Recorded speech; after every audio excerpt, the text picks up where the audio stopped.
I'm just an ordinary college student who accidentally inherited a private vocational college on the verge of bankruptcy. Thought it was the end of the road, but unexpectedly bound to the strongest military academy system. Just as I was worrying about the school's future, staff from the Education Bureau came knocking, and my first thought was, I'm done for, about to go bankrupt. But who would have thought that I'd counter with the most bizarre subject to deal with them? My name is Lin Bai. Inheriting a private vocational college on the verge of bankruptcy, I initially thought this mess was completely worthless, until a crisp electronic voice echoed in my mind, bound to the strongest military academy system. I abruptly opened my eyes, gasping for breath, my back drenched in a cold sweat. I clearly remember being run over by an overloaded truck, yet now I find myself in an unfamiliar old office. Books like Postpartum Care for Sows were placed on the desk, clearly indicating this was an office in some school. Just as I was puzzled, a flood of memories that didn't belong to me surged into my mind. After sorting through the memories, I was shocked to discover a fact: I had traveled through time and become the new principal of this bankrupt vocational school.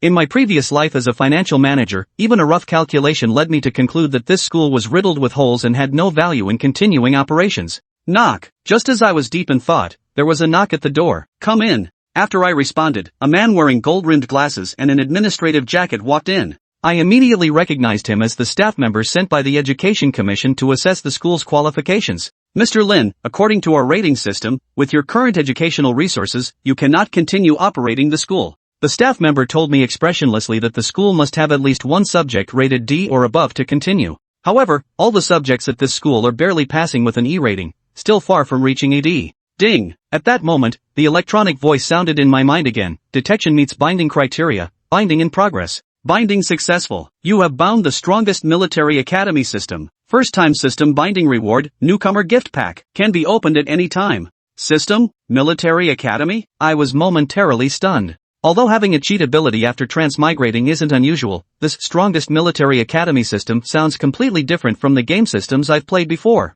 Just as I was pondering, the staff's voice brought me back to reality. Mr. Lin? He looked at my dazed expression inside. He had seen this kind of post-bankruptcy reaction many times before. Oh, please go on. I smiled awkwardly. Here's the situation. According to the procedure, after the evaluation, you have one more chance for a subject assessment. If you still don't pass, the school's operating qualification will be revoked, the staff member said seriously. For that subject assessment, can I start a new subject? I rested my chin on my hand and asked hesitantly. Since I have the system, I guess it should be able to help me. But this broken school doesn't have any military subjects. Mr. Lin, it's possible to open new courses, but it's not recommended. The staff member nodded, then shook their head. The secondary review process is the same as that for opening new subjects, and rashly launching new subjects without teaching qualifications. The stakes are high. I understand. I choose military training. I abruptly stood up, placed my hands on the table, and looked at him with a resolute gaze. The staff member was dumbfounded and asked in disbelief, "Are you joking? Military training subjects have always had extremely high standards.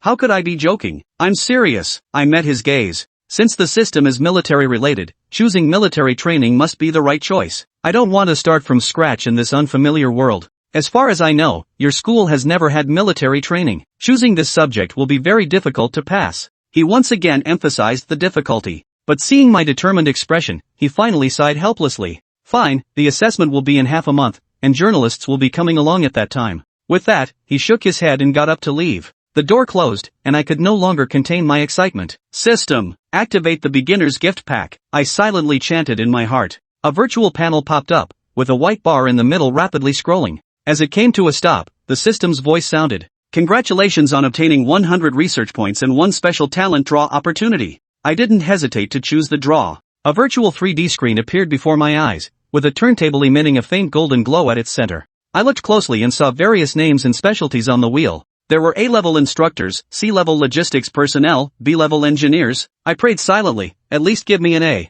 As the golden roulette wheel spun rapidly, my heart rose to my throat. The pointer finally stopped, and a card hovered before my eyes. My eyes widened. SS rank. Heaven has eyes after all. Suppressing my excitement with great effort, I carefully examined the details on the card. Sushan Duo, orphan, retired volunteer soldier, once served as a military instructor, SS rank, possesses legal documents such as an ID card. In reality, the system has rationalized your identity, so there's no need to worry about exposure. Friendly reminder, the system selects talents with absolute loyalty, serving as the host's death soldiers. I reached out and gently tapped the card, causing a golden light to burst forth. A man about 1.75 meters tall appeared before me, standing at attention and saluting me crisply. Squad leader. He is Su Shan Duo. He has a well-proportioned figure, dark skin, a buzz cut, and an extremely determined gaze. Without even looking closely, I could tell just how formidable his strength was. You don't need to call me squad leader, you can call me principal. I nodded at him with satisfaction. Alright, principal. Sushan Duo completely and unconditionally follows my commands.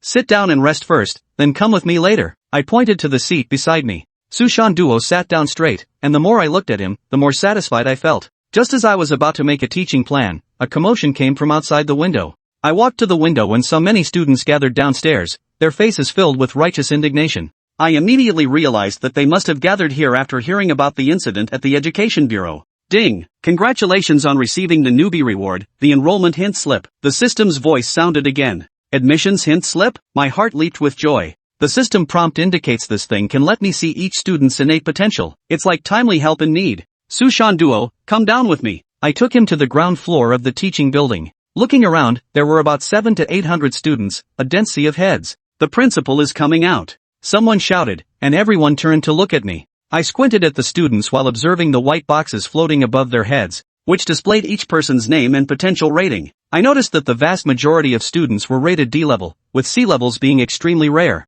Just as I was scanning, the word S level flashed by, and I immediately looked over. Above a girl's head, it clearly read, Su Shui, Military Potential S grade. Suppressing my excitement, I calmly looked at the disorderly group of students. Principal, we heard that the Education Bureau is planning to revoke our school's accreditation. Yes, if the school is gone, what are we going to do? No, they should at least withdraw our student registrations and refund the tuition fees. I ignored their clamor and continued searching for promising talents. After finding this precious S-tier talent, I looked at them with a calm expression and said loudly, good. Since you want to drop out, then register, and you can all get a refund. As soon as I finished speaking, the entire place fell silent, and the students were all dumbfounded. Students who need to withdraw from school, come with me to the finance department. Line up properly, and I'll process your tuition refunds one by one. I took the lead and turned to walk up the school building, and the students followed one after another. Due to the school's insufficient funds, the finance staff has all run away, so I have to handle everything myself. Student, you're from the agricultural cultivation program. Your tuition was 7,800, and it's already been refunded.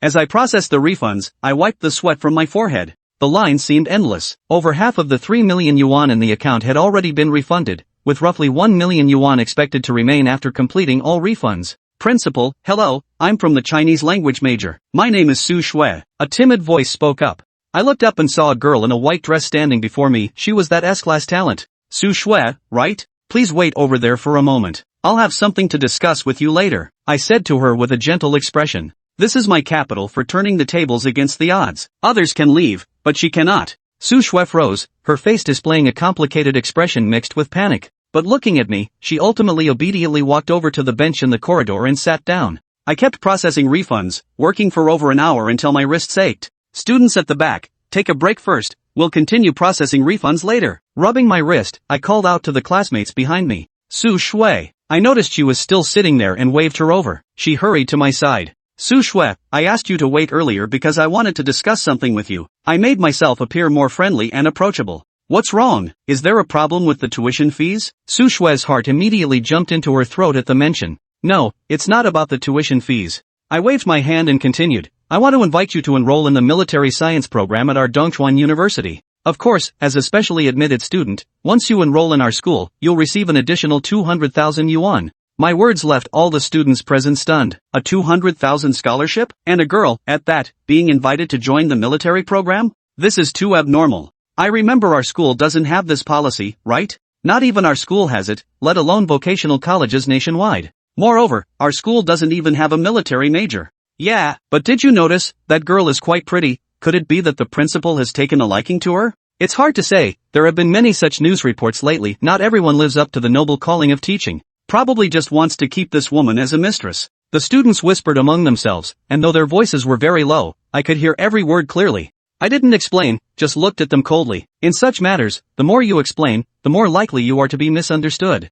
Su Shui's expression turned somewhat ugly as she lowered her head. The classmates' arguments made sense. What made her so different from other students that she deserved the 200,000 yuan scholarship? Besides, isn't the military major more suitable for male students? At that moment, a burly boy in a basketball jersey stepped forward, wanting to show off in front of Su Shui. Aren't you just a second-generation principal relying on your family? Now you're not even pretending when trying to keep a mistress? For fuck's sake, Be a decent human being. As soon as he finished speaking, an angry roar was heard. Don't insult the principal. The lean man who had been sitting beside me instantly appeared before him, and before he could resist, was pinned firmly to the ground. This scene left all the students stunned. The burly boy, standing at 1.85 meters tall, had no chance to resist against the lean man. This was unmistakably a genuine soldier. Chapter 004. Want to come back? No way, your aptitude is too poor. After all, these two aren't even in the same league. Add that military uniform to the mix, and there's no other possibility besides a soldier. Su Shan Duo. Let go of that student. Lin Bai shouted at Su Shan Duo, then turned to the student and said, "Everyone, our school is indeed launching a military program. This is the instructor we've hired." Although the student had indeed spoken disrespectfully earlier, using force in front of so many people was clearly inappropriate. Hearing this, the students couldn't help but feel stunned, whispering among themselves. Is the school serious? They're actually launching a military program?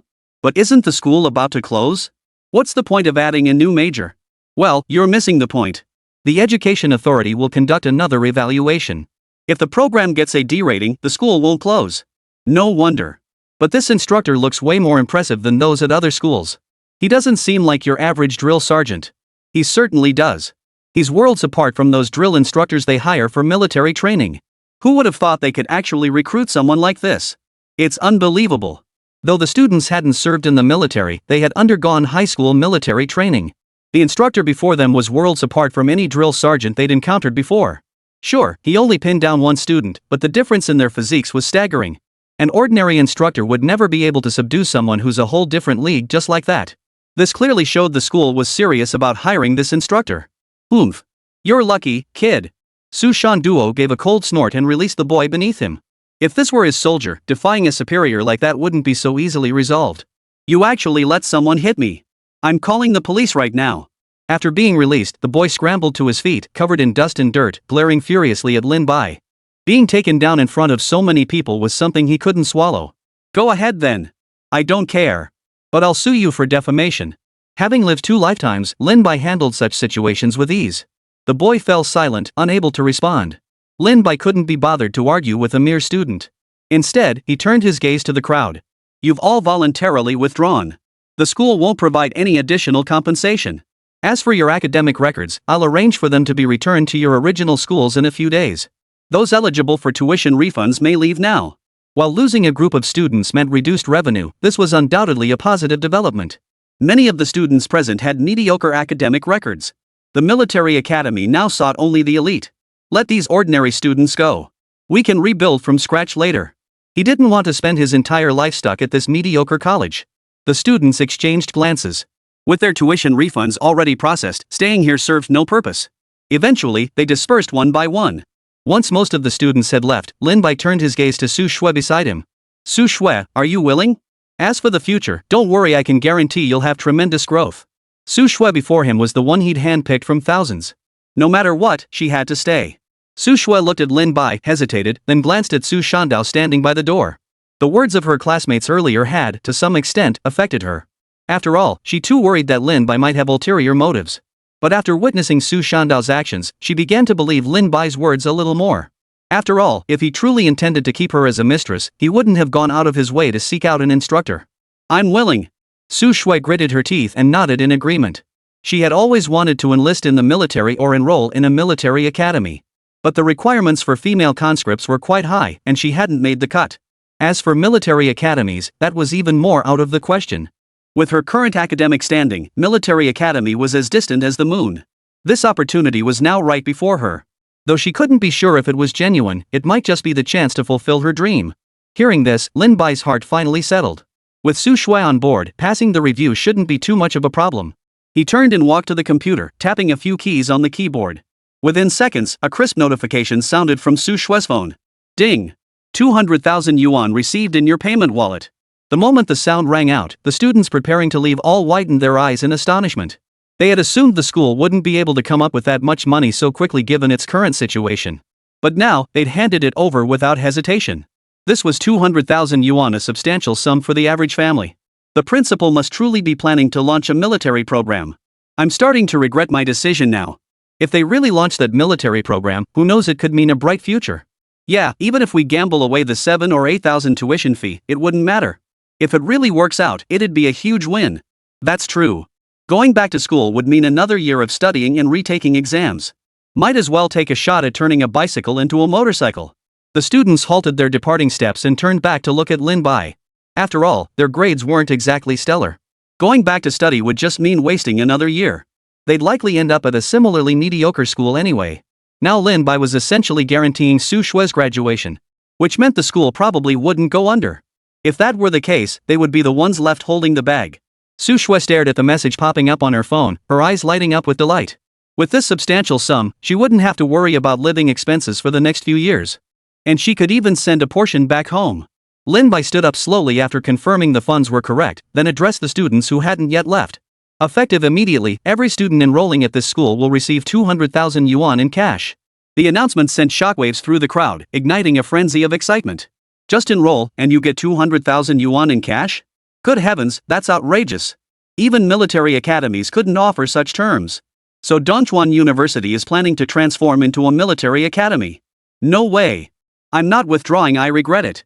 The next moment, a large group of students rushed back into the finance office. Principal, I don't want to withdraw. Yeah, I'll pay my tuition again. I want to come back, principal. In an instant, the scene descended into utter chaos. Lin Bai looked at the chaotic students and said calmly, "Your aptitude is too poor. It won't work." Chapter 005 Points Exchange Mall. 1, 2, 3, 4. The next morning, a ray of sunlight illuminated the sports field of Dongchuan University. Su Shandua's voice echoed throughout Dongchuan University. Su Shue marched in step with Su Shandua's rhythm, kicking her heels in unison. Each movement required a lengthy pause. Though the weather wasn't overly hot, she was already drenched in sweat. After just over 2 hours of training, Su Shue felt aches and pains throughout her entire body. Her calves especially felt like they'd been beaten. If not for sheer willpower, she would have collapsed long ago. Even Su Shue, who had initially thought this was just going through the motions, found that by the second morning, they were already getting serious. However, Su Shue also noticed that the instructor beside her was truly skilled. He could pinpoint her mistakes with precision at every step. Keep your breathing rhythm.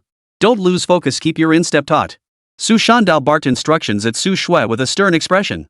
Since Lin Bai had entrusted this task to him, he absolutely couldn't let Lin Bai down.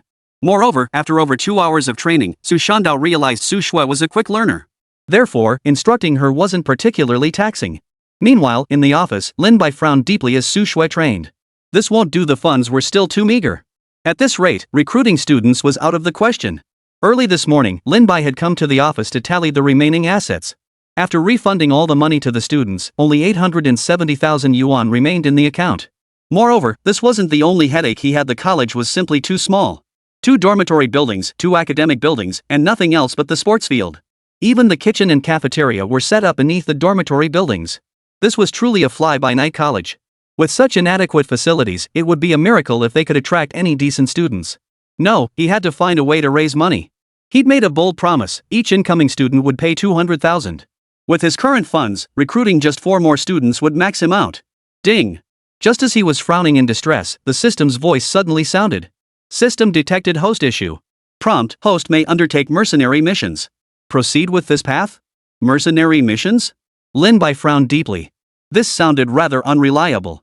After all, mercenaries hadn't exactly left him with a favorable impression. But he didn't have many other options. After a moment's hesitation, Lin Bai nodded in agreement. Host has selected the mercenary mission. Rewards granted. You have acquired the military proficiency of a new recruit. Ouch. That hurt. Before Lin Bai could even ponder what this military proficiency entailed, an excruciating pain erupted throughout his entire body. This agony surpassed even the memory transfer's torment. Every inch of his body felt like it was being torn apart. He could even feel his entire body swelling up. The intense agony caused him to collapse onto the ground, writhing in pain. Simultaneously, fragments of military training knowledge flooded his mind. It took 4 or 5 minutes for the agony to gradually subside. Lying on the ground, Lin Bai gasped for breath, his clothes already soaked through with sweat. Damn it, for a system, it doesn't even have a pain relief function. Lin Bai muttered wearily. He now understood what this military training for new recruits entailed. It was as if the memories and strength of an entire platoon of new recruits had been poured into his body. He hadn't exercised much before, and as this power entered his body, it began rapidly transforming his physique. That was precisely why he was in such agony. After a long while, Lin Bai finally stood up. Though his body felt sticky and clammy, he could distinctly sense profound changes within himself. While not exactly overweight, his body hadn't been particularly healthy either. After being infused with the power of a new recruit, every part of his body had become solid and firm. Even his once slight belly had transformed into defined abdominal muscles. Yet he hadn't gained weight, instead, he appeared leaner and more spirited. It seems I now possess the strength to protect myself. Lin Bai instinctively ran his hand over his arm as he spoke. With this kind of physique, even everyday tasks would feel much easier. But what puzzled him now was what exactly this mercenary mission entailed. Lin Bai had assumed the mercenary job would be posted by the system, but to his surprise, the system interface showed nothing. Ding! Mercenary website URL has been issued. You may log into the mercenary task posting site via the dark web. The next moment, a URL suddenly appeared in his mind. Without hesitation, he climbed up, sat directly on the stool, and swiftly typed the URL into his computer. After hitting enter, he was immediately redirected to a website dominated by black and green. The homepage featured a mercenary clad in a gas mask and wielding firearms. Below it, detailed posts appeared one after another. Overseas Silver Triangle Hostage Rescue Reward, 2 million. Overseas Zalia Refugee Camp Deployment Reward, 5 million. Requires team action. Top-tier celebrity overseas concert security, 200,000. These missions varied widely, sharing only one commonality: they all required professional mercenaries to resolve the issues. What truly caught Lin Bai's attention was that every single one of these missions offered a minimum reward of 100,000. Damn, this is the fastest way to make money. He'd observed that not every mission was extremely dangerous. Some assignments involved escorting goods or protecting individuals. There were even assignments to protect celebrities, so safety wasn't necessarily a major concern. Time to hit the battlefield for training. Lin Bai thought to himself, since he'd found a way to make money, he'd act on it ASAP. But just then, Lin Bai froze, suddenly remembering something crucial. Mercenaries all had their own weapons. Where would he get one? He couldn't very well charge in wielding a wooden stick. Not even Iron Man would be that reckless. Ding! Research point store activated. The system's voice abruptly sounded. The next second, a virtual screen abruptly materialized before Lin Bai's eyes. The screen displayed blueprints for various weapons. Among them was the blueprint for a tactical assault rifle, though it required 100 points. Just what he needed. Lin Bai's face lit up with excitement. This was truly like finding a pillow when you were sleepy. Chapter 006, Su Shui, Principle, No. ATG Automatic Rifle Blueprint uses 5.56mm ammunition, 100 points. Advantages: low cost, strong damage resistance, and complex environments. This is the one. Buy it. Lin Bai waved his hand decisively, snapping it up without hesitation. As the memory flooded in, the ATG assault rifle blueprint surged into Lin Bai's mind. Ding! You have obtained an ATG prototype. Wow, this system's pretty thoughtful, even throwing in a sample. This is literally like digging up your own grave. Lin Bai's face lit up with delight at the sound. Given the school's current financial situation, every penny saved counted. With a flick of his thoughts, a jet-black automatic rifle materialized in his hands. Visually, this ATG assault rifle bore a striking resemblance to the HK series from his previous life. Its one-piece tactical fishbone handguard featured a floating design, offering significantly better grip comfort. More importantly, as a fully automatic rifle, the ATG's low-cost materials gave it a distinct advantage in stability. Not bad. Lin Bai, already possessing the blueprint in his mind, swiftly disassembled the ATG assault rifle with both hands.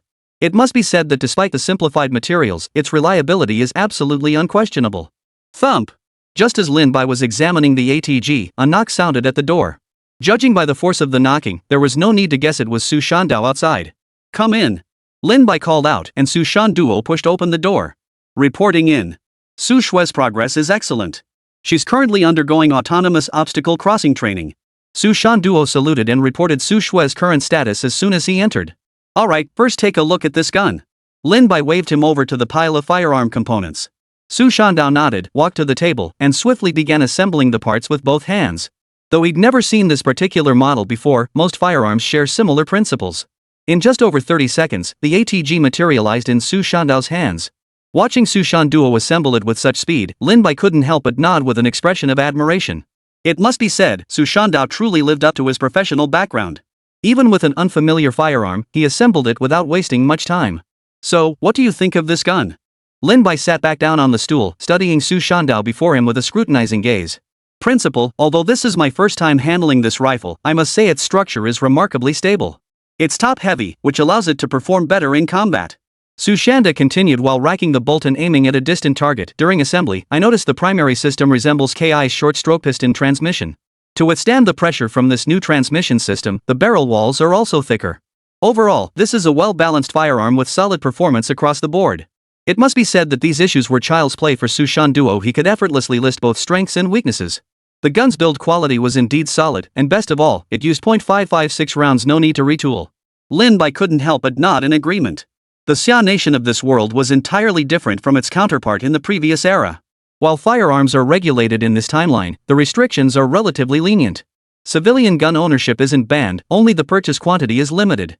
After all, even without outright bans, that doesn't mean people can hoard guns freely, so this aspect was handled quite effectively. Military academies could even possess up to 1,000 firearms, though anything beyond that required approval from higher authorities. Lin Bai didn't hesitate long. Once he made up his mind, he immediately opened the dedicated firearms purchasing website. After completing real name authentication, he purchased 100 rounds of ammunition online. He also purchased 2 Colt pistols, each with an additional 100 rounds of ammunition. Although this was his first mission, he wouldn't choose anything too challenging. That much ammunition should be sufficient. Besides, he had Sushan Duo by his side. Ordinary people wouldn't stand a chance against him. Meanwhile, on the school playground, Su Shue's training uniform was caked in mud, mingled with sweat. Baking under the scorching sun and the pungent smell of sweat, Su Shue couldn't help but feel dizzy. Just where did they find this god-tier coach? Su Shue muttered under her breath as she swiftly scaled the obstacles. Strangely enough, this coach seemed to know her physical limits, pushing her just enough each time. Just enough to allow her a brief rest before resuming the training. After clearing another obstacle, Su Shue cautiously scanned her surroundings. Su Shandao had vanished without a trace. I can't do this anymore. I need a break. Seeing Su Shandao gone, Su Shue immediately threw in the towel, plopping down on the ground ready to slack off. Get serious. But the moment her butt touched the ground, a voice blaring from the playground speakers nearly scared the wits out of her. The voice blaring from the speakers was none other than Su Shandua's. No way. He's actually watching the surveillance feed. Su Shue glanced at the distant surveillance camera and instantly realized Su Shanduo was watching her through it. This guy was pure evil. Just thinking about it was enough to make her break down. This was truly unbearable. But even if she couldn't handle it, she had to keep going after all, she'd been paid. As she struggled to her feet, a figure approached from the distance. Wasn't that Principal Lin Bai of the school? Pull yourself together and train hard, we have a mission on Sunday. Lin Bai approached Su Shue, who was covered in dust and dirt, and spoke. Mission? What mission? Su Shue froze instantly. But Lin Bai didn't elaborate on the specifics. After instructing Su Shue to train diligently, he simply turned and left. Over the next few days, Su Shue endured what could only be described as inhuman treatment. They pushed her to the brink of exhaustion, relentlessly training her until she was nearly dead. She longed to collapse from fatigue and rest properly. But who was Su Shanduo? He wouldn't let her reach that point. Each time she neared her breaking point, he would halt her training and allow her to rest. It could be said that Su Shue's training volume these days was immense. However, thanks to the relatively good meals, she could recover significantly by the next day. At this very moment, Lin Bai stood with his hands clasped behind his back at the office window, watching Su Shue train diligently on the field below. Su Shue level up progress, 70%, earn 1 point. Her dedicated training these past days had earned him quite a few points. Whenever Su Shue made progress in her training, Lin Bai would gain 1 or 2 points. Though seemingly small, over the past few days, this had already added up to 50 points. Ding! Detected risk of overtraining in Su Shue. Potential for physical injury. Just then, the system suddenly issued a warning. Just as expected. Lin Bai heard the message without the slightest surprise. Despite Su Shandao's best efforts to assess her condition, he was still human. He couldn't precisely determine Su Shue's physical condition, and this outcome was only a matter of time. Looks like I won't be able to save some of those points after all. Lin Bai shook his head and casually opened the point shop. He had long noticed one particular skill, relaxing massage hands. This skill effectively relaxed muscles and improved joint mobility. It's a massage technique designed to relieve tension in people who've overexerted themselves. He hadn't bought it before because it was simply too expensive. He'd never been able to bring himself to make the purchase. But now, he had no choice. After all, Su Shue's health was more important than points. As the memories flooded back, the entire sequence of the relaxing massage technique poured into Lin Bai's mind. It provided not only the steps but also detailed explanations for each corresponding technique. This was a system-generated product guaranteed to be top-notch.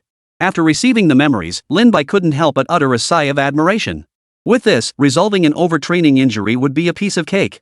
Late at night, in Su Shue's dorm room, Su Shue lay exhausted on her bed, her eye twitching uncontrollably. This life was unbearably grueling, far more exhausting than her previous schedule of studying all day.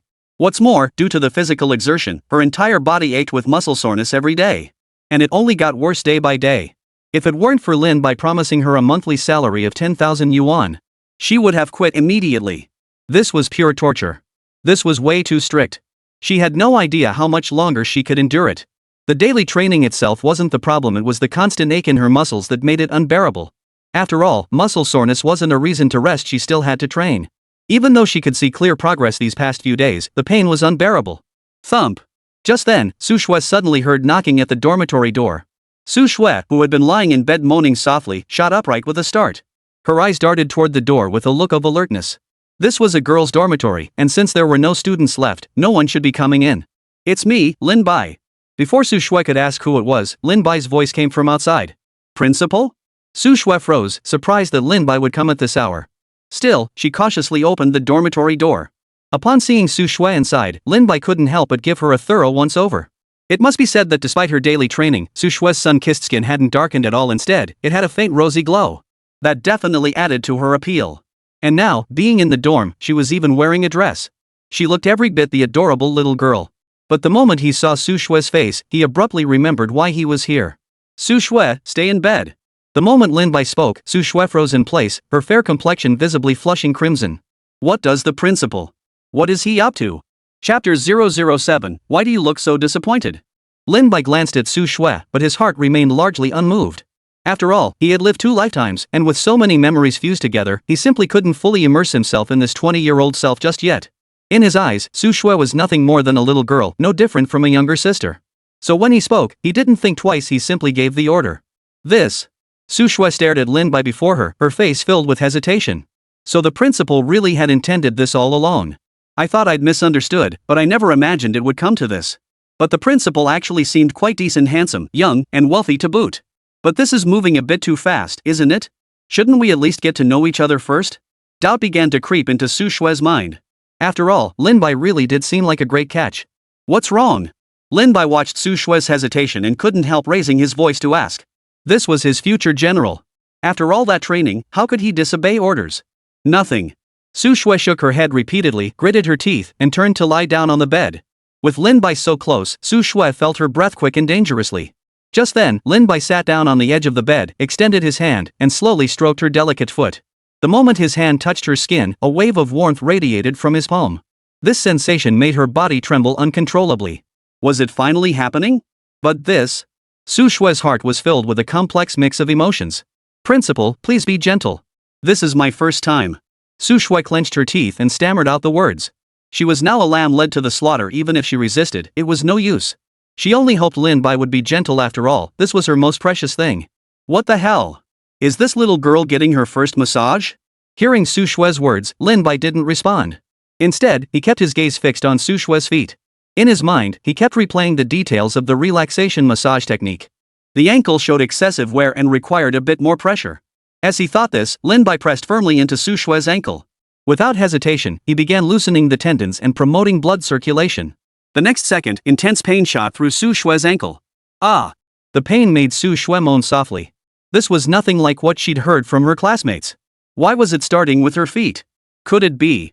Snap! Before she could dwell on her wild thoughts, the next second brought another wave of excruciating pain. This time, Su Shui couldn't bear it anymore, letting out a piercing scream and wails of agony. The sound echoed relentlessly throughout the empty campus. Su Shandao, diligently guarding the school gate, merely glanced over upon hearing the wails. Lin Bai had noticed it the moment he passed by Su Shui's dormitory. But as a soldier, his duty demanded absolute obedience, so he didn't move an inch. He merely tightened his grip on his rifle, his gaze fixed resolutely on the entrance. Even if the squad leader stood against the entire world, I would obey. Though I wonder if I'll have to start calling her principal's wife from now on? Even if he was system-generated, he was still human and had his own peculiar thoughts. While Su Shandao was lost in his own little thoughts. Inside the dorm room, Su Shui lay face down on the bed, her expression twisted in agony. As if she'd just been ravaged, she lay there, whimpering softly. She had expected Lin Bai to come, and she had anticipated the pain. But this wasn't how it was supposed to be, this kind of agony. Though the acute pain had subsided, the lingering aftereffects left her reeling. Still, she understood why Lin Bai had come to help stimulate her blood circulation. Why was this girl acting so girly? She was a woman, after all. As Lin Bai flexed his wrists, he couldn't help but inwardly groan. This loosening massage technique required not only skill but also considerable physical strength. After completing the entire routine, even he felt utterly exhausted. Still, after completing the entire routine, he could see that Su Shui's physical condition had improved significantly. By tomorrow morning, she should be back to her old self. How are you feeling now? Lin Bai stood up and asked Su Shui, who was lying on the bed. Much better, principal. Did you come here specifically to help me loosen up my muscles and blood flow? For some reason, Su Shui blurted out that question as if possessed. Isn't that obvious? You're my top student. If you got injured, wouldn't my hiring you be for nothing? Lin Bai nodded without hesitation. She was his future cash cow, even the school's flagship student. If her body were damaged, wouldn't he be the one to suffer in the end? Given that, ensuring Su Shui's well-being was non-negotiable. For some reason, upon hearing this, Su Shui felt a complex mix of emotions welling up inside her. After all, this was completely different from what she had imagined. Though it was a good thing. Oh, and I'll be coming over every night from now on. As he prepared to leave, Lin Bai added. Massage therapy will likely be required for the foreseeable future. This would last at least a fortnight until Su Shui's body adapted to such intense training before it could stop. Su Shui froze upon hearing this, and inexplicably, a faint sense of disappointment washed over her. Glancing down at her chest, she even wondered if her training had diminished her appeal. It was exactly as the saying goes, afraid of it, yet afraid of not having it. The moment Lin Bai pushed open the door and stepped out, Su Shandao, standing guard at the school gate, immediately noticed him. Without hesitation, he raised his right hand to glance at his watch, nodding repeatedly. Looks like the squad leader's still in pretty good shape. That's over an hour. If Lin Bai could have known what Su Shanduo was thinking at that moment, he would have made him run 8 kilometers with extra weight. The next day, on the sports field, Su Shui's energy and spirit had visibly improved. With her body no longer aching, her training progress accelerated. The principal is amazing. How on earth did he manage this? Su Shui thought to herself as she ran laps around the field. This was even better than the medicinal wine her grandmother had given her. After just one night, her whole body felt refreshed, no more pain, and she was full of energy. Su Shui wasn't the only one amazed. Even Su Shanda couldn't help but nod in agreement. The class monitor really is amazing. Just one session, and our training progress has shot up. Maybe I should. Even Su Shanda couldn't help but start daydreaming. After all, the effect was simply too powerful. Even during his time in the military, he had never seen such an effective formula. Over the next few days, Su Shui continued her training and target practice. Lin Bai, without fail, visited Su Shui's dormitory daily to perform his relaxing massage. That day, Lin Bai sat on the steps of the sports field watching Su Shui train. Suddenly, a crisp sound echoed in his mind. Ding! Detected, Su Shui has been promoted to Tier 1 Soldier New Recruit Training Camp Company level average. Earned 100 points. Finally! The moment that sound appeared, a look of delight flashed across Lin Bai's face. He had been eagerly awaiting Su Shui's promotion. After all, he was planning to take on some mercenary missions. Before Su Shui had reached a certain level of strength, he really didn't dare take her there. Even though he planned to take on a simple mission, who knew what unexpected incidents might arise? But with the strength of a first-tier soldier, he shouldn't have to worry too much. At least she could protect herself if danger arose. Prepare immediately, we're heading out on the mission tomorrow. Lin Bai rolled over and strode briskly toward the office. Upon entering the office, he began sifting through available missions on his computer. Protect Japanese political figures for 3 days. Reward, 5 million. Eliminate a telecommunications fraud ring in the Triangle region. Reward, 30 million. Defend the borderline, reward, 500,000. Serve as personal bodyguard, daily wage, 100,000. Scanning the array of missions, Lin Bai hesitated only briefly before accepting the last one. This one seemed straightforward enough, perfect for practice. You're the one. Serve as bodyguard for a certain noble family's young lady, daily wage, 100,000. Chapter 008. First mission seems pretty easy.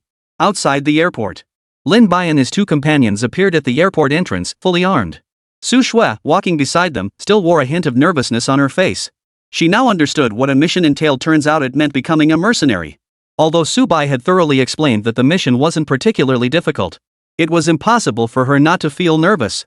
Just then, a middle-aged man approached briskly from a distance. He wore a crisp suit, his expression stern, standing perfectly straight. Hello, are you Mr. Lin Bai's team? The man's words carried a distinct air of gentlemanly refinement. Yes. Lin Bai gave a slight nod. I am Miss Chen's butler. Please follow me to the private jet. The butler gestured invitingly as he spoke. The private jet? Lin Bai couldn't help but furrow his brow slightly. This assignment wasn't particularly detailed. The main task was to protect the so-called young lady. The destination wasn't specified. They were only given a rendezvous point. Yes, the young lady intends to tour the kingdom of Shui. Your primary task is remote surveillance, no direct protection required.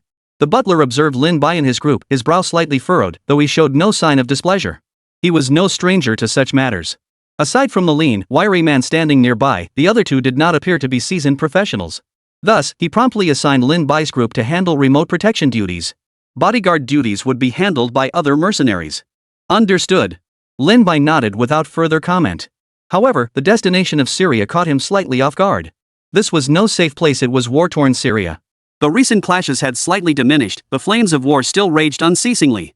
Lin Bai didn't object because he understood the butler's implication they were being sent as backup. While Syria was dangerous as backup, the mission difficulty wouldn't be too high.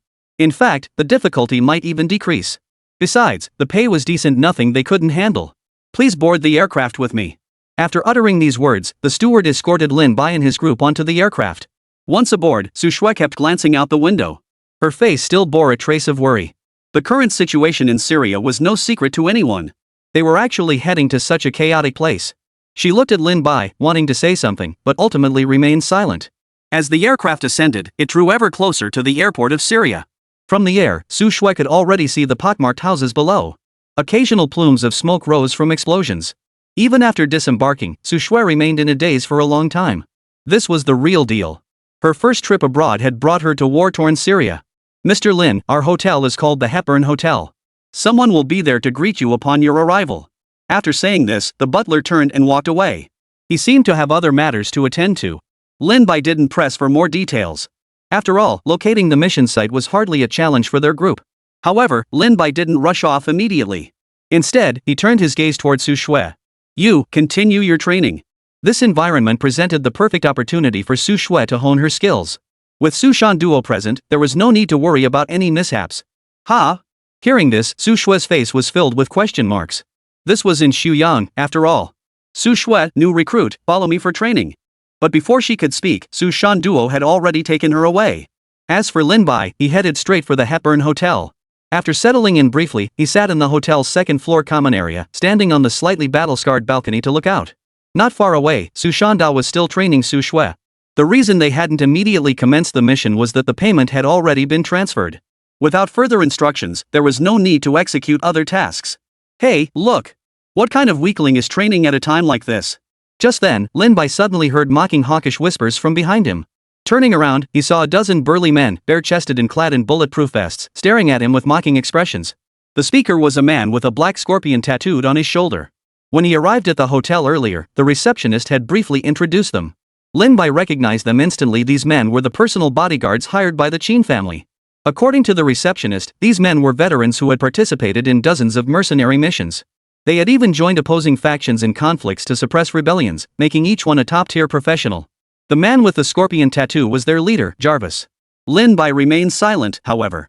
He merely frowned briefly at them before turning his attention elsewhere. After all, this wasn't the time for conflict, and Lin Bai had no desire to stir up trouble. Huh, that Xia guy actually ignored me? Coward. Jarvis propped his feet on the table and spat on the floor. These guys loved nothing more than stirring up trouble. No matter where they went, they were always itching for a fight. Boss, check out that gun on the kid's back, never seen that model before. Just then, one of them tilted his chin toward Lin Bai. Jarvis followed the gesture and saw it was true. He'd never seen the gun strapped to Lin Bai's back before. Hey, you! Hand over that gun! Jarvis instantly perked up, shouting at Lin Bai. As someone who'd spent years in dangerous zones, he naturally had an interest in all kinds of firearms. Hearing the voice, Lin Bai felt a surge of irritation. These guys really kept stirring up trouble over and over. Though they possessed decent strength, Lin Bai had already assessed their potential. The highest among them was merely B rank. If Su Shandao were to intervene, he could likely take them all down within 10 minutes. Still, they were all mercenaries under the Qin family, after all. Lin Bai paid them no mind and turned to leave. Seeing Lin Bai walk away, displeasure flashed across their faces. Boss, this kid seems to be looking down on us. Should we teach him a lesson? One of them leaned close to Jarvis and spoke up. Forget it. The Qins aren't people you want to cross. We'll still need them to cough up the cash later. Jarvis gritted his teeth but ultimately shook his head. He was competitive, no doubt, but if he started a fight for no reason, the Qins wouldn't just stand by and watch. In the penthouse suite atop the Hepburn Hotel, Qin Xingqing, the eldest daughter of the Qin family, sat on the sofa in a custom-made princess dress, staring intently at her phone with a look of pure excitement on her face. On the screen was the message she'd just sent. Dear, I've arrived in Syria and am now at the Hepburn Hotel. This was the boyfriend she'd met online 6 months ago. She had made this trip specifically to meet this boyfriend she had never laid eyes on. To make this happen, she had pleaded with her father for ages, insisting she wanted to see foreign sights to finally secure the trip. Moments later, her phone vibrated. She picked it up to find a message from him. Darling, there are too many people around you now. It's inconvenient for us to meet. Why don't you climb over the wall and leave the hotel tonight? I'll come pick you up and show you the sights. Reading the message, Qin Qingqing's eyes lit up, sparkling with excitement. This was the first time she'd ever chatted so freely with a guy. And the idea of sneaking out over the wall in the dead of night? Just thinking about it sent a thrill through her. She had essentially grown up in a sheltered environment, never having done anything rebellious. Seeing this message now, she was naturally beyond excited. As for danger? To a sheltered flower like her, it was nothing but a joke. Meanwhile, Lin Bai had already returned to his suite. Though this was the finest hotel in the country, the surroundings were hardly pleasant. Lin Bai could even see bullet holes left in the walls. What on earth was that spoiled brat doing in this godforsaken place? Lin Bai sat down on a stool, watching the distant, faintly visible signs of battle, his brow furrowed. This mission was vastly different from what he had anticipated. After all, even though he wasn't directly involved, he still had to shoulder the risks. As the team leader, he naturally had to consider the Qin family's motives. Just as he was deep in thought, an idea suddenly popped into his head. It was a possibility from his past life.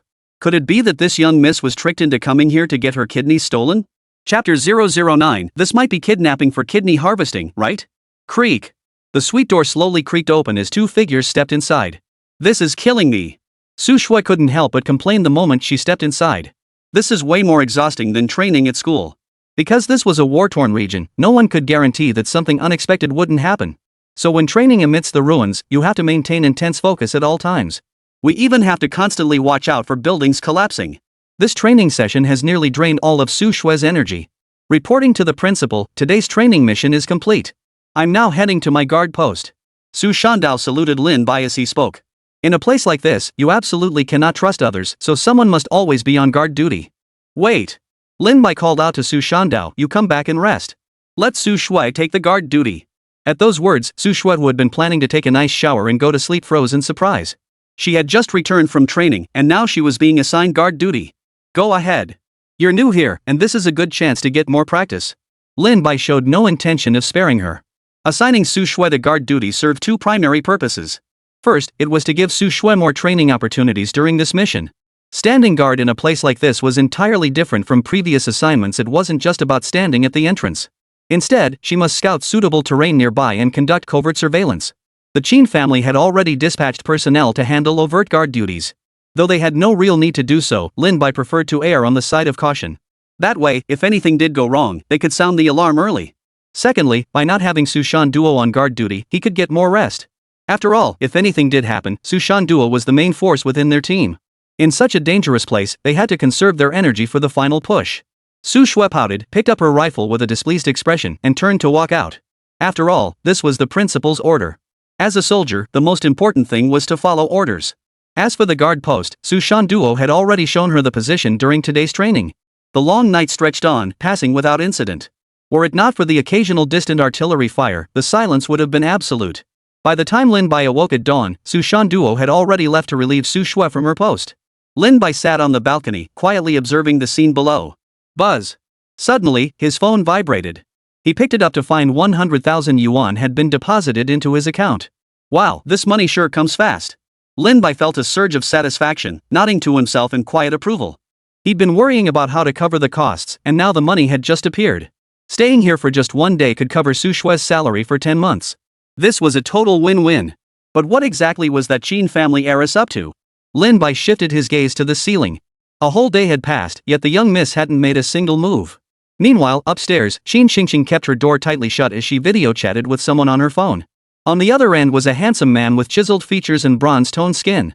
But this handsome man's expression was clearly grim, as if he'd encountered something unpleasant. Qingqing, why didn't you come out last night? The handsome man's words were laced with reproach. Honey, it's not that I didn't want to come out, it's just that this hotel security is way too strict.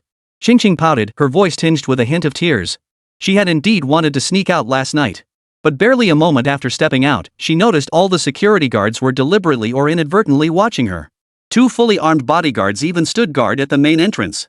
Under these circumstances, there was absolutely no way she could leave. That's precisely why she had to cancel last night. There must be a way. You just don't love me anymore. If you did, you'd find a way out no matter what obstacles stood in your path. Upon hearing this, the handsome man didn't show any consideration for Qin Qingqing. Instead, he spoke with a tone of displeasure. But Qin Qingqing's face was etched with anguish. Leaving wasn't nearly as simple as it seemed. The bodyguards her father hired were all experts in this field. Escaping was practically impossible. There's no but about it. If we can't even meet face to face, then we might as well break up. The handsome man clenched his fists, turning his head away with a resigned expression. Though it might seem a bit cheesy, to these young girls, it was utterly captivating. Don't say that. Wait, I'll find a way to see you. Qin Xingqing shook her head frantically. Over the past year, she had grown accustomed to this man. If they broke up like this, she'd be heartbroken. 2 days passed in the blink of an eye. Not a single word had been heard from him during that time. If not for Qin Xingqing stepping out once, he might have started wondering if he'd come here on vacation. Despite having been on a mission, there wasn't much for them to do. For reserve units like theirs, the job was basically just hanging back and keeping their distance. The rest of the matters essentially required no involvement from Lin Bai. After all, Qin Xingqing had hired personal bodyguards, and in many ways, these individuals performed their duties exceptionally well. Thus, Lin Bai and his team didn't need to worry about other matters. This perfectly illustrated what it meant to earn money without lifting a finger. TSK, this was the life carefree and blissful. Lin Bai stretched out on the sofa, quietly savoring the sweetness of life. Before he knew it, evening had arrived. The door to the top-tier suite slowly creaked open a crack, revealing a small head peeking out furtively. Look closely, wasn't that Qin Xingqing? Only now, she was dressed in a maid's uniform. Who knows where she'd gotten it, tiptoeing out of the room. No one should notice me now, right? Qin Xingqing couldn't help but whisper to herself. For the past 2 days, she had been searching for vulnerabilities in the hotel's security. But the security guards here had the place guarded like a fortress. The only moment of slight negligence occurred at night when a group of waitstaff clocked out. When the staff exited, the guards at the entrance would relax their vigilance. After all, as long as no outsiders entered, they weren't overly vigilant. Still, Qin Xingqing dared not let her guard down. As she walked, she kept her head bowed low, using her fluffy hair to shield her face as she hurried down the stairs. Tomorrow's dishes must be the freshest. Why has everything these past 2 days been so heavily refrigerated? Just as she was about to reach the first floor, a familiar voice and footsteps echoed from below. The moment she heard it, Qin Xingqing instantly recognized the voice. It was her butler. If the butler spotted her, this little escape would be over immediately. Her heart leapt into her throat. Turning back now was too late. She could only lower her head as much as possible and head toward the staircase. However, the butler was currently engaged in conversation with the hotel manager and didn't notice Qin Xingqing descending the stairs. This allowed Qin Xingqing to slip past the first floor of the hotel and exit through the back door. Little did she know, every move she made was being watched by Lin Bai. Principal, shouldn't we notify them? Su Shandao stood beside Lin Bai and asked in a low voice. No rush. Let's see what this young lady is up to. Follow her. Lin Bai issued the order without hesitation. Chapter 010, think you can leave? No chance. Qin Xingqing's behavior over the past 2 days had been utterly bizarre. The Qin family butler had publicly stated that the young miss had come to explore the country. Yet the young miss hadn't ventured far at all. The furthest she'd gone was a brief stroll around the hotel before immediately returning. Therefore, he had instructed Su Shui to keep a close watch on Qin Xingqing inside the room while on sentry duty.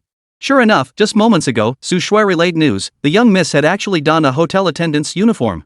Upon receiving this news, he rushed straight to the first floor, determined to uncover the true purpose of the young miss's visit. At that very moment, Qin Xingqing stepped out of the hotel entrance. Glancing down the dimly lit alleyway, a wave of fear washed over her. Though she was a sheltered flower, she knew full well how dangerous this country truly was. Could it be, he really isn't coming to find me? Qin Xingqing clutched the hem of her skirt, gritting her teeth as she murmured to herself. But just then, she suddenly spotted a figure approaching from the far end of the pitch-black alley. At first glance, she recognized him. Wasn't this the very person she'd been longing for day and night? Xingqing, over here. The figure called out cautiously in a low voice. Okay, I'm coming. Qin Xingqing's heart instantly blossomed with joy. She had come here for this very moment. This was the love she was about to embrace. As a member of a prominent family, since childhood everyone around her had fawned over her, and she had never found anyone worthy of her attention. But this man was different. He never tried to curry favor with her. Yet the more he remained this way, the more her heart fluttered. This was the very Prince Charming she'd envisioned. More importantly, this was the kind of love she truly desired, not some future business arrangement. For people like them, the future was already predetermined. Love was nothing but a luxury at best, a bridge for colluding interests. But all that was over now, because she had seen the one she loved most. Let's go. The car's over there. The handsome man stepped forward, taking Qin Xingqing's hand firmly. His voice was tender yet urgent. Following her beloved's gaze, she spotted a somewhat worn minivan parked not far from the alley entrance. That van. Qin Xingqing frowned slightly the moment she saw it. She had never ridden in such a vehicle before. Yet, glancing at the man beside her, she ultimately gritted her teeth and quickened her pace toward the van. Yet for some reason, the closer she got, the more uneasy she felt. Yet the joy of love suppressed these uneasy feelings in her mind. The instant she opened the door, Qin Xingxing's eyes widened in shock. As soon as the door swung open, several large hands reached in, clamping over her mouth. The handsome man behind her shoved and pulled her forcefully into the vehicle. Only after getting inside did she clearly see the car's interior. The car was filled with masked figures, roughly 4 or 5 of them, each holding a gun. In that instant, Qin Xingxing was completely stunned. What was happening? Her heart pounded wildly as she turned to the handsome guy outside the door, her eyes filled with disbelief. But the handsome man paid her no mind whatsoever. After closing the back door, he jumped straight into the passenger seat. Woman, keep quiet. Or else the gun in my hand will make you and the bullet lifelong companions. At that moment, the masked man covering her mouth rested his head on her shoulder, speaking in a harsh, broken Mandarin. Qin Xingxing didn't need the masked man's warning. She frantically nodded in panic. Now she regretted everything. All the doubts from earlier flooded back into her mind. She finally understood why the car had tinted windows blocking the interior view. She also understood why this man hadn't dared to meet her openly at the hotel. All of this had been for this very moment. More crucially, no one inside the hotel would know she was gone. Which meant it was all over. Hepburn Hotel. The butler cursed under his breath about the hotel's conditions as he approached the door of the luxury suite. Miss, the hotel will address your concerns regarding the ingredients tomorrow. He knocked on the door and spoke in a gentle tone. But there was no response whatsoever from inside. The butler instantly frowned. Miss? The butler knocked louder, his voice growing urgent. He had served the young lady for many years, yet this was the first time he encountered a situation where knocking yielded no response. Are you in there? Bound by protocol, the butler dared not barge in. He pressed his ear against the door, listening for any sound inside. But the moment his ear touched the surface, he heard muffled sounds and the scraping of a chair. Hearing this, he instantly knew something was wrong. Without a word, he pushed open the door. Inside, he saw a waiter bound to a chair, wearing only undergarments, his mouth tightly gagged. What happened? The butler's heart pounded wildly as he tore the cloth strip from the waitress's mouth. Oh no! The young lady has gone out wearing my clothes. At these words, the butler's face turned ashen. Quick, someone check. The young lady is gone. With the butler's roar, the entire hotel instantly went on high alert. These idiots probably don't even know that stupid woman has already escaped. After driving a short distance, one masked man casually yanked off his mask, revealing a greasy, shiny bald head. Baldy, what the hell are you doing taking off your mask? No sooner had he removed it than someone barked at him. Boss, you're being too cautious. We're already this far away. She won't be alive anyway, so what's the big deal if she sees us? The bald man shrugged indifferently. Qin Xingxing's face turned even paler at those words. She never imagined they'd actually plan to silence her. You bastard. Forget it. We've come this far, it should be safe now. The man called Boss yanked off his hood, revealing a face twisted into a hideous grimace beneath. The sides of his mouth appeared torn, bearing stitches where they'd been sewn back together. A scar ran from the corner of his eye all the way to his ear.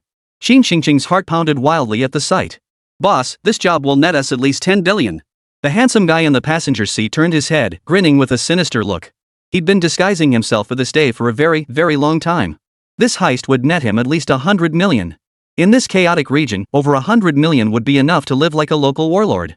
I know, don't worry. You'll get your share when the time comes. The man called Boss waved his hand impatiently. Hey, boss, this chick's pretty hot. Since she's gonna die anyway, let me have my fun first. Don't let her go cold like last time. At that moment, the bald man rubbed his hands together, eyeing Qin Xingxing before him with malicious intent. Ever since learning half a year ago that Qin Xingxing was the mission target, he'd been waiting for this moment. What's the rush? Once we get the money, you can have your fill. Before the boss could finish speaking, the car suddenly lost control, careening sideways straight toward a nearby utility pole. Boom! The deafening crash sent everyone inside reeling. Luckily, the maximum speed in this alley was only 50. Otherwise, everyone inside would have been killed. Yamamoto, how the hell were you driving? The boss clutched his bleeding eye corner, cursing as he opened the door. But the moment he opened the door, he saw 3 figures pointing guns at them. These 3 were none other than Lin Bai and his crew. Don't move if you don't want to eat peanuts. Lin Bai glared at the group before him with a grim expression. Su Shandao held an assault rifle in his hands. Chapter 011, 10 million, secured. This situation instantly stunned the robbers in the car. They never imagined that opening the door would reveal 3 gun-wielding bogeymen. At that moment, Su Shui stared at the burly men inside the vehicle, her hand gripping the gun trembling slightly. She never imagined her first mission would lead to something like this. To say she wasn't afraid would be impossible. These were seasoned criminals, after all. The leader and the bald man instantly noticed Su Shui's trembling hands. They weren't new to the cutthroat world of crime. They instantly grasped the key to breaking the deadlock. Having worked together for years, they didn't even exchange glances. Instead, they simultaneously twitched their index fingers before erupting into action. Without hesitation, they reached down into their pant legs. Though their guns had fallen beneath the seats when they crashed into the utility pole, a pistol was always tucked in the leg of their pants. That's why they kept one hidden in their pant legs for emergencies. Bang!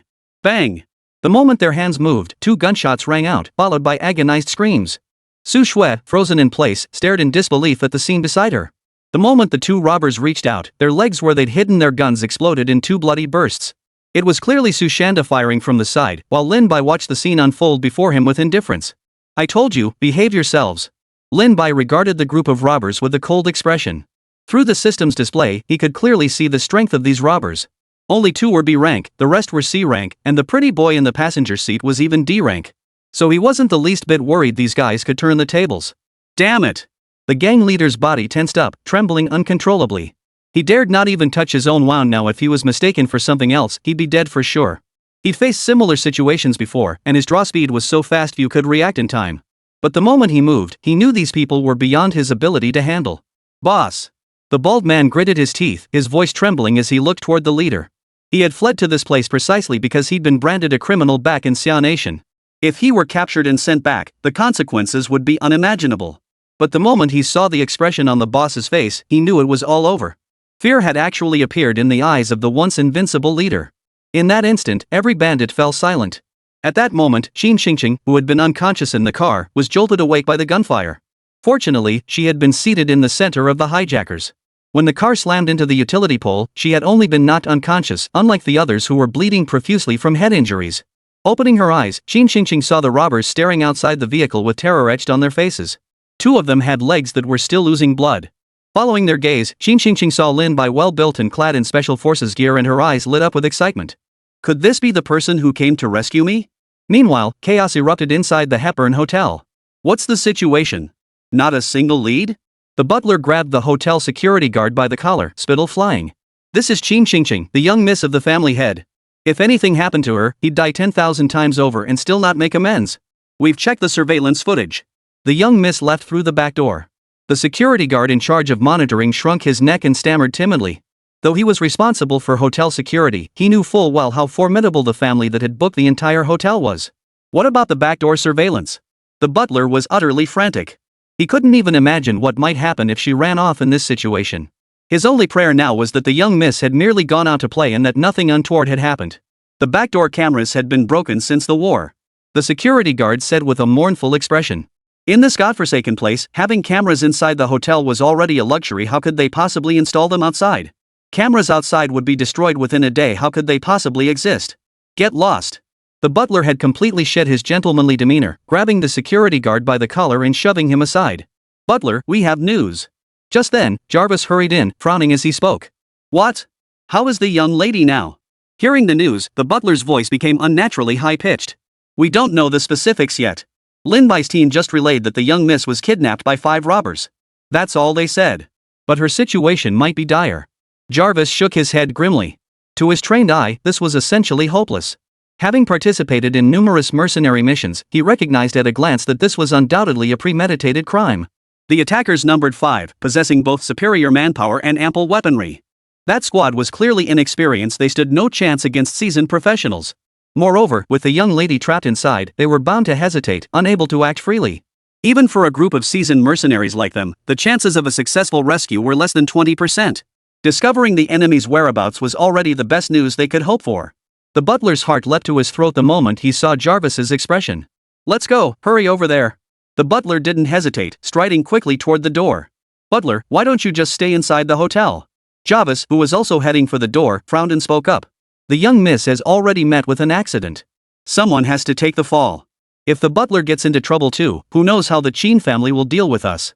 No matter how dangerous it is, I must go. The butler shook his head without hesitation. Though he claimed never to have participated in mercenary missions. But back in his family, he'd practiced shooting plenty. Besides, if anything happened to the young lady, he might as well die himself.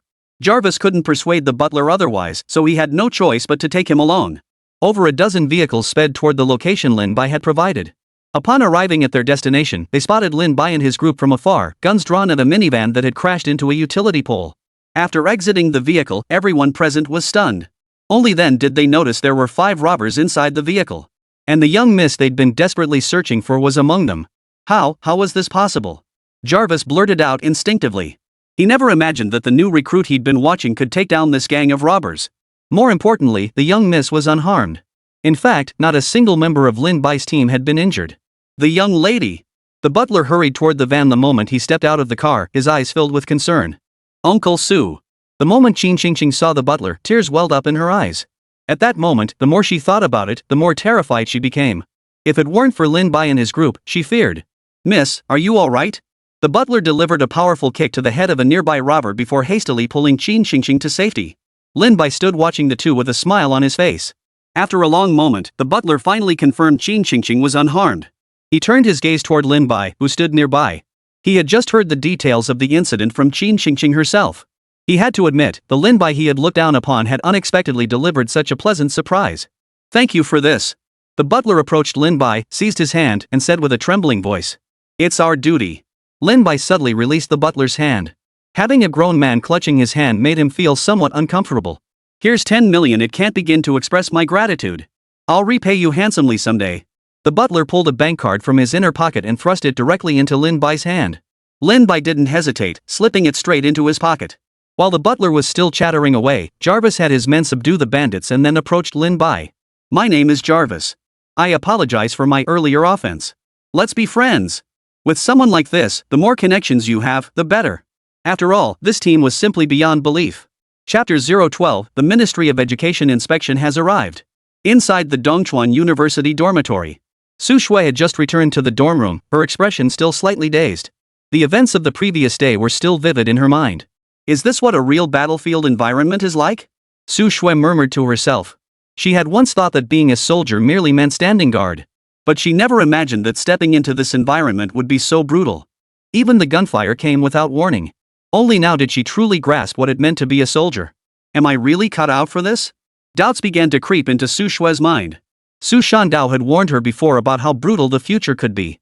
But only when it was right before her eyes did she grasp that a single lapse in attention could mean death. In that moment, Su Shui suddenly recalled her earlier thoughts.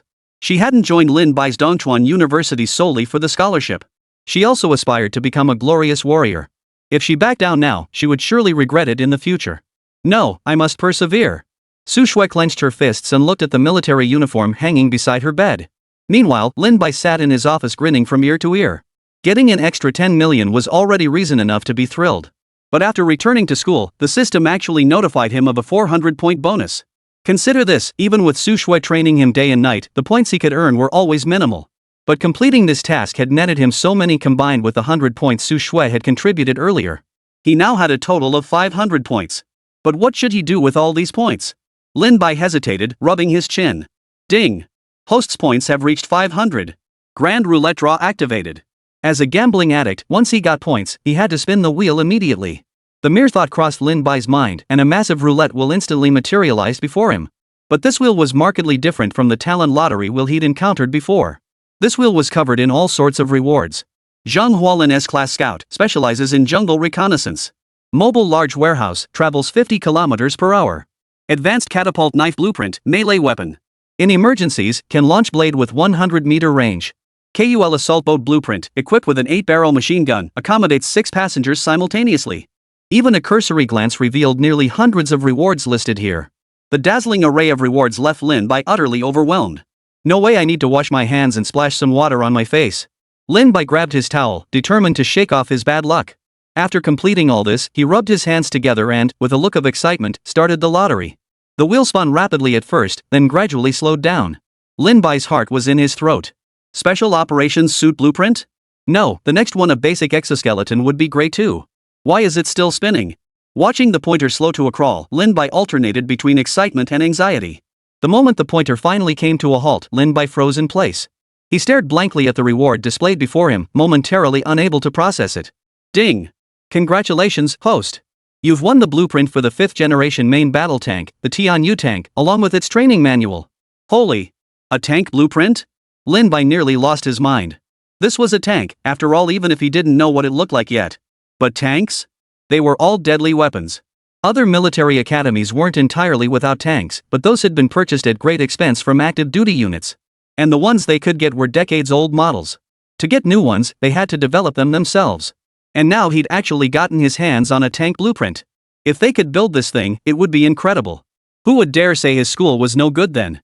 Just as Lin Bai was getting excited, he suddenly seemed to remember something, his eyes widening in surprise. Right. If this is a blueprint, shouldn't there be a sample reward? When he purchased the ATG assault rifle earlier, he received a sample precisely because it was a blueprint. This 5th generation Tianyu tank blueprint should also come with a prototype. Ding! Host, your 5th generation Tianyu tank prototype has been placed in the school's temporary warehouse. Please proceed to the warehouse to collect it. Lin Bai's mind instantly buzzed with excitement. Holy crap, his school now has a tank. With that thought, Lin Bai took off running downstairs. This was a freaking tank. What guy wouldn't want one of his own? This so-called temporary warehouse was actually just a spare space used to store the school's food supplies. The moment he opened the warehouse's iron door, Lin Bai was completely dumbfounded. Inside stood a brand new tank, vastly different from traditional models. While still utilizing a track design, its exterior appeared angular and sharp. On both sides of the tank were stepped firing compartments, completely separated from the rectangular main body. Moreover, these firing compartments differed greatly from previous designs, employing firing ports that were physically separated from the gunners inside. It employs remote operation, meaning conventional ammunition cannot possibly hit the gunner inside. From the front of the central rectangular body protrudes a rectangular gun barrel, featuring 2 jet black openings. Visually distinct from previous designs, Lin Bai understood from the system's knowledge that this configuration ensured rapid, continuous firing. Although the central rectangular body lacked significant tilt-angle design, its unique construction allowed for greater ammunition storage capacity. Moreover, it abandoned traditional manual reloading in favor of a fully automatic loading system, complete with 2 separate ammunition feeders. This was specifically designed to allow for quick replacement in case of malfunction. Lin Bai compared it to the blueprint in his mind, gritting his teeth and swallowing hard. This is way too advanced. This is the real deal. Principal. Just then, Su Shandao was walking this way. But when he reached the warehouse, his eyes widened in shock. Principal, what the hell is this? Though it resembled a tank, it was vastly different from any tank he'd seen before. Even Su Shanda couldn't immediately confirm whether this thing was truly a tank. It is a tank. Lin Bai took a deep breath and spoke slowly. A tank? We have a tank now. Su Shanduo, usually composed, couldn't contain his excitement at that moment and couldn't help but shout out loud. The sound even reached Su Shui, who was training in the distance. Upon hearing the word tank, Su Shui abandoned her training. She hurried toward the commotion. When she reached the warehouse entrance and saw the tank inside, she froze in place, utterly dumbfounded. When did we acquire tanks? This is ridiculous. Su Shui was completely dumbfounded. Though it differed slightly from the tanks in her memory, it was unmistakably a tank. She never imagined their school could possibly acquire such a thing. Ding! Just then, Lin Bai's phone suddenly vibrated. Pulling it out, she saw a text message from the Education Bureau. Military training subjects will be inspected on site tomorrow. One student must be present. Reading the message, Lin Bai took a deep breath. Here it comes, finally. He had long been prepared for the Education Bureau's visit. Success or failure hinged on this very moment. Chapter 013, Dongchuan University. Are soldiers carrying out missions? This didn't just concern the future of Dongchuan University, it was intertwined with Lin Bai's own future. Without this university, Lin Bai would effectively lose his system.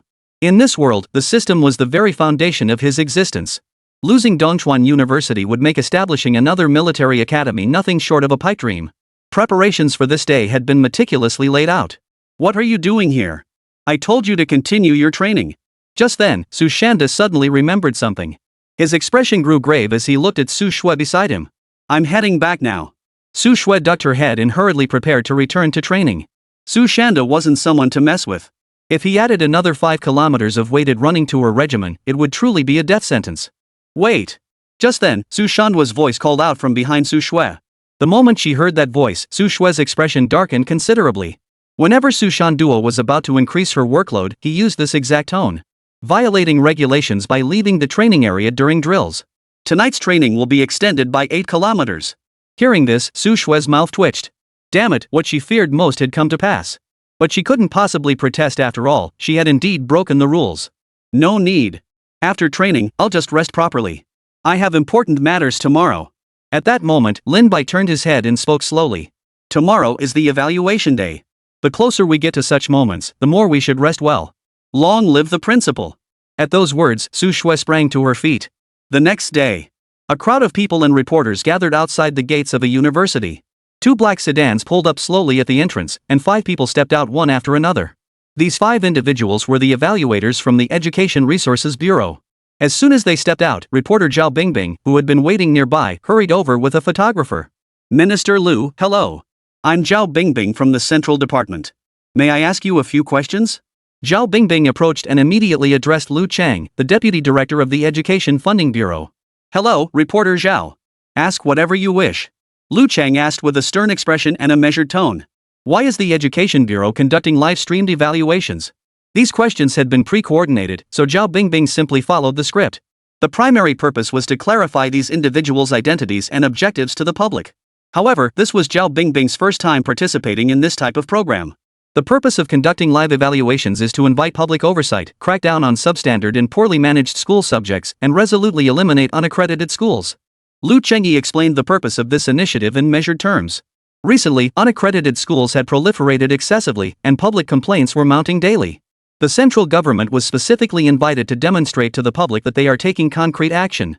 Moreover, the decision to broadcast this event live was also intended to set an example. According to investigations and records, these unranked universities have all chosen military majors. The very notion of military programs at diploma mills felt fundamentally wrong. It's like they're walking right into the line of fire, so we chose this location without hesitation for the live broadcast. This would demonstrate to the public their resolve to crack down on diploma mills. What's the hold up? If you're going to start, just get on with it. The sun's already up. Exactly. It's already scorching me to a crisp, and you're still droning on. What kind of university is this anyway? Their gate looks like something straight out of my middle school days. Didn't we just say it?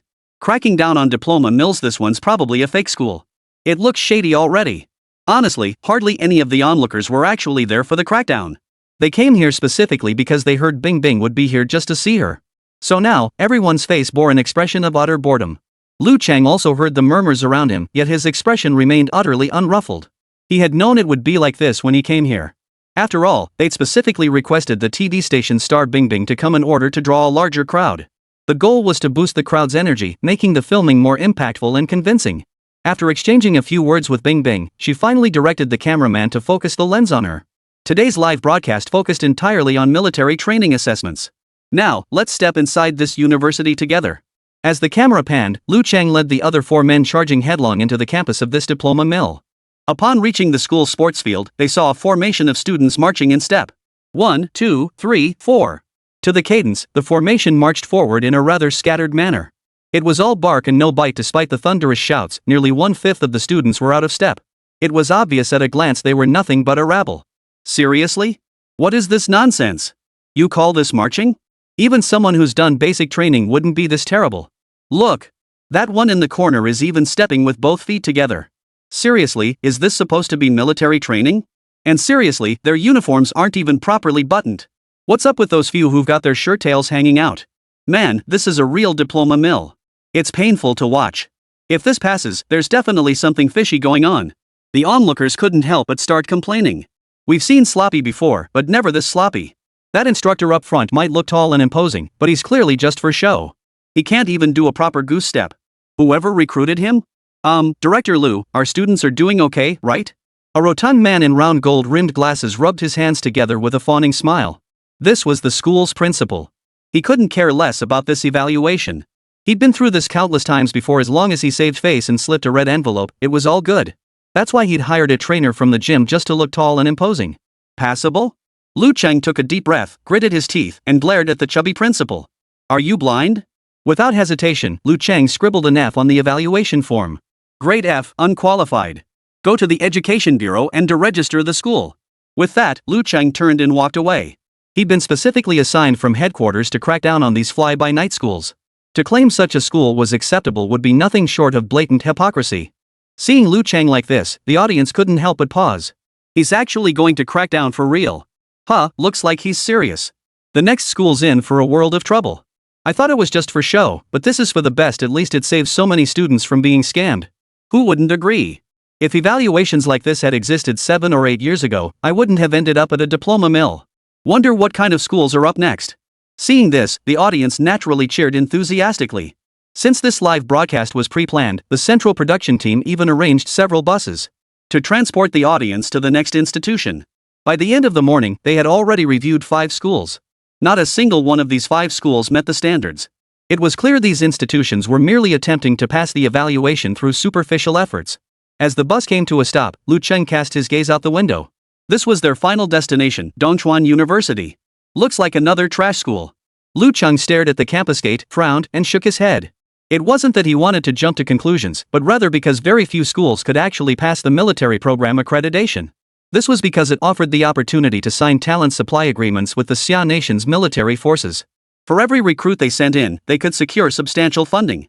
That's precisely why so many schools were clamoring to establish military programs.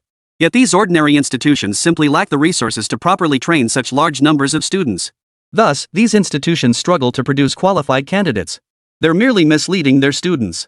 After all the spectators had disembarked, Bingbing stood with her back to the Dongchuan University gate and began her introduction. Dongchuan University is our final destination on this trip. If its military program doesn't achieve a D rating, it will be shut down. The audience looked up at the campus, and after just one glance, they couldn't help but shake their heads. These days, anyone can open a school, and this one is just pathetic. Small, shabby, and broke. It's practically written on the gate. But honestly, it's better this way. At least these schools can't deceive people. No need to go inside, I already know the outcome. None of these fly-by-night schools are any good. It's only natural, though. This trash school closing down is inevitable. They'd seen plenty of schools today, and some did look decent from the outside. But in reality, they weren't anything special either. Everyone was just waiting for these schools to go under. Yet, the moment they stepped inside, rhythmic footsteps echoed ahead, quiet but perfectly synchronized. 3 figures clad in combat uniforms marched toward them in perfect unison. All 3 were armed with steel rifles, their expressions resolute. Moreover, this place looked entirely different from the previous schools. Other schools required shouting slogans to march in step, and even then, it wasn't always synchronized. Yet as these 3 approached, each step seemed ingrained in their very bones. Each stride covered the exact same distance, without the slightest deviation. More crucially, their eyes gleamed like those of bloodthirsty wolves, radiating a faint aura of lethal intent. At first glance, everyone was stunned. Holy crap, why are there soldiers carrying out a mission here? Chapter 014, You're actually using a gun? Unbelievable. Wait, what's going on with this school? Why are there soldiers here? Could these be cadets? They look just like real soldiers. I'm a military veteran myself, these are definitely real soldiers. Their marching steps are ingrained habits, you can spot them instantly. Holy crap, could these be the school's instructors? The audience was stunned. Compared to the previous school, this one created a stark contrast. But for a moment, no one thought it might be students. After all, the new program had only just started. It was practically impossible to train such outstanding students in such a short time. At that moment, the 3 men approached the group and halted in unison. Good morning, sir. The inspection is about to begin. Su Shandao stepped forward, chest out, saluting Lu Cheng and the others as he shouted. The resounding, impactful voice momentarily stunned Lu Cheng. Minister Lu, hello. I am Lin Bai, president of Dongchuan University. Noticing the stunned expressions on their faces, Lin Bai offered a faint smile. This was all part of his deliberate plan. After all, they were the last university to arrive. He had been watching the livestream all along, waiting for their arrival to deliver a powerful impact. If not for this reason, they would still be on the sports field. The moment Lin Bai appeared, all eyes instantly focused on him. Seeing his slightly immature face, everyone couldn't help but feel a bit stunned. After all, Lin Bai looked far too young, as if he was still of school age. How can the principal be so young? Holy crap, he must be some rich kid's offspring. He doesn't seem like someone who hasn't studied at all. Didn't he walk quite well in the formation just now? That's hard to say. What if he's been practicing this since he enrolled? If that's the case, even a dog could keep up with the rhythm. That's true. Who's to say he's not just putting on a show? And what about the other students? As the spectators chatted, they noticed there were only 3 people in front of them.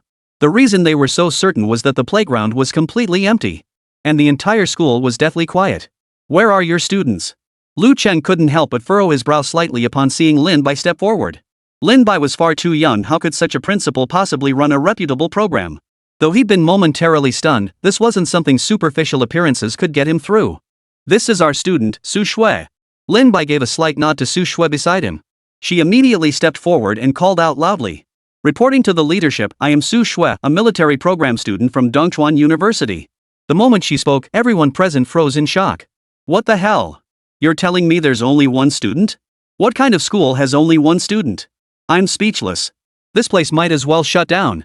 Looks like the setup is just a principal, an instructor, and one student. This is ridiculous. What kind of joke is this? Look at other schools, you've got just one student? You're worse than a cram school. The audience couldn't help but vent their frustration. After all, this situation is just too absurd. Even if they trained that one student, they wouldn't make much money. They all suspected the school was just a joke. You only have one student? Even Lu Cheng's expression turned slightly off. He'd been in the business for years and evaluated countless schools. Yet this was the first time he'd ever witnessed such a scene. Better to have none than to have them all. Lin Bai met Lu Cheng's gaze directly, showing not a hint of retreat. Well said, better none than bad. Then let's go and inspect it. Lu Cheng was so furious his face twisted into a grimace. But he had to admit, there was nothing wrong with that. By the rules, even a single student was still a student. He couldn't find fault with this. In that case, we might as well get the inspection started. Everyone, please follow me to the playground. Lin Bai showed no hesitation, leading the group toward the nearby playground. Inside the live stream room, viewers watching the live stream had been rather unenthusiastic. They were primarily drawn by Bingbing's looks, but this scene piqued their interest. A trickle of comments began appearing in the chat. This school seems way more interesting than the last one. How could it not be interesting? One person can take over an entire dorm building. If that's not interesting, what is? But this is definitely all show, and the only student they recruited is a girl. Exactly. It's nearly impossible for a girl to catch up to the guys in such a short time. Though the netizens were growing more intrigued, they still hold little hope for the outcome. It's not that women are inferior to men, but physically, males inherently have an advantage. This is the result of long-term evolution, and very few can overcome these gender differences. Therefore, passing the test is no easy feat. The first event, a 5-kilometer run carrying a 10-pound weight. Lin Bai stepped forward to announce the first test. He had already received the test items before this evaluation began. He only needed to select a portion of them to serve as the assessment content. The test items could be arranged autonomously. However, the test must meet a certain minimum requirement. Present your equipment for inspection. Upon arriving at the training ground, one of the evaluators addressed Lin Bai. He was the veteran accompanying them this time, primarily responsible for verifying equipment compliance. Lin Bai gave Su Shui a slight nod. Su Shui strode up to the evaluator and handed over the backpack on her back. It meets military assessment standards. Proceed with the inspection. After inspecting the contents and weighing the backpack, the evaluator returned it to Su Shui. With everything prepared, Su Shui began running laps around the field as the evaluators counted off. Damn, 10 pounds over 5 kilometers, even most men couldn't endure that. That goes without saying. In the military, new recruits have to train at least one full day every day just to barely meet the standards. At previous schools, this first hurdle eliminated 99% of candidates, let alone a girl. She's bound to be a slacker, probably collapsing after just 2 kilometers. Netizens weren't holding out much hope for this test. 10 Jin is actually the standard weight carried in the military, but for a new recruit to run that far is incredibly difficult. And this is a girl running will be even harder for her. But as lap after lap passed, the expressions in the livestream chat grew increasingly tense. This must be over 3 kilometers already, right? And she's barely breaking a sweat. Wow, that pace is impressive. Even in my time in the military, I rarely saw recruits that capable. Could she actually complete all these tasks? Who knows? Just watching this looks exhausting enough. I'd probably drop dead if I tried. As Su Shui kept circling the track, she soon completed the entire 5 kilometers. By the time she finished, beads of sweat had formed on her forehead. Yet her perfectly straight posture revealed she still had a bit of energy left. 25 minutes and 30 seconds. Meeting the military's assessment standards. The retired evaluator recording the time couldn't help but nod slightly. Such a result surpassed 90% of the population. He knew full well that this training had only lasted 15 days. To reach this level of training required immense effort.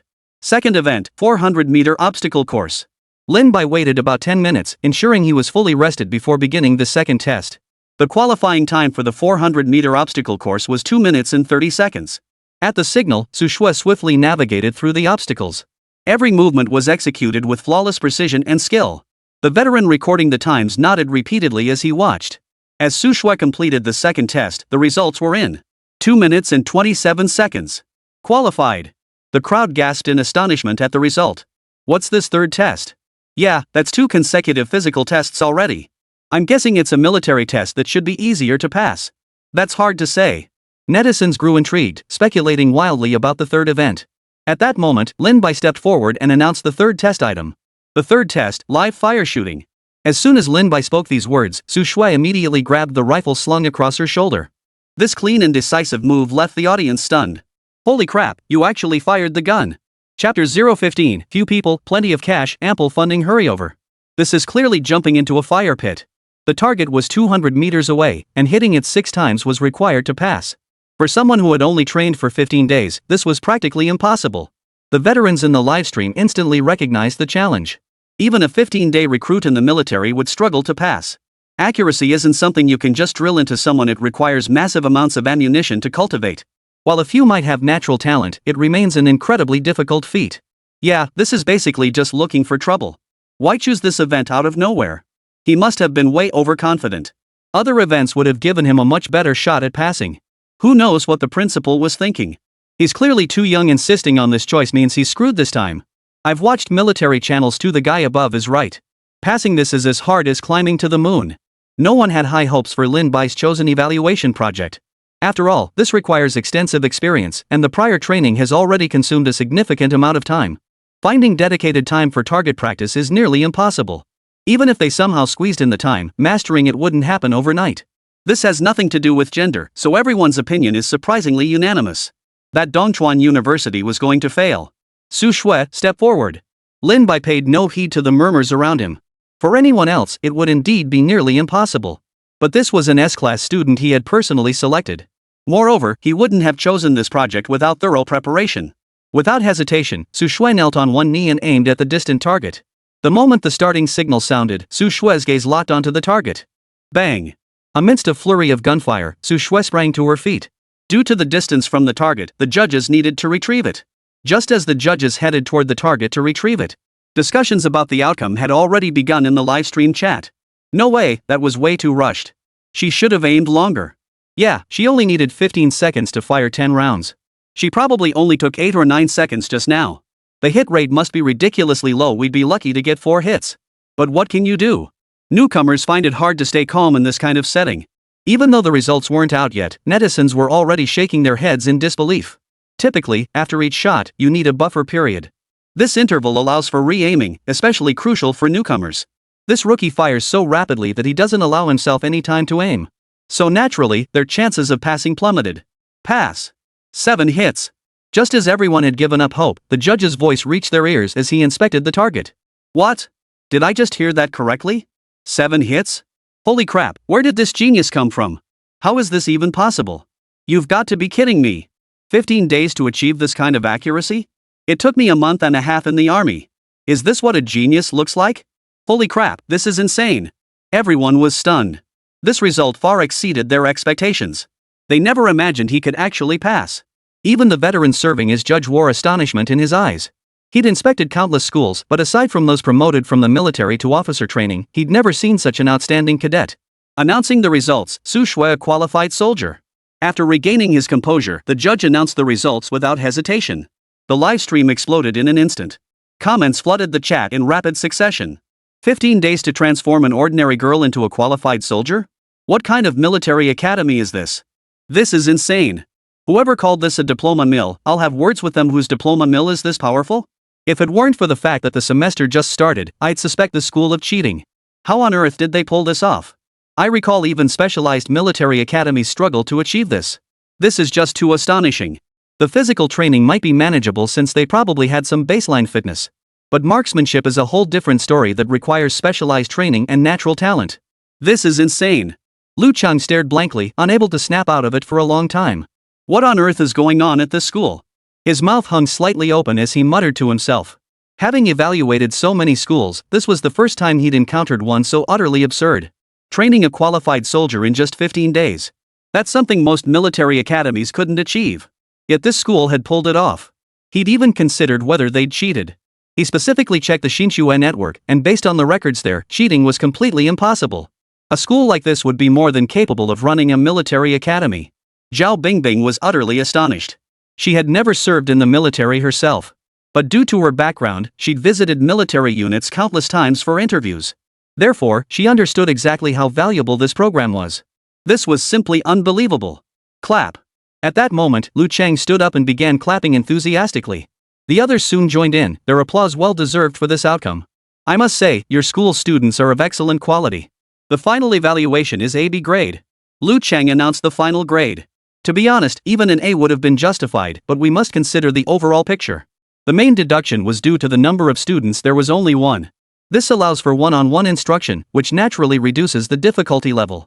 The scoring must be conducted according to this standard. Even so, this represents the highest subject evaluation awarded in the first phase. Ding! Congratulations, host, on preserving Dongchuan University. For completing the hidden mission, the host has earned one talent draw opportunity. The moment this notification sounded, Lin Bai's face involuntarily lit up with joy. Regardless of who was drawn, it would be a tremendous boon for the university. After all, even a C-tier talent would be worlds apart from ordinary instructors. Principal. Just as Lin Bai was lost in thought, Su Shandao's voice snapped him back to reality. What is it? Lin Bai turned to Su Shandao beside him, a look of confusion on his face. I think this is a good opportunity. Should we? Su Shanduo glanced at the photographer in the distance and whispered to Lin Bai. Lin Bai instantly understood what Su Shanduo meant. Everyone, let's go tour the school. Lin Bai strode quickly to the front of the group and spoke with a smile. After all, this was a television station even if they were currently broadcasting live. But we'll definitely edit it later and post it online. Now's the perfect time for promotion. When Lin Bai asked this, all eyes turned to Lu Chang. After all, Lu Chang was the one in charge of finalizing the schedule. Alright, let's go check it out together. Lu Chang smiled and shook his head. He understood Lin Bai's meaning at a glance. Still, he didn't refuse outright. Judging by what he'd seen so far, this was indeed an outstanding school. In that case, helping promote it wouldn't hurt. After receiving approval, Lin Bai led the group on a tour of the campus. The campus wasn't particularly large. In just over 20 minutes, they'd seen most of it. Everyone, I have an announcement to make. This school will be recruiting nationwide. Qualified students will receive a minimum scholarship of 100,000 yuan upon enrollment, up to 200,000 yuan, plus a monthly stipend of 10,000 yuan. Upon returning to the playground, Lin Bai could no longer contain himself. He stepped in front of the camera and delivered the announcement. The moment he announced this, the live stream exploded with reactions. A minimum of 100,000 yuan? That's practically paying students to enroll. This is better than military academy benefits. Exactly. I recall even military academies only pay 6,000 yuan monthly, no bonuses unless you're an outstanding cadet. This can't be a joke. Where's this little school even getting that kind of money? Seriously? Are you serious about these terms? How rich do you have to be to pull this off? It's not that they don't want to believe it, it's just that these benefits are utterly absurd. Military academies offer benefits because most receive government subsidies. Plus, they cultivate talent for military service or research, which allows them to subsidize students. But this is a private school. Achieving that is practically impossible. I know what you're all thinking. Lin Bai spoke while pulling out a phone he'd prepared earlier. This is our school's account. We currently have only 3 members, with 10 million in operational funds. Small group, big money, come join us now. The internet exploded instantly. Chapter 016, Your ingredient warehouse has cannon barrels? Guys, I'm signing up first. Damn, first come, first served. I'm heading over, don't try to stop me. Damn it, I'm getting old, but this military academy bonus is higher than my day job. I already told my nephew about this, none of you stand a chance. The live stream audience wasn't particularly large to begin with. But after Lin Bai announced these rewards, the news spread like wildfire through the chat. After all, every year, quite a few students plan to retake the college entrance exam. The college entrance exams haven't even started yet, so they might still get accepted. Getting into a school offering such high-level rewards would definitely be better than attending an ordinary university. Not to mention, for families with limited financial means, this was nothing short of a blessing. As word spread, Lin Bai's phone kept emitting constant beeps. Lin Bai casually pulled out his phone to see a steady stream of emails popping up on the screen, all containing student profiles. Wow, is this the power of the media? He exhaled in relief, unable to suppress a sigh of admiration. Building a reputation on your own is incredibly difficult. After all, it requires massive advertising budgets, and most ads are useless anyway. Because the target audience was wrong, Lin Bai had been slow to recruit students. But now he needn't worry, recruitment would be no problem at all. Even if only one outstanding student emerged from 1,000 applicants, it would still be a huge win for him. After all, this advertising doesn't cost him a dime. This maneuver left Su Shuat utterly dumbfounded. Is this how a principal operates? This is a bit out of the ordinary. She never imagined Lin Bai would recruit students this way. But she had to admit, it was a brilliant strategy. At least she'd have classmates now. At least she wouldn't be suffering alone anymore. As for Zhao Bingbing and the others, they weren't surprised at all. After all, while touring the campus, they already knew he was clearly targeting student enrollment. As a journalist, she was accustomed to such tactics. But after confirming Dongchuan University's educational excellence, she had no objections. After all, in a way, this kind of thing could be considered a public service. Everyone, excuse me. I have something to attend to. You all go ahead and explore on your own. I need to handle a matter. Having achieved his goal, Lin Bai promptly excused himself. He had no time to deal with these officials now. Nothing was more important than his lottery draw. Seems this Lin Bai is quite interesting. Lu Chang watched Lin Bai's retreating figure, a faint smile spreading across his face. In all his years at the Education Bureau, he'd never encountered someone who refused to suck up or flatter others. Previously, school principals would practically camp out beside him 24 hours a day after meeting him. But this was precisely the kind of person he favored most. By now, Lin Bai had returned to his office. After placing an order for food, he plopped down on the sofa, rubbing his hands together as he prepared to start the lottery. System, activate the special talent lottery. The moment the words left his mouth, a virtual screen instantly materialized before him. Gazing at the gleaming golden wheel, Lin Bai's eyes sparkled with excitement. He wondered what kind of talent this time would bring him. Lin Bai clenched his fists, staring intently at the screen. Truthfully, Lin Bai didn't have many demands for talent at this point. Because right now, the school was in desperate need of any kind of talent. Even if they gave him a C-grade talent for the logistics department, he wouldn't complain. After all, even the worst could help solve some of his problems. Let's begin. Lin Bai didn't forget to wipe his hands and face with a wet wipe before starting the lottery. With a flick of his thoughts, the golden wheel on the screen began spinning rapidly. The moment the wheel came to a halt, Lin Bai fixed his gaze on the prize indicated by the pointer. Ding! Congratulations, host! You have obtained an S-class talent. Wang Mang, S-rank military craftsman. Formerly served as a special researcher at the Military Research Institute.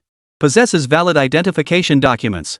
Within reality, the system has already rationalized his identity, no need to worry about exposure. Holy, I've turned into a ING European emperor? Lin Bai nearly jumped for joy. After all, the odds of landing an S rank were only 5%. He'd been grateful just to get an A rank talent, but holy crap, his luck just exploded. In his previous life, he was the type who couldn't even match a single number after buying 5 lottery tickets. But here? 2 S-tier wins in a row? What else could it be but pure luck? After a long while, Lin Bai finally calmed down and began to ponder slowly. With Wang Meng on board, did this mean he could finally build his own military factory? It must be said, Wang Meng's value was immense. He already possessed the ATG blueprints, and to continue manufacturing them, he needed a military factory. But Lin Bai knew his own skills were barely adequate. There was no way he could build them himself. While he could purchase firearms from suppliers, the finished products cost more than 3 times the price of parts. More importantly, the firearms currently available on the market were either relics from over a decade ago or weapons of poor quality and craftsmanship. Wang Meng's sudden appearance solved the firearms dilemma. Lin Bai summoned Wang Meng without hesitation. The next second, Lin Bai suddenly felt the surrounding light dim considerably. A towering, imposing figure materialized before him. At first glance, the man stood nearly 2 meters tall, weighing roughly 120 to 130 kilograms. His bulging muscles strained against the loose military uniform, creating an intimidating presence that was truly awe-inspiring. This man had a square jawline, and just looking at him made him seem incredibly fierce. Squad leader, Wang Meng reporting for duty. Wang Meng saluted Lin Bai with a forceful, rainbow-like momentum. When he swung his arm, Lin Bai could even feel a gust of wind wash over him. Well, you're Wang Meng. From now on, call me principal. Lin Bai was completely dumbfounded. True to his name, he lived up to his reputation. When he first saw the name, he'd imagined Wang Meng to be as lean and muscular as Su Shanduo. But this was a burly, rough and tumble giant. If not for the introduction, he would have suspected Wang Meng was a combat specialist.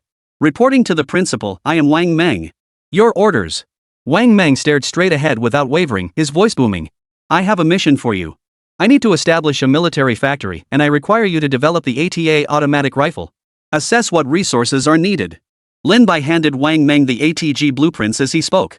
Wang Meng took the blueprints, skimmed through them briefly, and after a moment of silence, spoke up, Principal, the construction of this ATG automatic rifle isn't overly complex. However, to acquire the necessary equipment, we'll need nearly 1 million yuan in startup capital. Production could begin in about 2 days. Being an expert in this field, he grasped the manufacturing plan and steps after just a cursory glance. Alright, let's go get the money. Lin Bai agreed without hesitation. With enrollment expanding, mass production of the ATG assault rifle was inevitable. This expense was unavoidable. After agreeing, Lin Bai took Wang Meng to the bank to withdraw the funds. After opening another bank account, Lin Bai transferred 1 million yuan to Wang Meng's card. Meanwhile, Zhao Bingbing and the others were casually touring the school facilities. As they walked, they noticed a warehouse behind the cafeteria. Large characters were painted on the warehouse. Temporary food storage. From the outside, the warehouse door appeared slightly ajar, likely not fully secured. Let's go check out Dongchuan University's food storage. Zhao Bingbing was also curious what could possibly be stored in the food warehouse of a school with only 3 people. Arriving at the warehouse door, though a crack was visible, the interior remained dark. Zhao Bingbing had no choice but to forcefully pull open the heavy doors.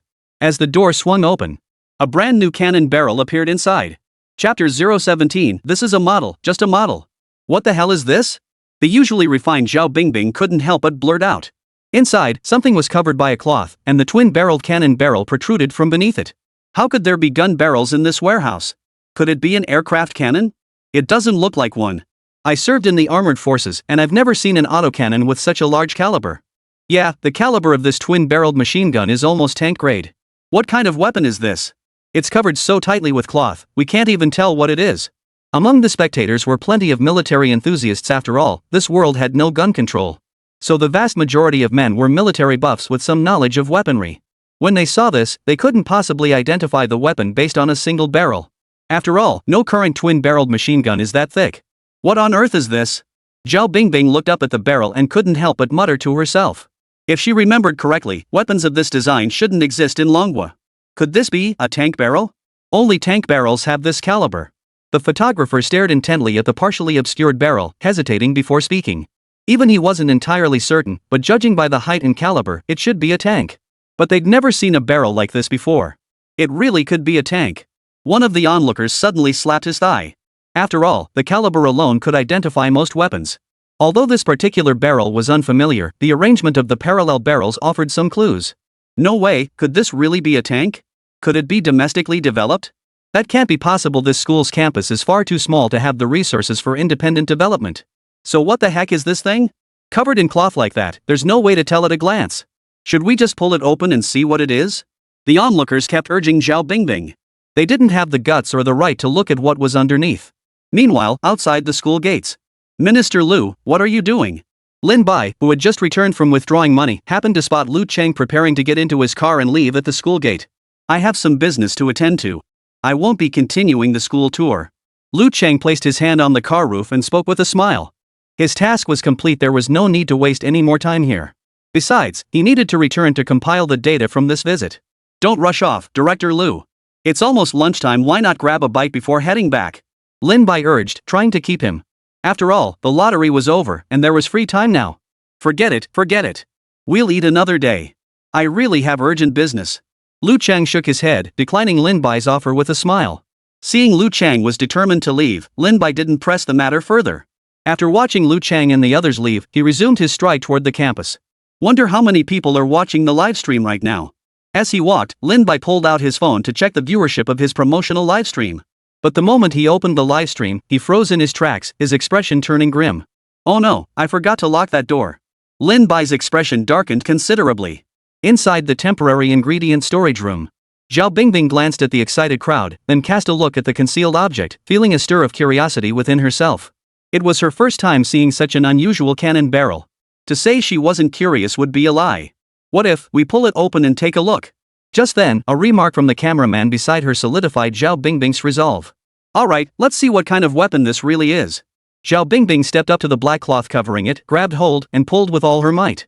As she pulled, the entire cloth flowed like water, cascading to the ground. The moment its true form was revealed before everyone, all present felt their breath catch in their throats. A tank? Bingbing covered her mouth with both hands, staring at the tank before her with a look of utter shock. This tank differed significantly from any she had seen before, primarily in its appearance. Most modern tanks integrated the commander's cupola and the loader's compartment into a single unit. But this one was different. Each section was completely separate, like entirely distinct entities.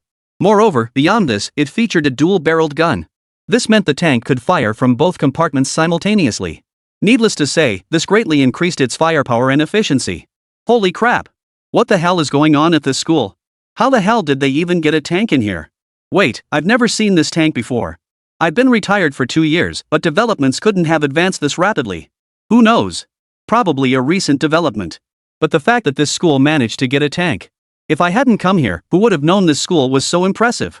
Honestly, this tank is just way too cool. It's got a huge difference from the traditional ones. Bullet comments were flying across the live stream screen. Every viewer was buzzing with excitement. After all, issuing pistols to military cadets is perfectly reasonable, but issuing tanks? That's taking it too far. While firearms are indeed legal and compliant in Dragon Nation, heavy weapons are an entirely different matter. Heavy weapons are essentially illegal, and even among military academies, not all are authorized to possess them.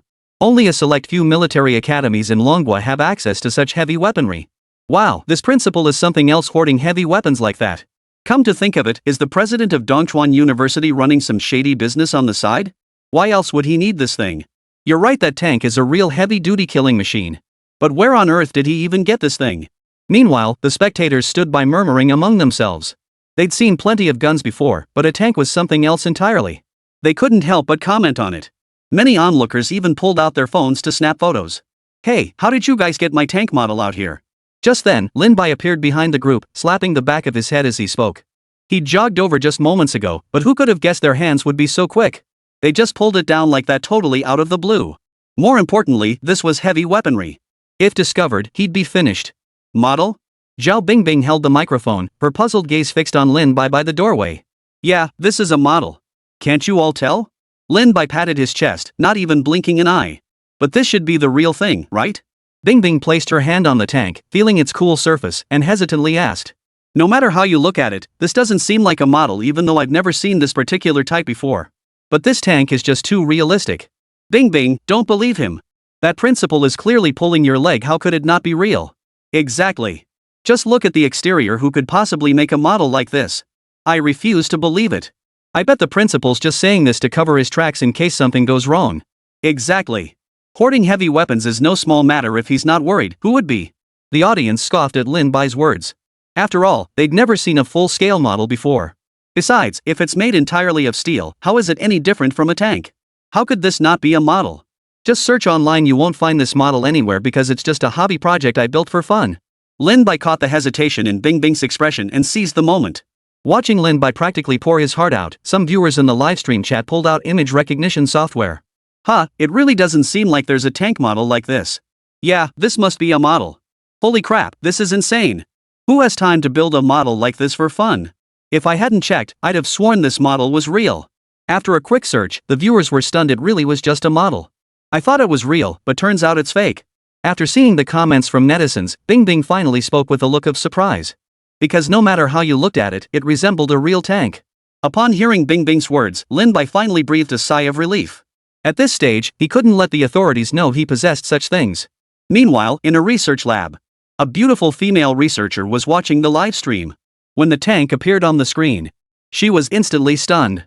That tank isn't right. Chapter 018, where did this tank come from? Investigate. Song Yu stared intently at the tank on the screen. After pressing the screenshot button, she abruptly stood up. No, this absolutely can't be right. This tank definitely isn't that simple. As she thought this, she opened another computer and began typing furiously.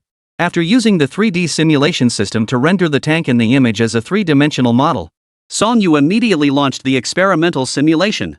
But the moment the experimental results appeared, her pupils began to tremble uncontrollably. This can't be possible. She had just simulated a shell striking the tank's armor. Yet the tank's armor damage was only 34%. Consider this, if it were their conventional tank, the damage would have reached at least 73%. This shouldn't be happening. Why was this occurring? Although it also employed a slope design, Song Yu couldn't grasp the underlying principle at all. The only certainty was that this so-called tank model was far from simple. This tank perfectly adheres to the principles of mechanics and armor science. No, this model was definitely not that simple. Who on earth had built this tank? Song Yu gripped her pen so tightly she didn't even notice the ink seeping through the paper. Though she hadn't worked inside the organization, she was intimately familiar with most tank designers. Yet she had never heard of anyone developing such a tank. Could this be a new design? But if so, why would it appear at that school? The more she thought about it, the less sense it made. No, Dad must know. Song Yu abruptly stood up and hurried toward the door. Thump. In the study, Song Weigua, who was organizing documents, heard the knock and frowned as he took off his reading glasses. Come in. After Song Weigua's reply, the study door swung open. His daughter rushed in, looking flustered.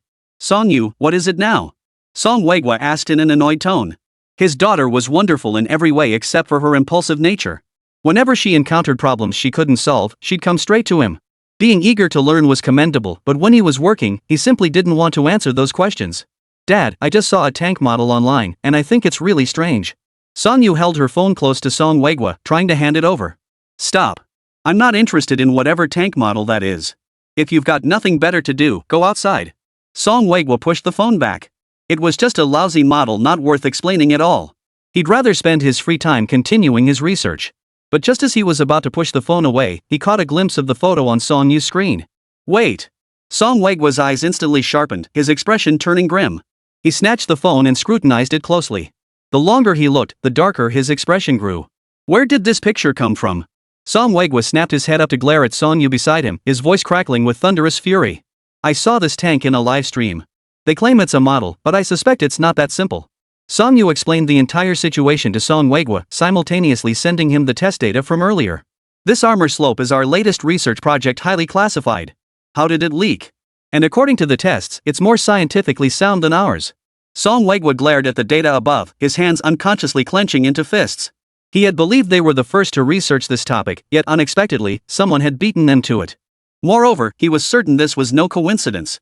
Because this slope didn't just involve different angles, it even touched on structural engineering.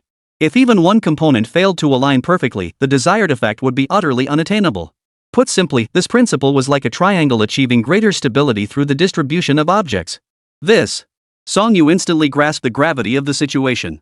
Though she worked at the research institute, she simply didn't have the clearance. Though they were father and daughter, he withheld the vast majority of classified information from her. Knowing too much wasn't necessarily a good thing, and she understood the critical importance of top-secret information to the nation. Bang! Song Weigua slammed his hand on the table and clenched his teeth as he grabbed his phone. Though he couldn't yet grasp the full picture, this matter demanded immediate reporting to higher-ups. As the news spread rapidly, the Ministry of Science and Technology at the highest levels of Longwei was thrown into chaos. What on earth was going on?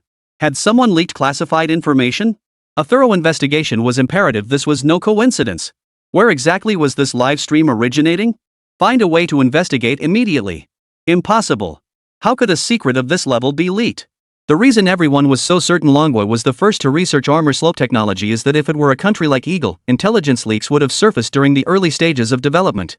Unless this secret was secretly leaked, allowing someone else to develop it first. Amidst the chaos at the research department, the mastermind behind it all, Lin Bai, sat bored on the stadium steps, watching Su Shui train. When would the other students come for interviews? He desperately needed those points. Lin Bai muttered to himself. Although many students had submitted applications, all required interviews. So for now, he really had nothing to do. He could only sit here, gazing at the sky and watching Su Shui train. Su Shui was running 10 kilometers on the field, while Su Shandao followed closely behind, urging her on without pause. Did you skip breakfast? If you didn't eat, you'll be gorging on pig feed tonight. Look at the way you're running. You have to admit, Su Shandao really is a man of the military. Even during training, he kept grumbling non-stop. Truthfully, Su Shui was performing quite well already. But a qualified soldier must endure pressure not only physically, but mentally as well. But Su Shui remained completely unfazed by Su Shandao's antics, maintaining her own steady pace. Her natural talent is already quite impressive. Wow, her talent is truly remarkable. Lin Bai couldn't help but nod inwardly. If it were him, he might not have been able to endure it. Ding!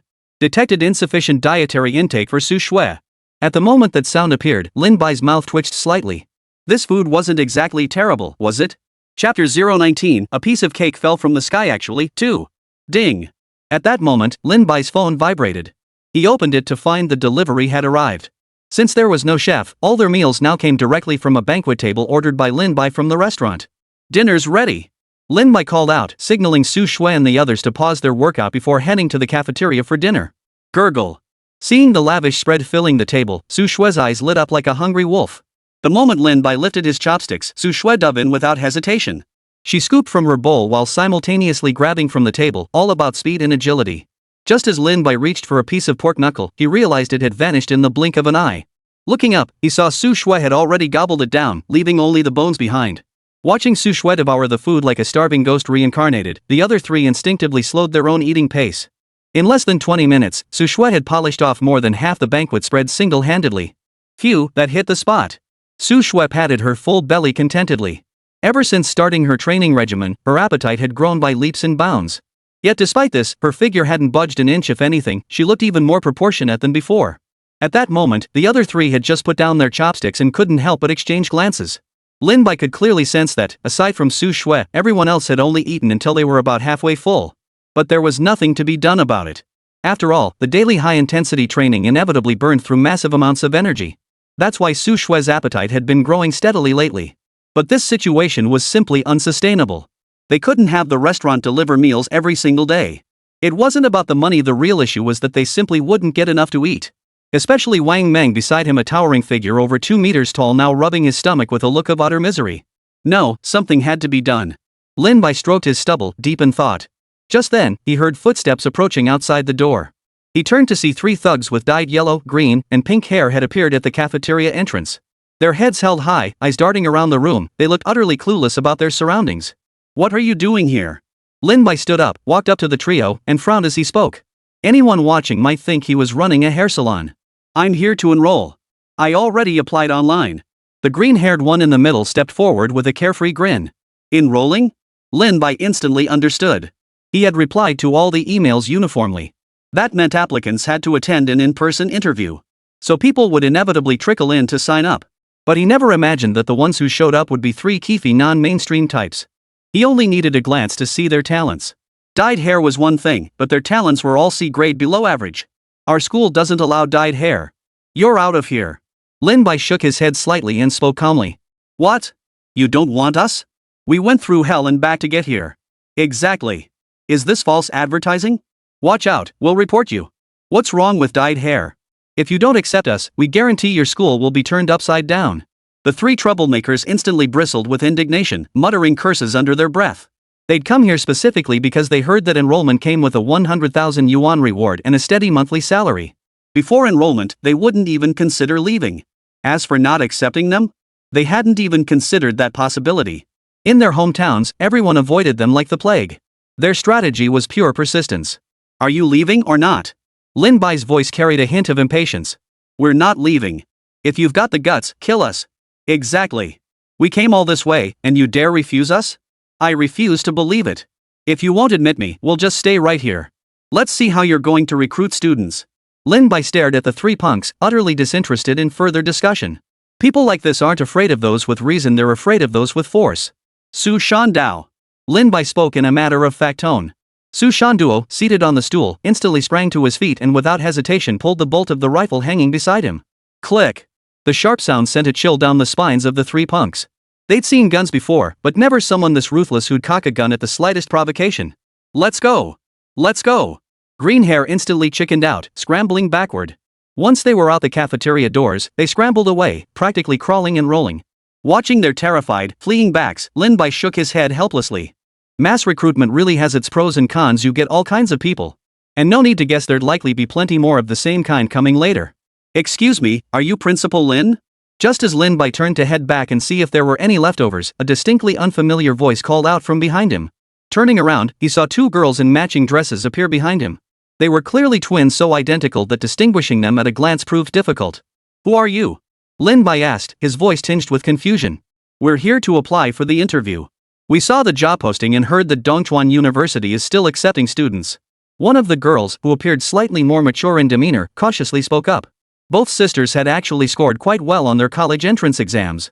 But they didn't get into the schools they wanted. Just as they were preparing to retake the exams, they came across this information online. So they rushed over to see if there was any chance of getting into Dongchuan University. Upon hearing this, Lin Bai instinctively looked up at the sisters' heads.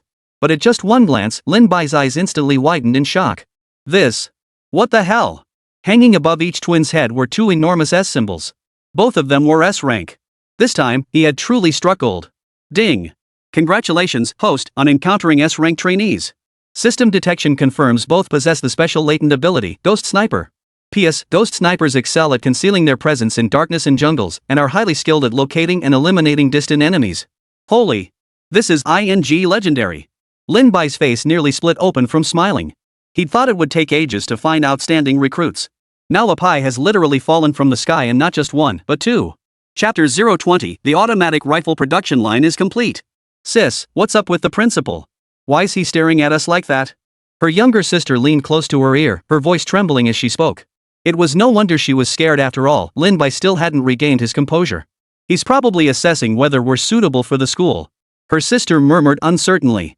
She felt slightly uncomfortable under his gaze, but she could tell Lin Bai's eyes didn't carry any lecherous intent. That was precisely why she'd resisted the urge to turn and walk away. So should we just stay here? Could it be she doesn't want to admit us? The younger sister cautiously spoke up as Lin Bai scrutinized them from head to toe. I'm not sure either. Her older sister shook her head slightly. To be honest, the way Lin Bai was scrutinizing them like this was giving them the creeps. After all, what decent person would stare at others so openly and unabashedly? At that moment, Lin Bai was completely absorbed in the joy of encountering two S-class individuals, so he naturally didn't notice the two girls. Principal. At that moment, sister, unable to hold back any longer, tentatively spoke up. Oh. Lin Bai snapped out of his daze, realizing his behavior had been odd. Very impressive.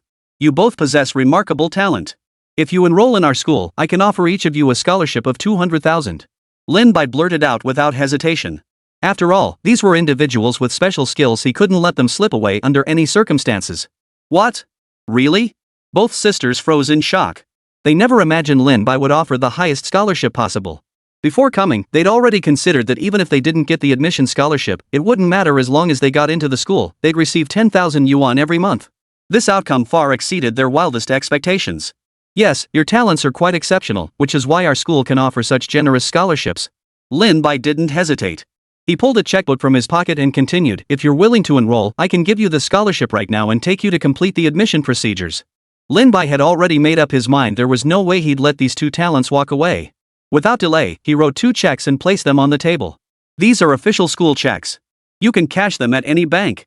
After Lin Bai placed the checks before them, the sisters' eyes widened in disbelief. 10, 100,000, 10,000, 100,000. Sis, this really is a check for 200,000. The younger sister excitedly grabbed her older sister's clothes and exclaimed in a trembling voice. Their family was extremely poor. Forget 200,000, even the 5,000 yuan tuition fee was a struggle for them to afford. Whenever they had a break from school, they would return home to work part-time jobs to help support their family. With this much money, they wouldn't have to worry about continuing their education. And they could even send some money home to help support their family. Yes. We'll never have to scrimp and save again. Her eyes sparkled, and her voice carried a hint of excitement. Watching them tuck away the checks, Lin Bai was overjoyed. This time, these two talented individuals with special skills wouldn't be able to slip away. Come on, I'll take you to handle your enrollment. Lin Bai led them to the office. After helping them complete their enrollment paperwork, he learned their names and details. The elder sister was Qin Zhaodi, with a small, barely noticeable beauty mark on her left cheek. The younger sister was Qin Pundi, whose face bore no such mark. During their brief conversation, Lin Bai could tell that although the sisters were cautious in their words and actions, they possessed a strong and resilient character. Their reserved manner likely stemmed from limited social interaction, but this wasn't a major concern, it should improve with training. Gurgle. Just as Lin Bai was chatting with the two, he suddenly heard a rumbling sound coming from Qin Zhaodi's direction. The moment he looked up, Qin Zhaodi flushed bright red. The two had rushed over immediately upon hearing the news. Due to financial constraints, they'd only brought enough money for round-trip transportation and barely any food. By now, they'd practically eaten everything on the road. By this hour, hunger was inevitable. Your school records have already been transferred. As for clothes and touring the campus, I'll have someone take you there. Lin Bai didn't take them out to eat. Instead, he pulled out his phone and called Su Shandao, instructing Su Shui to come pick them up. She would show them around the school and take them out for a meal. He chose not to handle this personally for 2 reasons. First, as principal, he needed to maintain an air of authority rather than act like a tour guide. Second, he could see that deep down, these two were actually quite insecure. Taking the sisters out to eat himself would likely make them feel even more uncomfortable. As for the meal, he could simply arrange it by phone later. Report.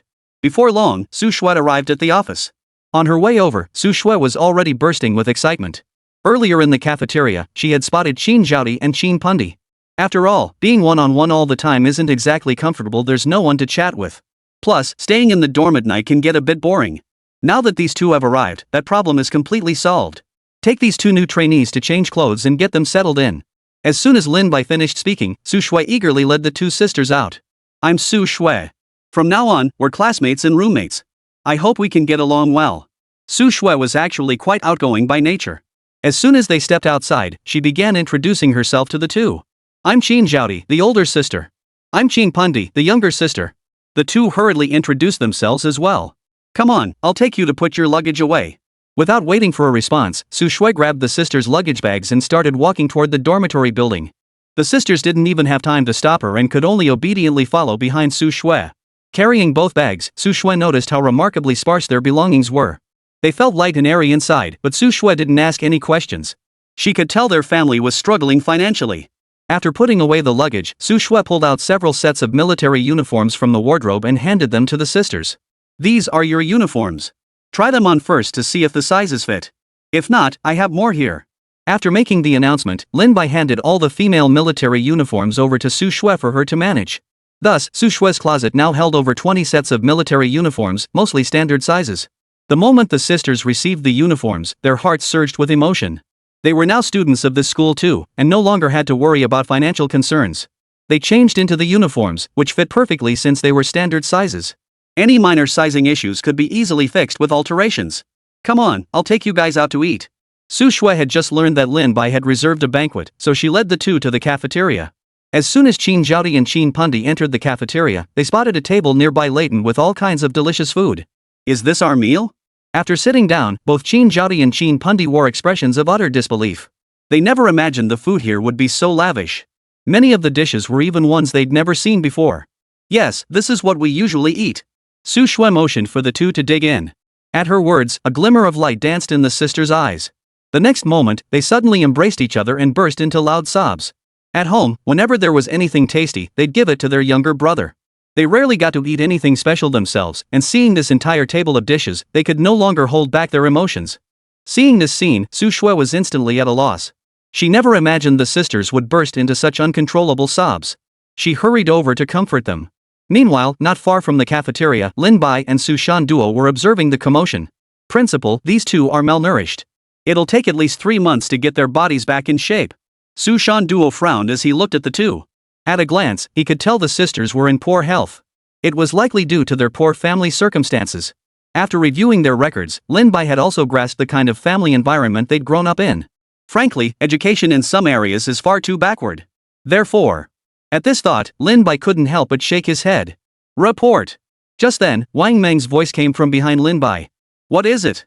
Lin Bai turned to look. Principal, the production line is complete and ready to begin manufacturing the ATG automatic rifle. At these words, excitement flashed across Lin Bai's face. Take me there immediately. Chapter 021, A Military Academy for 3? This is something.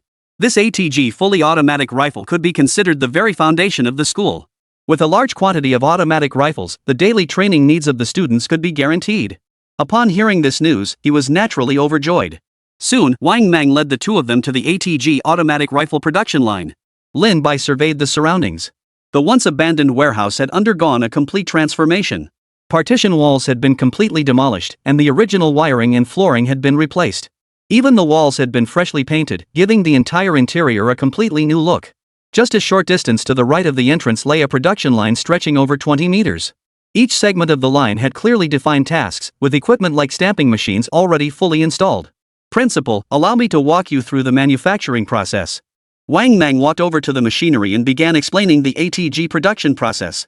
The process itself isn't complicated, the main challenge lies in the timeline. To prevent outsiders from learning their manufacturing methods, they couldn't have parts made directly by factories. They had to manufacture everything themselves, which consumed a significant amount of time. If Wang Meng were to assemble one ATG assault rifle by himself, it would take at least 5 days. Couldn't the production time be shortened?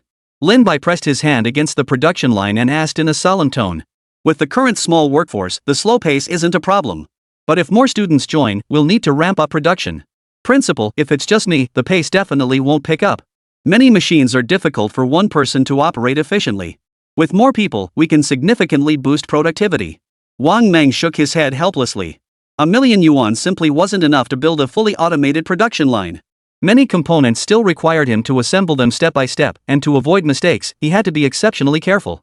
Producing one ATG in 5 days was already quite impressive. In that case, what about the ammunition? Lin Bai didn't dwell on the matter and shifted the topic to ammunition. Although the current ammunition used was the universal 7.62mm caliber.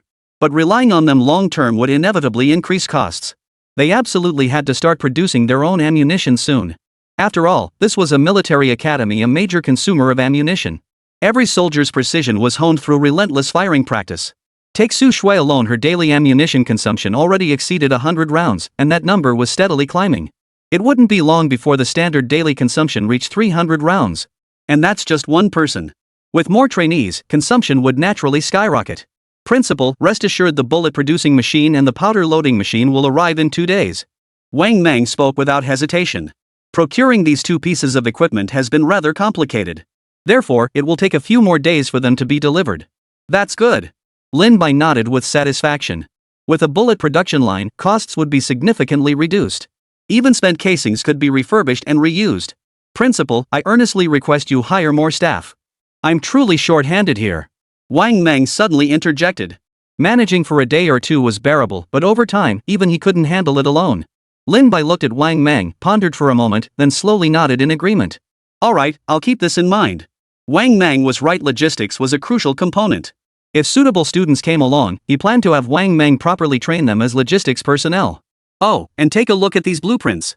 Just as Lin Bai was about to leave, his peripheral vision suddenly caught sight of the 5th-generation Tianyu tank stored in the warehouse. He pulled out a set of blueprints and handed them to Wang Meng. He had intended to show it to Wang Meng, but had been too preoccupied with work. Had he not spotted the tank, he might have forgotten about it entirely. Wang Meng hastily took the blueprint from Lin Bai. Upon seeing the blueprint, Wang Meng's eyes widened in astonishment. He had actually noticed the tank while renovating the warehouse. At the time, he had only briefly examined its exterior structure. Even that cursory glance had left him utterly stunned. Many of its designs were entirely different from previous models, representing a comprehensive optimization across the board. Now, upon seeing the internal structure, he was so stunned he couldn't speak. The blueprint design was exceptionally well thought out. Every single component inside could be called perfect. As a top-tier researcher, he instantly recognized the ingenuity of these blueprints. The tank's interior has been streamlined for personnel, accommodating only 4 positions. These consist of 2 design positions, 1 main driver's seat and 1 radio operator communications specialist who also serves as the backup driver. Moreover, since the firing compartment employed a compartmentalized firing system, the ammunition loading mechanism was fully automated. But that's not all. The firing compartment is equipped with VR goggles. Combined with the movable firing compartment, it can even function as an anti-aircraft gun. 30 million. Principal, just give me 30 million, and I'll build you a Tianyu. Wang Meng clutched the blueprints, his eyes blazing with intensity, his voice trembling with excitement. For a researcher like him, crafting such a high-performance weapon was an irresistible temptation. Enough. Stop. Put this matter aside for now. Keep these blueprints and study them slowly. Lin Bai cut off Wang Meng's wild fantasies without hesitation. 30 million? Hell, selling the entire school wouldn't raise that much. Besides, now wasn't the time to build tanks. He certainly didn't want to draw the attention of the authorities at this stage. Work quietly, no need to shoot. All right. Wang Meng's disappointment was palpable. Lin Bai didn't even acknowledge Wang Meng, turning and leaving the warehouse immediately. Days passed in the blink of an eye. Lin Bai sat on the steps of the training ground, running his fingers through his stubble as he watched Su Shui and the others train. Not bad, they've made real progress these past few days. Lin Bai couldn't help but mutter in admiration. Now that he had 3 trainees, he could hear the system's point rewards popping up more frequently. Though Qin Zhaodi and Qin Pundi's physiques weren't particularly strong yet. Their training progressed rapidly thanks to their innate talent. Moreover, the sisters' dedication likely stemmed from their upbringing. During training, they never once slacked off, pushing themselves to the point of exhaustion before stopping. Often, they didn't even need Su Shandua's prompting. This stands in stark contrast to Su Shui's previous approach. As for the training regimen, since the 2 sisters' bodies hadn't fully recovered yet, so the sessions were split into 2 parts. In the morning, Su Shui trained alongside the sisters. Once the afternoon arrived, they began separate training sessions. Ding! Qin Zhaodi's level up progress, 21. Earned 1 point. The familiar sound of reward points chimed once more. The moment Lin Bai heard that sound, his mood lifted considerably. To him, it was the most melodious sound imaginable. Over the past few days, the number of students coming to enroll had steadily increased. Lin Bai spent most of his time at the admissions office interviewing students. Student, I've reviewed your academic records. Please return home and await our notification. Lin Bai said calmly to the female student before him. This student's talent was only rated D, and her academic performance was also poor. She simply couldn't meet Lin Bai's requirements. Upon hearing this, the girl lowered her head, pouted her lips, and walked out. We're all adults here. The so-called awaiting notification simply means rejection. So she could only turn and leave obediently. Sigh, the student's aptitude has been lacking these past few days. Lin Bai sighed, murmuring helplessly to himself. He'd interviewed quite a few students these past days, but the vast majority were only D grade. The highest potential was only C grade, and he hadn't even seen a single B grade. This made Lin Bai start to doubt whether his luck had finally run out. Despite the lack of outstanding candidates, Lin Bai still admitted 3 students. 1 C grade student received the minimum scholarship, while 2 D grade students were admitted as exceptions due to their academic records. The reason he hired them was because Wang Meng had been pestering him multiple times a day. So Lin Bai simply took 3 students and shoved them all into the logistics department. Being part of logistics, they only needed to participate in morning training sessions. In the dimly lit bar, the scent of smoke and alcohol hung heavy in the air. A crowd of scantily clad men and women writhed their bodies on the dance floor. Cheers! A muscular, shirtless man stood with a woman on each arm, his menacing face adorned with 7 teardrop tattoos. Those around him glanced his way, their eyes tinged with fear. This man, nicknamed Smiling Tiger, was rumored to have killed many during his mercenary missions abroad. "You're so annoying." A woman beside him traced circles on his chest with her fingers. "Men aren't bad, women just don't love them."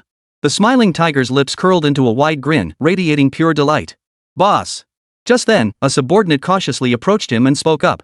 "HM? What is it?" Smiling Tiger shot a cold glance at the subordinate who had interrupted his enjoyment. "Well, you see, this school seems to have some money." The subordinate hastily handed his phone to the boss, displaying the very screen where Lin Bai had shown his bank balance. "Heh, interesting. A military academy with 3 people." The Smiling Tiger's lips curled upward, his eyes sparking with renewed interest. Chapter 022, Armed Forces appear outside the school. Late at night, outside the Dongchuan campus gates. "What's going on?" Lin Bai hurried toward the school entrance, calling out to Su Shanda from afar. He had just lain down in bed, ready to sleep, when the phone rang. And it was Su Shanda calling, saying something had happened at the school gate and he needed to handle it. While on the call, Lin Bai could hear the clamor of noise on the other end. That's why he'd rushed over in his slippers. "Principal, these 2 people say they're looking for a student from our school." Su Shanda frowned, pointing toward a middle-aged couple standing by the entrance. Following Su Shanda's gesture, Lin Bai saw a couple standing beside the school gate. Dressed in plain clothes, they stood close together, whispering something to each other. Their faces bore sly, cunning smiles. Upon seeing Lin Bai emerge, the couple immediately hurried over. "What brings you here?" Lin Bai frowned slightly and asked. "So you're the principal of this school?" The middle-aged woman gave Lin Bai a sideways glance, sizing him up from head to toe before continuing. "I'm here to find my daughter." "Get her out here now." "Who is your daughter?" Lin Bai noticed the woman's gaze and felt a faint irritation. But upon hearing she was a parent, he held his tongue. After all, she was a parent, and he owed her some respect. "Chin Zhaodi and Chin Pundi. Hurry up and bring them out, tell them their parents are here." The man with a face full of fleshy bulges hurriedly spoke up, his jowls trembling as he did so. "All right, hold on a moment." Lin Bai gave Su Shandao a slight nod, signaling him to notify the Chin sisters. It must be said, while speaking with these 2, Lin Bai couldn't shake the feeling that something was off. It was that when these parents spoke of their daughters, they were completely different from ordinary parents. Their eyes held no trace of care, only a desperate urgency. Those gleaming eyes resembled those of wild wolves. Still, Lin Bai didn't dwell on it. After all, everyone was the same. Before long, Lin Bai spotted the sisters approaching from afar, both dressed in military uniforms. As they approached, Lin Bai noticed the complex expressions on their faces.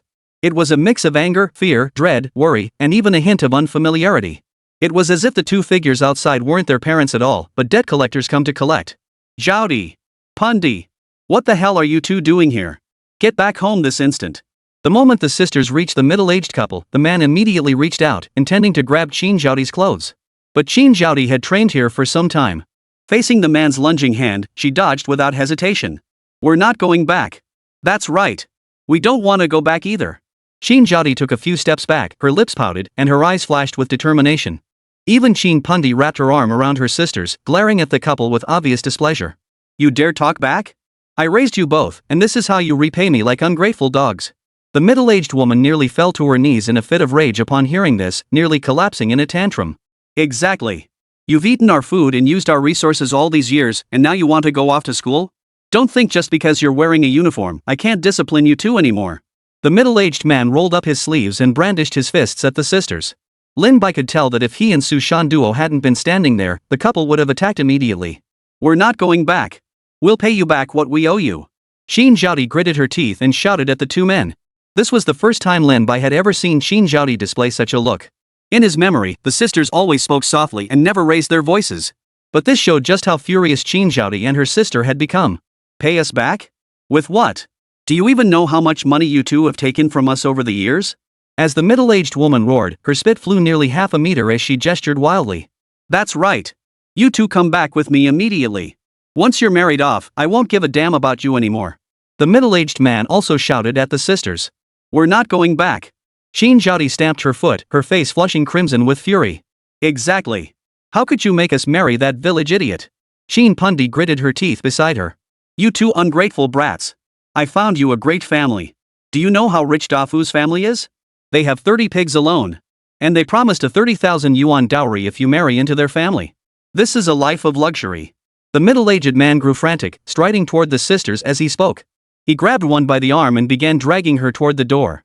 The moment the middle-aged man uttered those words, Lin Bai instantly understood everything. Truthfully, such incidents weren't uncommon. In his previous life, he'd seen similar cases frequently in the news. He had assumed Qin Zhaodi and Qin Pundi's parents simply favored sons over daughters, but he never imagined they'd actually consider selling their daughters. Stop! Seeing Qin Zhaodi and Qin Pundi about to be dragged out, Lin Bai spoke up without hesitation. The instant he spoke, Su Shan lunged forward, closing the distance to the middle-aged man in a single stride. He grabbed the man and pulled him aside. You bastard!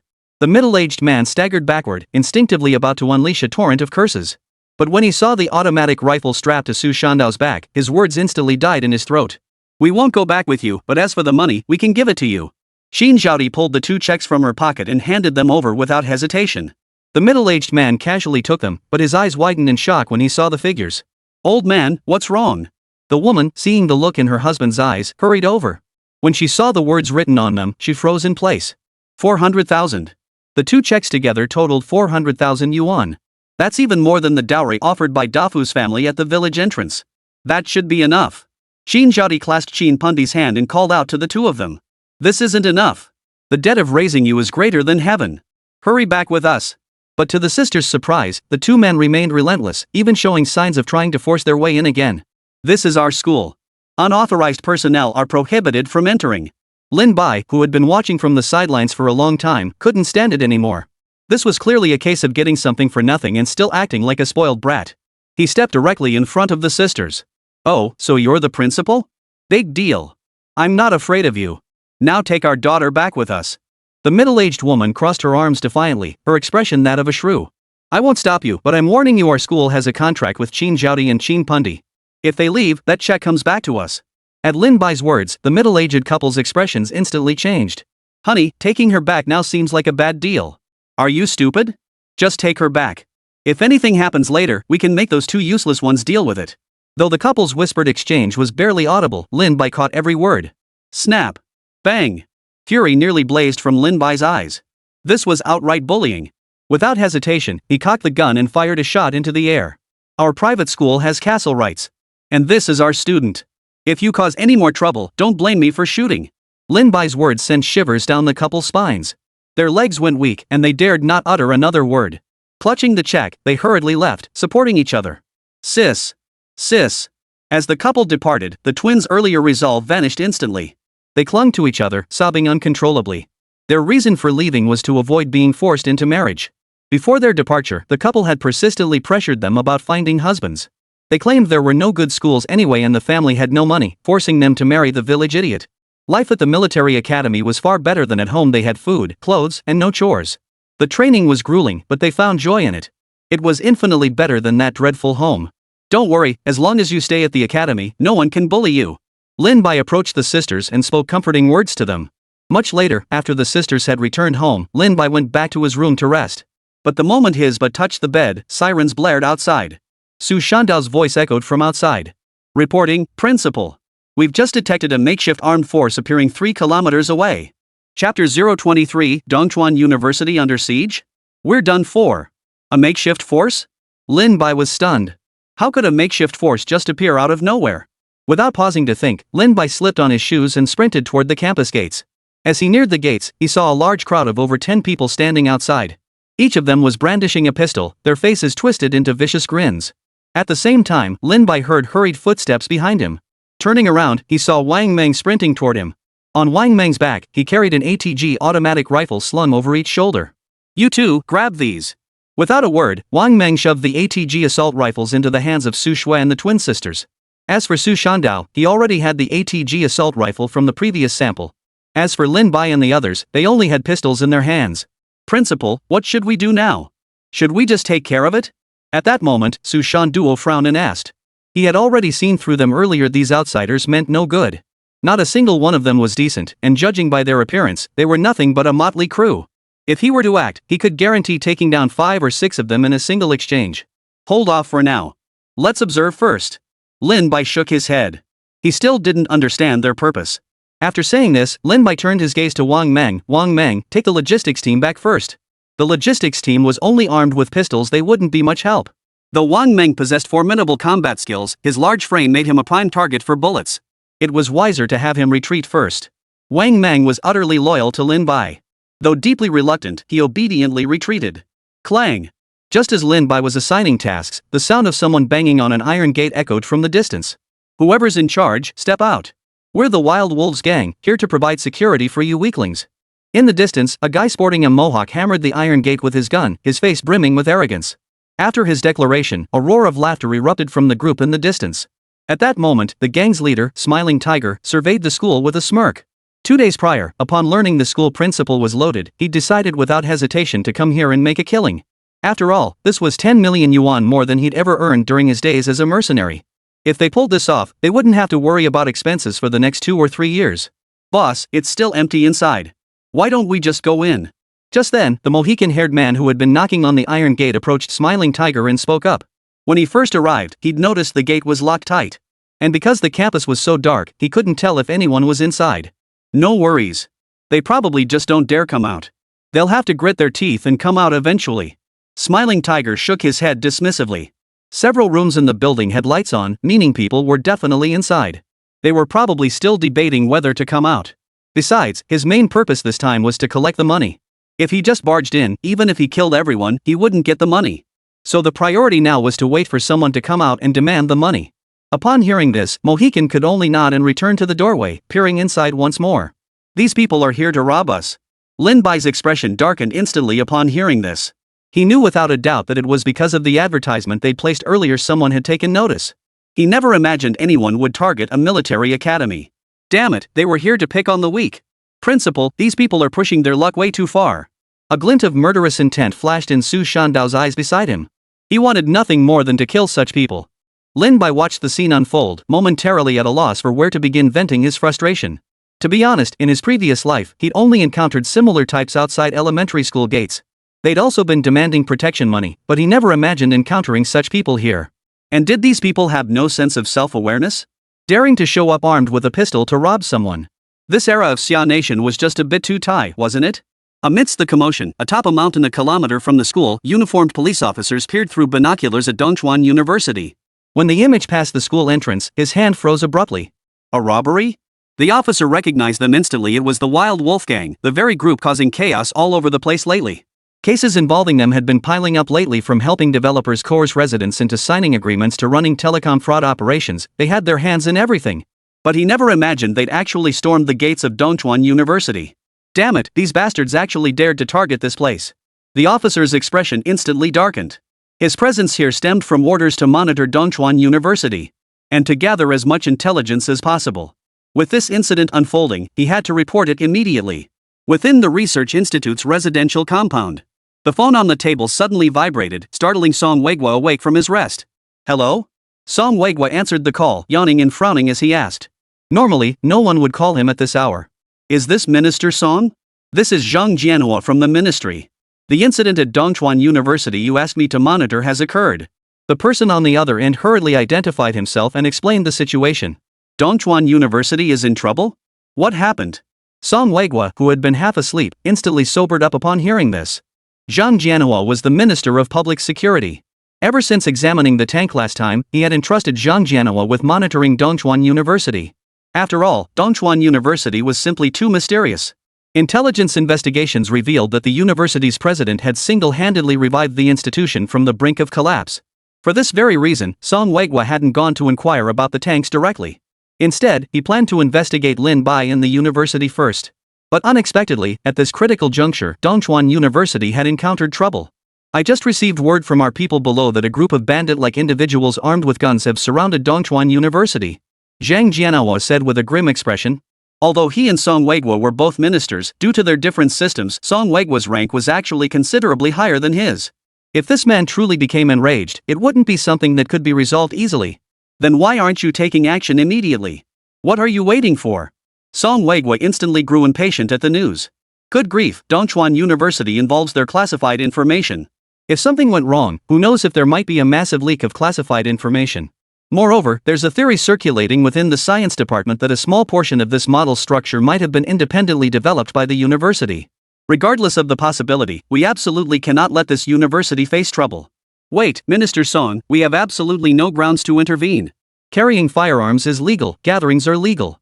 Sure, they might have shady connections, but without concrete evidence, we can't just act on a hunch. Zhang Jianhua's voice was laced with bitterness. Even if they intended to act, they'd have to wait until shots were fired.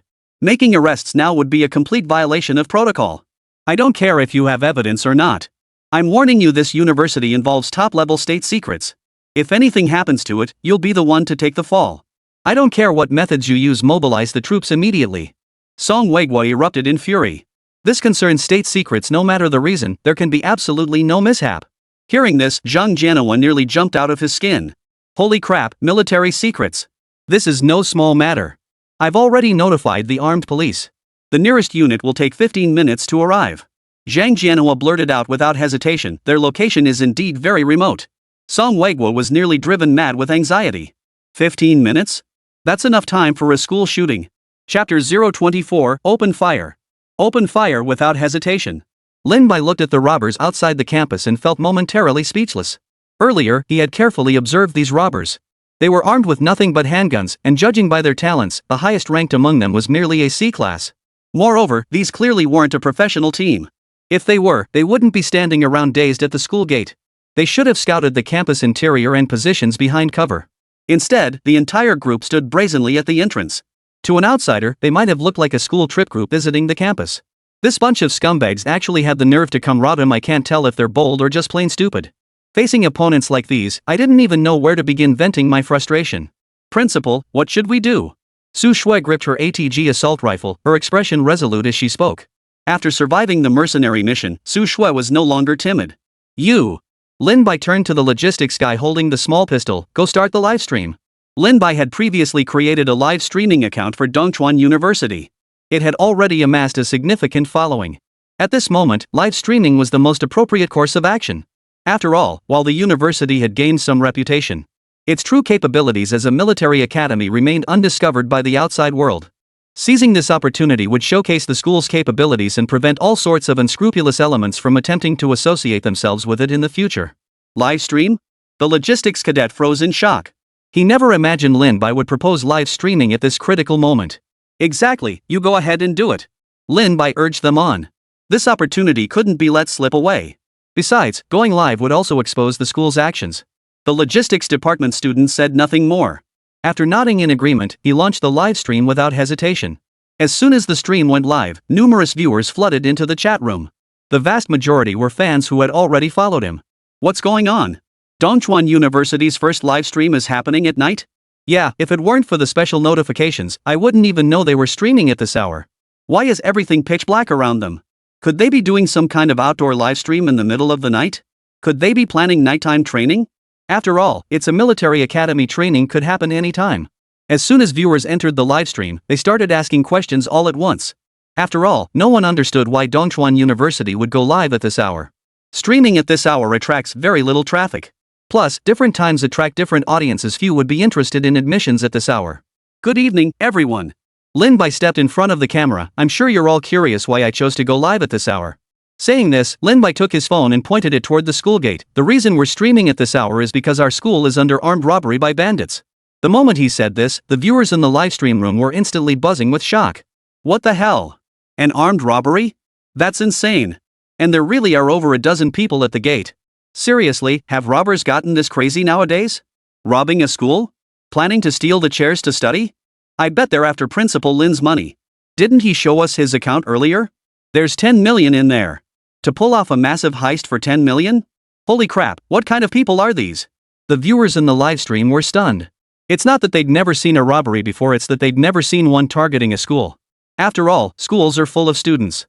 Even if they have no conscience, this is taking things way too far. Next, I'd like to show you all the true spirit of our school. After saying this, Lin Bai had the logistics department students hide in the bushes. As for himself, he headed straight toward the main gate. Outside the gate, the smiling tiger's eyes now held a hint of impatience. Over 10 minutes had passed. That tiny campus and they still hadn't shown up. Xiao Liuzi, call out again. If they still ignore us, just charge right in. Originally, they'd planned to extort a sum of money, but if there was no response from inside, they'd have no choice but to resort to lethal force. Just then, Smiling Tiger spotted a figure approaching slowly in the distance and he looked surprisingly young. Boss, that looks like the school principal. Little Lu hurried over and blurted out. Smiling Tiger didn't respond, but nodded slowly with a sinister grin. In his eyes, this was literally 10 million walking. What brings you here? Lin Bai looked calmly at the motley crew before him and asked. What are we here for?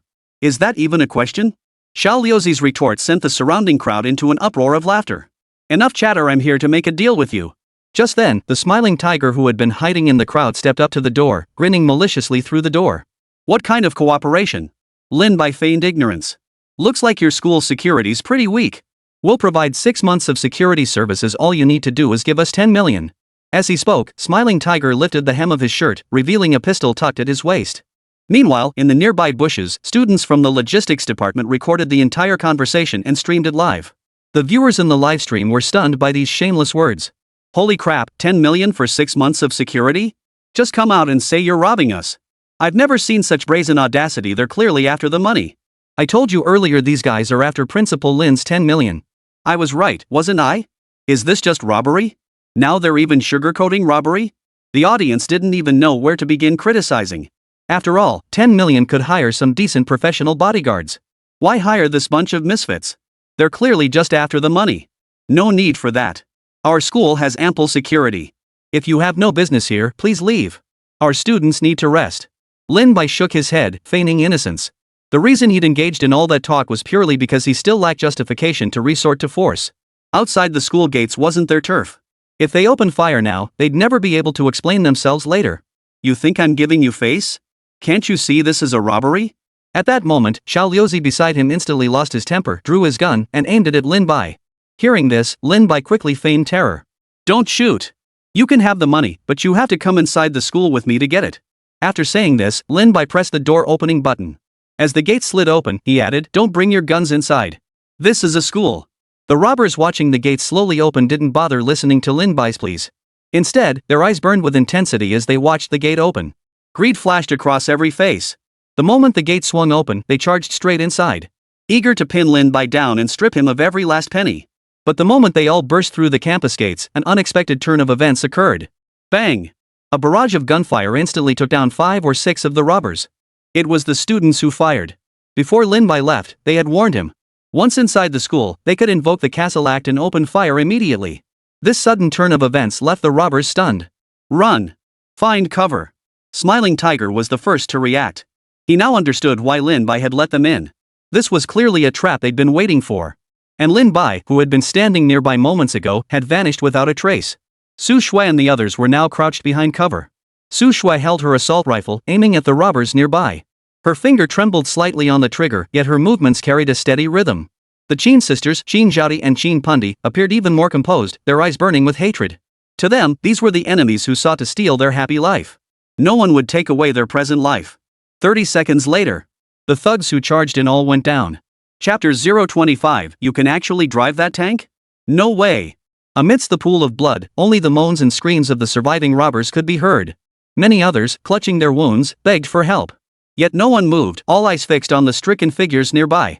The 6 students remained crouched behind their cover, their eyes fixed on the writhing figures screaming not far away. Though firearms weren't banned in Longwa, none of them had ever personally shot and killed a robber before. I really killed someone. Su Shui stared at her hands, murmuring to herself with a vacant expression. When she pulled the trigger, she knew what would happen, but the adrenaline surging through her body suppressed the fear. Only after regaining her composure did the terror wash over her like a tidal wave. Tears as big as beans streamed down her face. Sis! Qin Pundi clutched Qin Zhaodi beside her, her body trembling uncontrollably. She had only managed to pull the trigger through sheer willpower. Now, seeing the pool of blood, dizziness and nausea instantly overwhelmed her. Don't be afraid. Though Qin Zhaodi was terrified herself, she forced a strong facade for her sister's sake. Even so, she felt not a shred of regret. She knew clearly that if she hadn't done it, there would be no way to guarantee her future. Inside the livestream. Holy, they actually fired. This is insane, people are dropping like flies. I thought they were just trying to scare the hostage taker away, but I never imagined they'd actually open fire. These students are seriously brave. Looks like over a dozen have gone down just over there. Military academies really have something going for them. These robbers are unlucky to run into such tough nuts. The audience had anticipated a shootout. But they never imagined these seemingly inexperienced students would act with such decisiveness. After all, for new recruits, this kind of fear is almost impossible to suppress. After all, it requires overcoming psychological barriers to pull the trigger. Yet these students, barely trained, managed to do it. It was nothing short of astonishing. Everyone, maintain combat readiness. Don't let your guard down. At that moment, Lin Bai suddenly bellowed at the students behind the cover. This was no time for fear or sentimentality, this was the battlefield. On the battlefield, it's kill or be killed, there can be no room for complacency. Moreover, the reason he had the students fire their weapons was to temper their willpower. Otherwise, he would have had Sushanda take action long ago. After all, Sushanda hadn't fired a single shot throughout the entire exchange. If it were Sushanda, those dozen or so men wouldn't have lasted 7 or 8 seconds in the open doorway. And he would have ensured every last one of them was dead without a chance to breathe. Yet now, among the bandits lying at the gate, many still clung to life. This is the gap between elite warriors and ordinary trainees, a gap that can only be bridged through combat. If training remained purely theoretical, it would never produce qualified soldiers. Not far from the school gates, inside a battered armored vehicle, Smiling Tiger sat, breathing heavily. The events that had just unfolded left him reeling, unable to process it all. How could this be possible? What on earth is going on at this school? The scene played vividly in his mind. The moment they stepped inside, a hail of bullets erupted toward them. In the blink of an eye, a large number of his men had already fallen. If not for his mercenary background, which had taught him to be cautious standing behind his men during the entry, he would have been the first to fall. Damn it! Damn it! Damn it!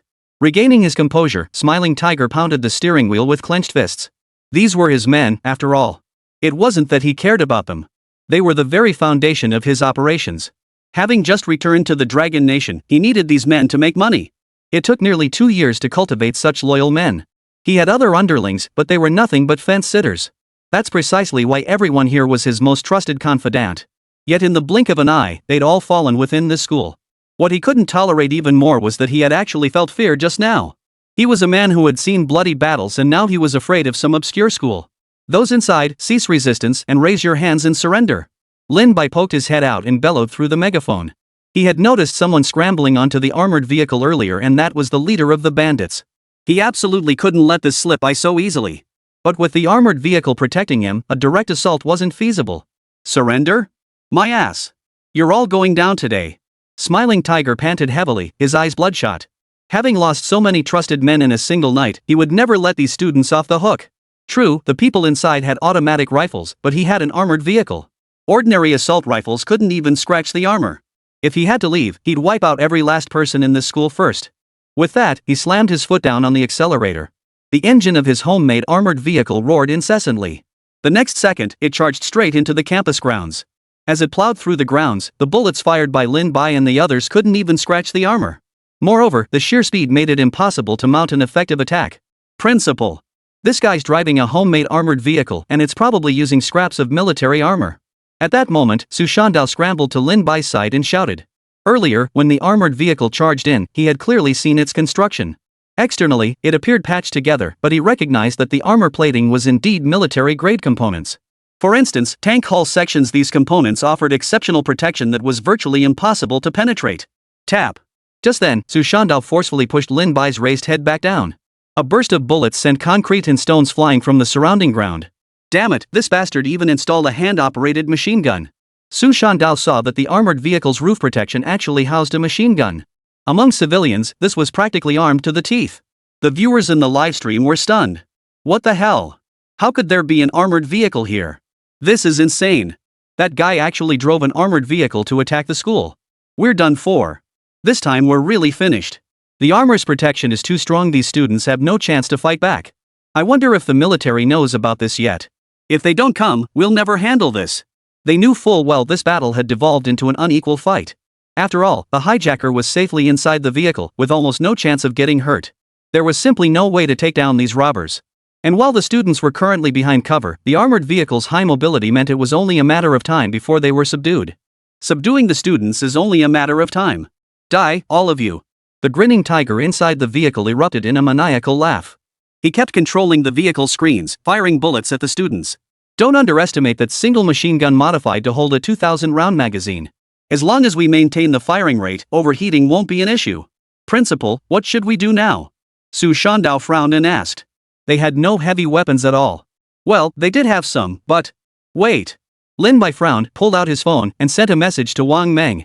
At that moment, Wang Meng, who was inside the warehouse, also saw the message on his phone. The moment he saw it, an excited smile actually appeared on his face. Moments later, the warehouse doors slowly opened. With a rumbling roar, the Tianyu tank stored inside rolled out.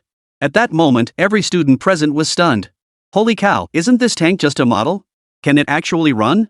Even Smiling Tiger's face instantly turned deathly pale. This has to be fake. Chapter 026, The police arrive late. Holy, wasn't this supposed to be a model? How the hell is it actually moving? I got totally fooled. Last time I really thought this thing was just a model. Holy crap, the school's hiding a weapon of mass destruction. Are you kidding me? What kind of school has a tank? Not even military academies have this. And this isn't even a commercially available tank. They didn't show it until they were backed into a corner. Bringing it out now is clearly their trump card. The viewers in the livestream were going nuts.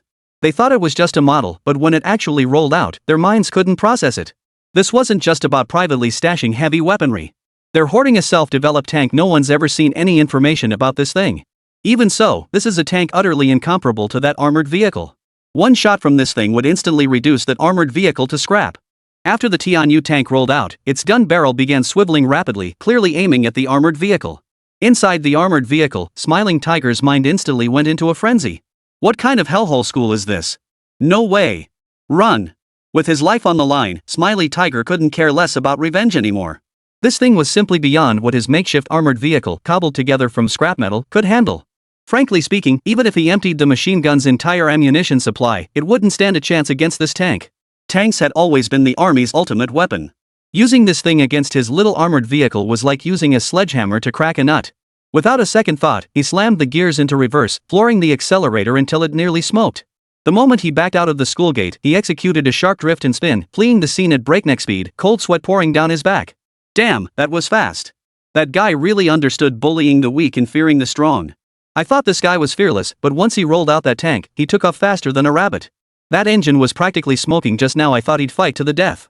Running was only natural. Who in their right mind wouldn't bolt at the sight of that thing? The live stream audience buzzed with commentary. But compared to these fleeing robbers, they were far more fascinated by the tank itself. After all, this tank looked straight out of science fiction. Just that barrel alone radiated sheer menace. No one would doubt the tank's destructive power. Watching the armored vehicle drive away, Lin Bai, who had been crouched behind cover, finally exhaled in relief and stood up. Truth be told, this Tianyu tank was nothing but a showpiece. It didn't even carry any shells inside. Not even the heavy machine gun had any ammunition. The only way to deal with that armored vehicle was to ram it. As Lin Bai stood up, the tense atmosphere at the scene finally dissipated.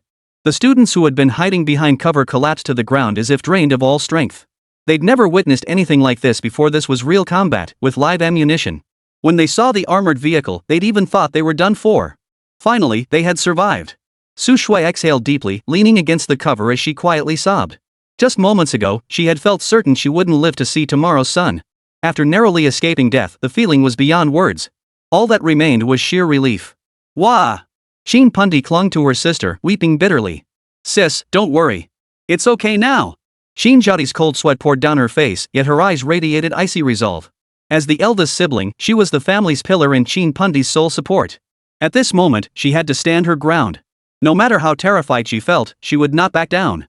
She would never allow anyone to destroy her and her sister's lives. This battle would surely make them stronger.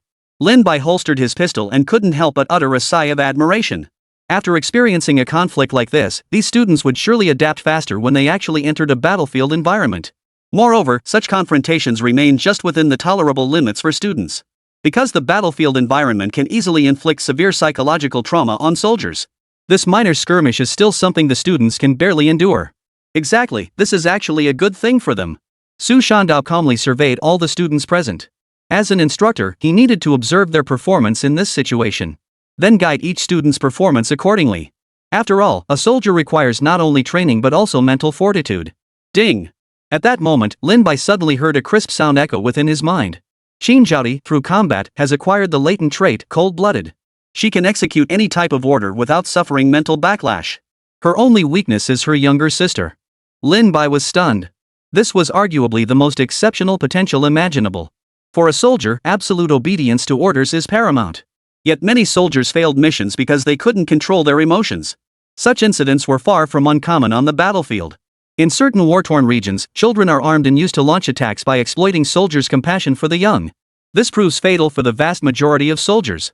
When a person is sufficiently cold-blooded and ruthless, they can analyze any situation with the utmost rationality. For a soldier, this is the most valuable trait. Who would have thought such a quality could be found in Qin Zhaodi? This trait is impressive. It seems Qin Zhaodi's potential is limitless. Lin Bai couldn't help but exclaim in admiration. Qin Zhaodi's biggest remaining issue now was simply the need to build up her physical stamina. Although Su Shui had undergone longer training, she still couldn't adapt to combat as quickly. It's safe to say that once Qin Zhaodi recovers, she'll surpass Su Shui in strength. Classmates, there's no need to be afraid. This is an opportunity for you to grow, and moreover, you successfully defended the school. After instructing Su Shan to gather the students, Lin Bai addressed them. At these words, excitement flashed across the students' faces. They had indeed protected the school. This was the school's affirmation of their efforts. Ding! Student loyalty rating increased to 65. Loyalty? Seeing the loyalty stat, Lin Bai couldn't help but feel puzzled. He had previously noticed the loyalty 100 notation under Su Shan Duo and Wang Meng's profiles. He hadn't paid much attention to this attribute since the system had only briefly mentioned that Su Shan Duo and Wang Meng would never oppose any of his commands. Now, seeing his students gain loyalty points, he naturally felt puzzled. Note, upon reaching 60 loyalty, they will regard you as their leader and obey most commands that do not violate their core principles. Moreover, the higher the loyalty, the stronger the controllability and the lower the chance of betrayal. After a brief explanation of the system, Lin Bai was overjoyed. This was like having loyal soldiers at his command. Though only 65 points, it signified that the students were beginning to accept and recognize him as their principal. Just then, the system's voice continued. Upon reaching 100 loyalty, the student will swear allegiance to you. They will never betray you and will unconditionally obey any command. Upon hearing this additional stipulation, Lin Bai's expression turned distinctly uneasy. This was essentially acquiring a group of loyal followers. Yet for Lin Bai, this was something he found difficult to accept at first. After all, these were living, breathing human beings. While Su Shandao and Wang Meng were also 100% obedient. They were ultimately system-generated entities, and his emotional connection to them wasn't nearly as deep. System, are you sure this is a military academy system? Not some warlord system, right? Lin Bai couldn't help but voice his frustration. This was essentially treating his students like die-hard loyalists. Meanwhile, Smiling Tiger drove while glancing back. Only after confirming no one was pursuing him did he let out a relieved laugh. But just then, he suddenly spotted blinding lights ahead on the road. Looking closer, it was actually a convoy. But when he recognized the convoy's insignia, his expression turned grim. It was a convoy of 3 troop transport vehicles, a People's Armed Police convoy. Chapter 027, You Scared the Robbers to Tears? Inside the armed police convoy, Zhang Jianhua was putting on his bulletproof vest in the passenger seat. Though not part of the same unit, he was the one who requested the armed police support, so he would naturally accompany them. Beep. Report. New situation detected. Just then, the voice of the scout on the mountain crackled over the radio. What is it? Hearing the scout's voice, Zhang Jianhua quickly grabbed the walkie-talkie and shouted into it. Based on observations, an intense gunfight just erupted inside the school. Furthermore, armed robbers drove a vehicle resembling an armored car into the school. After entering the premises, the sound of machine gun fire erupted. They have now left the school. Upon hearing this, the faces of the armed police rushing to the school turned grim. This was not good news. It clearly signaled the conflict had ended, and the armed robbers were now fleeing. What they hadn't anticipated was that this group of armed robbers would actually have an armored vehicle. Once an armored vehicle was deployed, the students inside the school would have absolutely no chance to resist. After all, armored vehicles were weapons of a different class. Even if the students had weapons, they'd be powerless to resist. It's over, it's over. Which way did the armed robbers' armored vehicle head? Zhang Jianhua gripped the walkie-talkie, his voice urgent as he demanded. Now that the robbers had fled, they had to catch them as quickly as possible. If we don't catch them, there's no way we can account for this later. Reporting in. Observation confirms the robbers drove the armored vehicle westward. The observer quickly relayed all the information he had. West. Zhang Jianhua's brow furrowed as he instantly grasped the situation. The direction the armed robbers were fleeing was precisely the route they were currently taking to the school. And there was only one road here they could intercept them. Everyone, prepare your weapons. Be ready to fire at any moment. They had already received intelligence earlier the enemy was driving an armored vehicle. Though they were riding in reinforced troop carriers, these still fell short compared to an armored vehicle. If they clash, it could very well turn into a fierce battle. Ring. Just then, Zhang Jianhua's phone began vibrating incessantly. When he pulled it out, Zhang Jianhua's face instantly fell. The caller was none other than Song Weiguo. Seeing Song Weiguo's name on the screen gave him an instant headache. He had no idea how to explain things. Still, he steeled himself and answered the call. What's the situation? Have you arrived at the university yet? I'm already driving to Dongchuan University. The moment the call connected, Song Weiguo's urgent voice came through. Zhang Jianhua could even hear the roar of an engine in the background. The hijackers had already driven the armored vehicle away from the campus. Zhang Jianhua clenched his teeth and spoke slowly, enunciating each word. He couldn't even begin to imagine the situation inside the school now. His only prayer was that the number of casualties at the school would be as low as possible. Left the school? Song Weigwa paused abruptly, his entire expression darkening. He knew exactly what this meant. It signaled that everything had already been decided. Zhang Jianhua, let me tell you this, if anything happens to that school, you're all finished. With that, Song Weigwa slammed the phone down. Listening to the dial tone on the other end, Zhang Jianhua's expression darkened considerably. He knew Song Weigwa wasn't exaggerating. He'd known the man for a long time. This venerable old researcher would never joke about such matters. In other words, this was serious business. Speed up. We must catch up to the robbers immediately. Zhang Jianhua gritted his teeth as he barked the order, urging the convoy to accelerate. At their current pace, encountering the robbers' armored vehicle could easily result in heavy casualties. But there was no time to think about that now. They had to take down the robbers and get to the school immediately. Just then, they spotted a dark vehicle approaching from the distance. It was late at night, and the distance made it impossible to make out the vehicle's outline. Even so, his hand was already on his gun. As the vehicle drew nearer, the moment Zhang Jianhua clearly recognized the approaching car, his heart leapt into his throat. Prepare for combat. Armored vehicle spotted. Zhang Jianhua gritted his teeth, grabbed the walkie-talkie, and shouted into it. At the same time, Smiling Tiger's expression darkened upon seeing the 3 troop transport vehicles. Damn it, what did I do to deserve this? Where did these armed police come from? Before coming here, he had meticulously studied all surrounding routes and the locations of armed police units. If he remembered correctly, as long as they resolved the situation within half an hour, they absolutely wouldn't run into the armed police. Reporting the incident would take time, and before any shots were fired, there was no way to confirm their intentions. But now, to actually run into armed police troop transports? It was utterly unbelievable. There was no time to think. Gritting his teeth, he charged headlong into the field beside the road. With wolves ahead and tigers behind, retreat was impossible. Unless he wanted to see a tank blast him. So his only option was to try and shake off the armed police by taking the rougher terrain. The moment he plunged into the field, Smiling Tiger nearly felt himself flying through the air. But he had no time to dwell on that sensation. He immediately glanced at the rearview mirror. But what he saw nearly made his soul leap out of his body. 2 of the 3 troop carriers in the convoy had actually driven straight down the field. Holy, they must be out of their minds. Remember, this was muddy terrain. Troop carriers were even more prone to getting stuck. Yet without a moment's hesitation, the vehicle slowed down. Armed police immediately leaned out of the windows. Without hesitation, they opened fire on the armored vehicles. If that were all, it might have been bearable, but he even saw someone pull out an RPG. The moment he saw the RPGs, Smiling Tiger instantly abandoned any resistance. I surrender, don't shoot. After the car came to a halt, Smiling Tiger was immediately pinned to the ground by the group. What about those students? Zhang Jianhua grabbed Smiley Tiger by the collar and roared at him. Smiling Tiger had completely broken down by now. He'd only intended to rob a school.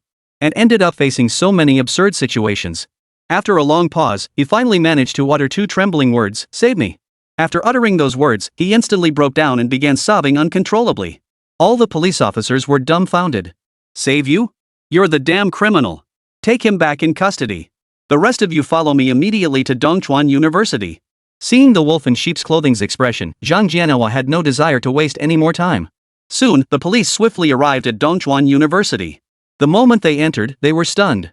As far as the eye could see, corpses littered the ground. And it was clear every single one belonged to the robbers. They all froze in place. What the hell? What the hell is going on? Chapter 028, These things are too important. Lin Bai was calming the students' emotions when he suddenly spotted 3 troop transport vehicles approaching in the distance. And the vehicles were emblazoned with the words "Armed Police" in large characters. The police arrived that quickly? Lin Bai was genuinely shocked upon seeing the troop carriers. Their school's location was already quite remote. There were no police stations or similar facilities nearby. He hadn't expected police to arrive so quickly after just a short while. Someone nearby must have called it in. Su Shanda slung his rifle over his shoulder and remarked casually. After all, there were still residents living within 100 meters of the school gates. They must have heard the commotion over here and called it in. Everyone, put the safety on your guns and stow them away. Lin Bai didn't dwell on it much. They'd have to call the police sooner or later anyway. An incident this serious couldn't possibly be covered up. Besides, he intended to use this incident to establish his authority at the school. Meanwhile, several police cars pulled up outside the school gates. Seated inside one of those vehicles was none other than Song Weigwa. Upon hearing the news, Song Weigwa had rushed here without delay. He feared something unexpected might happen, even though he'd just learned the gang leader had been apprehended. His primary concern, however, was the current situation at Dongchuan University. But the moment he stepped out of the car, Song Weiguo was met with a scene of bodies strewn across the ground. He was completely stunned. "Song, you're here." Zhang Jianhua, upon seeing Song Weiguo disembark, immediately ordered several armed police officers to surround him. Although the robbers appeared dead at first glance, the surrounding area had yet to be thoroughly searched. He certainly didn't want to see Song Weiguo meet with an accident right before his eyes. "You did this?" Song Weiguo asked, his voice tinged with doubt. "No, it was already like this when we arrived." Zhang Jianhua spread his hands, shrugged, and shook his head. But at a glance, he was certain these were definitely robbers. After all, he'd never heard of any school where students walked around covered in tattoos. As they spoke, Song Weiguo caught sight of a figure in the distance slowly approaching them, hands raised high. The approaching figure was none other than Lin Bai. Upon seeing the armed police disembark, Lin Bai hurried over with his hands raised. "I am the president of Dongchuan University." Only after confirming Lin Bai was unarmed did the armed police nod and allow him to pass. The moment Song Weiguo saw Lin Bai appear, the weight on his chest finally lifted. Though he didn't know what had happened, it was good that Lin Bai was unharmed. "You're the president of Dongchuan University? What's going on here?" Song Weiguo stepped forward, nodding toward the bandit sprawled on the ground nearby. Though he had many questions burning in his mind, now was not the time to ask them. Moreover, he was deeply curious as to why every single one of these robbers had been killed. During their earlier conversation, Zhang Jianhua had mentioned that the gang leader seemed utterly terrified. Judging by the scene, something extraordinary must have happened.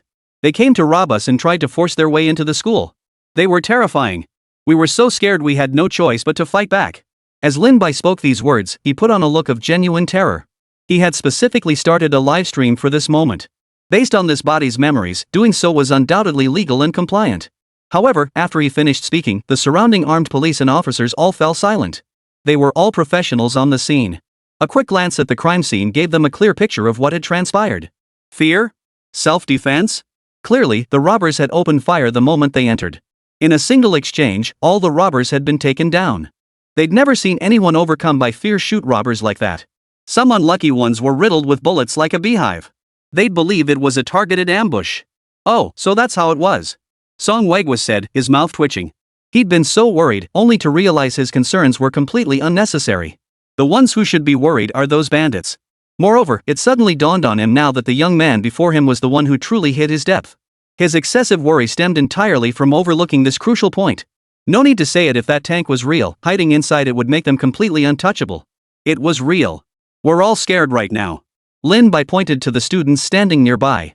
"Look, they're still trembling. We won't get punished for what we did, right?" Though he knew the legal provisions, Lin Bai adhered to the principle that caution is better than regret, positioning everyone as the underdogs. After all, this was all happening in front of the police. It wouldn't be made public, so it wouldn't affect the principal's reputation at all. "Rest assured, we'll follow protocol. Based on the intrusion evidence, they've also violated the castle law. You won't face serious consequences, but we still need to inspect firearms and take statements." Zhang Jianhua approached Song Weiguo and spoke up. "Since everything's settled now, we'll just follow standard procedure." "Alright, I'll go inform the students now. We'll all cooperate with the statements." Lin Bai wasn't surprised by the request for statements. After all, it would be strange if they asked nothing at all. After the armed police confiscated all their firearms, they escorted them away for questioning. As for the robbers at the scene, all had succumbed to their severe injuries. The area was temporarily cordoned off to gather evidence. The person responsible for inspecting the firearms this time was Song Weiguo. This case wasn't originally assigned to Song Weiguo. But when collecting the weapons earlier, Song Weiguo had noticed something peculiar. The firearms carried by these students were models he had never encountered before. He had seen every firearm currently designed in Longwa. Even foreign models he had procured and studied the vast majority of them. The firearms here at Kellenbai were unlike anything he had ever seen before. Moreover, the moment he laid eyes on the ATG automatic rifle, he knew this was no ordinary firearm. Its design was remarkably sleek and ergonomic. It even shared a similar ingenuity with the Tianyu tank. Song Weiguo casually picked one up and examined it closely. The more he looked, the more excited he became. If not for fear of drawing attention, he would have fired a couple of magazines right then and there. After thoroughly inspecting every one, Song Weiguo reluctantly set the guns aside. "No issues, these firearms are perfectly normal." After completing the police report, the officers departed with the body. As for what came next, Lin Bai and the others would have to wait for further notice. "Drive. Take me back to the lab." The moment he got into the car, Song Weiguo could no longer contain his excitement, his voice urgent as he spoke. Director Song, what's wrong? Zhang Jianhua looked at Song Weigua's state, his eyes filled with confusion. Emergency. Song Weigua didn't want to elaborate. All he wanted now was to get back to the lab immediately and replicate every piece of data he'd witnessed. Chapter 029, The Research Department Explodes. Inside the Dongchuan University office. President, what's wrong? Su Shanda noticed that Lin Bai, sitting at the desk, seemed a bit off. I can't shake the feeling that the police officer I just spoke with was acting strange. Lin Bai frowned as he spoke. For some reason, he sensed something was off, yet he couldn't pinpoint exactly what it was. He just couldn't shake the feeling that the man wasn't really a cop.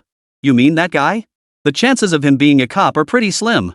Su Shanda nodded slowly after hearing this and replied. Why do you say that? Lin Bai set down the pen he'd been using to write down the incident and looked at Su Shandao. That man may be older and carry an air of authority, but he definitely isn't police trained. His palms and fingers lack the calluses that come with the job. Plus, the uniform he's wearing just doesn't match his demeanor or status. Su Shandao immediately pointed out the inconsistencies. The vast majority of police officers either rose through the ranks from the bottom or had prior military experience.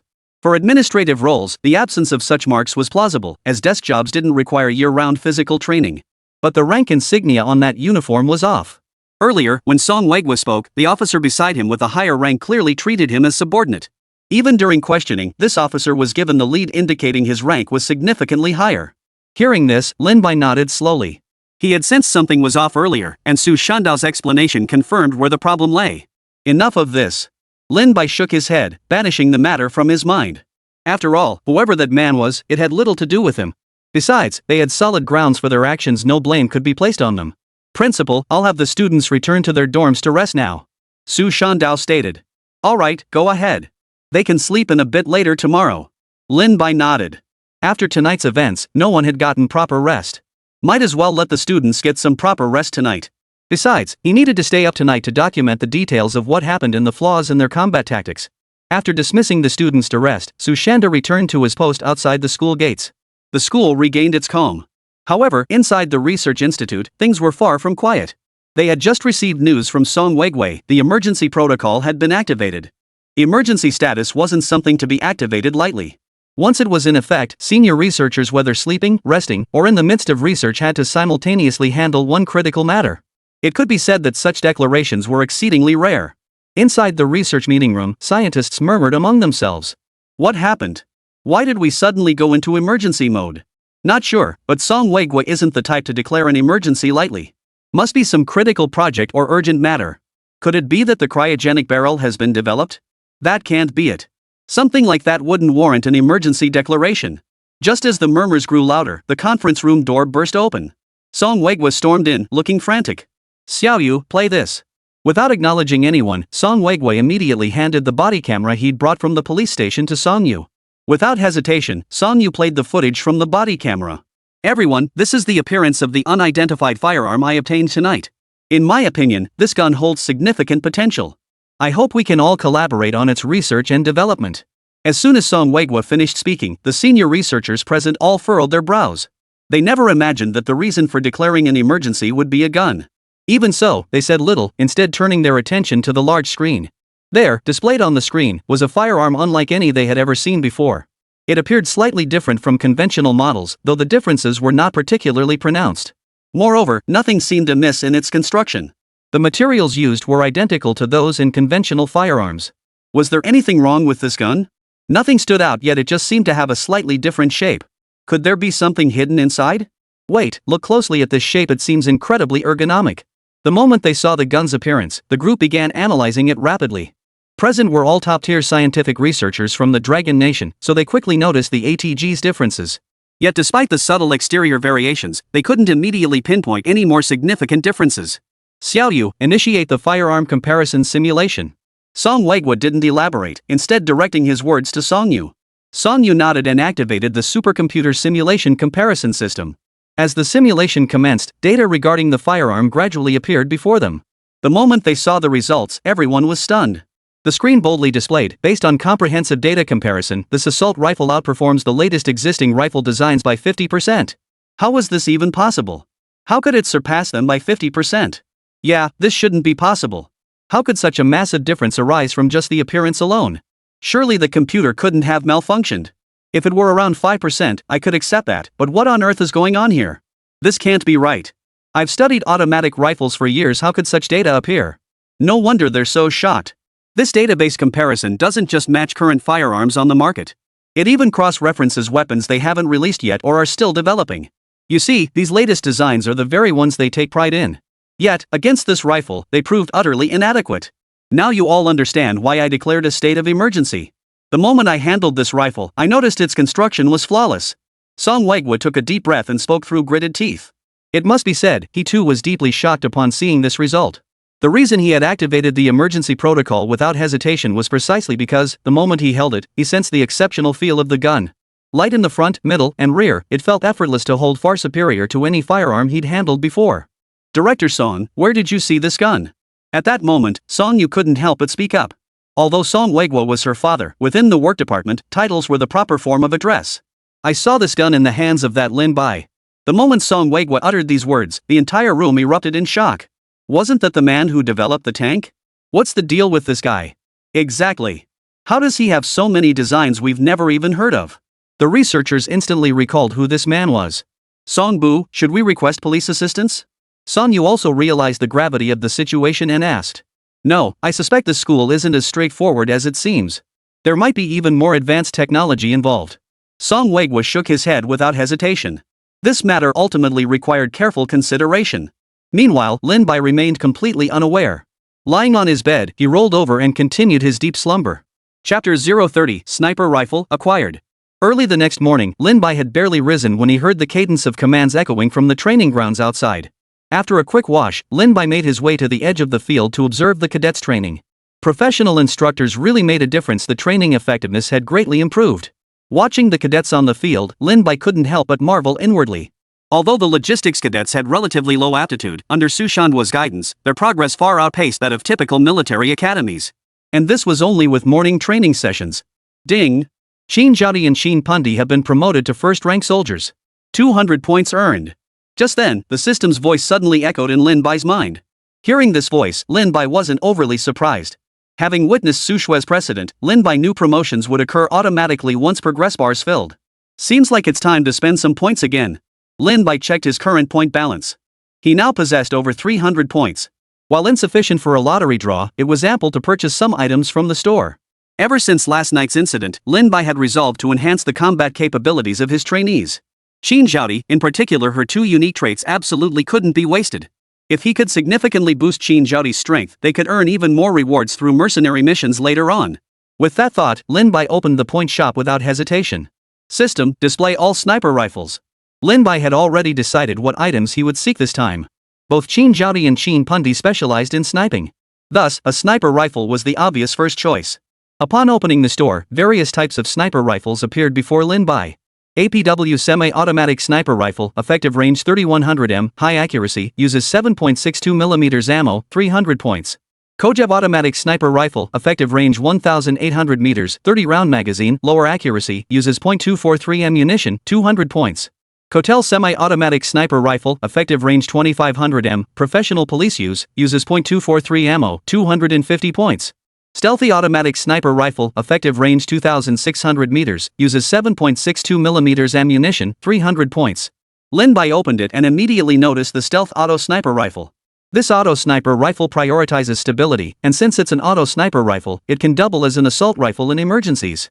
Compared to standard assault rifles, it offers superior accuracy, though its primary drawback is excessive weight. However, for a sniper rifle, this wasn't a major drawback. The reason for not choosing the APW was that while it offered greater power and longer range, it was a bolt-action sniper rifle requiring manual reloading after each shot. While seemingly minor, this makes it suited for more specialized scenarios. For current trainees, a more versatile rifle is needed. Lin Bai didn't hesitate for long, immediately redeeming the stealthy auto sniper rifle. The moment he acquired the stealth, its blueprint instantly materialized in Lin Bai's mind. Before him materialized a black and green automatic sniper rifle. It must be said that this automatic sniper rifle was significantly different from the ATG. The Stealthy Sparrow was noticeably longer than the ATGs, and it featured two fixed front supports. Furthermore, it was equipped with a long-range optical adjustment scope. Lin Bai couldn't resist picking up the rifle. The moment it touched his hands, he felt its substantial weight. He estimated it weighed at least 20 pounds, and this was supposedly just an automatic sniper rifle. Wow, this thing is seriously impressive. Lin Bai looked up toward the field where Qin Zhaodi and the others were practicing at the shooting range. Holding the stealth auto sniper rifle, he walked toward Qin Zhaodi's direction. Principal. Spotting Lin Bai approaching, Qin Zhaodi quickly disengaged the safety and saluted him. Come on, give this automatic sniper rifle a try. Lin Bai beckoned to her and said. Qin Zhaodi immediately stepped forward and took the stealth from him. Truth be told, Qin Zhaodi had noticed the automatic sniper rifle the moment Lin Bai approached. She had to admit, the moment she saw it, Qin Zhaodi felt as though it had been tailor-made for her. Compared to assault rifles, she preferred these hefty automatic sniper rifles. After taking it, Qin Zhaodi fondled the stealth with obvious delight. It must be said, just the feel of it alone made her itch to try it out. Report. Instructor Su, I'd like to request a test firing. Qin Zhaodi gritted her teeth, slung the rifle onto her back, and shouted toward Su Shandao. Approved. Take it to the rooftop and give it a try. Su Shanda nodded his approval. At this range in the shooting range, there was simply no need to practice. This range is far too short. Over 100 meters is only suitable for automatic rifles.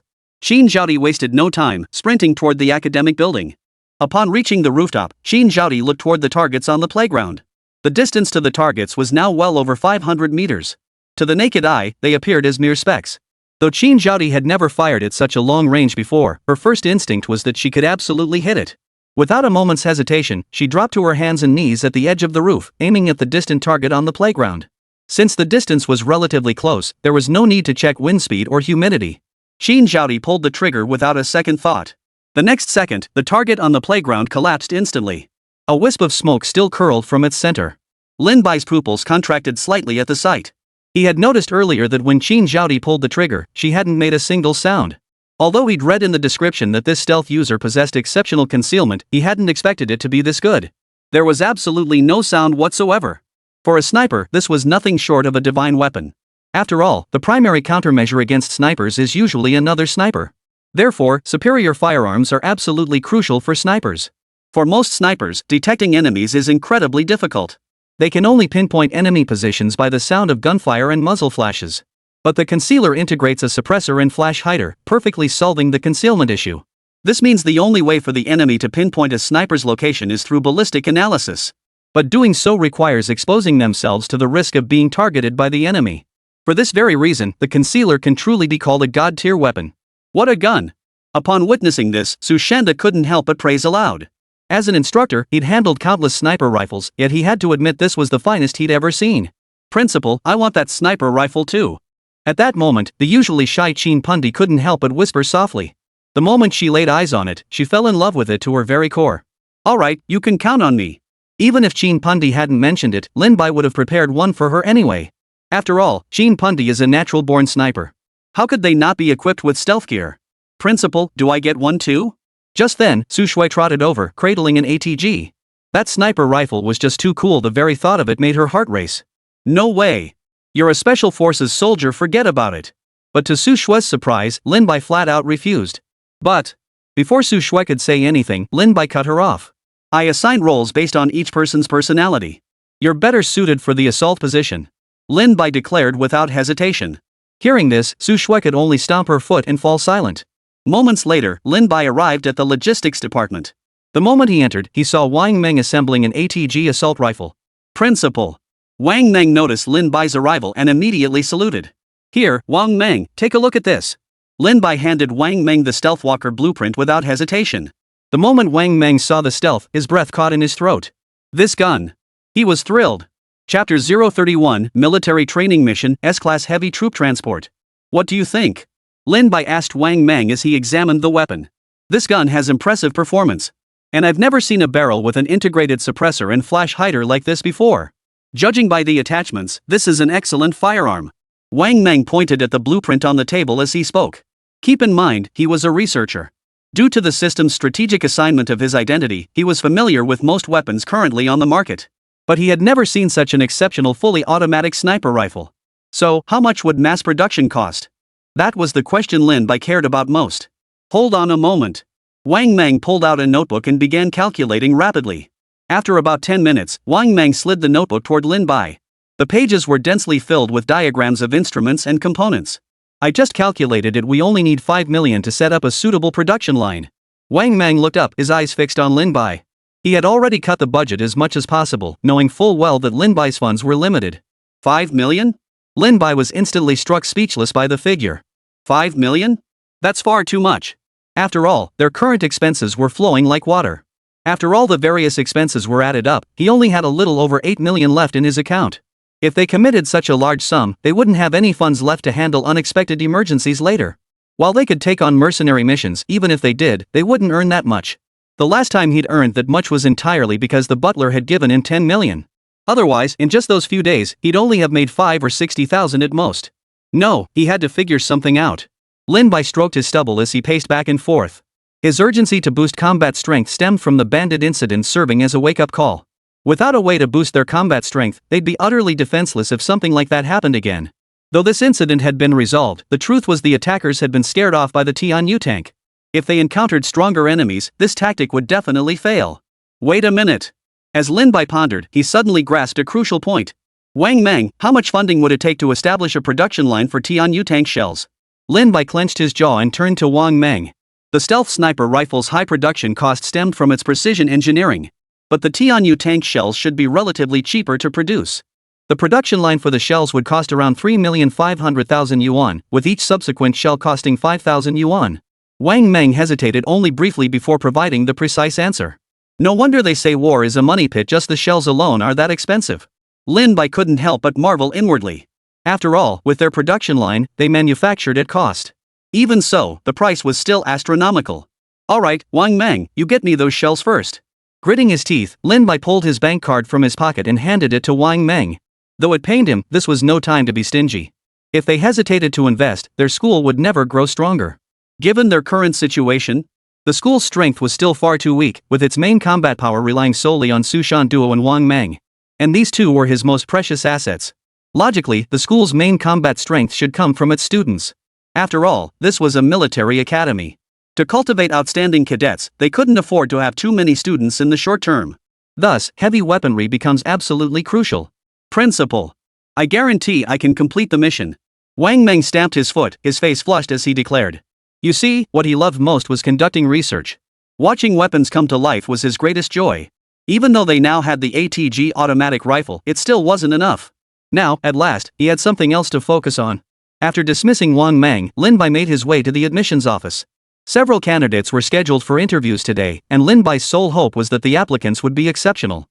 No sooner had he sat down than he saw several young people approaching. After just a glance, his expression darkened slightly. The students who had come for interviews recently were mostly C-level or D-level, and he hadn't even seen a single B-level candidate. Recruiting Su Shui, Qin Zhaodi, and Qin Pundi earlier must have been pure luck. After all, whenever Lin Bai went out, he would use the system to check others' ratings. S-rankers were truly 1 in a million. At the very least, the people he encountered out and about were mostly D-rankers. Some were even F rank. Recruitment, it seemed, was still something that couldn't be forced. You stay here. Head to the logistics department to report in shortly. Moments later, Lin Bai selected one C-grade recruit to assign to logistics. The reason for recruiting this C rank was that he possessed an unprecedented trait. That trait was intense focus. When he concentrated on a task, his hand speed increased by 20%. Though not a huge boost, this trait could prove useful in logistics. Over the next few days, Lin Bai either observed trainee drills or remained at the recruitment office. During this time, he recruited 2 more C-rank individuals. Though they lacked special traits, Lin Bai still needed to consider the issue of expanding the production line. After all, even though the current production line only manufactures ATG automatic rifles, the 4 existing workers still couldn't keep up. Recruiting 2 more was to ensure there would be helpers once the Tianyu tank shell production line was completed. No, he had to figure out a way to earn more points. Lin Bai muttered to himself as he watched the trainees drill on the field. C and D rank talents were inherently limited, and with only morning training sessions, the points they provided were few and far between. As for the Su sisters, Su Shui and Qin Zhaodi, while their contributions were decent, they were ultimately too slow. At this pace, it would take ages to accumulate another 500 or 600 points. Just as Lin Bai was racking his brain, the system's mechanical voice suddenly echoed in his mind. Ding! Live military training mission released, earn 100,000 shot points for an S-class heavy troop transport blueprint. Accept? Heavy troop transport? The moment he heard this mission, Lin Bai couldn't help but freeze in surprise. Though it seemed useless for now, it was still a system blueprint. Lin Bai didn't hesitate for a second, he accepted without a second thought. This had to be tried. Chapter 032, Boot Camp results are promising. Assemble. Early the next morning, Lin Bai gathered all the trainees together. After a period of training, a newfound resilience had begun to show on every trainee's face. Report. All personnel are present and ready for the principal's address. After having the trainees report their numbers, Su Shandao jogged briskly to Lin Bai's side and shouted loudly.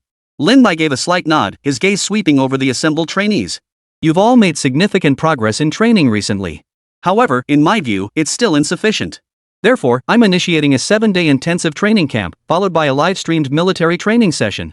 The announcement sent shockwaves through the trainees. No one had anticipated intensive training, and even that alone wouldn't have been surprising. But to have it broadcast live in front of everyone? Many of them had signed up after seeing Lin Bai's promotional ads. They were well aware the school's official livestream channel had a substantial following. If they accidentally made a fool of themselves on air, it would be utterly humiliating. Any objections? Lin Bai stared intently at the group, their brows furrowed. Report, a new recruit gritted out. Speak. Lin Bai nodded slightly. Principal, we just started today. Is it really necessary to go live so soon? His words trailed off, but he voiced the concerns of many new trainees present. After all, training had barely begun. This could easily lead to embarrassment. Not only would they embarrass themselves, but they might also bring shame upon the school. Don't you have any confidence in yourselves? Though you've only been here a few days, you've already immersed yourselves in the training atmosphere. That's precisely why I've decided to hold this intensive training session. After Lin Bai finished speaking, he turned to the others and asked, does anyone else have questions? Report. This time, it was Su Shui who stepped forward. After Lin Bai nodded, Su Shui spoke up, Principal, I understand the live stream, but why the intensive training? Isn't training already part of our routine? And we give it our all every single time. Her concern stemmed from not wanting the intensive camp to hold her back. After all, she was the earliest recruit and possessed the best physical conditioning. If intensive training began, it would mean she'd have to scale back her own regimen to accommodate the other members. She'd much rather stick to the regular training schedule. Giving it your all? Lin Bai's lips curved upward slightly as he replied with a faint smile, just wait and see. Once the intensive training begins, you'll understand. To achieve better livestream results, Lin Bai and Su Shan duo had spent an entire night strategizing. Though called a training camp, it was anything but simple. Attention! After Lin Bai announced the training camp, a ruthless smile appeared on Su Shanduo's face. He had long felt the need to ramp up training intensity. Despite daily drills, there were still glaring deficiencies. This would be the perfect opportunity to acclimate them early to what the battlefield truly entailed. Everyone, stand at attention on the steps for 3 hours. The moment Su Shan duo uttered these words, the trainees' faces paled. Standing at attention itself wasn't too difficult. The real challenge was maintaining a slight forward lean throughout the entire duration while standing on the steps. All body weight must be concentrated on the balls of the feet, so after a while, the entire legs would inevitably start to tremble. This left absolutely no room for rest. But the order had been given, and everyone had no choice but to grit their teeth and stand on the steps. At first, it was bearable, but as the minutes ticked by, 3 or 4 trainees began trembling uncontrollably. They felt their forefeet going numb, and their entire thighs were aching and exhausted. You useless bunch! Can't you even hold a proper military stance? Su Shan duo paced behind them, bellowing commands at their backs. Hearing his roar, they forced themselves to endure. Lin Bai observed the trainees' conditions. It must be said, those with exceptional talent truly stood apart. Take Su Shui, for instance. Despite standing for so long, her eyes remained resolute, her posture perfectly straight, showing not the slightest change. Sisters Qin Zhaodi and Qin Pundi, though their foreheads glistened with sweat, kept their gaze fixed ahead, forcing their bodies to hold the position. Keep in mind, this was before Qin Zhaodi and Qin Pundi had properly conditioned their bodies. Once their bodies were properly conditioned, maintaining military posture would pose no challenge at all. Even so, compared to the other trainees, there was still a noticeable difference. It seemed intensive training was indeed necessary. Lin Bai gave a slight nod. It must be said, this was precisely the kind of challenge that would temper the trainees. After the military posture drill concluded, Su Shandao finally allowed them to rest in place for over 10 minutes. Pups, attention! Grab your backpacks, we're doing a 15-kilometer march with full gear. Su Shandao gestured toward the backpacks already laid out nearby. Each backpack weighed nearly 30 pounds. The trainees' faces turned grim the moment they heard 15 kilometers. This far exceeded their previous training loads. Typically, even for a 10-kilometer cross-country run, they would go light. Now they were being ordered to run 15 kilometers with heavy loads, and that was after standing at attention for 3 hours straight. Even Su Shui's expression darkened slightly. Yet despite this, they shouldered their packs without a word and began running uphill under Su Shanduo's command. After watching them depart, Lin Bai promptly returned to his office to turn on the air conditioning. As the sun dipped below the horizon, Lin Bai finally heard the rhythmic cadence of marching outside his window. He walked to the window. Gone was the earlier vigor of these cadets. Now they were exhausted, dragging themselves along like dead dogs. Some trainees, without support, were on the verge of collapsing. Even Su Shui was panting heavily, her eyes filled with utter exhaustion. Everyone dismissed for dinner. Su Shandao addressed the group. Today had pushed the trainees to their limits. It was best to let them rest properly, for the real challenge lay ahead the next day. Early the next morning, Su Shandao led all the trainees up the mountain. Su Shui and the others stared blankly at Lin Bai, who had been waiting for them on the mountain since early morning. They had no idea what was going on. Though they'd hiked mountains during training exercises before, Lin Bai had never once waited for them there in advance. Today marks the start of tactical training, a 3-day exercise. You will form groups of 3 to defend against attacks from the instructors. As Lin Bai spoke, he pulled back the red cloth covering a table, revealing it was already stacked with paintball guns. After Lin Bai nodded, each trainee was handed a paintball gun. 3 per team? This doesn't seem too difficult. Su Shui's face lit up with excitement upon hearing this. She'd been training for quite some time, though she hadn't had many chances to spar with Su Shan. But with 3 people working together, they could definitely give Su Shan Duo a run for his money. The other trainees shared similar thoughts. After all, the probability of failure was incredibly low when working together. Only after Su Shan Duo entered the woods did Lin Bai signal the start. The first to enter the woods was a team of support personnel. But barely 10 seconds after entering the woods, cries of pain echoed from within. Then, the 3 logistics members emerged, heads hanging low. And they were already covered in Easter eggs. It's only been a little over 10 seconds, how could that be possible? Su Shui's expression instantly turned grave. This was resolved far too quickly. The failed trainees and I are heading to the training room. Lin Bai led all the unsuccessful trainees into the training room for high-intensity drills.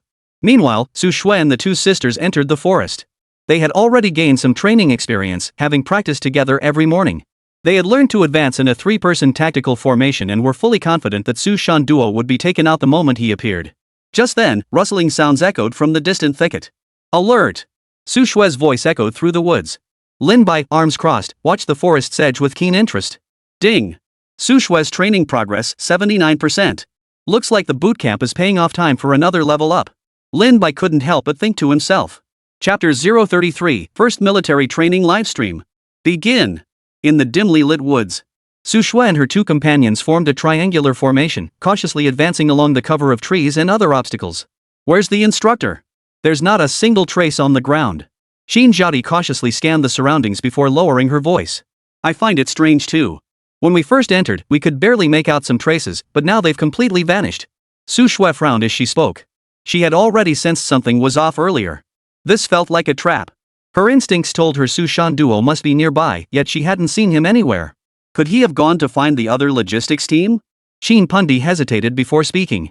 They were divided into several groups, taking turns to enter. Logically, there should be another logistics team inside. That's possible, but let's still be careful. Su Shui shook her head, hesitating before murmuring softly. Searching this terrain was the most time-consuming and exhausting task. More importantly, they were out in the open while Su Shan Duo remained hidden. There was simply no way to quickly pinpoint Su Shanduo's location, leaving them in an extremely passive position. What was even more critical was that they couldn't hide, because they weren't sure if Su Shan Duo was watching them. If they truly tried to hide, they risked being wiped out in one fell swoop. As the group scanned their surroundings, they completely failed to notice a cluster of leaves trembling faintly on a distant tree. At that moment, Su Shan Duo had concealed his entire body behind the foliage. Through his rifle's scope, he observed Su Shui and the other 2. Seems he's not useless after all. Su Shandao gave a slight nod, a faint smile playing at the corners of his mouth. From their formation, he had already discerned Su Shui and the others' intentions. Each of them was watching a different direction, and they were spaced far apart. Their goal was to react instantly the moment one of them came under attack. In plain terms, they planned to lure him out using their teammates as bait. He chuckled, slung his rifle behind him, and leapt silently from the tree.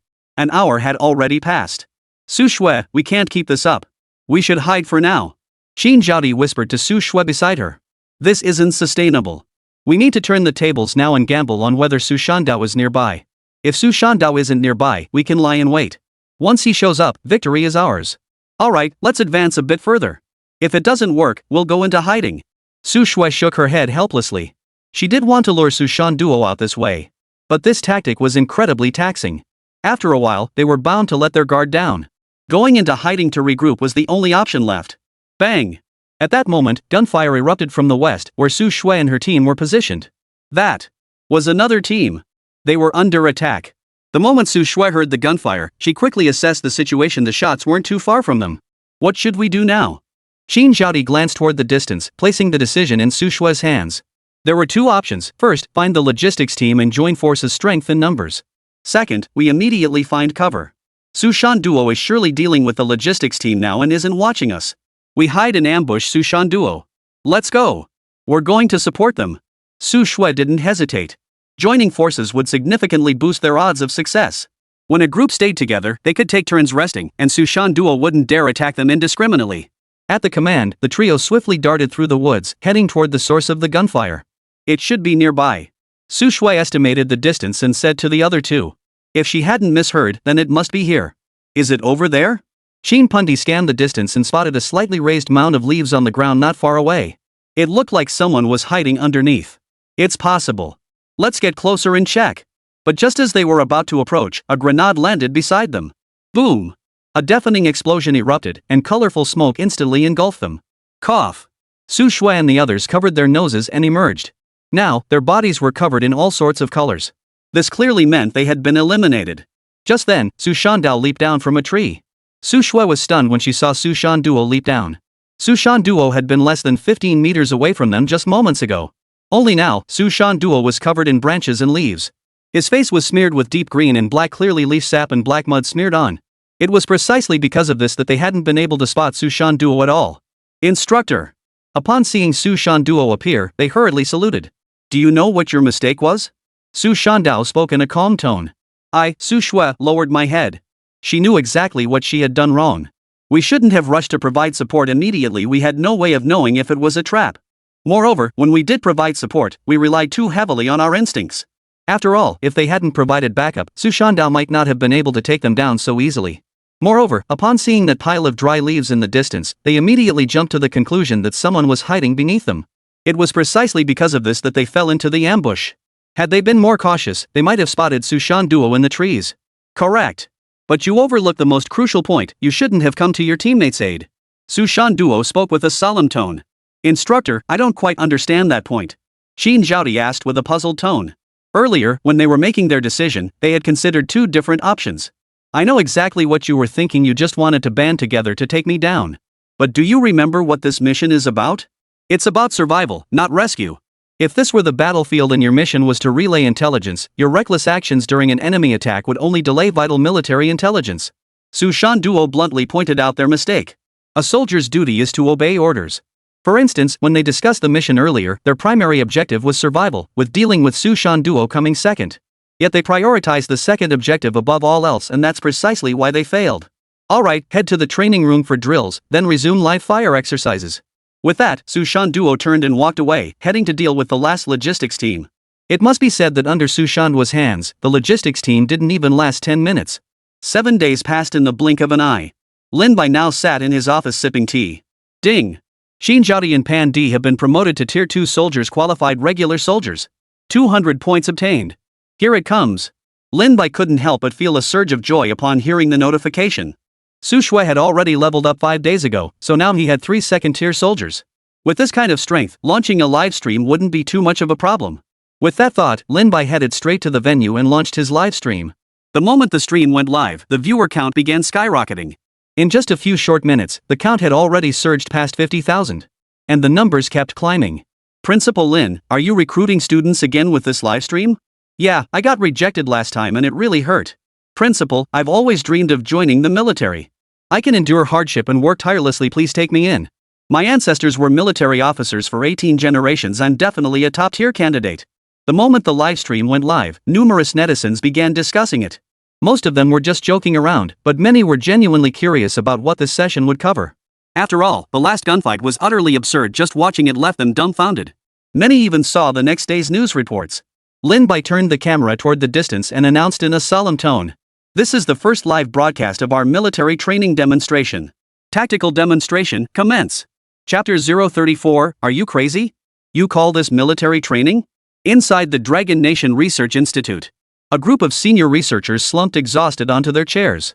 Though they appeared on the verge of collapse, faint smiles lingered on their faces. Minister, here is our research findings report. The secretary placed a thick stack of documents on Song Weiguo's desk. This was the data they had spent countless hours deciphering, all concerning the ATG automatic rifle. We've finally cracked the design of this assault rifle. Song Weiguo's voice trembled as he spoke. Though his body was exhausted, his spirit burned with excitement. He rapidly flipped through the newly obtained materials, growing more astonished with each page. The data and analysis left him utterly astounded. Merely analyzing the rifle's exterior design had yielded numerous theoretical insights and breakthroughs. Had they pursued this research independently, it would have required at least half a year of dedicated effort from an entire research institute. With these materials in hand, they would gain crucial assistance for future research into new automatic rifles. It seemed the secrets behind Lin by far exceeded his imagination. Song Weigwa turned his gaze to the file nearby, its cover displaying information about Lin Bai. These were all materials Zhang Jianhua had sent over recently, detailing every experience of Lin Bai from birth to the present. He had already pored over Lin Bai's files dozens of times. He had also noticed something amiss. Lin Bai had been utterly unremarkable during his university years. At most, he seemed slightly more precocious than his peers. Yet after inheriting the university, he produced a series of scientific breakthroughs capable of astonishing the world. After all, they currently possessed only the ATG's exterior. They couldn't even begin to imagine its internal structure. One thing was certain, the weapons Lin Bai wielded far surpassed anything they currently possessed. No, this matter demanded careful deliberation. Song Weigwa abruptly stood up, grabbing the coat he'd used for warmth that night. "Secretary, prepare a vehicle for me to go to police headquarters." Inside the police commissioner's office. "Minister Song, it's so late, what brings you here?" Zhang Jianhua, who had escorted Song Weigwa to the sofa, asked with a puzzled tone. He never imagined this pillar of the nation would appear at his office at this hour. "I've come to discuss matters concerning Dongchuan University." After taking a sip of hot tea from his cup, Song Weigwa turned his gaze toward Zhang Jianhua. "Dongchuan University?" Zhang Jianhua froze, then hurriedly replied, "Rest assured, we've thoroughly investigated that previous incident. It was purely a case of those robbers being tempted by the loot. Dongchuan University bears no responsibility whatsoever." "No," Song Weigwa interrupted, "I'm not just referring to that. I'm here to discuss the security issues at Dongchuan University." After the previous incident, Song Weigwa had become particularly concerned about Dongchuan University. After all, he wasn't familiar with the university's security situation. What if robbers struck again, and this time they were more formidable? Moreover, regardless of the robbers' strength, he didn't want to see any accidents. After all, bullets don't have eyes. What if a stray bullet struck Lin Bai's head? That would truly be a major disaster. "You can rest assured, sir. That will absolutely never happen. Look." Zhang Jianhua spoke as he retrieved a tablet from beneath the tea table. Upon opening it, a topographic map of the Dongchuan University vicinity appeared on the screen. And flashing red dots marked specific locations on the map. "What's this?" Song Weigwa tapped one of the dots and asked. "Let me explain. These red dots represent our covert surveillance posts. They operate on a rotating shift system and are strategically positioned at critical locations. This setup ensures we can monitor Dongchuan University while simultaneously protecting it." Zhang Jianhua knew Song Weigwa was deeply invested in this matter, as it involved state secrets.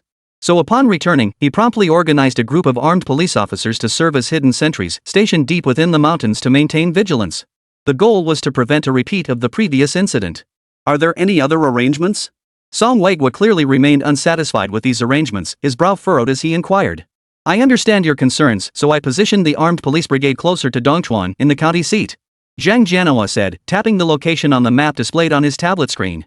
This represented the highest level of security he could possibly provide.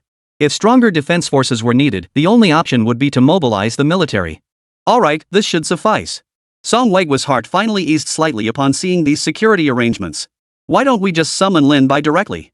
Zhang Jianhua asked with a hint of confusion in his voice. According to the records, this Lin Bai appears to be just an ordinary school principal. Even if he came into contact with classified information, it shouldn't be that complicated. "Not yet.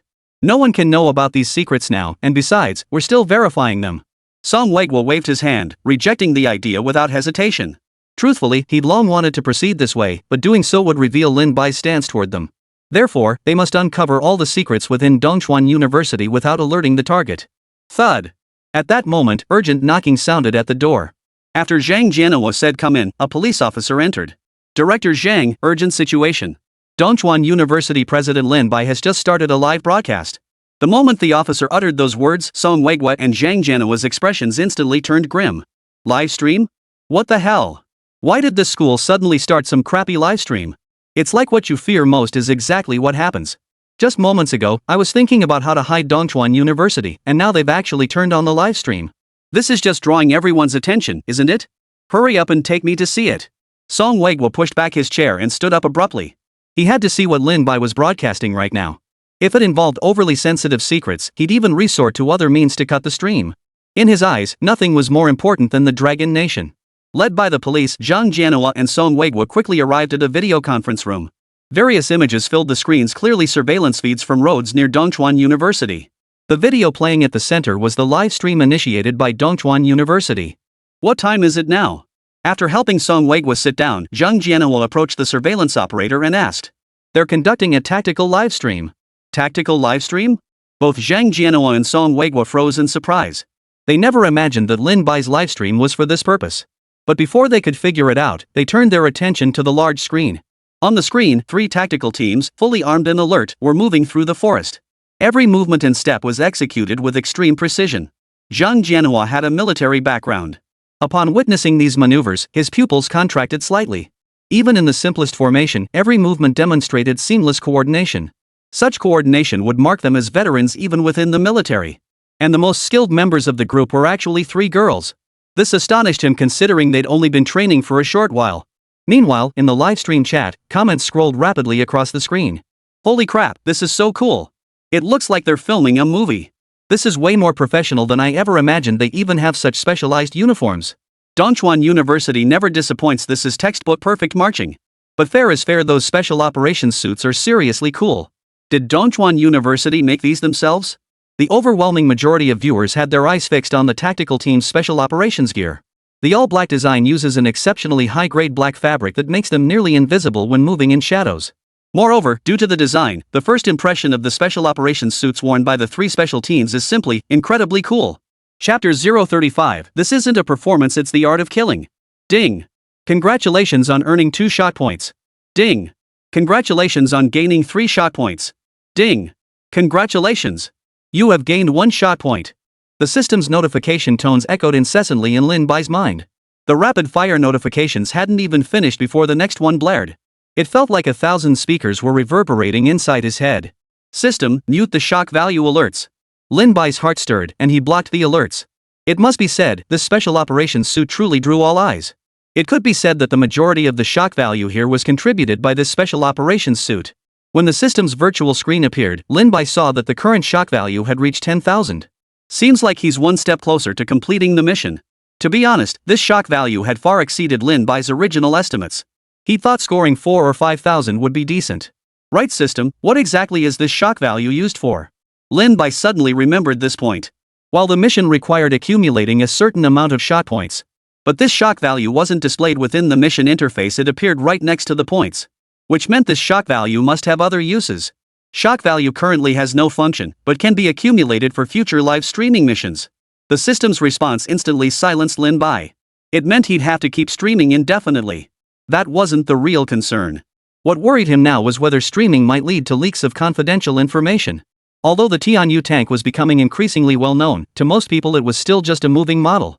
If someone actually noticed something off about his Tianyu tank, that would be a real headache. Ah well, if it's meant to be, it's meant to be. Lin Bai sighed, composed his expression, and stepped back in front of the camera. What you just saw was our school's cadet. After a brief self-introduction, Lin Bai continued, Hey, everyone, if you enjoyed the stream, hit that follow button. Your support means the world to us. Lin Bai's words left the live stream audience completely dumbfounded. Ha? Principal, you don't sound like a principal saying that. Exactly. What principal begs for followers like a content creator? Forget that, principal, move aside. I want to keep checking out that special ops gear. Principal, you don't just get followers handed out like candy. The audience kept teasing Lin Bai in the livestream chat. After all, every move Lin Bai makes right now is just like some small-time blogger. You have to understand, other military academies would never do something like this. Talent? Lin Bai never imagined that getting a follow would require showcasing some kind of talent. What talent did he have? He couldn't possibly leverage his past life's knowledge to host some financial education seminar. This was pure nonsense. Exactly, principal. This is an unwritten rule in live streaming. Honestly, principal, you don't need to stress too much, just do something simple. If all else fails, just wear black stockings. I think you'd look great in them, principal. Exactly. I think it'd be perfect.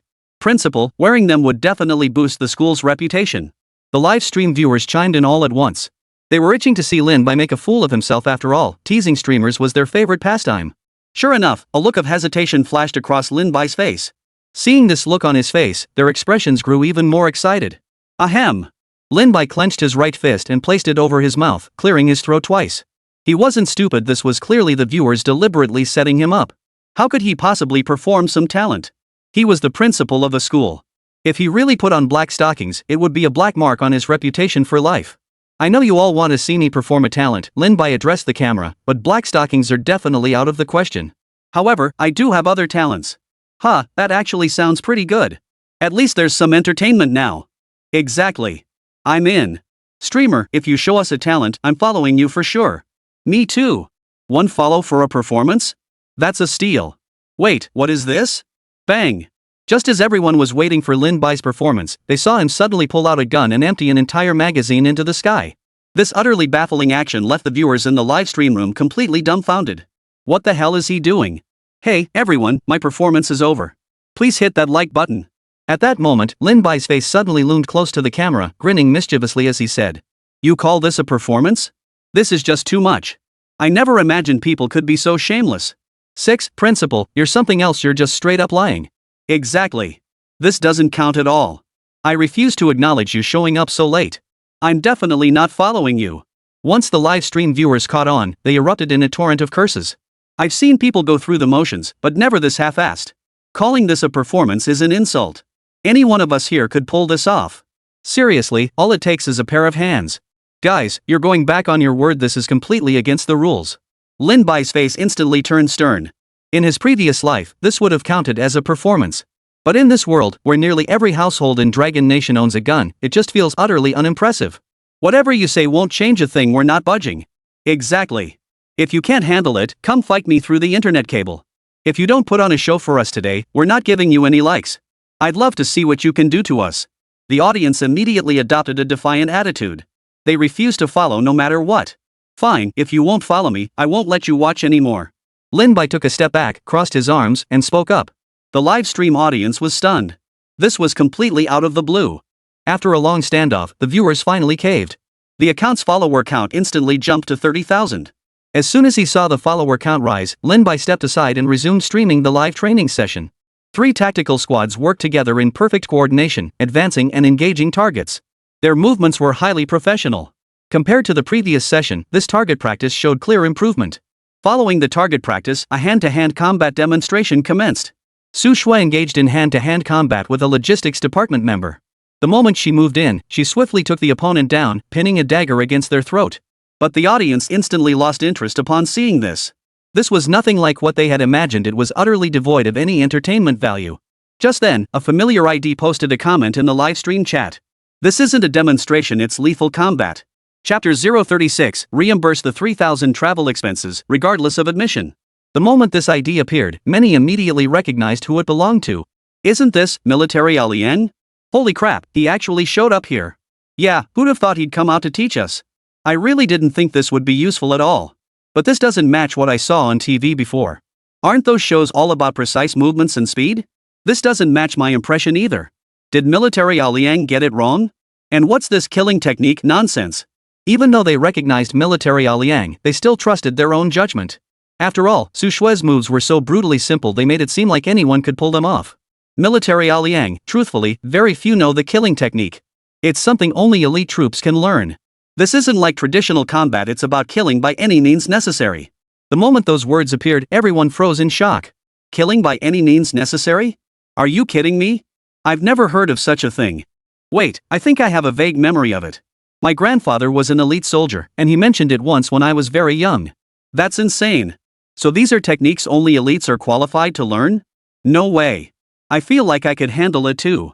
What kind of killing technique is this anyway? Despite Military Liang's explanation, many netizens remained skeptical. They saw Su Shui's moves clearly. When the attacker lunged at her, she deflected his arm and slashed his throat. Military Liang, those questioning me can look up the Mad Dog Fist School.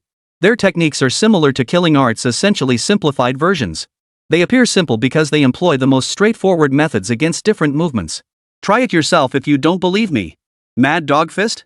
I actually know about that, so it's just a simplified version of the killing technique. If that's true, it's terrifying. I remember the founder of Mad Dog Fist was completely unreasonable. That's obvious. He's the godfather of the art. Challenge him tomorrow, and he'll kill you today. Who would have thought Dongchuan University harbors such techniques? Only after hearing Military Liang's detailed explanation did netizens believe his claims. But the more they heard, the more stunned they became. They never imagined this military academy would be so extreme. Even their training techniques are geared toward killing. This military academy is seriously serious. Lin Bai had intended to explain things himself, but after seeing this military Liang, he decided against it. Clearly, someone had volunteered to be the tool. Moreover, after military Liang's explanation, his shock level skyrocketed. In just over 10 minutes, it had already surged to 50,000. At this rate, he'd hit 100,000 in no time. Lin Bai couldn't help but nod inwardly. Completing this mission would net him another vehicle. Remember, these blueprints come with a sample. Guys, next up is the shooting demonstration. After the combat drill ended, Lin Bai wasted no time launching into the next exercise. At Lin Bai's command, 9 students swiftly moved to the weapon stations, raised their guns, and fired without hesitation. Amidst a barrage of crackling sounds like firecrackers, Lin Bai aimed his camera at the targets. The moment everyone saw the targets, they were stunned. Holy crap, how many days has it even been? How did these students become so accurate already? Exactly. Where did this school find so many elite students? I'm seriously impressed. I remember it hasn't been long since Bingbing's first live assessment. Even other military academies couldn't guarantee such results in such a short training period. Not a single one of the results they saw earlier was poor. The worst hit 6 targets. And get this, 3 of them hit 9 targets. One of those even had the last shot just graze the edge. How long has this training even lasted? Needless to say, they're bound to become sharpshooters. To say they weren't overwhelmed by this would be impossible. After all, firearms aren't uncommon nowadays, and many netizens have handled guns before. But in Dragon Country, you must be 18 to use a firearm, and these were all students who had just graduated from high school. Meaning they started from absolute beginners. To achieve such marksmanship in such a short time is nothing short of extraordinary. Among the audience present, not a single person could match this feat. Military Liang, I must say, these are the most outstanding cadets I've ever seen in all my time at military academies. Military Liang typed this heartfelt comment. Given his standing among the public, he occasionally receives invitations to observe training at other military academies.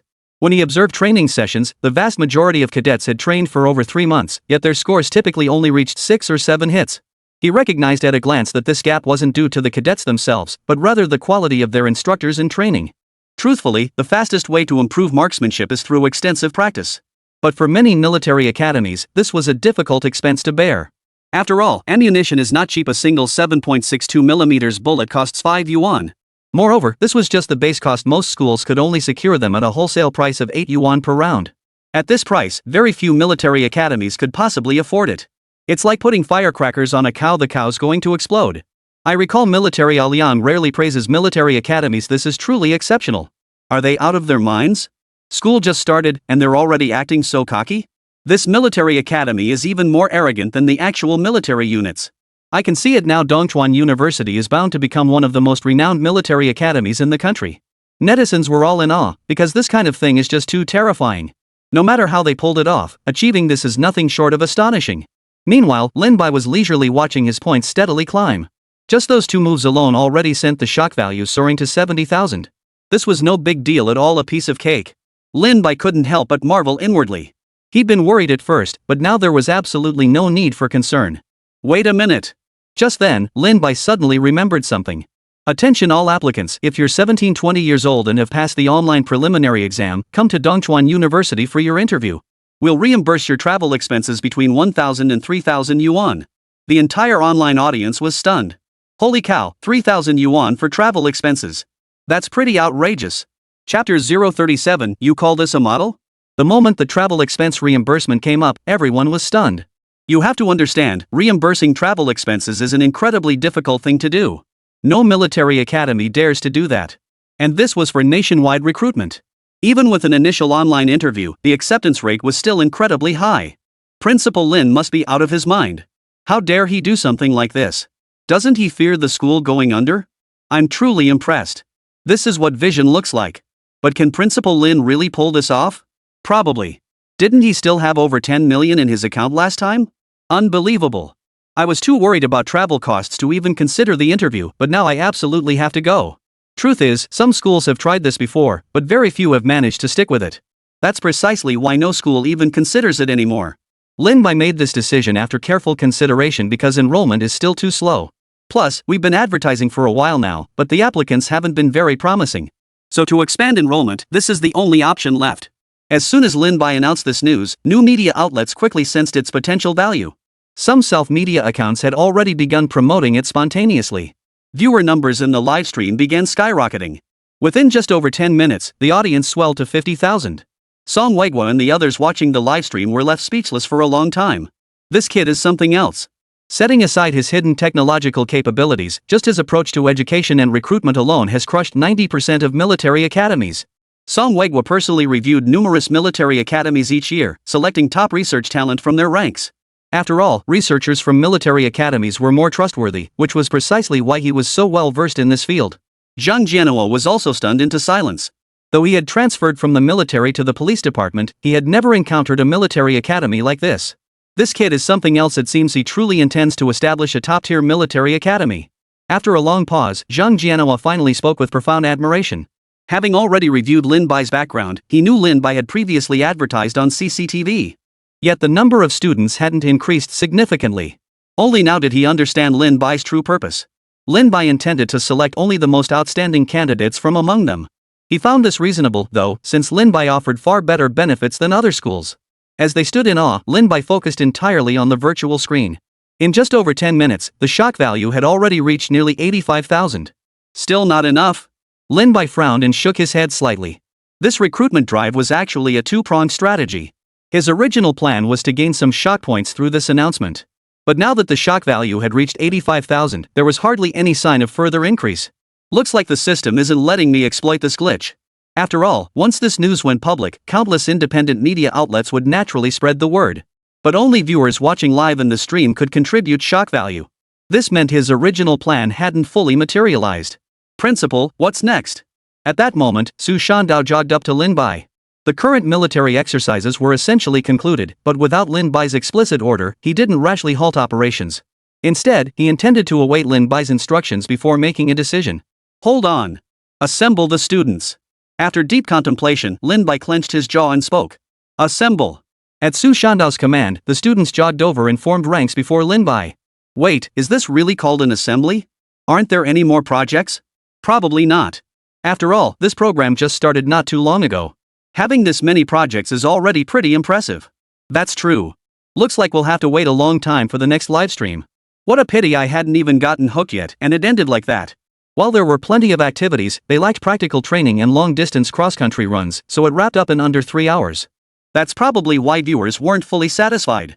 Still, they expressed understanding. After all, it's impressive that a newly established military academy could achieve such high standards in such a short time. Wang Meng. Lin Bai made up his mind and suddenly shouted in Wang Meng's direction. Truthfully, he hadn't intended to resort to this unless absolutely necessary. But now, with the shock value still falling short, there was no way to complete the mission otherwise. It was time to play his trump card.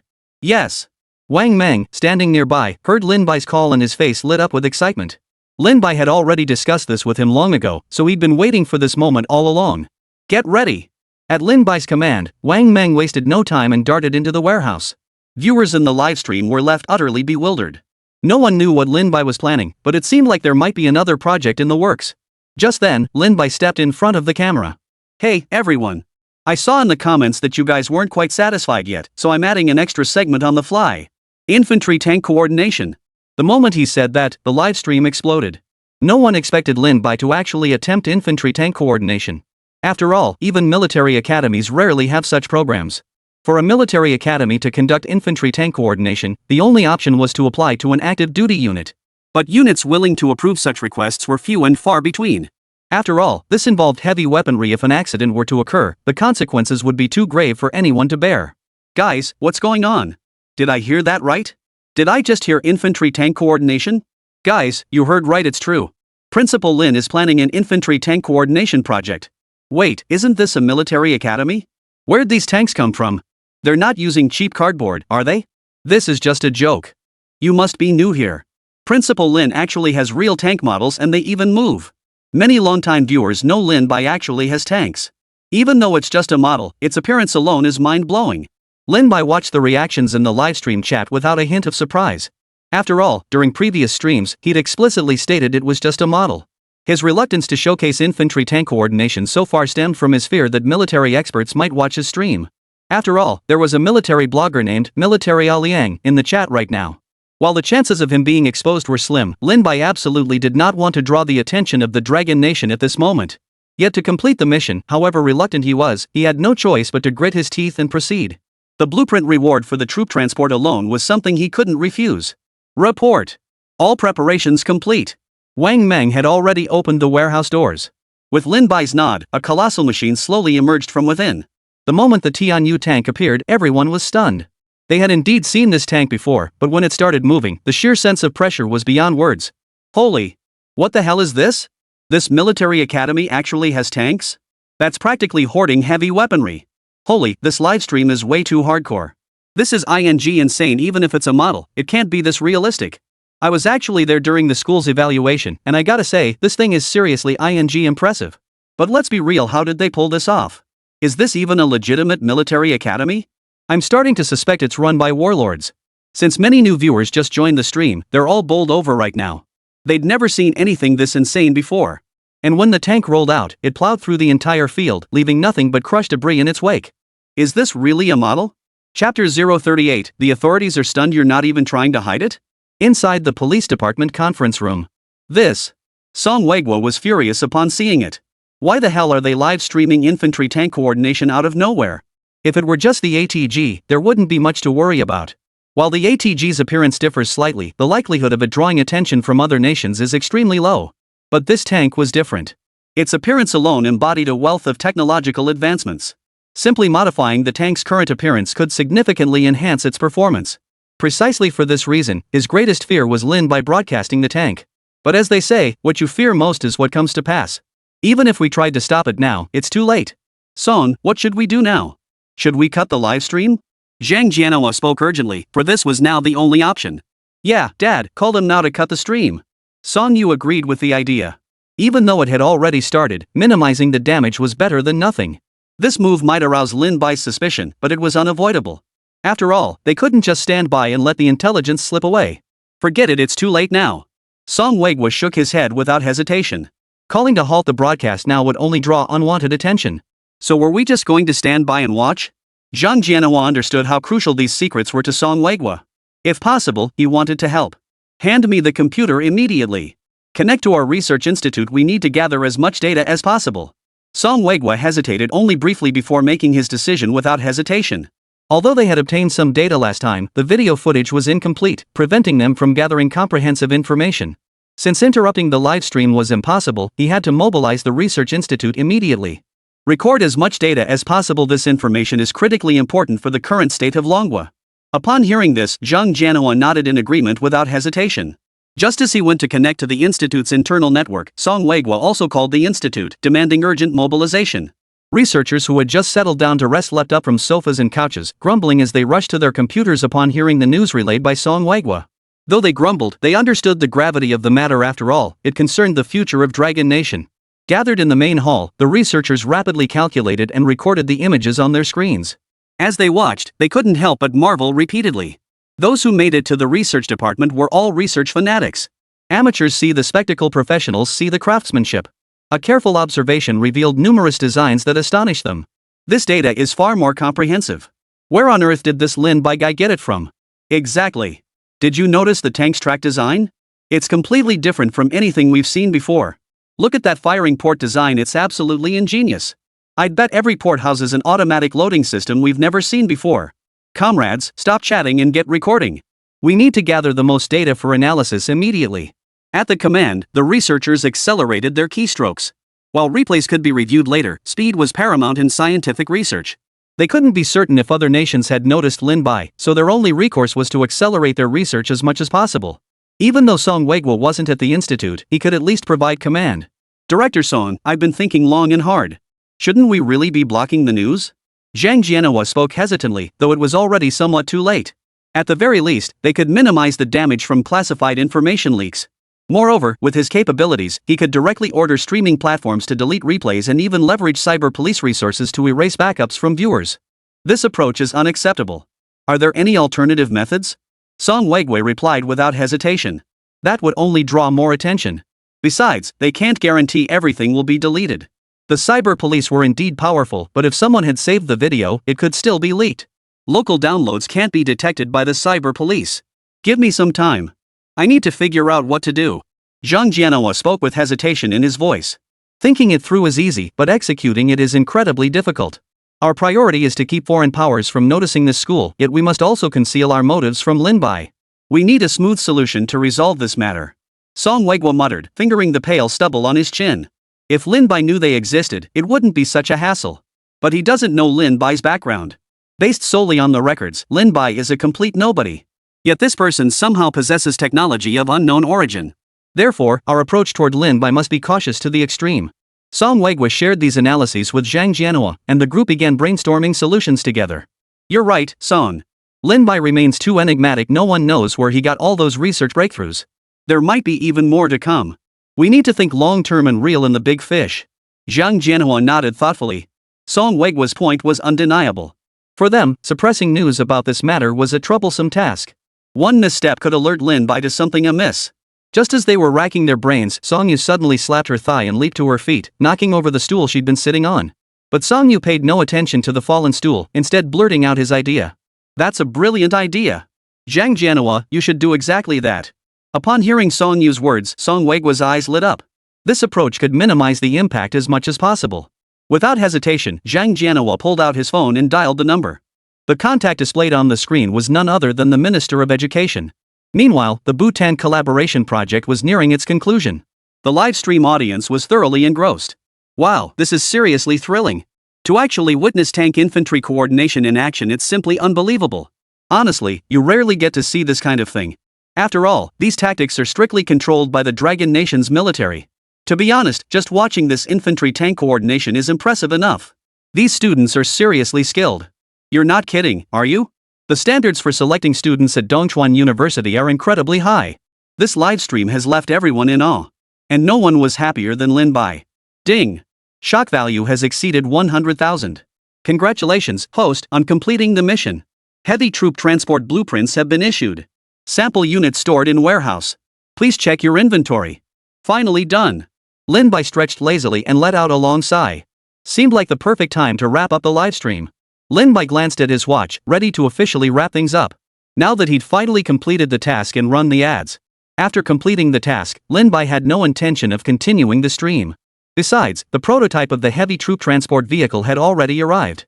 He couldn't wait to see the troop carrier. Ring. Just as Lin Bai was about to announce the end of the stream, his phone suddenly began vibrating incessantly. Upon seeing the name displayed on the screen, Lin Bai frowned. Wang Chang? Who's that? Even though I'd merged with Lin Bai's original memories, I couldn't quite recall who this person was. Wang Chang. Holy crap! He's the director of the Education Bureau. Lin Bai slapped his forehead, his expression suddenly stiffening. This body had once encountered the Education Bureau by chance. But Lin Bai never imagined why the director of the Education Bureau would call him. Could it be that they'd changed their minds about the previous review? Lin Bai's mind raced. He even wondered if this world demanded protection money too. Hello, is this Director Wang? Lin Bai asked cautiously after the call connected. Yes, it's me. Upon hearing Lin Bai address him directly by name, Wang Cheng inwardly realized Lin Bai must have saved his number. What brings you to call me? Lin Bai hesitated before asking. Actually, there is something. I just received a tip that your military academy has heavy weapons. That tank of yours? Wang Cheng cut straight to the point. My tank is fake. You can rest assured. Lin Bai immediately reacted and hurriedly explained. Oh, it's fake? Well, you still need to clarify that in your livestream. Otherwise, you could be implicated in fraudulent recruitment. At this point, Wang Cheng finally revealed the purpose of his visit. Earlier, Zhang Jianhua had called him specifically to request this favor. Rest assured, I'll definitely clarify it in the livestream. Lin Bai had actually considered this himself. Since the topic had come up, he readily agreed. After hanging up, Lin Bai hurried back to the camera. Oh, everyone, I have one more thing to announce. The tank we used this time as a model. However, Lin Bai's action drew knowing smiles from the viewers in the livestream chat. Oh, so it's fake. Don't worry, we get it. I get it, this has to be fake. How could it not be? Exactly. If it weren't fake, I'd just walk right up and drive it away. TSK, we all know. Those in the know get it. Meanwhile, the local education authority issued an official notice. All heavy weaponry possessed by the local military academy are models, designed with participation from relevant departments. Upon seeing this news, Song Weiguo finally breathed a sigh of relief. Finally, it was covered up. Chapter 039, Is This a Damn War? Inside the president's office at Dongchuan University. Lin Bai returned directly to his office after finishing the livestream. He intended to open his computer to review the advertisements he had placed that day, but upon booting up, he discovered the Education Bureau had issued an announcement. What's the Education Funding Authority trying to say with this? Lin Bai froze upon reading the notice. He never imagined the Education Authority would reiterate this matter. After all, he had already repeatedly mentioned the Tianyu tank model in his live streams. Wasn't this just redundant? The reason Lin Bai was so concerned was that the Education Bureau was, after all, an official body, and the information it released carried considerable authority. Moreover, they wouldn't issue a notice unless it was particularly important. Yet, how long had it been since he last checked, and now he saw his school's name listed? In a way, this was already quite an astonishing development. Could it be they still doubted the tank's authenticity? The thought suddenly popped into Lin Bai's mind. If that were the case, everything would make sense. Because by doing so, even if something happened, the Education Bureau wouldn't have to take responsibility. After all, he had already declared it a model to the entire internet during his livestream. Even if something truly happened, the responsibility would absolutely not lie with the Education Bureau. TSK, the authorities are truly vigilant these days. Lin Bai couldn't help but sigh inwardly. But Lin Bai didn't dwell on it. As long as the Education Bureau didn't send anyone to inspect, he'd be fine. Closing the Education Bureau's webpage, he clicked on today's trending topics. Scrolling down quite a bit, he finally spotted the words Dongchuan University on the 100th trending topic. Though it was quite far down the list, it was still pretty good, at least it would catch some people's attention. First, let's check on the heavy troop transport vehicle. Closing his laptop, Lin Bai hurried toward the warehouse. He'd actually wanted to go there earlier, but since the cadets hadn't returned to rest yet, he'd gone back to his office first. Now that most trainees had returned, he didn't need to worry about them seeing it. After all, this heavy troop carrier had materialized out of thin air inside the warehouse. Lin Bai arrived at the warehouse door, gritted his teeth, and pulled the massive door open with a mighty tug. With a loud creak, a massive heavy troop transport vehicle came into view before Lin Bai. At first glance, it was so impressive that Lin Bai couldn't tear his eyes away. In a way, this vehicle didn't resemble a typical troop carrier at all, it looked more like a sci-fi truck. This 15-meter long-wheeled armored personnel carrier could accommodate one Tianyu tank and 20 personnel. 8 wheels flanked its sides, its entire exterior painted in a deep green-black hue. Yet even this couldn't conceal its sharply angular design. Moreover, the heavy transport featured side-mounted, openable firing ports for emergency use. A ladder extended from the rear compartment, seemingly allowing access beneath the vehicle, though Lin Bai hadn't yet grasped its purpose. Inside, 2 real-time surveillance monitors displayed the vehicle's surroundings. Lin Bai also keenly noticed that the junction between the cab and the body held a significant secret. Unlike most troop carriers, where the cab and body are separate, this design was integrated. That design choice was made to facilitate turning on narrower roads. However, this joint specifically incorporated a passageway. By referencing the blueprint in his mind, Lin Bai realized this joint could be sealed during turns, allowing the vehicle to maneuver normally. The reason for this design was that if the driver was incapacitated during an enemy attack, the rear crew members could still access the vehicle through the connection and continue driving the heavy troop carrier. Truly a masterpiece of the system. Lin Bai couldn't help but marvel inwardly at the sheer attention to detail. With this heavy troop carrier, future missions would be significantly easier. Most importantly, transporting the Tianyu tank wouldn't risk detection anymore. While the heavy troop carrier itself was still conspicuous, it certainly drew far less attention than a tank. Besides, only a handful of people would recognize it as a troop carrier. Its exterior was simply too sleek. Even if they claimed it was a motorhome or an expensive cargo truck, some might actually believe them. Lin Bai placed his hand on the heavy troop carrier. The cold sensation radiating through his palm only heightened his excitement. Report. Just then, a voice suddenly sounded behind him. Turning around, he saw none other than Wang Meng. The moment Wang Meng saw the heavy troop carrier, he froze completely. He didn't even finish his report, staring intently at the vehicle. What's wrong, Wang Meng? Su Shanduo followed closely behind. When he reached Wang Meng's side and looked over, he too was instantly dumbfounded. He never imagined Lin Bai would acquire this heavy troop carrier, and it looked completely different from any he'd seen before. The reason they hadn't inquired about the origin of the heavy troop carrier was that they were all system generated themselves. Naturally, they understood the system and knew this was most likely a new reward. Wang Meng, Su Shandao, what are you two doing, rushing in like this? Lin Bai's words snapped them back to reality. Reporting to the principal, we have good news to share. Only then did Wang Meng recall the purpose of their visit. He snapped to attention and saluted. Go ahead. What's the good news? Lin Bai's face lit up with curiosity. The artillery shell production line you ordered has been completed. Please come and inspect it. Wang Meng exclaimed excitedly. He had devoted all his time these past days to the shell production line. Now, it was finally finished. Because of this, he spoke without hesitation. Completed? Then take me to see it immediately. Lin Bai was overjoyed. This was truly excellent news. With artillery shells, security concerns would be alleviated. After all, in Manhwa, those possessing heavy weaponry were few and far between. While some individuals, like that smiling tiger, did have them, but they were a minority. And besides, these were shells designed for tank launchers. Ordinary grunts are no match for him. Without a word, Wang Mang immediately led Lin Bai to the production line. Since the warehouse was normally used as the logistics department space, the production line was set up in the unused cafeteria kitchen. As soon as they entered the kitchen, Lin Bai spotted several glossy black shells arranged inside a nearby box. "Principal, these are the high explosive shells I produced on the assembly line." Wang Mang stood beside him, explaining the shell. "Is this the high explosive shell?" Lin Bai picked up the heavy shell and examined it closely. With this contraption, they could now mass-produce shells. At 5,000 each, the cost wasn't a major issue for the school. What's more, with this, they'd never have to worry about lacking trump cards again. "Let's go test it at the firing range," Lin Bai declared without hesitation. After all, the school was fairly remote, so there was no need to worry about attracting unwanted attention. That's precisely why he gave the order without hesitation. "All right." Wang Mang nodded without hesitation upon hearing this. "Grab a few shells and follow me back to the warehouse." "Let me try." The experiment was originally meant for Wang Mang to conduct. But Lin Bai was itching to try it himself and took over the task. He hopped a few times and climbed straight into the Tianyu tank. This was Lin Bai's first time inside the Tianyu tank, but thanks to the blueprints in his mind, he instantly understood how to operate it the moment he sat down. After starting the tank, he immediately aimed toward the firing range from the hatch position. Thanks to the automatic reloading system, Lin Bai could fire shells even while seated in the driver's position. Aiming carefully, he pressed the button with a surge of excitement. Boom! The target on the range was sent skyward with a deafening explosion. Students resting nearby were jolted awake by the shell's explosion, erupting into chaos. What's going on? Is there a war breaking out? Chapter 040, Unlocking Buildings, Military Factory. What's going on? Let's get out and check. Su Shui reacted first, grabbing her unloaded ATG assault rifle and quickly pulling on her clothes before peering out the window. Xin Zhaodi and Xin Pundi leapt to their feet as well. The panic from earlier had vanished from both their eyes, replaced by resolute determination. What's going on? Just as Xin Zhaodi and Xin Pundi approached the window to ask questions, they noticed Su Shui staring blankly ahead. Look outside.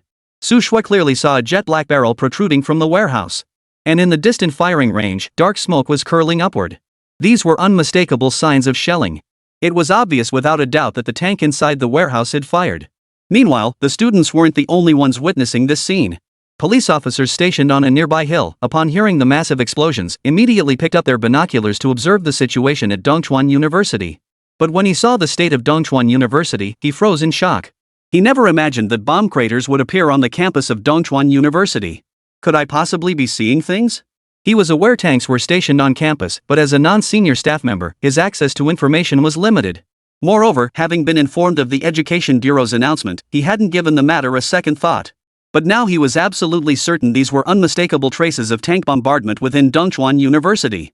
No, I must report this immediately. Snapping back to reality, he immediately dialed the senior leadership's number. In the chief of police's office, Zhang Jianhua slumped into his office chair, looking utterly exhausted. Due to today's live broadcast, he had been gathering supplementary materials all day. Only now had he finished compiling the materials. Just as he was about to stand up and leave, the door to his office was suddenly pushed open by a subordinate. What's going on? Zhang Jianhua stared at the violently pushed open door, momentarily stunned. Minister, it's bad. There's been an explosion at Dongchuan University. The police officer who had rushed in spoke urgently. The moment he heard those words, Zhang Jianhua's expression instantly turned grim. What? You say Dongchuan University has been hit by an explosion? His voice rose sharply. He never imagined an explosion could occur at Dongchuan University. If something truly serious happened, Song Weiguo would tear him apart. Right, but based on our observations, it appears to be an internal disturbance at Dongchuan University. The officer seemed to suddenly recall something and hurriedly added. Self-initiated? Zhang Jianhua exhaled deeply. As long as no outsiders had gone to Dongchuan University looking for trouble, it shouldn't be anything major. He figured it was just another mess Dongchuan University had gotten itself into.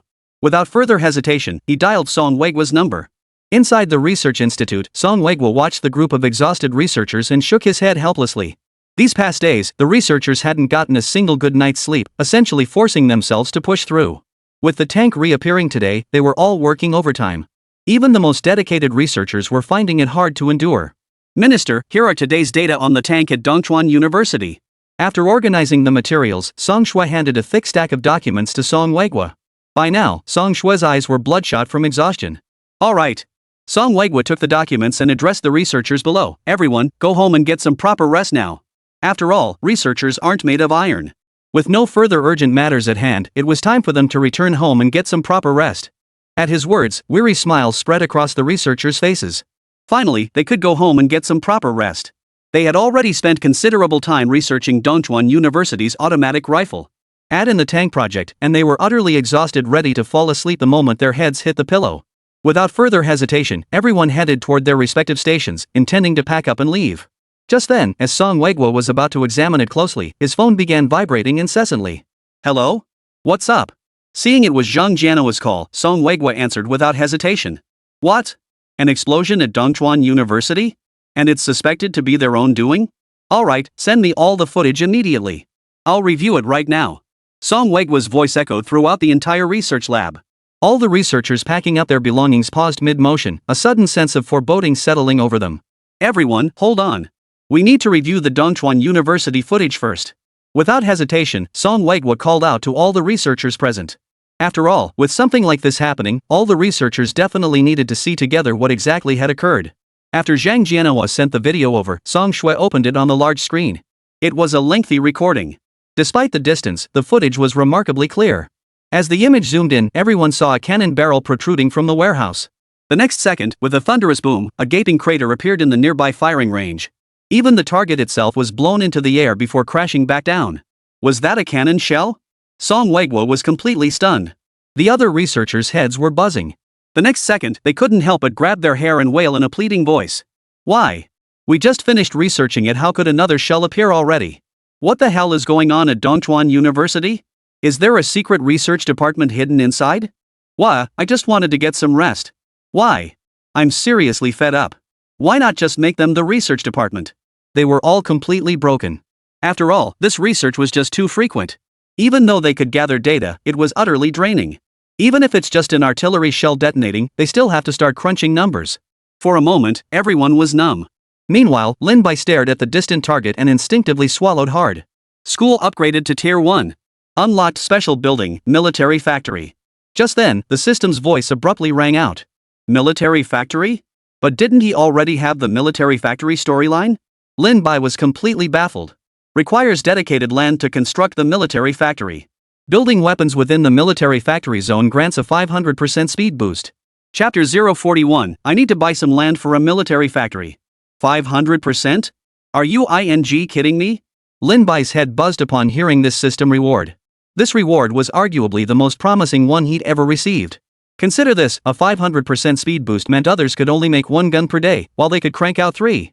And this bonus applied anywhere within the school. If he wanted to monetize it, he could easily set up an entire military factory. Not to mention, with this speed alone, it wouldn't take him long to secure all of Dragon Nation's military contracts. This was no joke. The high cost of products wasn't just about materials, it included labor. With this, one worker could do the work of 5. Just imagining it sent shivers of excitement down his spine. Even if he didn't pursue that path, it would still be incredibly valuable to the school. Their biggest shortage right now was manpower. C-grade workers were barely acceptable. But even C levels were too scarce. If not for needing to provide Wang Meng with some manpower, he wouldn't have gone out of his way to recruit a few D-level special talents. But now, all these problems would be solved effortlessly. No! This military factory must be established immediately. Lin Bai made his decision without hesitation, placing this project at the forefront of all priorities. Moreover, he had already considered this point earlier, as the school's current area was simply too small.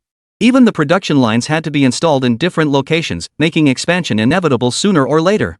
Looks like I'll need to contact the relevant campus expansion departments tomorrow. Lin Bai silently resolved himself no matter what, this had to happen. Early the next morning, Lin Bai headed straight to the Education Resources Bureau. Due to real-time surveillance, his movements had been tracked by Zhang Jianhua the moment he stepped out. Upon learning Lin Bai was heading to the Education Resources Bureau, Zhang Jianhua promptly notified Wang Chang. The Education Bureau? Standing before the entrance, Lin Bai couldn't help but utter a sigh of astonishment. It must be said, the education funding authority in this world was vastly different from the one in his previous life. Outside the building, there were actually over a dozen armed guards.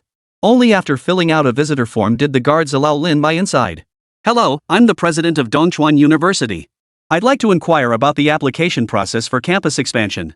After a brief conversation at the front desk, Lin Bai learned that to proceed with the application, he needed to see Director Wang Chang. Arriving at Director Wang Chang's door, Lin Bai knocked once. A voice from inside instructed him to come in. Upon entering, Lin Bai saw Wang Chang seated at his desk. Lin Bai, right? Come in, have a seat. Truthfully, this matter didn't require Director Wang Chang's personal attention, but given its significance, he had chosen to meet with Lin Bai himself. Director Wang, hello. Seeing Wang Chang's attitude, Lin Bai was momentarily taken aback. Could officials in this world really be so affable? Compared to his previous life, Wang Chang's attitude was exceptionally good. What brings you here today? After Lin Bai sat down, Wang Chang cut straight to the point. I'm here to apply for the school's expansion. Lin Bai stated his purpose clearly. School expansion? Wang Chang was momentarily taken aback. He had only instructed the front desk to send anyone from Dongchuan University up to see him. He hadn't anticipated that Lin Bai's visit would be for this very purpose. If I recall correctly, your school doesn't have a large enrollment, does it? Do you really need additional land? He couldn't fathom why Lin Bai would seek expansion. With just over 10 people total, even for training, the current space is already sufficient. There's hardly any need for expansion. Well, while our campus facilities are adequate, I still feel they're too small.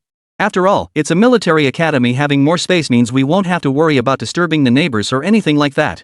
Lin Bai had already prepared his excuse online yesterday. After all, it's perfectly normal for a military academy to require larger grounds. Wang Chang was rendered speechless by Lin Bai's statement. He knew every school in the city well. That godforsaken place of Lin Bai's barely had any people. Disturbing residents? What exactly would they be disturbing? Besides, the area was surrounded by wilderness. Even if they really used it for field training, it wouldn't matter. This deliberate expansion must be hiding something. Director Wang, I've looked into it.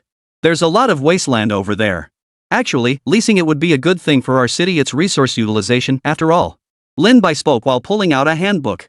This handbook detailed the requirements for the school expansion. Truthfully, there aren't many strict requirements for school expansion. Funding is the only real hurdle. He now met that condition. I see. So how much land do you need? Wang Chang nodded slowly. He knew this matter would inevitably be approved. I don't need much, just about 500 acres will do. Lin Bai scratched the back of his head and said with a smile. 500 acres? Holy crap, that's huge. What the hell is he planning to do with it? Though Wang Chang was stunned, he agreed nonetheless. Before long, Wang Chang provided Lin Bai with an address, instructing him to go sign the contract. The area around the school was pretty desolate. In a place like this, there was simply no competition. Even so, the price was staggering, a whopping 400 yuan per mu. Moreover, the lease term had to be 20 years, requiring an upfront payment of 4 million yuan. Staring at the agreement before him, Lin Bai felt his heart bleeding. Damn it, this is going to eat up 4 million of my money. To say he wasn't heartbroken would be a lie. After much hesitation, Lin Bai ultimately paid a 1 million yuan earnest deposit. The moment he returned to his office, Lin Bai immediately dove into his computer. Without hesitation, he opened the mercenary website. After bleeding so much capital, he knew he had to recoup the money through this method. The moment he opened the mercenary mission site, a dazzling array of tasks appeared. Wow, how did they get all these kinds of missions? Lin Bai noticed immediately upon opening the site that the mercenary website had significantly more missions than before. However, the vast majority of these missions are actually about mercenaries in the war zone. $50,000 per day. For each confirmed kill, receive $200,000 per head. Officers count separately. No limit on personnel. Lin Bai's gaze lingered on this particular mission. This mission seemed pretty decent. Gritting his teeth, Lin Bai accepted it without hesitation. For trainees, this mission was also training. Chapter 042, Armored Vehicle? This can't be real. The next day, on the Dongchuan University sports field, all the trainees were running laps around the field. The exhaustion that had marked their faces upon arrival was now gone. Su Shui, carrying 30 kg of weight, had long since mastered the current basic physical training regimen. As for Qin Zhaodi and Qin Pundi, though their foreheads glistened with beads of sweat, the sisters still wore faint, almost imperceptible smiles on their faces as they ran with their weights. For them, life now was infinitely better than before. At least they were living for themselves. Principal. At that moment, Su Shandao, who was accompanying them, spotted Lin Bai approaching from afar and immediately saluted him. The other cadets, not having received orders to stop, continued running but watched Lin Bai with respectful expressions. Lin Bai waved his hand and strode to the podium. Assemble, everyone. At his command, all trainees immediately assembled before Lin Bai. Are you all tired? Lin Bai smiled warmly as he addressed the assembled trainees below the podium. Not tired. The trainees' voices rang out in unison. And it was the honest truth after all, training had only just begun, so they weren't truly exhausted yet. Since you're not tired, I'll give you something interesting. Lin Bai's smile vanished instantly as he spoke in a solemn tone. Attention, everyone. Full gear, prepare for mission deployment field training. Field training? The trainees present were stunned. What the hell is field training? Could they really be going to war? Though they had 1,000 questions on their minds, they all remained silent in Lin Bai's presence. Only Su Shue's face betrayed a look of terror. Having experienced it once before, she knew exactly what this so-called field training entailed. This was going to be a real battle with real weapons. Could it be like last time? Even though she'd already experienced killing enemies, this environment was far more terrifying than when those bandits had come. The battlefield was inherently unpredictable, especially in unfamiliar territory unlike the school grounds. This would undoubtedly be far more dangerous. Everyone, return to prepare your gear, gather live ammunition and necessary supplies. Assemble on the field in half an hour. After Lin Bai issued the order, the trainees, though clueless about what was happening, obediently headed back to their dorm buildings. Su Jia, what's really going on with this training? You look really worried. After returning to the dorm, Jin Zhaodi hesitated before finally asking. Earlier, when Lin Bai was speaking, she had keenly noticed the change in Su Shue's expression.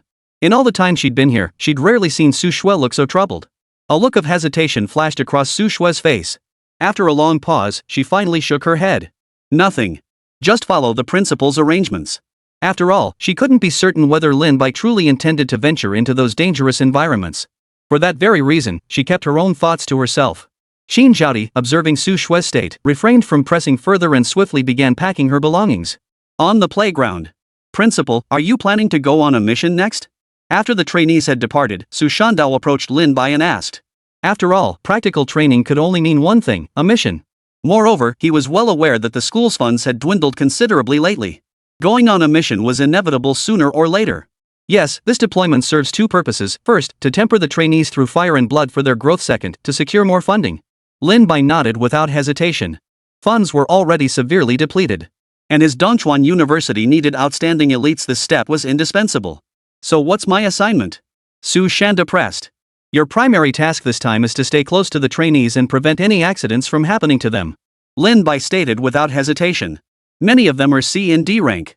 Those at these levels develop more slowly, so they require extra attention. Avoid excessive casualties at all costs. Su Shan Duo nodded, saying nothing more. After all, he would obey Lin Bai's orders unconditionally. Half an hour later, all trainees regrouped on the training ground, bulging backpacks strapped to their backs. After taking roll one more time, Lin Bai waved toward the warehouse not far behind them. At that moment, a massive heavy troop transport vehicle slowly rolled out of the warehouse. The sight of the vehicle stunned everyone present. None had imagined such a thing would appear on campus. Principal, what is this? Su Shue swallowed hard, cautiously asking the question. Though her instincts told her it was a heavy-duty troop carrier. She had never seen this particular model before. Moreover, its appearance was undeniably sleek and futuristic. It looked completely different from anything she'd seen before. This is our school's heavy troop carrier. Everyone, hop aboard. Lin Bai waved to the group and announced. No sooner had he finished speaking than the rear hatch of the heavy troop carrier, which had pulled up beside him, automatically opened.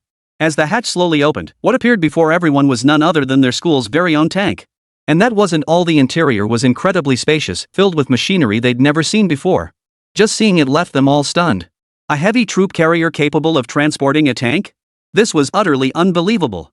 Few in the entire world could achieve such a feat. What are you all standing around for? Get in the vehicle. Lin Bai frowned at the stunned group, his voice tinged with impatience. His voice snapped them back to reality, and they hurriedly scrambled aboard the heavy troop carrier. Destination, Changyun International Airport. Engage urban ground mode. After boarding, Lin Bai took Su Shandao's seat and addressed the screen beside the driver's console. Information received, initiating mode change.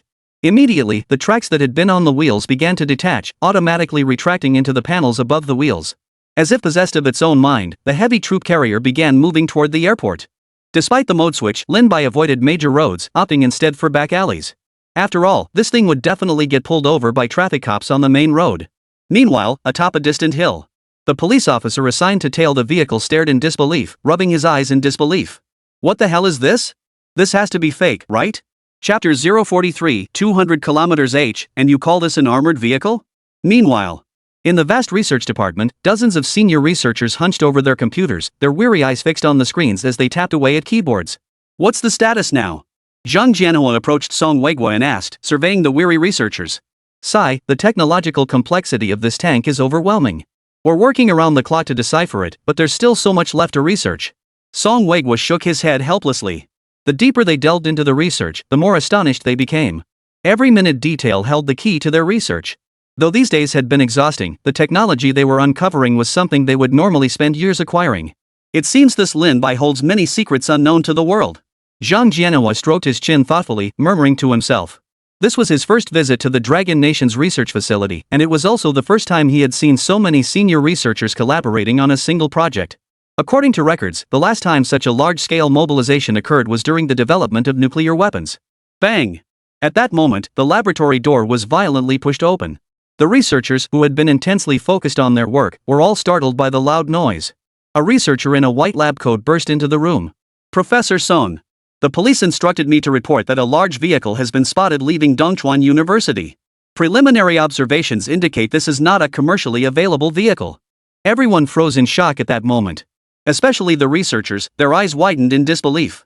Is Dongchuan University the school of that person named Lin Bai? That's the university. How could it have a vehicle not available on the market? Wait, could this be another technology we haven't developed yet? Damn it, I haven't had a proper rest in days. The researchers felt a chill run down their spines. At first, the emergence of new technology had them buzzing with excitement. But if this keeps happening non-stop, we'll literally work ourselves to death on the job. Song Weigwa couldn't help but pause, his expression suddenly turning grave. Everyone, drop what you're doing and assemble in the conference room immediately. Though he didn't know what this vehicle was, based on his observations of Lin Bai, it was highly likely another scientific breakthrough they'd never seen before. At Song Weigwa's command, everyone hurried toward the conference room. Within minutes, everyone had arrived. Once everyone was present, Zhang Jianhua immediately played the video transmitted from the police station. On the large screen, a massive 16-wheeled vehicle slowly emerged from the warehouse. This massive vehicle was unlike anything they had ever seen before. What shocked them even more than this was that after the trainees boarded, the vehicle's tracks retracted. How on earth was that possible? Song Weigwa's breathing grew heavy. This was his first encounter with such a heavy-duty vehicle. The primary function of tracks was to enable vehicles to traverse complex terrains. While already quite fast, they still fell short compared to wheels. Yet this heavy-duty truck had perfectly solved that problem. Moreover, judging by its external structure, it had an enormous capacity. What kind of vehicle is this? I've never seen a design concept like this before. Yeah, this is just too bizarre. Who on earth came up with this? But the ability to switch between tracks and wheels, isn't that precisely the design our nation most lacks? How is this even possible? And these tracks can retract and deploy automatically. The researchers present were utterly stunned. They had previously considered developing such a vehicle. But due to various constraints, they ultimately shelved the project. But who could have imagined someone would actually develop it? Minister Song, what exactly is this vehicle? Zhang Jianhua swallowed hard beside him, his voice trembling slightly as he asked. After all, he was the head of the police department and had come from the military. He'd seen his fair share of things. Yet this was the first time he'd ever seen such an outrageous vehicle. Judging by its appearance, it should be a military troop carrier. After a long hesitation, Song Weigwa finally spoke slowly. Despite its significant visual differences, the details pointed most strongly to it being a heavy troop carrier. Since cadets had boarded it earlier, its primary purpose was likely troop transport. But this troop carrier was far too spacious. It could easily transport heavy weaponry. This is actually being used to transport troops? How could that be possible? With this size, it could easily hold military supplies, let alone soldiers. But it's actually quite plausible. Did you notice the firing ports on both sides of this heavy troop carrier? Exactly. The presence of firing ports strongly suggests this is indeed a heavy troop carrier. For a moment, all the researchers were stunned. After all, this troop transport truck was simply too absurd. First, copy all the footage. We'll analyze it later. Song Weigwa frowned, staring at the large screen as he spoke. Though its purpose remained unknown, past experience dictated that research was essential. Song Yu nodded and retrieved the files to begin copying. Hearing this, the researchers present instantly lost their composure. Research again? Don't tell me this heavy troop carrier is some kind of black tech. I've been pulling all-nighters for a week straight. I'm about to drop dead. Better stick to examining this heavy troop carrier. Judging by its current design, it must have multiple functions. The researchers couldn't help but voice their complaints. They were eager to learn more technology, but this workload was simply too much. Wait, if this really is a heavy troop carrier, what exactly is Lin Bai trying to accomplish? Just then, Zhang Jianhua suddenly noticed the blind spot. Lately, Lin Bai had been staying mostly on campus. Now he'd suddenly brought out a heavy troop carrier and taken the trainees out with it. What on earth was he planning? Setting aside other concerns, the heavy troop carrier itself posed the greatest potential danger. If it's really carrying heavy weapons inside, it's practically a weapon of mass destruction. Regardless of its contents, it must be stopped, forced to retreat. Song Weigwa turned his gaze toward Zhang Jianhua. Whatever Lin Bai intends to do, keeping him on campus is the best option. Alright, I'll make arrangements immediately. Zhang Jianhua immediately picked up his phone and instructed the traffic police to set up roadblocks ahead. What they didn't know was that the moment the traffic police moved, Lin Bai received the notification instantly. Ding! Traffic police vehicles are setting up roadblocks ahead. Please accelerate through. Lin Bai, who was driving, was admiring the scenery along the road when he suddenly heard the AI prompt from the heavy troop transport vehicle's central control system. Traffic police checkpoint? Lin Bai frowned slightly. He never imagined traffic police would be setting up a checkpoint at this hour. Typically, at non-critical intersections, traffic police only appeared at night. He hadn't expected to encounter a checkpoint in broad daylight. Speed up. Accelerate through the traffic police checkpoint. Without hesitation, Lin Bai decided to plow straight through. After all, the checkpoint wasn't fully set up yet. The instant Lin Bai gave the command, a powerful surge of acceleration hit him. In the blink of an eye, the speed shot up to 200 miles per hour. Chapter 044, Field Training? Are you out of your mind? This sudden acceleration stunned the trainees in the rear compartment. The sides of the rear compartment featured screens displaying the outside scenery. All they could see now were trees flashing by and distant buildings. Holy crap! What the hell? Is this car that fast? The principle is seriously impressive. This car's acceleration is practically faster than a sports car. I'm seriously impressed. How did he pull that off? Holy crap, our school actually has a car like this. Honestly, look at the scenery outside, it's just a blur. This is insane. The trainees inside the cabin didn't dare hesitate for a second, strapping on their seatbelts without a moment's thought. At this speed, if it actually hit something, even with their strong defenses, they'd be in for a rough ride just inside the cabin. Lin Bai in the driver's seat merely glanced at the soaring speedometer with mild surprise. He'd already tested this heavy troop carrier's speed back when he was driving it. 200 kilometers per hour wasn't even this vehicle's limit. If he wanted, he could push it further. But on this narrow road, this speed was more than sufficient. Meanwhile, in the Research Institute's conference room, Zhang Jianhua, who was assigning tasks, suddenly received a phone call. After answering the call, his expression instantly turned grim. What? How could this be? Connect me to the drones and all surveillance cameras along the route immediately. He bellowed into the phone before slamming it down, his eye still twitching. What's wrong? What happened? Seeing Zhang Jianhua hang up, Song Weigwa hurriedly pressed for answers. No need to ask, this is definitely about Lin Bai. I just got a call. Lin Bai and his crew have accelerated that heavy troop carrier to 200. Zhang Jianhua gasped heavily, his voice trembling. 200 kilometers per hour? On that very road they just left? Song Weigwa slammed his hands on the table and sprang to his feet, his voice thick with disbelief. They knew full well that the route Lin Bai had taken was long and rugged, making high speeds impossible. But they never imagined this heavy troop carrier could actually reach 200 miles per hour. Even if you were rushing to be reincarnated, you wouldn't drive like that. The researchers gathered in a circle nearly popped their eyes out of their sockets upon hearing this. Did I hear that correctly? 200 miles per hour? You heard right, I heard it loud and clear. This guy's insane. 200 miles per hour on that crappy road? Tired of living? Oh no, he must be out of his mind. This is suicide. To be fair, they'd seen cars go faster than 200 miles per hour. They've even seen vehicles hitting 400-500 kilometers per hour. But the key point is, those were all on professional tracks. Forget about the quality of that heavy troop carrier hitting 200 kilometers h on a narrow road like this. Even running over a small rock could send it careering off course. It's practically impossible for a human to control such a machine. And this was a large, heavy troop carrier, making it even harder to handle. Alright, I'm connecting the drone feed for you now. Zhang Jianhua gritted his teeth as he connected the network to the real-time drone monitor. The moment the monitor came online, everyone witnessed the heavy troop carrier tearing down the narrow road. The wind it kicked up was powerful enough to bend the grass by the roadside. This scene alone made it painfully clear just how terrifying this was. Holy crap, this speed is downright reckless. This narrow path could barely fit two vehicles side by side. This is no joke. What the hell is Lin Bai trying to accomplish? Is he seriously taking a busload of trainees on a high-speed thrill ride? The view from above sent chills down the spines of the researchers. They couldn't even begin to imagine what kind of person would do something so outrageous. Just as everyone was on edge, someone suddenly noticed the distant landscape. He leapt to his feet and shouted, "Look ahead, everyone!" At his words, all eyes turned to the screen, and every face turned deathly pale.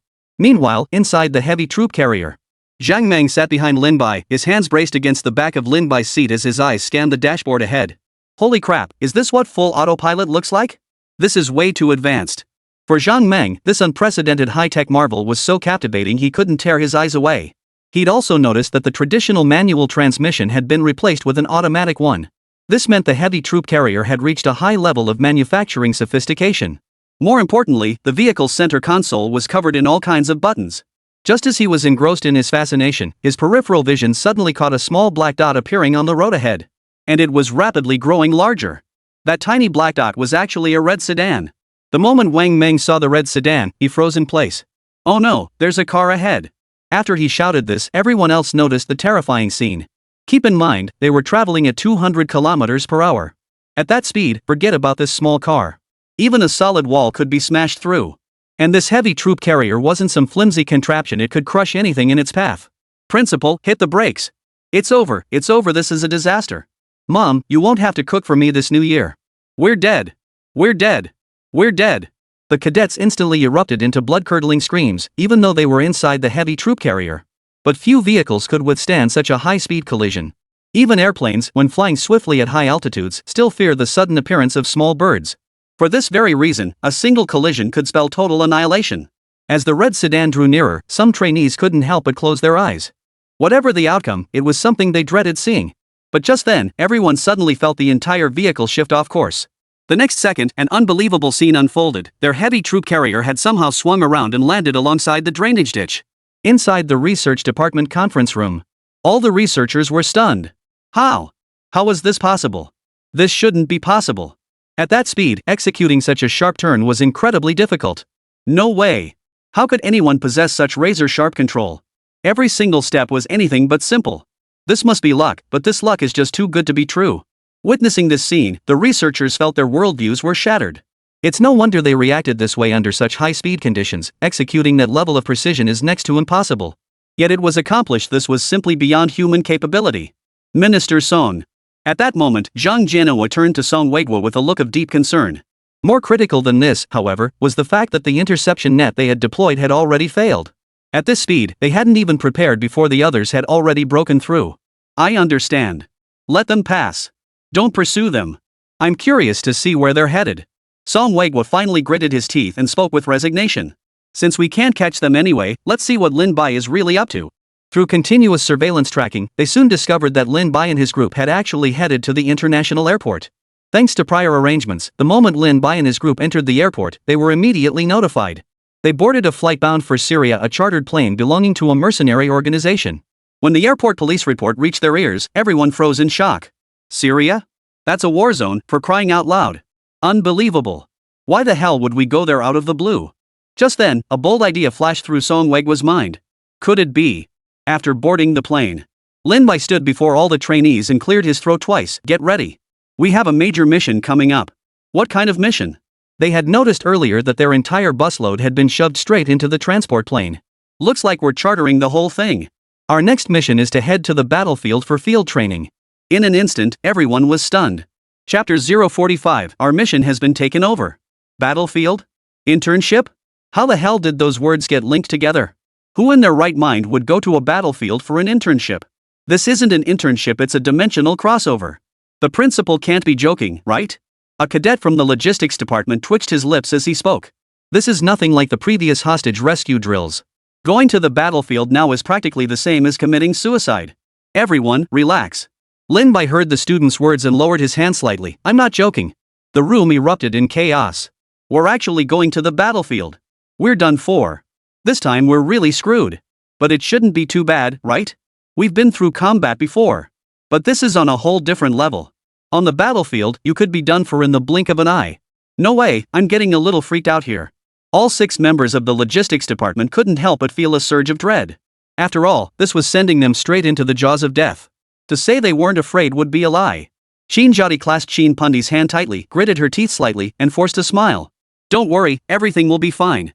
When she first heard the news, she hadn't felt fear. Instead, she'd comforted her younger sister. Because the moment she entered military academy, she understood that entering the battlefield was inevitable.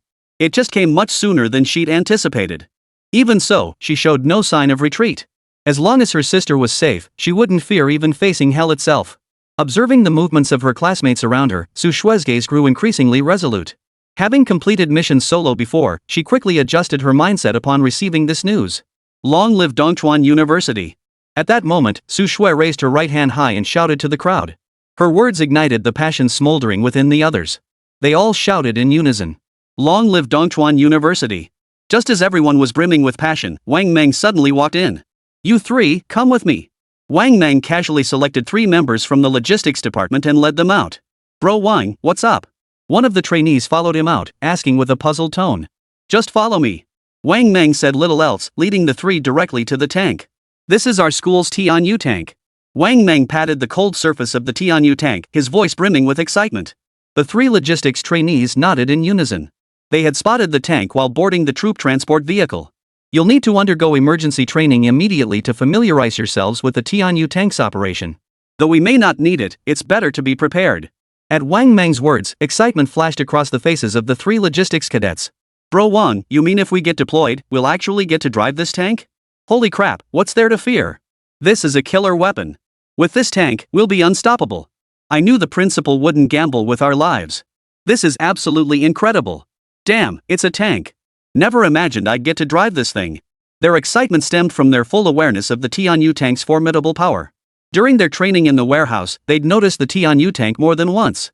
But due to Wang Meng's orders, they hadn't been able to study it closely, only watching from afar. Last time during the test firing, they saw it clearly. It was a real game changer. With this thing, the difficulty of missions would plummet. If anything went wrong, just fire off a couple of rounds and it'd be enough. Listen carefully, this is only to be used in emergencies.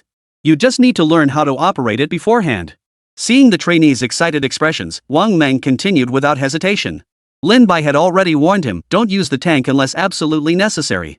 True, they'd accepted a mercenary contract, but they were dealing with scattered stragglers, no need for heavy firepower. While heavy firepower might earn them more money, it would undoubtedly draw enemy attention.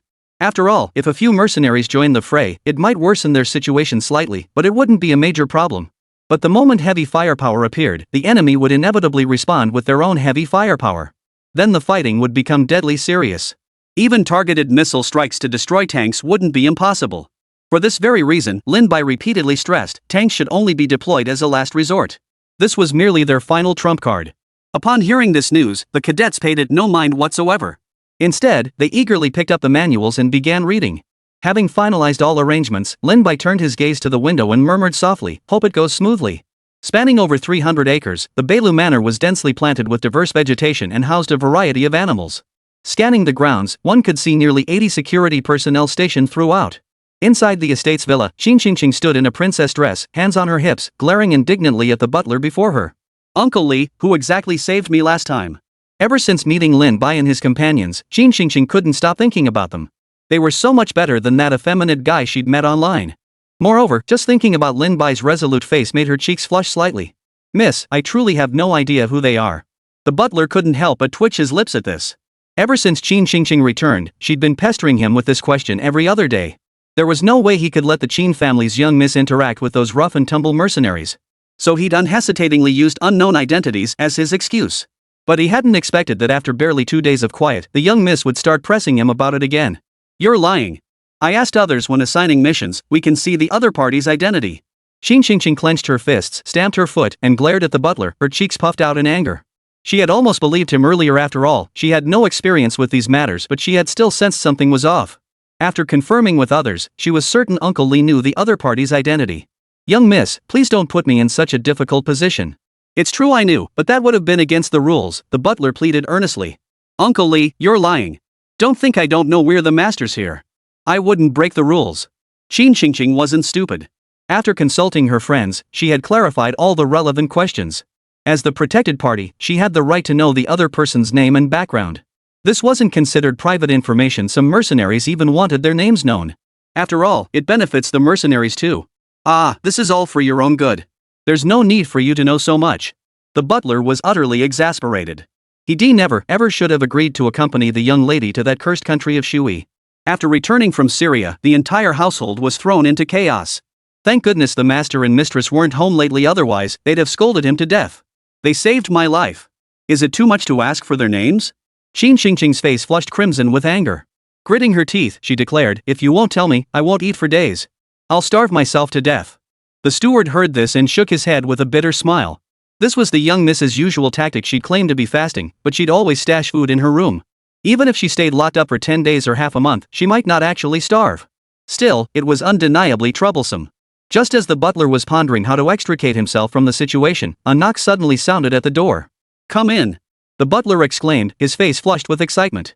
"Butler, our goods escort mission has been accepted by that mercenary group from last time," the secretary who had entered announced. Qin Qingqing's eyes lit up instantly upon hearing this. The butler felt a chill run down his spine. Chapter 046, Off to the Battlefield. As time ticked by, the trainees aboard the aircraft grew increasingly tense. They couldn't even begin to imagine what Syria held. Soon, the plane touched down at a mercenary airfield near the Syrian border. After disembarking, Lin Bai gathered everyone together. "We have now arrived in Syria, Al-Allah zone. Our mission is to escort a shipment of supplies to government forces on the battlefield." Lin Bai spoke solemnly, his hands clasped behind his back.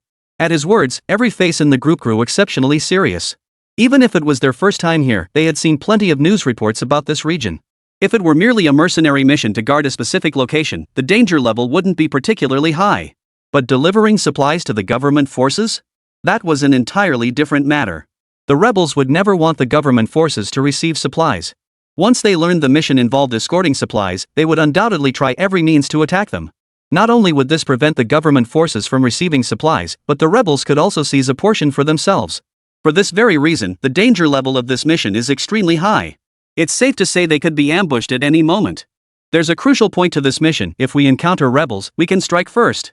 Lin Bai hadn't forgotten the additional objective he'd accepted earlier: eliminating each rebel would yield a portion of the reward. The reason for reiterating this point is that they are merely mercenaries, not peacekeeping forces. Therefore, there is no need to adhere to the principle of returning fire only after being attacked first. After covering all these points, Lin Bai finally dialed the contact person for the goods. Within just over 10 minutes, Lin Bai spotted a man approaching from outside the passageway, his face concealed by a hooded cloak. "Are you the Dongchuan mercenaries?" The masked man approached and asked in a hushed voice. "Yes, that's me." Lin Bai nodded slightly and replied. "For this mission, you'll be transporting weapons supplies and some military intelligence." The masked man gestured toward a dust-covered, unassuming truck parked outside. "All right, I'll handle this." Lin Bai nodded in agreement after taking the truck keys. He had already reviewed the mission specifics on the mercenary website. The objective was to deliver all cargo to Kadasha City within 2 days. However, the reward was exceptionally generous: a successful delivery would net him 10 million. This clearly indicated the mission carried immense risk. If the risks weren't so high, such a hefty price tag would be unthinkable. After all, when they took on previous missions, if it hadn't been for saving the Qin family's eldest daughter, they would have only earned a few $100,000. "If there's nothing else, I'll be leaving now. This truck is yours." The masked man's voice was hurried, as if he didn't want to linger with Lin Bai any longer. After Lin Bai nodded, the man hurriedly departed. "Su Shui and Su Shan Duo, you two drive the truck. Everyone else, prepare to board the heavy troop transport." Lin Bai assigned Su Shui and Su Shan Duo to drive the dust-covered truck. Their heavy troop carrier led the way at the front. As the two vehicles slowly rolled out of the lawless border zone, the driver spotted a steady stream of refugees appearing along the distant road. Their lips were parched, their bodies emaciated, their eyes hollow and lifeless. "So many refugees, sis." On the heavy troop carrier, Qin Pundi's eyes filled with sympathy. Despair filled every pair of eyes among these refugees. Just looking at them stirred an uncontrollable wave of sympathy. There's no way around it. If a country lacks sufficient military strength, this is what happens. Qin Zhaodi shook her head helplessly. If not for the war, these people should have been living peaceful, prosperous lives. While the cadets felt sympathy, Lin Bai frowned. The number of refugees ahead was growing steadily. And since they were all on the road, their driving speed would inevitably drop sharply. He wanted to drive off-road, but the truck behind them was too dilapidated, forcing them to stay on the road. "Principal, if this continues, we're likely to be ambushed." Zhang Meng, seated in the passenger seat, frowned as he observed the refugees ahead and spoke up. "It's fine. If it's light weapons, it shouldn't be a big problem. Have the cadets split up and take positions on the roof of the heavy troop carrier for surveillance." Lin Bai shook his head, his tone tinged with resignation. "All right, I'll make the arrangements immediately." Zhang Meng agreed immediately. In this situation, the only way to get the refugees to clear the road was to open fire. As long as they felt fear, a path would clear quickly. But he wasn't one of those brutal rebels. He couldn't just open fire on the refugees. He could only slow down and follow behind the refugees, advancing cautiously. The refugees noticed the two vehicles following them, and some couldn't help but scrutinize them from top to bottom. When they spotted the trainees appearing on the vehicle roofs, fear flickered in their eyes. They had all seen the gleaming steel guns in Qin Zhaodi and the others' hands. In a place like this, steel guns were the only hard truth. It was precisely for this reason that fear grew in their hearts. They didn't scatter because they could tell the people in the vehicles showed no intention of harming them. On the roof, Chin Zhaodi and Chin Pundi stood behind the raised shields, observing the refugees below. Sister, that child looks so pitiful. Chin Pundi clenched her teeth as she watched a mother cradling her child. In this weather, both the mother and child looked utterly exhausted. There's nothing we can do to help them. Though Chin Zhaodi felt sympathy too, she shook her head helplessly. The only way to end this kind of situation was for them to overcome the war themselves. But that was easier said than done. Hearing her sister's words, Chin Pundi gritted her teeth, pulled a chocolate bar from her pocket, and tossed it toward the mother and child. When the dark chocolate landed before them, the mother's face lit up with joy. She shot Chin Pundi a grateful glance before snatching up the chocolate and dashing toward the perimeter. Chin Pundi froze in shock at the mother's reaction. She never imagined the mother would act so strangely. Sister, why is she running away? No sooner had Chin Pundi uttered these words than a horrifying scene unfolded before her eyes. The surrounding refugees, having witnessed the exchange, now had gleaming eyes. Kind soul, please help us. We need food too. Look at me, I haven't eaten in days. Just a piece of chocolate. One piece is all I ask. Yes, have mercy on us. We can barely hold on any longer. Please. I know you have food. Just a little bit would keep us alive. The refugees surged forward like a tidal wave, swarming the heavy troop carrier. Their expressions resembled demons crawling out of the abyss. In this hellish environment, food was the only hope for survival for everyone. No, we have no more food on the vehicle. You must leave now. Chin Pundi waved frantically as she spoke. She never imagined that a single piece of chocolate could attract so much attention. And these people were practically mad, some were even trying to climb onto the vehicle. Because of this, the vehicle couldn't move forward for a moment. What should we do, sister? Seeing these people even attempting to climb up, Chin Pundi asked with a look of fear. Upon hearing this, Chin Zhaodi panicked. She had never encountered anything like this before. If they were rebels, she could open fire. But these were refugees, there was simply no way to deal with them. Now, these refugees were nearly climbing onto the roof, preparing to enter through it. Bang! At that critical moment, a gunshot rang out. Chapter 047, Intercepting the Heavy Troop Transport? Fear washed over the faces of the refugees who had been climbing upward. None of them had expected someone to fire a gun at this moment. Even Chin Pundi and Chin Zhaodi were startled. The shot had clearly come from right beside them. Turning their heads, the two women saw that the shooter was none other than Lin Bai. You lot! This is my first and final warning. If any of you try to climb onto my vehicle again, don't blame me for sending you to the grave. Lin Bai raised his ATG rifle, aiming it at the refugees below. The murderous intent in his eyes showed no sign of hiding. If anything, it only intensified. The refugees climbing the heavy troop carrier froze in their tracks, cautiously retreating to the vehicle's side. Calm down, we just want some food. That's right. Just give us food, and we'll leave quietly. We're all human beings, we should help each other. Just give us a portion, and we can survive. Exactly. You must have plenty of supplies in the trucks behind you, just give them to us. Though startled by Lin Bai, the refugees didn't simply leave. Instead, they cautiously began to plead. And as they spoke, their eyes kept darting toward Lin Bai. Bang! At that moment, a bullet slammed into the ground right beside one of the refugees' feet. Want something to eat? Fine. I can give you some peanuts, just one bite, and you'll never need to eat again. Lin Bai snorted coldly, aiming his gun at the other refugees. At his words, the refugees who had been surrounding him scattered in all directions, not daring to linger a moment longer. The street, once completely blocked, suddenly became wide open. Keep moving. Lin Bai didn't leave. Instead, he watched them warily and shouted toward the heavy troop carrier. Only after the vehicle departed did Lin Bai, who had been standing on its roof, lower his rifle and turn his gaze toward the Chin sisters. Do you know what you just did wrong? Lin Bai's expression was stern as he looked at Chin Zhaodi and Chin Pundi. We didn't fire decisively enough. Chin Zhaodi hesitated for a moment before speaking. If we'd fired promptly, this whole mess wouldn't have happened. But before she could finish, Lin Bai cut her off. No. That's not the biggest problem. Your problem is that you're far too compassionate. Lin Bai said through gritted teeth. But they're just pitiful people, Chin Zhaodi protested. Chin Pundi clenched her teeth and retorted. In her eyes, they were nothing more than a group of pitiful refugees. There was absolutely no need to be so cautious. Pitiful souls? Lin Bai snorted coldly. They are indeed pitiful, but they're not the kind we can help. Do you know what would have happened if we hadn't stopped them just now? If we hadn't intervened, all our supplies would have been looted. Lin Bai wasn't exaggerating. The refugees were indeed suffering terribly, but precisely because of this, they became the most unstable group. Under the influence of group dynamics, people would take desperate risks for food. Especially when they see food and perceive their targets as easy prey, they show no mercy.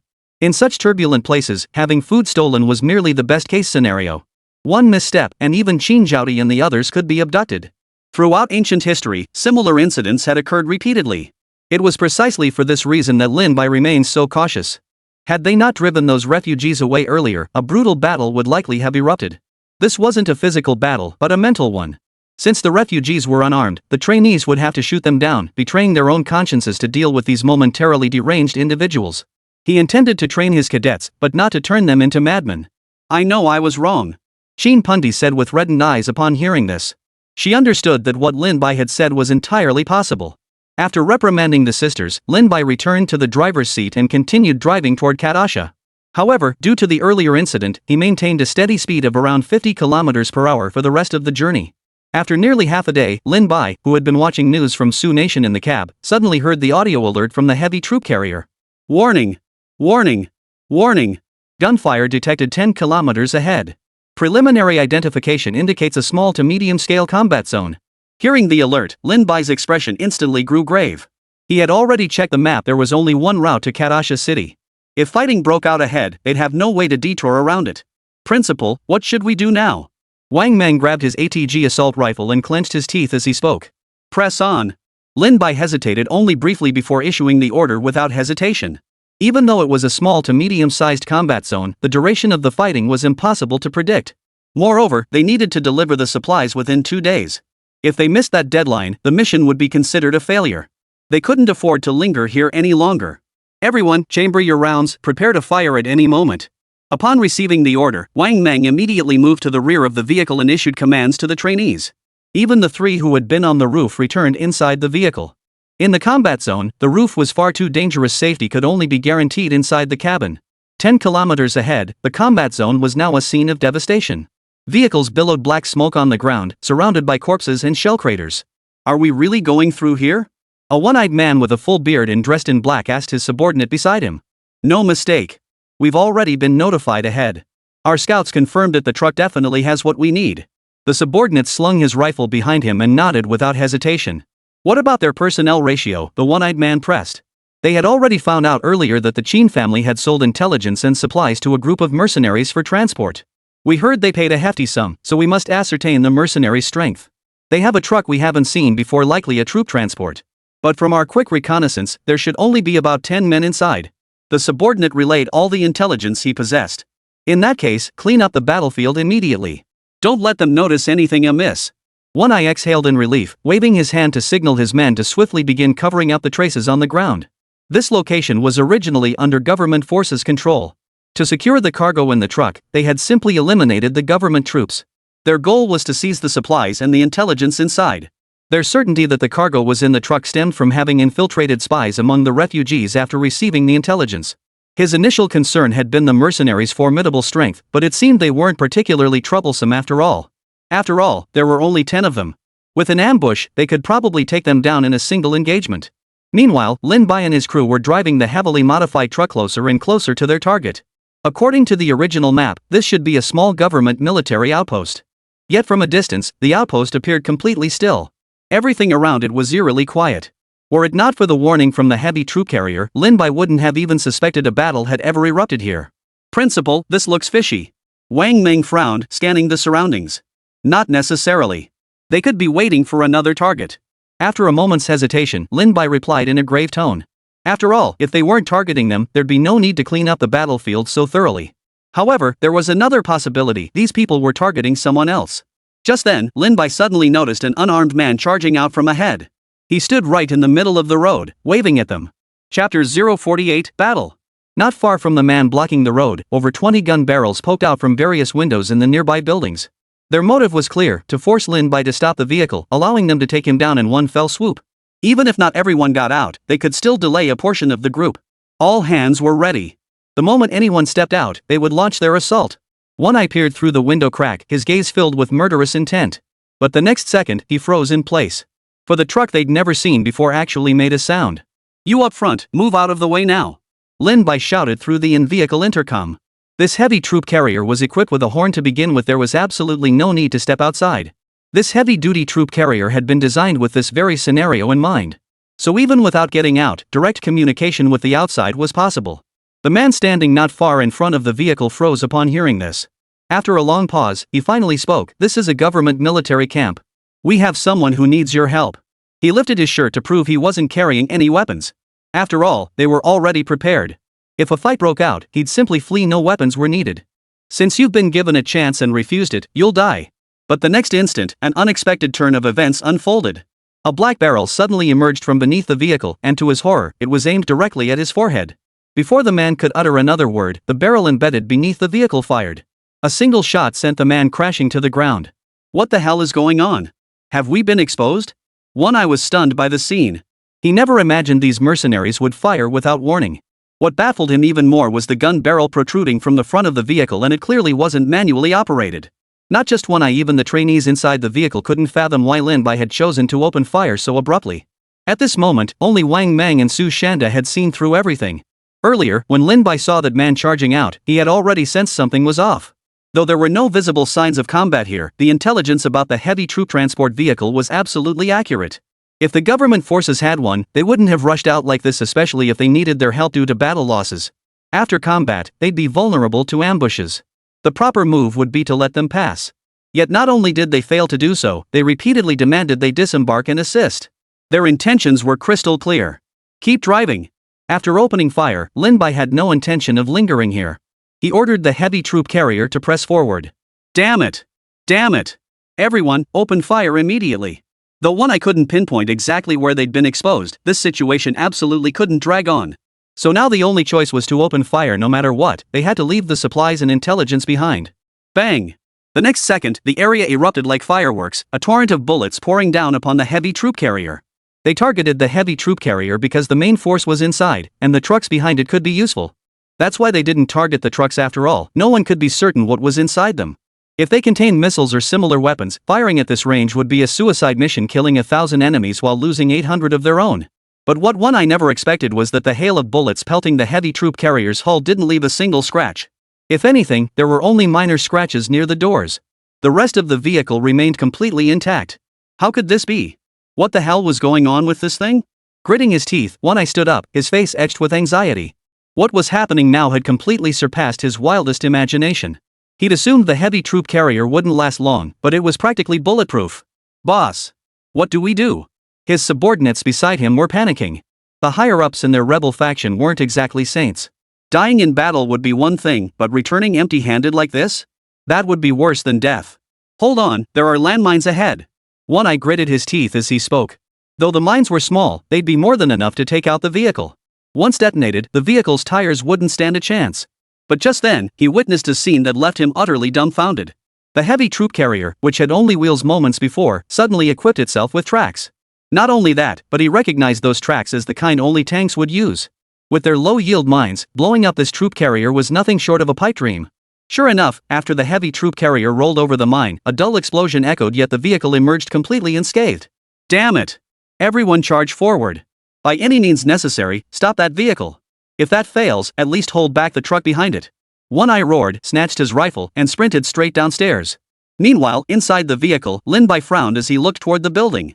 The thermal imaging feed from the enemy was clearly displayed on the heavy troop carrier's onboard screen. Principal, should we counterattack now?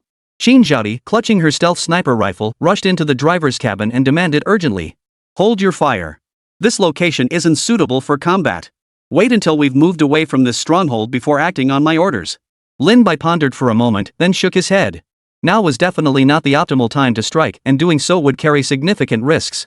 Su Shue's truck was still behind them.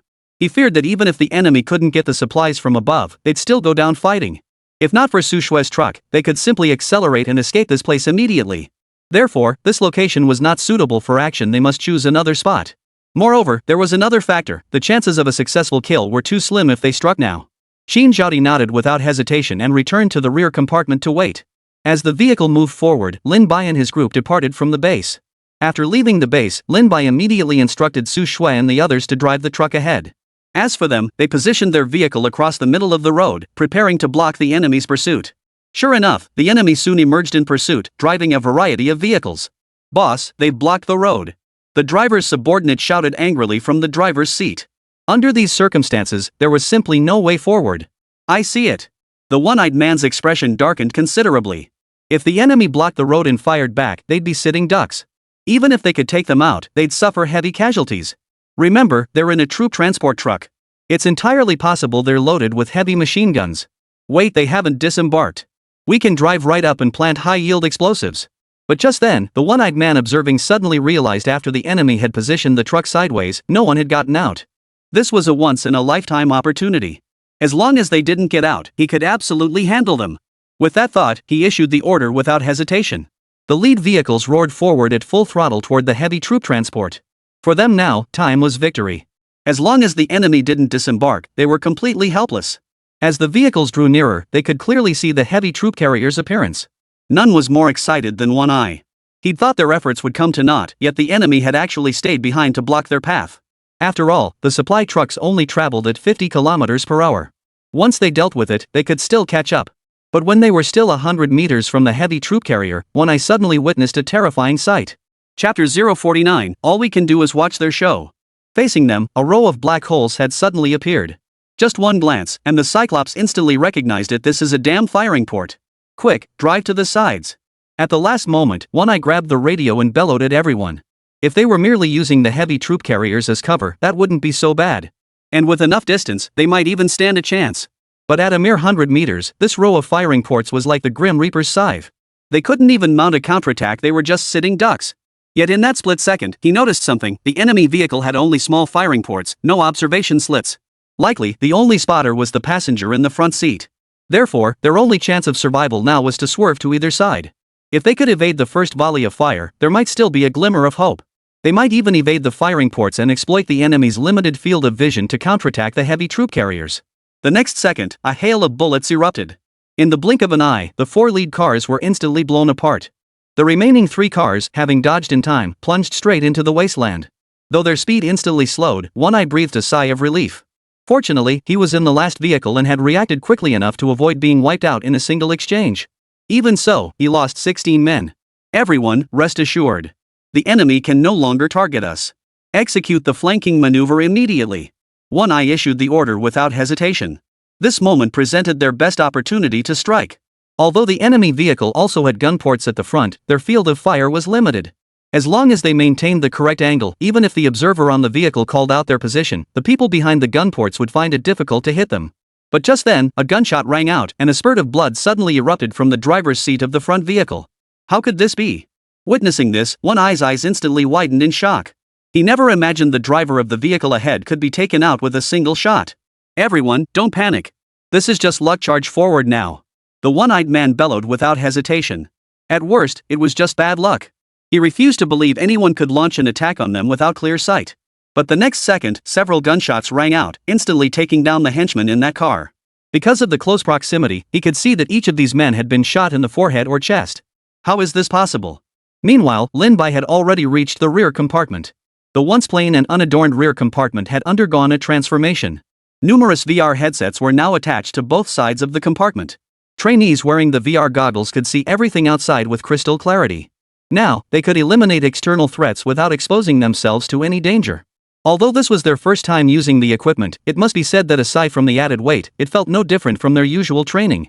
With each successive shot, within just 10 minutes, the rebel forces in the distance fell completely silent. They should all be taken care of. Lin Bai glanced at the thermal imaging screen. Everyone in the distant vehicle was now lying prone. Only after confirming there were no survivors did Lin Bai drive the heavy troop carrier toward the direction the trucks had departed. What Lin Bai didn't notice was that after he left, someone sat up in the back seat of one of the vehicles, staring fearfully in the direction he had departed. Damn it! Those bastards actually have thermal imaging. And where the hell did they get this piece of junk? One Eye wiped the sweat from his forehead, his voice trembling with fear as he muttered. Everything that had just unfolded completely exceeded his wildest expectations. The moment he realized Lin Bai and his men could pinpoint their location, his first instinct was to order his men to accelerate the vehicles and weave back and forth to evade. But that only prolonged their inevitable demise. Moreover, through the events that had just unfolded, he had noticed that Lin Bai and his group must have thermal imaging equipment. Otherwise, there was no way they could pinpoint their every move with such precision. For this very reason, after the first gunshot rang out, he simply flopped back into his seat. He prayed Lin Bai wouldn't come to check on him. To his relief, Lin Bai didn't stop. Instead, he drove straight away. No, he had to report to headquarters immediately. Without a moment's hesitation, he pulled out his satellite phone. Inside the Dragon Country police station. Inside the police station, a group of officers were frantically making calls. Even Zhang Jianhua was dialing non-stop. Is it ready? This is really putting you through so much trouble. After hanging up, Zhang Jianhua looked at Song Weiguo with an excited expression. Minister Song, we've found them. I now know their location and have a rough idea of their destination. Really? Where are they now, and what are they planning to do? Hearing this, Song Weiguo strode over to Zhang Jianhua and asked urgently. Ever since Lin Bai and his group headed to Syria, they had been relentlessly contacting the embassy there. Their sole purpose was to track down Lin Bai and his group, as these individuals were of critical importance to them. They had to know their whereabouts at all costs. After nearly 10 hours of frantic effort, they finally uncovered some information. Initially, they surmised that Lin Bai and his group must have accepted a mercenary mission. This wasn't exactly classified information. In fact, it was quite common practice. Many military academies used such methods to train their soldiers. However, even knowing this, they still couldn't immediately determine what exactly Lin Bai and his group were up to. This wasn't due to inadequate intelligence networks, but because mercenary websites were highly classified platforms, they simply couldn't access them. Their only options were the embassy and Syria. After lengthy negotiations, Syria finally agreed to grant them access to their sole operational satellite. Look, this is the satellite we borrowed. It shows Lin Bai's group's route and their current location. Zhang Jianhua activated the projection screen, displaying all the satellite imagery captured. A high-altitude aerial view appeared before them. As the camera zoomed in, Lin Bai's signature heavy troop transport vehicle could be seen driving forward, followed by a truck.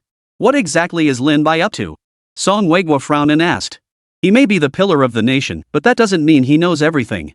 Based on my analysis and judgment, Lin Bai and his team must have been assigned an escort mission. Zhang Jianhua hesitated for a long moment before speaking in a tentative tone. Generally speaking, if other vehicles are present, it's most likely for protection or escort duties. Since the vehicle behind was a truck, the likelihood of it being an escort mission increased significantly. This guy is absolutely insane, taking an escort mission to this godforsaken place. Song Weiguo couldn't help but curse under his breath. With his driving skills, he shouldn't be taking on such a dangerous job. Wasn't he just gambling with his own life?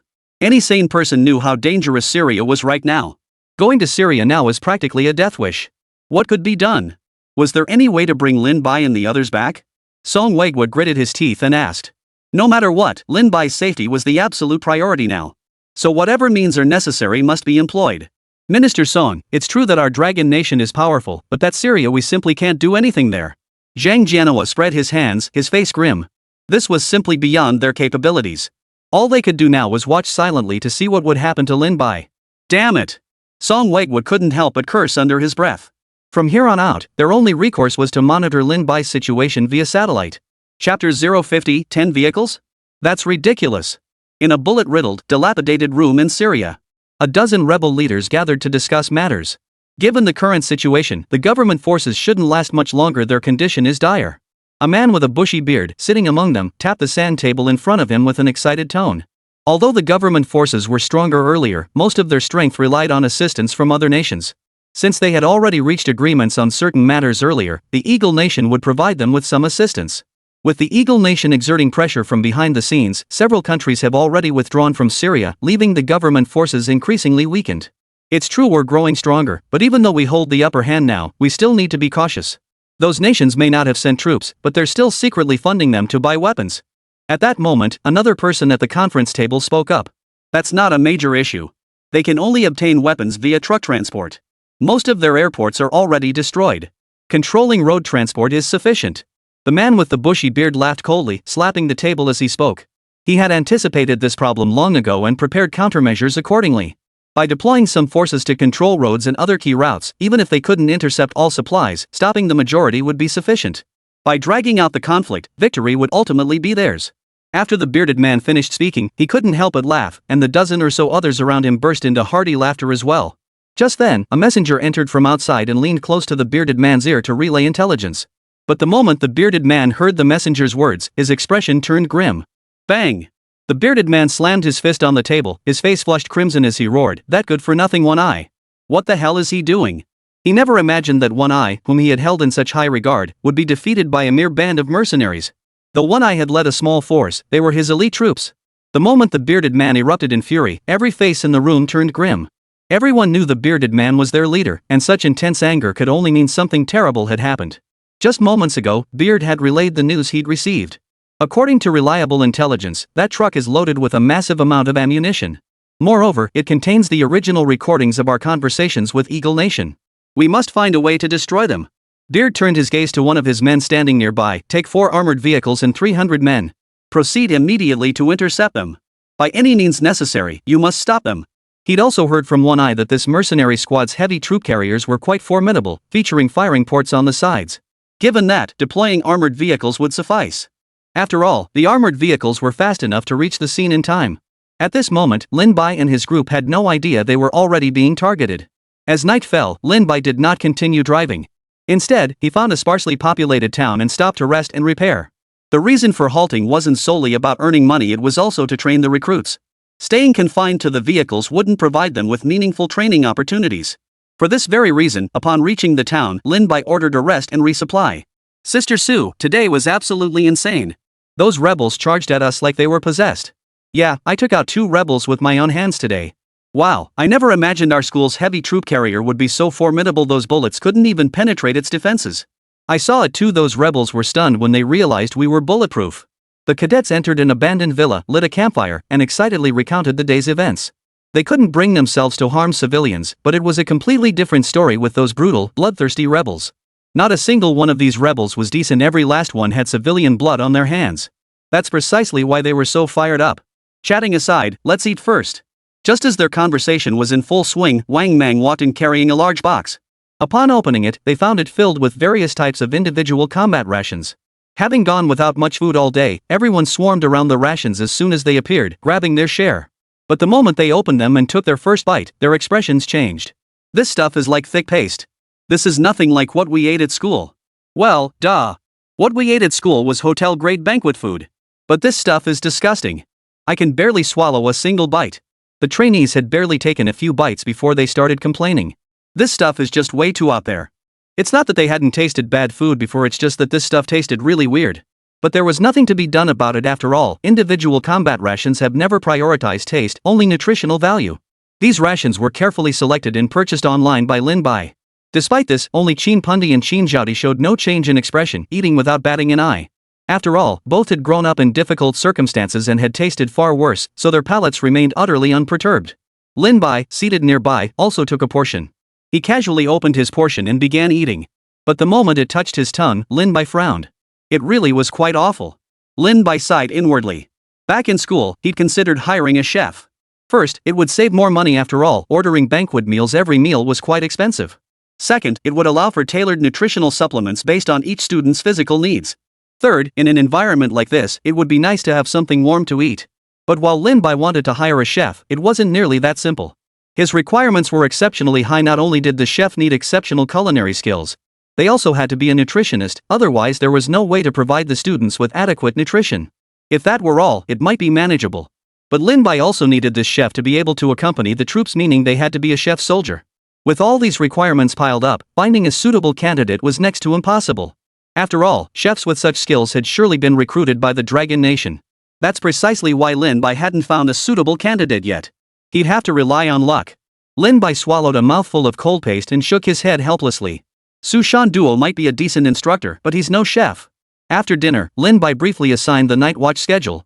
There were 9 trainees in total, divided into 3 shifts, first half of the night, middle of the night, and second half of the night. After assigning the watch duties, everyone returned to the heavy troop carrier to rest. Despite being in the heavy troop carrier, the ample space allowed everyone to sleep comfortably in their sleeping bags.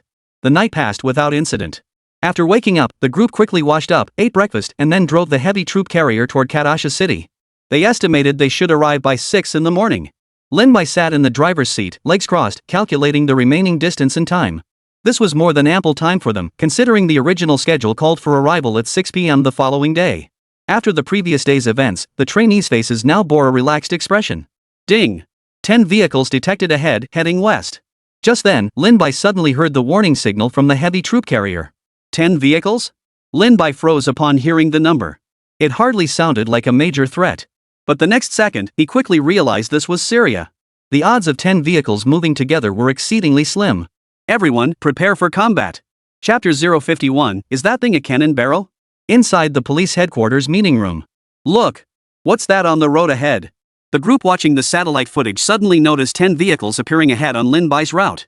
Moreover, the footage clearly showed that 4 of these vehicles were armored cars, while 6 were troop transport trucks.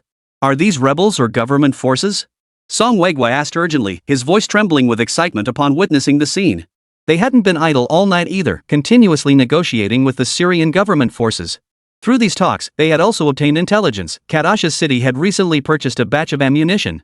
Based on Lin Bai's direction of travel, it was highly likely that his mission was to transport this very shipment. If it belonged to the government forces, the rebels would seize it without hesitation upon encountering it. An ordinary convoy might be manageable, but this force was exceptionally powerful. Moreover, its route directly crossed Lin Bai's path. A clash was almost inevitable. Though Lin Bai's troop transport trucks appeared advanced, they were no match for armored vehicles. After all, heavy troop carriers lack heavy firepower, whereas armored vehicles on the battlefield are all equipped with it. Once they met, it was nothing short of a one-sided slaughter. Even if the enemy didn't know what Lin Bai was transporting, who wouldn't pounce on such an easy target? Now, Song Weigwa's only prayer was that the approaching troops were government forces. If it was the government forces, he might still escape this ordeal. This must be the rebels. But what he never expected was that Zhang Jianhua would utter those words. Rebels? The moment the words left his mouth, the entire crowd erupted in an uproar. It's over. Lin Bai is truly finished this time running into rebels right here. Why did he have to insist on going to Syria? This was sheer arrogance. Trouble was brewing. It was likely that within the blink of an eye, Lin Bai would be dealt with. There was truly no one who could save them now. The researchers present were frantic. They certainly didn't want to work overtime, but that was only acceptable if progress was slow. If Lin Bai dies, they can forget about ever seeing the research results they've worked for. It could be said that Lin Bai was of utmost importance to them. It even concerned the future of the Dragon Nation. Was there any other option? Could we send Dragon Nation troops to rescue him? Song Weigwa grabbed Zhang Jianhua's arm urgently. If he remembered correctly, the Dragon Nation should have peacekeeping forces stationed in Syria. While they couldn't intervene directly, they could certainly go under the pretext of rescuing Longwei nationals. No, our troops are all stationed in their capital. It's simply too late to send them now. Zhang Jianhua shook his head grimly. Even setting aside the fact that the enemy was already very close to Lin Bai, mobilizing troops would take an extremely long time. After all, every move the troops made represented the Dragon Nation, so they were bound by strict protocols. Hearing this, Song Weigwa's face drained of color as he slumped down onto a chair. It's over. This time, it's truly over. Inside the rebel armored vehicle, Gawa puffed on a cheap cigarette, his face twisted in displeasure as he grumbled, "The leader is way too cautious. It's just a troop transport truck, yet he insists on sending so many men and an armored vehicle." Even though intelligence had mentioned the truck was advanced, no matter how advanced it was still just a troop transport. He hadn't taken this mission seriously at all. If the leader hadn't demanded it, he probably wouldn't have bothered with it.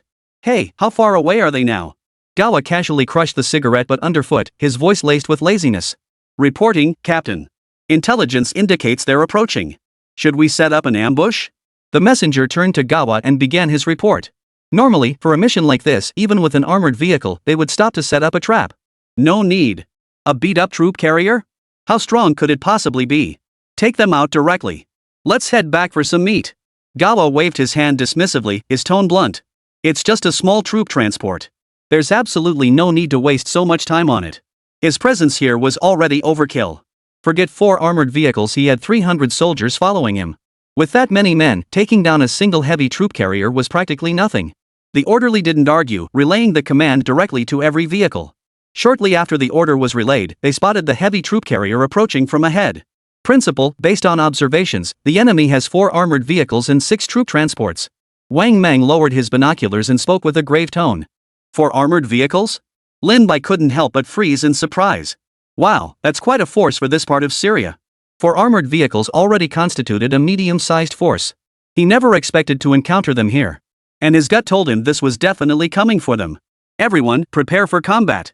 Lin Bai immediately ordered the heavy troop carrier to halt and shouted to the trainees. Following Lin Bai's command, even Su Shandao and Su Shui from the rear truck approached the heavy troop carrier, readying themselves for combat. "Captain, the troop carrier up ahead has stopped." The observer reported to Jawa the moment he saw Lin Bai's heavy troop carrier halt. "Have they crossed over?" Despite Gawa's disdain for the enemy's heavy troop carrier, he asked based on the intelligence provided. After all, the one-eyed had relayed that the enemy's heavy troop carriers had firing ports on both sides. If they had firing ports, then they should halt their troop carriers and send the 4 armored vehicles forward to take them out. Ordinary ammunition was simply ineffective against their armored vehicles, and this approach would minimize casualties. No, they just stopped. The scout immediately reported his observations. Looks like they got scared seeing our numbers. Then just drive right over them. Hearing this, Gawa gave a cold laugh and ordered the entire force to advance and encircle them. After all, if that was the case, it meant the enemy didn't dare to resist. In that case, we'll save our ammunition and capture them outright. In the police department conference room. Why did Lin Bai's heavy troop transport vehicle stop? Song Weigwa, who had been watching the projection screen, instantly grew anxious upon seeing the heavy troop carrier halt. He knew firsthand how quickly those vehicles could accelerate. At this point, all they needed to do was load the prisoners and turn tail. No one could catch them. Yet Lin Bai had actually stopped the vehicle, showing no intention of leaving. Could it be that they've given up resistance? Zhang Jianhua clenched his fists, his voice heavy with concern. These rebels weren't good people. They wouldn't show mercy just because someone surrendered. Falling into their hands would likely mean a fate worse than death. That's precisely why, seeing Lin Bai like this, he instantly panicked. It's hard to say. After all, they outnumber us and have superior firepower. There's simply no way to resist. Exactly. If I recall correctly, Lin Bai's students and teachers combined only number about 10 people. There's truly no way out of this. No one can save him now. Exactly. Being targeted by those inhuman bastards is worse than death. In that moment, the morale of all the researchers plummeted to its lowest point. After all, it was an unavoidable situation.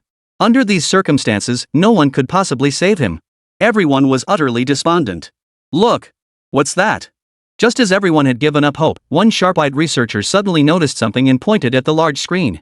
Everyone instinctively turned their gaze toward the screen. Is that a gun barrel appearing behind the troop carrier? Chapter 052, Mercenaries. Who the hell has tanks? Holy crap, it really is a gun barrel. And isn't that a twin-barreled cannon? I swear this looks like that tank from Lin Bai Academy. What the hell is it doing here? Holy crap, did he actually cram the tank into the heavy troop carrier? No wonder he's been sitting here motionless. Turns out he was just waiting for this. The researchers instantly understood why Lin Bai had ordered the heavy troop carrier to stay put. It wasn't fear at all. He was controlling the tank's descent. The armored vehicle is tough, no doubt, but this tank is the real ace up his sleeve. Let's not even talk about the rest. That armored vehicle couldn't withstand a single shot from this tank. With that kind of firepower, why would he run? Everyone, grab your pens and record everything happening. Song Weigwa snapped into action, shouting to the group. If they didn't document this now, when would they? Hearing this, the researchers hurriedly pulled out their pens. Meanwhile, Gaba had already led his troops to within 400 meters of the heavy troop transport vehicle. But just then, Gawa suddenly saw a tank emerge from atop the heavy troop carrier. In that instant, Gawa's hair stood on end, his eyes filled with sheer terror. Where the hell did that tank come from? He'd spent a long time on the battlefield, but this was the first time he'd ever seen a tank inside a heavy troop carrier. And this tank was unlike any he'd ever seen before. Captain, there's a tank over there. What should we do? Just then, the observer's roar snapped him back to reality. Though Gawa wanted to flee, he suddenly remembered the leader's ironclad order. That no matter what, they had to destroy the truck. But in this situation, they dared not approach. All vehicles, spread out. No matter what, we must destroy the cargo truck. Gawa gritted his teeth and roared. If we can't retreat, then we'll fight to the death. Even with the tanks appearing, there was still hope for a comeback. Their armored vehicles were far more agile than tanks. Even if hit, the tanks would need time to reload. That window was enough to close the distance. Once within range, they might even have a chance against the tanks. After all, their vehicles were loaded with massive amounts of explosives. If they could just get them attached, even the strongest tank would be finished. At his command, every vehicle surged forward with all their might toward the tanks. Meanwhile, the Tianyu tank had long been prepared. Boom! Boom! With two deafening explosions, an armored vehicle and a troop carrier were flipped upside down in an instant. What the hell just happened? Gawa's head was buzzing. If he hadn't miscounted, that tank had just fired multiple rounds. To him, this was nothing short of a devastating blow. He'd never seen a tank fire 2 rounds in succession. Damn it! Charge! His eyes turned red. Those 2 shots alone had wiped out over 70 of his men. But now there was no turning back. No matter how heavy the losses, he had to take out that truck. Just then, to his utter surprise, the tank fired again in less than 2 seconds. Though one shell missed its mark, it still took out another armored vehicle. At their current distance, charging to the tanks was utterly impossible. In that split second, Gawa's mind raced. Everyone, carry heavy explosives and dismount. Spread out and attack. He barked the order toward the radio operator's position. Since the enemy deployed tanks, their primary target would undoubtedly be to bombard their vehicles. If they were used against scattered soldiers, their effectiveness would be drastically reduced. Without a moment's hesitation, the rebels swiftly exited the troop transport. The moment they disembarked, they immediately scattered. Sure enough, after shelling the remaining 2 armored vehicles, the tank ceased its attack. Everyone, charge with me. Machine gunners, suppress the tank's firing ports. Gawa bellowed his orders as he ran. Tanks have firing ports that must be approached closely to be rendered ineffective. because the tank's firing ports had angle restrictions. After issuing the command, he swiftly raised his RPG, aimed at the tank, and pulled the trigger. The next second, an RPG streaked toward the tank, trailing flames. Boom! A deafening explosion erupted, sending sparks flying everywhere, accompanied by thick black smoke. Hit! Seeing the hit land, Gava couldn't help but clench his fist. This single shot would at least cripple the tank's offensive capabilities. But as the smoke cleared, a shocking sight met his eyes. The RPG he had just fired had done absolutely nothing, not a single scratch marred the tank's surface. What the hell was going on? Gawa immediately cursed under his breath. He hadn't just seen something absurd, he'd seen something beyond absurd. This was nothing short of a one-sided rout. Any other tank would have sustained at least some damage. Yet this one had not even scratched the surface. The only option left was to pin all hopes on the infantry. Massive casualties were inevitable, but it was the only option left. Fortunately, these were the most elite rebel forces. At a single command, the soldiers sprinted toward the tank. And thanks to their ample experience, they deliberately avoided the firing ports at the front of the tanks, adhering to conventional wisdom. Without tank infantry coordination, there was simply no way to stop them now. Good. Excitement flashed across Gava's face. But before he could fully savor the moment, the next scene left him utterly stunned. Two machine guns emerged from what appeared to be bunker-like structures on either side of the tank. Moreover, these machine guns were unlike any he had ever seen before. They were fixed to the sides of the tank and could rotate a full 180 degrees. His face instantly drained of color at the sight. The next second, the bunker-like firing ports erupted with a furious spray of fire. Flames like pillars of light mercilessly pierced the soldiers' bodies. In the blink of an eye, the area transformed into a bloody hellscape. The soldiers who had just charged were obliterated, leaving nothing but bones. But the onslaught didn't stop, it only intensified. If that was already despair enough, the most despairing part was yet to come. The heavy troop carrier slowly shifted its position, turning its flank directly toward them. The next second, the side gun ports became harbingers of hell, relentlessly reaping their lives. It's over. Gawa's body went limp, and he collapsed to his knees. What happened next was obvious even without seeing it. Everything was over. In this situation, even escape had become a luxury. Bang! In that instant, darkness engulfed his vision as his body slammed heavily onto the ground. Reporting to the principal, the enemy's high-ranking officer has been eliminated. Shin Zhaodi, standing beside the firing port, shouted to Lin Bai. From the moment the battle began, she had immediately set out to locate the enemy's leader. In modern warfare, the most crucial strategy is to capture the king first. Execute the decapitation mission. Very good. Now, proceed at your discretion. Lin Bai spoke with a nonchalant tone. The outcome held no suspense now. Truth be told, the moment the Tianyu tank appeared, the outcome was sealed. In modern warfare, numerical superiority no longer holds the advantage it once did. Only advanced weaponry held the true advantage. Half an hour later, the landscape was littered with corpses as far as the eye could see. The once chaotic environment fell into an eerie silence. All that remained were faint moans and the crackling of flames. Everyone disembarked and began collecting the bodies. Lin Bai remained in the vehicle for a while, confirming there was no danger before issuing the order. Just as they were busy at work, everyone watching the satellite feed was stunned. Every researcher's mouth hung open wide, their eyes nearly popping out of their sockets. Chapter 053, Totally Lovestruck. Did you all see that? That tank can actually fire continuously. Despite the overhead perspective, Song Weigwa clearly observed that the tank could indeed fire in rapid succession.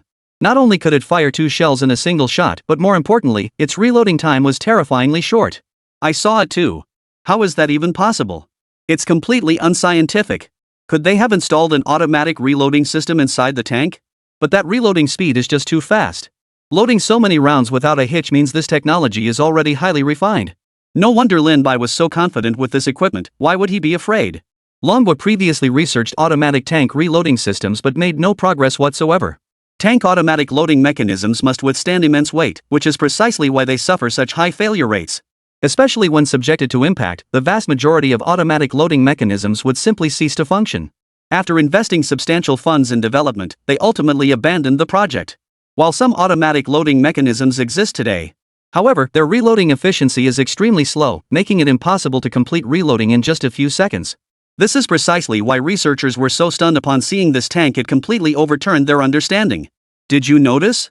Lin Bai's tank survived a direct RPG hit completely unscathed. At that moment, Zhang Jianhua spoke up in a solemn tone, his voice devoid of emotion. While watching the footage earlier, he had noticed that Lin Bai's tank, when hit squarely by an RPG, showed no signs of damage whatsoever. This clearly indicated that the tank possessed astonishingly high defensive capabilities. Yeah, what's going on with Lin Bai's tank? We already calculated it based on the strongest possible defense during our simulations, but it's impossible for it to reach this level. This shouldn't be possible. Could our calculations be wrong? But our results were verified by computer simulations. There's no way they could be flawed. Wait. While we applied mechanical distribution models and our best materials in simulations, that doesn't mean Mingbai used identical materials. That can't be possible. Developing a new material requires massive resources. How did he pull this off? Though they'd considered this possibility, they couldn't bring themselves to believe it. Such an idea seemed utterly fantastical. Dragon Nation pours massive funds annually into developing superior defensive armor materials, yet after all these years, only 2 or 3 new materials have proven truly usable.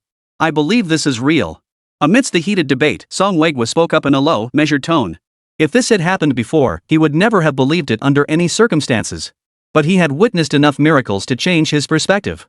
Amidst the pandemonium in the police department conference room, the trainees had already piled up all the bodies. Ugh! The trainees carried the bodies while retching uncontrollably, still feeling the lingering warmth through their hands. Not long ago, these bodies had been living beings, yet they had been the ones to end those lives. I never thought I'd actually kill someone. Is this what it means to be a soldier? This is utterly terrifying. Why must they relentlessly pursue us? But if we don't fight back, we'll be the ones who die. Though some trainees had seen combat before, the scale of what happened then was nothing like this.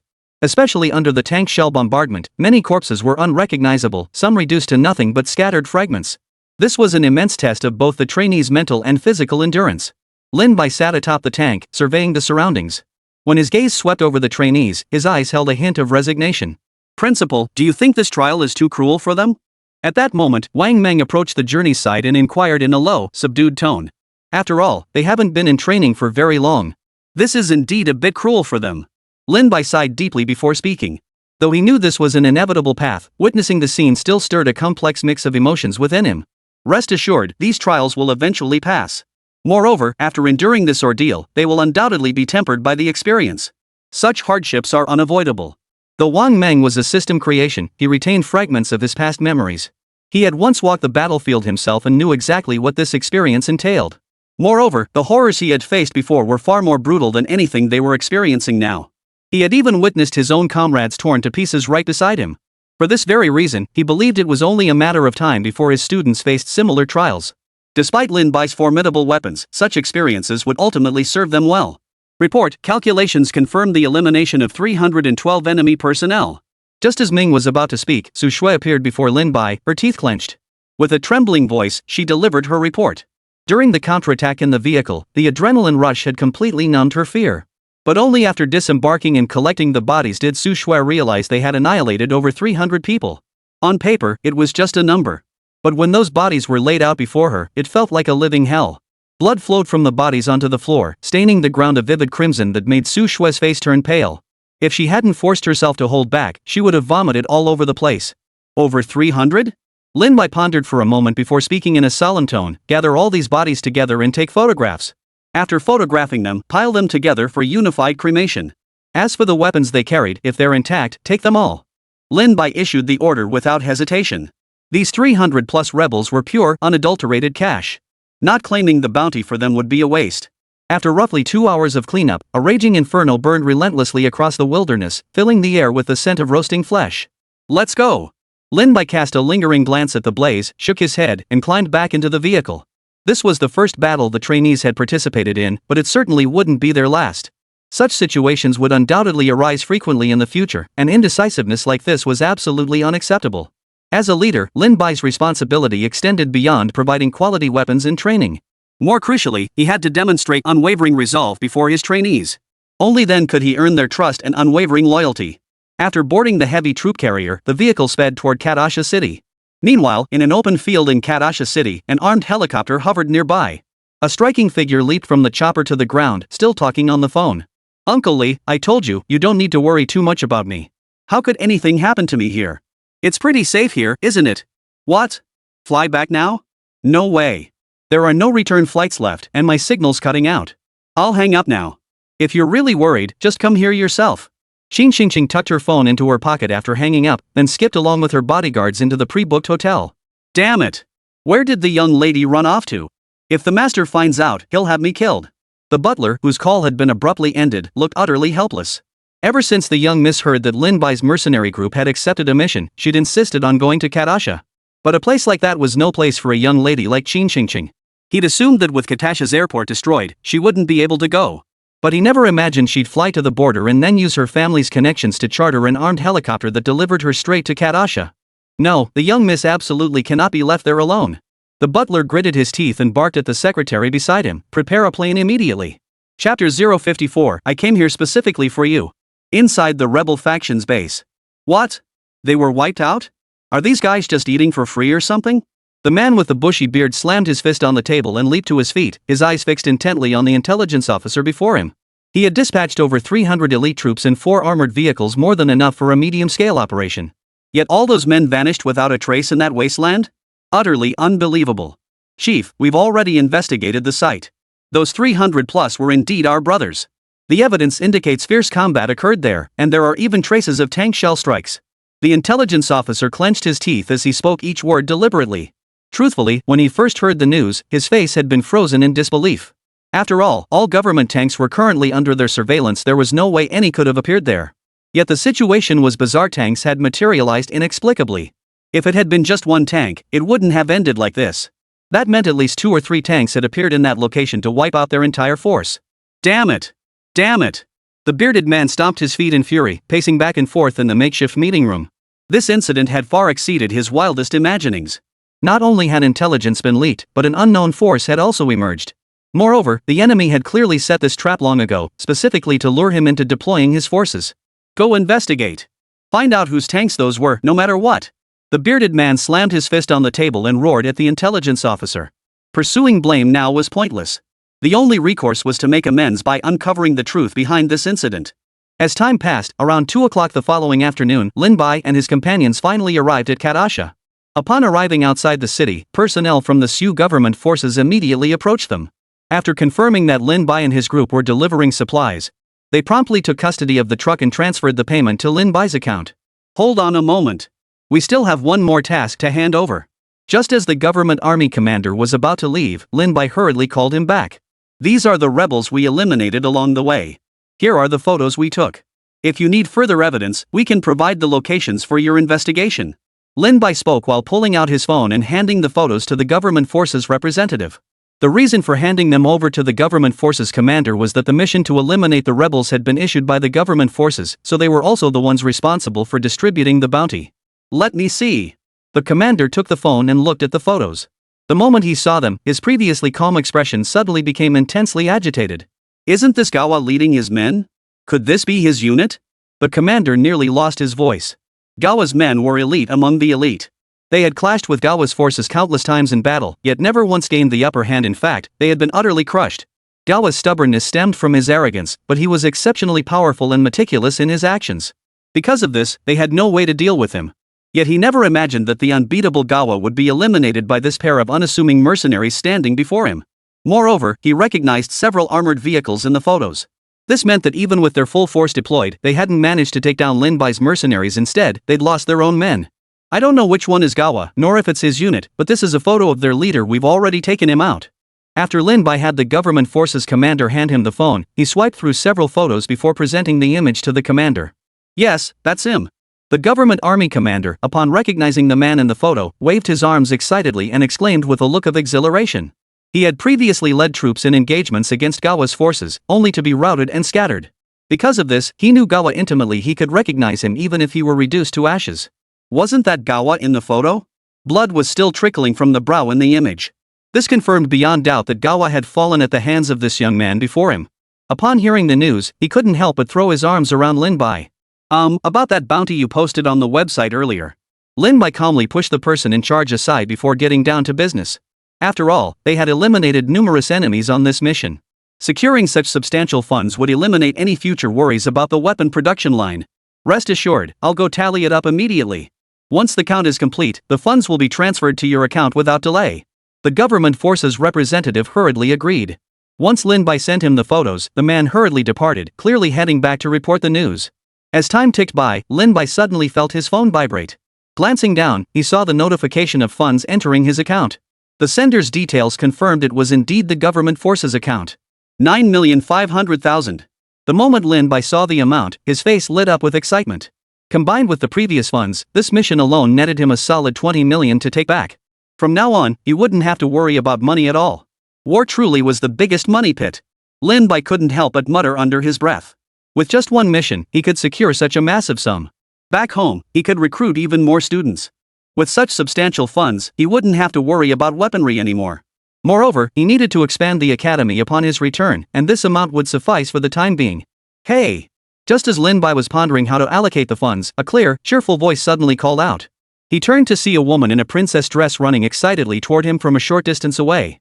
And trailing behind her, not far away, were 20 or 30 bodyguards. The first thing Lin Bai noticed about this woman was that she looked incredibly familiar, as if he'd seen her somewhere before, but he couldn't quite place her for the life of him. Do you remember me? I'm the girl you saved last time. Qin Xingqing ran up to Lin Bai, snatched his phone, and blurted out. The Qin family's eldest daughter? Lin Bai suddenly recalled the woman's identity.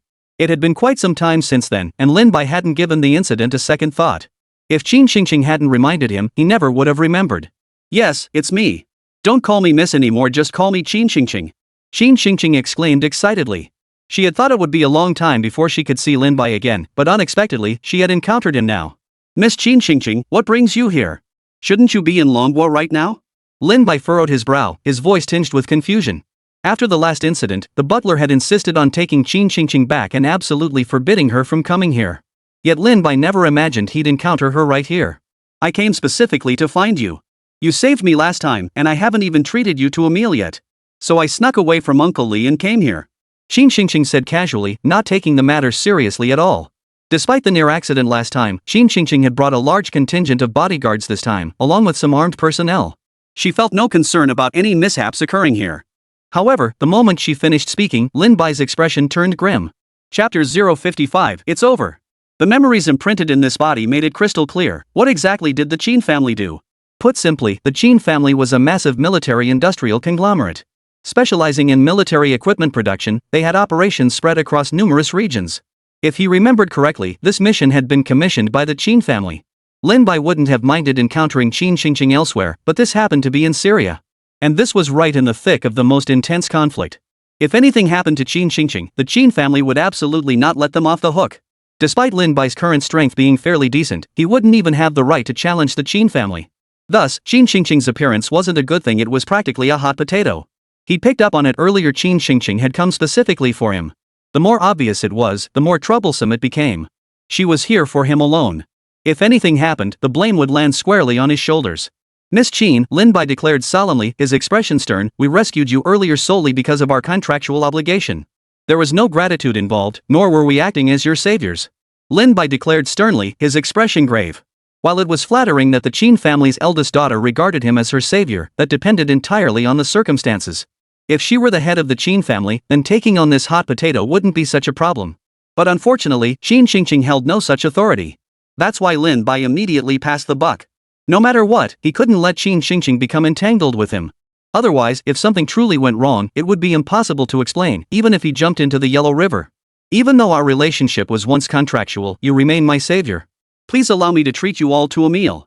Qin Xingqing had intended to invite Lin Bai privately, but she knew that was utterly impossible. Moreover, such an invitation would be far too obvious. That's why she proposed treating Lin Bai and the others to a meal instead. That won't be necessary. I have matters to attend to. If you have no other business, Miss Qin, I urge you to leave Kadasha immediately. This place is dangerous. After saying this, Lin Bai didn't even give Qin Xingqing time to respond. He immediately led his people away, practically fleeing the place. Hey! Qin Xingqing stomped her foot in frustration at Lin Bai's abrupt departure. Do I really look that terrifying? I think I'm quite attractive. Back in the vehicle, Lin Bai immediately directed the heavy troop carrier toward the city exit. Principal, what's wrong? Su Shandao, sitting in the passenger seat, noticed Lin Bai's sour expression and asked with a puzzled tone. Don't even mention it. Ran into the client from the last mission. Lin Bai replied with an impatient tone. What happened? Su Sanduo recalled the girl they'd rescued during the previous mission. It's complicated. We need to get out of here now. Lin Bai had no intention of elaborating further. His plan was to head straight back to the border and fly out of this trouble spot. Once he got out of the city, he could floor it without the truck holding him back. Getting back to the border wouldn't even take a day. Su Sanduo didn't press further after hearing this. But just then, the AI voice of the heavy troop carrier suddenly sounded from the central console.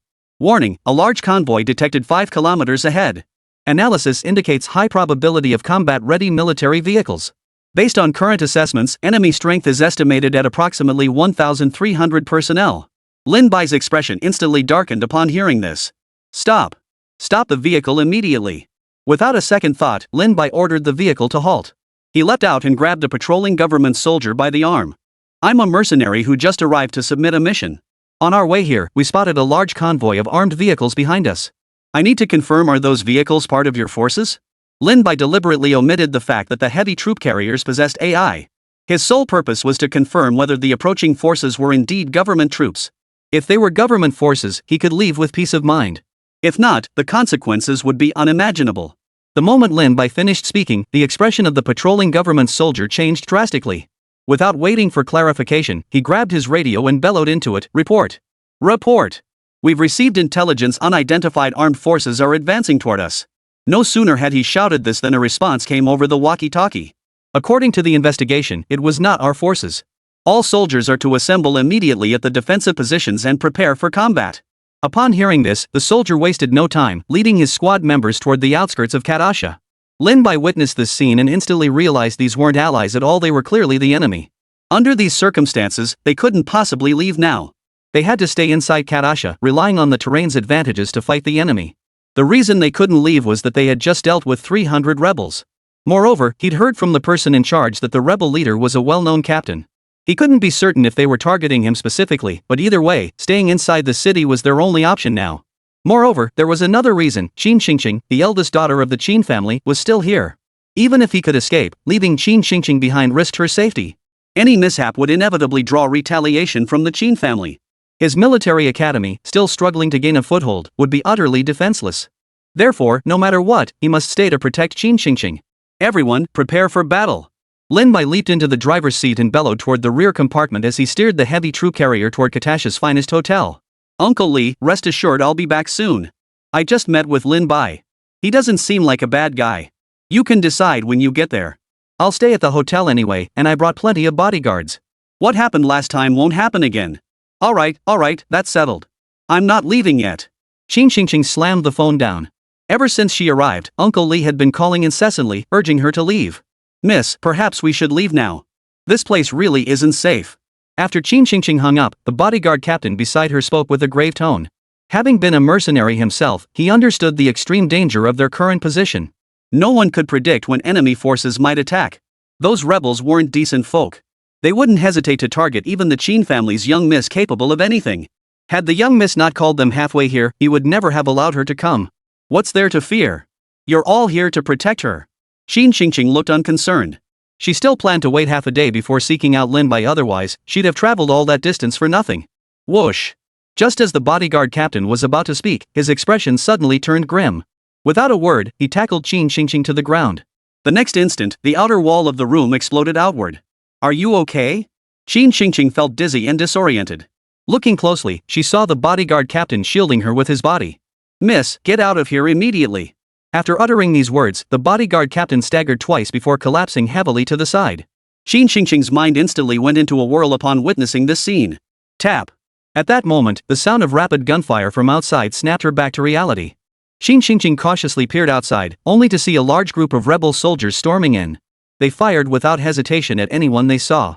They showed no mercy, targeting both the elderly and children. Downstairs, the hotel's security guards and bodyguards were fighting back desperately. But given the overwhelming numbers, defeat was only a matter of time. After all, neither the hotel security nor the bodyguards had any heavy weapons. It's over. Qin Xingqing's legs buckled, and she collapsed to the floor. Chapter 056, Firefight ahead. Had she known this would happen, she would never have come here. But regret was useless now. Though Qin Xingqing had been raised in a sheltered environment, her family had some exposure to such matters. She understood what would happen if these rebels breached the premises. But now, even the chance to flee was gone. Kadasha had become a living hell. Whether she stayed or tried to flee, despair awaited her either way. Bang! At that moment, the room's door was kicked open. The deafening sound made Qin Xingqing's face turn pale, and she instinctively closed her eyes in fright. What are you doing? Hurry up and come with me. But just then, a familiar voice reached Qin Xingqing's ears.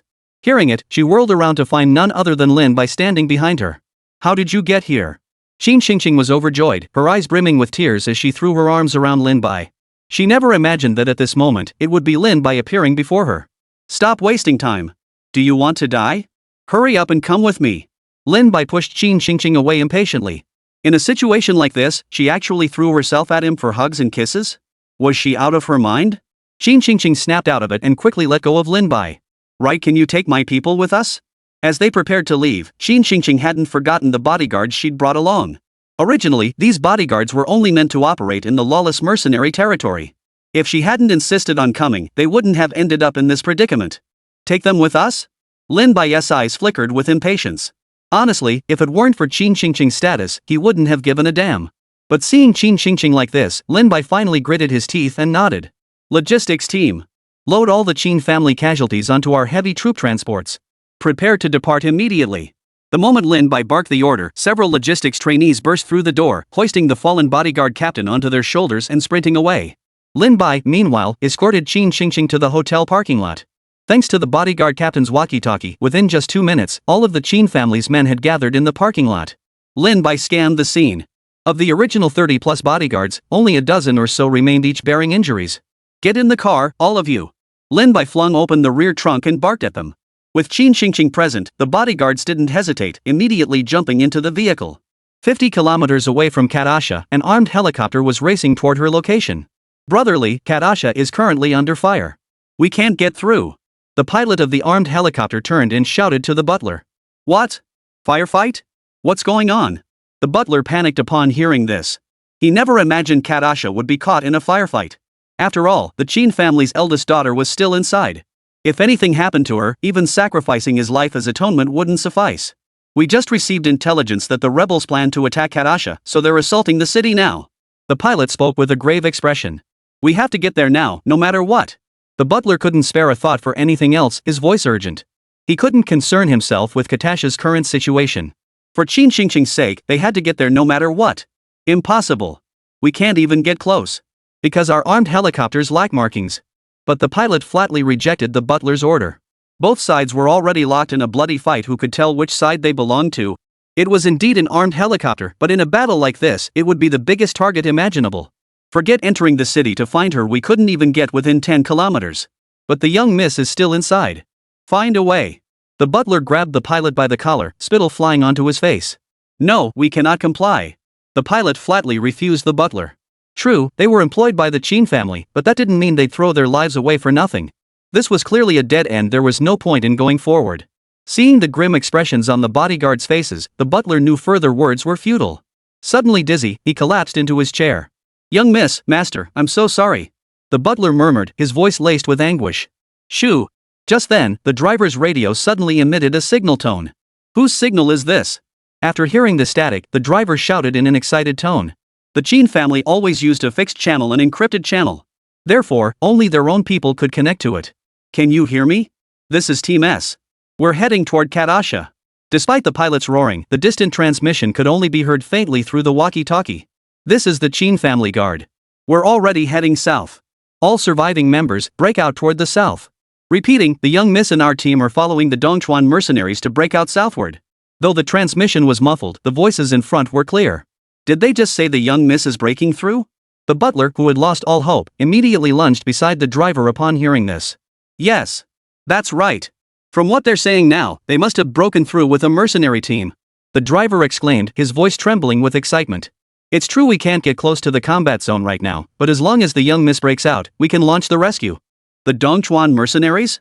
At that moment, the butler suddenly noticed the name Dongchuan. Wasn't this the very same mercenary group from before? He suddenly recalled that these Dongchuan mercenaries were precisely the team the young lady had sought out before. Inside the police department conference room, everyone else also noticed Katasha's current condition. What's going on? How could Katasha be under attack? What's the current situation? Song Weiguo was flushed with agitation, having believed Lin Bai and the others were finally out of danger. But he never imagined that at this very moment, a battle would erupt. And it was a large-scale battle. Surviving this kind of battle would be incredibly difficult. I've contacted the Syrian government forces. According to their intelligence, the situation in Katisha is dire. Zhang Jianhua gritted his teeth, his expression grim. When I contacted the government forces earlier, their response was that the current situation was one-sided. Despite putting up a desperate fight, the rebels have amassed overwhelming forces. Armored vehicles are the least of it, they've even deployed their scarce tanks. In a place like this, tanks are the ultimate combat power. Resistance was out of the question now, it was nothing short of a one-sided massacre. There's simply no way to pay attention to those people from the Dragon Nation at a time like this. Damn it, why did this have to happen now? Song Weigwa slammed his fist hard onto the table. Lin Bai held extraordinary significance for the Dragon Nation. Despite his earlier heroic efforts, this was simply beyond his ability to turn the tide. Look! That appears to be Lin Bai's heavy troop carrier. Just as despair gripped everyone, one man suddenly spotted a heavy troop carrier appearing on the satellite feed. At the same moment, within the city of Kadasha, a massive heavy troop carrier was speeding through the streets. 100 meters ahead, 2 heavy armored vehicles. Approximately 100 personnel were engaged in firefights to the west. Make a decision. At that moment, the heavy troop carrier sounded a piercing alarm. Lin Bai glanced at the map and gritted his teeth. Charge straight through. If we go west, we'll have to take a detour. The fastest way out of the city is through the south. We'll encounter armored vehicles, but there's no time to worry about that now. The next second, the heavy troop carrier roared to life. Like the furious roar of a beast, it charged straight ahead. Chapter 057, you call this a heavy armored vehicle? Oh no, Lin Bai was actually driving in that direction. The group watching the satellite feed saw it instantly. Lin Bai and his men were heading straight toward the enemy's main force. On the road ahead, several armored vehicles were positioned, and not far from them 3 tanks. Even if they could force their way through, they'd face tank fire next. Can anyone get in touch with Lin Bai? Song Weigwa shouted urgently. If they could reach Lin Bai now, there might still be a sliver of hope. Lin Bai's tank is powerful, no doubt, but that doesn't mean it can handle 3 tanks at once. We can't reach him because Lin Bai is currently in Syria, and his phone number isn't registered in our system. Zhang Jianhua shook his head slightly, his voice trembling. If he could have contacted him, he would have done so already. Then what about us? Song Weigwa opened his mouth slightly but ultimately said nothing. The outcome was already clear, Lin Bai was beyond saving. Meanwhile, on the heavy troop carrier. Wait, something doesn't feel right. We're heading in the same direction the rebels entered the city. One of the Qin family's seasoned bodyguards instantly realized the problem with their route. When the rebels charged into the city, he happened to be at a vantage point. Though his view was partially obstructed, he could still confirm the rebels had all entered from this direction. If things went as expected, they were likely to run into the main rebel force. At this revelation, the expressions of all the bodyguards present changed. They never imagined they'd escape one danger only to walk straight into another. No way. If that's the case, we're finished. I recall during the earlier battle, the largest concentration of rebels did indeed come from this direction. Charging straight in like this would be a suicide mission. Hurry and relay this to your captain. Our current advance will draw the main force. The bodyguards were frantic. Though Kadasha had only 2 exits, escaping from the other side was now the wisest choice. So they kept urging the cadets on the vehicle. What they hadn't anticipated was the trainees' unusually composed expressions. Upon hearing the news, not a trace of panic flashed across their faces. Instead, they quietly clutched their ATG assault rifles, observing the outside scenery with detached expressions. As if everything unfolding around them had nothing to do with them whatsoever. Damn it, have you all lost your minds? One of the bodyguards cursed angrily, standing up abruptly and striding toward the front of the vehicle. If you won't go, I will. But just as he reached the connecting passage, Su Shui stepped directly in front of him. That area is restricted. Non-authorized personnel are prohibited from entering. Su Shui's expression was icy, though she didn't know what Lin Bai intended to do. Through years of training, they had come to trust Lin Bai implicitly. Therefore, no matter what Lin Bai intended to do, she absolutely would not allow anyone to disturb him. Didn't you hear what I just said? Keep moving forward, we're heading straight for certain death. The bodyguard, seeing Su Shui like this, was so furious he was practically jumping up and down. He had spotted an unfamiliar tank here, a decent one. But there was only one tank here, there was no way they could break through. I want you to turn back immediately, or else. Su Shui had no intention of wasting more words on this man. Instead, she issued a warning in a harsh tone. Click. The moment Su Shui finished speaking, the trainees who had been motionless instantly raised their gun barrels, aiming them at all the bodyguards. The perfectly synchronized movements instantly turned the bodyguards' faces ashen. They never imagined that this group of mercenaries, who appeared so young, could possess such formidable military discipline. Military discipline is notoriously difficult to cultivate, especially among mercenaries. Most mercenaries tend to be rather undisciplined, and the younger they are, the harder it is to instill such military discipline. Yet these men before them grasped the meaning of a single warning. This signified one of 2 things: either they had seen extensive combat, or else these mercenaries had a highly skilled instructor behind them. Get back here. Don't go making trouble. Just as tensions were reaching a breaking point, Qin Xingqing strode forward and grabbed the bodyguard by the arm. Though uncertain what might unfold next, Qin Qingqing chose to trust Lin Bai unconditionally. Without Lin Bai, she would have been stuck waiting to die in the hotel. Besides, even if she disobeyed Lin Bai now, she had no other options. This car wasn't even theirs. Just being able to ride along and escape together was already a blessing. Upon hearing this, the bodyguard reluctantly returned to his seat. Given the situation just now, even if he wanted to do something, he absolutely wouldn't dare. They had no doubt these seemingly young people wouldn't dare to act. Having navigated this environment for so many years, one only needed to glance into someone's eyes to understand their true nature. It was safe to say that every mercenary standing before them had seen blood. What they never could have imagined, however, was that these mercenaries also held another identity: trainees. After watching the bodyguards retreat, Su Shui returned to her seat, though her gaze continued to casually yet deliberately appraise them. After the refugee incident, no one would show mercy. Should any of them make a move, Su Shui would open fire without hesitation. Here, she trusted no one but her own people. Meanwhile, heavy troop carriers were already speeding down the street. 3 armored vehicles suddenly appeared in the distance, advancing toward Lin Bai in a triangular formation. Everyone, prepare for battle. Without waiting for Lin Bai's orders, Su Shandao charged straight to the rear compartment and shouted to everyone.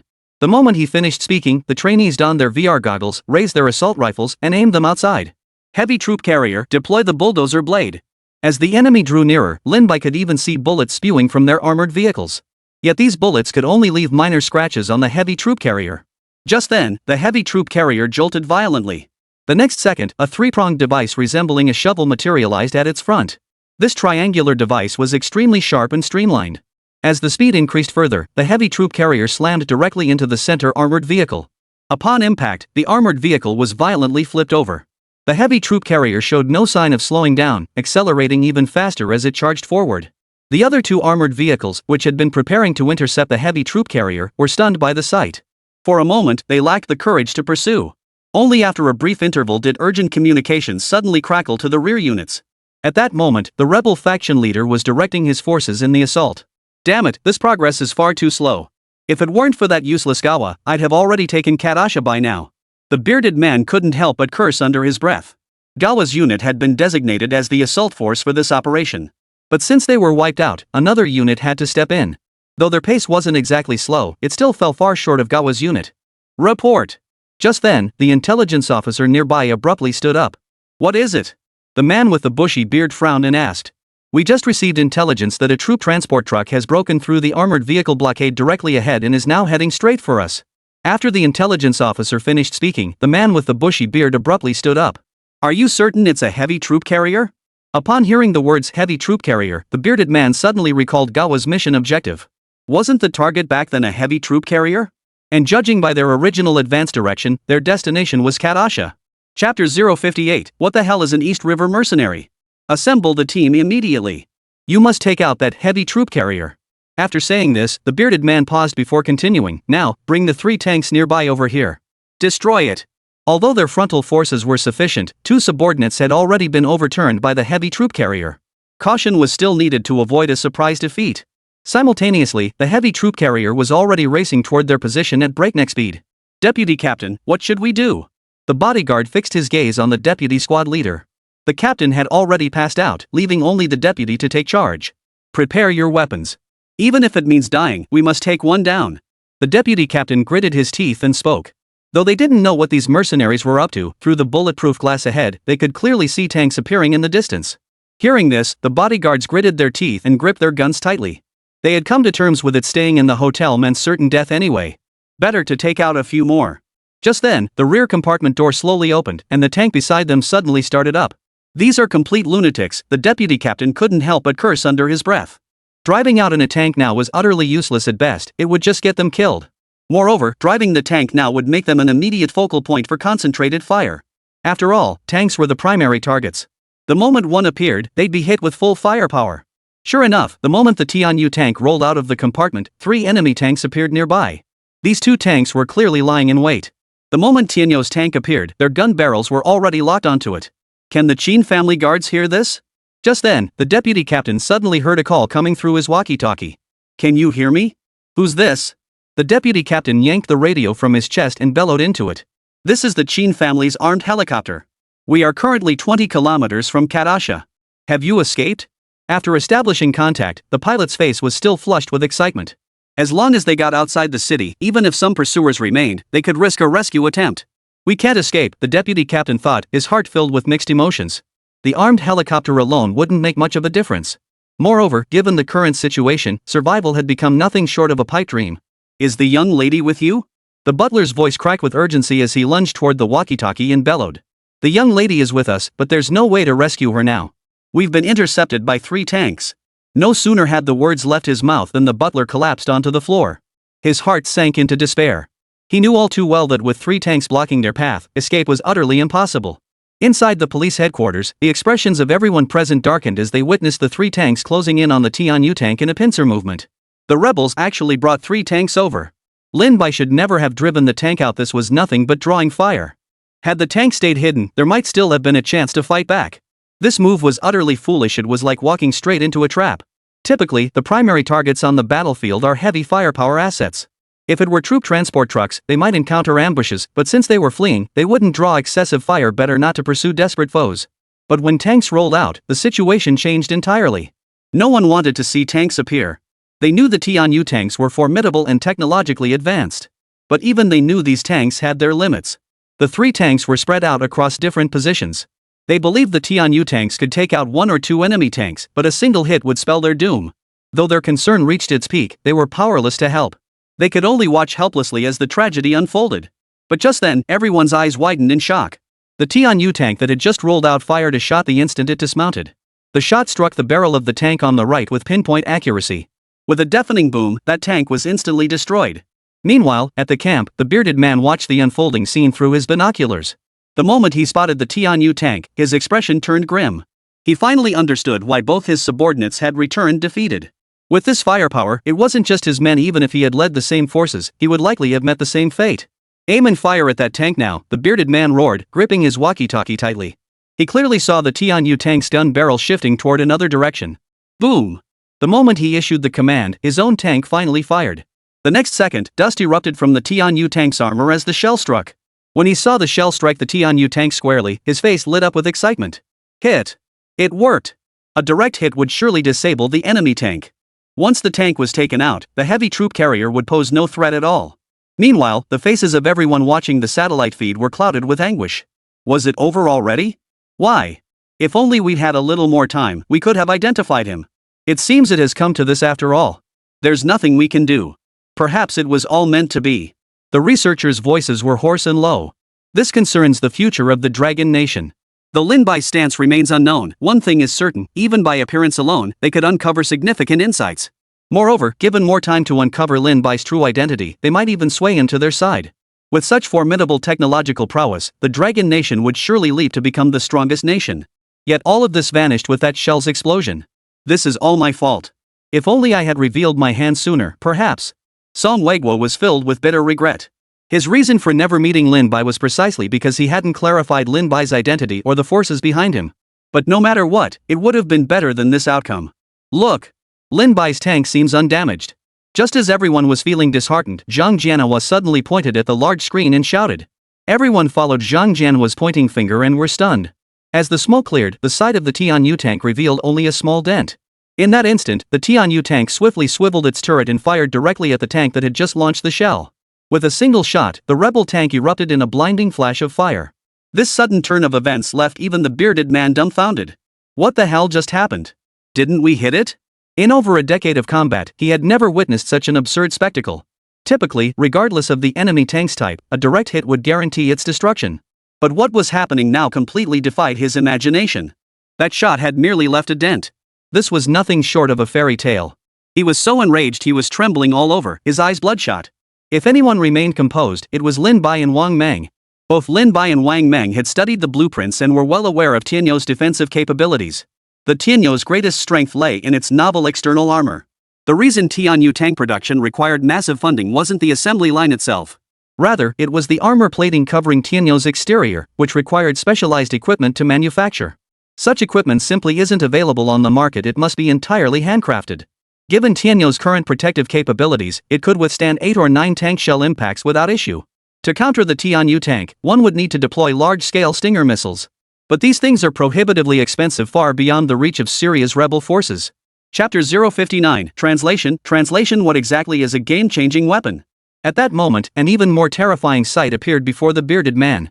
He watched as the Tianyu tank's gun barrel swiveled rapidly, clearly aiming at the last remaining tank. If that last tank were destroyed too, he would truly be finished. After all, his entire assault on Katasha rested on those 3 tanks. Relying solely on heavy weaponry, it would be impossible to take Katasha. Katasha was government-controlled territory to begin with, featuring complex terrain and superior government forces in numbers. Capturing it would be extremely difficult. But he never imagined that at this critical moment, a third party would suddenly intervene. He now bitterly regretted his decision. Had he let Lin Bai go back then, none of this would have happened. Though Lin Bai was his enemy, no grudge mattered more than capturing this city. Securing it would significantly advance their campaign. But now, all that had been ruined by his own hands. Worst of all, the enemy tank was now targeting his last remaining tank. Judging by their previous accuracy, hitting this last tank was practically guaranteed. No! He had to find a way. The bearded man's mind raced. Having been beaten into this state, he must find a way to salvage the losses from this failed assault. Just then, a solution struck him. Yes. That's it. Without hesitation, he grabbed the radio and bellowed into it, "Last tank, take aim. Fire immediately at the heavy troop carrier up ahead." The reason for this was simple: the heavy troop carrier was now positioned directly in front of Lin Bai's tank. Eliminating it would allow them to exploit their numerical superiority and overwhelm the tank in a direct assault. Tanks were powerful, no doubt, but once deprived of their main gun, their effectiveness plummeted. Then, with armored vehicles providing cover, they could even storm the tank and capture it outright. He had witnessed firsthand how vastly superior this tank's firepower was compared to their current models. Therefore, securing this tank alone would make this entire operation worthwhile. It could even be used to capture Katasha. After he issued the order, the last tank resolutely aimed its barrel at the heavy troop carrier.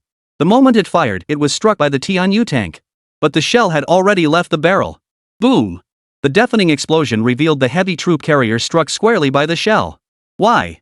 It was just a split second away. Song Weigui knew Lin Bai was inside that heavy troop carrier. Being hit by that shell meant only one thing: death. He had believed Lin Bai could escape alive, but never imagined the enemy would target the heavy troop carrier. This was utterly treacherous, a clear one-for-one trade. He never imagined things would turn out this way at the most critical moment. It was already highly improbable, but now Lin Bai was truly gone. Heaven had turned a blind eye. This was severing the very hope of our nation's rise. The researchers held no hope left. They knew tanks could withstand the assault, but transport vehicles couldn't. After all, heavy troop carriers prioritize load capacity over defense. Under these circumstances, survival was utterly impossible. Everything had already been decided. There's no hope left. I'll contact our peacekeeping forces in Syria to see if they can retrieve that heavy troop carrier and the tank. Zhang Jianhua hung his head, his voice hollow as he spoke. In this state, there was simply no point in continuing to struggle. He had completely given up. He understood exactly what the enemy was aiming for. They were simply trying to catch a turtle in a jar. Once the heavy troop carrier was destroyed, no one would be able to leave. But just then, he suddenly noticed the researchers staring at his back with expressions of shock. A sudden sense of unease washed over him. Turning his head, his mouth fell open in disbelief. What the hell is going on? As the smoke slowly cleared, he witnessed an unbelievable scene. The heavy troop carrier stood undamaged in its original spot, its surface now coated with a layer of white viscous fluid. This slime was slowly trickling down the vehicle's body. Could this be a Newtonian fluid? Song Weigui nearly gasped in disbelief. The most formidable aspect of Newtonian fluid is that its defensive strength increases with the force of impact. But this was merely theoretical, as there was still an upper limit. They had previously researched ways to increase the upper limit of Newtonian fluids. Yet they had made no progress whatsoever. Yet now, this scientific breakthrough had suddenly appeared before them. Impossible. How could they have figured this out? It defies science. Exactly. Our knowledge base hasn't even reached that level yet. It can't possibly be their own development. It must be their own work. Haven't you forgotten? Those tanks and heavy troop carriers were their creations. This is terrifying. Such inventions could completely revolutionize future warfare. After confirming Lin Bai was unharmed, the researchers all focused their attention on the heavy troop carrier. Initially, they assumed it was merely about superior maneuverability, high horsepower, and large capacity. But now, it had completely surpassed their imagination. Heavy troop carriers have always suffered from one major flaw: inadequate defense, leaving soldiers vulnerable to injury. In modern warfare, troop transport has always been the greatest challenge. After all, artillery barrages are commonplace. In this era, fighting without missiles is practically unthinkable. This reality has consistently placed soldiers' lives in grave danger. But the emergence of Lin Bai's heavy troop carrier completely solves this problem. Meanwhile, after 3 rebel tanks were destroyed, Qatar's commander received the news immediately and launched a counterattack without hesitation. Already holding the upper hand, it took them barely half an hour to rout the rebels, sending them fleeing in disarray. "Leader, we should retreat." A subordinate ran up to the bearded commander, wiped the soot from his forehead, and shouted, "There's no point in continuing now. Their morale is sky high, and without tanks, we simply can't fight on. Let's go." The bearded man shot a fierce glance in Lin Bai's direction, gritted his teeth, and drove away as if fleeing. "We survived. This is nothing short of a miracle. Is this the power of the Dongchuan mercenaries? I underestimated them."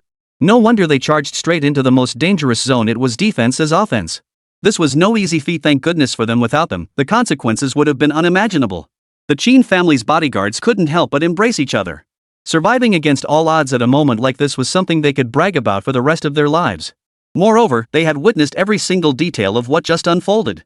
This had completely transformed their perspective. "Sir, it's all thanks to you. If not for you, we might have." The deputy captain, upon seeing Lin Bai emerge, hurried forward and bowed with utmost respect. "It's nothing. It's what we should do."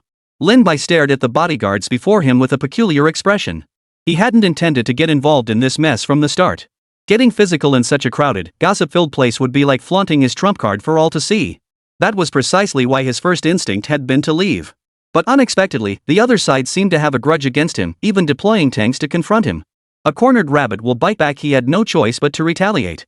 He didn't need to guess this scene would undoubtedly draw attention. After all, such a weapon was nothing short of a game changer. Chapter 060, Obtaining a Special Talent Drawl. "You're so amazing. What's your name?"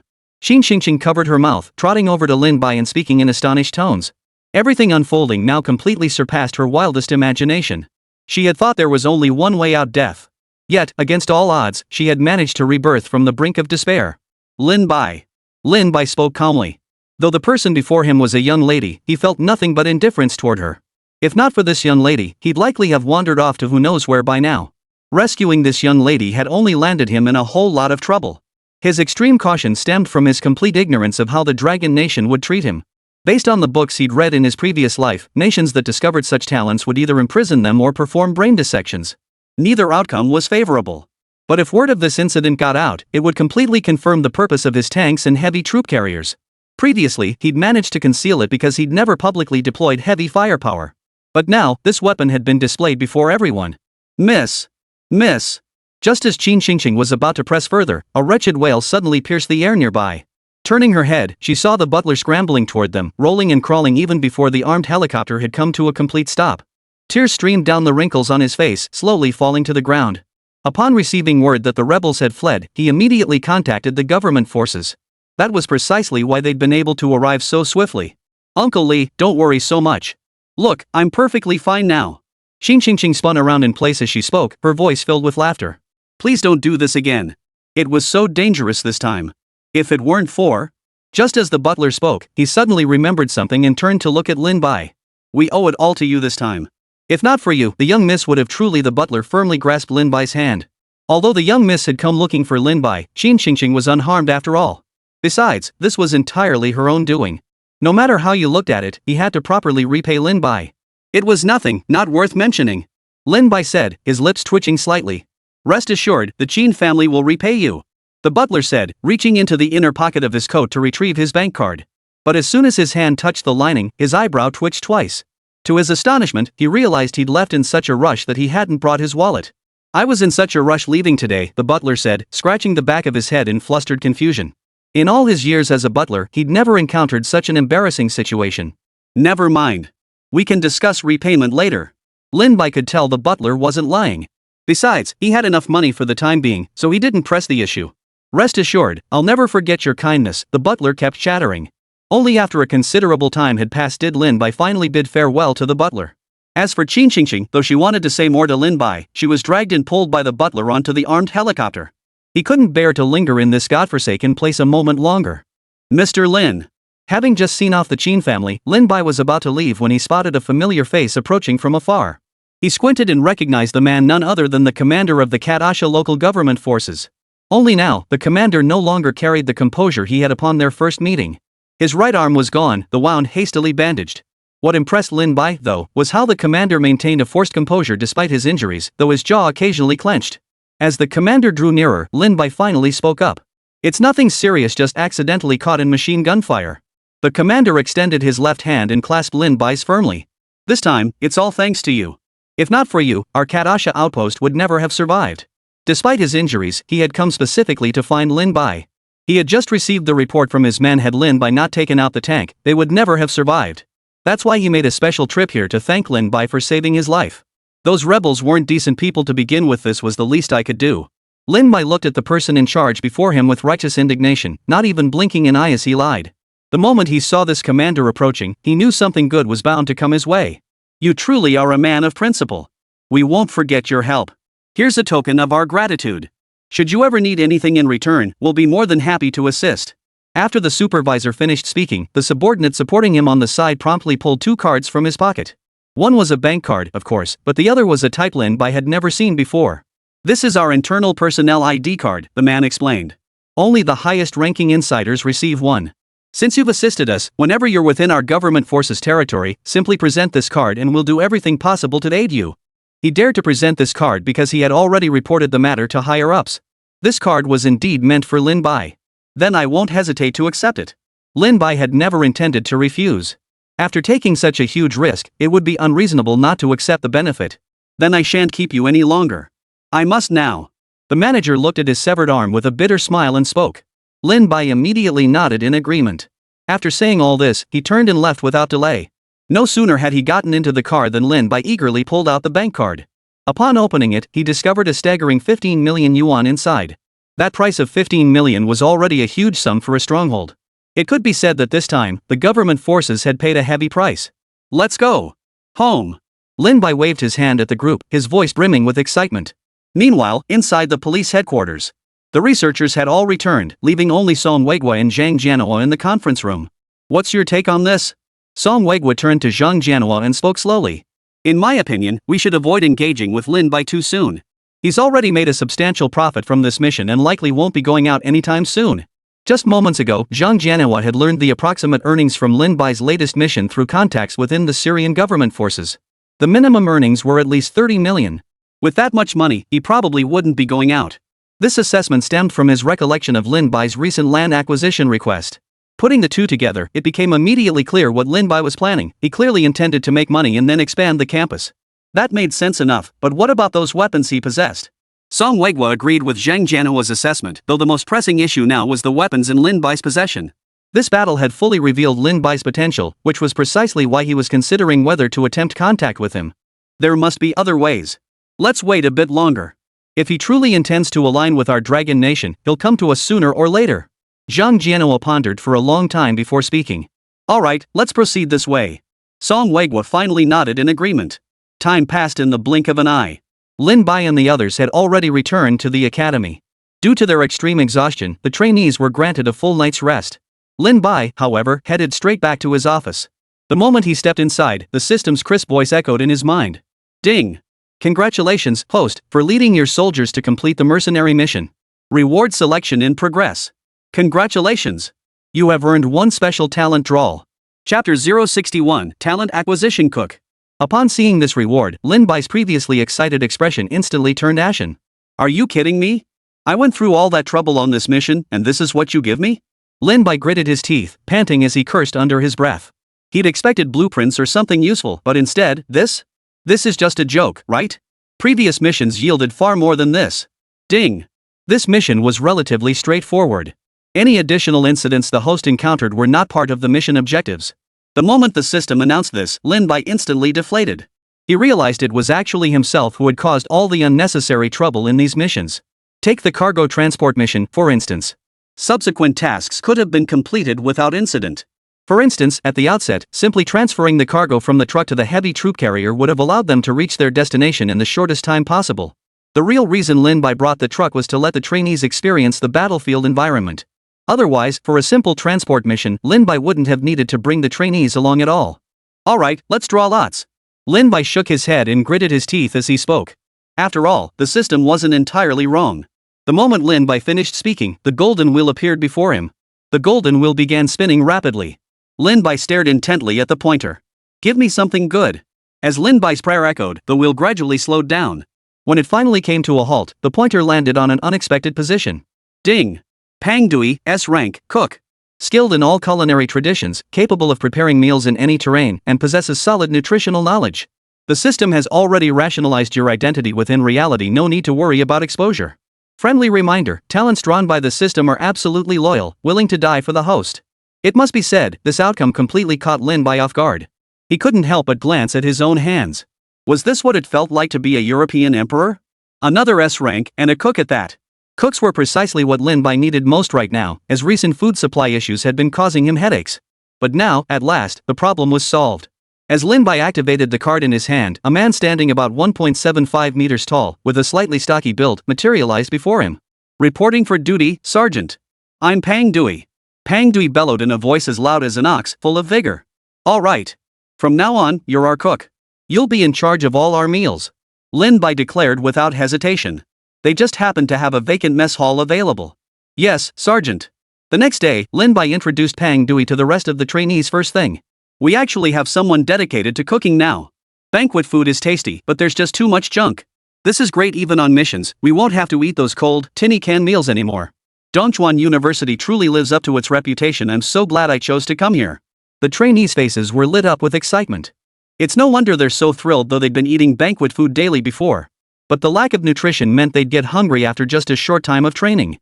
But now, that worry is gone, the problem has been perfectly solved. Wang Meng, come with me. After instructing the trainees to begin their exercises, Lin Bai called out to Wang Meng, who stood nearby. Yes, Principal. Wang Meng jogged over to stand before Lin Bai. The primary purpose of this outing was for Lin Bai to find a suitable construction team. With some funds now secured, he planned to set up the production line first. With cooks now on staff, it wouldn't be feasible to spend every day holed up in the warehouse making firearms. Soon enough, Pang Dui would definitely need the warehouse for storing ingredients. According to Lin Bai's plan, he intended to build a 3-story house covering approximately 2,000 square meters. Though it might seem large, Lin Bai had considered this size because he anticipated needing space for production lines to manufacture numerous items later on. Moreover, the 2,000 square meters were based on his current funding. While he had secured 35 million yuan, only 20 million could be allocated for construction. The remaining funds would be invested in production lines for other military equipment. Inside a towering skyscraper, countless employees bustled in and out. Outside the building, it was surrounded by numerous factory workshops. Xin Xingqing, look at the mess you've made. Uncle Li is terrified because of you. Xin Tianyi slammed his fist on the table and roared at Xin Xingqing. He spent most of his time at the company handling business matters. Though he rarely had time to oversee Qin Xingqing, he provided every possible material support. But this time? She actually ran off to Katasha in Shuyo. Wasn't this just asking for trouble? Even if nothing had happened yet, if something truly did occur, it would be the end. The reason he dotes on Qin Xingqing so much is because she is his only daughter. That's why he'd invested so much time and effort into her. Dad, I understand. I won't just go over there casually anymore. Qin Xingqing tucked her head in and spoke cautiously. It must be said, this was the first time she'd ever seen her father so furious. Don't you dare go to those dangerous places again. Xin Tian declared, his face flushed with anger. Master, the eldest miss knows she was wrong. Besides, this time we owe it all to that mercenary squad. Just then, the butler stepped forward and spoke up. Who exactly are those mercenaries? Have you identified them yet? Hearing this, Xin Tian finally turned his gaze toward the butler. In fact, upon hearing about the incident, he had immediately inquired with the government forces. The response he received left him stunned. A single squad of mercenaries had destroyed 3 rebel tanks using a new type of tank. That alone would have been astonishing enough, but the mercenary team had emerged completely unscathed. At most, their tank had sustained a dent utterly insignificant. Being in the military-industrial business himself, he understood the significance of this just from the description. That was precisely why he paid such close attention to this matter. Otherwise, even if they had saved his daughter, he would have settled it with a monetary reward. After all, he didn't want his daughter getting too close to mercenaries. Being a mercenary wasn't exactly a reputable profession. You could say getting close to mercenaries meant getting close to death. I've already sent people to investigate. There isn't much we could uncover, but everything we found is here. The butler nodded, pulling a stack of prepared documents from his briefcase and handing them along with a tablet to Qin Tian. This is all the information I could gather. The tablet contains videos related to the Dongchuan mercenaries. Qin Tian immediately opened the tablet and began watching. With their connections, they could obtain a great deal of information. What shocked Qin Tian even more, however, were the battlefield videos. The government forces had drones that captured every moment. When he saw the shell impact the tank, he was utterly stunned. It had to be said this completely exceeded his imagination. He never imagined that a shell hitting a tank would leave only a small dent. Just watching it made him tremble uncontrollably. As someone involved in military research and development, Shin Tian understood just how terrifying this technology truly was. With defense like this, their military industry stood no chance. In fact, it could be said that no one in the entire world could surpass Lin Bai in the realm of tanks and heavy troop carriers. As for their origins, we trace them back to our own country. Although the mercenary website refused to provide information, the name Dongchuan led us to a university within China, Dongchuan University. There's even video footage of this university. You can open another video to watch it. Though the online viewership wasn't high at the time, it later trended on social media. The butler explained the source of the information from the sidelines. Chapter 062, Lin Bai has arrived. It's actually a university in our country? But that doesn't make sense. Why have I never heard of such a school before? Shin Tian's expression grew increasingly grave as he reviewed the materials. Within about half an hour, he had thoroughly examined all publicly available information about Lin Bai. It must be said, Lin Bai's emergence was highly unusual, even downright implausible. According to the records, Lin Bai's emergence stemmed from the family business he inherited. Moreover, this institution was a junior college on the brink of collapse. Yet after Lin Bai took over, miracles unfolded. The guns, tanks, and heavy troop carriers alone all embodied extremely advanced technology. Yet such a man had chosen to hole up in such a small school. There are only two possibilities now. First, Lin Bai is concealing something, harboring ulterior motives. The second possibility is that Lin Bai is backed by a massive organization, and he's merely a figurehead put forward as the public face. This guy is no ordinary man. Shin Tian leaned back in his seat, set down his tablet, and remarked with a tone of admiration. Dad, I was right, wasn't I? He's incredibly capable. At that moment, Shin Xingqing, who had remained silent throughout, couldn't help but interject. Lin Bai was unlike anyone she'd ever met before. He possessed an innate aura of a natural leader. Moreover, in battle, he remained unflappable and composed a demeanor utterly beyond his peers. What does this have to do with you? Shin Tian snapped before adding with a sigh, looks like I'll have to meet this guy after all. Meanwhile, Lin Bai sighed heavily at his account, now depleted by 14 million. He'd thought he could indulge himself properly, but after just one outing, only 21 million remained. The military factory production line required an enormous investment. Just securing the land alone cost 5 million. Seems like he'd have to figure out a way to make some money. Lin Bai sat down in his chair and began to ponder quietly, but coming up with a money-making scheme wasn't something that could be done in a moment. Ring ring ring. Just as Lin Bai closed his eyes in deep thought, the landline phone on his desk suddenly rang. Hello? Lin Bai picked up the receiver and asked. Hello, is this Mr. Lin Bai? A deep, steady voice came from the other end of the line. This is he. Lin Bai replied casually. This is Shin Tian. The moment the voice on the other end uttered his name, Lin Bai sat bolt upright. Shin Tian? That name was familiar to everyone in the military field. Over the past 2 decades, Shin Tian had single-handedly built the Qin military industry group. It expanded at an astonishing pace, transforming into a colossal entity within mere years. Rumors even suggested Shin Tian had connections to the Dragon Nation government. Though unverified, the possibility seemed highly plausible. Yet, unexpectedly, such a man would actually call me. Mr. Qin, hello. Lin Bai responded, his mind racing as he processed the call. What on earth could Shin Tian possibly want by calling me? Could it be he intends to repay a debt of gratitude? After all, he saved Shin Xingqing, so some form of gratitude would be appropriate. Well, I heard from our butler that you saved my daughter. To repay your great kindness, I'd like to invite you out for a meal. Shin Tian's voice was gentle yet still carried an air of authority. All right, but it has to be here. I'm unable to travel elsewhere. Lin Bai hesitated for a moment before speaking directly. Since his military connections had already shown signs of exposure, he had to be cautious. If the other party came here, he would have a stronghold to fall back on, no matter what happened. All right, I'll call you when I arrive. Shin Tian hung up immediately after finishing his sentence. In the chairman's office of Qin Group. Oh my. Shin Tian said with a faint smile. Sir, what did he say? The butler inquired, bowing slightly. This fellow is cautious and careful. To see him, you must go to his city. Even as Lin Bai spoke, Shin Tian had already anticipated his thoughts. Yet the more he thought about it, the more intrigued he became by Lin Bai. Logically speaking, how could a 20-year-old youth possess such meticulous thinking? Though Lin Bai's voice carried a hint of youth, every word he spoke was precise and uncompromising. So what do you suggest, sir? The butler pressed. Check the schedule and arrange for a private jet when he's free. I'd like to go see if this young man has any real talent. Shin Tian said, his hands folded across his chest. A week passed in the blink of an eye. Lin Bai sat slouching on a stool, gazing down toward the windows. The trainees were conducting drills on the field, while a construction crew was already hard at work on the nearby vacant lot. Ding! Earned 2 points. Ding! Earned 1 point. The system's point notification chimes echoed intermittently in Lin Bai's mind. Since returning from Shuyo, the trainees under his command had undergone significant changes, all having reached the rank of private first class. Indeed, war is the ultimate baptism for soldiers. Lin Bai couldn't help but marvel inwardly. He hadn't been idle during this period either, precisely because he had returned. He had interviewed a group of students, and though he hadn't found any S-rank candidates, he did discover 2 B-rank individuals. After recruiting them, Lin Bai had them join the physical training regimen without assigning them to specific squads. Gradually, his points finally reached 500. Without a moment's hesitation, Lin Bai opened the system store and began browsing its offerings. With the ground forces now largely in place, the next step was to develop. Lin Bai silently contemplated the next steps in his mind. As he pondered, his eyes suddenly caught sight of a blueprint. 5th generation fighter jet, 500 points. A fighter jet. Lin Bai's eyes flashed with intense excitement upon seeing those 2 words. In modern warfare, airstrike capabilities were paramount. Even with tanks now in use, they offered no effective countermeasure against fighter jets. The only countermeasures, aside from anti-aircraft missiles, were fighter jets. Historically, the most effective way to counter fighter jets has always been to use fighter jets. If they could acquire a fighter jet, not only would future missions become far easier, but they would also gain their own airstrike capability. You're the one.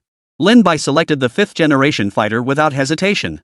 The next instant, all the blueprints for the fighter appeared in Lin Bai's mind. 5th generation fighter jet, equipped with stealth technology. When paired with the Tyrant fighter, it can reach speeds of 3 times the speed of sound. After reading the detailed specifications, Lin Bai's eyes widened in astonishment. It must be said, this 5th generation fighter was undoubtedly worth every penny. In fact, its performance completely outclassed the most advanced fighter jet of the Eagle Nation. System, where's my fighter jet? Lin Bai immediately inquired about the sample's whereabouts. He couldn't wait to get a closer look at the fighter jet. Due to lack of storage space at the host school, the fighter jet has arrived at the port and is currently in transit. Upon hearing the system's explanation, Lin Bai understood immediately, though it made perfect sense. A fighter jet that size simply had nowhere to be stored. It couldn't just materialize out of thin air. The system must have devised this method to ensure the fighter jet's arrival. Ding dong ding dong. Just then, his phone rang. Who is it? Lin Bai answered the call, his tone tinged with impatience. After all, he was currently waiting for the fighter jet to arrive.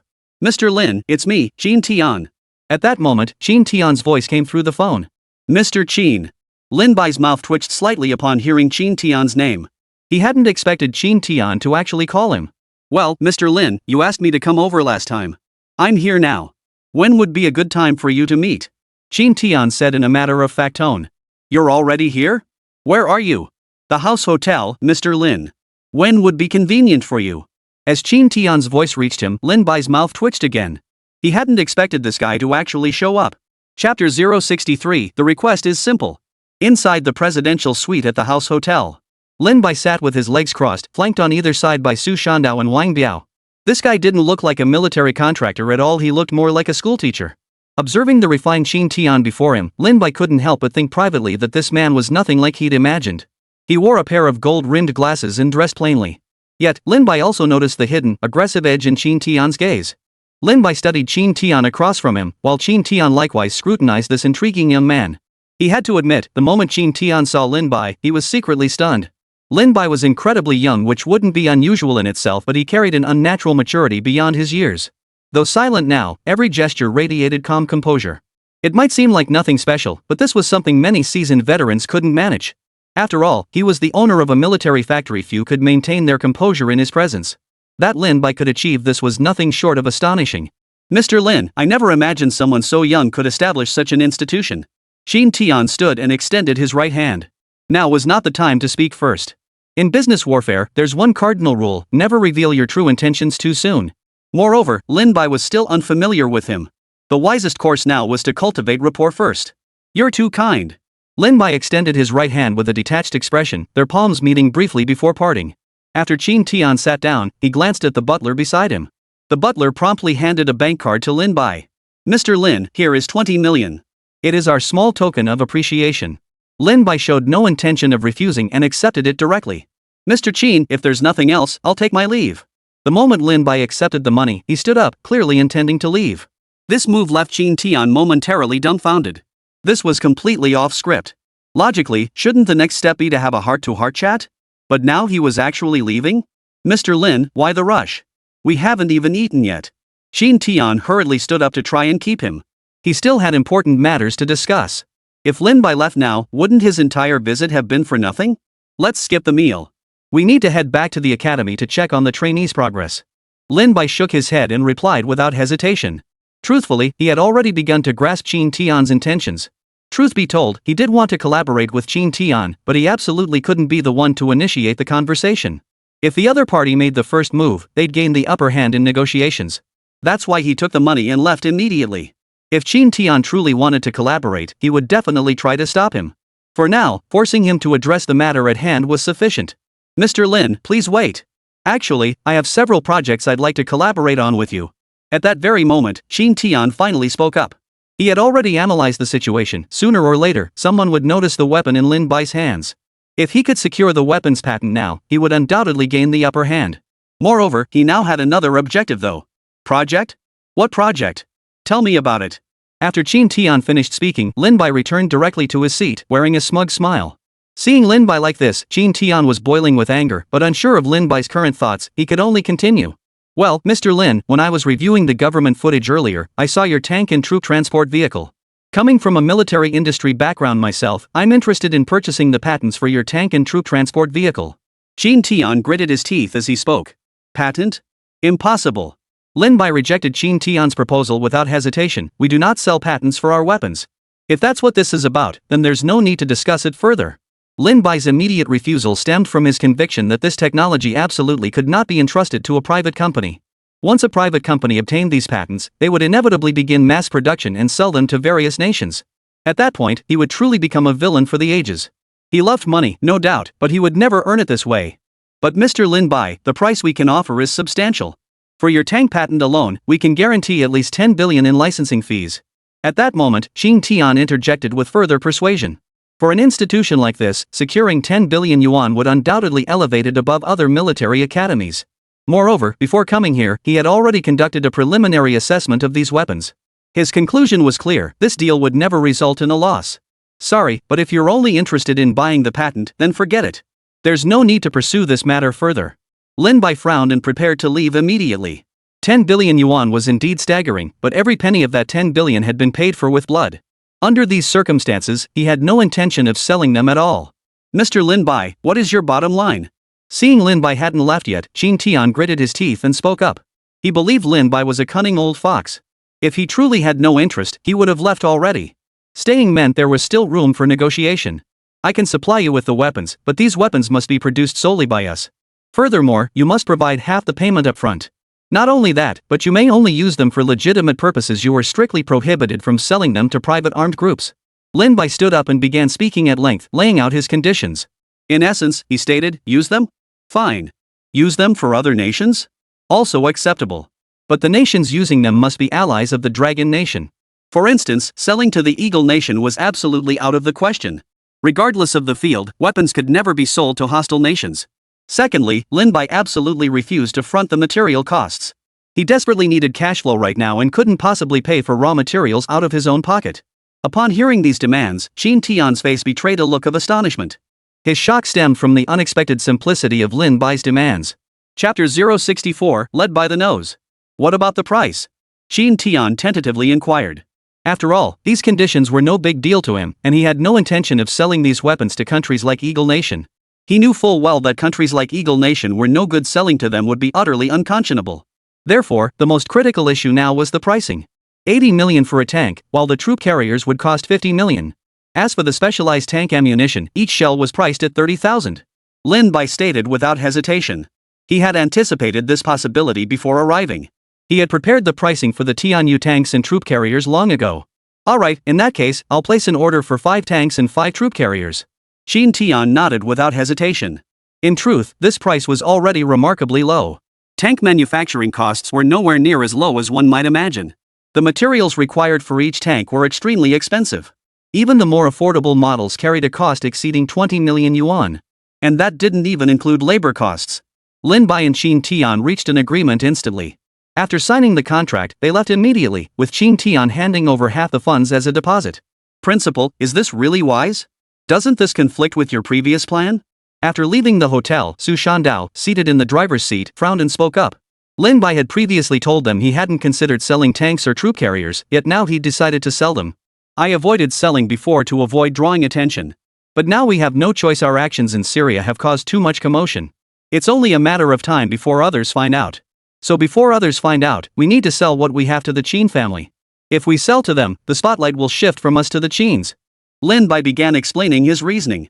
He had already considered this before coming here, because the Qin family is, after all, a world-renowned military contractor. If the Qin family were to produce such weapons, they wouldn't necessarily attract excessive scrutiny.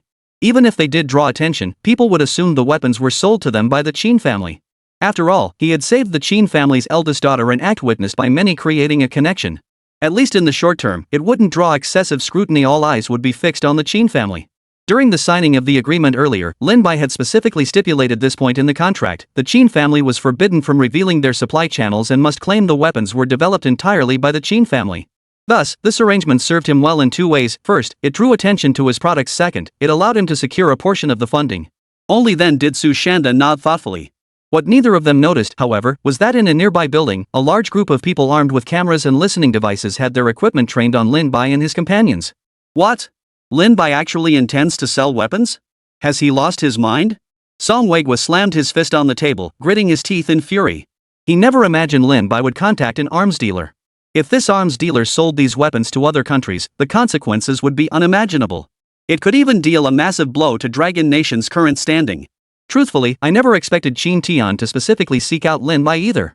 It seems the weapons in Lin Bai's possession are drawing increasing attention.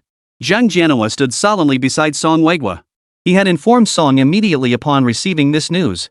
No, we absolutely cannot let these weapons fall into other countries' hands. Find a way, see if we can contact the Qin Tian. If he refuses, then we'll have to resort to force. Song Weigwa clenched his teeth, speaking each word deliberately.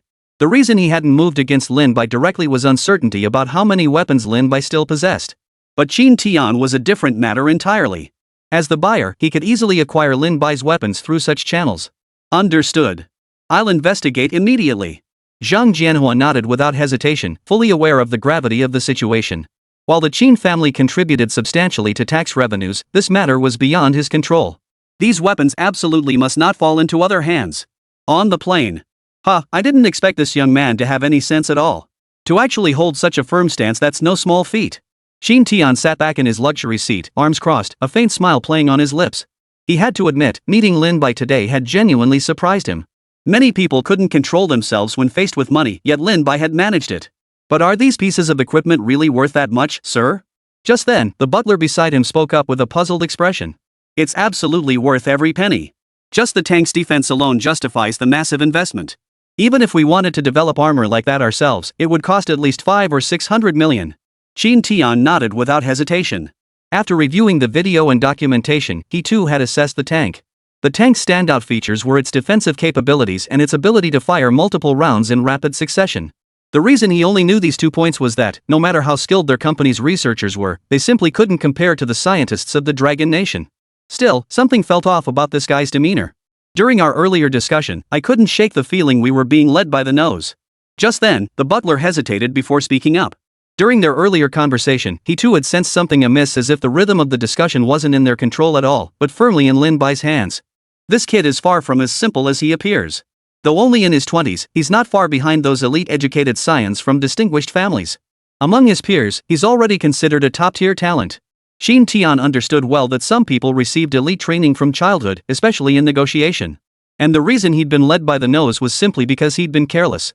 He had to admit Lin Bai possessed such talent, though he could never know that this ability didn't stem from his current life, but from having lived 2 lifetimes. Chapter 065, National Military Academy Competition? What's the rush? A week passed in the blink of an eye. Within the Dragon Nation's research department. Thump. Amidst the urgent knocking, Song Weigwa casually called out, "Come in." As the door swung open, Zhang Jianhua stepped inside. Song Weigwa looked up at Zhang Jianhua. Recognizing him, he quickly removed the reading glasses perched on his nose. What's the latest? Any news? Zhang Jianhua has been searching for intelligence on Qin Tian all this time, so he's been waiting for Zhang Jianhua's updates. It's strange. I looked into his records. His basic information seems perfectly normal. But when I requested access to his advanced files, I discovered I don't have clearance to view his actual records. Zhang Jianhua spoke with a solemn tone. You mean his identity is classified by higher-ups? Song Weigwa's face flashed with shock upon hearing this. He never imagined Qin Tian's records would be classified. The reason I'm so certain is that whenever it comes to their internal high-ranking personnel, the files are locked down. Only a select few individuals can access the information. So there's only one possibility. Yes, exactly. Zhang Jianhua nodded without hesitation. Given the current situation, there's simply no way to access the records. To uncover this man's background, the first option is to request permission from higher-ups, and the second is to negotiate face-to-face with them. Leave this matter to me. I'll contact the higher-ups. To be honest, upon hearing this news, Song Weiguo felt a slight sense of relief. After all, at least this technology remained in their own hands. As long as they could coordinate effectively with the higher-ups, they would be able to pursue joint research. At that very moment, on the campus of Dongchuan University, the echo of commands reverberated across the campus. Lin Bai sat on the stadium steps, gazing toward the distant military factory under construction. Judging by the current pace, the basic military factory would be completed in 3 or 4 days. Lin Bai silently pondered to himself, once the factory was operational, weapon production could be accelerated. Having established a partnership with Qin Tian, funding concerns would be minimized in the short term. Principal, all equipment for the tank production line has arrived and been assembled. Just then, Wang Meng jogged up beside Lin Bai and announced in a solemn tone, "How low can we reduce the production costs for the tanks?" Lin Bai turned his gaze to Wang Meng beside him. After all, with the partnership with Qin Tian now established, the tank production project must be prioritized as soon as possible. Based on our current equipment and materials, producing one Tianyu tank will cost 25 million. Wang Meng answered without hesitation, since many of the Tianyu tank's precision components were outsourced to specialized factories. This represented the absolute minimum cost for manufacturing the Tianyu tank. There was simply no room to reduce the price further. Then this matter is yours to handle. Lin Bai nodded. After all the trainees finished their training and remained in place to rest, Lin Bai finally walked toward them. "Good afternoon, Principal."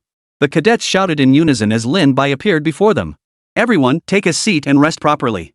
I'd like to announce something to you all during this break." Lin Bai waved his hand, signaling for the cadets to sit down before addressing the group. "In 10 days, we will be participating in the National Military Academy competition. I expect everyone to dedicate their utmost effort to training in the coming days." At these words, every cadet present froze in shock. The National Military Academy competition?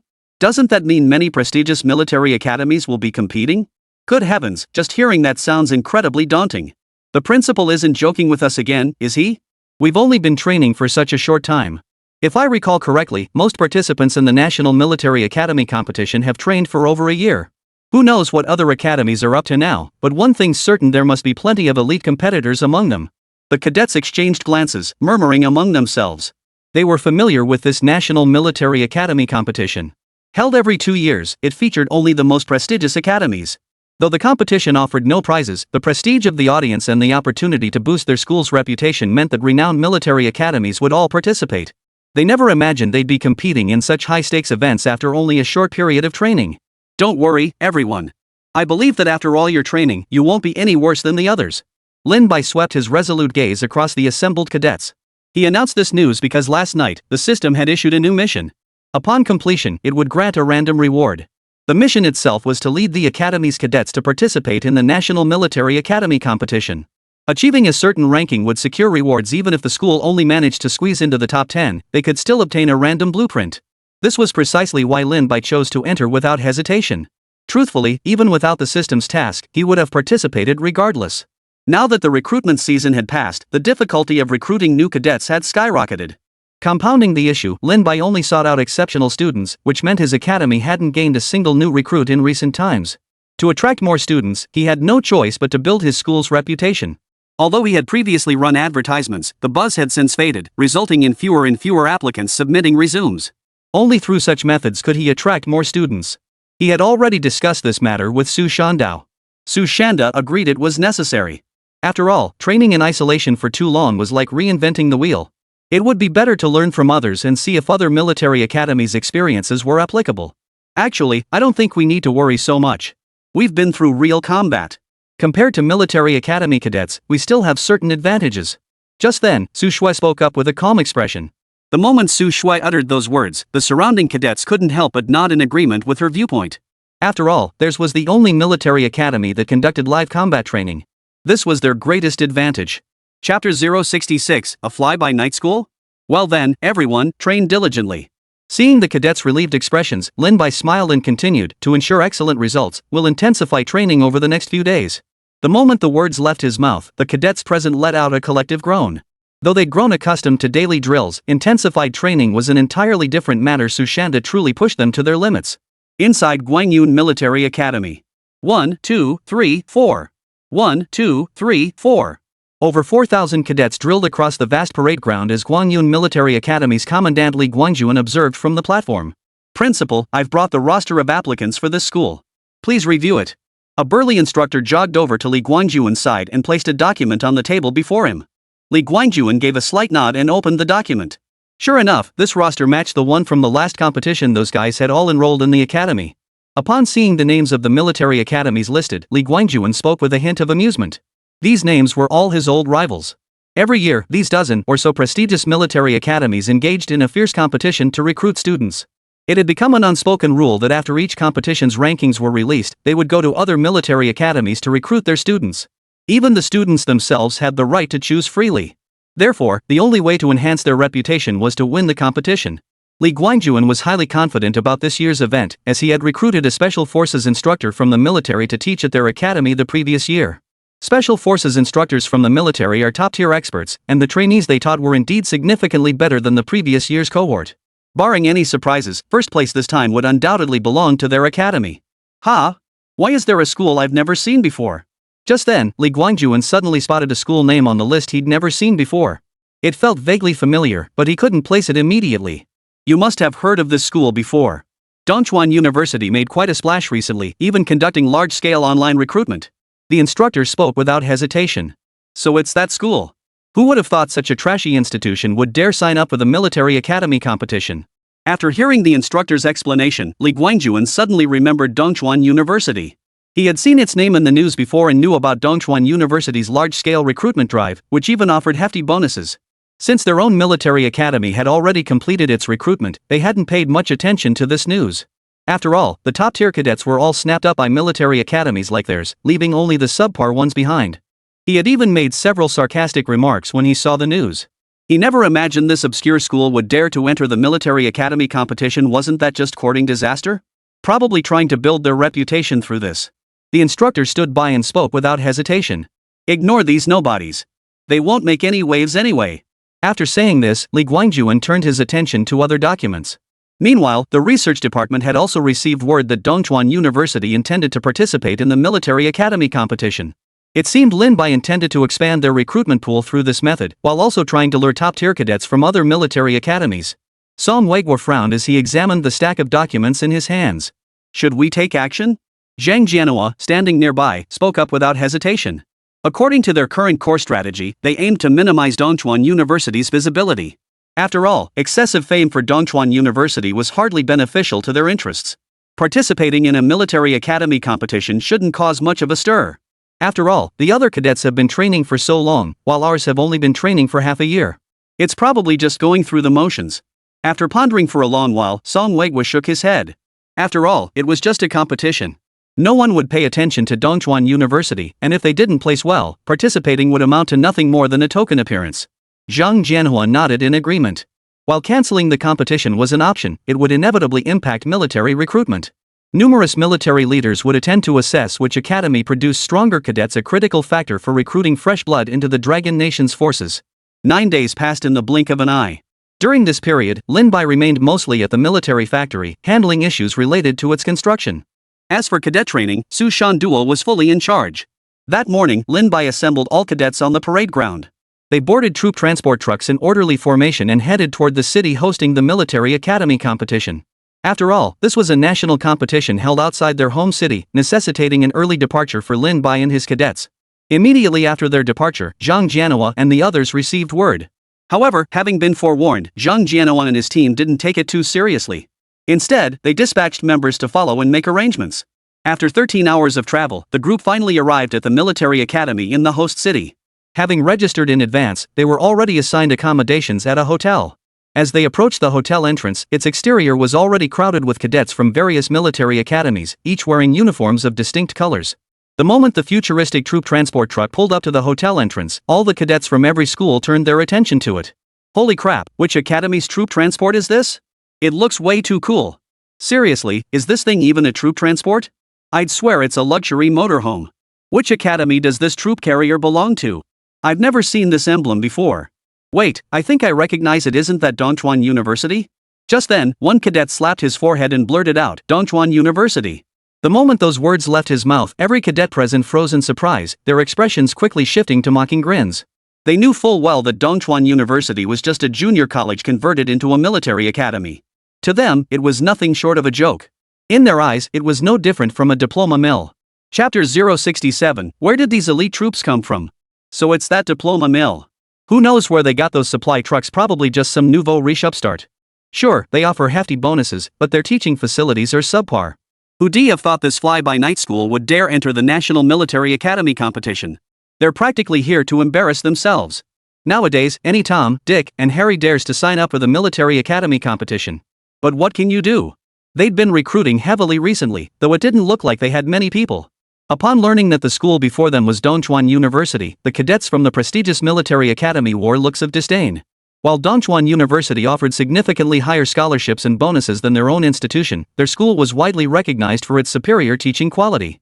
This directly impacts their career prospects after graduation, so in the eyes of most of them, Dongchuan University was ultimately a school with no future. Just then, a chill swept over them.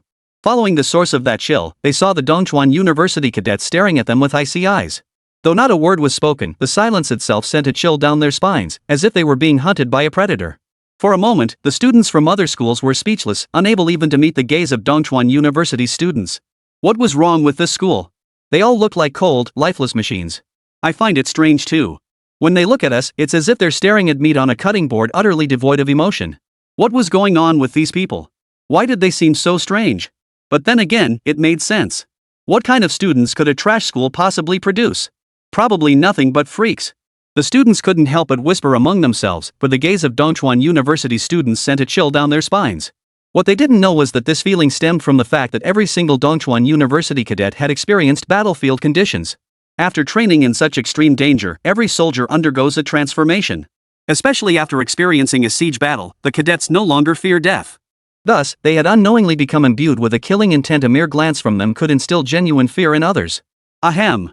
At that moment, Lin Bai placed his hand over his mouth and gave a soft cough. Only then did Su Shui and the others withdraw their gazes, fixing their eyes straight ahead. All prepare for training. After Lin Bai issued the command, Su Shandao led the trainees without hesitation toward the makeshift training ground. This group is truly peculiar. Who would have thought they'd start training the moment they arrived? Do they really believe cramming at the last minute will help? Good thing I didn't enroll in this school earlier. Who knew the people here would be so peculiar? For some reason, the moment I saw these people, I knew this couldn't possibly be a good school. What are these people pretending to be? Once the competition starts, I'll knock them flat on their backs. Only after Lin Bai and the others vanished from sight did the school trainees mutter curses under their breath, their voices dripping with displeasure. After all, what just happened made them blush with embarrassment. Just a single glance had managed to scare the hell out of a whole group of them. Not far away, Li Guangjuan from Guangyun University also noticed the troop transport truck parked in the lot. Lin Bai's truck was so damn flashy that even he couldn't help but give it a second look. He wondered where this school had found the money. The vehicle looked incredibly luxurious just by its appearance. Li Guangjuan couldn't help but mutter in admiration as he watched the transport truck. But he shook his head and quickly pushed the thought aside. The most crucial matter now was the upcoming match. It would determine their school's enrollment rates for the next 2 years. Early the next morning, a large group of reporters had gathered outside the venue for the National Military Academy competition, and Bing Bing also appeared at the entrance. Hello everyone, we're now at the entrance to the competition grounds. 50 military academies are participating in this tournament, and the specific rules remain unchanged from previous years. Competitors will be tested on soldier endurance, marksmanship, reaction speed, wilderness survival, and more. Only those who excel in these disciplines stand a chance at claiming the championship. Bing Bing explained the competition rules to the camera. Actually, Bing Bing wasn't supposed to host this competition. It was meant for another colleague. But what she hadn't anticipated was Dongchuan University's participation. That was precisely why she had volunteered for this live streaming assignment. What she witnessed last time had lingered in her memory for far too long. Upon entering the competition grounds, the camera panned across the field, revealing it divided into numerous sections. Each section housed instructors and cadets from different military academies. At a glance, the entire parade ground was packed with people. Due to competition restrictions, each school could only field 50 soldiers. Even so, the field still appeared completely packed. Viewers in the livestream chat were intently scrutinizing each school's contingent. Isn't that Shixia University? Wonder if they'll be this year's dark horse. Heard they recruited some solid cadets this year. I'm skeptical. Guanyun University has dominated the championship in past years. They'll likely finish first or second again. Wonder what events they've got this year. Heard it's supposed to be more exciting than usual. Wait, did you notice how few people are over there? Including their instructor, there are only about 10 people. As everyone was chatting in the live comments, sharp-eyed viewers suddenly noticed one school's designated area wasn't even filled. Looking closer, there were only about 10 people in that section. What's more, their uniforms differed from other schools. While most teams wore camouflage in varying shades, this school's cadets were all clad in black combat gear. From a distance, they resembled an elite military unit, naturally drawing attention as they stood out starkly from the other schools. Chapter 068, Dongchuan University is definitely last place. Inside the research department office. What's the current situation? No complications, right? Song Weigwa, seated in his office chair, gripped the receiver and asked into the phone. Rest assured, sir. I'm keeping a close watch here, and nothing should go wrong. They haven't been training for very long, so they shouldn't draw too much attention. Zhang Jianhua, wearing a cap and seated in the spectator stands, spoke cautiously, his eyes fixed on Dongchuan University's players on the field. Good to hear. Keep a close eye on them, don't let them pull any more strange stunts.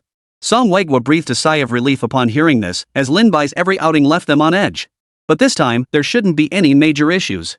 After all, training a cadet into an elite takes considerable effort, at least a year or more.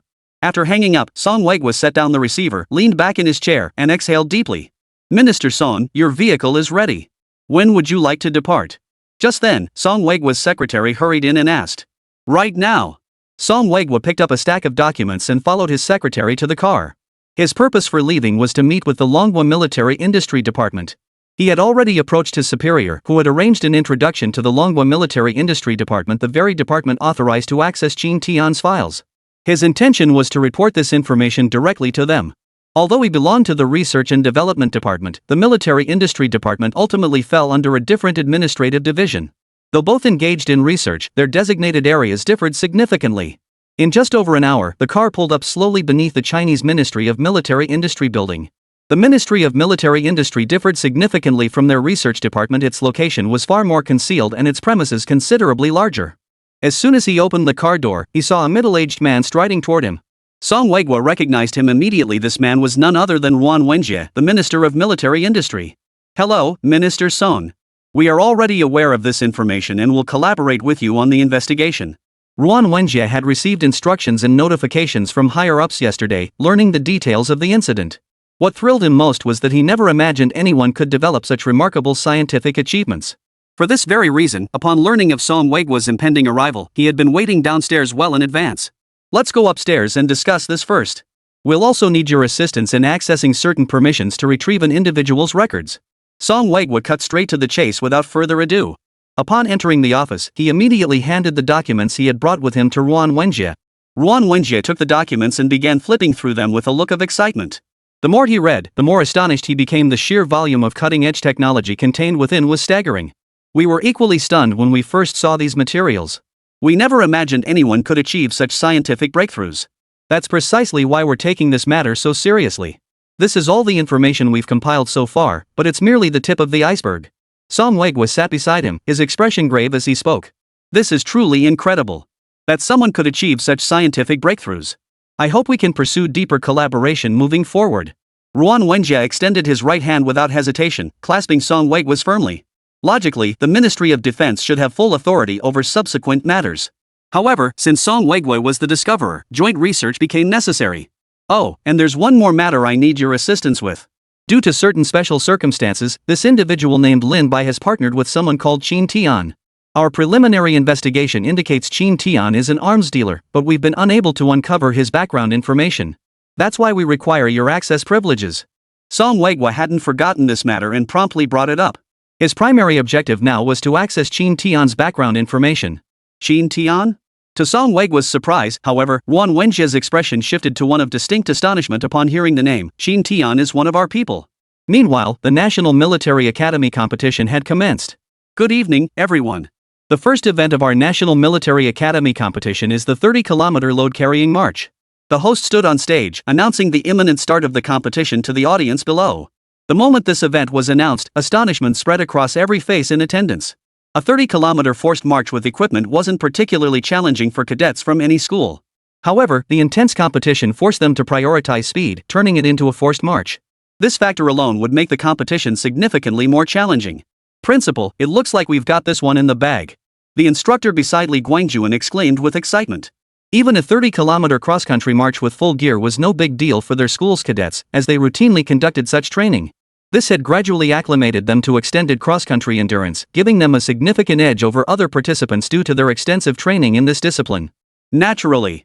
Li Guangjuan smiled, his calm gaze sweeping over the cadets on the competition field. Ever since the last competition concluded 2 years prior, he had been predicting potential events, and sure enough, this time his prediction had hit the mark. The reason for this was simple: frequent cross-country marches inevitably reduced training time for other disciplines, such as target practice. Priorities had to be set. With all trainees ready, the referee's command echoed, and they began jogging toward the prepared course. Inside the live stream room. I wonder which school will take first place this time. Look at Golden Talent University, I feel like they're in pretty good shape this time. But it's hard to say. Even though they're leading now, this is a 30-kilometer forced march with heavy loads. If they don't conserve their energy properly, they could get overtaken later on. While I don't know which school will take first place, I know exactly which one will finish last. It's definitely that Dongchuan University.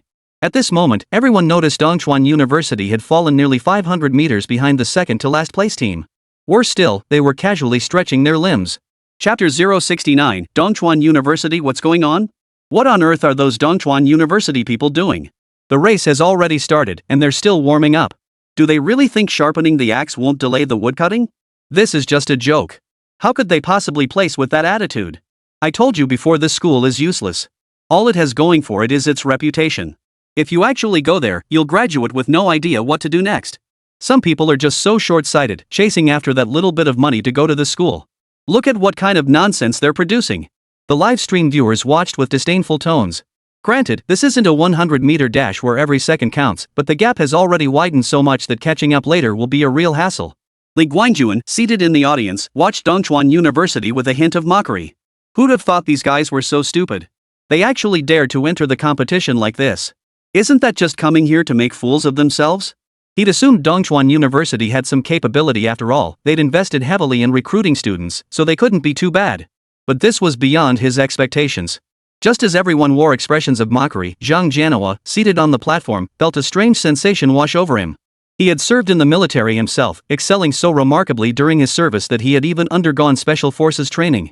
There, he had had the privilege of meeting a top-tier instructor. The instructor had once told him that during long-distance cross-country runs, it was best to warm up first, as this aided endurance. Most crucially, the calmer and more composed one remained, the farther one could run. Though the Dongchuan University cadets were warming up, their faces bore an unflappable calm. Controlling one's mindset is notoriously difficult, yet Dongchuan University's cadets showed not the slightest emotional fluctuation. As he pondered this, Su Shui and the others finally moved. They began jogging, gradually picking up speed as they headed forward. Though positioned at the very back of the group, their expressions remained remarkably serene, forming a long, orderly line. Su Shui led the front, while a larger-built male trainee brought up the rear. What was this? Zhang Jianhua's face twisted into an expression of utter disbelief at the sight. During long-distance cross-country training, forming a single file line helped conserve energy. Even a slight reduction in wind resistance could save them considerable stamina. It was essentially the same principle as in bicycle races, where teams would always form a single file line. Although teams from other schools also ran in formation, they didn't maintain a single line because they had more participants and hadn't received specialized training in this area. Zhang Jianhua shook his head and sighed. He had to admit these details could indeed boost their chances of victory, but the most crucial factor remained the physical condition of the cadets themselves. Although the students at Dongchuan University had been training for some time, they simply couldn't compare to those who had been training for 2 years. After all, physical strength required long-term training to develop. It wasn't something that could be built overnight. Time ticked away, and the finish line was drawing near. This was also the moment when competition among the other teams intensified the most. Having run for an extended period, the cadets from every school wore expressions of exhaustion. Yet they gritted their teeth and silently picked up the pace. After all, this ranking held the key to their futures. It was no secret that several high-ranking military officers were observing the event privately. If any of them caught your eye, you'd be in for a life of luxury. Wait, look! At the competition site, spectators watching the large screen suddenly noticed that the Dongchuan University cadets, who had been trailing at the back, had suddenly picked up their pace. What shocked them even more was that the Dongchuan University cadets showed no signs of fatigue on their faces, only a light sheen of sweat. How could this be? They'd already run over 20 kilometers. How could their faces show no sign of fatigue at all? Could they be cheating? If I recall correctly, these students have only been training for less than half a year. How could they possibly have such abundant stamina now? This couldn't be possible. How did they manage it? Moreover, their running speed was steadily increasing, even doubling that of other teams. After running for so long, how could they still have so much energy left? Spectators in the stadium gasped in astonishment. No one expected Dongchuan University to suddenly accelerate their pace at this stage. And they showed no signs of fatigue whatsoever. At this pace, it wouldn't be long before they overtook every other team. It was clear to everyone that the other teams were utterly exhausted. Compared to Dongchuan University students, they were worlds apart. Though their larger numbers allowed them to support each other forward, their pace was still worlds apart from Dongchuan University's speed. Even Li Guangjuan suddenly stood up, glaring at the direction of the big screen with clenched teeth. How on earth were they doing this? Where did they get such boundless stamina? Their school had hired top-tier instructors for training, yet they were being outpaced by a fly-by-night institution. This alone made him tremble with rage. Principal, please don't be so upset. Their school likely has poor teaching resources, so they've probably been focusing on endurance training lately. Otherwise, they wouldn't have such outstanding results. The instructor standing nearby quickly interjected with an explanation. If you train intensively in just one discipline for a long time, you'll naturally outperform others. Damn it, why did they have to run into this event? Li Guangjuan cursed under his breath before slumping back into his seat. The instructor's words weren't without merit. He understood that prolonged training in a single discipline would indeed make them stronger than his school students, who practiced a more diverse range of events. While everyone else was stunned, only Lin Bai stood with his arms crossed, watching the scene on the big screen with a faint, calm smile. Chapter 070, Guaranteed First Place. Even though he hadn't watched any recordings of previous national military competitions. But after learning the competition events, Su Shan Duo pounded his chest and guaranteed Lin Bai. The reason he was so certain they'd take first place was that their training wasn't just top tier, more importantly, they had a professional cook. Thanks to improved nutrition during this period, each cadet's physical fitness was advancing at an accelerated pace. Moreover, during their time at Dongchuan University, they frequently trained in long-distance cross-country running. Though their training period was relatively short, the cadets' performance already rivaled that of 3 or 4 year veterans. For these military academy cadets, it was practically a blowout. Moreover, they placed greater emphasis on practical combat readiness, which is why Su Sanduo paid special attention to the students' physical fitness. For this very reason, Lin Bai felt not the slightest surprise at the outcome. Meanwhile, as the other military academy cadets watched the Dongchuan University cadets accelerate, expressions of disbelief spread across their faces. Exhausted from the prolonged run, they were barely holding on through sheer willpower. Yet to their utter astonishment, Dongchuan University, the team they had least expected to succeed, surpassed them at this critical moment. Worse still, their faces showed not a trace of fatigue. The moment Dongchuan University accelerated past the finish line, shock washed over every face present. No one had anticipated the underdog Dongchuan University would claim first place. After the results were announced, even the Dongchuan University students themselves wore expressions of disbelief. Sister Su never imagined we'd actually clinch first place. It turns out our school's teaching resources truly surpass those of other institutions. Xin Zhaodi spoke with disbelief in her voice. Truthfully, before the competition began, they all harbored some degree of apprehension. They had indeed undergone rigorous, high-intensity training every single day. But their opponents were, after all, renowned military academies, and every single one of them had trained longer than they had. Yet only now did they realize that these prestigious military academy cadets were actually no match for them. I told you before, there was absolutely no need to worry. After all, our instructors are top-tier special forces veterans. Su Shui glanced at Su Sanduo, who stood nearby, and spoke up. During their casual chats earlier, Su Shui had been curious about Su Sanduo's background and had asked him about it. That's how she learned Su Shan Duo was actually a top-tier special forces instructor. It was well known that such elite instructors rarely appeared in civilian life. Each was considered one of the nation's most precious assets, receiving exceptional treatment. Consequently, the vast majority chose to remain in service within the country. Even the few who did leave rarely continued in their original field. Such exceptional talents were typically assigned directly to departments like the police force upon discharge. Within the research department. How could they possibly take first place? What on earth is going on? When Dongchuan University clinched first place in the 30-kilometer cross-country race, Song Weiguo received the news. Upon hearing it, he froze in shock. He never imagined Dongchuan University could actually secure the top spot. Minister Song, there's no need for excessive concern. While Dongchuan University's performance was outstanding, few will take notice after all. It's merely a single event victory, not the overall championship. Based on past experience, to make it onto the trending list, you'd need to rank at least in the top 10.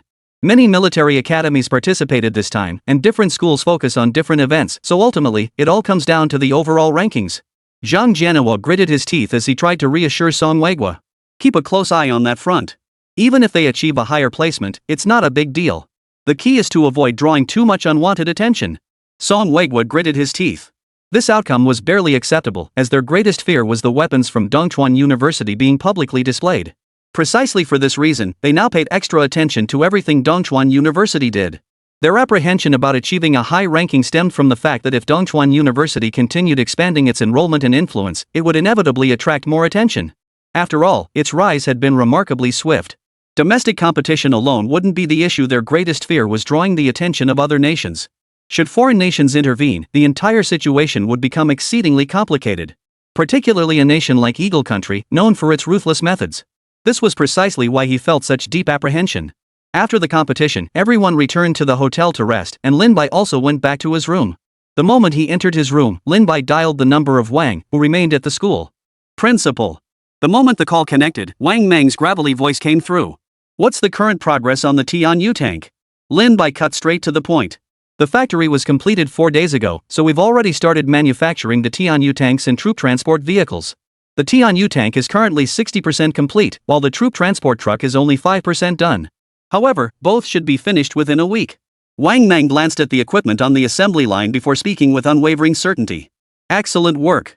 Lin Bai estimated the timeline and spoke with a hint of excitement in his voice. Due to the construction of the military factory and the purchase of equipment, the original funds of over 30 million had dwindled to just over 5 million. His most urgent need now was to secure additional funding as quickly as possible.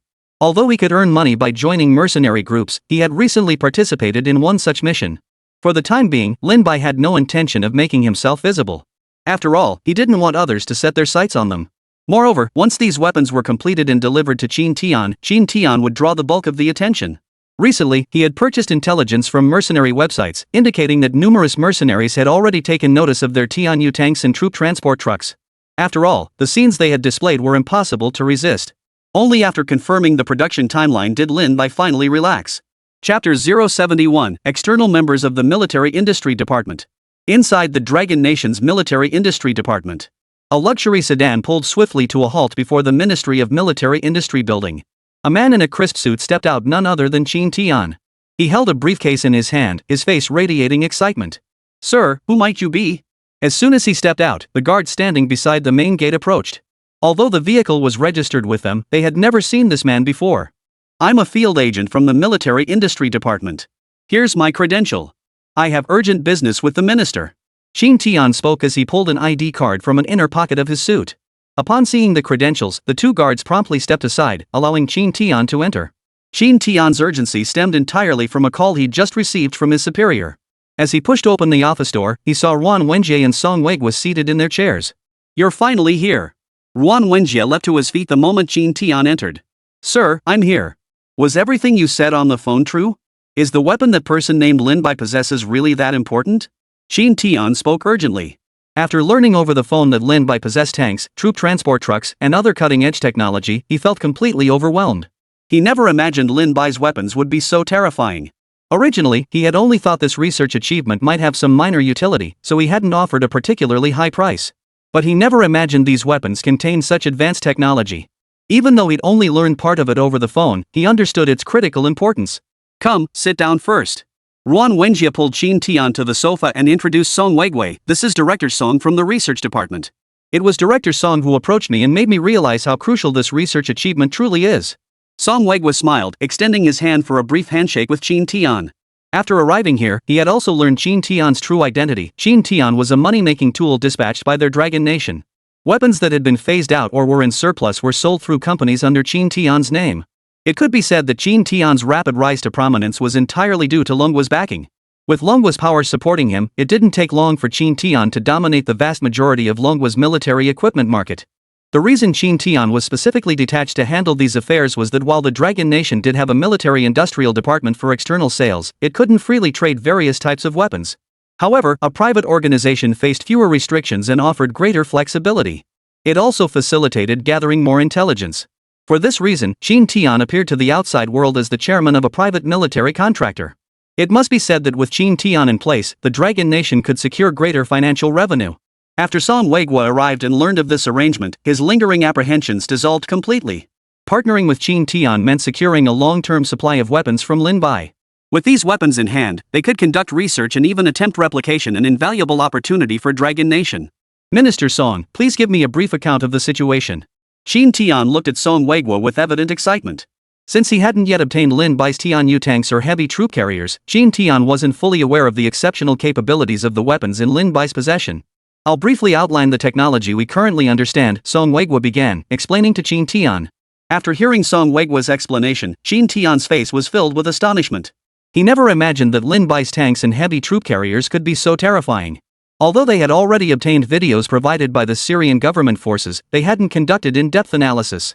Shin Tian knew only that Lin Bai's tanks had strong defensive capabilities, but he hadn't anticipated they would be so superior in every aspect. What do you need me to do? Shin Tian understood that Song Weiguo never visited without a purpose. This meeting surely involved a critical task. Once you acquire the weapons later, I want you to keep it confidential. Moreover, I hope we can collaborate on research, for this concerns the future of our dragon nation. Song Weiguo spoke with grave expression. If such weapons were made public, they would inevitably draw the attention of every nation. Actually, I think we should make it public. But at that moment, Shin Tian suddenly voiced a different opinion. Why? Song Weiguo furrowed his brow, his voice tinged with confusion. Lin Bai and I have a prior agreement. Once I obtain the weapon, I must disclose it publicly in my capacity. His hesitation likely stems from concerns about drawing attention to his past actions in Syria.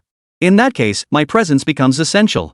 If I go public, it will be revealed that this was designed by our company. Even if someone notices Lin Bai's actions in Shuyo, their attention will inevitably shift to us. Shin Tian's words undoubtedly gave Song Weiguo pause for deep thought. He too had worried that Lin Bai might attract the attention of other nations. While there had been no signs of this yet, he couldn't guarantee no one had noticed. If other countries did take notice, the consequences would be unimaginable. What you say isn't without merit. Since the agreement has already been signed, proceed as you suggest. But if you do take that path, you'll shoulder significant risk yourself. After a moment of contemplation, Song Weiguo spoke slowly. After all, these weapons were simply too powerful. If other nations learned of this and harbored ill intentions, anything could happen. Shin Tian would also bear immense risk, as some nations might resort to any means necessary. There's no other way. If it's feasible, then let's proceed this way. Shin Tian nodded in agreement without hesitation. Having ascended to this position, his heart remained steadfastly devoted to the Dragon Nation. For its future, he was willing to risk his life. Then so be it. Once the weapons arrive, I'll summon select senior personnel to the Ministry of Defense for joint research. Once confirmed, Song Weiguo immediately finalized the subsequent research plans. Chapter 072, Exercise commences. The next day. At the National Military Academy competition grounds, thousands of spectators had already filled the stands early. No one knew what event would be held today, but yesterday's Dongchuan University team had truly impressed. They'd managed to leap from last place to first. Could they be the dark horse? I never imagined this obscure school would take first in this event. It's simply unbelievable. You really can't judge a book by its cover. I wonder if they can place high in today's events. If they do, Dongchuan University will surely become nationally renowned. That's impossible. I looked it up as soon as I got back yesterday. Dongchuan University was on the verge of closing down. They only managed to become a military academy by luckily passing the military program requirements. With such a short training period, winning first place in any event is nothing short of a miracle. Despite Dongchuan University's stunning performance yesterday, most spectators still didn't hold high hopes for them. After all, Dongchuan University is still a relatively new institution. Even with good educational resources, it would be difficult to surpass these established military academies in such a short time. To begin with, the training duration alone couldn't compare to that of the established military academies. It was well known that the competitors sent by other military academies had all undergone over 2 years of training. Amidst the buzzing discussions, cadets from each academy marched in formation onto the competition grounds. Once everything was in order, a host dressed in a suit stepped onto the stage. All schools are now ready. We will now announce the second round of events. The second round event is Wilderness Survival. All contestants must enter the forest as a team representing their respective schools. The survival period lasts 3 days. We will monitor each contestant's weight and physical condition. The school with the best overall performance wins. The announcement sent shockwaves through the crowd. This was the first time anyone had heard of such a competition. My goodness, Wilderness Survival? This competition is just too outrageous. This is the first time it's been held, and it's a 3-day competition. Such a long duration, and they have to ensure their physical condition isn't compromised while in the forest. This is incredibly difficult. With so many schools participating, finding food alone is a huge challenge. And since they're scored as a team, every single student has to stay healthy. How is that even possible? This competition is probably the toughest one yet. I wonder which school will take first place. The spectators buzzed with speculation. After all, surviving alone in the forest wouldn't be too difficult for these well-trained students. After all, they regularly practice wilderness survival skills during training. But when the number of people increases, it's an entirely different story. Ensuring everyone's physical well-being with limited resources is an incredibly difficult task. Not just the spectators, but even the commanding officers of each military academy wore grim expressions. Securing enough food in the forest to feed 50 people was practically a fairy tale. Even if they could hunt animals, they wouldn't be found in large groups. Instructor, what do you think about our cadets? Li Guangjuan turned to the instructor beside him and asked through gritted teeth. During their training at the academy, they had undergone drills, but nothing like this. This was clearly just dumping their cadets into the forest to starve. Finding water sources wasn't the problem. But surviving on water alone for 3 days was impossible, especially with physical fitness tests looming afterward. So drinking only water is absolutely out of the question. They must find enough food to ensure the trainees' bodies aren't compromised. Rest assured, it shouldn't be too difficult. Even if we don't win first place, we can still secure second. I've already taught them how to gather large quantities of food in the forest, and the curriculum covers which plants are edible. The instructor replied without hesitation. Upon receiving this reassurance, Li Guangjuan finally let out a sigh of relief. The 30-kilometer cross-country event had already been claimed by Dongchuan University, so securing first place this time was essential to maintain competitiveness against other schools. As for Dongchuan University, he didn't take them seriously. In his view, their single victory was merely a stroke of luck. Since the competition venue was not located here, after the start was announced, each team boarded pre-arranged vehicles that transported them to the forest. The production team had selected a forest designated as a long-term closed-off protected area in the Dragon Kingdom.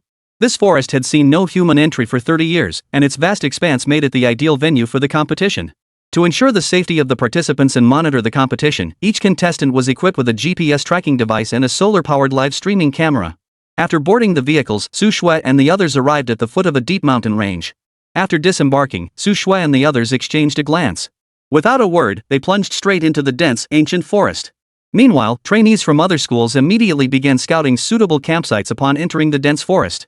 Inside the live stream room, these trainees are truly well trained.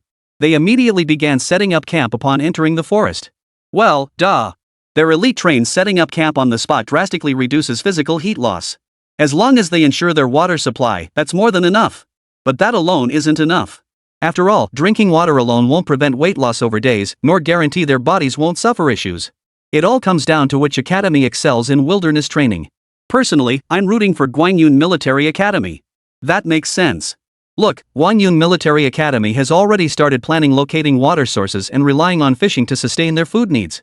Since every academy had cameras, the screens were split into different feeds, allowing viewers in the livestream to freely switch to whichever academy they wanted to watch. Most favored Guangyun Military Academy. Finding a water source meant fish, and fish provided ample protein for the body. Chapter 073, Bear? Danger.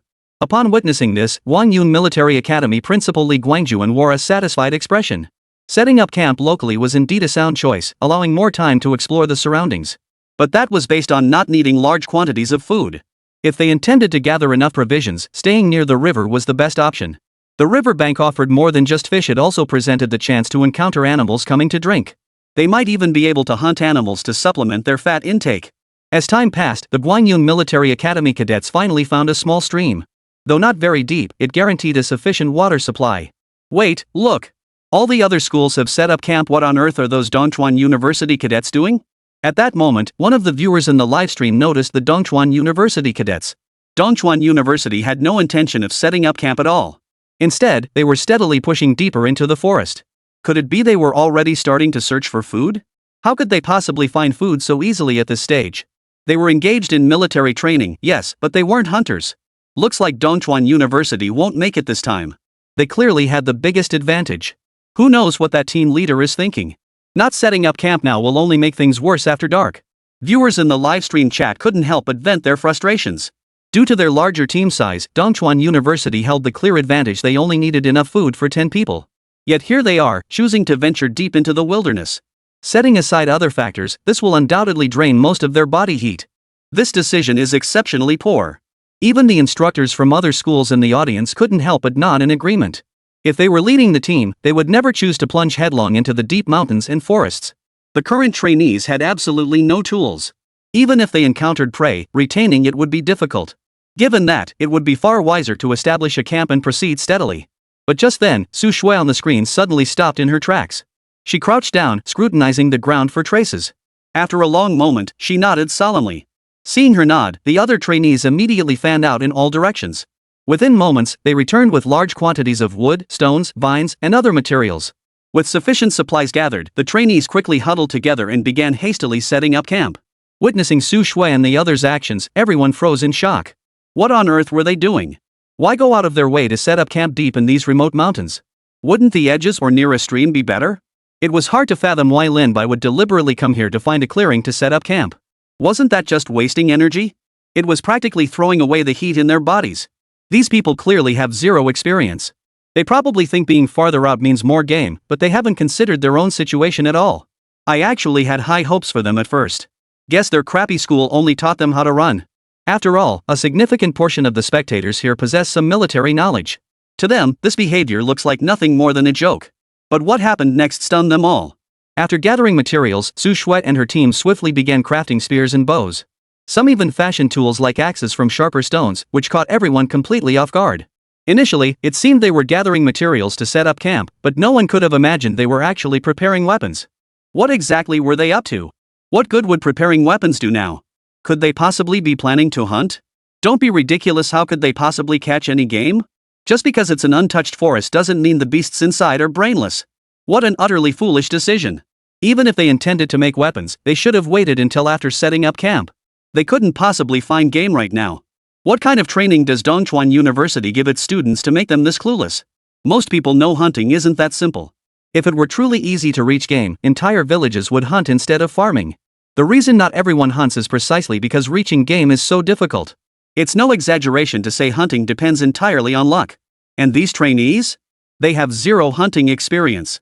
To them, this whole endeavor feels like a joke. As Su Shui and the others prepared their weapons, Su Shui gave a signal to the group and cautiously moved forward. As they moved, Su Shui crouched down to examine tracks on the ground. After about half an hour, a massive cave suddenly appeared in the distance. As Su Shui crouched down, she noticed a scattering of droppings near her feet. The group froze upon seeing the droppings, but quickly recalled whose they belonged to. If I'm not mistaken, this should be bear droppings, and that cave up ahead, isn't that a bear's den? Holy crap, these droppings are still so fresh. That means there's a good chance a brown bear is inside, and that thing is no match for human strength. Now I finally understood why they'd brought weapons. They were targeting that brown bear. Were they trying to get themselves killed? Even with enough people, hunting a black bear is incredibly difficult. If someone gets injured, we're doomed. Brown bears reign supreme in these deep, ancient forests. Forget everything else. Even with firearms, you might not be able to take down a full-grown brown bear. And when this bear gets aggressive, these guys won't stand a chance. While weapons might give them a slight edge, the risk of getting hurt is far greater. Given the nature of this competition, a single injury meant certain defeat. To all spectators, the Dongchuan University students were courting disaster. Chapter 074, Su Shui advances to Tier 3. Begin! At the same time, Su Shui gave the order. All the trainees spread out. After about 10 minutes, they formed a fan-shaped encirclement around the cave. This doesn't add up. Did you notice? There's a huge gap here. Even if they could wound the brown bear, they couldn't possibly keep it trapped. Unbelievably, these trainees hadn't even considered this. They'd left an opening. This wasn't a battlefield. If it were, leaving an opening might actually be a tactic. There was no helping it. After all, these cadets hadn't been training long, and the teaching standards were undoubtedly subpar. That's why they made so many flawed decisions right from the start. As expected, top-tier military academies produce the best cadets. Fly-by-night schools like this one simply can't cultivate excellence. The moment this formation was deployed, viewers in the livestream instantly recognized its flaw. While it formed a fan-shaped encirclement, there was a massive gaping hole. One position was completely unmanned, meaning the brown bear could easily escape through that gap. When startled, beasts instinctively choose unguarded routes for their escape. Once the brown bear escaped, there was no way to catch it. This could easily become a futile effort. Simultaneously, following Su Shui's command, the group stood behind the trees and lit the torches they had prepared earlier. They then tossed the extra torches directly into the cave. The moment the torches entered the cave, a furious roar echoed from within. Instantly, the group witnessed a brown bear nearly 2.5 meters long bursting out. The moment the bear emerged, viewers watching the livestream were stunned. This was clearly a full-grown brown bear. Its paws alone were larger than a human head. The consequences of being struck by one of those massive paws were unimaginable. As the bear charged out, the trainees holding bows and arrows drew back their strings without hesitation. However, the crude arrows only penetrated 5 or 6 centimeters into the bear's body. The moment the arrows struck its body, the bear let out a furious roar. As it scanned its surroundings, the trainees simultaneously let out loud shouts. Some hurled pre-prepared torches and javelins at the bear with all their might. This action sent the bear scattering in panic. Spotting an opening, it charged straight toward it without hesitation. See? I told you even without casualties, it's all for naught. These young fools really don't know anything. Do they think hunting is that easy? All that effort for nothing, wasting so much energy without securing any food. This time, they're definitely doomed. After all, these youngsters have no clue. Do they really think they can hunt a brown bear? Just as the crowd was buzzing with discussion, an unbelievable scene unfolded. Barely 10 seconds after the brown bear entered the gap, its agonized cries echoed from within. Su Shui immediately led her trainees to surround the gap. Not far away, the bear lay on the ground, its body impaled by over a dozen wooden stakes, barely clinging to life. How is this possible? How did they manage this? Witnessing this, Li Guangyuan slammed his fist on the table and leapt to his feet, his eyes fixed intently on the screen. This scene completely shattered his expectations. He couldn't fathom how the brown bear had suddenly ended up with over a dozen sharp sticks embedded in its body. What knotted him even more was that after the Dongchuan University students hunted down a brown bear, they wouldn't have to worry about food at all. I get it now. When they created that gap, they set a trap on the ground. They had this planned all along. The instructor standing beside him spoke in a solemn tone. Initially, he too had been puzzled. Why, after surrounding the brown bear's den, did they need to split up for a period? He had assumed those 10+ minutes were spent making torches. But torches didn't require that much time. Now they finally understood this was clearly trap setting. He grasped the trap's mechanism at a glance. The gap was positioned precisely within a bamboo grove. Bamboo's inherent flexibility meant that bending the stalks and attaching weights would cause the bound wood to be flung out the moment the trap triggered. The kinetic energy unleashed was staggering, easily capable of piercing through a brown bear's body. All of this had been meticulously planned by the trainees long ago, specifically to lure the brown bear toward this gap. Inside the live stream room, I knew there was a reason they acted that way. They'd set up a trap right here. My goodness, this is simply unbelievable. With this brown bear, we won't have to worry about food for a long time. Seems I underestimated them. They never intended to confront the bear head on. Everything was designed to scare it. Dongchuan University is no pushover. Even with this meticulously planned setup, no one could guarantee the bear wouldn't fight back to the death. The live stream viewers couldn't help but marvel at the spectacle. They weren't strangers to hunting videos, but executing such precision required seasoned hunters. Lin Mai sat in his chair, quietly watching the unfolding events on the screen, a faint smile playing at the corners of his mouth. In truth, he wasn't the least bit surprised by this outcome. He'd anticipated it all along. After all, Su Shandao had already led the students through wilderness survival training. And this wilderness survival training wasn't just a one-off or two. It was made possible by the dense forests surrounding Dongchuan University. Otherwise, they wouldn't have found a suitable environment for such frequent training. The reason for his delight was that the system had just distributed rewards. Ding! Congratulations, host. Su Shui has been promoted to Tier 3 soldier. Outstanding warrior. Rewarding host with 500 points. Although Su Shui had been steadily improving lately, her progress had been slowing down. She had finally advanced to a Tier 3 soldier. Meanwhile, upon seeing the brown bear lying on the ground groaning, the Dongchuan University trainees did not rush forward recklessly.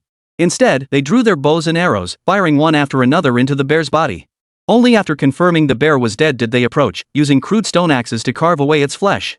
Chapter 075, Like Heaven and Earth. Sister Su, this meat will last us 3 days. Qin Zhaodi sliced the meat with her crude stone axe while turning to look at Su Shui. In fact, upon learning the competition requirements, Su Shui had made her decision immediately. She knew they had to hunt large game to ensure adequate nutrition. Initially, she had considered finding a river or stream to sustain them with fish for a few days. But Su Shui dismissed that idea without hesitation. While fish could provide protein, it would only barely sustain them. For people like them, who trained intensively, without sufficient nutrition and protein, they would inevitably lose muscle mass. For this very reason, after disembarking, she immediately ventured deep into the forest in search of large game. Securing just one large prey would eliminate any worries about nutritional intake for the entire group. Moreover, their small group size was an advantage. Fewer people meant less food was needed. Sure enough, they just bagged a bear enough to keep them fed for a long time to come. Well, the food problem is temporarily solved. Let's make the brown bear's den our resting place for tonight. After glancing at the sky, Su Shui gave the order. In the livestream chat, who would have thought they'd actually hunt a brown bear? That's absolutely incredible. Looks like Dongchuan University students are quite capable. They've already bagged a brown bear in such a short time. It seems Dongchuan University will definitely rank high in this competition. But I still think Guangyun Military Academy has a better chance of taking first place. Despite Dongchuan University's astonishing performance, most people still favor the top-tier universities. The food issue has been resolved for now, but the wilderness isn't just about sustenance. Safety is the greater concern. Remember, this is primeval forest where jackals, wolves, tigers, and leopards are commonplace. And while Dongchuan University's smaller numbers might seem like an advantage, it's actually a disadvantage. Fewer people mean less collective security. For wild beasts, the larger the group, the less likely they are to attack it. Yet Dongchuan University had only 10 people, a double-edged sword. Meanwhile, by the stream, Guanyun Military Academy cadets had already set up camp. First and second teams go boil water. The rest of the teams go fishing. With 50 people total, they were organized into squads of 10. With efficient division of labor, everyone sprang into action swiftly. After working tirelessly until nightfall, the remaining 3 squads returned, their faces etched with exhaustion. Despite the fish spread across the ground, the squad leader's expression darkened considerably. He gave it a quick glance. There were only about 40 fish here. After removing bones and such, the net weight was less than 30 pounds. For trainees with such high physical demands, this barely covered their caloric needs. Yet there was no alternative now. They could only grit their teeth and persevere. After barely satisfying their hunger, the cadets of Guanyun Military Academy assigned a few to stand watch while the rest headed to the makeshift camp to rest. This makeshift camp was constructed using trees and leaves to form a gabled shelter. Though they had only dry grass for bedding, the cadets were still quite content. But just then, a series of wolf howls echoed from the distance. Though all the cadets were soldiers, none had ever witnessed such a scene. The howls instantly shattered their composure. Get up! Wolves are coming! As if misfortune never comes alone, they suddenly heard the sentries cry. Everyone leaped to their feet, gathering around the fire and straining their eyes into the forest steps. There, deep within the woods, pairs of glowing green eyes appeared. Damn it! A pack of wolves! Li Guangjuan, watching the livestream, turned pale. He had anticipated wild beasts near the riverbank, as many creatures roamed at night. After all, they needed water too. But he never imagined that what would appear in this area would be wild wolves. It was well known that wolf packs moved in large numbers. If a fight broke out, the chances of death were slim. Injuries were almost inevitable. And if anyone got hurt, this match would be lost for sure. Even the cadets from Guanyun Military Academy realized this, grabbing sticks and other makeshift weapons as they watched the wolves warily. It wasn't just the Guanyun Military Academy cadets who were struggling. The other academies weren't faring much better. Some had failed to secure water sources, making water transport a major issue. Others couldn't find suitable campsites and had to settle for temporary rest areas on open ground. This posed a significant challenge to the cadets' physical and mental endurance. The most common factor was this: no matter which academy's encampment you looked at, you could see packs of wolves.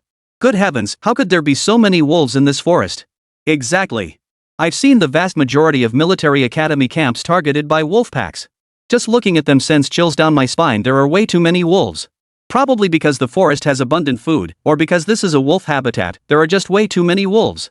Having wolves around is actually quite normal, but the sheer number of them has exceeded everyone's expectations. Only the organizers themselves weren't the least bit surprised. When selecting the location, the organizers deliberately placed the military academies in this specific area. This area is divided into 3 distinct wolf packs, each numbering over 100 wolves. Only this arrangement could guarantee sufficient challenge. Otherwise, these cadets, all rigorously trained. Without external factors to complicate matters, it would be difficult to evaluate their performance later on. Thus, the wolves' presence was a double-edged sword. They might even prey on the cadets. But just as all teams were being harassed by the wolves, viewers in the livestream suddenly noticed that Dongchuan University hadn't encountered any wolves at all. What's going on? Why aren't the wolves appearing for Dongchuan University? They seem to have traveled quite far. Could they have left the wolves' territory? Impossible. I just checked the data. This primeval forest area is teeming with wolves. Even if they weren't planning an attack, some wolves would definitely come to harass and test them. The viewers were all dumbfounded. This was incredibly strange. While other teams hadn't been targeted by the wolves either, they were all exhausted. Compared to Dongchuan University, it was like night and day. Chapter 076, they even need salt for seasoning? Unbelievable. At that moment, every member of Dongchuan University lay sprawled on soft, dry grass. A fire burned at the cave entrance. Thanks to the airflow, warm air poured into the cave. Those on rest duty lay sound asleep atop it. Compared to other teams, this was nothing short of bliss. Even the night watchman could rest while eating bear meat. Huangjia, they weren't being bothered by wild beasts because they were now in bear territory. In the forest, every animal has its own territory, so other beasts wouldn't easily enter a bear's domain. Just as everyone was puzzled, a wilderness survival blogger provided the answer. No wonder all the other teams were being targeted by wolves while this one remained completely undisturbed. Damn, at first I thought the bear den stank, but turns out it's actually a good thing. Dongchuan University is way better than other schools. The cave isn't huge, it's dry, and there aren't even any bugs inside. I bet Dongchuan University students will get the best rest tonight. The audience couldn't help but sigh in admiration. The gap between them and the other teams was simply too vast. The long night passed in the blink of an eye. As the first hint of dawn appeared on the horizon, the lingering wolf packs scattered one by one. After a night of tense standoff, exhaustion etched itself onto every face. Under these circumstances, even lying down for rest wouldn't bring true respite. After all, those vicious wolves were lurking nearby, watching intently. Though some groups had avoided the wolves' attention, the harsh environment infested with venomous insects made proper rest impossible. Yet there was no time for complaints. At first light, all teams simultaneously began dispatching members to search for food. Meanwhile, back at Dongchuan University, 2 people per team whistle if you need help. Su Shui stood before her team members and issued her orders. Viewers watching the livestream were stunned. What's going on? Is Dongchuan University planning to go out? Looks like they are. What are they going out for? That huge bear could easily feed them for a week, let alone 3 days. With food already plentiful, why go hunting? Isn't this just courting trouble? I bet this Shunfenglang crew is up to no good. If they screw up, it'll be epic. As Dongchuan University's group split into several teams and departed, disdainful expressions spread across the viewers' faces. Even Li Guangjuan's face lit up with excitement. Who'd have thought these guys would be so restless? Maybe we still have a shot at first place. His biggest fear was Dongchuan University staying put in the cave for the full 3 days. If that happened, Guangyun Military Academy would definitely lose. After all, while Guangyun could fish, the instructor's analysis showed the river's fish weren't easy to catch. Moreover, relying solely on fish meat would inevitably lead to weight loss. It was no match for Dongchuan University's bear meat. They'd thought defeat was certain, but now a turning point had unexpectedly emerged. This primeval forest was teeming with venomous insects and snakes. One careless mistake could easily lower their scores. But what they hadn't anticipated was Dongchuan University's team returning so quickly. Each carried different supplies, some brought back water sources, while others gathered armfuls of leaves and unidentified fruits. Upon seeing what they were holding, Li Guangjuan couldn't help but freeze in surprise. What was this? He had assumed they'd gone out to search for different types of food, but never in his wildest dreams did he expect them to return after just one trip. At that moment, the instructor standing nearby wore a slightly unusual expression. Li Guangjuan, standing nearby, keenly noticed the change in the instructor's expression. What's wrong? Li Guangjuan turned to look at the instructor. I suspect they're planning to brew tea. During his time in the military, the instructor had frequently conducted field training. He recognized at a glance that the leaves the trainees had gathered were suitable for brewing tea. Generally, no one would bother doing that in the wild, as the calories expended far outweighed the value of the leaves brought back. The primary benefit of these leaves was providing the body with some vitamins. After hearing the instructor's explanation, Li Guangjuan froze in place. Good grief! While his trainees were still toiling to catch fish, these Dongchuan University students were already preparing to brew tea. Comparing people is downright infuriating. This guy isn't playing by the rules at all. The wilderness survival blogger in the livestream immediately explained the practical use of this approach. The viewers in the livestream were utterly dumbfounded. After bringing back their supplies, the Dongchuan University team immediately began crafting tools. Some used wood and vines to craft simple stools, while others boiled water for tea.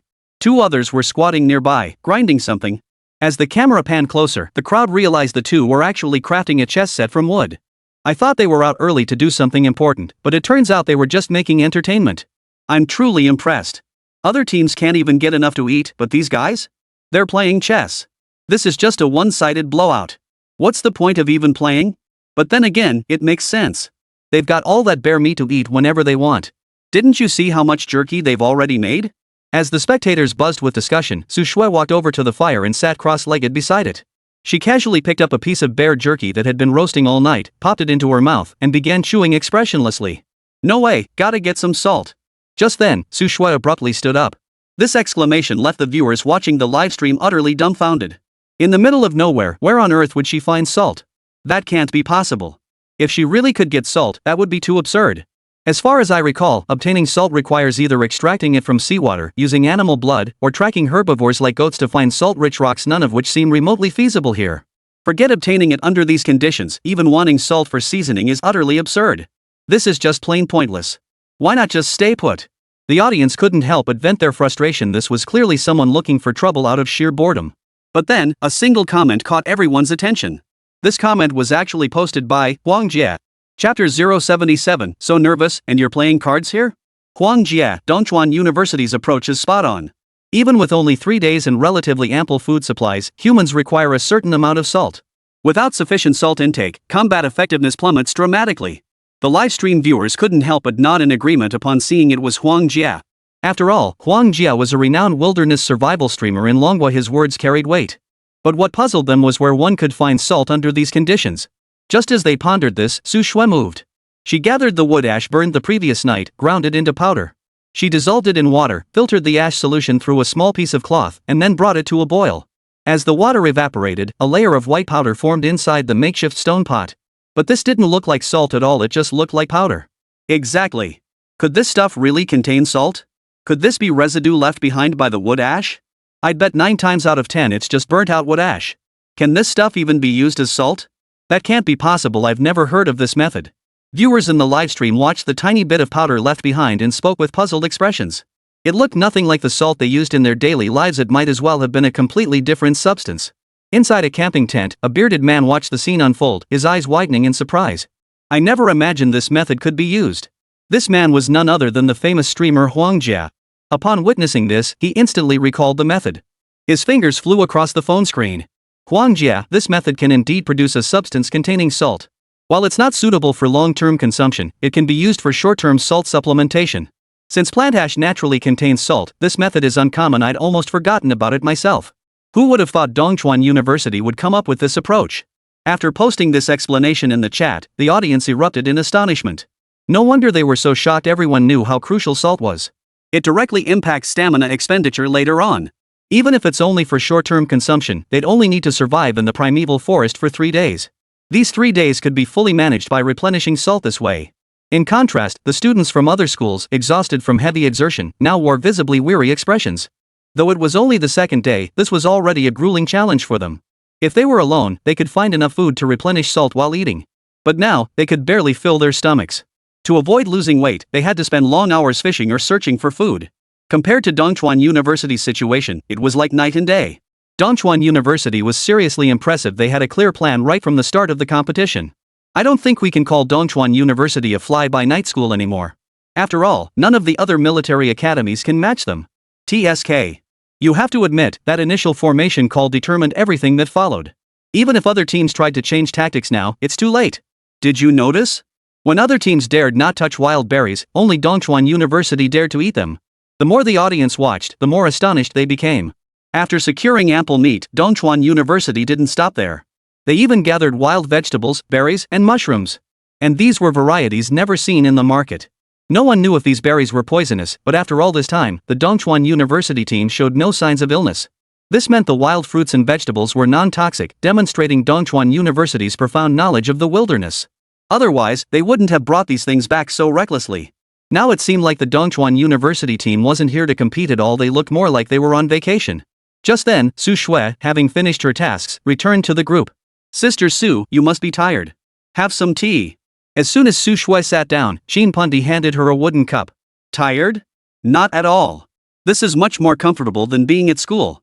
Su Shui smiled, sipping the slightly bitter tea. True enough. We even get to play chess here. I wonder what the organizers were thinking. Putting on a competition like this, it's practically a vacation. A trainee from the logistics department couldn't help but add with a smile. Back at school, they never had it this easy. Even during wilderness survival training, they had to constantly guard against Su Shan's attacks. So they were perfectly content with their current situation. The audience heard this and were filled with confusion. This was pure bragging, they'd never seen anyone so shameless. What the heck is Dongchuan University doing? Everyone else is struggling to survive and hunt, and you guys are here on vacation? I'm truly amazed. What kind of training is Dongchuan University even conducting? This is beyond belief. But judging by their smiles, it genuinely didn't seem like they were just showing off. They genuinely looked like they were on vacation. What kind of place is Dongchuan University? How can their students be so outrageous? Watching the scrolling comments, Li Guangjuan trembled uncontrollably with rage. What the hell is going on at Dongchuan University? He couldn't wrap his head around it. How could a diploma mill produce such exceptional soldiers? The previous cross-country event could be chalked up to luck, but this current event was flawless. To him, it felt like a blatant insult. He couldn't help but glance toward Dongchuan University's seats, but when he saw Lin Bai, he nearly choked on his own blood. Unlike the nervousness of other university presidents, Dongchuan University's president had somehow procured a tea table, which he placed before him to sip tea. That alone would have been bad enough, but the table was also laden with snacks. Without even lifting his head, he was playing cards against the other 3 instructors. As if he'd already secured victory in this competition from the very start. To him, this was nothing short of a blatant insult. He prided himself on being the head of the finest military academy, yet here he was, defeated by such an institution. Li Guangyuan's teeth were grinding together. This was worse than death. Chapter 078, Free for All. Battle Royale. No, if this continues, defeat is certain. Bloodshot eyes filled Li Guangyuan's gaze. He poured massive funds into this competition over the past 2 years. His goal was to secure 3 consecutive first-place finishes, which would allow him to recruit large numbers of students and reap huge profits. But now, not only was the three-peat impossible, he was about to lose this very match. If they truly lost, his 2 years of effort would be utterly wasted. The thought made Li Guangyuan snap to his feet and stride purposefully toward the exit. The instructor, noticing his movements, hurriedly followed behind. "Principal, what's going on?" the instructor asked, his voice tinged with confusion. "We're going to lose if this continues. I'm going to find someone and figure out a way to change the rules." Li Guangyuan called out without turning back, his steps hurried. He knew someone on the organizing committee, a man who only recognized money. With sufficient payment, he might actually be able to help. He hadn't sought them out earlier because he'd assumed victory was already in the bag, but now, it seemed inevitable that he'd have to make a significant financial sacrifice. Upon reaching the organizer's office, Li Guangyuan glanced at his phone and knocked on the door. When the come-in was heard, he pushed the door open and walked straight in, leaving the instructor standing guard outside. The moment Li Guangyuan pushed open the door, he saw a hefty man whose features seemed almost squashed together. The man sat in a custom-made office chair, wearing a lecherous grin. Seeing the man's expression, Li Guangyuan couldn't help but show a hint of disgust on his face. This man wasn't an official representative, he was merely the son of one of the major shareholders of the competition. Since the fat man's father was primarily managing other businesses, he had entrusted the tournament to his son to oversee. But the fat man was nothing but a good-for-nothing, spending his days eating, lazing around, and scheming to make money wherever he could. "Principal Li, you're finally here." Huang Weicheng's smile grew even brighter upon seeing Principal Li appear. "Manager Huang." Li Guangyuan forced a smile and greeted him with a hint of humility. "What's on your mind?" Huang Weicheng propped his 2 legs, thick as pig's trotters, on the table, a mocking expression still on his face. "Well, I'd like to trouble you to change the rules in the ongoing competition." Seeing that smile on Huang Weicheng's face, Li Guangyuan could almost feel his wallet trembling. "Ha?" Huang Weicheng's expression turned serious upon hearing this. "Principal Li, don't you know that's cheating?" "Absolutely not." Huang Weicheng's earnest expression made Li Guangyuan inwardly curse. This was nothing but hypocrisy. He just wants the money, why all the pretense? This move was clearly just a ploy to drive up the price. But now that he was in this situation, Li Guangyuan had no choice but to respond with a stiff smile. "Manager Huang, how can this be called cheating? It's increasing the difficulty of the competition and enhancing fairness. Besides, as you can see, this bank card contains 10 million yuan. It's also a sponsorship for this competition." Li Guangyuan had heard this kind of talk before. Gritting his teeth, he pulled a bank card from his pocket and handed it over. Bang! Just then, Huang Weicheng slammed his fist on the table. "What do you take me for?" Hearing this, Li Guangyuan's face darkened. This was clearly a demand for more money. "You're a big shot with plenty on your plate, my bad for not thinking it through. This is for all the tournament staff, and there's still 5 million left." Gritting his teeth, Li Guangyuan pulled out another bank card. This was already the absolute limit he could accept. After mass enrollment, factoring in subsidies from above and graduate placements, the final profit per freshman cohort barely reached 30 million. He'd already given up half his profits. If he conceded anymore, he might as well just run a normal tournament. "Ah, it seems you truly meant well. I misunderstood you earlier." Huang Weicheng noticed the shift in Li Guangyuan's expression and knew when to stop. He promptly tucked away both bank cards. With that settled, Li Guangyuan took a deep breath and asked with a sheepish grin. "You can rest assured. I agree this is too dull and won't make for good TV. I'll arrange it immediately." Huang Weicheng pushed himself up from his bulky frame and shuffled slowly toward the exit. Deep within the primeval forest. Boring. Still one more day to go. One of the Dongchuan University logistics vehicles, having just devoured an elephant across the way, sighed helplessly. "There's nothing we can do about it, this match has no challenge whatsoever." The other player stared intently at the board and shook his head. They'd already been drilled countless times in wilderness training by Su Shandao. Now, being in this kind of place felt like coming home. Thanks to extensive training in herbal remedies, they weren't even bothered by mosquito bites here. So it felt far more comfortable than before. Yet, having trained so often, this sudden downtime felt a bit dull. "Come on, you've had 2 days of rest and you're still complaining." Su Shui held a cup of tea as she spoke with a hint of irritation in her voice. Though victory seemed assured, Su Shui remained cautiously vigilant. Ding! Announcing new rules, from this moment onward, faction battles commence. You may attack other teams' camps. Victory grants access to their food supplies. Next, paintball guns will be airdropped via drones. Being hit means elimination. Friendly reminder, team casualties will factor into your final competition score. As the broadcast echoed through the primeval forest, every head snapped up. What the hell? Why did the rules suddenly change? Shinjiaoti, who had been leaning against a tree, sprang to her feet. This unexpected announcement caught them completely off guard. Not entirely sure, but everyone, get ready. Su Shui furrowed her brow and shouted without hesitation. Even though they didn't know what was happening, they absolutely couldn't just stand there now. When they entered the primeval forest earlier, they hadn't concealed their tracks at all. So it was highly likely they'd been spotted by other teams. At the same time, the cadets from Gwangyun Military Academy all stood up, their eyes flashing with excitement. Captain, we can go out and raid others' supplies now. Yeah, I've been reeking of fish these past 2 days, let's go raid someone else's supplies. Who would have thought there'd be a rule like this at this moment? It doesn't exactly work in our favor. True.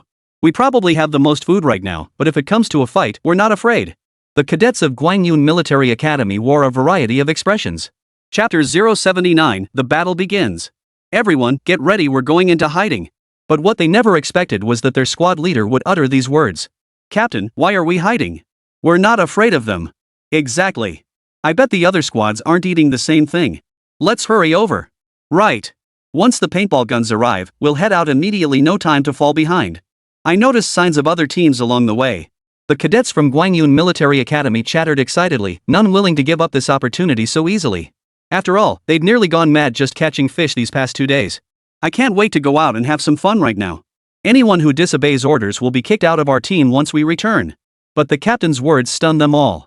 Being kicked out meant their elite status would vanish completely. This was utterly unacceptable to them. Yet at this moment, they could only obediently follow the captain's orders, swiftly gathering their belongings. They concealed their tracks as they ventured deeper into the forest. The reason the Gwangyun Military Academy captain issued this order wasn't his true intention. Instead, it was because he had just received a message from the school's carrier pigeon. The message stated that after obtaining the paintball guns, they were to remain hidden and not engage in combat. Though he didn't understand the academy's intentions, he obediently relayed the order. Meanwhile, everyone watching the competition remained stunned, unable to recover. What the hell? It's almost the final day, and they're introducing this new rule now? This was downright unfair. Announcing a new rule at this stage was practically forcing the trailing teams to fight desperately. Who could have imagined such a move? I'm stunned. Right now, Dongchuan University is in the worst possible position. Exactly. Dongchuan University has the fewest members and the most food, they're definitely going to be targeted. They were all watching the livestream and knew many teams were actually quite close in proximity. Plus, since this rule wasn't announced at the start, everyone's been using open flames for cooking. That means everyone has a pretty good idea of each other's approximate locations. If it were a fair fight, that'd be one thing, but Dongchuan University has the smallest team. Once surrounded, they'd have no way out but death. Huang Jie, so close, yet so far. Dongchuan University had this in the bag, but this rule turned them into easy prey for the other teams. Right now, Dongchuan University is in the most disadvantageous position. Something doesn't feel right. As the group murmured among themselves, Zhang Jianhua stroked his chin and muttered to himself. He knew full well that new rules were rarely added to this competition. New rules only appeared under uncontrollable circumstances. Moreover, knowing Lin Bai would participate, he'd already obtained the competition schedule from the organizers. It contained all the events and rules, yet his copy made no mention of this particular one. This was highly unusual. It even seemed like the organizers were deliberately targeting Dongchuan University. Not far away, Lin Bai, who was playing cards, glanced up at the screen. What kind of shenanigans are they up to now? Lin Bai spoke with a hint of irritation in his voice. Out of nowhere, they're changing the rules? This competition directly affects his system rewards. Principal, why bother with them? Those little brats can't possibly lose. Royal flush. Double down. Wang Meng, chewing on a blade of grass, slammed down his pair of kings with excitement. That's true, a pair of threes. Lin Bai nodded solemnly and casually tossed out a pair of threes. Principal, you're cheating. I played a royal flush and you threw a pair of threes.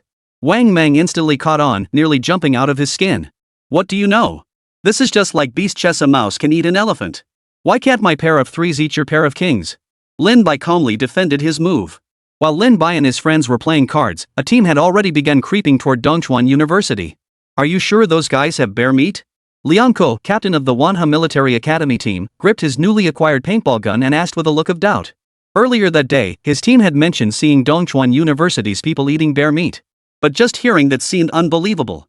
Their 50-man team wouldn't dare target such a beast. How on earth did Dongchuan University manage to hunt down a bear? It's absolutely true. When I went foraging for wild vegetables today, I stumbled upon their campsite. They were eating roasted bear paws, grease dripping from their mouths. One team member swallowed hard, his eyes gleaming. He'd spotted them while foraging, but since the rule hadn't been in place yet, he'd only mentioned it casually back at camp. TSK, then we'll target them. This is practically a gift from heaven. Lianka's lips curled upward, his eyes brimming with excitement. They'd never tasted bear meat before, and this was a team of only 10 people. 50 against 10? This was a sure win. Not only would they earn points, but they'd also get food pure luck. At that moment, viewers watching the livestream overheard their conversation. How shameless. Targeting a team of 10. But what can you do? On the battlefield, this kind of thing is perfectly normal. Looks like Dongchuan University is about to get crushed. This is nothing but a one-sided rout. It just goes to show Dongchuan University entered with too few players. If they'd had more, the opponents might have reconsidered their target. The audience had absolutely no hope for Dongchuan University. After all, this battle holds no suspense whatsoever. To begin with, the training periods for the two teams' cadets were vastly different. These 50 individuals had undergone 2 full years of training. Dealing with them was a piece of cake. As Liang Ku and his group approached Dongchuan University's camp, Liang Ku could even catch the scent of cooked meat. We're close. The smell of food means they must be nearby. Everyone spread out and encircle them. Liang Ku waved his hand, issuing the order in a low voice. Once they moved, they had to eliminate every last one. If any survived, they'd face endless harassment afterward. Therefore, they must take down every single member of Dongchuan University. After the command was given, all cadets from Manhwa Military Academy immediately fanned out. Having drilled countless times on campus, they encircled the entire camp within just 2 minutes. Chapter 080, 10 vs 50, Complete Victory. Liang Ku lay flat in the grass, cautiously peeking his head out to observe the Dongchuan University camp. The area outside the camp was swept clean, showing no signs of recent occupation. Yet inside the cave, a flame flickered, and faint shadows could be seen moving within. And that tantalizing aroma of roasting meat was wafting out from within. Did they think hiding would do them any good? Liang Ku snorted coldly. For them, it was utterly useless. Despite the meticulous cleanup, it was like drawing attention to something they were trying to hide. After all, that aroma of cooking meat couldn't be fooled. Charge! They're all hiding in the cave. At Liang Ku's command, everyone burst out instantly, surrounding the cave. Spotting the swaying shadows inside, they all fired simultaneously. A barrage of colorful paintballs slammed into the entrance. Only after this was done did Liang Ku take cover beside the cave and shout, "Those inside, you're surrounded. Come out now. You've lost." After shouting this, Liang Ku dared not expose himself and could only wait for a response from inside. Despite the fire inside, the darkness made it impossible to confirm whether Dongchuan University's team had been wiped out. If any survivors fired back, that would be truly unlucky. Yet, no response came from the cave. All he could hear was the crackling of wood bursting in the fire. At that moment, Liang Ku was suddenly overcome by a terrible premonition. Something was wrong. With that thought, he rushed inside without a second thought, scanning the cave. Inside, there was no one at all. Only 2 jackets covered in paint splatters lay near the flames, swaying slightly in the heat. Bear meat was indeed roasting over the fire, but it was only the size of an arm. In that instant, his mind buzzed with alarm. A trap! He shouted toward the entrance without hesitation. From everything inside, he could tell this was a trap specifically set for them. But the moment his words left his mouth, he heard the sound of click-clack from outside, followed by curses from his own squad. He quickly peered outside. The 50-strong group had been decimated in an instant, half of them struck by paintballs. And from the gloomy forest, more paintballs kept flying out intermittently. Since they were all gathered around the cave, there was nowhere to hide now. If it weren't for their numbers, some of them charging into the woods, they'd have been wiped out in a single encounter. Everyone, into the woods. Fight a guerrilla war. Liang Ku bellowed, charging straight ahead. He darted and weaved through the trees, vanishing into the thicket. The only way to win now was to eliminate every enemy through guerrilla tactics. Though they'd already lost more than half their men, they still held a significant numerical advantage. Each member scattered, and Liang Ku hid within the woods, moving cautiously as he searched for traces of Dongchuan University. Damn it, don't let me find out where you're hiding. Gritting his teeth, Liang Ku used trees as cover, meticulously scanning the area where the paintballs had been fired moments ago. But no matter how hard he looked, he couldn't find any sign of Dongchuan University. Pop! Just then, a sharp crack echoed from the distance. A teammate nearby was struck directly by a paintball. The moment the paintball struck his teammate, Liang Ku's expression turned grim. Compared to conventional bullets, paintballs travel at a significantly slower velocity, so slow that their trajectory could barely be tracked with the naked eye. Yet though he saw the trajectory, he saw no one in that direction. This completely shattered his understanding. After all, he was the most outstanding trainee in their entire squad. Yet even he had failed to detect the enemy's position. At that very moment, crisp sounds erupted from multiple positions. With every gunshot, another team member fell. As time passed, Liang Ke's expression grew increasingly desperate. In just over 10 minutes, his entire squad had been wiped out. What shattered him even more was that he hadn't spotted a single enemy figure. The Dongchuan University cadets seemed to have vanished into thin air, making not a single sound. Game over. Just then, a woman's voice sounded behind him. Immediately after, a paintball slammed hard into his vest. Turning around, he saw a spirited young woman standing behind him. Her eyes held a look of disdain. And standing behind him was none other than Su Shui. At that moment, Liang Ke was so stunned he couldn't speak, his eyes wide with shock. He had no idea when Su Shui had appeared behind him. After all, they were in the woods, where leaves were everywhere. Moving without making a sound was practically impossible. Yet this woman had managed it. The viewers watching the livestream were already going wild. Holy crap! This is insane. How did she even do that? I'm seriously impressed. This Dongchuan University team is like a ghost. Are these really students who've only trained for half a year? One trap after another. Manhwa Military Academy just walked right into Dongchuan University's trap. 10 against 50, and they won completely? That's borderline unbelievable. The audience had a front row seat to the entire spectacle, and the more they witnessed, the more stunned they became. After Su Shui ordered the cleanup, traps were immediately set up inside the cave. Immediately after, every member of Dongchuan University camouflaged themselves with leaves and other materials, hiding in various locations. What astonished them even more was that after the Manhwa Military Academy personnel entered, they had been under Dongchuan University's watchful eye the entire time. At their closest point, they were less than a meter apart. Yet even at that proximity, the Manhwa Military Academy personnel remained completely unaware. Su Shui and the others watched helplessly as they walked right up to the clearing beside the cave. If the first encounter could be chalked up to luck, the second was entirely different. After dispersing into the woods, the Manhwa Military Academy personnel immediately began searching for the enemy. What they failed to notice was that the enemy they were searching for had been right beside them all along. A mere twist of the gun barrels would have taken out the entire Manhwa Military Academy contingent. For a view, stay alert, the rest pack up our gear, we're heading deeper into the woods to hide. Watching the Manhwa Military Academy personnel leave the clearing, Su Shui issued her command without hesitation. They had already accumulated enough points, and repeating the same tactic would be futile. All they needed to do now was hide and wait for it to end. Chapter 081, Shooting Competition. What a coincidence! Time flew by, and before they knew it, it was the dawn of the fourth day. As the competition concluded, the outcome was unsurprising. First place went to Dongchuan University. Though the cadets from Guangyun Military Academy showed no change. They were simply in a different league compared to Dongchuan University. Over these 3 days of competition, Su Shui and the others hadn't lost any weight, they'd actually gained a pound. With the competition freshly concluded, all teams were granted a day of rest back at their hotels. The next day, the National Military Academy competition finally reached its final event. As the various military academies entered the venue, Li Guangjuan also took his seat. His expression was grim, dark circles visible beneath his eyes. Damn Lin Bai. Just you wait. Yesterday, Li Guangjuan had researched Dongchuan University online. Upon discovering it was nothing more than a minuscule institution, he grew even more furious, wishing he could tear Lin Bai limb from limb. Principal, please don't worry. What if? Seeing the principal in such a state, the instructor couldn't help but speak up to calm him down. But the moment he spoke, Li Guangjuan felt an inexplicable rage surge within him. What ifs? What ifs? I spent a fortune hiring you to train these men, and look at the mess you've made. Those Dongchuan University soldiers haven't even trained for half a year, yet you've been training for 2 whole years and still managed to lose like this. Li Guangjuan gritted his teeth, his voice strained with suppressed fury. He had been certain of victory, yet here they were, crushed in defeat. Even though we've secured second place in both matches here, there's no way we can surpass Dongchuan University now. Principal, I don't think we should be too pessimistic. After all, as long as we win one match, it won't have a major impact on enrollment. The instructor's face darkened, but he offered a consoling word. How do we win? Did you see they've already won 2 matches? Li Guangjuan nearly leapt to his feet in fury. He wasn't stupid, these 2 matches had made it clear Dongchuan University wasn't to be underestimated. Our cadets specialize in live target shooting. If that's the 3rd event, victory is ours. They lack experience, if they finish near the bottom, we'll still take first. The instructor spoke with unshakable confidence. Since taking charge of these trainees, he'd organized daily drills where each fired 50 rounds. Though the ammunition seemed modest, it actually required substantial funding. Bullets could only be purchased on the open market, and a single standard 5.56mm round cost nearly 10 Longhua coins.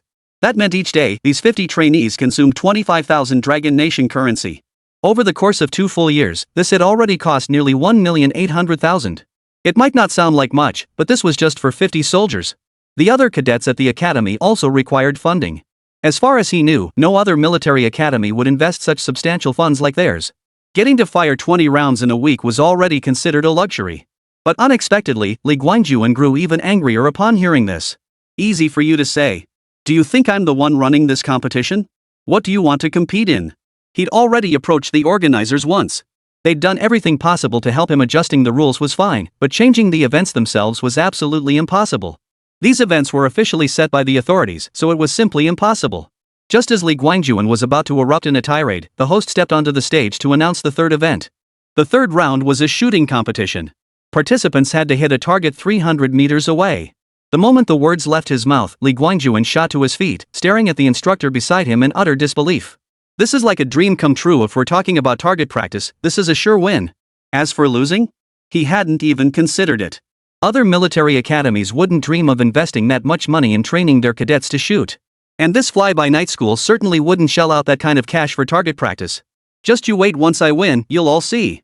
Even so, Li Guangjuan still harbored deep resentment toward Lin Bai.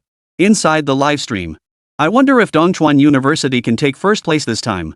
I doubt it. After all, marksmanship takes tons of bullets to hone. Last night, I looked up some info on Dongchuan University and found their shooting seems decent. 6 bullseyes out of 10 at 100 meters. Dude, 100 meters and 300 meters are completely different ballgames. Honestly, at that distance, just hitting the target is impressive enough. Amidst the buzzing discussions, Huang Jia couldn't resist sending a comment. Huang Jia, honestly, Dongchuan University probably won't even make the top 10 this time. The 300-meter range is a challenge for many trainees. Their students have only been training for less than half a year. Even if they fired 100 rounds daily, they might not catch up. Huang Jia's words resonated with many viewers. It was undeniably true. Wait, look at Dongchuan University's president. Just then, one netizen spotted Lin Bai in his seat. Lin Bai and 3 instructors were completely ignoring the competition, instead gathered around eating grilled meat. What's going on? It's a student competition, and they're setting up a grill to eat barbecue? Seriously, in all my years, this is the first time I've seen such blatant showboating. Aren't they worried at all? Man, playing cards yesterday was bad enough, but grilling meat today? I'm seriously impressed. I guess they've just given up. After all, they already secured 2 first-place finishes. Even if they end up last, they'd still be in the upper middle tier. Because the final standings will be determined by the average score across these 3 matches. So who ends up winning is still anyone's guess. Unless Dongchuan University finishes in the top 5, they have 0 chance at the championship. All cadets, prepare yourselves. Random draw to begin the competition. The electronic draw selected Guanyun Military Academy as the first school. The cadets of Guanyun Military Academy were seething with frustration. They too had learned that an unknown school had surpassed them. After preparations concluded, a deafening volley of gunfire erupted as Guanyun Military Academy's shooting results were revealed. Guanyun Military Academy, not a single miss, with an average score of 6 rings. The moment the results were announced, everyone was stunned. This was achieved using automatic rifles at 300 meters, without spotters, an exceptionally impressive feat. Not just the spectators, but even Zhang Jianhua, who was watching the competition, couldn't help but nod in approval. Coming from a military background, he knew such results were exceptional. Even 2 or 3-year veterans in the army rarely achieved anything close to this. Chapter 082, This is all money. With such a score, very few military academies present could surpass it. In fact, it could be said that no one could possibly surpass this result. It was undoubtedly only through massive financial investment that such formidable cadets could be nurtured. Zhang Jianhua couldn't help but glance toward Lin Bai, who was nearby. But when he saw Lin Bai, he froze. There he sat, legs crossed, chatting with the instructor beside him as if nothing mattered.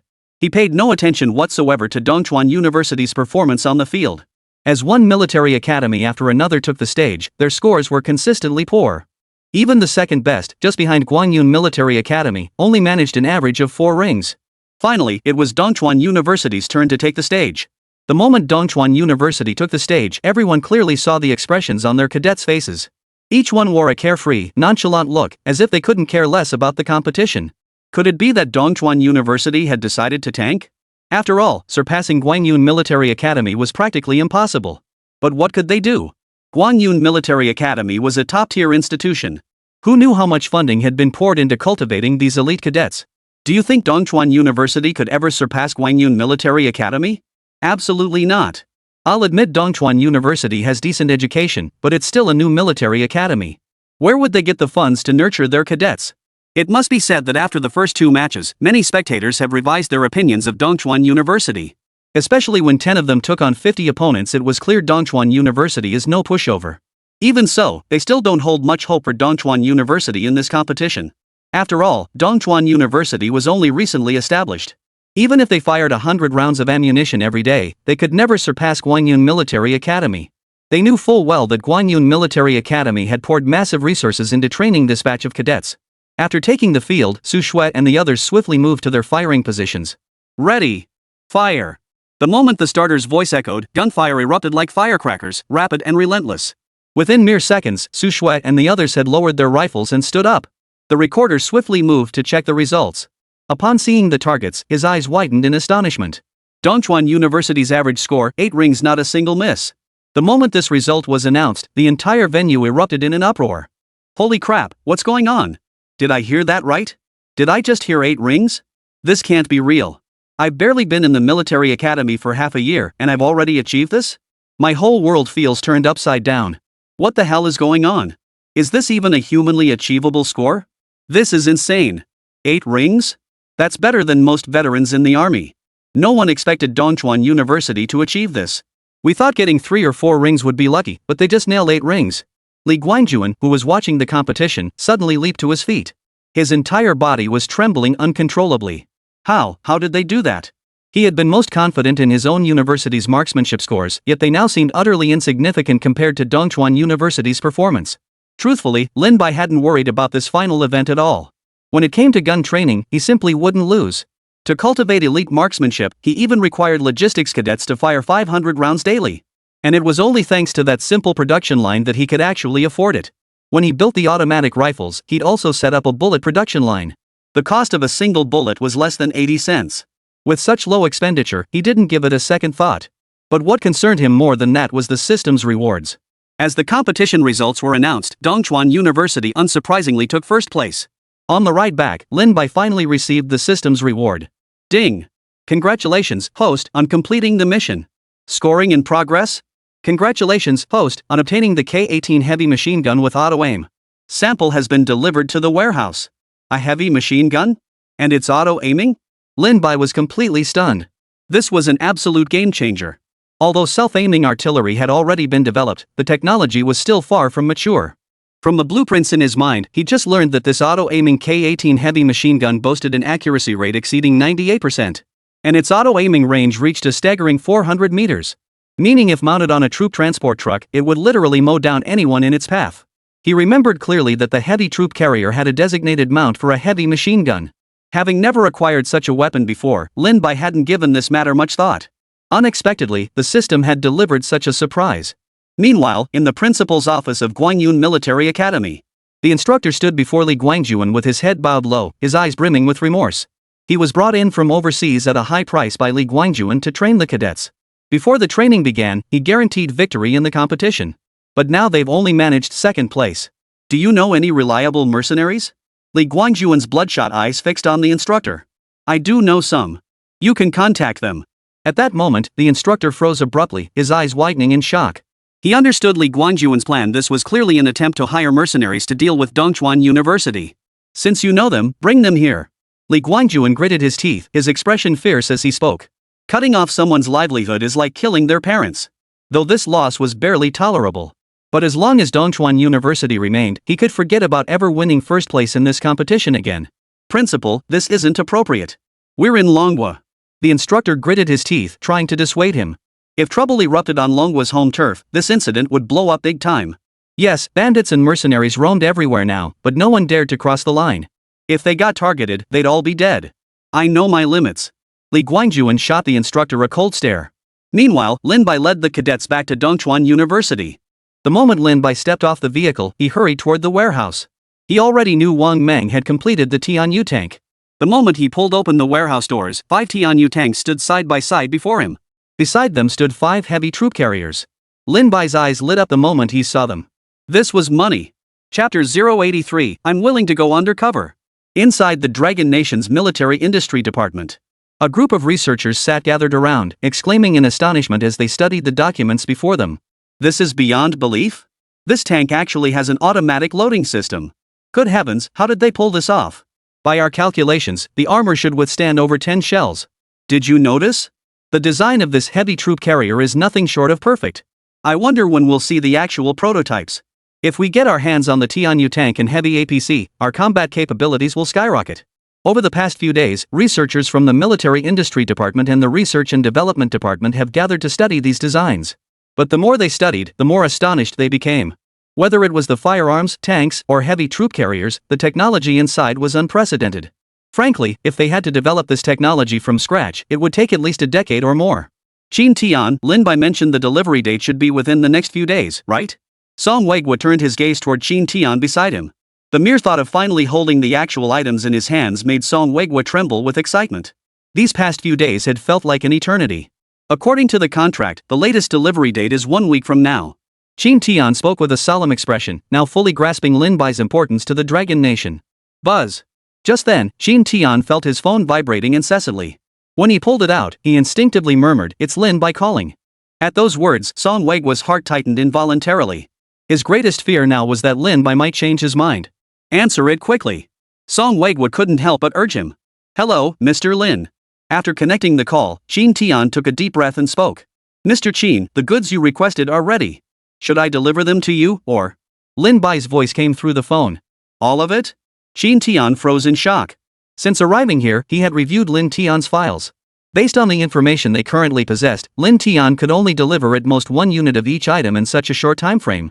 Yet now, everything was finished. This didn't add up no matter how you looked at it. After all, they had previously used Lin Bai's team to make projections. Even under the fastest possible scenario, it should have taken a full month to deliver everything. Moreover, the contract explicitly stated that only 1 unit of each type needed to be delivered before the deadline. Yet Lin Bai had managed to complete them all. Right. After receiving Lin Bai's affirmative response, Qin Tian's mind was in turmoil. "Alright, I'll go pick up the goods." Qin Tian paused only briefly before speaking up. They had discussed the delivery arrangements during the meeting earlier. If possible, try to get inside Lin Bai's school. "Alright, come by whenever you have time." Lin Bai hung up after saying that. The moment the call ended, the entire research lab erupted in commotion. Did I hear that correctly? All those tanks and heavy troop carriers were completed in just 1 week? The records clearly stated they only had 7 personnel handling logistics. How the hell did they pull this off? I bet they automated the production line. If that's true, it's terrifying. With enough funding, he could build his own military base? The researchers were going nuts. 5 tanks and 5 heavy troop carriers in just 1 week. The key point is, they know full well that Lin Bai's team is extremely small. Minister Song, what's your take?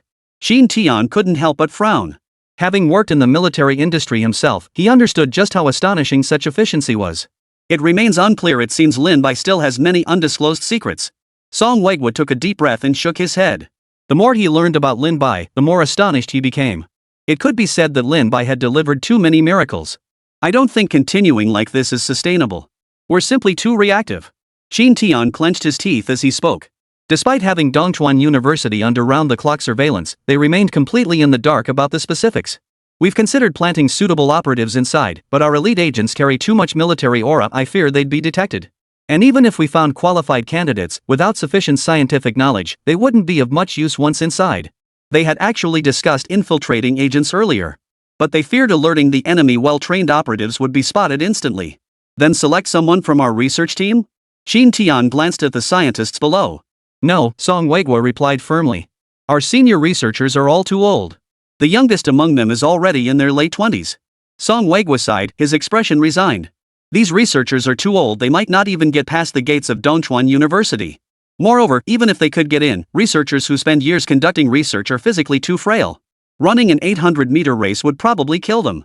Qin Tian nodded thoughtfully. That was indeed a problem. But just then, his peripheral vision caught sight of someone nearby. "Minister Song, who is this?" At that moment, Qin Tian pointed towards Song Yu standing nearby. "This is Song Yu, a researcher in our department, and my daughter." The moment Song Weiguo saw his daughter, his brow furrowed. He didn't need to guess. He knew exactly what Qin Tian was thinking. He intended to send Song Yu undercover at Dongchuan University. In fact, when he first proposed this idea, he knew his daughter was the most suitable candidate. Having spent years by his side, he knew his daughter would never betray the Dragon Nation. Moreover, her youth combined with her solid scientific background meant she would undoubtedly gather a wealth of intelligence once inside. But he still had his own selfish motives. He didn't want his daughter to take risks. That's why he deliberately emphasized that Song Shui was his own daughter when he spoke earlier. Qin Tian understood Song Weiguo's meaning instantly and didn't press the matter further. "Minister Song, I want to join this mission." Standing nearby, Song Yu overheard their exchange and spoke up without hesitation. She had understood the moment she heard her father's words he was deliberately shielding her. But the more he shielded her, the more she resented it. She refused to remain forever under his protective wing. Chapter 084, I'll give you 80 million. Nonsense. Song Weigua's expression darkened as he snapped angrily. Before he could fully understand Lin Bai's background, he absolutely refused to let his daughter put herself in danger. Song Yu, your father has a point. We can take our time finding the right person. Caught in the middle, Jin Tian twitched his lips as he spoke. Though this was the first time he'd learned she was Song Weigua's daughter. He had heard that Song Weigua had devoted his early years to serving the nation, only welcoming his only daughter at the age of 43. If anything were to happen to her, the blow would be unimaginable. Others can go, so why can't I? Is it because I'm Song Weigua's daughter? Song Yu gritted her teeth, her eyes reddening as she shouted. She understood Song Weigua meant well, but the more he did, the more she resented it. She didn't want people to only mention her as Song Weigua's daughter. Don't be unreasonable. Song Weigua's face flushed crimson with anger, his teeth grinding audibly. I don't care. I'm going. I'm the most suitable candidate right now. I'm young, and I have ample scientific knowledge. Sonya stiffened her neck, staring straight at Song Weigua without a hint of retreat. Seeing her like this, a flicker of bewilderment crossed Song Weigua's eyes. In that moment, he saw his own reflection in his daughter. Many years ago, when he had just returned from studying abroad and was determined to serve his country, he had been exactly like this. No amount of persuasion or monetary offers could sway him. The moment his daughter overlapped with his own past, he exhaled deeply, his entire being seeming to age several years. If that's how you feel, then go ahead and interview. The instant Song Weigua relented, Jin Tian's expression changed dramatically, yet he found himself at a loss for words to dissuade her. When Song Yu heard those words, a hint of guilt flickered in her eyes. It wasn't regret, but the realization of how devastating this choice would be for Song Weigua. Time flew by. After preparing the personnel and vehicles, Jin Tian headed straight to Dongchuan University. Mr. Qin. The moment he stepped out of the car, Jin Tian saw Lin Bai approaching with a broad smile. Mr. Lin, where's the cargo? After exchanging a few brief pleasantries with Lin Bai, Jin Tian got straight to the point. Follow me. Lin Bai beckoned, leading Jin Tian to the warehouse. The moment the warehouse doors opened, 10 brand new vehicles appeared before Jin Tian. As Jin Tian got a close look at the Tianyu tanks and heavy troop carriers, his eyes lit up with excitement. These were weapons that would propel the Dragon Nation's military capabilities to new heights. With them, both its scientific research and military prowess would advance significantly. However, what disappointed Jin Tian slightly was that he didn't see Lin Bai's production line inside the warehouse. After arranging for the tanks and heavy troop carriers to be driven out, Jin Tian handed the final payment to Lin Bai. As he watched the transaction confirmation pop up on his phone, Lin Bai felt a surge of excitement. After all, this was a whopping 325 million yuan in pure profit. If he were on a mission, it would take ages to earn that much. After seeing Jin Tian off, Lin Bai immediately returned to his office and summoned Wang Meng. Principal. Wang Meng saluted Lin Bai as soon as he entered the office. Come, sit down and talk. After gesturing for Wang Meng to take a seat, Lin Bai pulled out the blueprints for the K-18 auto-aiming heavy machine gun. Take a look. How much would it cost to set up a production line for this? Wang Meng's eyes lit up upon seeing the blueprint. Principal, please wait a moment. Wang Meng grabbed paper and pen, swiftly crunching numbers. The minimum cost for the K-18 auto-aiming heavy machine gun production line is 50 million. Each K-18 unit will cost 8 million, as we'll need to outsource most components to other factories. However, I strongly recommend full in-house production. Outsourcing such high-precision technology risks leaks, and for long-term manufacturing, self-production is more cost-effective. Wang Meng looked up and addressed Lin Bai before him. 8 million yuan. What if we manufactured everything ourselves? Lin Bai couldn't help but be startled internally. At that price, he couldn't even fathom how many ATG automatic rifles they could build. After all, even tanks only cost around 40 million each to produce. Damn, what kind of self-aiming heavy machine gun is this? The cost is actually 8 million. How much would it cost if we produced it ourselves? And how low could we drive the costs? Lin Bai gritted his teeth, his lips twitching as he spoke. Building our own complete production line would cost 150 million, but we could squeeze the cost down to 3 million. Wang Meng replied without hesitation. For long-term development, this is the most cost-effective approach. The reason the K-18 self-aiming heavy machine gun is so expensive is because it incorporates high-precision chip technology. Otherwise, the K-18 wouldn't achieve such high accuracy. Alright, then let's build the complete production line. Lin Bai clenched his teeth and spoke, enunciating each word deliberately. After uttering those words, he felt as if his heart were bleeding. They'd just brought in 325 million, and in the blink of an eye, 150 million was gone.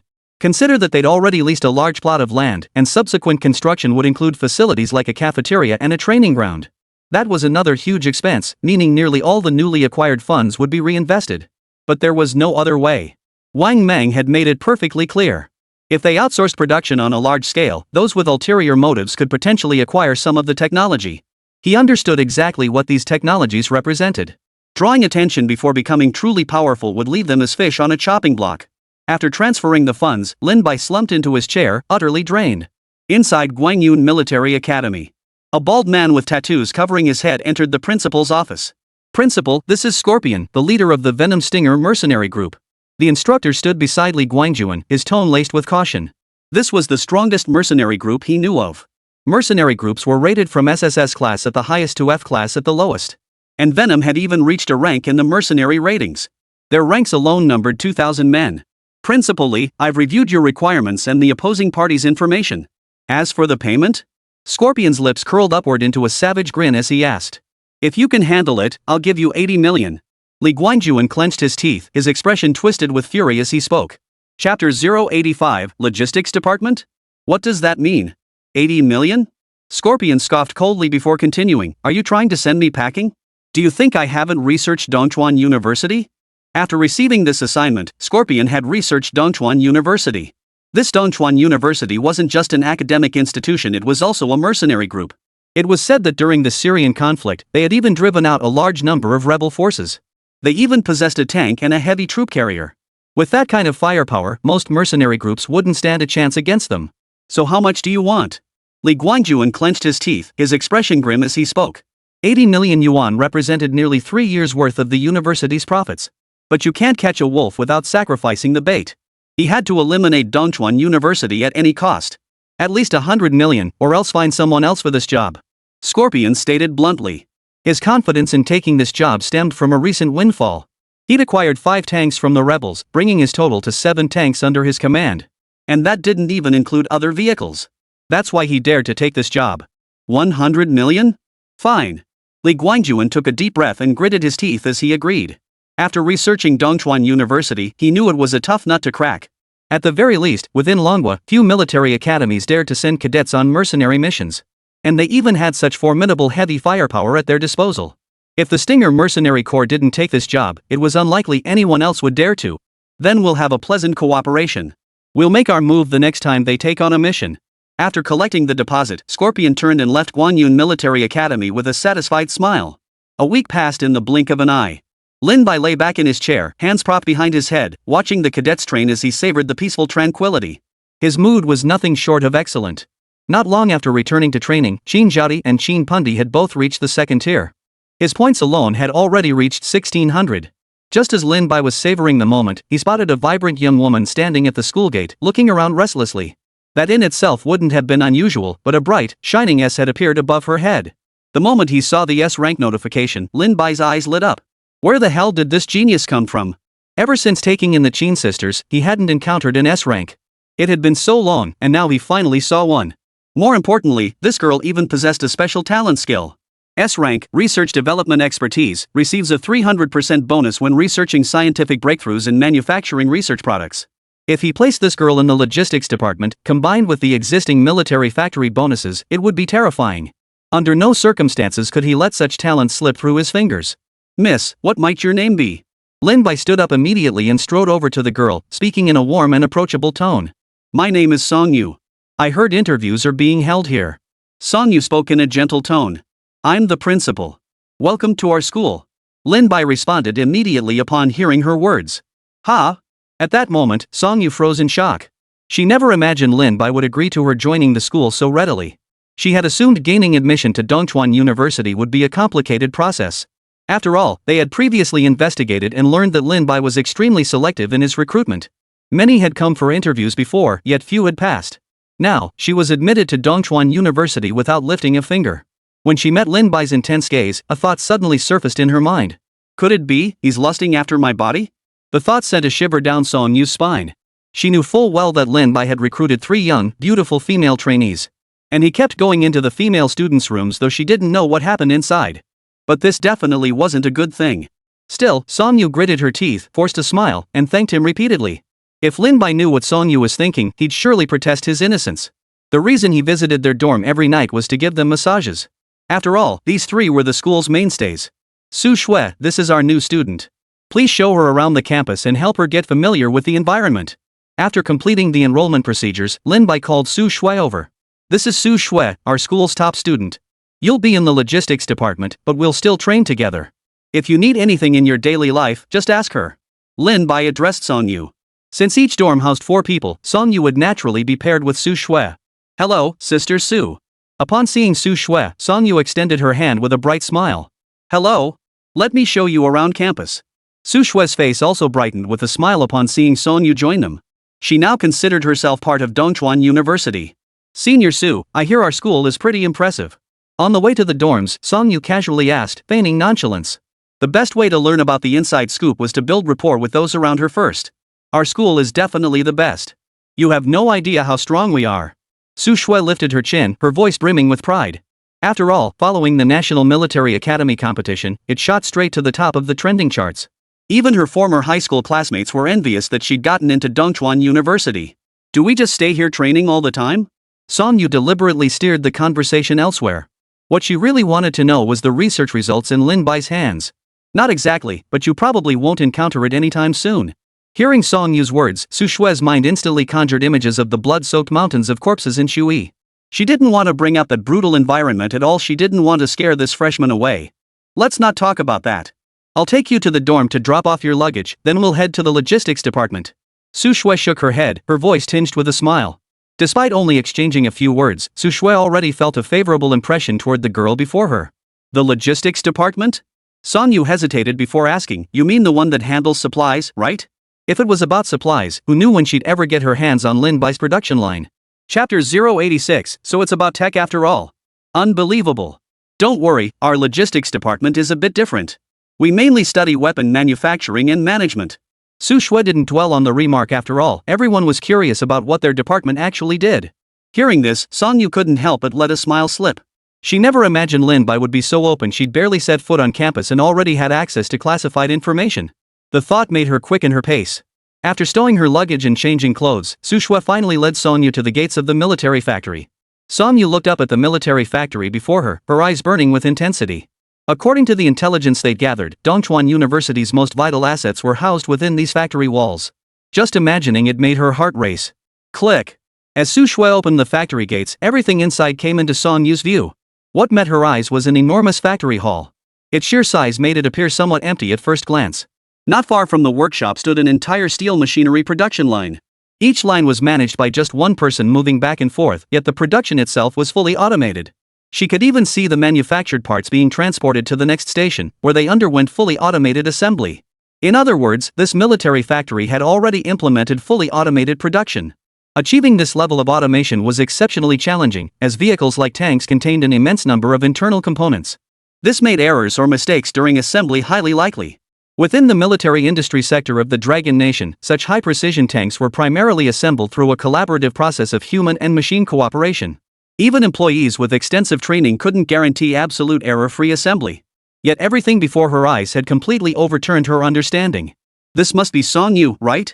Wang Mang, who was conducting an inspection, noticed the girl Su Shui had brought in. He approached Song Yu with a warm and approachable expression. Wang Mang had just heard that another new recruit had arrived at the logistics division. Not only did this recruit possess S-class talent, but they even had innate skills.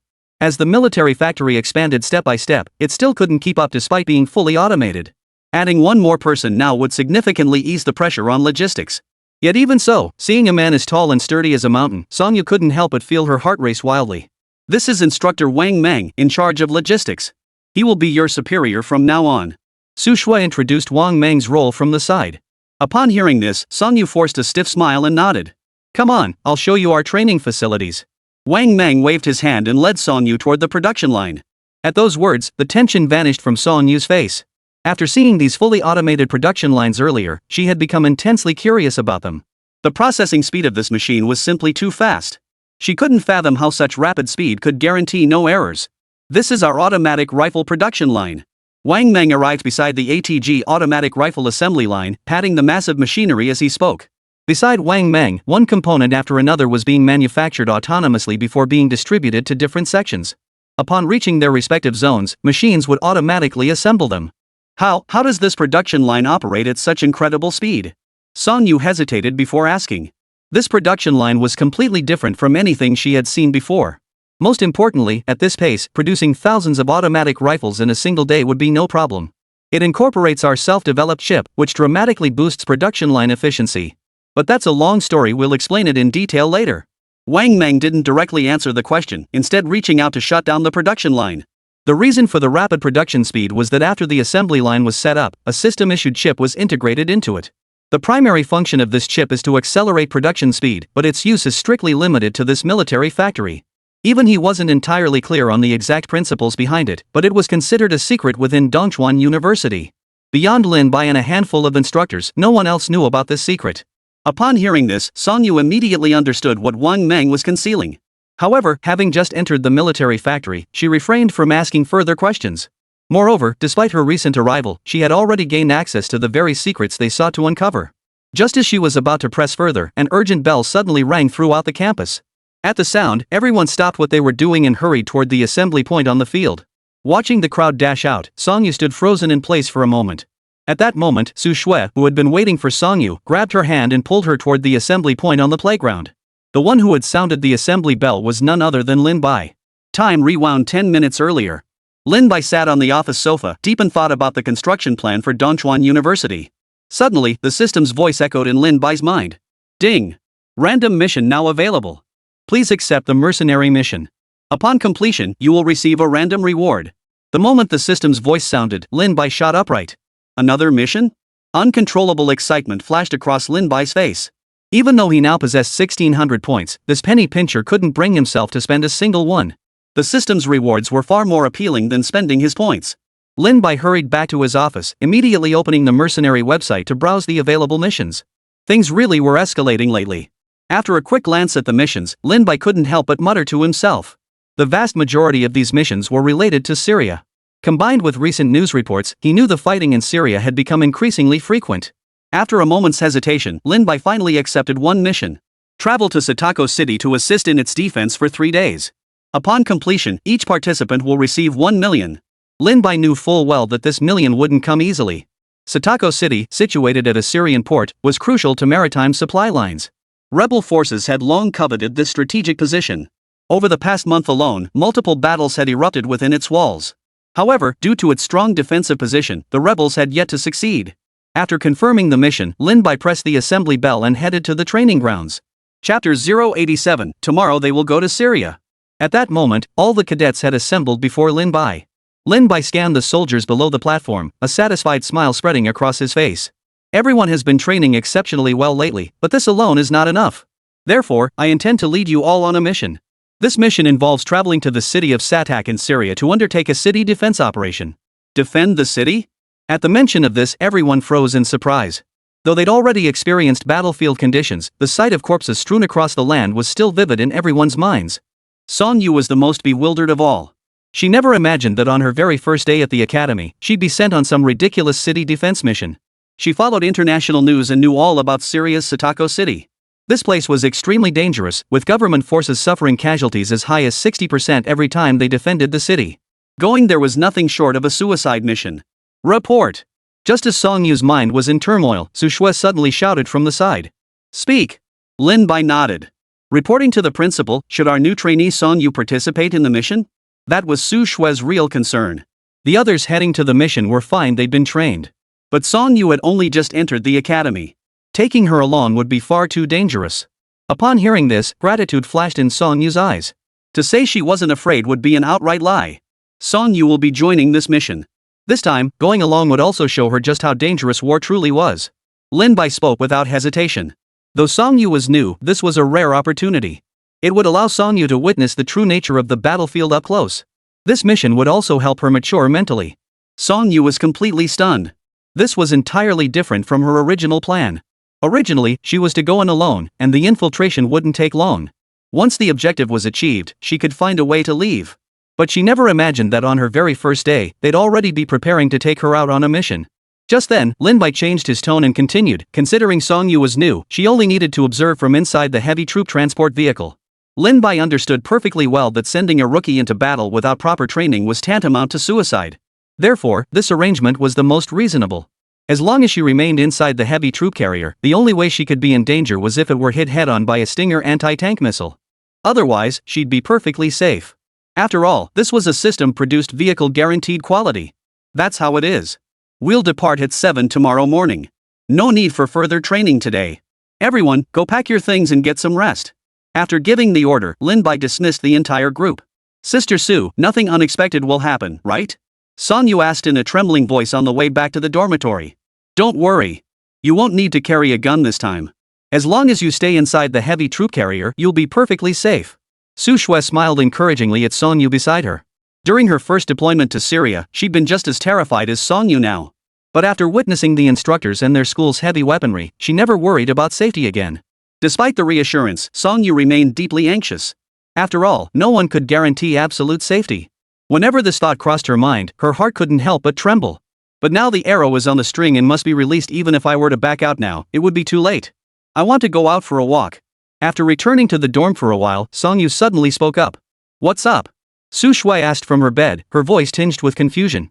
It's already late, and there aren't any night markets or anything like that around campus. Honestly, there's nothing worth seeing out there. I just started at this new school, and with what the principal said today, I can't sleep. I want to go out and clear my head. Song Yu forced a smile, her expression strained as she spoke. Go then. Just remember not to wander off. This area is all wilderness. Su Shui didn't dwell on the matter after all, it was only natural for a newcomer to encounter such things upon arrival. To say she wasn't anxious would be impossible. When she first learned she was headed to Su Nation, she hadn't slept a wink that night either. After leaving the dormitory, Song Yu hurried downstairs. Only after finding a secluded corner did he pull out his phone and dial Song Weigua's number. How's it going? Everything okay? Everyone in the office was waiting for Song Yu's call. Pacing anxiously, Song Weigua immediately asked about her safety the moment he answered. Dad, don't worry. I'm inside now and safe. Song Yu hesitated briefly before mentioning herself. That's good. By the way, did you discover anything today? Only after confirming Song Yu was unharmed did Song Weigua turn to the matter at hand. After getting inside today, I realized they haven't set up any defenses against me at all. I also saw many production lines. Song Yu recounted every detail of the entire situation to Song Weigua. I never imagined Lin Bai's production lines would be so terrifying. If we possessed such technology, Longgua's productivity would see a massive leap forward. The remark sent shockwaves through the entire room. How could that be possible? Achieving such high precision requires machinery of the highest caliber. Exactly. Setting precision aside, just consider production speed. A machine's capacity is fixed. How could it possibly be increased? Terrifying. If other nations learned of this technology, the consequences would be unimaginable. Based on Song Yu's stated production speed, this would be at least 500% of normal production. Every person present was an elite among elites.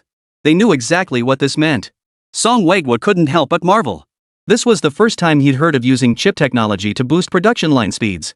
Even without acquiring this technology, Song Weigua understood clearly, any nation possessing such production speeds would inevitably leap to become a major power. This technology wasn't just applicable to military applications, it could even be applied to high-precision finished products. Currently, the Dragon Nation still relied heavily on manual labor in certain areas. Take gunpowder sheet technology, for instance. Even obtaining 0.1 mm thick gunpowder sheets currently requires manual fabrication. Moreover, very few people possess this skill, and the production process carried extremely high risks. But if Lin Bai's production line can achieve this level of precision, it undoubtedly has the potential to replace current high-precision manual work. Oh, Dad, there's one more thing I need to tell you. Song Yu swallowed hard, hesitating for a long moment before speaking. What is it? Song Weigua asked with a hint of amusement. I'm going with them to Nugua tomorrow to join a mercenary mission. Chapter 088, An Acquaintance? The moment Song Yu uttered those words, the room fell deathly silent. What did you say? Song Weigua, who had been smiling moments before, stammered at the words. Syria? What kind of place is that? It's a meat grinder. It's now recognized worldwide as the most dangerous place on Earth. And now his daughter was actually planning to go to this hellish place at such a time. No. You must find a way back immediately tomorrow.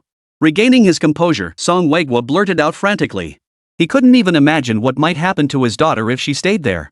Dad, I've made up my mind. I'm going with them. But Song Yu shook her head, refusing without hesitation. Back in the dorm, she had already weighed the consequences. Leaving now meant they'd never be able to enter Dongchuan University. Even if suitable replacements could be found, it wouldn't happen overnight. Every day they missed meant the research slowed down, and this concerned the future of the entire Dragon Nation.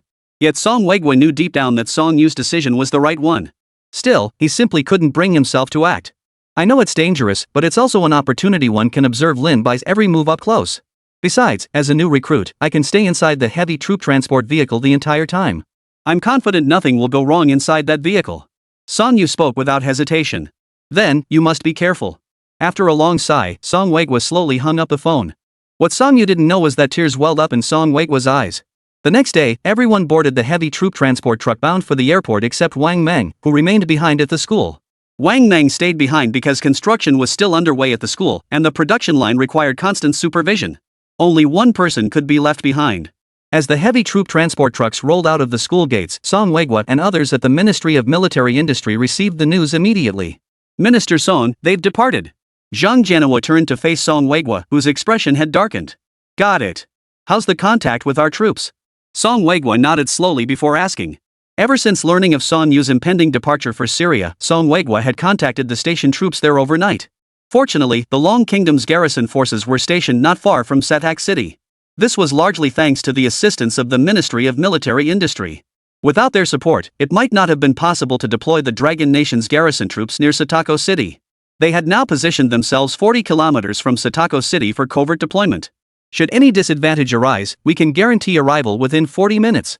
Hearing Zhang Jianhua's response, Song Weigwa's heart finally eased slightly. Meanwhile, inside the heavy troop carrier, Song Yu was curiously observing everything around her. Although the military industry department had already acquired the heavy troop transport vehicles sold by Lin Bai, this was Song Yu's first time seeing one in person.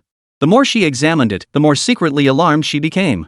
The interior design of this heavy troop carrier was entirely different from any previous Long Nation design. Dragon Nation's heavy troop carriers prioritized transporting soldiers to engage in counterattack. Troops needed to disembark quickly and spread out. Lin Bai's heavy troop transport truck, however, possessed formidable defensive capabilities from the outset. As a result, firing ports were strategically placed throughout the interior. Troops could even ascend to the roof for counterattacks.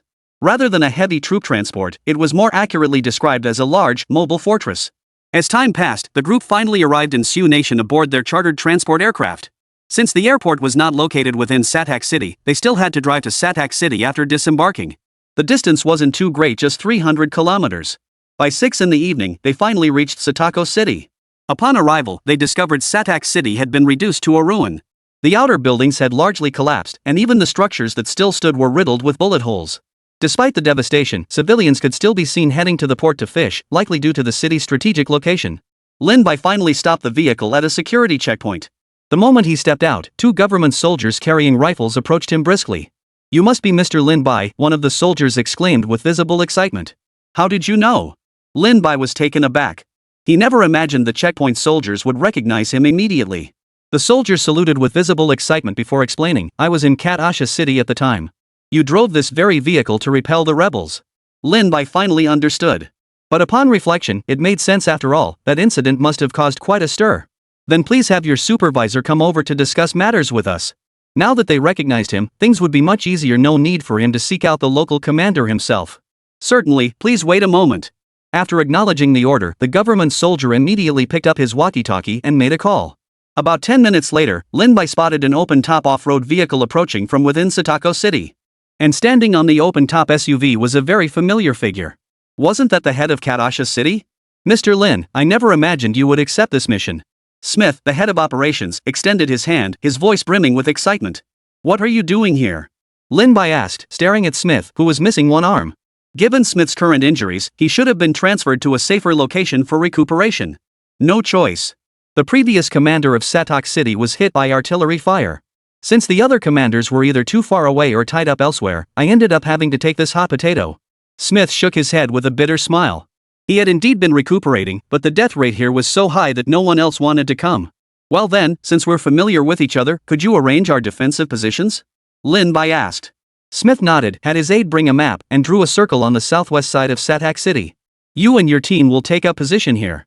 Out of consideration for Lin Bai, Smith deliberately assigned him to a relatively less demanding position. Chapter 089, The Mercenary Corps Discovered. Lin Bai recognized Smith's kindness at a glance. This position faced the sea to the right and the coastline straight ahead, offering exceptionally wide visibility. The coastline stretched too far and was too open for attackers to choose as a primary target. The only potential threat would come from an attack across the sea. But that was unlikely, as the rebels' naval strength was weak. Then thank you.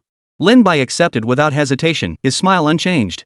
This was clearly a favor to them, and he was quite happy to have some peace and quiet. After all, if stationed elsewhere, even without facing a direct assault, he'd still face constant sniping, forcing him to remain confined to the heavy troop carrier indefinitely. After bidding farewell to Smith, Lin Bai finally led his group to their assigned guard post. It was impossible not to marvel at how vastly different this place was from the front lines. Since it hadn't been attacked, there was even a large tourist hotel here. However, the tourist hotel had long been deserted. After all, no fool would choose to vacation here at a time like this. But this worked perfectly for Lin Bai's group. For the next few days, training would be suspended. They would arrange for guards to take turns on watch, while the rest could rest properly in the hotel. As soon as Lin Bai finished speaking, everyone erupted in cheers. This mission felt like pure luxury to them. Having studied military strategy for so long, they all knew this was likely the safest place in the entire city of Satak. Meanwhile, at the Stinger mercenaries' temporary camp, Scorpion was lounging back on the sofa with a look of pure bliss, while a young, beautiful woman was kneeling before him. Thump! Suddenly, urgent knocking echoed from the door. Damn it, who the hell is interrupting my good time at a moment like this? Scorpion couldn't help but curse under his breath. After instructing the woman to wait nearby, Scorpion stood up, adjusted his attire, and casually called out, "Come in." His mohawk-haired second-in-command pushed open the door, unfazed by the scene inside. Reporting to the leader, we just received word that the Dongchuan University group has reached Satako City. They're here? Any other details? A flicker of excitement crossed Scorpion's face. Lately, everyone had been indulging in feasting and revelry. Combined with purchasing weapons and ammunition and paying wages, their coffers were nearly empty. He'd been planning to take on a mission, but now it seemed like a gift from heaven. The Dongchuan University people he'd been longing for had finally arrived. We bought intelligence from Satako City's citizens they're heading there to garrison the city. But at this point, the aide paused. But what? Spit it out already. Scorpion impatiently sat back down on the sofa, grabbing a cigar nearby and puffing away. However, the aide continued hesitantly, they've been assigned to guard the southwest corner. The southwest corner? Scorpion's expression darkened instantly. He had been working for the rebels all along and had previously attacked Satak City. He knew the city's layout inside out. Precisely because of this, he knew the southwest corner was a position easy to defend but difficult to attack. Having taken on missions for the rebels, they were now blacklisted by the government forces. Their only option now was a frontal assault. Damn it! How did these bastards get so lucky to be assigned this position? Scorpion couldn't help but curse under his breath. Even the rebels wouldn't touch this spot. There was no way they could attack it themselves, they'd be wiped out completely. Because this was a crucial position, the government forces had deployed heavy firepower here. A surprise attack might have worked, but the open terrain meant reinforcements would arrive by the time they reached the gates. We can't just give up now, can we? The adjutant said grimly. They wanted to make money, but they weren't looking to die. This was clearly a suicide mission. According to the original plan, they intended to intercept the Dongchuan University convoy the moment they landed. But who could have predicted that Dongchuan University's heavy troop transport trucks would be as agile as off-road vehicles? Before they could react, the convoy had already reached Satako City, leaving them absolutely no opportunity to intervene. No, the employer had paid handsomely this time. If they gave up now, earning that much money would be nearly impossible. Scorpion stood up, pacing back and forth, his expression grave. Unless absolutely necessary, he truly didn't want to give up. Go contact the rebels first. See if we can work together. Scorpion shook his head. His only hope now lay with the rebels. If we can persuade the rebels, there might still be a chance. Alright, I'll go right now. Without hesitation, the aide agreed and immediately set off to contact the rebels. Meanwhile, at the rebel faction's headquarters in Satako City, a group of rebel leaders sat in a circle, discussing their next offensive plan. Report. Amidst their intense planning, a messenger rushed in. McTor, leader of the Satak City branch, turned to the messenger. What is it? Our spies near Satako City have spotted the mercenaries who eliminated our Captain Galb last time they've appeared in Satako City. At these words, the expressions of everyone present turned grim. Garbu was the rebel leader eliminated by Lin Bai last time. Because of that outstanding performance, all the rebels remembered the Dongchuan mercenaries. How the hell did they end up there? McTor gritted his teeth in fury. Attacking Sata City was already incredibly difficult, and now, of all times, they show up here? This is just adding insult to injury. Under these circumstances, there was no way they could hope to breach Satako City. Currently, their firepower was only marginally superior to that of the government forces within Satako City. But with the Dongchuan mercenaries added to the mix, it would be an entirely different story. Ring. Just as Mektor was contemplating his strategy, his personal phone suddenly rang. He frowned slightly upon seeing the call light up, surprised that someone would contact him at this moment. Upon seeing the number displayed, he immediately recognized it as belonging to the Stinger mercenaries. He always gave his phone number to high-level mercenary groups. "Hello, Mr. Scorpion. What brings you calling today?" Mektor forced his anger to subside, asking in a calm tone. Scorpion didn't hesitate, stating his purpose directly. Chapter 090, The Enemy's Plan. Assault vessels. You mean you want to join forces with us for the assault? But you should know the southwest position has very little chance of being taken. Mektor didn't immediately agree after all, that sector was a nightmare, far beyond their capabilities. Correct. If we collaborate this time, we can reduce the mercenary fees appropriately. Scorpion knew this place was tough to handle and immediately spoke up. We'll consider it and get back to you later. Mektor didn't agree outright. After hanging up, he sat down at his desk. What do you all think? Mektor looked around at the senior executives present. While Stinger's strength has significantly improved, it's still a bit risky. Exactly. Satako City was already a tough nut to crack, and now we're supposed to attack the southwest corner? We'll suffer heavy losses. If it comes down to it, we should wait a bit longer until the Dongchuan mercenaries have departed. Who knows when they'll leave? Our ammunition is already running low. If we rely solely on airlift resupply, the funding simply won't keep up. Their reason for attacking Satako City is the port. And since there's no airport here, even if we airlift supplies, most weapons still come through the mercenaries' airfield. This makes them frequent targets for government interceptions of supplies. Quiet. Seeing the group still unable to come up with a viable plan, Mektor, his voice tinged with impatience, silenced them before speaking. I'm considering contacting the Eagle Nation. No way. Those Eagle Nation bastards are nothing but a bunch of bandits. Exactly. If we agree to cooperate with them, even if we take Syria, we'll just be puppets. We absolutely cannot agree until the very last moment. They're nothing but a bunch of backtracking scoundrels. The moment the words left his mouth, the senior officials present voiced their opposition without hesitation. They may be rebels, but they know this is merely a civil war for now. Once the Eagle Nation steps in, everything changes. The Eagle Nation was after their oil. While the Eagle Nation had previously provided them with funding, it was only to watch them descend into chaos. Agreeing now would truly be inviting the wolf into the house. Bang! Mektor slammed his fist on the table several times. I know what this means, but we can't keep dragging this out. You should know that continuing the fight will only lead to greater losses. Even if the Eagle Nation treats us like puppets, once we grow strong enough, we'll still have a chance to fight back. This is unavoidable. Their available resources are dwindling. The government forces are different. They receive aid from other nations. Though still at a disadvantage now, they show signs of gradually surpassing us. But even so, we can't make the decision ourselves. Just then, the aide spoke up. In truth, our higher-ups have already decided to initiate preliminary cooperation with the Eagle Nation. All that's left is my final vote. At that moment, Mektor delivered a startling revelation. The room erupted in commotion, even among the high-ranking officials present. But the most crucial matters were always decided by headquarters, which was precisely why they were so shocked. They never imagined the higher-ups would approve this matter, especially since it concerns the very future of Syria. I know what you're thinking, but let me tell you this, according to the agreement, we only need to hand over 2 major oil fields, and they're willing to assist us without interfering in any of our internal affairs. Mektor sighed deeply, his expression resigned as he spoke these words.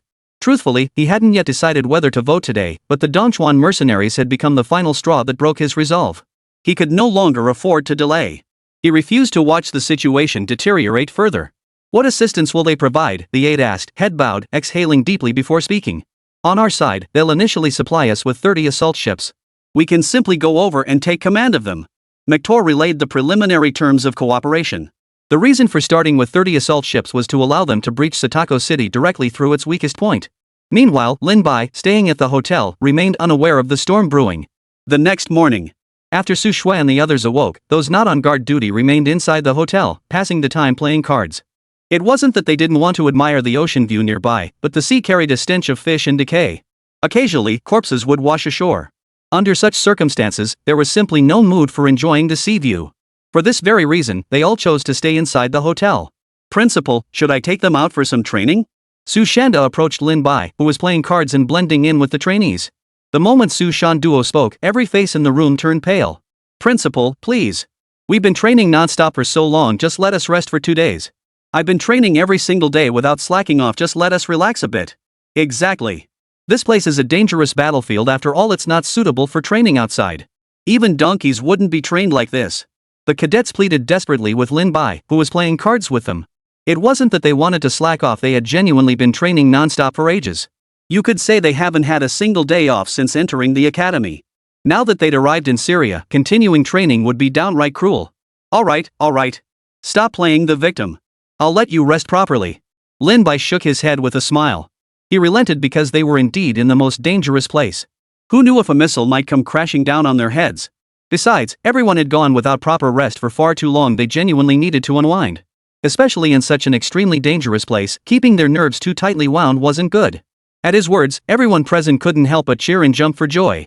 Only Songyu, who had just joined the team, watched the others with a puzzled expression. She'd been observing Lin Bai all day, but what she hadn't expected was that he was completely different from what she'd imagined. Based on her previous assumptions, Lin Bai should have been a serious, even cold-hearted individual. Yet the Lin Bai before her now was nothing like that, even somewhat gentle, one might say.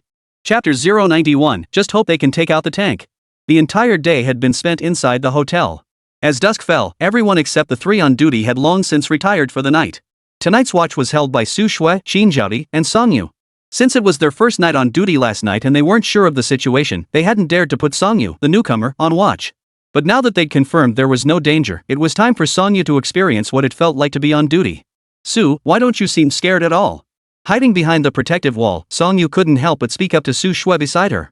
She had observed today that even though everyone was resting, their expressions inevitably carried a hint of tension. Among all those people, only Su Shui looked completely normal, no different from any other day. Su Shui's lips curved into a faint smile as she sat cross-legged on the ground, speaking slowly. This is my third time in Su Kingdom. It's not that I'm not afraid, I am afraid. But I don't want my home to be harmed.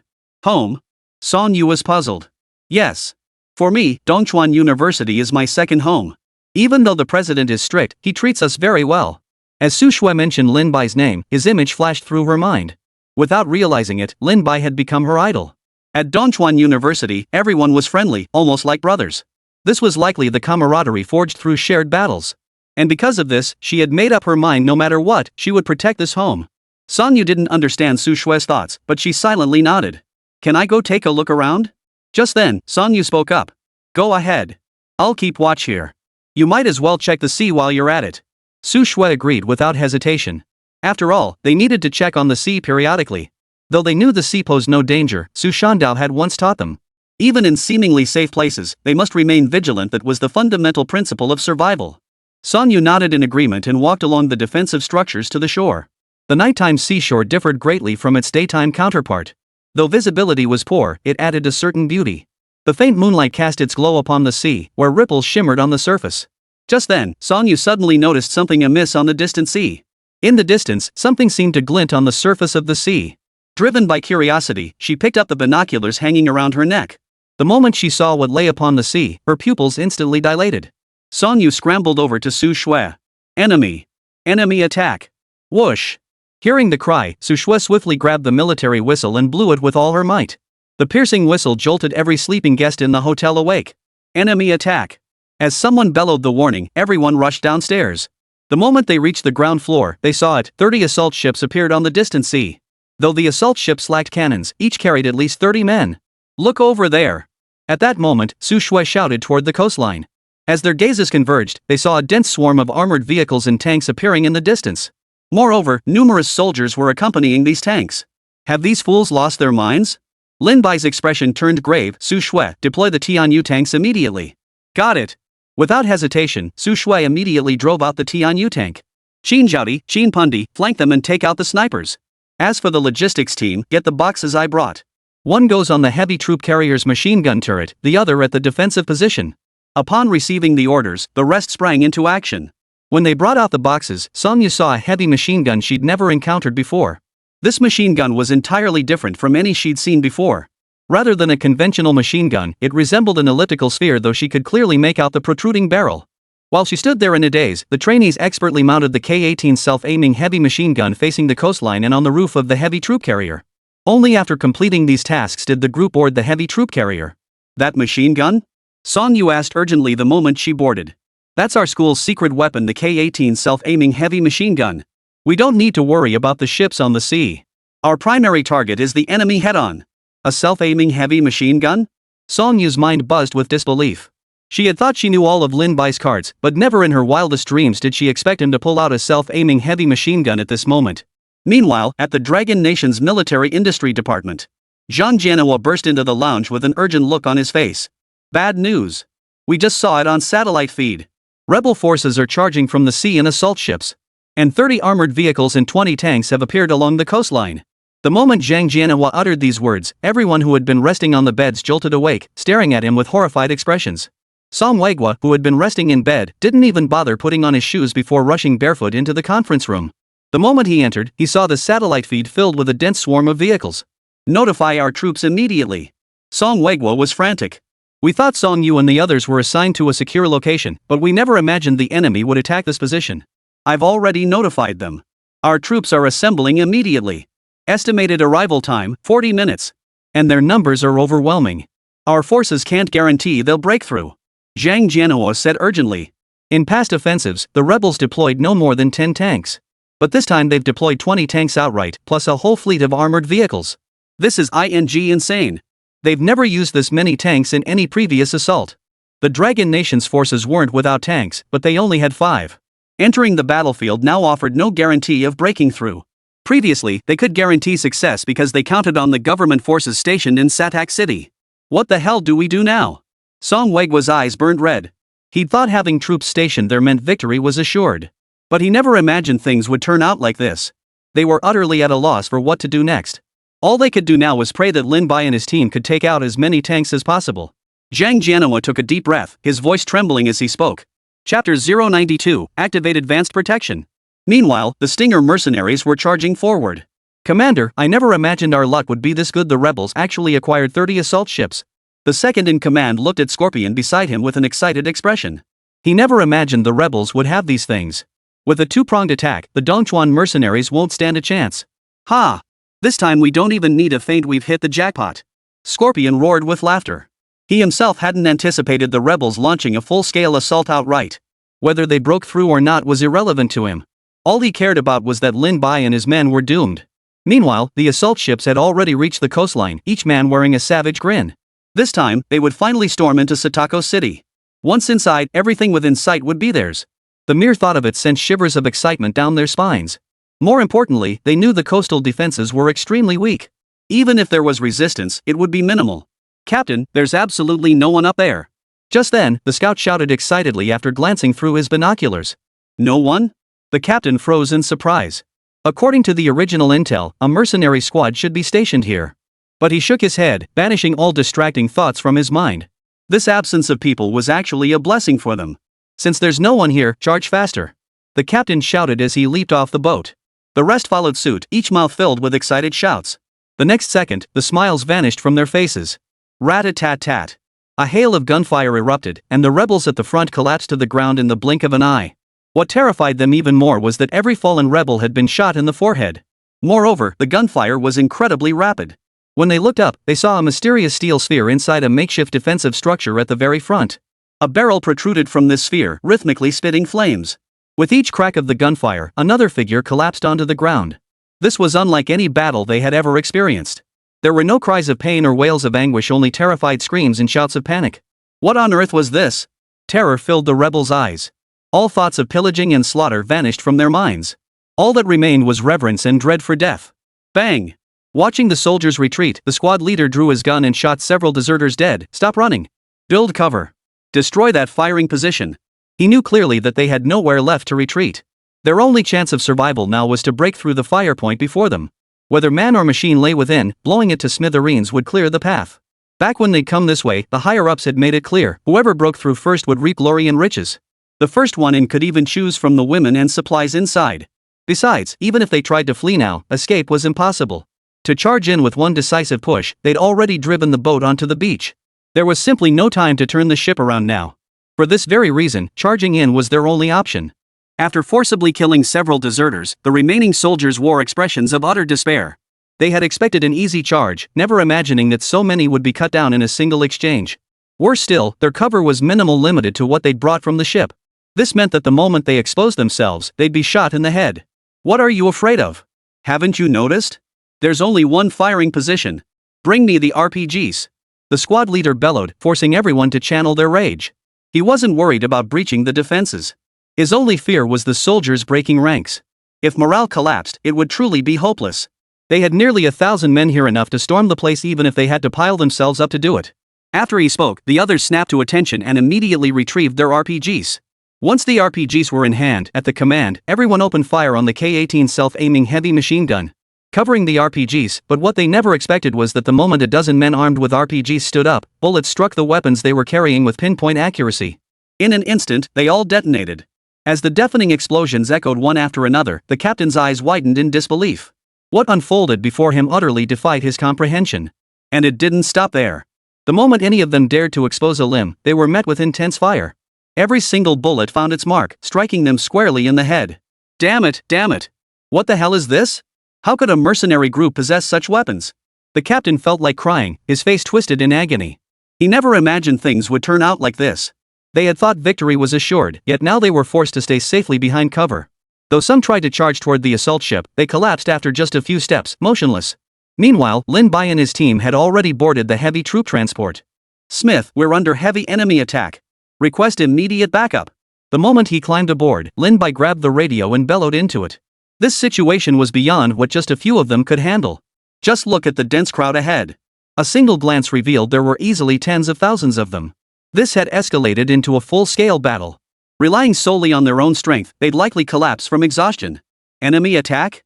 I'm moving reinforcements and weapons there immediately. Smith's scalp prickled at the words. He never imagined the rebels would actually attempt to attack that position.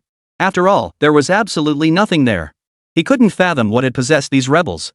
Every face in the vehicle now wore a look of grave concern. Even Su Shandao, who had remained passive until now, clutched his assault rifle tightly. Report reconnaissance findings. Lin Bai shouted toward the heavy troop carrier.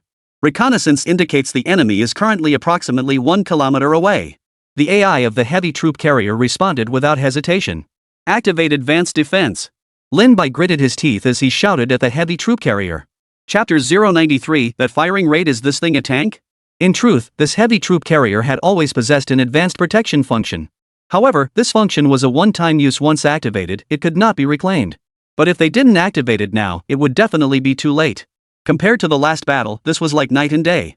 Received command, activating advanced protection. The next second, everyone inside the vehicle was stunned. Above the bulletproof glass at the front of the vehicle, a thick steel plate slowly descended. As the plate descended, the light instantly dimmed. Simultaneously, a screen rose from the center console, revealing the view directly ahead of the vehicle. But that wasn't all. Steel plates descended around the entire perimeter of the heavy troop carrier, though the side and rear plates differed slightly, still featuring individual firing ports. After everything was lowered, the trainees simultaneously put on their AR goggles. Among everyone present, Song Yu was the most stunned. She had never imagined this heavy troop carrier possessed such capabilities. What astonished her even more was that the batch of heavy troop carriers Lin Bai had sold to Qin Tian didn't possess this capability at all. This meant Lin Bai had clearly held back something. The rebel forces charging head-on froze in place upon seeing the nearby heavy trucks transform into this form. The heavy troop transport now appeared from the outside like a smooth cone. Had they not witnessed the transformation, they might have mistaken it for some kind of artistic structure. What on earth was this thing? Scorpion's expression turned slightly peculiar upon witnessing the heavy troop carrier's transformation. For some reason, the moment this thing appeared, a sudden sense of unease welled up inside him. It felt as though the cone-shaped object before them was their natural enemy. Not sure. We didn't hear about this feature when we bought the intel earlier. The adjutant beside him remarked casually. He couldn't care less what this thing was. They had over 10,000 men here, plus 20 tanks. Even a fortress cast from steel, they could break through. Have our men slow down. We'll just follow behind the rebels. After a moment's hesitation, Scorpion issued the order. Though he didn't know what it was, better safe than sorry. Though puzzled by Scorpion's directive, the adjutant dutifully relayed the order. After all, pushing too far ahead wasn't wise. They were mercenaries. Minimizing casualties was their priority. The moment Scorpion moved, McTorl in the command vehicle nearby immediately noticed the Stinger mercenaries deliberately slowing their pace. His eyes darkened with displeasure at the sight. This was clearly an attempt to cut corners. He'd seen this kind of thing countless times before. Most mercenaries were like this. He sighed and shook his head in resignation. After all, 7 of the tanks belonged to Stinger. If they were willing to put in the effort, it could still help minimize casualties.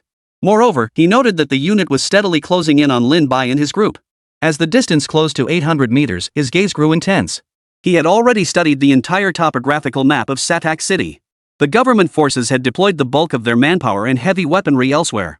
Under normal circumstances, reinforcements should have arrived by now, yet there was still no sign of movement. It was almost certain that the assault ship's crew had already breached the city. He had issued orders earlier. Once the assault ship's crew breached Satako City, their first priority was to disperse and disrupt the government forces. The goal was to slow their defensive preparations as much as possible. If they could delay the government forces' counterattack for even a short while, he could lead his men straight into Satako City. Once inside Satako City, its sovereignty would inevitably fall to them. Moreover, to further slow the enemy's counterattack, he had even dispatched 1,000 men to launch a frontal assault. This would almost certainly buy more time, especially since they were already so close. Even if they tried to reinforce, it would be too late. As for Lin Bai, he hadn't given him a second thought. True, he had destroyed quite a few tanks before. But against this force of tens of thousands, he was nothing more than an insignificant ant. At this thought, a flicker of fervor ignited in his eyes. Bang! At the same moment, Su Shui inside the Tianyu tank opened fire without hesitation. A shell slammed into a distant tank. The tank exploded upon impact, sending shrapnel flying in all directions and knocking down nearby soldiers. Without hesitation, Su Shui then aimed the turret at another tank. With the firing button pressed, the second tank was utterly destroyed. Only one tank remained, engulfed in flames and utterly destroyed. This was exactly as the intelligence had described. Armored vehicles to the front. McTor felt not a ripple of emotion. Those two tanks were indeed valuable. But once they stormed into Satak City, it would all be worth it. After issuing the order, the soldiers driving the armored vehicles fearlessly positioned them in front of the tanks. As they drove out, Su Shui couldn't help but frown. The Tianyu tanks were indeed formidable, but it was simply impossible to fire curved trajectory shells directly. The only way to take out the enemy tanks was to first eliminate the front row of armored vehicles. But the armored vehicles were packed so densely it was simply beyond their capabilities to handle them. Su Shui, fire as much as possible. Don't worry about whether it's tanks or armored vehicles. Just then, Lin Bai's voice crackled through Su Shui's walkie-talkie. Receiving Lin Bai's order, Su Shui hesitated no longer and opened fire relentlessly. Boom! With each shell fired, an armored vehicle was instantly blown over. What was even more terrifying was that the interval between each shell was less than a second. As the armored vehicles were successively destroyed, those that had once served as cover now became obstacles. After being blown to smithereens, the armored vehicle was completely immobilized, throwing the rebels' formation into total disarray. What the hell is going on? How did they pull this off? McTor's mind buzzed, his mouth slightly agape. He never imagined a tank could fire at such blinding speed. It seemed to require barely half the usual reloading time. In the blink of an eye, over 20 armored vehicles were destroyed. His heart ached at the sight. These were the ultimate weapons for urban combat. Chapter 094, The Great Battle. Reporting, ready to fire. Amidst McTor's utter disarray, the response from his own tanks finally came through. Fire immediately. Without a moment's hesitation, McTor barked the order. Destroy the enemy tank, and they would be able to enter Satako City without hindrance. Inside the Tianyu tank, Su Shui was about to fire another shell when the tank suddenly emitted a series of urgent beeps. Beep. Target acquired. Within enemy firing range. Upon hearing the alert, Su Shui's expression turned grim. Without a moment's hesitation, she slammed the reverse gear, executing a sharp turn that sent the tank hurtling back into their own cover. The next second, a barrage of artillery shells struck the spot where the Tianyu tank had just been. Smoke billowed everywhere, dust swirling in the air. These bastards must be insane. The usually reserved Su Shui couldn't help but let out a curse. The Tianyu tank's defenses were solid, but they could only withstand 7 or 8 shells at most. At that moment, at least a dozen shells had come flying in. Had their reaction been even a split second slower, the consequences would have been unimaginable. How's the situation? McTor asked the observer from the command vehicle, his voice thick with tension. Not yet. The dust hasn't settled. But before he could finish speaking, several shells slammed into the tank and armored vehicle that had just entered view. The deafening explosions made McTor's heart lurch. What the hell is going on? How can they still be fighting back? McTor's face twisted into a look of madness. He had assumed that over a dozen tanks firing together would be enough to finish them off. But now the enemy still had the means to fight back. Commander, calm down. We're already very close to them. Once we close in, there'll be no threat. Just then, the aide spoke urgently. They were now less than 400 meters from the southwest defensive position of Satako City. Even if we let the tanks attack, they won't inflict much damage. At worst, we'll order soldiers to destroy the tanks with explosives. The true terror of tanks lies in their coordination with infantry. Lin Bai and his men clearly lacked such coordination. Once they closed in, the tank would become a sitting duck. As for interception? They never even considered it. With just this one beat-up vehicle in the tank, there was no way to halt their advance. Meanwhile, on the heavy troop carrier, Smith, when will backup arrive? Lin Bai gritted his teeth as he barked into the radio. The enemy was closing in fast. If they weren't stopped before reaching the Tianyu tank, the consequences would be unimaginable. The rebels just launched a feint. Give me 5 more minutes. Smith shouted into the radio. Just as he was about to send reinforcements, the front line came under attack. This significantly slowed their reinforcement efforts, causing the delay of several minutes. Got it. Lin Bai set the radio aside and gritted his teeth as he barked at the control console. Heavy troop carrier, switch to full auto-evasion mode in charge. Truthfully, Lin Bai had no desire to risk his life unless absolutely necessary. The original plan was to stay put and assist the government forces in defending the city. But now, there was no time for deliberation. Their fate was intertwined. They stood or fell together. Only by gritting their teeth and holding the line could they survive. After issuing the command, the heavy troop carrier's engine roared to life, charging violently toward the enemy. Simultaneously, the K-18 auto-aiming heavy machine gun unleashed rapid fire at the enemy. At that moment, Song Weiguo and the others monitoring the satellite feed noticed the change in Lin Bai's vehicle. Yet what captured their attention far more was the fact that Lin Bai's vehicle was charging straight toward the rebel forces camp. From the overhead view, Lin Bai's heavy troop carrier appeared as a tiny black, charging fearlessly into the dense mass of rebels. Is this guy insane? Song Weiguo leapt to his feet, his voice trembling as he shouted. He never imagined that at this critical moment, Lin Bai would actually launch a countercharge. Wasn't this just courting death? This time it's truly over. Charging in like this, there's absolutely no chance of survival. Zhang Jianhua clenched his fists, his eyes fixed on the large screen.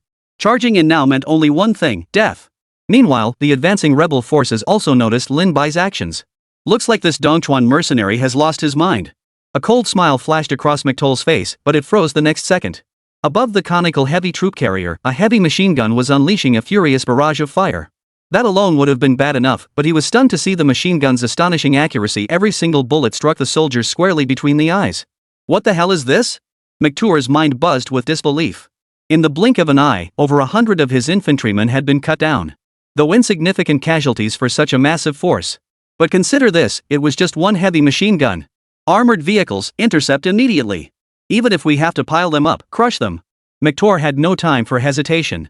He barked the order without a second thought. Hundreds of armored vehicles surged toward the heavy troop carrier at full speed. Simultaneously, the gunners atop the armored vehicles relentlessly fired upon the heavy troop transports. But astonishingly, every bullet they fired was deflected, utterly ineffective. Worse still, any gunner who dared to expose their head was instantly blown away by the heavy machine gun. There was simply no way to mount any counterattack. Where the hell did they get these turtle shells? McTour, observing the battlefield, couldn't help but curse under his breath.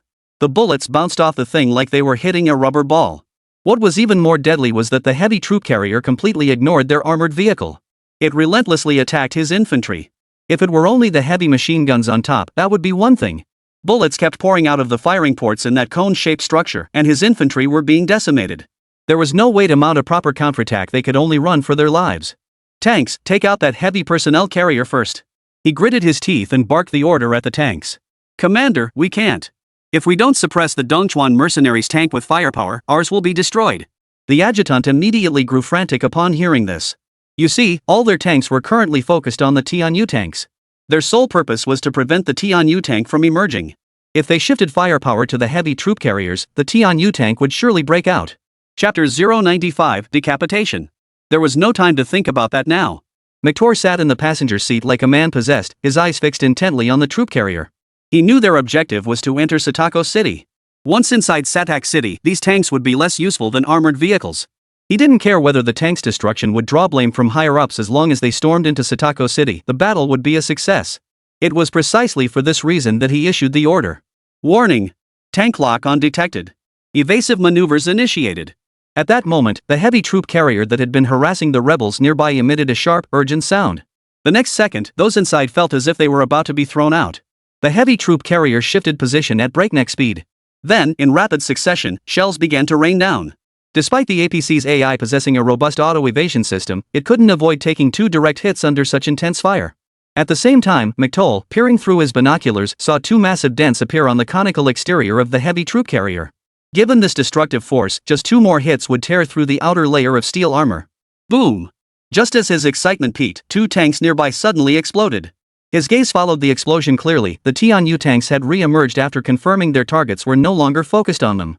But McToll hesitated not a moment, immediately ordering his own tanks to continue their assault on the heavy personnel carrier. Inside the heavy troop carrier, the AI's urgent warning sounded. Warning! Warning! Advanced armor damage has reached 61%. Evacuate? Everyone inside knew exactly what this meant. If hit by 2 more rounds, all that would remain would be the vehicle's original armor. While this defense was still decent, it could only withstand 5 or 6 more hits at most. Don't evacuate. Flip the enemy armored vehicle. Without hesitation, Lin Bai issued the command. Upon receiving the order, the heavy troop carrier charged headlong into the enemy armored vehicle formation, slamming directly into the encircling armored vehicles without hesitation. Retreating now was a dead end. To survive, they had to burn their boats. Had that heavy troop carrier lost its mind? How dare it ram straight into them? The rebel soldiers manning the armored vehicles couldn't help but cheer at the sight. This was prey delivered right to their doorstep. When they first realized bullets were useless, their first thought was to encircle the heavy troop carrier. Once surrounded, they could trap it. Then, even if bullets couldn't penetrate, it wouldn't matter, their armor wasn't worried about Lin Bai's bullets anyway. Now, seeing Lin Bai and his men driving straight toward them, it perfectly aligned with their plan. But just then, McToll, who had been observing the battlefield, suddenly sensed something was wrong. Hold on. Get out of the way. McToll grabbed his walkie-talkie and bellowed at the armored vehicles. He noticed that the heavy troop transport vehicle was now cone-shaped. If it collided with their armored vehicles, it would most likely flip them over. More crucially, he understood why Lin Bai had charged into the armored convoy. It was clearly using their armored vehicles as cover. Sure enough, the next second, the tank driver's voice crackled over his radio. Leader, our line of sight is obstructed. We can't continue the bombardment. The moment he heard those words, McToll's expression darkened considerably. Though the armored vehicles had received the commander's order, it was already too late to retreat. Their vehicle's horsepower was no match for Lin Bai's heavy troop carriers. They weren't even in the same league. The moment the heavy troop carrier made contact, every armored vehicle it struck was instantly overturned. This was all thanks to the heavy troop carrier's conical exterior. Although the other armored vehicles scattered rapidly, this dispersion led to an even more terrifying outcome. The armored vehicles had previously served as cover, so the soldiers hadn't gathered too closely. But the moment the heavy troop carrier charged forward, the most horrifying scene unfolded. The heavy troop carrier plowed straight into the crowd. The next second, a scene that could only be described as slaughter unfolded before their eyes. Bullets from the vehicle's weapons fired relentlessly at the surrounding soldiers, but the true terror came from the K-18 self-aiming heavy machine gun. Its relentless spew of fire left no respite, claiming every soldier in its path. It was like sheep entering the tiger's mouth. Wherever it passed, only mangled remains were left behind. Viewed from above, it resembled a blackboard marked by a white line, the path blazed by the armored personnel carrier. After Lin Bai and his men drove in, everything changed. It had devolved into a one-sided slaughter. Quick! Fire now! McToll now understood there was no time to spare for the soldiers. The only course left was to issue a ruthless order, command the tanks to disregard the safety of their own troops and obliterate the heavy troop carriers. Only by sacrificing a small number could the rest of the soldiers be saved. But just as he was about to give the order, he suddenly heard a sharp, crisp sound. The next second, he felt a warm sensation on his neck. He instinctively clutched his neck, his head dropping in terror. Blood gushed rapidly from his neck, staining his tactical uniform a deep crimson. How could this be? As darkness engulfed his vision, McToll collapsed onto the passenger seat. Even in death, he couldn't fathom why he'd been decapitated. He had always been extremely cautious about his own safety, which is why he usually stayed in the rear command vehicle. For his own safety, he'd even arranged for the occupants of the other 2 command vehicles to wear identical uniforms. Yet, even with these precautions, he was still ruthlessly shot down by a sniper. At that moment, in an abandoned building not far from the hotel. Report! Operation Decapitation has been executed. Qin Zhaodi crouched behind cover, delivering the report with utter emotionlessness. At the start of the operation, Lin Bai had dispatched the 2 of them. Their mission, to execute the decapitation plan. In truth, the sisters had spotted the command vehicle right at the start of the battle. But to avoid alerting the enemy, they had delayed their attack. Only after observing someone in one of the command vehicles continuously surveying the battlefield and using a walkie-talkie did they confirm the enemy's identity. Chapter 096, System, Healing Machine. Inside an armored vehicle not far behind the front lines. Scorpion's eyes widened in shock. They had thought victory was assured, but never imagined it would turn out like this. A single heavy troop transport truck and a tank had rendered over 10,000 men powerless to fight back. Though many soldiers still lived, he knew there was no hope left. Leader, what do we do now? The adjutant looked at Scorpion with a grim expression. They had just received word that the rebel leader, McToll, had been decapitated. After all, they were battle-hardened mercenaries who had collaborated with the rebels more than once. Without their leader, these rebels would likely scatter faster than dogs fleeing from a pile of Scorpion stared at the chaotic battlefield, his jaw clenched so tightly his cheeks bulged. He was utterly unwilling to accept this, though they had been positioned in the rear during this operation. But tanks and armored vehicles were centrally deployed. Just moments ago, they'd already lost 4 tanks. Now only 3 remained. They had assumed the Dongchuan mercenaries were easy prey, but things had turned out like this. No, I must exact some interest. Scorpion knew there was no other option now. The only choice was retreat, find the enemy snipers for me and take them out. Meanwhile, Qin Jiadi and Qin Pundi, lying prone on the rooftop, had finished off McTor and now began picking off soldiers on the battlefield one by one. The battlefield was now in utter chaos. No one would notice the two of them. Amidst their relentless fire, Qin Jiadi suddenly sensed something amiss. Earlier, when she shot one of the soldiers, she had noticed that his uniform was completely different from those of the rebel forces. This was clearly a mercenary, and as she shot him down, he was clearly using binoculars to search for something. In that instant, alarm bells rang in Qin Jiadi's mind. She instantly grasped the situation and immediately trained her scope on the enemy tank. She saw that one of the tanks had already aimed its gun barrel directly at their position. Sis! Danger! The next second, the building they were in was violently struck by an artillery shell. Leader, it's taken care of, the aide declared without hesitation upon receiving the confirmation. Withdraw our forces. Scorpion gritted his teeth and waved his hand. Staying here any longer was pointless. This scattered group was beyond even Jesus's ability to unite. Though he was deeply reluctant, retreat was the only option now. He would wait for a more opportune moment to strike. Meanwhile, Smith had arrived at the southwest corner with the government forces. The moment Smith charged out, he froze in shock. The battlefield was littered with fleeing rebels. What the hell was going on? His mind couldn't process it. If his eyes weren't deceiving him, a single cone-shaped formation was now overwhelming tens of thousands of enemies. They were being beaten so badly they were abandoning their armor and weapons. This completely shattered his understanding of warfare. After all these years of combat, he had never encountered anything like this. General Smith, we should send men out to pursue them first. Just then, his aide-de-camp interjected. Hearing this, Smith snapped back to reality. Everyone, pursue immediately. Upon receiving the order, the government troops defending the city rushed out. They had never fought such an easy battle before. Now these rebels were beaten into submission, utterly incapable of fighting back. Charging in to kick them while they were down. With the government forces joining the fray, the battle came to an abrupt end. Seeing the government troops surge forward, Lin Bai, who had been pursuing the enemy, breathed a sigh of relief. His help wouldn't be needed anymore. But just then, Su Shue's voice crackled over the walkie-talkie. Principal, it's bad. Qin Jiadi is seriously injured. The words froze Lin Bai in his tracks. What happened? Where is Qin Jiadi? I'm heading there now. Upon learning that the critically injured Qin Jiadi had been brought back to the hotel, Lin Bai rushed there immediately. Rushing into the lobby, he immediately saw a government army medic performing emergency treatment on Qin Jiadi, who lay on the floor. What's her condition? Lin Bai hurried to the medic's side and asked urgently. The medic removed his mask with blood-stained gloves and shook his head with a helpless expression. Her condition is critical. Her kidneys sustained impact damage and are ruptured. We lack a sterile operating room here, making surgery impossible.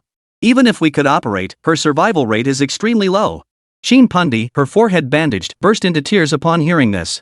Qin Jiadi was her only remaining family in this world, yet now she had received this devastating news. Was there truly no hope? Lin Bai clenched his jaw and turned to the military doctor. She was his student. Both in principle and in compassion, he could not simply turn away. I'm sorry, Mr. Lin. You saved our lives, but there's nothing more I can do. After saying this, the military doctor stepped aside helplessly. Lin Bai turned his gaze to Qin Jiadi lying on the ground. Though Qin Jiadi rarely spoke, she trained with remarkable diligence and dedication. Moreover, she had come to regard Dongchuan University as her own home. Yet now, he was forced to watch her leave before his very eyes. Damn it! Why did it have to be like this? To ensure the safety of the Qin sisters, Lin Bai had ordered them to snipe from such a great distance. But that damn shell had struck precisely that location. Was there truly no way out? Lin Bai's mind raced. Just then, something suddenly occurred to him. No, there is still a way. Wait here for me. After uttering these words, Lin Bai sprinted toward the heavy troop carrier parked outside the hotel. Once inside the vehicle, Lin Bai immediately opened the system store. Just moments ago, he recalled seeing blueprints related to medical treatment in the store. But he hadn't paid much attention to them, as his primary focus had always been on enhancing military combat capabilities. System, list all medical treatment blueprints. As soon as Lin Bai spoke, the system store displayed all the blueprints related to healing. Miraculous healing, upon learning, can easily treat injuries like dislocations. 500 points.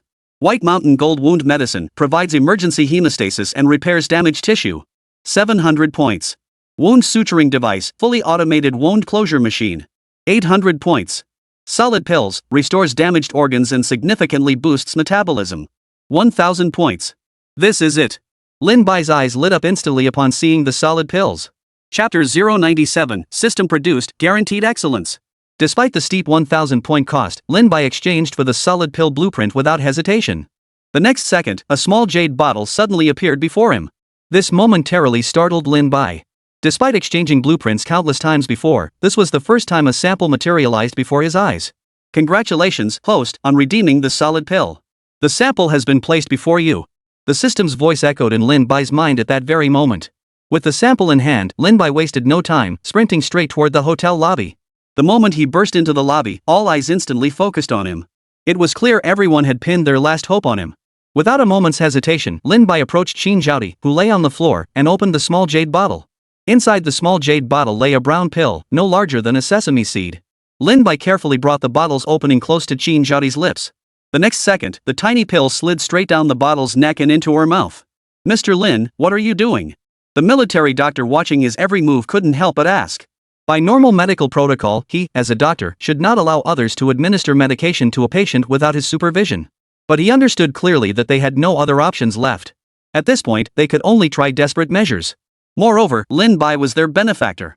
All he could do now was ask about the medication's effects. If anything happened, he could only do his best to administer emergency treatment. "This is our family's traditional medicine," Lin Bai explained.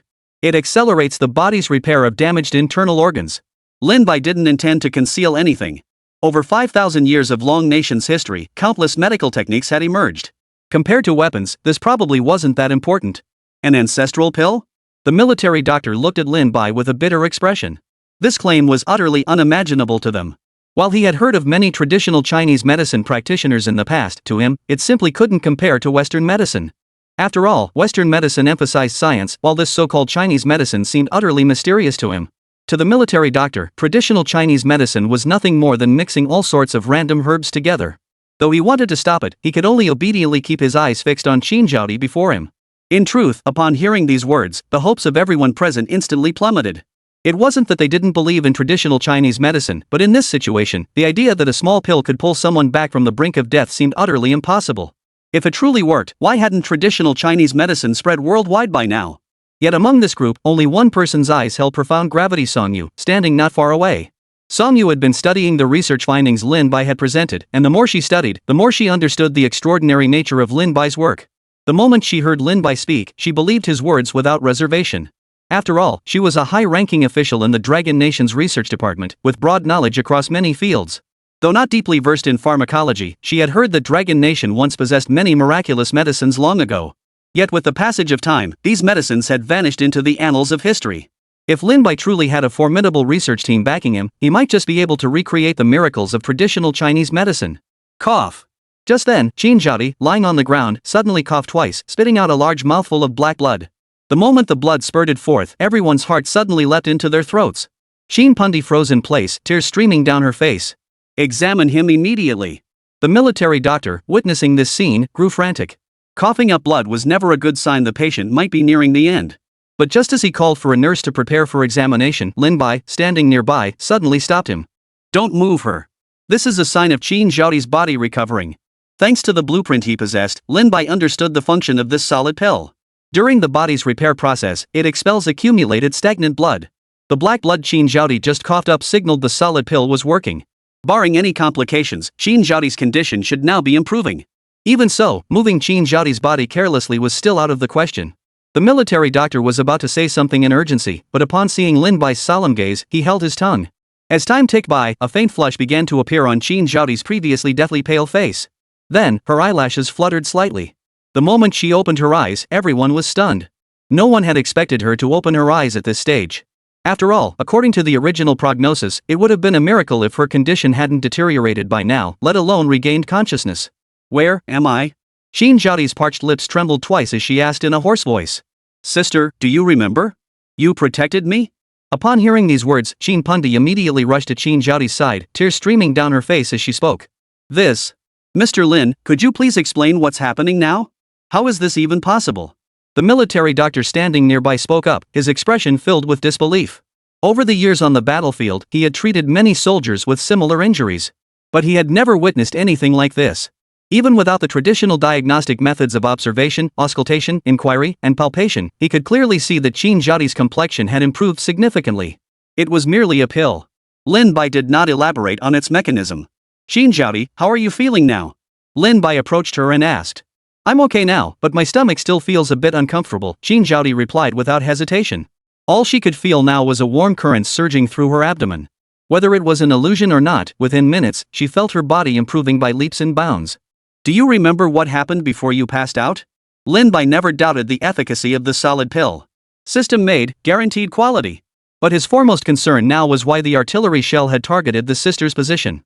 Chapter 098, Cut the Grass at the Roots. Initially, he had considered whether the headhunting mission had earned them the rebels' enmity. But given the circumstances, the rebels' primary targets should have been them, driving the heavy troop transport. Secondarily, it was the Tianyu tanks. Therefore, unless they could specifically target them, it was unlikely they would waste a shell on Qin Zhaoti and her sister at such a critical moment. Moreover, by that point, the rebels were leaderless. No one was paying attention to Qin Zhaoti and her sister. And if it really had been the rebels, Lin Bai would never have stood idly by. He had always been a man who never forgave a slight. He wouldn't stand by and watch his men suffer like that without reacting. "I think I saw a tank with a green javelin emblem firing at us." Qin Zhaoti recalled everything she had witnessed on the battlefield before hesitantly speaking up. "Green javelin insignia?" The first thought that flashed through Lin Bai's mind was that this must be a mercenary group. Because the rebels didn't use that emblem. But if they were mercenaries, logically, they wouldn't have targeted the sisters in that situation. Never mind. Lin Bai didn't dwell on their motives. He stepped outside and dialed Qin Tian's number. Inside the Ministry of Defense's conference room. Who would have thought that with such meager equipment, Lin Bai and his team could drive back so many rebels? After informing the Dragon Nation forces that reinforcements to Satako City were no longer needed, Song Weiguo hung up the phone and couldn't help but marvel. They knew the heavy troop carriers were formidable, but their actual combat performance still left them secretly astonished. Admittedly, the Syrian rebels were a rabble, but that didn't diminish their combat effectiveness. After all, this was a large-scale conflict involving over 10,000 men, yet Lin Bai and his small group had driven them away. While Lin Bai's command was exceptional, these advanced scientific achievements were the true cornerstone of effective leadership. Minister of Defense Ruan Wenjie couldn't help but sigh again. Just as they were about to continue their discussion, a shrill ringtone pierced the air. All eyes turned to Qin Tian, who pulled out his phone with an awkward smile. But the moment he pulled it out, Qin Tian's awkwardness instantly turned to solemnity. "Ministers, it's Lin Bai calling." Upon learning it was Lin Bai calling, both Song Weiguo and Ruan Wenjie's faces lit up with excitement. "Answer it." After receiving the minister's approval, Qin Tian finally answered Lin Bai's call. "Hello, Mr. Lin. What brings you to call me today?" Though he knew Lin Bai was currently in Syria, Qin Tian feigned ignorance. "Well, I'd like to ask you for a favor, Mr. Qin." "Help? What kind of help?" Qin Tian couldn't help but feel a bit puzzled. He had just seen it on the satellite broadcast. With Lin Bai triumphantly returning from victory, there shouldn't be anything requiring his assistance. "Mr. Qin, you frequently deal with international business. I was wondering, have you heard of a mercenary group marked with a green javelin emblem?" Lin Bai cut straight to the chase, though he could have tracked down this information himself. But he didn't have the time to waste on it. It was precisely because Qin Tian's business spanned the globe that he had called him for this inquiry. "Green javelin emblem?" Qin Tian murmured, his mind racing through memories. "I recall it now, an A-class mercenary group called Viper." "Viper?" A flash of murderous intent flickered in Lin Bai's eyes. "Mr. Qin, could you help me find out where Viper is stationed?" Hearing this, Qin Tian turned to the two figures on stage with a questioning look. After Song Weiguo and Ruan Wenjie nodded, he was about to speak when Lin Bai's voice came through the phone again. "Mr. Qin, rest assured I won't let you do this for nothing. I happen to have a batch of ATG automatic rifles. While they're just basic firearms, I can sell them to you at a low price." Noticing Qin Tian's silence, Lin Bai assumed he was seeking some benefit. The reason he offered the ATG automatic rifles was that ATG had now achieved mass production capabilities. His small military academy couldn't possibly absorb that many, so selling them off cheaply would still net him some profit. "All right, I'll look into it. Wait for my call." After Qin Tian agreed and hung up, the entire military industry department erupted in deafening cheers. They had been pondering how to acquire other weapons from Lin Bai during this period. Little did they expect that after searching high and low, the solution would come so effortlessly. Who'd have thought the kid would bring it up himself? "This really saves us a lot of trouble." Song Weiguo stroked his stubble with a smile. His attention had initially been drawn to the ATG automatic rifle in Lin Bai's hands. While he didn't know its internal construction, he recognized that its design pushed ergonomic principles to the absolute limit. They hadn't abandoned their research into the ATG automatic rifle either. Once they had a finished prototype, they could begin mass production themselves. But Minister Song, what exactly does Lin Bai intend to do with the Stinger's position? Ruan Wenjie asked, his expression puzzled. Not entirely sure. Song Weiguo shook his head. This was precisely what puzzled him, sacrificing such a lucrative opportunity just to find a mercenary group?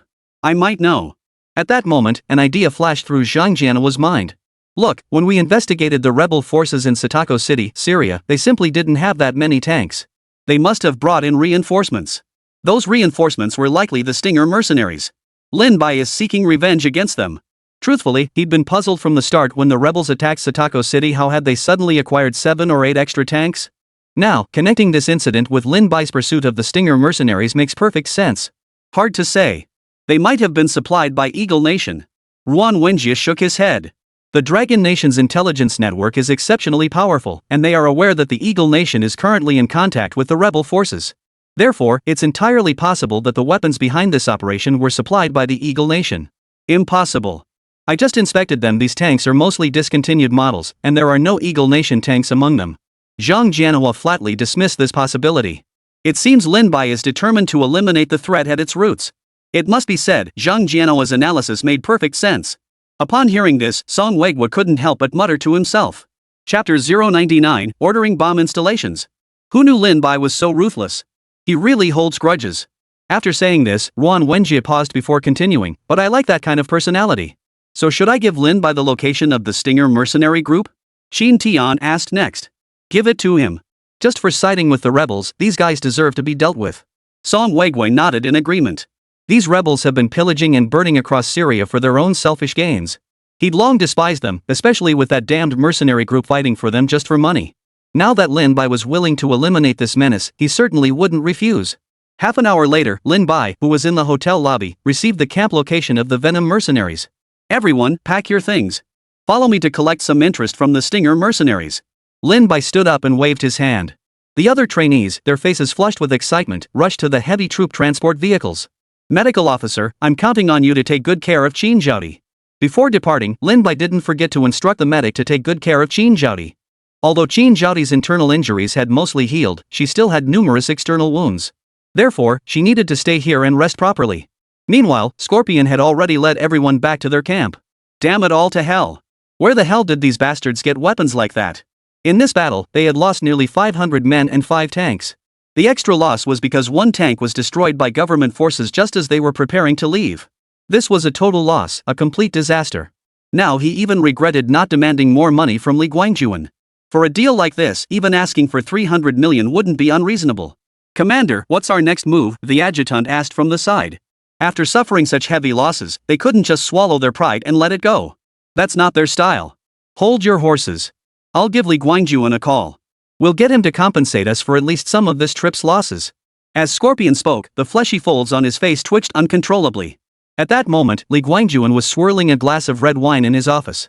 He'd learned the news while en route from Dongchuan University to Syria. The thought of having eliminated this potential rival filled him with immense satisfaction. Now then, when will Scorpion report on the mission status? Leaning back against the sofa, Li Guangjuan turned his gaze to the instructor standing nearby.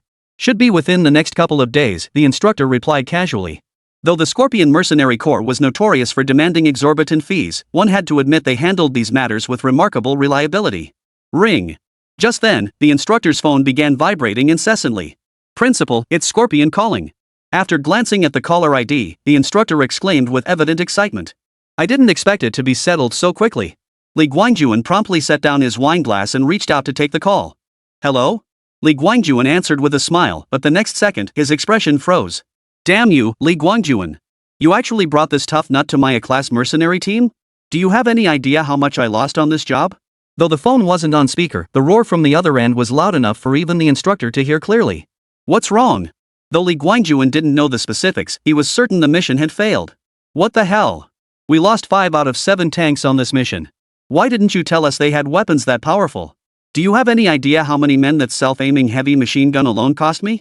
500 men, for S sake. Scorpion's voice, strained with suppressed rage, crackled through the line. What does that have to do with me? I paid you. You were supposed to complete the mission. Li Guangjuan wasn't about to coddle him, responding bluntly. He was already furious enough that the mission hadn't been completed, and now this guy had the nerve to call and berate him. In his eyes, this so-called mercenary crew was nothing but a bunch of lowlifes. And yet, these scumbags had the nerve to curse at him. With your measly pittance, you expect me to complete the mission? Every penny I lost this time, you're paying back. Scorpion laid out his demands directly. Impossible. You haven't completed the mission. If you refuse to continue, I'll have the mercenary website return the deposit. Li Guangjuan gritted his teeth, speaking each word deliberately. As a guarantee platform, the mercenary website would return the deposit to the employer if the mercenary reneged. If funds were unavailable, the platform would suspend the mercenary's ability to accept new contracts. This would be a devastating blow to any mercenary team. Such websites aren't places where you can simply change your alias and start taking jobs again. Moreover, class teams earn their status step by step through completed missions. Even if they could start over, it was absolutely unacceptable to Scorpion. As for whether Scorpion would retaliate against him, Li Guangjuan never gave it a second thought. After all, he ran a military academy. Unless Scorpion was suicidal enough to lead his entire team in a direct assault on the academy. Otherwise, he'd be completely powerless against them. That's precisely why Li Guangjuan felt so confident. I know exactly why you targeted Dongchuan University. Guess what would happen if I made this public? But just then, Scorpion spoke calmly. At those words, Li Guangjuan's expression changed instantly. While Longgua's oversight of military academies wasn't overly strict, it absolutely forbade one academy from attacking another in this manner. If this were exposed, he'd be behind bars tomorrow, eating coarse grain porridge. Li Guangjuan's entire body trembled with rage. Rest assured, I won't demand an exorbitant sum. Just transfer another 80 million to me, and we'll continue working on a solution for Dongchuan University. After much hesitation, Li Guangjuan could only reluctantly agree. Boss, what's the outcome? The aide impatiently asked the moment the call ended. That old fool wouldn't dare refuse me. Scorpion snorted coldly. This outcome was entirely predictable. So what's our next move? The aide pressed. Now that we've got it, it's time to exact revenge on Dongchuan University. Send someone to the mercenary airport later. Didn't they arrive in a private jet? Have them plant a bomb. Scorpion said with a savage grin. Chapter 100, Facing Death. Are we really going to do that? The aide's expression visibly darkened upon hearing this.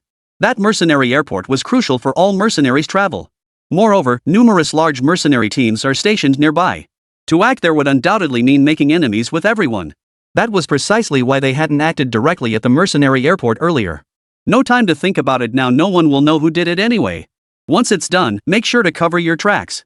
Scorpion casually grabbed a bottle of liquor from the table, took a deep swig, and said with a cold smile. After all, once the bomber completes the mission, we'll just kill them.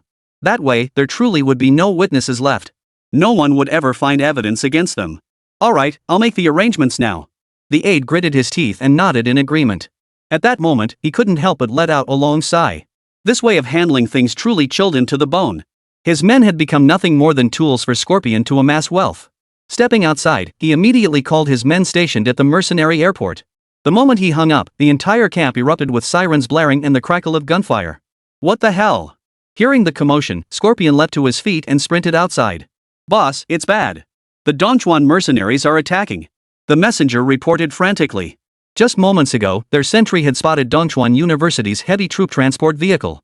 Less than 2 minutes after the report, those heavy troop carriers had already arrived at their camp's gates. Damn it! Get the men organized for defense immediately. Scorpion was so furious he slapped the messenger across the face. He never imagined Dongchuan University would come straight for them. This was completely unexpected. Logically speaking, they shouldn't have targeted them at all. His confidence stemmed from the fact that the rebels hadn't hired only his unit. There were other mercenaries involved too, so why the hell did they have to target them? After the messenger went to deliver the orders, Scorpion hurried to the outer perimeter to look. What he saw sent a chill down his spine. The heavy troop carriers circled their camp relentlessly, like the Grim Reaper's scythe. Wherever it passed, corpses littered the ground. Despite his men's relentless counterattacks, their bullets bounced harmlessly off the armored personnel carrier's armor. Lay down your weapons and surrender. Or face execution. What made matters worse was that the armored personnel carrier kept broadcasting its surrender demands. This only dragged morale further into the gutter, with many mercenaries now cowering behind cover, too scared to even peek out. Damn it! Where are the tanks? He couldn't help but curse under his breath. No sooner had the words left his mouth than Scorpion spotted his own tank slowly rolling out. Once the tanks appeared, his heart finally settled. Since Dongchuan University's tanks hadn't arrived yet, there was still a fighting chance. But just then, a terrifying sight unfolded before him. The rear door of the moving heavy troop carrier suddenly swung open. The next second, the Tianyu tank flew straight out from the rear compartment. Upon witnessing this, Scorpion's heart instantly plummeted into an abyss. Before their tank could fire a single shot, it was destroyed by Lin Bai's tank. What remained was nothing but a one-sided slaughter. Fire relentlessly. As long as they don't lay down their weapons, wipe them all out. Lin Bai, who never personally engaged in combat, now positioned himself at the firing port and unleashed a furious barrage outward. He had already given orders to the heavy troop carriers today. He would crush these mercenaries. The trainees aboard the vehicle were now completely bloodthirsty. Especially Chin Pundi, with her sister gravely wounded, she now swept her machine gun across every target in sight. At the same time, Song Weigua and the others were watching the satellite feed. Though the image was blurry, they could clearly see figures like tiny black dots falling rapidly. A rough count suggested at least 500 had already fallen. This guy really does protect his own. Ruan Wenjie muttered under his breath, his lips twitching. Earlier, they had contacted the Syrian government forces and learned that Lin Bai had acted this way because one of the trainees had been seriously injured. Lin Bai was purely here for revenge. Hope these guys surrender quickly, there's no chance of escape. Song Weigua couldn't bear to look down, even though he was only observing from above. But he knew full well that rivers of blood were surely flowing now. At that moment, Scorpion realized continuing meant certain death. Gritting his teeth, a resolute glint flashed in his eyes. "Aid! Get over here immediately!" Scorpion bellowed into the walkie-talkie. "Roger!" The adjutant's voice came through the radio shortly after. Soon, the aide hurried over from a distance. The aide looked utterly disheveled, his clothes stained with mercenary blood. "Boss, what do we do now?" the aide asked urgently upon reaching Scorpion. "Order everyone to charge now. Have them cover my retreat," Scorpion said without hesitation, his eyes red. He realized that continuing to fight here was pointless. Persisting would only delay the inevitable. Therefore, the only way to survive now was to escape. As for the future, he wasn't worried at all. After all, he'd already made a fortune. If all else failed, he could always make a comeback later. When Scorpion uttered those words, the aide's eyes widened in shock. He never imagined Scorpion would utter such words. This was essentially asking all his brothers to sacrifice their lives so he could escape. The aide gritted his teeth, determined to refuse. Smack! A sharp crack echoed as the adjutant was struck across the face. "Did you not hear what I said? I'll avenge them anyway. The plane's already rigged with explosives, isn't it?" After that slap, the adjutant lowered his head, his eyes turning ashen. "I understand," the aide said flatly. "Then get it done." Scorpion snapped before striding toward the armored vehicle parking area. But barely 2 steps later, a gunshot rang out behind him. Scorpion slowly lowered his head to look at his chest, where a gaping hole had just appeared. All strength drained from his body. His trembling gaze shifted to find the adjutant holding a pistol, staring at him coldly. Chapter 101, These Dongchuan mercenaries are that unbelievable? Don't blame me. You wanted our brothers to die, but I wanted them to live. Deng Jiaqiao, the adjutant, stared coldly at the fallen Scorpion and said indifferently. He had endured everything before, but now, for the sake of one man's life, he was willing to sacrifice everyone else. He absolutely refused to agree. If that was the case, then he might as well kill Scorpion. Only then would he have any bargaining power. "Everyone, lay down your weapons and surrender." He shook his head firmly and spoke into the walkie-talkie with unwavering resolve. After issuing this command, someone did inquire if it was Scorpion's order. But when he revealed that Scorpion had been killed by him and explained the reason, everyone obediently followed the order. "Principal, they've all laid down their weapons and surrendered." Su Shui looked at Lin Bai. Lin Bai merely nodded indifferently before walking to the driver's seat. "Since you've all surrendered, you'll drive the vehicle back to Satako City with me. You could try to escape, but don't blame my tank for showing no mercy." Even though the people outside had surrendered, Lin Bai had no intention of getting out. He wasn't stupid. Sure, they had body armor, but body armor doesn't protect your skull. One bullet to the head, and not even the heavens themselves could save him. So he might as well have them follow him back obediently. Once back in Satako City, government troops would naturally disarm them. Deng Jiaqiao couldn't help but twitch his lips at those words. This is unbelievable. With such an overwhelming advantage, they won't even get out of the vehicle. "Brother Chow, what should we do?" His subordinate turned to Deng Jiaqiao for guidance. "What else can we do? Just drive along obediently with them." Deng Jiaqiao snapped irritably. "They told us to drive, but we split up and ran straight away." "Maybe." Some of the men still weren't convinced, gritting their teeth as they spoke. "They've got plenty of vehicles. Splitting up like this means at least some of us can get out. Do you remember our assault?" Deng Jiaqiao nodded toward the nearby tank, "That tank right there. I guarantee it, if even 20 of us escape, it'll be down to his mercy." He remembered clearly that tank fired in bursts. And it wasn't just that they didn't have many armored vehicles now. Most were just ordinary off-road vehicles. Those beat-up jeeps couldn't even withstand a single burst from that auto-aiming heavy machine gun. Moreover, he knew full well that at their vehicle's speed, being caught was only a matter of time. Given that, it would be better to surrender quietly.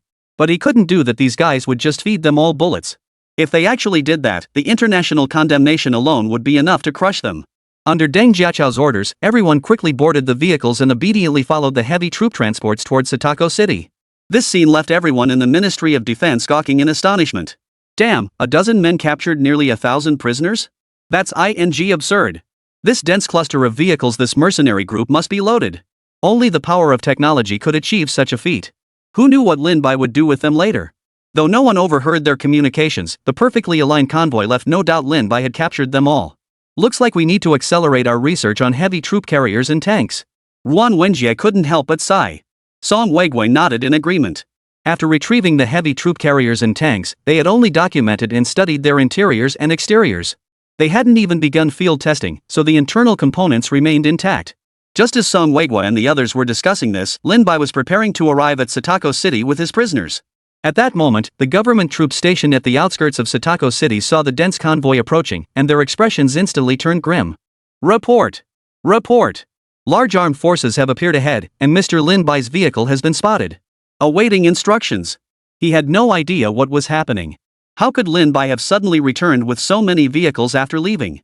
If the convoy contained rebels, allowing them into the city would have unimaginable consequences. Hold on, I'm heading over immediately. Smith's voice crackled through the walkie-talkie immediately. When Smith reached the gate, he too witnessed the rather spectacular scene. When did the Dongchuan mercenaries grow so large? If he remembered correctly, the Dongchuan mercenaries were only ranked C-class. Damn, this operation is massive. As the heavy troop carrier pulled up beside him, its loudspeaker blared. Mr. Smith, the vehicles behind us are all filled with Stinger mercenaries. Please have your men assist us in disarming them and securing them. Upon hearing this, Smith abruptly turned his gaze toward the convoy behind him. Sure enough, the Stinger mercenary insignia was clearly visible on the vehicles. These were the mercenaries who had been fighting alongside the rebels against them all along, and now Lin Bai had captured the entire damn lot? Though he didn't know the details, he immediately ordered his soldiers to arrest everyone. Only after everything was settled did Lin Bai lead his men back to the hotel. Upon returning to the hotel, the group's taut nerves finally relaxed. Having maintained intense focus for so long, several trainees collapsed into deep sleep the moment they sat down. Looks like they're completely exhausted. Lin Bai smiled and shook his head.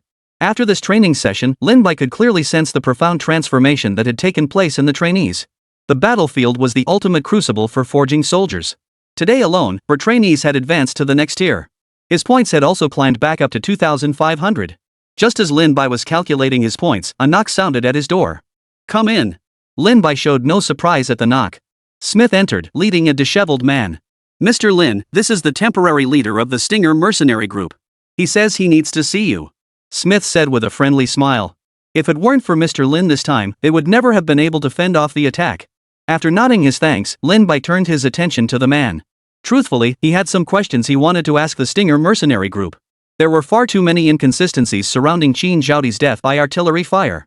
They weren't even targeting their mercenary leader. Why would they deliberately open fire on them? It made no sense whatsoever. Chapter 102, no matter what, I'll take you down. You must be Mr. Lin. After being escorted in, Deng Jiachao looked at Lin Bai before him with a wry smile. Despite having some prior intelligence, seeing Lin Bai in person left him inwardly overwhelmed. This young man had managed to crush them so thoroughly they couldn't even lift their heads. Introduce yourself. Lin Bai propped his feet on the desk, speaking without looking up. My name is Deng Jiachao. I'm the deputy commander of the Venomous Sting mercenary group and the second in command to our leader, Scorpion. Deng Jiachao didn't intend to hide anything. Truthfully, since arriving here, he hadn't entertained any thoughts of returning alive. Historically, when the majority of troops were captured, the higher-ups were always eliminated. Whether for subsequent integration or long-term imprisonment, it was the most logical course of action. Numerous precedents existed for this. After all, releasing high-ranking officers would allow them to easily incite their subordinates to revolt. Therefore, eliminating the high-ranking officers was a permanent solution. Yet despite this, he felt no fear. All these years under Scorpion's command, he'd committed more than his share of atrocities. If death awaited him, it would be just deserts. Smith mentioned you wanted to speak with me. What is it? Lin Bai turned his gaze to Deng Jiachao, asking with a tone of indifference. I killed our leader, Scorpion. Deng Jiachao met Lin Bai's gaze without flinching, speaking slowly. I know about that, Lin Bai replied. But what does it have to do with me? Do you really think I couldn't have wiped you all out if you hadn't surrendered? Lin Bai sneered contemptuously, his tone unapologetic. Their surrender was inevitable. Even if they hadn't, he could have eliminated every last member of the poison sting. If not for a shred of mercy lingering within him, he might have followed in the footsteps of ancient General Bai Qi. But you must admit, you didn't have to go to such lengths. Deng Jiachao stated without hesitation. I'm aware of this matter. Anything else? Lin Bai waved his hand dismissively, brushing the issue aside. Truthfully, after capturing everyone, he'd already learned of this incident from other mercenaries. The Scorpion had intended to flee, but his second-in-command defected at the last moment, which is why they surrendered so quickly. This matter is of great importance, so before I speak, I hope you will agree to one thing. Deng Jiachao straightened his chest slightly, his expression solemn. You're in my custody now. Do you really think you have the leverage to negotiate terms with me? Lin Bai sneered coldly. Having fallen this far, he still dared to bargain. This isn't Manhwa. Even if I were to eliminate him, it wouldn't raise any issues. As for treating prisoners well? To most people, that's nothing but a joke. As long as word doesn't get out, who would ever know what happened? I guarantee you'll regret it if you refuse. And mark my words, I won't speak a word, even if it costs me my life. Deng Jiachao took a deep breath and spoke through gritted teeth. Oh? Interest flickered across Lin Bai's face as he lowered his previously crossed leg. The gentleman beside me is a master interrogator.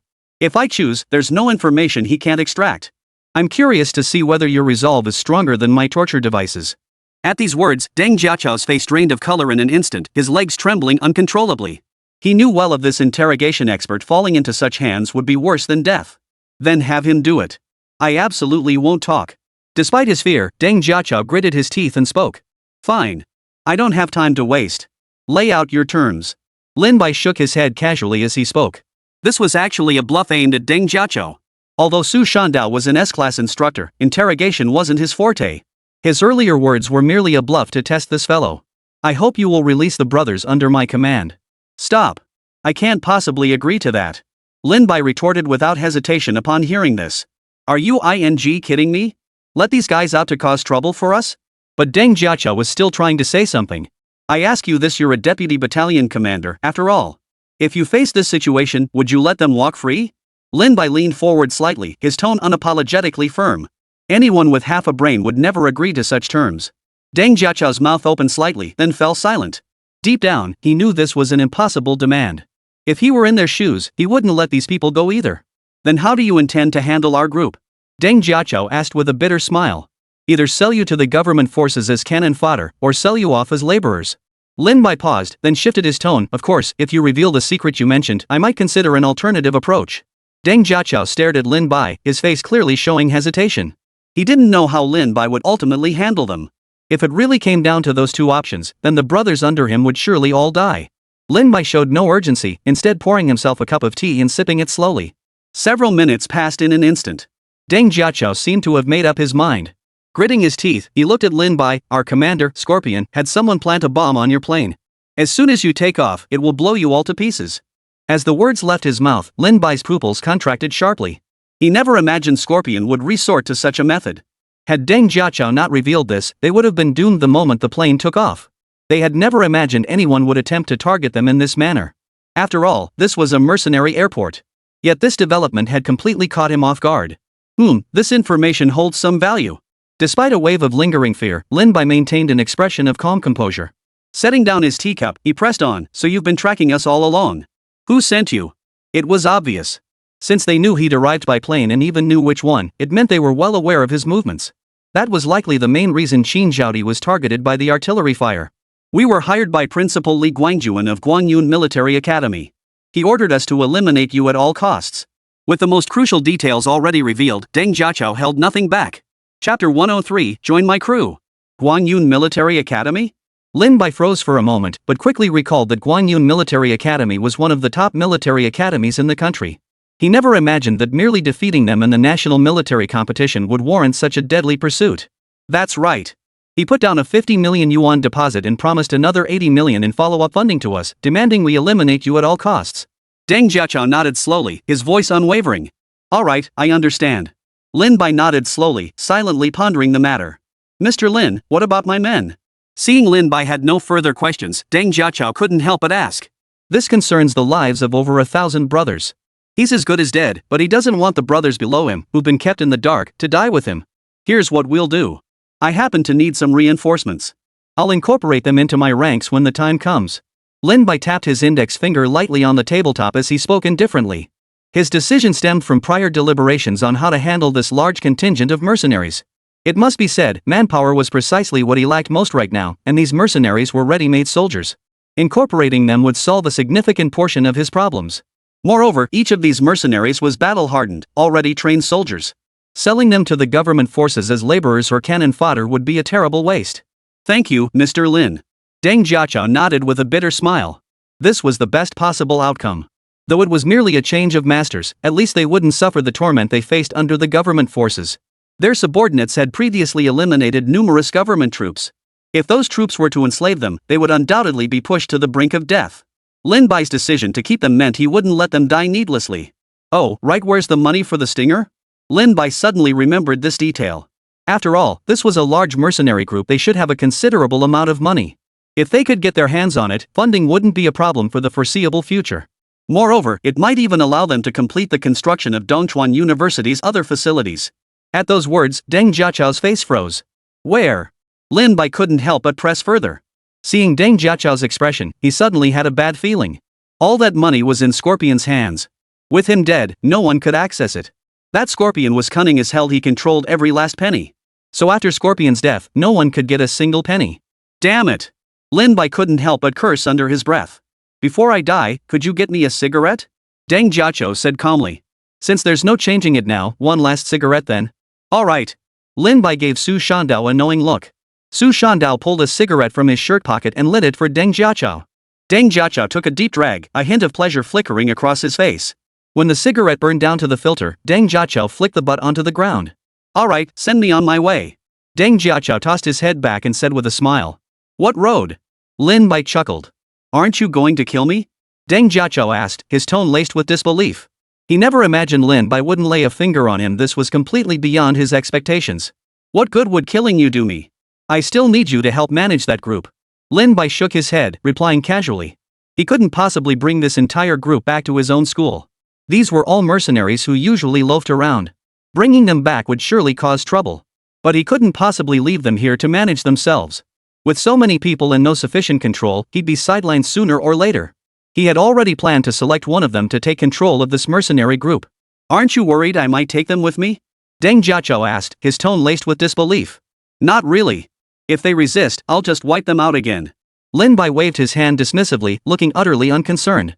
Even if they caused an uproar and tried to oppose him, he wasn't the least bit worried. This bunch? One heavy troop carrier would take care of them all. Not a problem at all.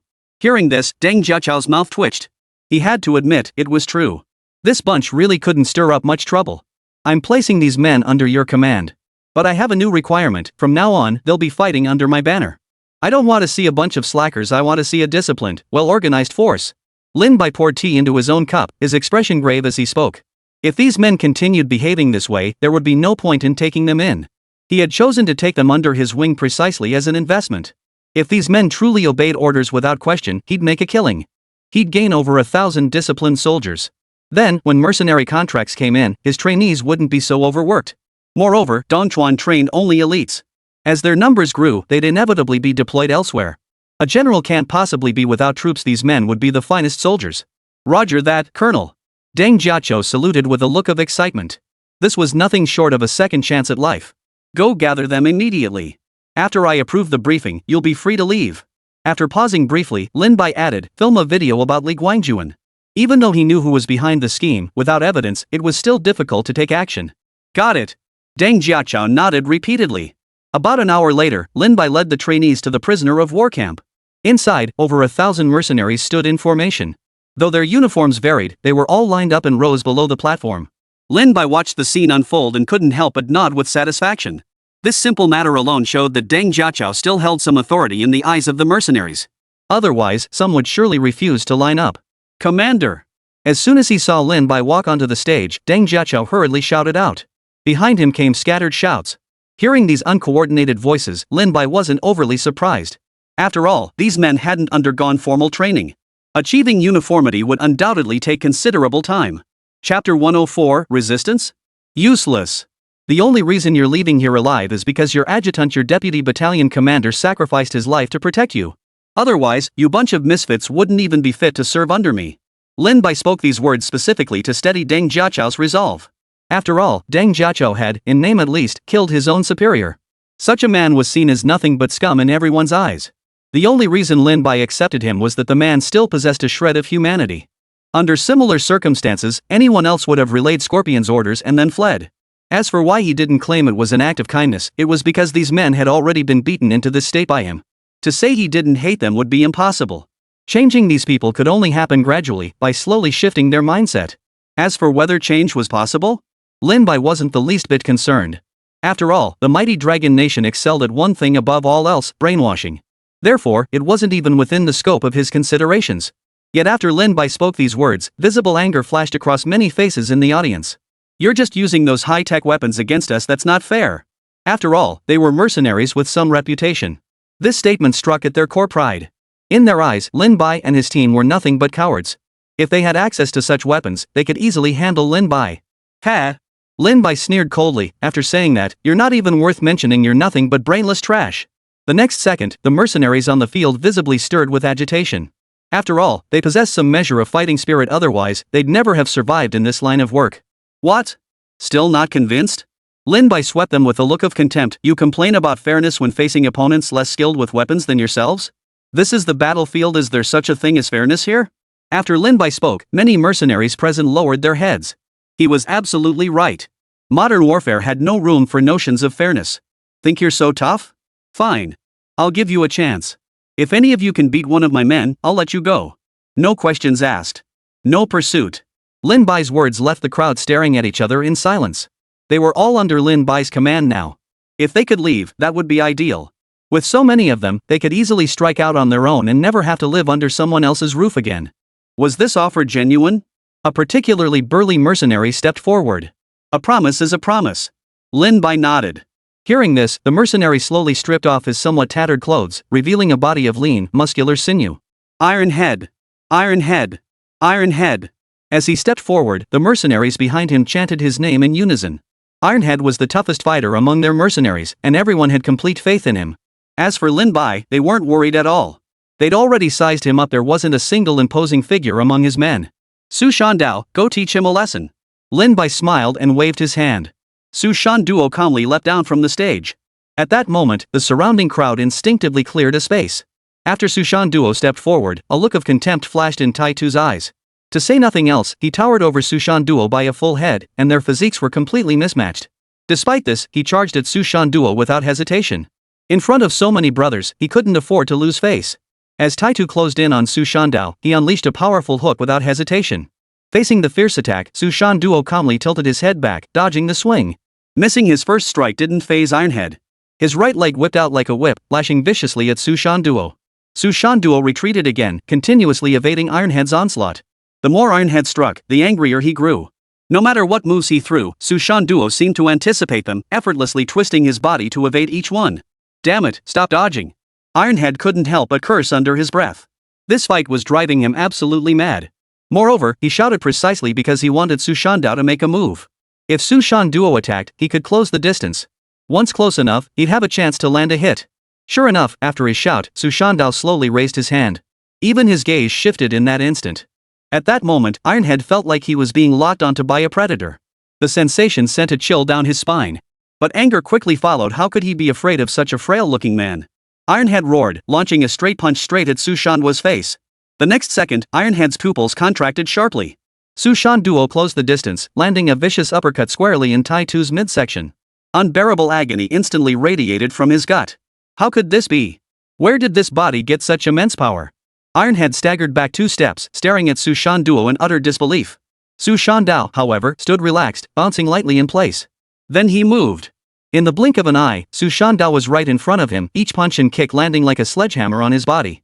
Ironhead could only reactively defend, unable to even attempt an offensive move. Ironhead, what are you doing?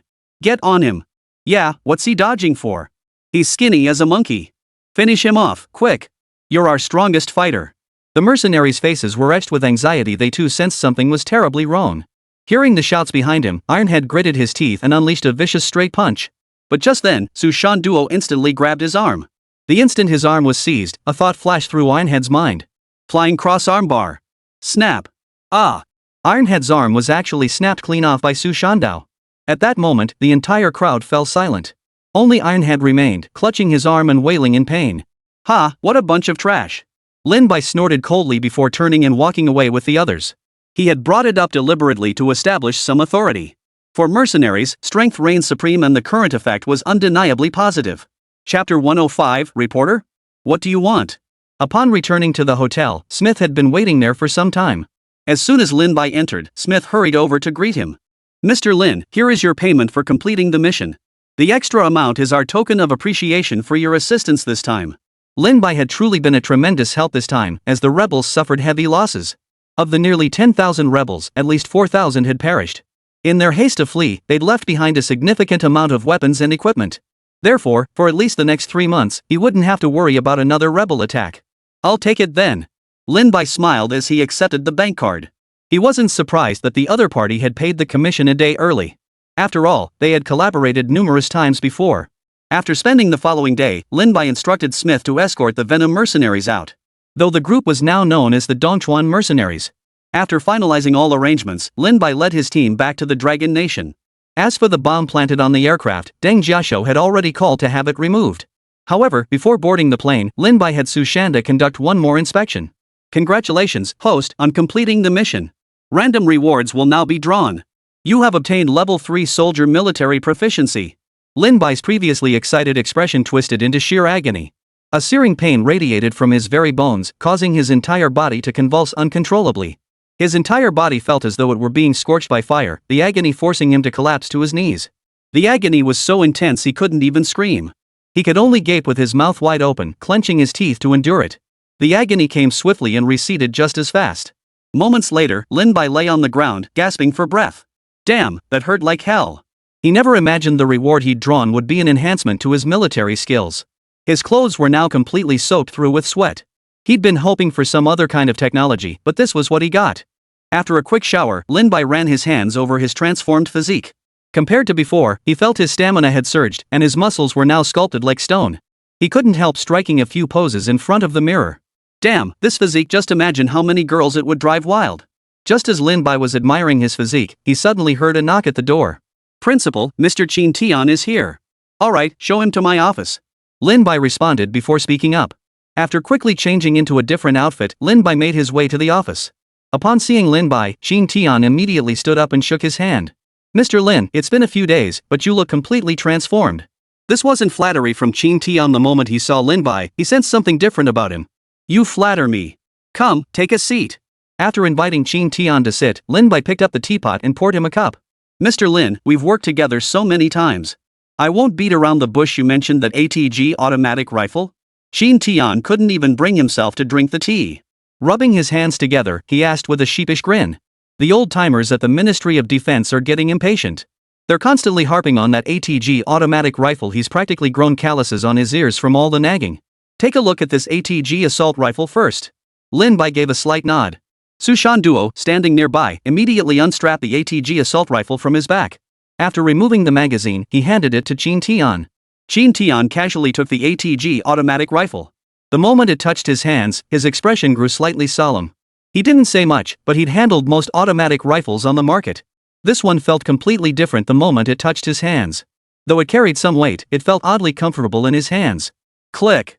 He rapidly chambered around, inspected the weapon, then aimed out the window. After completing this sequence of actions, he couldn't help but swallow hard. His first impression after the entire sequence was that this gun was simply perfect. The cocking action was smooth, without the slightest hesitation, and when he braced the gun, the stock felt remarkably comfortable. Moreover, to minimize recoil, the stock was fitted with a layer of shock-absorbing material, significantly dampening the kick. Impressive. This is top-notch. Did you develop this yourself, Mr. Lin? Qin Tian asked casually, fingering the assault rifle as he spoke. I'd rather not elaborate on that. If you find it suitable, I'll tell you the price. Since you helped me out before, I'll only charge you 35,000 for this rifle. Lin Bai chuckled, sidestepping Qin Tian's question and steering the conversation toward the price. Is this kid really in his 20s? He's clearly a seasoned veteran. Qin Tian couldn't help but think to himself. He specialized in business warfare, having dealt with countless people. But Lin Bai was like a catfish, slippery as hell. I'm satisfied with this price. Let's start with an order of 10,000. Shin Tian abandoned his probing and cut straight to the point. He'd already discussed it with Song Weigwa and the others on his way over. Alright, deal. We'll have the goods ready for you in about 2 weeks. A smile spread across Lin Bai's face. The ATG assault rifle's production cost wasn't high, just around 2,000 per unit. Selling one would net him at least 15,000 in profit. This single deal alone would net him 15 million. Though it might not seem like much, it would certainly fatten up his little nest egg. After signing the contract, both parties were overjoyed. After all, each felt they'd scored a major bargain. By the way, Mr. Shin Tian, do you happen to know any journalists? After a few casual exchanges, Lin Bai broached the subject. Journalists? I do know some, but what do you need them for? Shin Tian asked instinctively. He inevitably dealt with journalists in his line of work, so he knew quite a few people in that field. Well, I want to make some things public. After collaborating with Shin Tian several times, Lin Bai no longer harbored such strong guardedness toward him. He proceeded to reveal everything the Guangyun Military Academy had done. What? Upon learning the full extent of the situation, Shin Tian's eyes widened in shock. He never imagined Guangyun Military Academy would hire the venomous thorns to target Lin Bai. They'd been puzzled why Lin Bai was hunting down that mercenary. Now it all made sense. Chapter 106, Justice Served. Are you planning to go public with this? Shin Tian propped his chin on his hand, his expression hesitant as he asked. Right now, this is the only option. Lin Bai sighed helplessly. After all, this was within the Dragon Nation's borders. He couldn't exactly order Su Shanduo to eliminate Li Guangjuan outright. So the only option left is to go public. Alright, I'll hook you up with a reporter when the time comes. Though Shin Tian agreed, he already had other plans in mind. After agreeing, Shin Tian promptly left the premises. Inside Guangyun Military Academy. Bang! Li Guangjuan slammed his fist on the table, glaring angrily at the instructor before him. The instructor lowered his head, a hint of guilt visible on his face. You're telling me that Scorpion is already dead? With all those men, they still couldn't handle Lin Bai? Li Guangjuan never imagined such a straightforward mission could end in failure. After all, Lin Bai only had a dozen men. How could they not handle it? What infuriated him even more was that he had invested 80 million yuan. All that money had gone down the drain. Principal, this Lin Bai is simply too formidable. According to reports, his dozen or so men single-handedly routed over 10,000 rebel forces. The instructor never imagined Lin Bai would prove so formidable. Not only had the entire Venom unit been deployed, but even the rebel forces had joined the assault. Even with that combined force, they couldn't touch them. This was simply beyond their capabilities. Damn it! Who would have thought the weapons in his hands were that powerful? Li Guangjuan gritted his teeth as he returned to his seat. What was even more critical now was that he didn't know if the Venom unit had leaked news of their collaboration. If word got out, he'd be in deep trouble and it would affect next year's enrollment. Keep your men watching Dongchuan University. See if they're making any moves. After a long hesitation, Li Guangjuan finally gritted his teeth and spoke. Now he could only pray that most of the higher-ups who knew about this had already been eliminated. Upon returning to the military industry department, Shin Tian immediately informed everyone of the situation. I knew why Lin Bai specifically targeted the venom sting. It seems they were acting on Li Guangjuan's orders too. Song Weigwa frowned, tapping lightly on the table. In that case, we'll fully cooperate with Lin Bai to eliminate this potential threat. Ruan Wenjie spoke without hesitation. The most crucial thing now is Lin Bai. No one wants to see anything happen to him. And it's fortunate Lin Bai and his team reacted quickly, otherwise, the consequences would have been unimaginable. But that's easier said than done. Relying solely on someone else's video footage won't be enough evidence. Song Weigwa leaned back in his chair, frowning in deep thought. After all, even with the footage, it was ultimately hearsay. No one could guarantee that Li Guangjuan had actually ordered the hit. At best, it might tarnish the reputation of Guangjuan Military Academy. Wait. Just then, Zhang Jianhua, who had remained silent, suddenly spoke up. When I went to observe the National Military Academy competition earlier, I encountered something rather suspicious. Zhang Jianhua recounted how the rules had been changed midway through the National Military Academy competition he'd attended. He had already sensed something was off back then, since the rules and participant list had been provided to them in advance.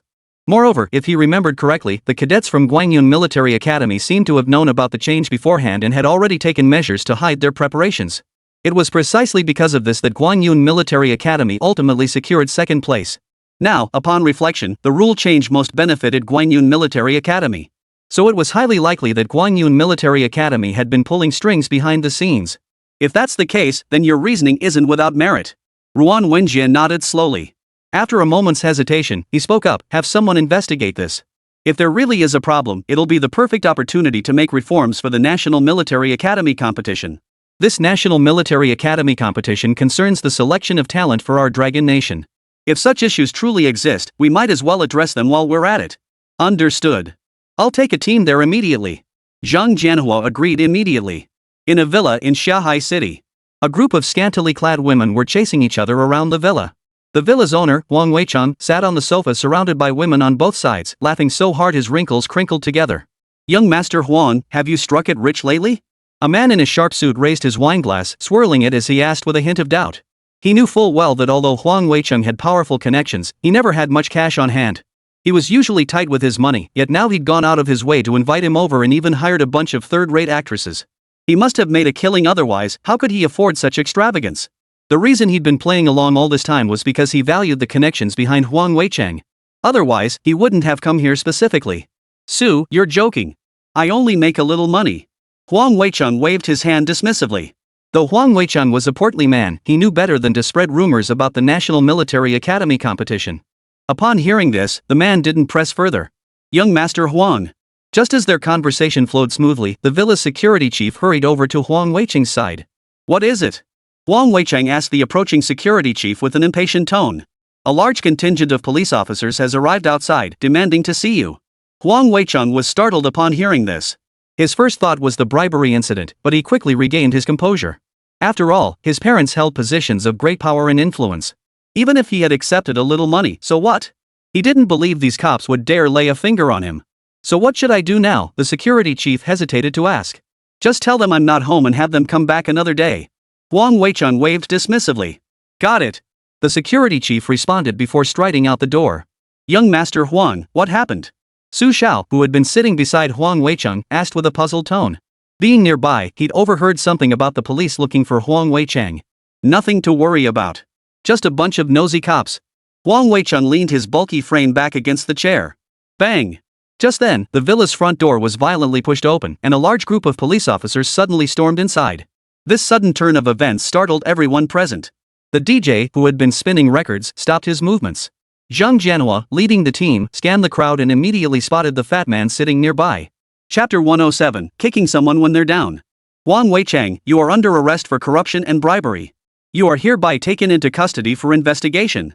Zhang Jianhua stared at Huang Weicheng with an icy expression.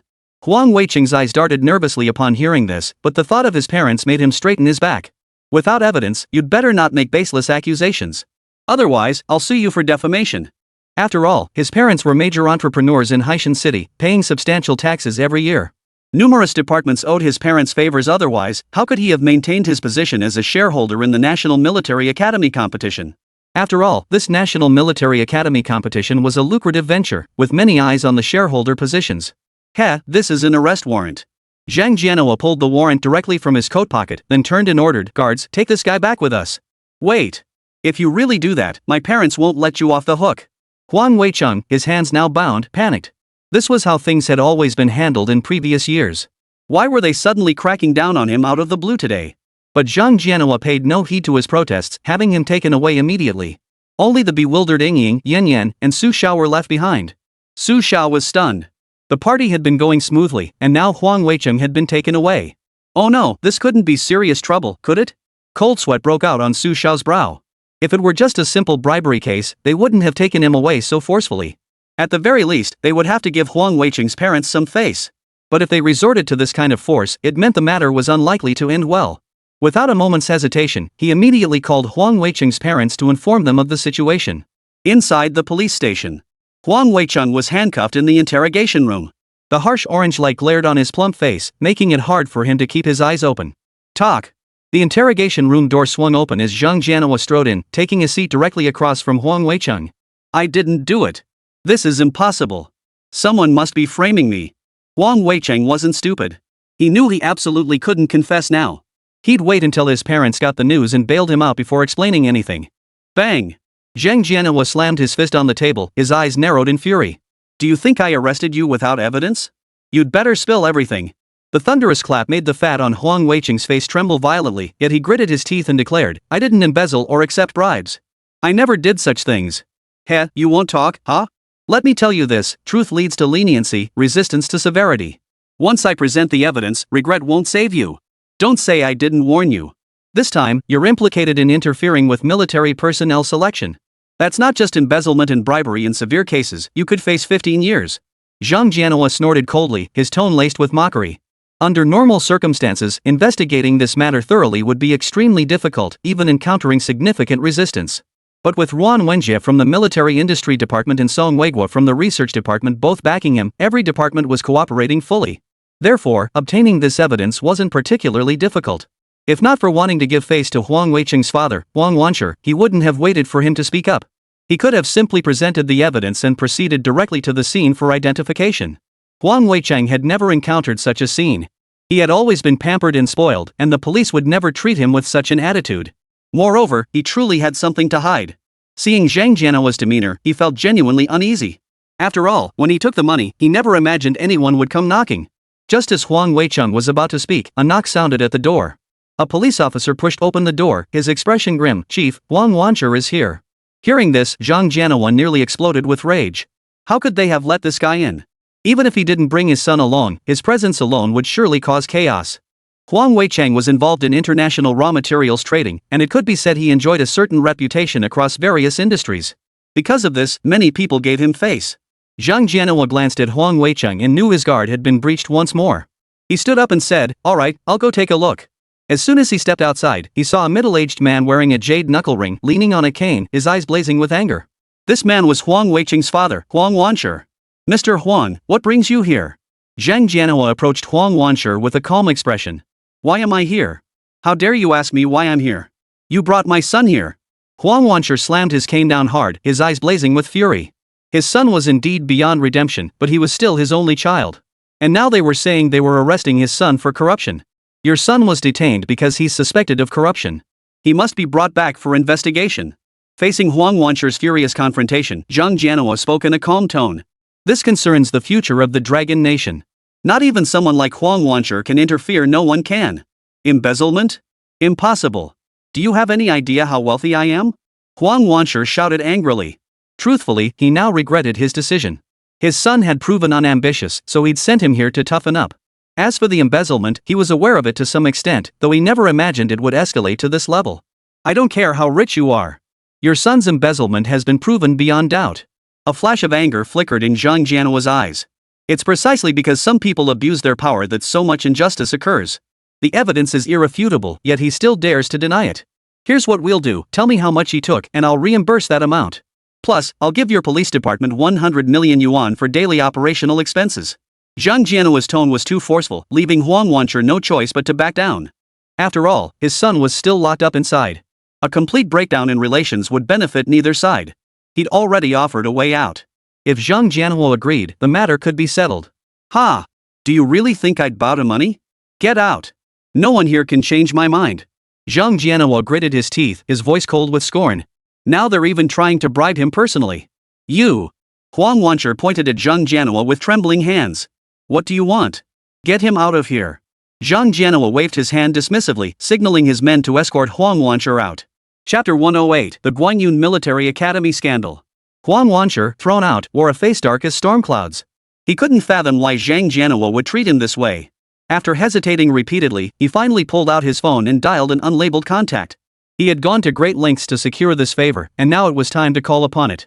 To his surprise, the moment he explained the situation, the other party flatly refused. I can't help you with this, the voice said.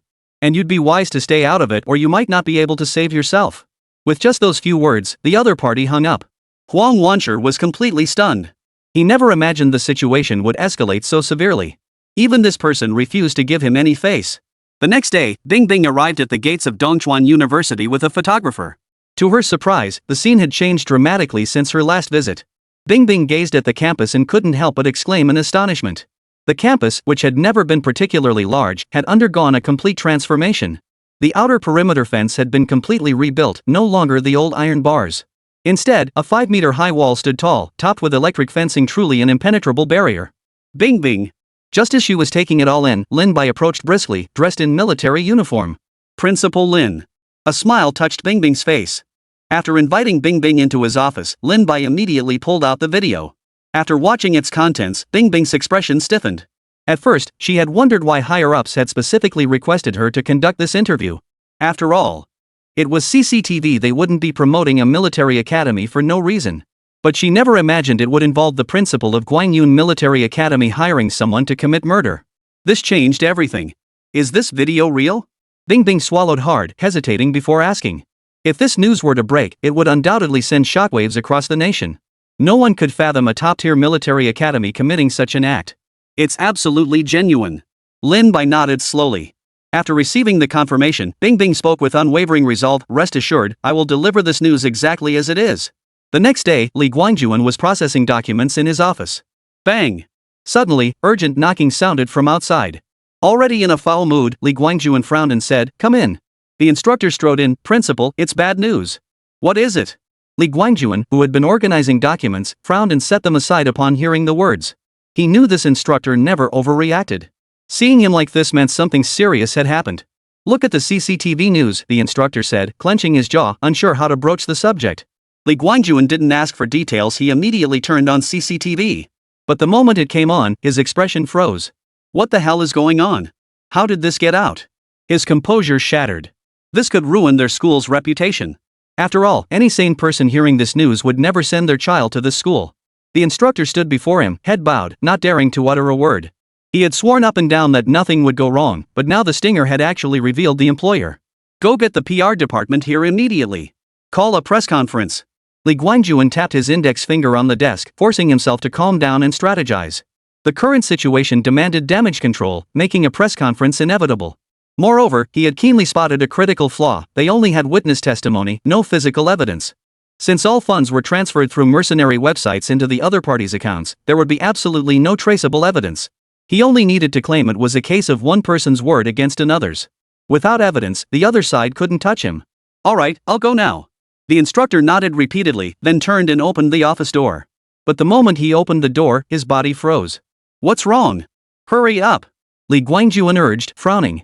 At that moment, the instructor slowly stepped aside, revealing a crowd of police officers already filling the doorway. Li Guangjuan, you are under arrest for manipulating match outcomes and bribing others. Zhang Jianhua produced his credentials and spoke with a hint of a smile. I didn't. Li Guangjuan spread his hands, ready to deny everything. But just then, a familiar face appeared before him. It was Huang Weicheng. It was him. He bribed me with money to add rules to the competition. Huang Weicheng stood outside the door, pointing at Li Guangjuan and speaking slowly, emphasizing each word. The moment Li Guangjuan heard those words, the world spun around him. He collapsed heavily into his chair. It's over. This is truly the end. With irrefutable evidence against him, he knew any struggle would be futile. Soon, a news story shot to the top of the headlines, instantly exploding across the internet. Gwangyun Military Academy principal long-term bribery of competition organizers. Shocking scandal uncovered at National Military Academy competition. Gwangyun Military Academy president suspected of hiring hitman. Gwangyun principal Li Guangjuan has been removed from office. One shocking revelation after another left everyone stunned. Who could have imagined that the National Military Academy competition we watched earlier was rigged? When I watched the live stream, something felt off. Why did those cadets seem to know the answers before they were even asked? TSK, hiring hitmen? That's practically suicide. Good grief, and this guy is actually the president of a prestigious military academy. That punishment is way too lenient, just expulsion and asset freeze? After all, no one could have imagined that such a prestigious military academy would harbor so many hidden scandals. The reason Li Guangjuan only faced dismissal was that there was no conclusive evidence regarding the contract killing. Therefore, according to the law, the only actions possible were removal from office and asset freezing. Meanwhile, Lin Bai also saw the news report. After reading the report, Lin Bai was completely stunned. What was going on? How could Li Guangjuan just be dismissed? He couldn't help but be bewildered. He had merely exposed the truth. He never imagined he could bring down Li Guangjuan so easily, but now it felt like heaven was aiding him. At this critical juncture, so much evidence had surfaced. Well, it really is true that what goes around comes around. Lin Bai couldn't help but mutter in astonishment. Chapter 109, all of this is connected to that Lin Bai. Inside the towering office building, Huang Wanshi paced heavily back and forth in his office. His gaze kept drifting toward the landline phone on his desk. Ring. Just as his anxiety reached its peak, the phone finally rang. Hello? Huang Wanshi picked up the receiver anxiously. There's no way around it, there's significant resistance from above. Upon hearing the voice on the other end, Huang Wanshi slumped heavily onto the floor. You see, according to the information he'd uncovered, his son could be sentenced to 20 years. He had only this one son, and now such a thing had happened. After a long while, Huang Wanshi pushed himself up from the floor. His eyes were bloodshot, and a resolute glint flashed in his gaze. Xiao Li, get in here. Huang Wanshi bellowed toward the door.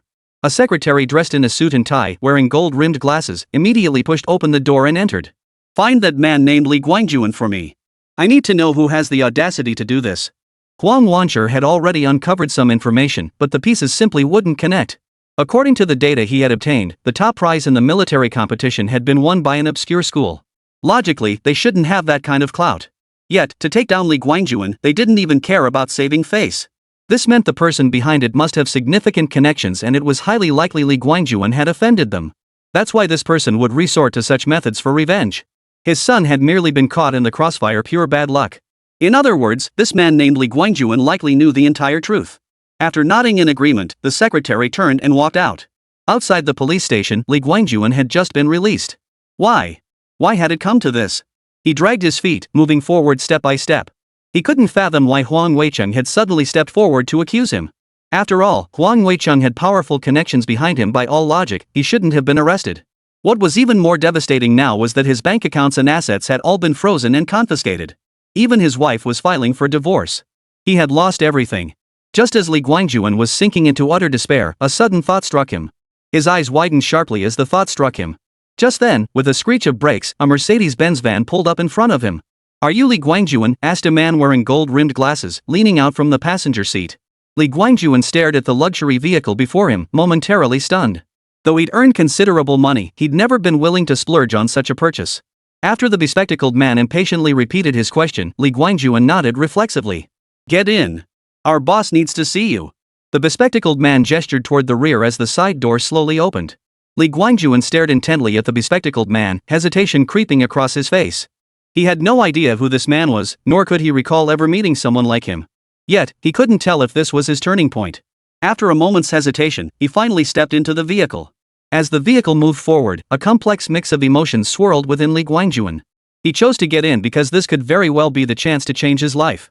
A figure of this caliber, if inclined to help him, could easily secure him more wealth than he'd ever imagined. "Sir, who's your boss?" After getting in, Li Guangjuan still felt uneasy and couldn't help but ask. It would be a lie to say he wasn't worried after all. Who knew if this person was an enemy? But no one answered his question. As the car descended into the basement of an office building, Li Guangjuan began to sense something was off. Following the bespectacled man, Li Guangjuan opened the door to an office. His eyes instantly widened in shock. All his suspicions were confirmed. Wasn't this Huang Weicheng's father, Huang Wanshi? "You're here. Sit down," Huang Wanshi said quietly to Li Guangjuan. Li Guangjuan's mouth twitched.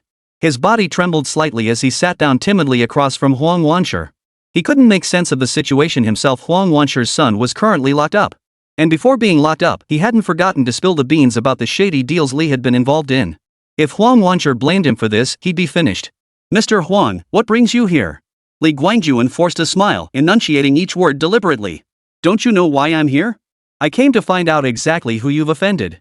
Huang Wanshi, who had been calm moments before, suddenly slammed his fist on the table and roared at Li Guangjuan. If it weren't for him, how could his son possibly be locked up? This sent a chill down Li Guangjuan's spine, nearly making him bolt for the door. For someone like this wealthy man, getting back at him would be incredibly easy. That was precisely why he'd steeled himself to stay. But he was no fool. From that single sentence, he sensed the problem likely lay with him. If not for that reason, Huang Wanshi would never have come looking for him. "I haven't offended anyone lately either," he mused to himself. Li Guangjuan couldn't immediately recall which big shot he might have offended. "You won't say, huh?" Huang Wanshi nodded slowly, shifting his gaze to the secretary beside him. "Take him to Shugua." This simple command sent a chill down Li Guangjuan's spine. He understood exactly what this meant. Here in Longwa, it was inconvenient to deal with him. But once he was taken to Syria, there would be no one to save him. Disappearing a person or two in Syria was no big deal at all. "Mr. Huang, I truly haven't offended anyone." Li Guangjuan panicked instantly, scrambling to his feet to protest. He had always navigated relationships with great tact. If he ever offended someone influential, he would personally apologize the very next day. It was precisely this trait that had allowed him to hold the position of principal at Gwangyun Military Academy for so long. "Since you can't offer anything useful, then you'll just have to disappear." Huang Wanshi casually picked up a cigar, lit it, and turned his gaze toward the window. At those words, Li Guangjuan felt his heart sink. "Wait, Director Huang, I remember now. I might know the reason. It all has to do with that Lin Bai." Chapter 110, Development is the Hard Truth. Lin Bai? Hearing that name, Huang Wanshi's brow furrowed slightly. Based on the investigation, he knew Lin Bai was involved in this incident. But if his memory served him correctly, this Lin Bai was merely the principal of a small military academy. By all accounts, they shouldn't wield such immense power. If he truly had such a powerful background, there'd be no need to establish such a small military academy. With such powerful connections, it would be far more convenient to simply arrange for him to become the principal of another military academy, far easier than starting from scratch. Yes, it's Lin Bai. All the actions I've taken this time were actually aimed at him. Li Guangjuan nodded repeatedly like a chick pecking at grain. This was the only possibility he could fathom. Don't try to fool me, I've checked. Lin Bai's background has nothing noteworthy about it. Huang Wanshi took a deep breath and tapped the ash from his cigar. If he truly possessed such formidable power, he'd never need to stay at such a small military academy. I truly am not deceiving you. Li Guangjuan paused for a moment before continuing. He has powerful backing because he possesses formidable weapons. My guess is that high-ranking officials in Dragon Nation must have learned about this situation, which is why they're proactively assisting him, essentially extending an olive branch. He sensed this because even the Stinger mercenary group he hired couldn't handle those dozen or so people. He also knew Lin Bai must possess formidable weapons. But if that weapon was truly that powerful, it meant Lin Bai's equipment must be top tier, so advanced that even the Dragon Nation coveted it. Otherwise, he simply couldn't fathom why Longguo would go to such lengths to aid someone like him. You're not pulling my leg, are you? Huang Wanshi frowned as he spoke, not being particularly knowledgeable in this area. And even if his weapons were somewhat better, it wouldn't warrant such wholehearted dedication, would it? I'm not deceiving you. If you don't believe me, have your secretary come to my office. There's a USB drive in the drawer containing all the evidence I've gathered. Li Guangjuan replied without hesitation. Nothing mattered more to him than his own life. Huang Wanshi nodded to the secretary beside him upon hearing this, and the secretary immediately left the room. As Li Guangjuan fidgeted anxiously, the secretary finally returned with the data. As Huang Wanshi opened the computer to review the files, his eyes widened with each passing moment. A force of just over 10 people had repelled tens of thousands and destroyed multiple tanks. Reading the contents, Huang Wanshi's heart trembled uncontrollably. He knew nothing of military strategy or weaponry, yet he understood that no nation in the world possessed such overwhelming firepower. This far exceeded his wildest expectations. If that were the case, everything would make sense. The Dragon Nation must have noticed this weapon. That was why they were so diligently assisting Lin Bai.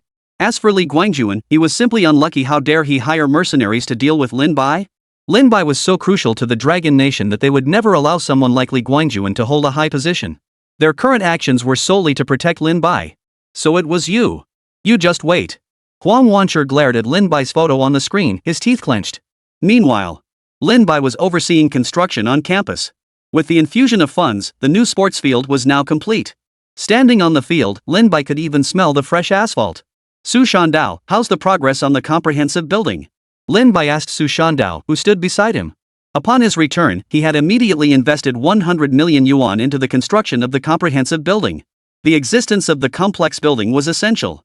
While the cadets' military skills were indeed commendable, however, there were still significant shortcomings in areas like tactics. Moreover, the logistics trainees couldn't remain on the production line indefinitely. If that were the case, they wouldn't learn much.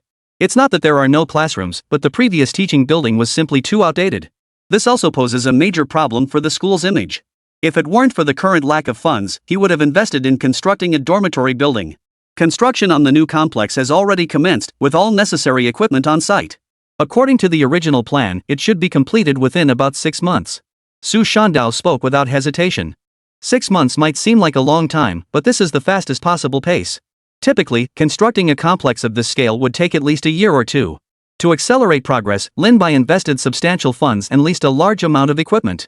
A considerable amount was spent just on leasing the automated scaffolding systems. Upon hearing this, Lin Bai nodded with satisfaction. By the way, that batch of ATG units should be ready for production by now.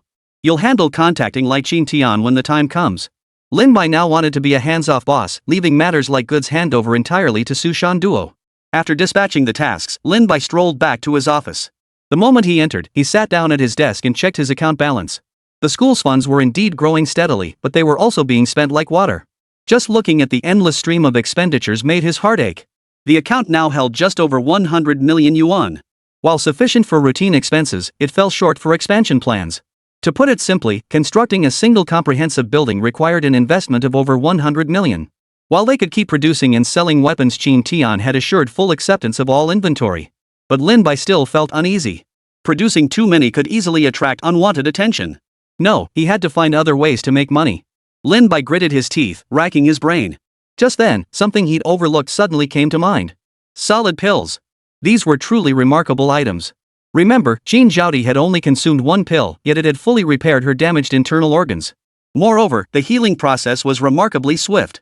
If he remembered correctly, Jean Zhaodi had only rested for 3 or 4 days before discovering she was fully recovered.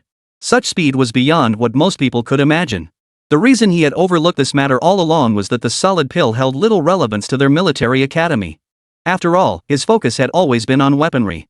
This meant there was definitely a way to capitalize on the solid pill. It must hold enormous profit potential. Chapter 111, Repairing Internal Organs? That's absurd. Producing this directly might not be the wisest move. After pondering for a long time, Lin Bai hesitantly murmured. It wasn't because the effect was poor, but precisely because this medicine was far too effective. Once it entered production and hit the market, it would undoubtedly capture the world's attention. This was no joke. Countless lives were lost annually to organ rupture. Especially after car accidents, carrying this around would make it a literal life-saving elixir. He still possessed numerous weapons and secrets. Drawing attention to this could have unimaginable consequences. What to do? Lin Bai's index finger tapped lightly on the tabletop. He knew full well that the best way to profit from the solid pill was to collaborate with those in high places. But he simply didn't have the connections or avenues to do so. Just then, a name suddenly came to Lin Bai's mind. Qin Tian. Although Qin Tian was a private arms dealer, his extensive channels allowed him to procure large quantities of weapons. He must know people higher up. If he could get in touch with him, perhaps he could establish a direct partnership with those influential figures. Yet while this would bring profits, it would also carry significant risks. It was precisely for this reason that Lin Bai had been unable to find a suitable solution. Within the Dragon Nation's military industry department, today was a special day for all the researchers. Today, they would finally begin disassembling the Tianyu tank and heavy troop carrier. The best way to understand the weapon's construction was to dissect and analyze it. The reason for the delay was that, until recently, their focus had been on studying the vehicle's exteriors. Song Weigwa surveyed the assembled team and nodded slowly. Begin. At the command, researchers armed with tools eagerly rushed forward. Though many hands were present, dismantling proved cumbersome. They could only begin at the engine compartment. As the group worked, the tank's engine came into view. Upon seeing this engine, their eyes lit up with excitement. Minister Song, Minister Wan, come see this. This engine has never been seen on the market before. One of the researchers exclaimed excitedly. Upon hearing this, Song Weigwa and Wan Wenjie hurried over to the engine's location. This engine is completely different from any we've seen before. Get it tested immediately. Song Weigwa declared without hesitation. The team immediately set up their equipment and began analyzing the engine's data. As everyone began the inspection, the results appeared before their eyes. This data can't be right. How did this engine achieve this? Good heavens, it's 4,500 horsepower. No wonder it can reach such incredible speeds. This outperforms even the most promising internal combustion engines currently available. If we start a company with this, we'd make a fortune. I never imagined it could actually be developed, and its size is ridiculously compact. A single engine had the entire group gasping in awe. They weren't incapable of developing engines with comparable horsepower, but achieving such compact dimensions was incredibly difficult. Moreover, this was just one component. They hadn't even tested the other parts yet. As the Tianyu tank was dismantled, they soon reached the most critical component. That was how the Tianyu tank achieved rapid fire capability. This was their primary concern. The tank's biggest problem now was its slow reloading speed. Solving this problem would enable their tanks to achieve a quantum leap in performance. At this stage, everyone focused intently, carefully beginning the internal disassembly. But as they worked, everyone froze in shock. What's wrong? Why have you stopped? Song Weigwa, standing nearby, frowned and asked. Minister Song, this Lin Bai is truly cunning. The bastard actually installed anti-theft devices. As the crowd parted, the largely dismantled structure came into view before Song Weigwa. Attached to the tank's loading mechanism was a one-time installation component. Removing it would cause varying degrees of damage to the entire circuitry. If they wanted to dismantle it without affecting the internal structure, it would take at least 2 years. This was no joke. Song Weigwa had just examined the structure closely. Its design was ingeniously crafted. In other words, if this specific component failed, only Lin Bai could repair it. That kid really is something else. Song Weigwa waved his hand dismissively and continued, go dismantle the heavy troop carrier too. In truth, upon hearing this news, he felt not anger but a certain relief. This meant that even if the weapon accidentally leaked out, it couldn't be replicated. Lin Bai's anti-theft measures effectively prevented other nations from stealing the technology. More importantly, dismantling them without damaging the internal components would indeed take 2 years. But now they could keep purchasing Lin Bai's weapons. Even if they dismantled them, they wouldn't have to worry about compromising the internal mechanisms. This would significantly accelerate their R&D progress. Moreover, Lin Bai's previous stance had already made it clear. Namely, Lin Bai will not cooperate with other nations as long as this assurance holds, it suffices. Buzz. As Song Weigwa pondered these thoughts, his phone in his pocket suddenly vibrated. He pulled it out and froze, staring blankly at the message displayed on the screen. The message was from Song Yu, and its contents were shocking enough to rock the world. What's wrong? Ruan Wenjie, standing nearby, noticed Song Weigwa's unusual expression and asked with a hint of confusion. Take a look. Song Weigwa said little, simply handing over his phone. After taking it, Ruan Wenjie's pupils contracted sharply. Is this real? Can this drug truly heal internal organ damage so quickly? In the current battles, many soldiers suffered internal injuries, and treating them properly was extremely difficult. And the most critical injuries were gunshot wounds, penetrating injuries that easily damaged internal organs. Organs like kidneys, once hit, could only be removed. Yet this medicine could actually repair damaged internal organs, which meant it could significantly increase soldiers' chances of survival. Moreover, its applications extend far beyond the battlefield to civilian use. Once mass production begins, calling it a money pit would be an understatement. Chapter 112, The Meeting. No, we must acquire this substance immediately. Ruan Wenjie declared without hesitation.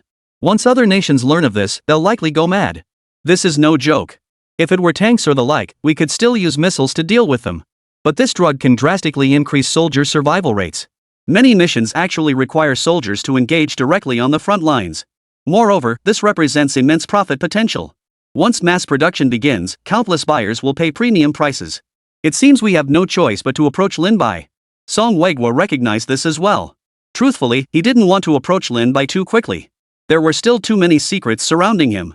They didn't even know who was backing Lin Bai. That was what truly made them wary. Without knowing the connections behind Lin Bai, rash action could provoke those powerful figures to collaborate with other nations. Even if they didn't collaborate, merely lying low would still pose a latent threat and significant loss to them. But now the arrow was on the string, they had no choice but to shoot. If Lin Bai were to produce this drug, the consequences would be far beyond what the current Lin Bai could withstand. Even if the backer were willing to intervene, it would become a complicated mess. Therefore, the best course of action now is to locate Lin Bai and discuss the possibility of cooperation. Bang! Just then, the laboratory door burst open. Qin Tian strode in, phone in hand. Lin Bai called me. He wants to talk about something. Qin Tian hadn't expected Lin Bai to call him out of the blue asking for help. Moreover, during the call, Lin Bai hadn't specified what exactly needed to be done, even speaking rather vaguely, insisting he come over before revealing the details. That's precisely why he reported the matter immediately. In that case, get yourself ready and head over. Oh, and bring a listening device with you. Song Weigwa had instructed him to bring a listening device specifically so that during the meeting, he could find a way to have Qin Tian introduce them. This would also facilitate future cooperation, as gaining access through Qin Tian could lower the other party's guard. The reason they didn't tell Qin Tian directly was to use the content of their conversation as a reasonable justification for Song Weigwa and his group to appear before Lin Bai.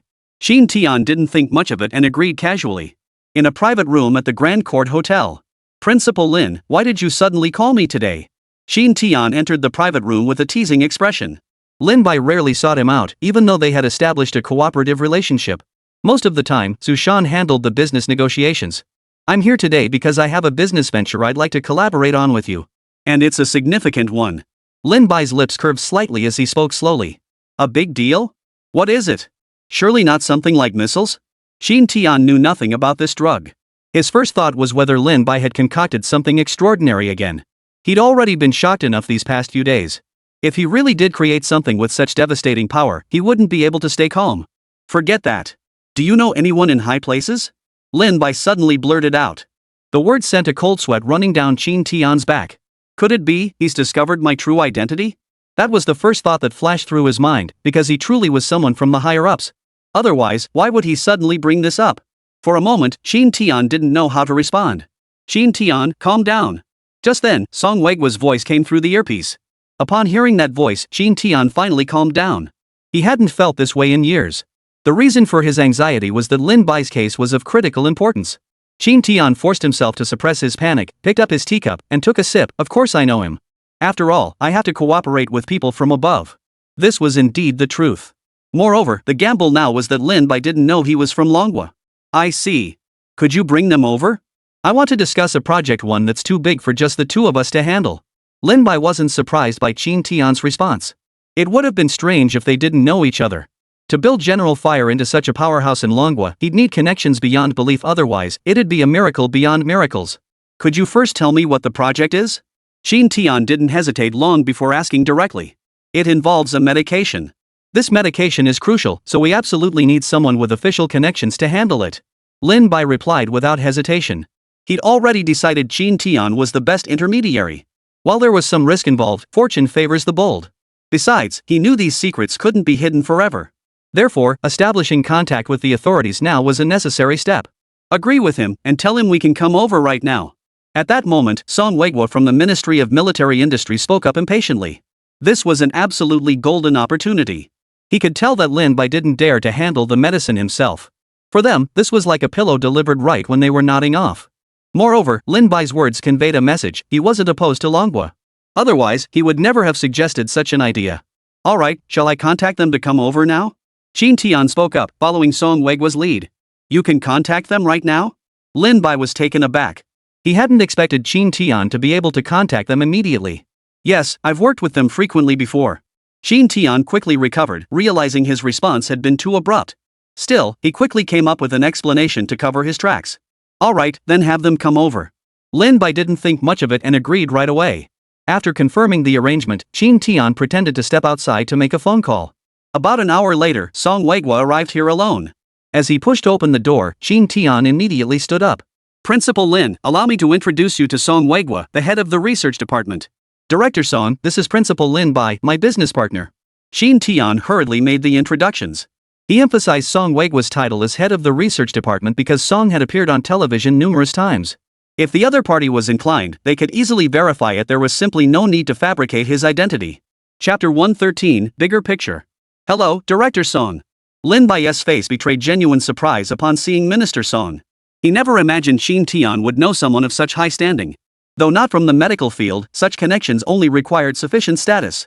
The higher the status, the better it was for Lin Bai. It meant he wouldn't have to worry about the other party failing to secure the drug. Moreover, knowing such high-level contacts would make things much easier if any issues arose in the future. Principal Lin. Song Weiguo feigned a nonchalant demeanor. After taking his seat, he leaned back in his chair and asked casually, Principal Lin, old Shin mentioned you have a project you want to collaborate on. You've been keeping it so mysterious, just tell us what it is. He adopted this demeanor precisely to avoid arousing Lin Bai's suspicions. After all, on the surface, there was still a noticeable gap in status between him and Lin Bai. It's like this. Take a look at this first.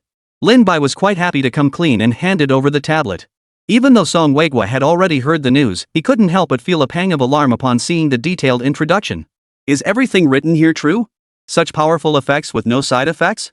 This was precisely the question Song Weiguo most wanted answered. With such remarkable efficacy, one would logically expect significant side effects. Side effects do exist, Lin Bai nodded slightly. Song Weiguo finally exhaled in relief. If there were no side effects at all, that would be truly terrifying. After all, it signified that the power behind Lin Bai was exceptionally formidable, and it wasn't limited to just weapons development. It also meant they possessed medical expertise. Achieving this required a substantial team. That was his real concern. As a scientist yourself, you know we humans haven't truly conquered disease. The medications we take in procedures like surgery essentially harness the body's own immune system to combat illness, Lin Bai explained calmly and deliberately. Song Weiguo couldn't help but nod in agreement.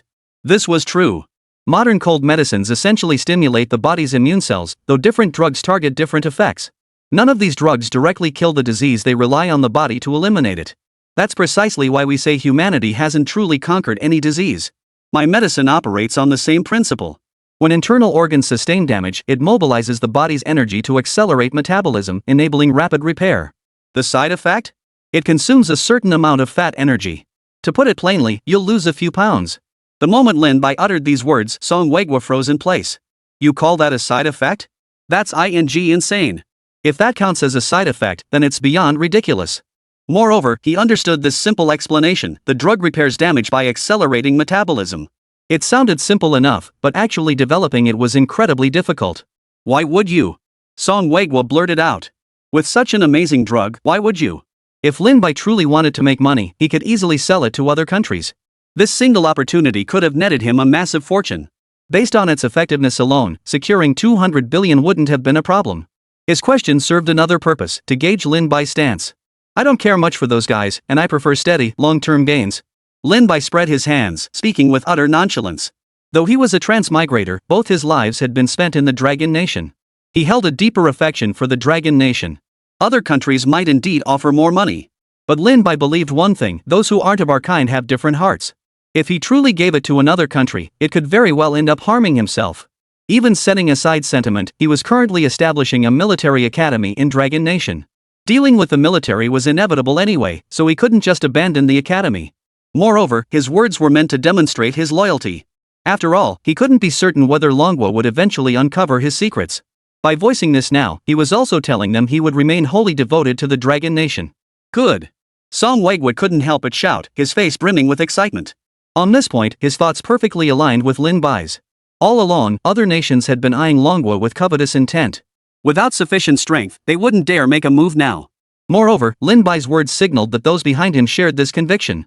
Though Lin Bai hadn't revealed everything yet, Song Weiguo could discern his intentions. Minister Song, what are your thoughts on this medicine? Lin Bai pressed. Since the conversation had reached this point, the medicine was bound to be mentioned. If everything held true, this drug would undoubtedly have a massive impact. First, state your terms. Even if Song Weiguo remained silent, he knew full well that Lin Bai understood the drug's value, otherwise, he wouldn't have specifically sent Qin Tian to seek him out.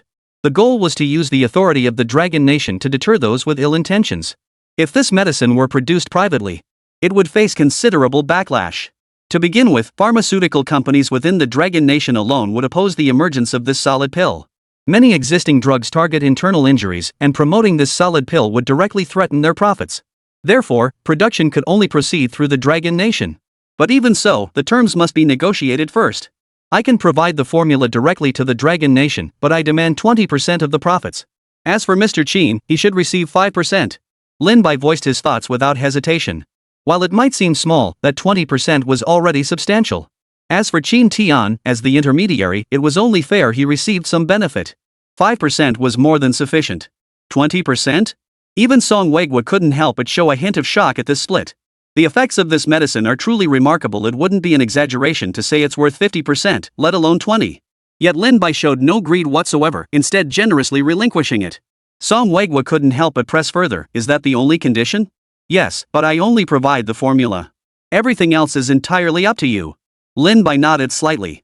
He wasn't foolish, he simply weighed his options carefully. Chapter 114, Poaching Talent. On the surface, it seemed he was at a disadvantage. But this move effectively signaled his stance to Longhua in advance. He would remain in Longhua indefinitely, meaning that one day, the military academy's affairs would inevitably come to Longhua's attention. Everything he did today was laying the groundwork for the path ahead. Alright, I understand this matter. I agree to it. Song Weiguo grasped Lin Bai's intentions in mere moments. Moreover, he had discerned other implications within Lin Bai's words. Namely, Lin Bai must be hiding many unsavory secrets, otherwise, he wouldn't so readily relinquish such a lucrative opportunity.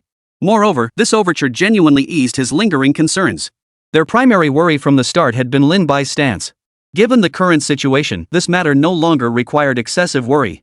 After discussing the details of their future collaboration, Lin Bai promptly handed the prescription to Song Weiguo. After watching Lin Bai depart, Qin Tian returned to Song Weiguo's side. Minister Song, what are your thoughts on this? Qin Tian asked without hesitation. That fellow is indeed clever. He's laying the groundwork for the future. Song Weiguo smiled and shook his head. But that suits me just fine. After returning to Dongchuan University, Lin Bai spent the following week largely idle. He spent every day on campus observing the students' training sessions. Thanks to the cooks now being present, the trainees' physical condition had improved significantly in recent days. After all, this was essentially supplementing the nutrients each cadet was lacking. Knock, knock. Just as Lin Bai was pondering what to do next, a knock sounded at the door. Come in. Lin Bai spoke without looking up. Su Shanda pushed open the door without hesitation. Principal, a group of cadets from Guangyun Military Academy has arrived. They wish to apply for admission. Would you like to see them? Earlier, while Su Shanda was on duty at the entrance, he had spotted a large group of students approaching from afar. Upon closer inspection, he discovered these cadets were all from Guangyun Military Academy. Upon learning this news, Su Shan Duo immediately came here to report everything to Lin Bai. Guangyun Military Academy? A look of surprise flashed across Lin Bai's face. He never imagined cadets from Guangyun Military Academy would specifically come here to apply for admission. After all, Guangyun Military Academy was, without question, a renowned institution. Without hesitation, he led Su Shan Duo toward the school entrance. Before they even approached, Lin Bai spotted over 100 students standing outside the gates. Though dressed in ordinary clothes, Lin Bai noticed their excellent bearing. Each stood with their backs straight as arrows. While they still showed some differences compared to Qin Zhaodi and her group, one had to admit these cadets already possessed a solid foundation. I am Lin Bai, president of Dongchuan University. What is the purpose of your gathering? Lin Bai addressed the cadets without delay upon reaching them. President Lin, we've come to join your military academy. Please accept us. After one cadet voiced their purpose, the others couldn't help but echo his words. President, please accept us. We will follow your commands without question. Yes, we came here specifically to enroll in your esteemed academy. They spoke in rapid succession, their faces now bearing pleading expressions. But their demeanor caused Lin Bai to frown involuntarily. He was indeed in desperate need of new recruits, as the enrollment season had already passed. Though candidates still trickled in for interviews, their quality remained inconsistent, so Lin Bai hadn't admitted any new students. But now, with so many students suddenly appearing, Lin Bai sensed something was off. Li Guangjuan had indeed been removed from his post, but that didn't mean Guangyun Military Academy had shut down. Upon learning of Li Guangjuan's troubles, higher-ups had immediately dispatched personnel to take over management of Guangyun Military Academy. But now, out of nowhere, they'd all come running over. A dozen or so might be understandable, but there were over 100 people here. The numbers were substantial, and these were all elite students. Lin Bai had just scanned the group. The least talented among them possessed C-level aptitude, while the most gifted boasted A-level potential. In other words, every single one present was a top-tier talent. Just contemplating this prospect stirred a flicker of interest within him. Yet this situation felt far too peculiar for him to accept rashly. Who here has the authority to speak for this group? Lin Bai scanned the crowd and asked slowly. A stir rippled through the trainees. After a long moment, a man was pushed forward. Principal Lin, I'm Zhao Wei. If you have any questions, just ask me. As Zhao Wei spoke, his eyes darted nervously. Didn't Guangyun Military Academy get a new principal? Why are you here? Lin Bai cut straight to the chase. This was his foremost concern. Zhao Wei's face darkened with distress. He forced a resigned smile. Indeed, a new principal has arrived. But since his arrival, our treatment has deteriorated rapidly. Forget about salaries, we now even have to pay for our own meals. Many of us here are students from impoverished backgrounds. We joined the military academy not only to serve the Dragon Nation but also to receive subsidies so our families wouldn't have to worry. The other cadets couldn't help but lower their heads. This was precisely what they were thinking. Reduced benefits? Why? Lin Bai frowned. This shouldn't be happening. Even if the new principal was completely out of his mind, he absolutely wouldn't withhold money from the students. After all, this was the most crucial aspect of sustaining the academy. Even the worst military academies would still distribute 1,000 or 2 to cadets as wages. That small sum was a mere fraction of the future returns it would yield. Moreover, all military academies received government subsidies. The reason Lin Bai hadn't received any was simply because his academy hadn't been established long enough. After Principal Li Guangjuan was dismissed, all funds in his accounts were frozen for investigation into every transaction. Since the school's disbursed wages were held in his accounts, they couldn't be unfrozen until the entire investigation concluded. Upon hearing this, Lin Bai instantly grasped the situation. Truthfully, the situation wasn't complicated. The new principal was essentially trying to cook without ingredients.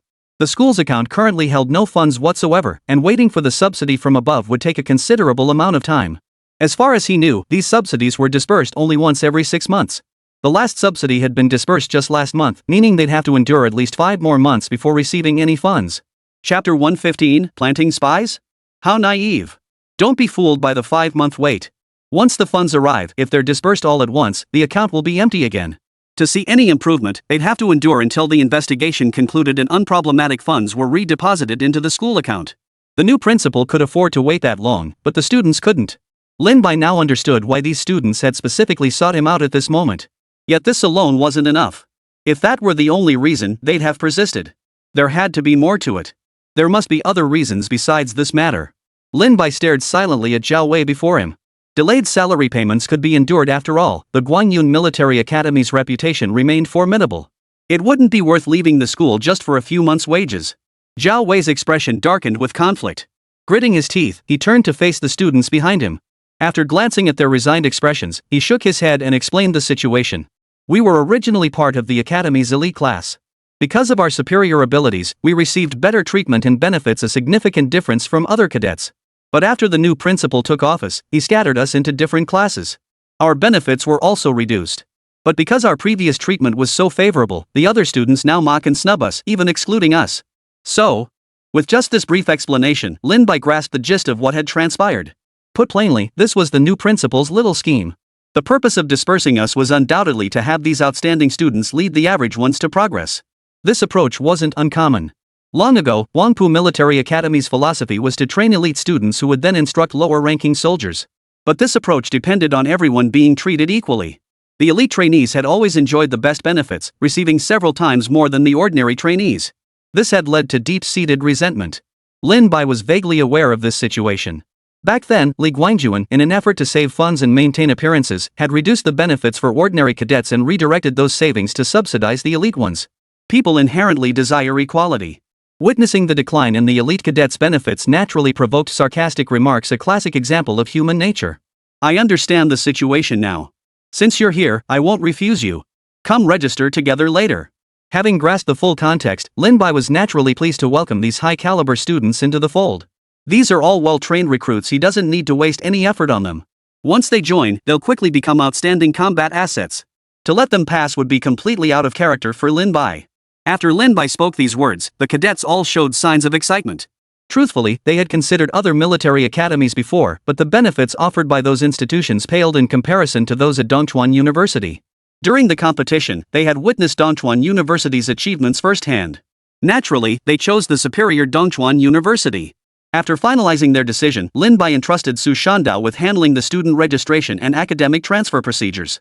What Lin Bai failed to notice, however, was that among this group of cadets, several pairs of eyes held a hint of ill intent. In Huang Wanshi's office, Li Guangjuan stood before him, bowing and scraping. Huang Wanshi kept his head down, processing the documents in his hands. Li Guangjuan remained silent, standing before him in quiet anticipation. After over half an hour, Huang Wanshi finally set down his pen and looked up at Li Guangjuan. How are the arrangements progressing? Rest assured, I've taken care of everything. My people have already infiltrated Dongchuan University. Li Guangjuan nodded in response. Ever since the previous incident, he had become completely tied to Huang Wanshi. This was undoubtedly the most satisfying development for Li Guangjuan at present. After all, working under Huang Wanshi was far preferable to his previous role as a military academy president. Have them focus on their assigned tasks. Simultaneously, see if you can obtain their design blueprints. Huang Wanshi frowned as he slowly began arranging the follow-up matters. Ever since learning Lin Bai possessed something extraordinary, he had devised this plan. Lin Bai's greatest asset now was these weapons. Once they were in his hands, he could trade them freely. Not only that, but once the weapon blueprints were sold, Lin Bai would become largely useless. He could even frame Lin Bai for selling the blueprints. He was willing to go this far because Huang Wanshi had already concluded that Lin Bai had official connections backing him. Since Lin Bai was the instigator, he was determined to drag him into the abyss at any cost. The surest way to do that was to expose flaws in the weapons Lin Bai possessed. Such a major incident would leave him without even the protection of those above. Moreover, he could use these blueprints to rake in substantial funds. It was truly killing two birds with one stone. As for Li Guangjuan, he was a crucial piece in the plan. He knew infiltrating someone into Lin Bai's inner circle would be exceedingly difficult, but if they came from the military academy, it would be much simpler. General Huan, rest assured. I've already instructed them. The moment a suitable opportunity arises, they will steal the blueprints. Li Guangjuan nodded without hesitation, his face still wearing a flattering smile. Huang Wanshi's lips twitched slightly at the sight of Li Guangjuan's servile demeanor. What did the military academy president matter? In his eyes, he was nothing more than a pawn. Once his purpose was served, Li Guangjuan would no longer be needed. Had Li Guangjuan not bribed his son with money, his son wouldn't have suffered all this. He would spare no one involved in this affair. What Huang Wanshi failed to notice, however, was the shadow of menace that flickered in Li Guangjuan's eyes. Just you wait. Once I get my hands on those blueprints, what will you do then, Huang Wanshi? Li Guangjuan had his own hidden agenda. His current submission was merely a means to secure the funds needed for his operation. After all, getting his people to do the dirty work wasn't that simple. Money was indispensable. But once he got his hands on those blueprints, Huang Wanshi wouldn't be calling the shots anymore. After all, selling them could fetch hundreds of billions. Huang Wanshi? Who cares? By then, he too could soar to new heights. At this moment, both men were calculating their own hidden agendas. Chapter 116, Fighter Jets. Air Force Deployment. Thump! A knock sounded at the door of the Dongchuan University president's office. Upon hearing the knock, Lin Bai casually responded, and Su Shandao pushed the door open. So, how's it going? Have all the students been assigned to suitable classes? Lin Bai set down his phone and asked casually. They've been assigned, but there are still some issues. Many of them don't match their majors, especially the nursing majors. We simply don't have any instructors qualified to teach medical subjects here. After all, Su Shandao could only instruct trainees in physical training and basic military theory. As for anything else, he simply couldn't teach it. Moreover, over a dozen of these trainees are nursing majors. This was causing him quite a headache, and such situations weren't uncommon. A unit should indeed include trainees from diverse specialties, but they simply lack the necessary instructors. For now, let them join the regular training. As for the ones I named, assign them to combat teams. Lin Bai sighed deeply, his voice tinged with resignation. He was well aware that while Dongchuan University's teaching staff were elite, their numbers were too few. But this wasn't something that could be resolved overnight. While external recruitment was possible, it couldn't compare to the special talents rewarded by the system. The truly high-caliber talent was currently all within the military ranks, and there was absolutely no chance they would come work for him. Moreover, Lin Bai had considered staffing the entire faculty with system-rewarded talent. This was the most critical department, and he simply couldn't trust anyone else with it. Rest assured, the list you provided has been arranged. Su Shan Duo nodded. What about Wang Meng's side? Lin Bai asked casually. Since the machines were now fully automated and there were no new blueprints for the time being, so he could only send Wang Meng to observe the construction of the complex building during his free time. He also oversees the construction of other military facilities. There aren't any major issues over there. With him there, the workers won't dare cut corners. Su Shan Duo replied without hesitation. Lin Bai nodded, a thoughtful expression creeping onto his face. The solid pill assembly line was currently operating normally, so he didn't need to concern himself with that. Yet he couldn't shake a lingering unease. Had things become too complacent lately? Lin Bai gazed out the window, hesitated for a moment, then said, "Have Wang Meng come see me in half an hour." Upon receiving the order, Su Shan Duo immediately left the office. Without hesitation, Lin Bai opened the system store, beginning to consider which weapon to choose. They now possessed formidable ground forces, yet Lin Bai still felt it was insufficient. In modern warfare, ground forces alone were hardly sufficient to handle the current conflict. After so many days, his points had finally reached 5,000. It was time to select some suitable technologies. The mall offered a vast array of items, and Lin Bai's gaze swept swiftly across them. This time, he knew exactly what he was looking for: enhancements to other areas of strength. With the technologies he'd acquired, ground forces were no longer a concern. This time, his choice was clear: fighter jets. Lin Bai had previously considered purchasing artillery first to establish an artillery battery. After all, conducting carpet bombing on the battlefield was incredibly satisfying. However, there was a major flaw: artillery units were extremely vulnerable to airstrikes. What's more, they currently possess no means whatsoever to counter aerial threats. The best way to counter fighter jets? With even stronger fighter jets. Night Owl Fighter, maximum range 5,000 kilometers, equipped with the latest helmet-mounted display system. Points, 3,000. Pai Shou Transport, maximum takeoff weight 350 tons, equipped with basic missile systems. 3,500 points. KIP Fighter, carries 12 missiles, equipped with autopilot system, capable of operating as a drone. 3,500 points. Peregrine Fighter, 5,500 km h flight speed, equipped with intelligent assistance systems, possesses formidable air-to-air capabilities. 4,500 points. Lin Bai's gaze sharpened instantly, fixating on the Peregrine Fighter. This fighter's speed was extraordinary. Judging by its specifications, the Peregrine was primarily designed to engage enemy fighters. Moreover, its unique design allowed it to briefly ascend to altitudes of 30,000 meters. Its exterior coating featured stealth technology, making it extremely difficult for enemy radar to detect. Every detail about it made Lin Bai's heart race with excitement. If there was a drawback, it was that the Peregrine's primary strength lay in air-to-air combat. Its ground attack capability is somewhat limited, capable of carrying only 4 ground attack missiles. However, this was sufficient for Lin Bai, as his primary purpose in selecting a fighter was to counter enemy air power. Moreover, the Falcon's ability to effortlessly penetrate current air defense systems was precisely what Lin Bai valued most. In other words, this Falcon fighter is perfectly capable of being deployed for decapitation strikes. System: exchange for the Peregrine Fighter blueprints. Lin Bai didn't hesitate for a moment before speaking up. Congratulations on redeeming the Peregrine Fighter blueprint. The sample has been delivered to your warehouse. Your remaining credits, 561. Just as Lin Bai stood up, a knock sounded at the door. The person who entered was none other than Wang Meng. Principal. Come with me. Lin Bai didn't exchange many words with Wang Meng, instead leading him toward the warehouse without further ado. Just the thought of it sent Lin Bai's excitement soaring to the extreme. As the warehouse doors swung open, Wang Meng's eyes instantly widened in astonishment. Before him stood a fighter jet nearly triangular in shape, entirely black and radiating pure sci-fi cool. Principal, this is truly a treasure. Though Wang Meng didn't know the fighter's specifications, its appearance clearly bore some resemblance to the most advanced fighter jets from the Eagle Nation. However, the details were vastly different, and the fighter jet boasted a streamlined exterior. Its expansive wingspan stretched an impressive 23 meters, resulting in a massive overall volume. Pretty impressive, huh? This is the Peregrine Fighter, the fastest fighter jet in the world. Lin Bai wasn't joking, its 5,500 kilometers per hour speed utterly outclassed every fighter jet from other nations. Wow, with this thing, we'll really be able to walk all over Syria. Wang Mang caressed the fighter's surface with unrelenting affection, unable to suppress his admiration. Chapter 117, Execute Mission 102. Then take it for a test flight now. Lin Bai said with excitement. It's a two-seater, so he could hop in and experience it firsthand. But the next second, Lin Bai noticed Wang Mang had gone silent. Wang Mang looked awkwardly at Lin Bai, hesitating before saying, "Actually, I don't know how to fly it." A giant question mark appeared over Lin Bai's head. In that instant, a bad feeling washed over him. Su Shan Duo should know how to drive, right? Lin Bai tentatively asked. But what followed was Wang Mang shaking his head helplessly. Su Shan Duo was a special forces soldier, true, but he wasn't a professional pilot. Moreover, his primary training focused on military tactics, not flying skills. Wang Mang's words hit Lin Bai like a slap in the face. At that moment, Lin Bai's mind buzzed with disbelief. He finally understood. The implication was that he had a fighter jet. But damn it, there wasn't a single person in the entire school who knew how to fly it. This thing would just sit here gathering dust. Even though Su Shan Duo knew the basic operations, that was nowhere near enough. He wasn't about to risk his life on this thing. The air seemed to freeze solid in that moment. The two stared at each other, speechless.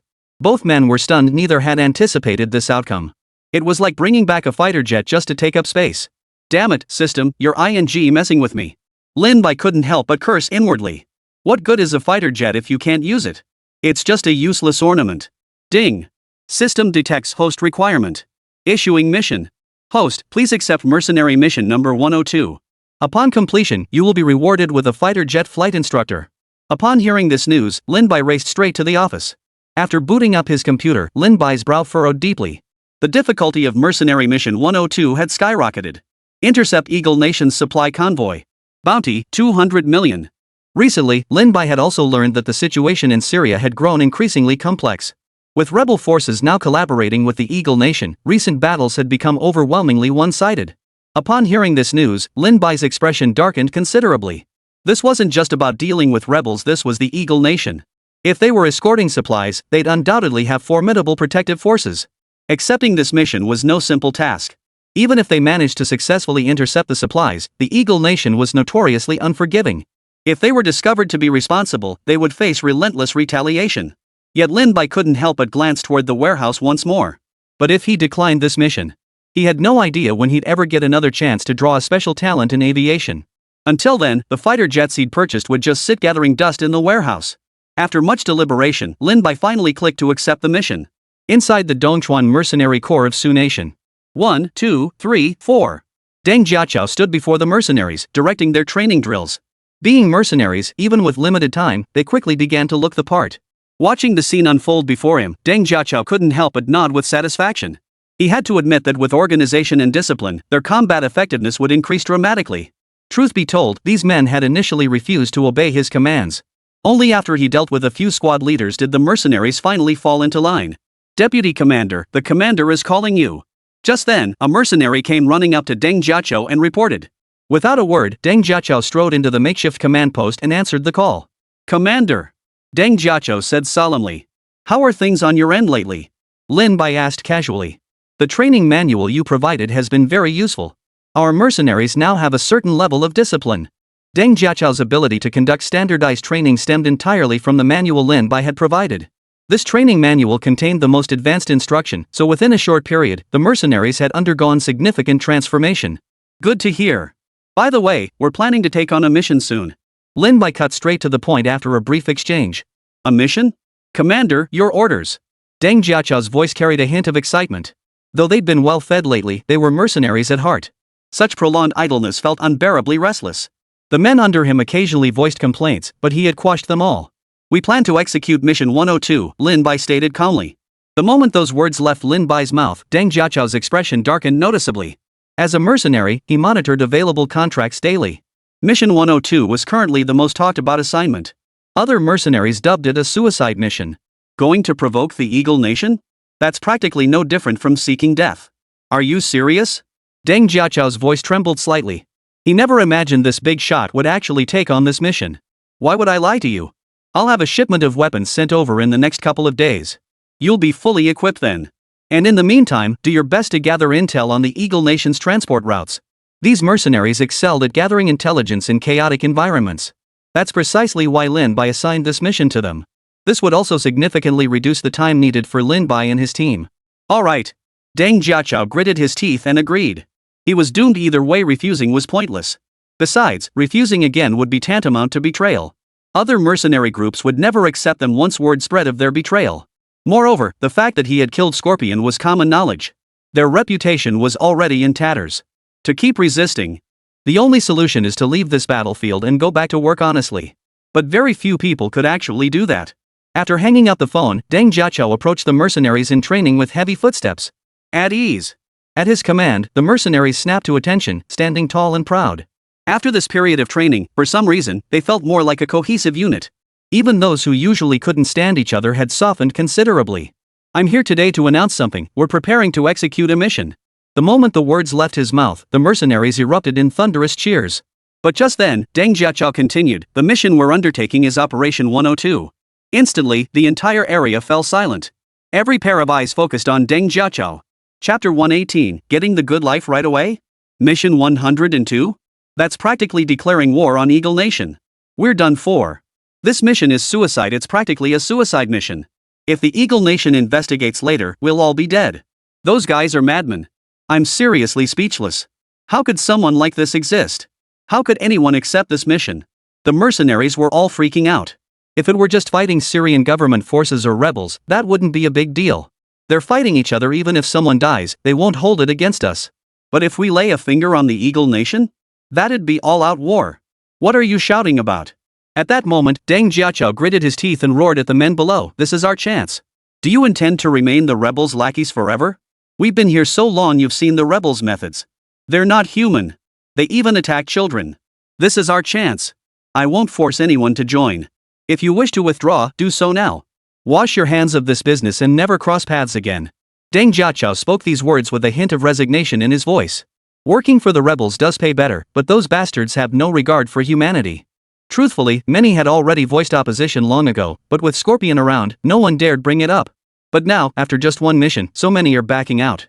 After Deng Jiachao finished speaking, the crowd below the stage all lowered their heads. They all understood what his words meant. The reason they were being forced to wash their hands of this business was to prevent the truth from leaking out. And even if they left now, it was unlikely anyone would hire a bunch of traitors. For this very reason, leaving meant returning to ordinary lives. But for these men who had lived on the edge of a knife, how could they possibly endure such a fate? On one side lay death, on the other an unknown future. Not a single voice stirred among the assembled crowd. Speak up. Make your decision quickly. I fear I might regret this. Deng Jiachao lowered his head, clenched his teeth, and spoke. By all logic, now that they knew this information, there was absolutely no way they could be allowed to leave. Want to leave? Then you'll have to leave your life behind. But he simply couldn't bring himself to harm these brothers. Moreover, he knew full well that taking action against Eagle Nation now would likely invite retaliation. Yet there was no other choice. In the end, several mercenaries lowered their weapons and slowly stepped forward. Let's go. Deng Jiachao waved his hand weakly. The men hurried away at a brisk pace. Watching their retreating figures, Deng Jiachao's aide flashed a look of displeasure. Anyone else planning to leave? Speak up now, and then get out. Deng Jiachao addressed the remaining mercenaries. Deputy Commander, we're not leaving. Right. We're no cowards.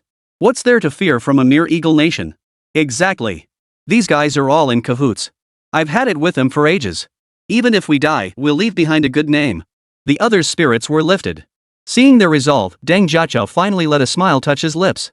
In that case, send someone to gather intelligence immediately. Deng Jiachao began making further arrangements. What Deng Jiachao failed to notice was that his aide had slipped out of his sight. After stepping into the restroom, he pulled out his phone and sent a message. At the same time, Lin Bai, who was in the office, took out his phone. Upon reading the message, he shook his head with an expression of resignation. The man was indeed loyal enough, but far too sentimental. Lin Bai sighed and shook his head helplessly. Deng Jiachao was indeed loyal and responsible in his duties, but he simply wasn't ruthless enough. That's why he had planted another mercenary who would switch sides near Deng Jiachao. This was to ensure he would be the first to know if anything happened. While he was competent as a manager, becoming a deputy battalion commander would take time. Su Shandao felt no surprise at Deng Jiachao's actions. Why hadn't Deng Jiachao been the previous commander of the Stinger unit? It was Scorpion. In truth, Scorpion was simply more ruthless than Deng Jiachao, but his reputation was nowhere near as good. Had Deng Jiachao been willing, he could have eliminated Scorpion and seized power at any moment. Yet he never did. That alone proved Deng Jiachao wasn't ruthless enough. That's precisely why Lin Bai trusted him. As long as he wasn't pushed to the brink, this man wouldn't rebel. Hope he grows up soon. Otherwise, I'll always be cleaning up after him. After uttering these words, Lin Bai sent out a message. Sometimes, only the dead can truly keep secrets. Meanwhile, the mercenaries who had left all wore expressions of relief. Who'd have thought Deng Jiachao would actually let us go? He must have water in his brain. Ha! He's never had any real skills, yet he dares to take on the Eagle Nation? Put. You know what? Letting us go is actually a blessing. All we have to do is relay this news to the Eagle Nation. Damn, you're sharp. We won't even need to work anymore, just live the good life. They knew full well how deep the Eagle Nation's pockets ran. This intel would surely net them a hefty payoff. They won't have to worry about money for decades to come. Just as they were chatting away, they suddenly spotted an SUV speeding toward them.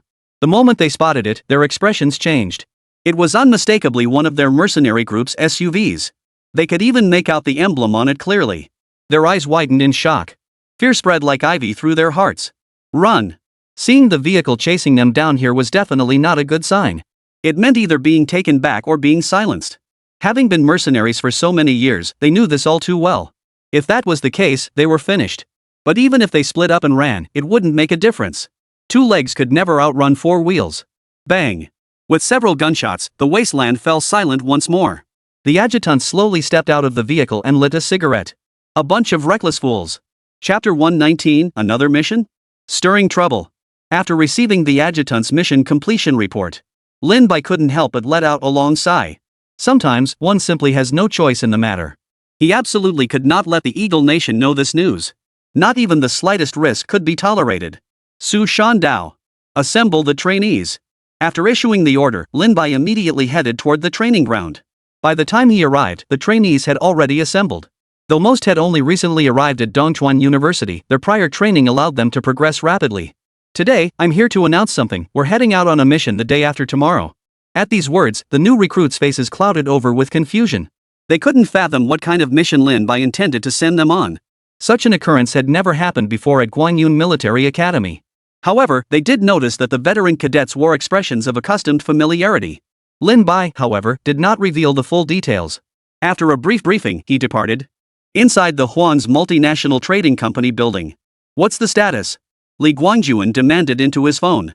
We got into the factory, but their equipment is fully automated. There's no way to figure out the production process, the person on the other end said through gritted teeth.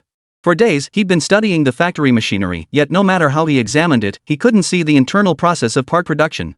This left him utterly stumped, unsure where to even begin. Then see if you can find the blueprints. They must have a set.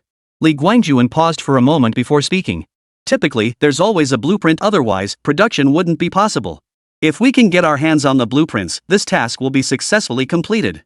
They do have the blueprints, but they're all in that instructor's possession.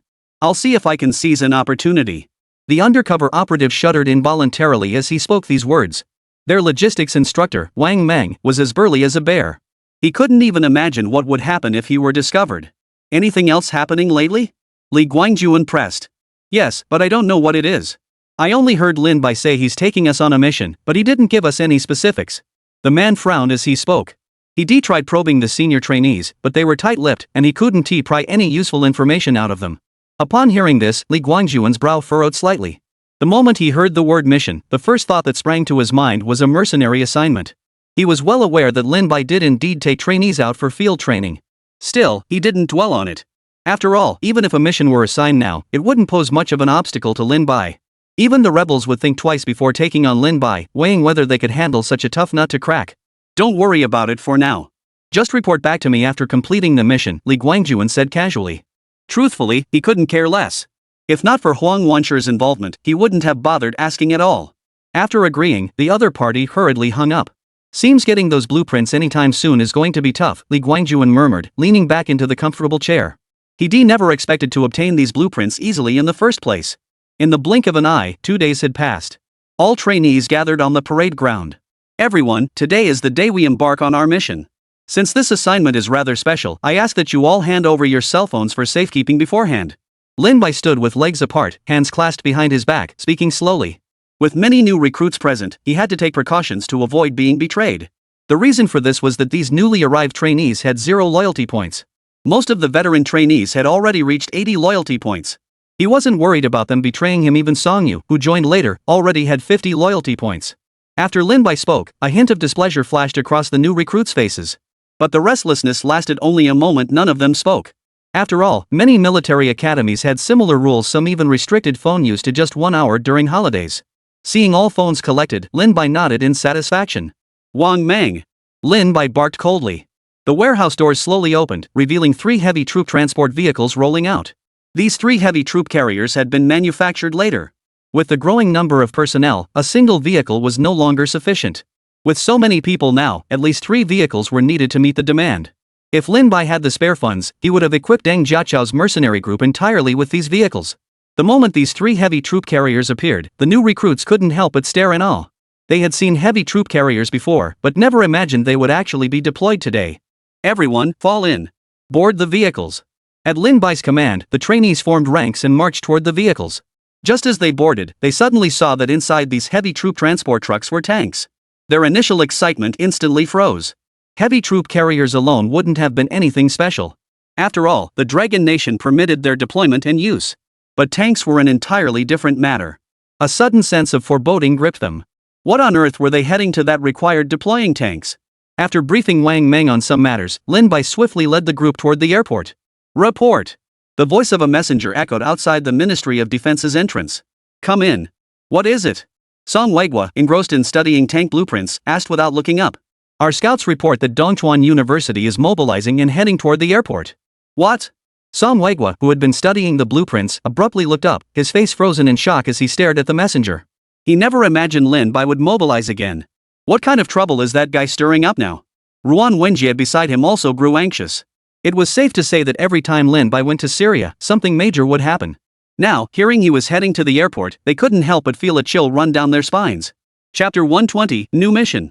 While the Ministry of Defense personnel were still discussing the matter, Lin Bai had already arrived in Syria with his group. As they drew nearer, Lin Bai spotted the Dongchuan Mercenary Corps station not far from the mercenary airport. Commander! The moment Lin Bai stepped out of the vehicle, the mercenaries lined up in formation, saluted and shouted in unison. Having cut their teeth on the battlefield, these mercenaries radiated a palpable aura of lethality. When they shouted in unison, the new recruits were stunned. The principal has a mercenary unit here?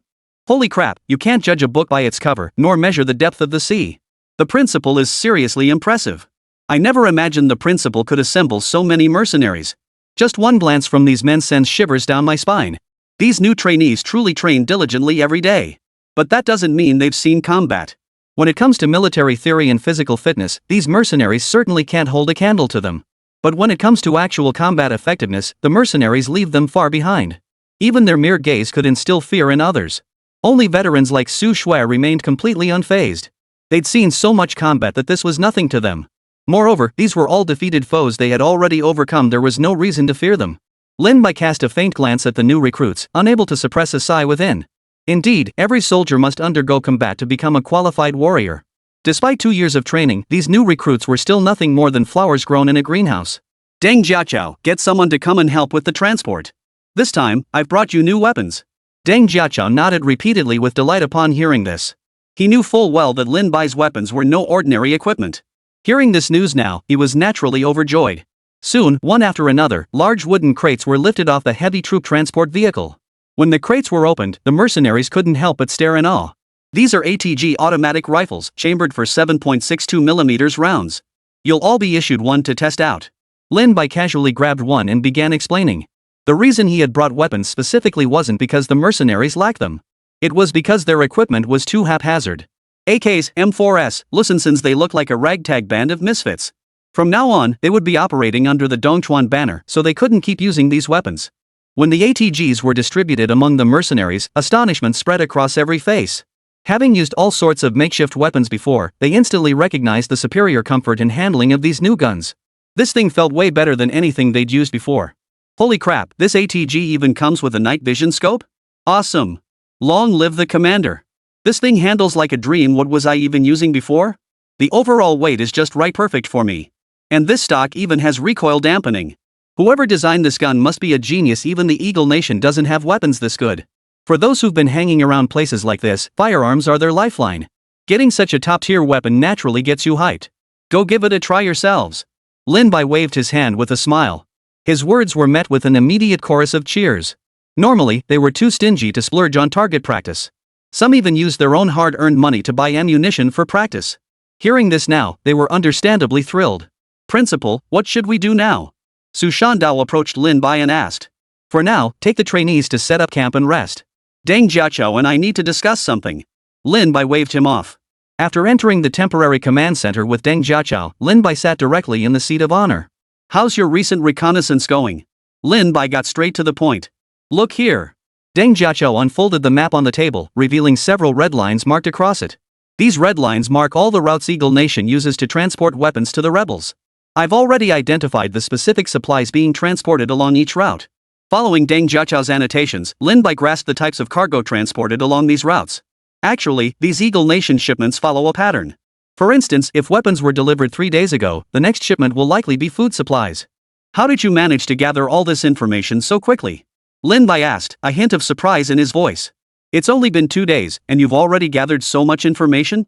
It's not that we gathered it, Deng Jiaqiao explained with a wry smile. The Eagle Nation simply doesn't worry about anyone targeting them. After hearing Deng Jiaqiao's explanation, Lin Bai understood why it had been so easy to obtain all that intelligence. Frankly, the Eagle Nation is practically begging the government forces to attack them. Once hostilities began, they'd have a legitimate pretext to intervene. Although the rebels now had the Eagle Nation's backing, the government forces had also secured support from other nations. For this very reason, the government forces hadn't severed the lines themselves. Instead, they posted the mission on mercenary websites. If mercenaries do the job, it has nothing to do with the government forces. The Eagle Nation couldn't use that as an excuse to intervene either. Moreover, Eagle Nation's soldiers are notoriously arrogant and frequently frequent the taverns near the mercenary airport.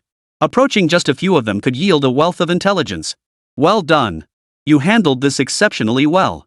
Lin Bai nodded with satisfaction. This intelligence saved him a great deal of effort. Moreover, the insights revealed within held advantages for them.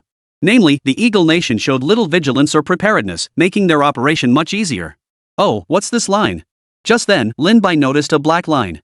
And this black line actually led to the port. We don't know what's up there, this route is too well hidden. If it weren't for an Eagle Nation soldier who got drunk, we wouldn't have known about it at all. Moreover, we've conducted a preliminary reconnaissance. The Eagle Nation soldiers guarding this route are far more cautious. While other routes might have 2 tanks and a few armored vehicles at most, this route even deploys 5 tanks for escort. Deng Jiaqiao shook his head helplessly. Hearing Deng Jiaqiao's explanation, Lin Bai stroked his chin thoughtfully. Though he didn't know what lay ahead, he was certain it couldn't be anything simple. Soon, a decision formed in his mind. Chapter 121, We Walked All in Syria. This route it is. Lin Bai declared without hesitation. Deng Jiaqiao's face turned grim. He knew full well that attacking this route now was tantamount to suicide. It wasn't that Lin Bai couldn't handle these soldiers, it was that if the operation wasn't executed cleanly and decisively, some might slip through the cracks. If even one slipped through the net, the consequences would be unimaginable. After all, if any clues were left behind, the Eagle Nation would undoubtedly pursue the matter to the bitter end. He had already considered alternative routes and battle strategies. With the Tianyu tanks providing support, the other routes could be secured swiftly and decisively. But now Lin Bai was actually planning to attack this route. Commander, this might not be the best approach. Perhaps we should consider an alternate route? Deng Jiaqiao said through gritted teeth. He truly didn't want to lead his men to their deaths. This one. If the intel from above is correct, I guarantee we can finish the fight in one engagement. Lin Bai nodded solemnly. According to the detailed intelligence, there were 5 tanks, 2 heavy trucks, 2 armored vehicles, and several soldiers. Therefore, as long as this intel holds true, we can absolutely resolve this swiftly. His confidence stemmed from mental calculations already made. He currently had 3 Tianyu tanks. With proper target allocation, they could swiftly neutralize the vehicles equipped with communication devices. Based on past experience, the 5 tanks and armored vehicles here were equipped with satellite phones. Therefore, if they could neutralize the armored vehicles and tanks within seconds, the rest would pose no significant threat. But at this moment, Deng Jiaqiao had no idea Lin Bai had brought so many tanks. This uncertainty was precisely why Deng Jiaqiao's face was etched with hesitation. If the enemy noticed and activated satellite tracking, they'd be finished for sure. Didn't you understand what I said? Lin Bai shot Deng Jiaqiao a look tinged with displeasure. Deng Jiaqiao wanted to refuse, but there was absolutely no room for refusal. Gritting his teeth, he could only nod in agreement. He might be a deputy battalion commander, but in front of Lin Bai, he was nothing.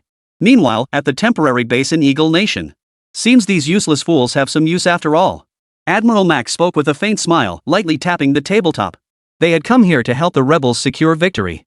With the situation improving, his face naturally brightened with satisfaction. General, I don't understand. Why don't we just step in and help them take out the government forces? The aide beside him asked, his voice tinged with confusion. With combat capabilities like these, if they had intervened forcefully, they would have already conquered the entire country of Syria by now. Yet they remain holed up in their camps, or busy transporting supplies to those useless fools. Just being here is already frustrating enough. We shouldn't intervene yet. There's already significant international debate about our role. By openly backing Syria like this, we've already drawn considerable resentment from other nations. If we take direct military action, other nations will seize the opportunity to invade Syria. That would leave us all in a bad position. General Mack picked up his pipe with a sigh and took a deep drag. If not for this very reason, why would they ever support these useless rebels? In their eyes, these rebels were utterly useless. Given the Syrian government force's current defensive posture, they could guarantee ending the fighting within a month. Then why are we stationed here? The aide asked, puzzled. If they weren't needed, they could just transport supplies. There's absolutely no need for this unnecessary move of bringing 10,000 men here to garrison. Don't underestimate 10,000 men, these are elite troops. Under comparable conditions, each of our elite soldiers could handle no fewer than 5 Syrian soldiers. Oof. We certainly can't act recklessly, but if the government forces intercept our cargo, that's a different story. A sharp gleam flashed in General Mack's eyes. Given the current situation, the government forces won't hold out much longer. The only way to counter the rebels is to intercept their supply lines. But to justify joining this war, he even had his own soldiers transport the goods. But didn't they post the mission on the mercenary website? If the mercenaries turn on us. The aide's expression clearly showed hesitation. If the mercenaries turn on them, they can't blame the mercenaries. Impossible. That bunch of cowards? Ha! Admiral Mack showed not a shred of concern. Only he knew full well that these mercenaries wouldn't dare accept this mission. In the rubble zone, a fully armed Eagle transport squad was resting on the spot. Captain, should we send out scouts to investigate? A soldier approached the squad leader, frowning as he asked. They traversed this route several times before, yet every time they rested here, he couldn't shake the feeling of unease. There were simply too many potential hiding spots around them. If anyone truly intended to ambush them, they wouldn't have a chance to react quickly. Relax. Who'd be foolish enough to mess with us? The captain opened a packet of coffee, dumped it into a canteen, and snapped back. With 5 tanks and 2 armored vehicles, we could practically walk all over Syria with this setup. Sending out scouts was completely unnecessary. Even if they did go, they'd surely be distracted. After receiving the reply, the soldier could only nod in resignation. Though the captain hadn't dispatched anyone, he still hesitated before climbing to higher ground. He intended to survey the surroundings for any lurking enemies. The squad leader noticed his teammates' movement but paid it little mind. If someone couldn't sit still, let him wander off on his own. The soldier climbed to the high ground and scanned the area around him. Just then, his brow suddenly furrowed. In the distance, a mass of brown shapes seemed to be moving. He quickly drew the rifle from his back, intending to use the scope for a closer look. The moment he aimed, his expression turned grim. 3 troop transport vehicles were slowly approaching from the distance. And alongside the troop carriers were large numbers of mercenaries, roughly 800 or 900 at a glance. Enemy attack? The thought suddenly flashed through the soldier's mind. He hurriedly grabbed his military whistle, but the next second, a bloody hole appeared on his forehead. Chapter 122, Stinger Missile? You're serious. Situation resolved. Proceed. Over 1,000 meters away, Shin Zhaodi picked up her walkie-talkie and spoke. Shin Zhaodi's primary mission this time was to silently eliminate these reconnaissance soldiers. Got it. Lin Bai, aboard the troop transport truck, responded with a simple acknowledgement. After issuing the order, the group cautiously closed in on the Eagle Nation transport convoy. Su Zhe from Dongchuan University's logistics department gripped his assault rifle tightly, crouching low as he moved forward, unable to suppress a string of curses in his mind. I'm seriously fed up. Being an undercover agent means I have to take on mercenary missions too? They should pay me extra. He knew exactly what they were up against, the Eagle Nation's transport convoy. In his eyes, this was no different from suicide. Fortunately, they were new recruits at Dongchuan University. In this battle, the new recruits would be positioned at the rear. He'd already made up his mind, if they lost, he'd drop to his knees and beg for mercy. Win. He'd never even considered that possibility. With just 3 tanks, they dared to compete with others? It was nothing short of courting death. Yet now, he dared not simply flee. After all, this was Syria. If they truly wanted to kill him, he wouldn't stand a chance. Damn it, if you're going down, don't drag us with you. Su Zhe trembled uncontrollably with nervousness. As they reached the designated position, the tanks slowly rolled off the heavy troop carriers into their assigned spots. Commander, are we really going through with this? Deng Jiachou approached Lin Bai, his voice tight with tension. We might still back out now. If this escalates, the consequences would be unimaginable. Lin Bai said nothing, merely giving Deng Jiachou a cold glance. That single glance was enough. Deng Jiachou instantly remembered the man before him was no saint. This was someone who killed without batting an eye. The only reason he was being spoken to politely was because he still had some use. Lately, he'd gotten a bit too cocky and had almost forgotten that fact. With that realization, Deng Jiachou slowly backed out, obediently picking up his weapon. At the same time, the captain, sipping his coffee, suddenly felt a pang of unease. Deputy Captain, why hasn't that kid Hall returned yet? The captain called out toward the distance, coffee in hand. Hall had made strange requests before, but they usually didn't take this long. But now, nearly half an hour had passed, and still no sign of Hall. Captain, I'm puzzled too. We're about to assemble, and he's nowhere in sight. The deputy captain scratched his head, looking helpless as he spoke. The captain set down his coffee and stood up, scanning the surroundings. For some reason, he suddenly felt a bit short of breath. No! Everyone, immediately! At that moment, he suddenly realized what was amiss. If he hadn't returned after being out so long, the most likely explanation was that something had gone wrong. If something had indeed happened, it was almost certainly an ambush. But before he could finish his thought, an artillery shell exploded on their tank, drowning out his voice. Enemy attack! In an instant, the Eagle Nation soldiers snapped to attention. They scrambled toward nearby bunkers or tanks. But before they reached the tanks, they witnessed their own tanks and armored vehicles being blown apart. The captain's eyes widened in fury. At that moment, he finally understood they had been ambushed.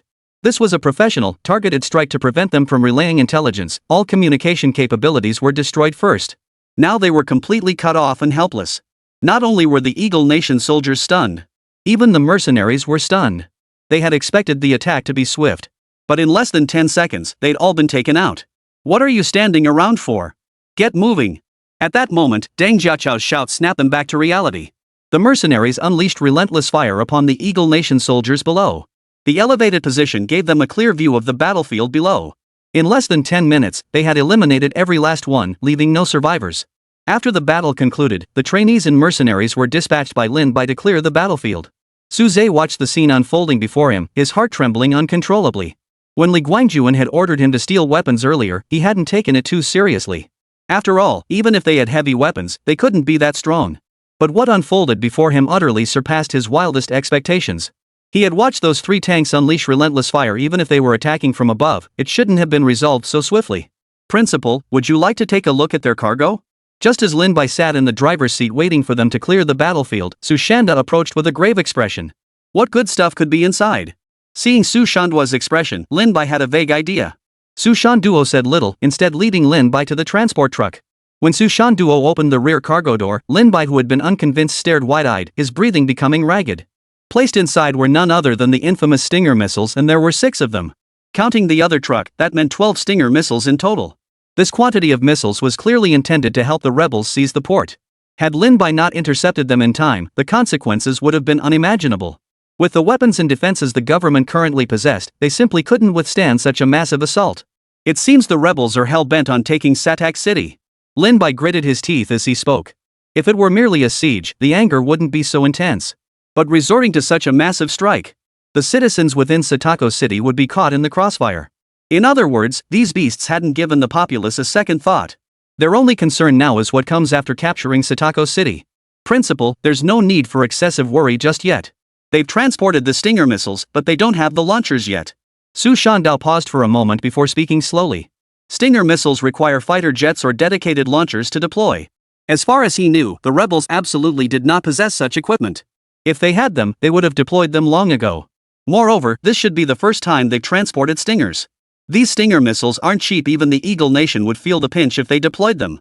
Precisely because of this, after their interception, substantial aid like this wouldn't be forthcoming for quite some time.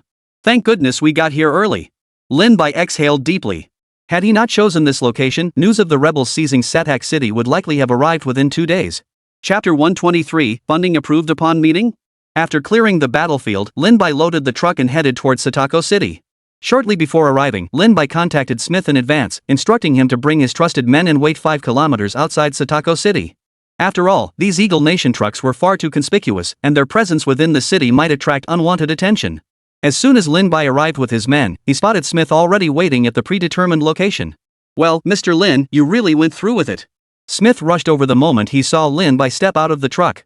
This is Eagle Nation's cargo. Just snatched it like that? You're something else. This is nothing. You'll have to pay me extra this time. What I brought back isn't ordinary stuff, it's a real game changer. Lin Bai hooked his arm around Smith's shoulder and chuckled. For Smith, this was undoubtedly a game changer. With this in hand, the rebels wouldn't stand a chance.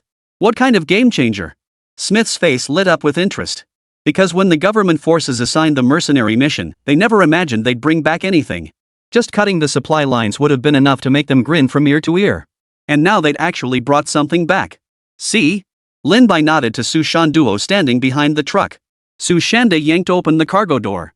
When row upon row of Stinger missiles came into view before Smith's jaw dropped wide open and the satellite phone in his hand fell to the ground. These are Stinger missiles?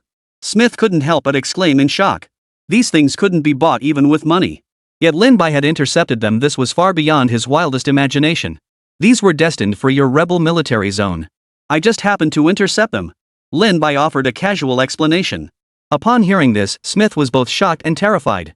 Thankfully, Lin Bai had intercepted this shipment just in time, otherwise, the consequences would have been unimaginable. Lately, the rebels' weapons had grown increasingly sophisticated, nearly breaching Satako City at one point. Had it not been for the soldiers' desperate resistance, the city would likely have fallen long ago. Take it back with you, Lin Bai waved him off. As for the launchers, Lin Bai wasn't overly concerned. These missile launchers could be either manufactured locally or purchased elsewhere. Mr. Lin, you've truly saved us this time. Here's the payment for this mission and a token of our gratitude. Without a word, Smith pulled a bank card from his pocket and pressed it into Lin Bai's hand. This card was designated for military expenditures and purchasing temporary weapons and supplies, loaded with a full 300 million. While this sum wouldn't even cover the cost of a single missile, it represented every last penny Smith possessed. Moreover, with this, he was certain it wouldn't be long before he could completely eliminate the nearby rebel forces. Lin Bai said little in response. After witnessing the ammunition transport and burning the Eagle Nation trucks, he departed Syria. Inside the Eagle Nation's military camp in Syria. Crash! Mike slammed the teacup in front of him onto the floor. What the hell are you lot doing? It's been ages, and only now do you realize our people are in trouble? Mike's nerves were shot. He didn't care about the dead man. What hurt was the cargo, 12 Stinger missiles. For the Eagle Nation, these Stinger missiles weren't much. But if they fell into enemy hands, it would be a whole different story. Imagine fighting a battle only to have missiles suddenly rain down from the sky and they're your own damn missiles. We hadn't been able to contact the transport convoy for far too long, the messenger cautiously explained. That's how we discovered the incident via satellite. This was the first time they'd encountered such a bizarre situation. 5 tanks and 2 armored vehicles, not a single one sent back a message before they were wiped out. What did the satellite say? Mike ground out, enunciating each word deliberately. The satellite wasn't pointed at that location during that time frame, the messenger replied with a resigned tone. They do have satellites, but it's impossible to capture every single frame simultaneously. Useless fools. Dispatch a team immediately to the site for inspection. See if any clues were left behind. Mike was furious beyond measure. If they'd been killed, that would have been one thing. If the missiles had been stolen, that would have been another. The most important thing now was to find out who did it. If it was the government forces, then this mission wouldn't be a total loss. But without video evidence, they'd have to rely solely on the crime scene. Rest assured, sir. I've already dispatched personnel. They should be arriving shortly. The orderly nodded repeatedly. He understood that much. Just then, his phone suddenly rang. After receiving permission from General Mack, the messenger retrieved his satellite phone. General Mike, this is a call from the Frontline Reconnaissance Unit. After seeing the number displayed, the messenger hesitated before speaking.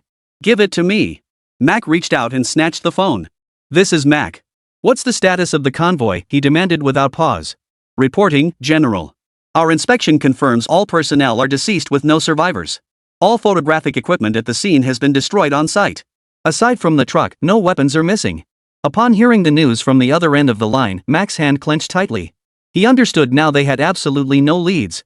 The mention of weapons was significant because if someone had taken their high-quality firearms and assembled them, they could trace the source to identify the perpetrators. Yet the attackers showed no interest in the weapons at all, despite the Stinger missiles having been taken. But finding a reason for this was far too simple. Damn it. Get on it. Mike slammed the phone down. Even though he knew deep down that this time, there would be absolutely no leads. The next day, in the president's office at Dongchuan University, a handsome, well-built man stood tall and proud before Lin Bai. Reporting for duty, Sergeant. My name is Chen Yi. Your orders. Chen Yi saluted with a military gesture, his confident gaze fixed on Lin Bai. Just call me principal from now on. In a moment, have Su Shan Duo show you around to familiarize yourself with the environment. You'll be responsible for teaching the trainees flight knowledge going forward. Lin Bai nodded with satisfaction and casually remarked. Principal, request funding approval. At that moment, Chen Ye's words made Lin Bai's face go green. He's already asking for money? Chapter 124, we've got an Air Force now. Principal, pilot training is extremely costly. We need to purchase a significant amount of equipment, and just the basic facilities alone will require 30 million. Chen Ye's mouth twitched slightly. He wasn't exaggerating. Among all military branches, pilot training has always had the highest budget. Even the most basic instruments and equipment can easily cost tens of millions. Alright, if funding or money is needed later, just go find Wang Meng. Lin Bai specifically deposited a portion of the funds into Wang Meng's account. The purpose was to spare Wang Meng from constantly coming to him for money. Even with hundreds of millions at his disposal, it all vanishes in the blink of an eye. Come on, now that you're here, let's see how our fighter jet performs. Pushing aside these messy matters, Lin Bai said with a hint of excitement. Inside the Dragon Nation Military Research Lab, the atmosphere was buzzing with activity. Minister Son, Minister Ruan, over the past few days we've identified 21 new technologies from the disassembled components. These include secondary hardening of external armor, dual-piston crankshafts. A researcher held a thick stack of documents, passionately recounting the discoveries made over the past few days. The more Song Weiguai and Ruan Wenjie listened, the more excited they became. These innovations could be replicated and integrated into existing military equipment. This signifies a significant leap forward in Dragon Nation's future military capabilities. Snap! Bang! Just as they were engrossed in the discussion, the front door was violently kicked open. The deafening crash nearly startled everyone. Turning to look, they saw it was none other than Zhang Jianhua. What's going on? Song Weiguai snapped back to reality and asked with a puzzled tone. In all the time they'd spent together, Song Weiguai had never seen Zhang Jianhua lose his composure like this. The observer assigned to Dongchuan University just discovered something incredible. Zhang Jianhua's voice trembled, his face turning deathly pale. What is it? Spit it out. Is it some new technology again? To be honest, after learning that Lin Bai had produced a new gadget, Song Weiguai wasn't particularly shocked. After all, he'd grown accustomed to Lin Bai occasionally pulling something new out of his sleeve. So, while speaking, Song Weiguai didn't forget to pick up his teacup and take a sip. They've developed a fighter jet at their school. Put. Hearing that, the tea Song Weiguai had just sipped shot right out of his mouth. What? A fighter jet? Where did they even get one? Song Weiguai was stunned. Holy cow, this is a fighter jet. He could already accept the heavy troop transport vehicle in front of him. But a fighter jet? That was a whole different ballgame. These research directions were worlds apart. He'd expected something like a mortar or similar weapon. This was beyond absurd. To put it plainly, the very act of independently developing fighter jets is something only a handful of countries can achieve. This was no joke. Currently, fewer than 10 nations worldwide possess the capability to independently develop fighter jets. Of those that claim to develop their own, 8 or 9 out of 10 are essentially reverse engineering and borrowing designs like the so-called indigenous fighters from certain countries, where one takes off and another crashes. This alone demonstrates just how incredibly difficult this endeavor is. It was precisely because he understood this that he was so shocked. We don't know exactly how it appeared on campus. Recently, their school's surveillance system has been malfunctioning. Zhang Jianhua clenched his teeth and shook his head. They had personnel monitoring the area constantly. Even so, oversights were inevitable, which is why another team monitored surveillance from other locations. But for some reason, the surveillance keeps malfunctioning periodically. Seems like the team behind this is no joke. Song Weiguai nodded solemnly and continued, "What kind of fighter jet is it? Head to the conference room and show us the live feed." Got it. Zhang Jianhua led the way without hesitation. Meanwhile, Song Weiguai summoned all the senior researchers. Once everyone had gathered in the conference room, Zhang Jianhua immediately projected the feed. A startling scene unfolded before their eyes. Parked on the Dongchuan University campus was a fighter jet with an almost triangular shape. The fighter jet was entirely black, with angular edges on its upper surface, giving it the appearance of futuristic technology. Even at a glance, everyone knew this fighter jet was unlike any they had ever seen. While its overall shape resembled the most advanced fighter jets from the Eagle Nation, numerous details differed significantly. Holy crap, where the hell did Lin Bai even get this thing? This is insane. Absolutely insane. He's actually developed a fighter jet? That exterior, that aerodynamic sleekness, it's absolutely perfect. No time to waste, calculate the air resistance immediately. The equipment showed extremely low drag. Its aerodynamics were nearly perfect. The researchers present were utterly dumbfounded. They immediately fired up the computers for calculations. The results exceeded their wildest expectations. This design boasts even lower drag than the Eagle Nation's models. And if that weren't enough, the fighter's massive volume means its payload capacity is correspondingly increased. Unbelievable. Song Weigwa stared intently at the large screen, unable to suppress his amazement. Though we don't know how many people are on their team, this group alone surpasses the combined research capabilities of our entire Dragon Nation. Ruan Wenjie couldn't help but exclaim. Don't be fooled by the limited number of items Lin Bai has presented so far. As researchers themselves, they understood all too well the immense scientific challenges involved. Forget the fighter jet, even the tank and heavy armored vehicle contain technologies far beyond their own capabilities. Even the research capabilities of the Eagle Nation probably couldn't match this. Wait, did you notice? That fighter jet looks sleek, but how does it even take off? Just then, Zhang Jianoa spotted something amiss. Lin Bai's campus was vast, yet it lacked a dedicated runway. This meant the fighter couldn't take off directly. They probably just wanted to test its mobility capabilities, right? Song Weigwa hesitated before speaking. He wasn't certain whether the fighter jet was fully developed yet. If it wasn't fully developed, bringing it out for basic testing would be perfectly normal. But that didn't make sense. If it wasn't fully developed, his team wouldn't have placed it in such a conspicuous location at Dongchuan University, would they? Ruan Wenjie dismissed this notion without hesitation. Just then, they suddenly witnessed a horrifying scene on the projection. The Falcon fighter jet began to slowly rise into the air. A blue glow appeared beneath the fighter jet. This was a mock ring? Chapter 125, Falcon Fighter Test Flight. Song Weigwa trembled with excitement. As scientists, they recognized the mock ring instantly. Aerodynamics perfected. And equipped with a high-end engine. This engine must be superior to those on tanks. Moreover, it could take off vertically from a stationary position. Just how much power could this engine possibly generate? Never in my wildest dreams did I expect to witness such an advanced fighter jet. If we could all be equipped with engines like this, our aircraft carrier's transport capacity would skyrocket. Good heavens, who on earth is the team behind this? To develop such a powerful engine? The researchers present stared wide-eyed, murmuring in awe. They had anticipated this fighter would be formidable, but this completely surpassed their wildest expectations. Forget everything else, that mock ring alone speaks volumes. They recognized its ingenuity at a glance. In truth, many fighter jets can produce mock rings, but very few can generate them immediately upon startup. This is because all engine starts require a certain amount of acceleration, and the faster the acceleration time, the better the engine's quality. They had previously collaborated with the Ministry of Defense on fighter jet engines, and such cooperation had occurred more than once or twice. Yet, they had never developed an engine of such exceptional quality. The moment Lin Bai's fighter jet made its appearance, they instantly recognized its critical importance. What astonished them even more was that this fighter didn't require a runway, it could even take off from a stationary position. This meant the fighter was not restricted by terrain. Moreover, during vertical takeoff, it could hover without the slightest vertical oscillation. This signified the engine's exceptional stability and precise energy control. Even the Eagle Nation couldn't achieve this feat. They knew full well that the Eagle Nation also possessed vertical takeoff fighters. Yet compared to Dongchuan University's fighter jet, there's pale in comparison. This truly surpasses my wildest imagination. Ruan Wenjie stood by, shaking his head in admiration. They had dedicated their entire lives to rigorous scientific research, each an outstanding individual, the cream of the crop among elites. Yet the reality unfolding before him left even this proud and ambitious man sighing in awe. If it were tanks or heavy troop carriers like before, he could guarantee domestic development within 5 or 6 years. But developing this fighter jet was not something that could be accomplished easily. The Dragon Nation's rise had been rapid, but surpassing the Eagle Nation's technological prowess would still require time. Yet the fighter jet that had now appeared had already pulled far ahead of the Eagle Nation, though its future flight performance remained unknown. One thing was certain, that seemingly simple hovering was a massive hurdle. As the crowd stared in stunned silence, the fighter jet on the screen suddenly began a rapid vertical takeoff.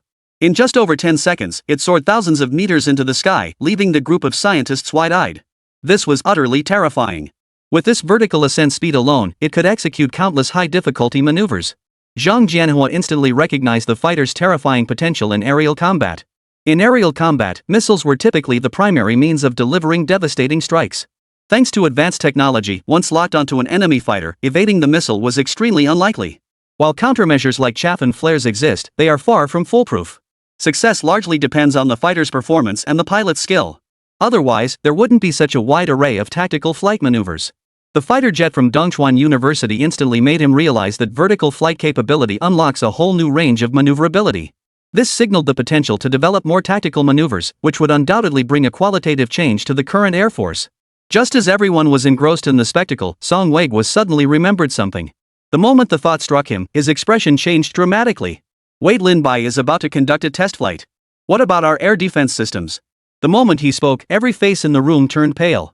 Covert air defense systems were embedded throughout Longwa's territory, designed to deter foreign threats.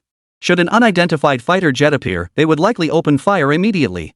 Although some military personnel were aware of Lin Bai, this did not mean they knew he possessed a fighter jet. Therefore, upon detecting an unfamiliar fighter jet, they would likely open fire and shoot it down. I'm contacting the military immediately. Without a moment's hesitation, Wan Wenjie picked up the phone in front of him and dialed the military. Meanwhile, at Dongchuan University, cadets looked up at the fighter jet shrinking to a speck above them, shock etched on every face. They knew Dongchuan University possessed formidable military strength, but they never imagined Lin Bai could actually deploy a fighter jet. Whoa, just how many hidden cards does the president have up his sleeve? All that heavy firepower, surely it won't get investigated? It's not just about getting caught. Have you ever seen a fighter jet like this? This is terrifying. Vertical takeoff? This fighter jet could easily be ranked #1 in the world. Wait, could the president be collaborating with higher-ups in the Dragon Nation? How else could he have acquired all this heavy weaponry? Many cadets began speculating about Lin Bai's connections. After all, without powerful backing, how could he possibly have access to such advanced weaponry? Standing on the field, Lin Bai was well aware the cadets were watching from the dormitory building. But he didn't dwell on it. After all, it was impossible to keep this secret. These were fighter jets. Takeoff couldn't possibly be completely silent. Gazing at the fighter jets in the sky, Lin Bai couldn't help but marvel inwardly. System-made products are always top-notch. That takeoff speed alone utterly outclassed every fighter jet in the world. Reporting, I have ascended to 3,000 meters altitude. Awaiting the principal's next instructions. Chen, aboard the fighter jet, spoke with palpable excitement. The moment he boarded the Peregrine fighter jet, he immediately sensed its terrifying capabilities. Despite only briefly glancing at the controls, the streamlined modifications allowed him to grasp them quickly. Proceed with the speed test, Lin Bai said calmly. Upon receiving the order, Chen Ye's lips curled into a faint smile as he pushed the throttle all the way forward. With a sonic boom, the Peregrine fighter shot forward. Chapter 126, Stealth Fighter? Stuns the Military Industry Department. Inside the Air Force headquarters. Minister Wan, is this true? A stern-faced man in military uniform, his chest adorned with rank insignia, stared intently at the computer screen. The screen displayed the face of Wan Wenjie, Minister of Military Industry. General Wei Huijiang, this is absolutely correct. I must now request your order to monitor the airspace and refrain from launching any missiles. Wan Wenjie spoke with a trembling voice. Though it sounded straightforward, he was taking a tremendous risk in saying it. Even though Lin Bai currently appeared utterly loyal to the Dragon Nation, better safe than sorry. If Lin Bai's fighter jet were to act out, it would be nothing short of a catastrophe. A single missile launch would send countless lives into oblivion. His expression was grim as he spoke. I'm aware of the situation. We'll assist with the reconnaissance now. Wei Hujing hesitated only briefly before responding without reservation. Though he'd only caught fragments of the conversation, he understood the fighter jet's critical importance to the Dragon Nation. After making his decision, Wei Hujiang immediately notified all air defense units to begin monitoring the Falcon fighter jet's every move. Upon hearing Wei Hujing's orders, Song Weigua and the others finally let out a sigh of relief. Moreover, with the air defense unit's assistance, they could now conduct more detailed observations of the Peregrine fighter's performance. Since the Falcon had departed, they had no way of knowing its current location. They could only wait quietly for Wei Hujiang to relay the air defense monitoring updates. Time ticked by, and Wei Hujing's brow furrowed as he stared at the screens. Just then, another message popped up on his screen. Upon reading the report, his expression darkened slightly. Minister Wan, are you certain that fighter jet was heading south? Wei Hujing asked through gritted teeth. Yes, the last image we saw was it heading south. Has something happened? Wan Wenjie nodded without hesitation. Although they hadn't witnessed the aftermath, they had clearly seen the direction the fighter jet departed. What he couldn't quite grasp was why Wei Hujing would ask that question. I've mobilized all air defense units across the nation, yet no unidentified aerial objects have been detected. Though it was just a simple sentence, Song Weigua and the others instantly understood Wei Hujiang's meaning. Longwa's air defense systems couldn't detect the Falcon fighter jet. How could that be? Wan Wenjie abruptly stood up, shouting in disbelief. Longwa's air defense systems were highly advanced. He could even boast that even the Eagle Nation couldn't evade detection with these systems. Yet now they couldn't detect Lin Bai's fighter jet. This was completely beyond his expectations. I've already deployed satellites to search for it. If it's still airborne, we should find it sooner or later. As Wei Hujing spoke these words, his expression darkened slightly.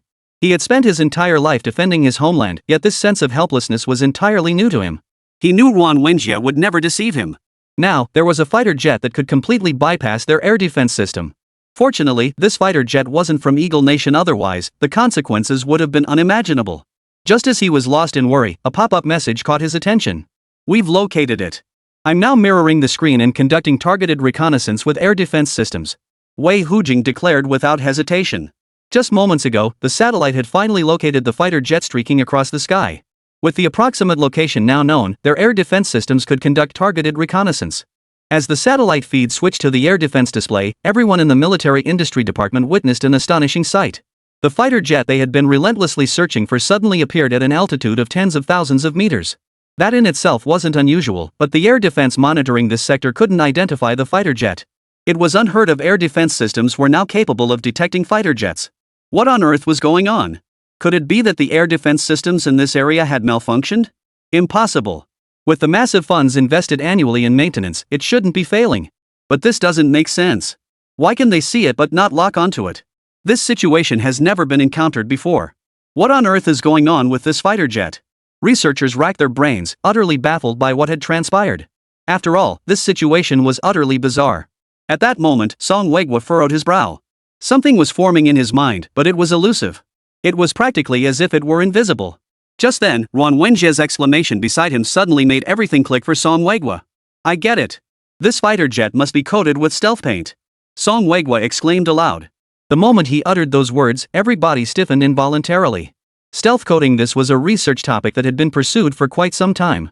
Currently, fighter jets are primarily detected by tracking the electromagnetic waves they reflect to determine their location. Even the current tracking missiles operate on this principle.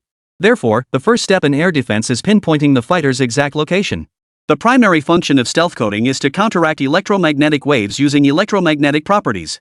Although so-called stealth coatings exist today, they cannot completely eliminate electromagnetic wave reflections. At best, they can delay detection for as long as possible. For this very reason, no matter how advanced the Eagle Nation's fighter jets are, they will be detected the moment they enter the Dragon Nation's airspace. Nations worldwide are now racing to develop stealth coatings, with even the Dragon Nation investing substantial funds annually. Even the slightest advancement represents a rare opportunity for them. After all, time is the most critical factor on the battlefield. Delaying even a single second can alter the outcome. They focus solely on maximizing delay, never aspiring to completely eliminate electromagnetic wave reflections. Such a feat is simply too difficult. While methods to eliminate electromagnetic wave reflections do exist, they are fundamentally unsuitable for fighter jets. If such technology truly existed, it would undoubtedly cause a global sensation.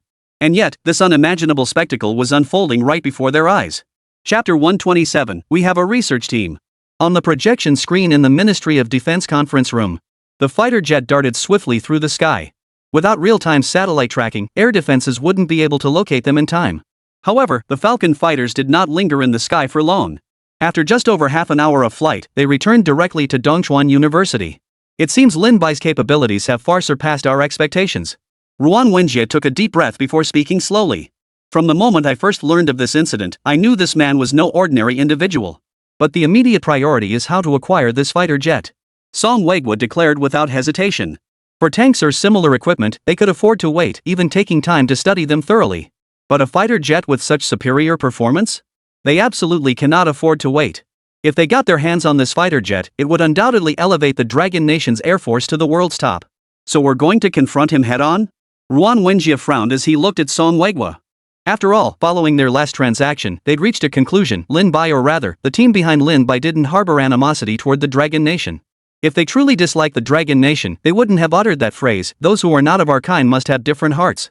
Let's observe first. I'll go feel out the situation later. Song Weigwa didn't agree immediately, pausing to ponder before speaking. In his own view, prolonged contact with Lin Bai would inevitably lead to further collaborations.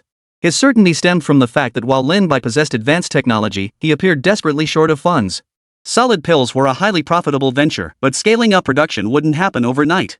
Setting aside other factors, they hadn't even begun formal production yet, primarily due to severe raw material shortages. Many of the Chinese herbs required cultivation, meaning it would take at least half a year before they could be formally deployed within the military. Moreover, they would need to develop a diluted version for external promotion. This series of challenges meant Lin Bai was currently short on funds.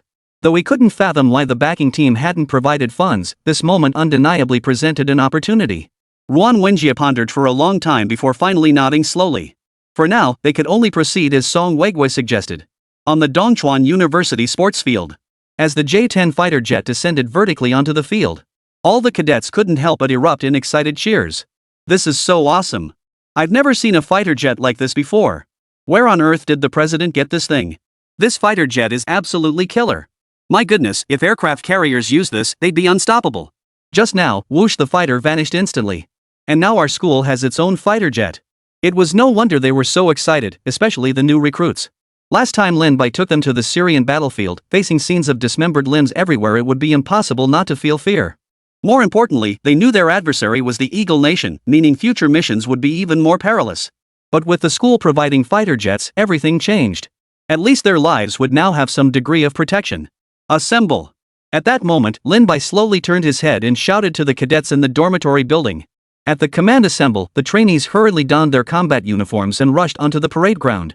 Once on the field, their eyes were glued to the Peregrine fighter jet. Up close, they could see the Falcon fighter's intricate details, every part brimming with design ingenuity. You've all seen this Falcon fighter jet. I won't keep it from you, this is our school's product. Lin Bai cleared his throat, hands behind his back, and spoke. The entire school was stunned by this revelation. This fighter jet was developed in-house by our school? Holy crap, no way! I always wondered how our school got so much heavy weaponry. You can't even buy this stuff. Holy crap, you've got to be kidding me, our school actually has this kind of research capability? But our school doesn't even have a research department, does it? Holy crap, I had no idea our school even had a research department when I first came here. Actually, many military academies do have research departments, but those departments mostly just study how to improve firearms. Or maybe drones carrying bombs or something like that. No school would ever develop their own fighter jet. Forget everything else, resources alone are the biggest hurdle. Often, the research costs just go down the drain. That's why no military academy would bother with such thankless endeavors. That's precisely why they were so shocked when they heard this news. But even more stunned were Su Shui and her peers. As some of the earliest students admitted, they had never heard of such a research department existing at the academy. Though they'd been curious before, they'd come to regard the school as their home. Even if Lin Bai hadn't mentioned it, they wouldn't have probed further. Yet upon hearing about this so-called self-developed fighter jet, they were genuinely bewildered.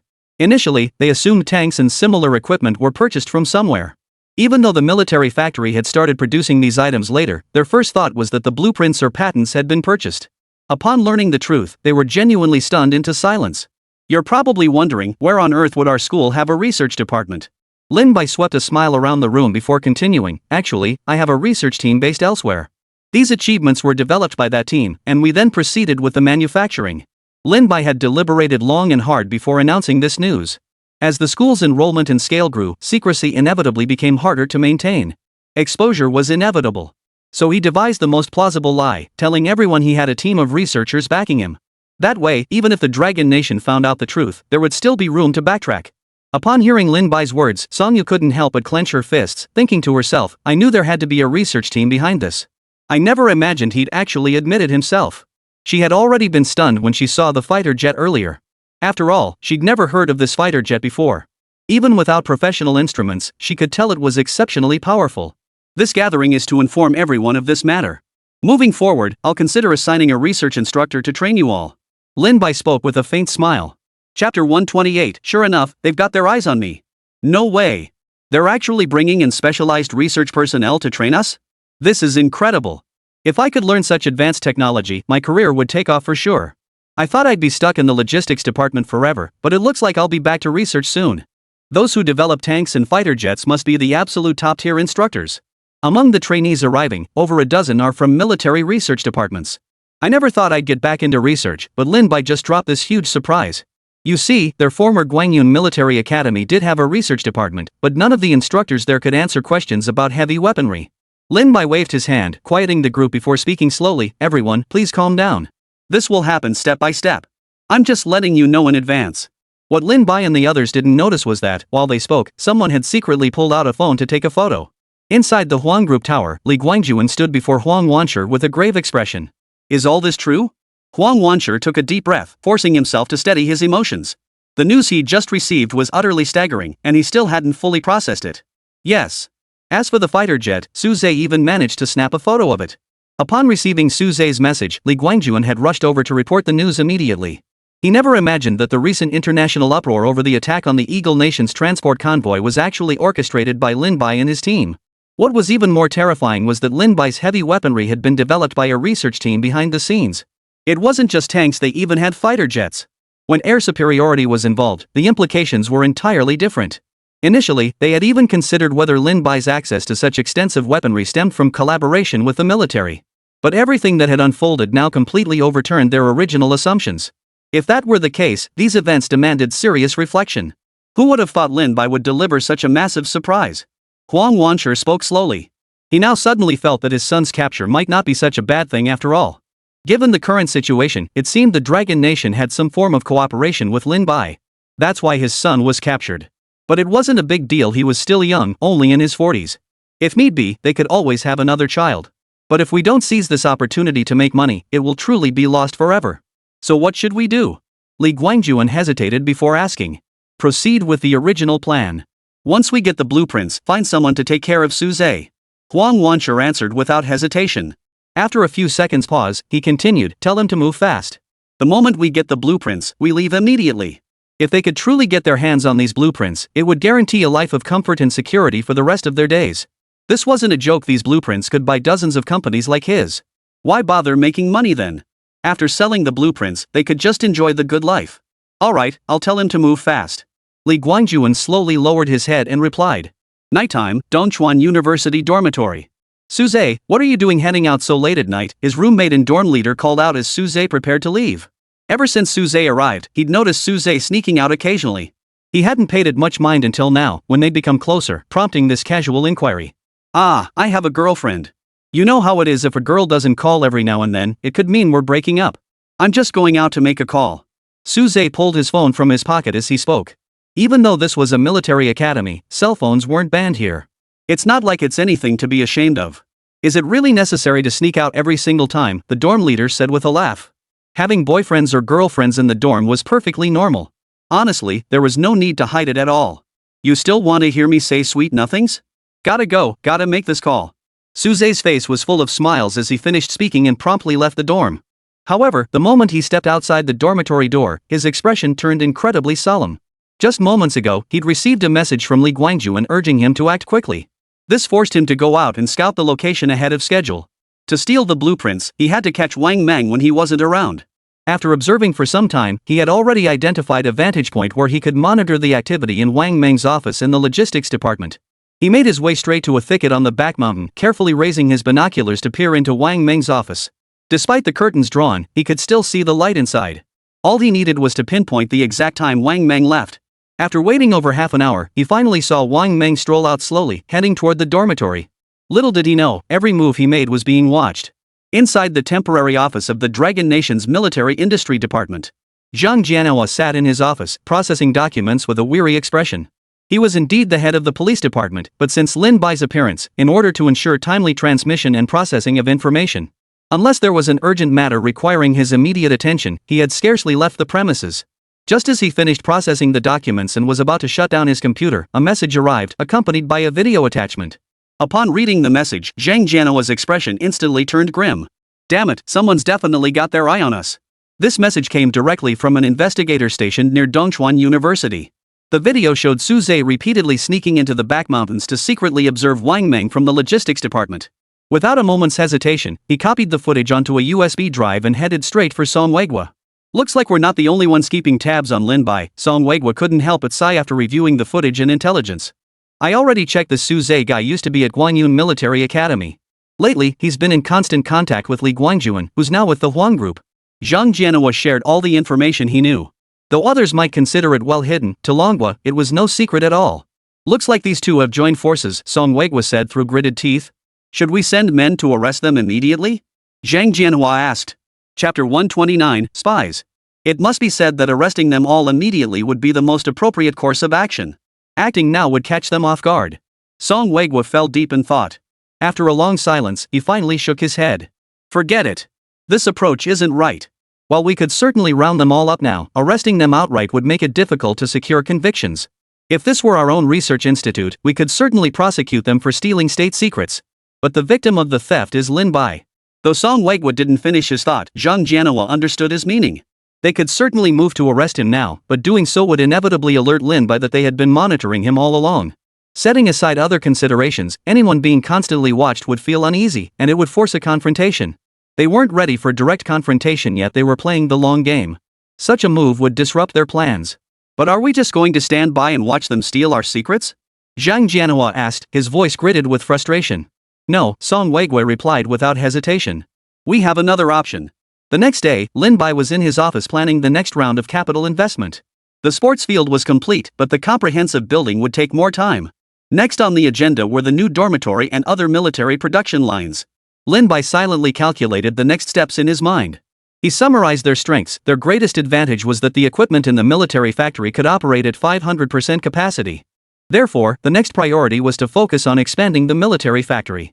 Although the current military factory was already quite large, it was admittedly rather rudimentary.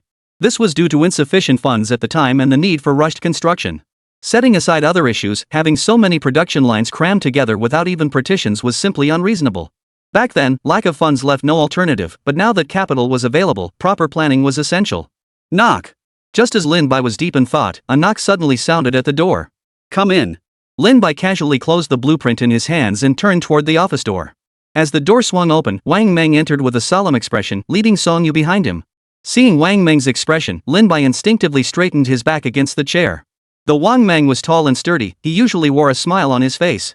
But now, Wang Meng clearly had something urgent to report. Principal, there's a mole among our new recruits. Wang Meng dropped the bombshell the moment he entered. A mole? Lin Bai's expression darkened instantly upon hearing this. Song Yu, you tell the principal. Wang Meng nodded, turning his gaze to Song Yu. Song Yu took a deep breath, stepped forward, and spoke slowly. Principal, during my night runs, I noticed Su Zhe entering the back mountain. This hasn't happened just once or twice, it's been many times. Driven by curiosity, I deliberately observed Su Zhe. I discovered he frequently visits the back mountain and secretly monitors the movements around instructor Wang Meng's office. I suspect he is stealing classified information. Before coming here, Song Yu had carefully crafted her words, so she delivered them with remarkable fluency. Do you have evidence to back that up? Lin Bai didn't actually doubt her. He had considered this possibility before, but as the saying goes, you can't guard against thieves forever. Therefore, he could only urge utmost caution. Even though he now heard these words from Song Yu's mouth, he still needed to get to the bottom of it. Without concrete evidence, he certainly couldn't take direct action. If he simply brought the person in, it would undoubtedly cause resentment among the other students. I have no proof, Song Yu said, taking a deep breath, but principal, you could have someone keep an eye on things. When Song Weigui had discussed this matter with her, he had specifically instructed her to ensure Lin Bai discovered it himself. The angle of their video recording was flawed, rendering it unusable as evidence. Alright, you can return to training now. Lin Bai nodded slowly, dismissing Song Yu and leaving only Wang Meng in the office. Damn it!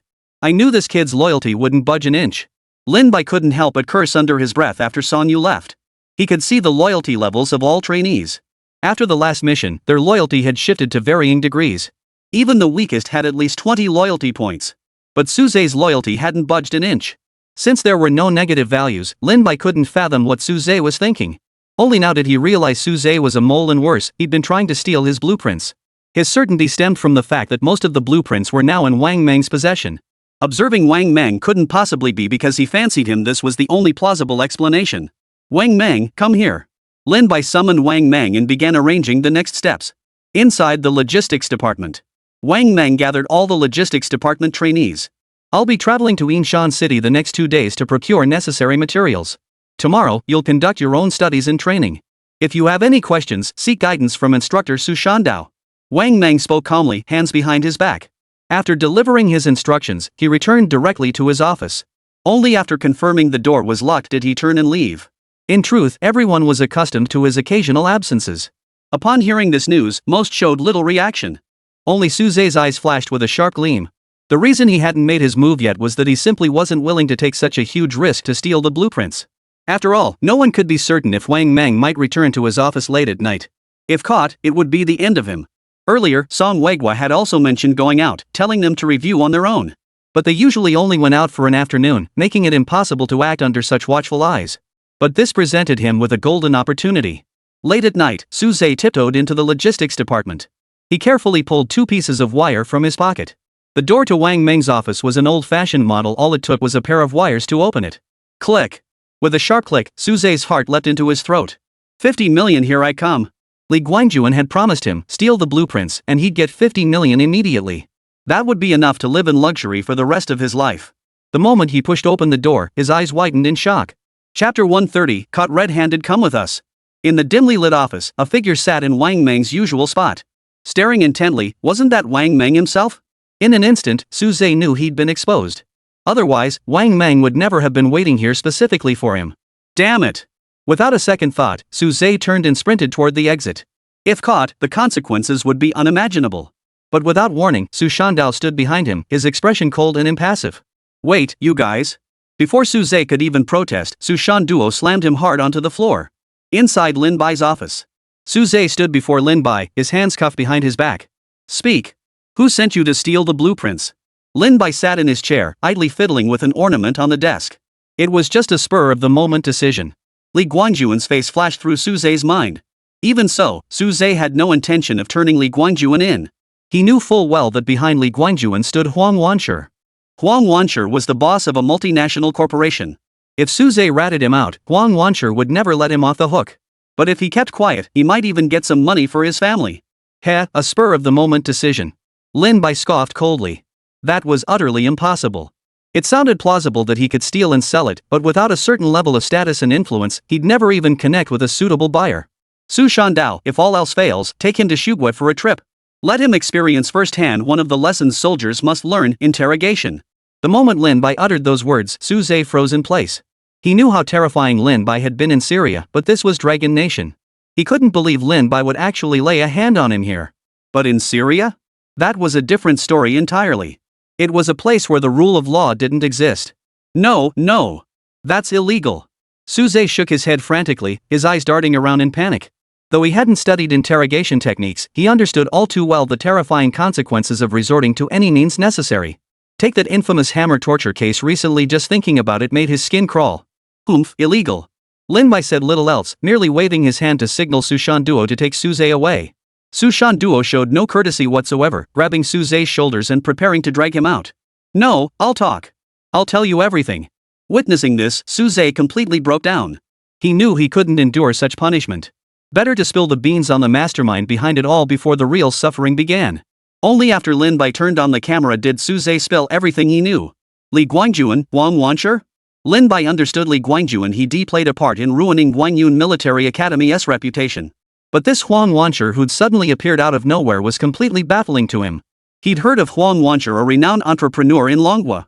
Still, Lin Bai didn't dwell on it. After all, with such enormous stakes at play, it was only natural these people would target him. After learning everything, Lin Bai slowly turned off the recording camera. I know all of this. You're definitely going to jail, Lin Bai said, a faint smile playing on his lips. But if you cooperate, I can give your family some money. And I won't pursue your case too aggressively. You'll be out in 5 or 6 years at most. Su Zhe, who had been hanging his head in despair, suddenly snapped his head up. He never imagined such a favorable outcome could exist. Without a second thought, he nodded repeatedly. After instructing Su Zhe and having Wang Meng escort him to the police station, Lin Bai sighed, sat down, and pressed his temples. The reason he'd spared Su Zhe earlier was to get him to admit he'd only intended to steal the ATG assault rifle blueprints. Had he admitted to plans involving tanks or similar heavy weaponry, the situation would have spiraled completely out of control. The reason he hadn't eliminated Su Zhe outright was because this was, after all, Dragon Country.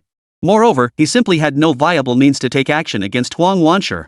To sabotage everything, Su Zhe must turn against us. That's why he promised him benefits. Principal, what's our next move? Su Shandao approached Lin Bai. Take the money and find a secluded warehouse to hide the tank and fighter jet, Lin Bai said slowly. Regardless, he didn't fully trust Su Zhe. Under no circumstances could these remain on campus any longer. Understood. I'll handle it immediately.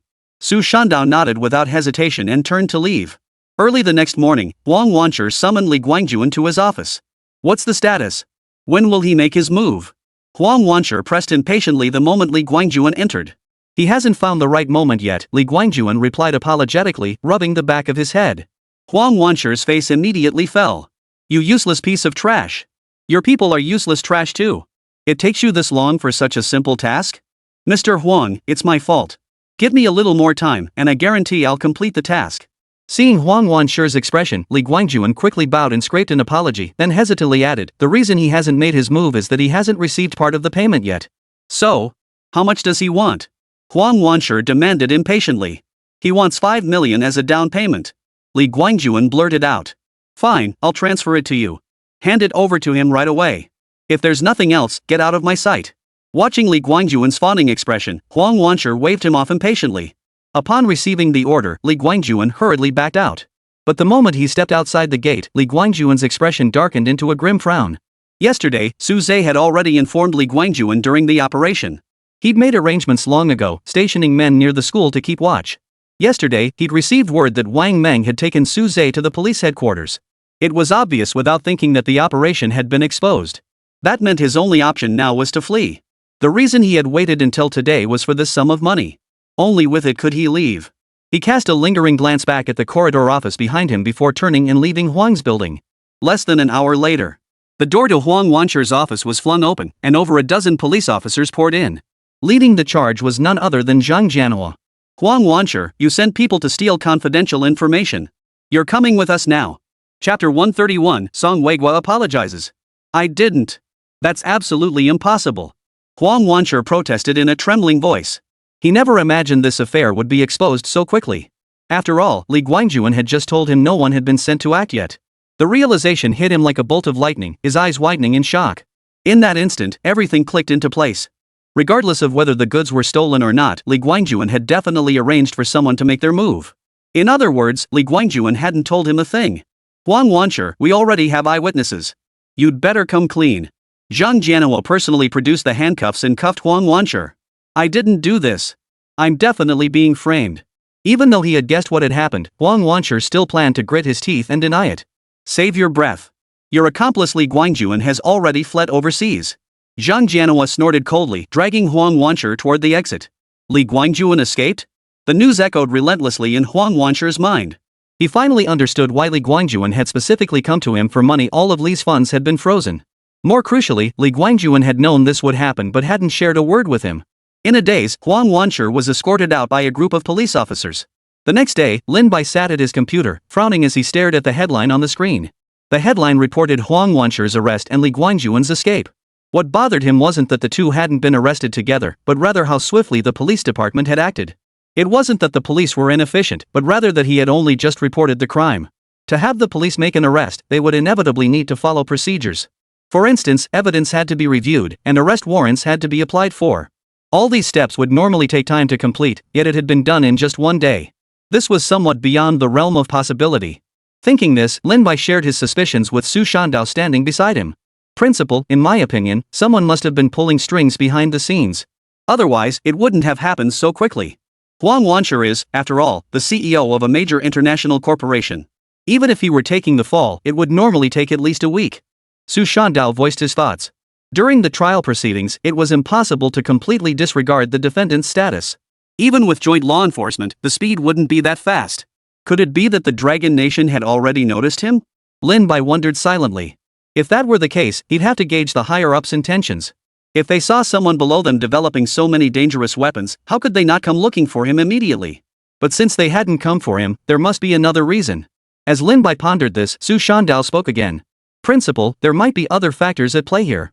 Do you remember that Song Weiguo? If Song Weiguo learned of this matter, given his position, he could certainly expedite the investigation. Su Shandao remembered clearly that Song Weiguo was the head of the research department. As a national architect, it wasn't impossible for him to invest significant manpower and resources into uncovering the truth. Song Weiguo? It might very well be him. Lin Bai had to admit that was indeed a possibility. After all, he and Song Weiguo were now in a cooperative relationship. Even if he learned of this news, it wouldn't be impossible. With that thought, Lin Bai didn't hesitate for a second. He picked up the phone immediately. The best way to uncover the truth was to probe Song Weiguo directly.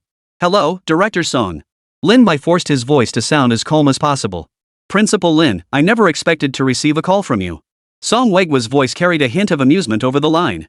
There's been an incident at the university, so I wanted to inquire about the situation. Lin Bai didn't specify what had happened, hoping to see if Song Weiguo would volunteer the information. If Song Weiguo admitted it outright, that would be ideal. After all, he had always presented himself as a model entrepreneur in Song Weiguo's eyes. Oh, you mean the news about Huang Wancher? Just then, Song Weiguo blurted out directly. Hearing this, Lin Bai instantly understood. Song Weiguo was well aware of the situation. That meant there was still room for maneuver. All along, Lin Bai's greatest fear was that higher-ups would come arrest him directly. Regardless of whether Song Weiguo knew other secrets now, one thing was certain: Song Weiguo would absolutely never take direct action to arrest him. That alone was enough. So you knew about it too? I thought you hadn't heard the news. However, since Song Weiguo's intentions remained unclear, Lin Bai didn't elaborate further. I have a friend at the police department. I mentioned your situation to him after all. Your solid pills would definitely be sold internally first, so he remembered your name. When he heard this news, he told me. Song Wegwa casually spun a lie, though he'd long anticipated Lin Bai's suspicions. But the reason he acted so decisively was precisely because he feared Lin Bai might not know. His actions were meant to bridge the gap between them. And he'd even delayed the announcement otherwise, the news would have been released the moment they made the arrest. So that's how it was. This really put Minister Song in a bind. Lin Bai couldn't help but exhale deeply. Sure enough, his hunch was right, someone had been pulling strings behind the scenes.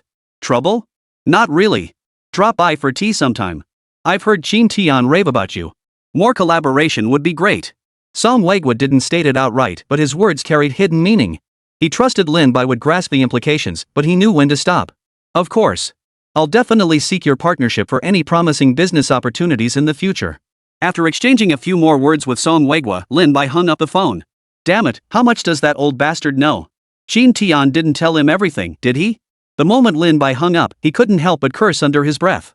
It sounded like he knew a lot, yet also like he knew nothing at all. Negotiating with a schemer like this was pure political maneuvering. Just thinking about it gave Lin Bai a headache. Principal, should we consider just laying it all out? Just then, Sushanta spoke up. He knew Lin Bai had considered partnering with Longhua, but had never made up his mind. The reason for this hesitation was simple: the closer the partnership, the greater the risk of secrets being uncovered. We'll see. Show me the arrangements. We'll meet then. Lin Bai couldn't help but sigh. Chapter 132, Transnational Manhunt. What's the situation? As soon as Song Wegwa hung up the phone, Wan Wenjie beside him couldn't wait to ask. That kid's probably got some guesses, but it should be fine. He'll spill a little something. Song Wegwa patted his chest with a confident look. They had planned this thoroughly long before taking action. Even if they didn't get anything, they'd at least shown Lin Bai their goodwill. That alone was sufficient, paving the way for future cooperation. But they never expected that bastardly Guangjuan would slip away. Wan Wenjie clenched his teeth as he spoke. They never imagined that despite moving so swiftly, he still managed to slip away.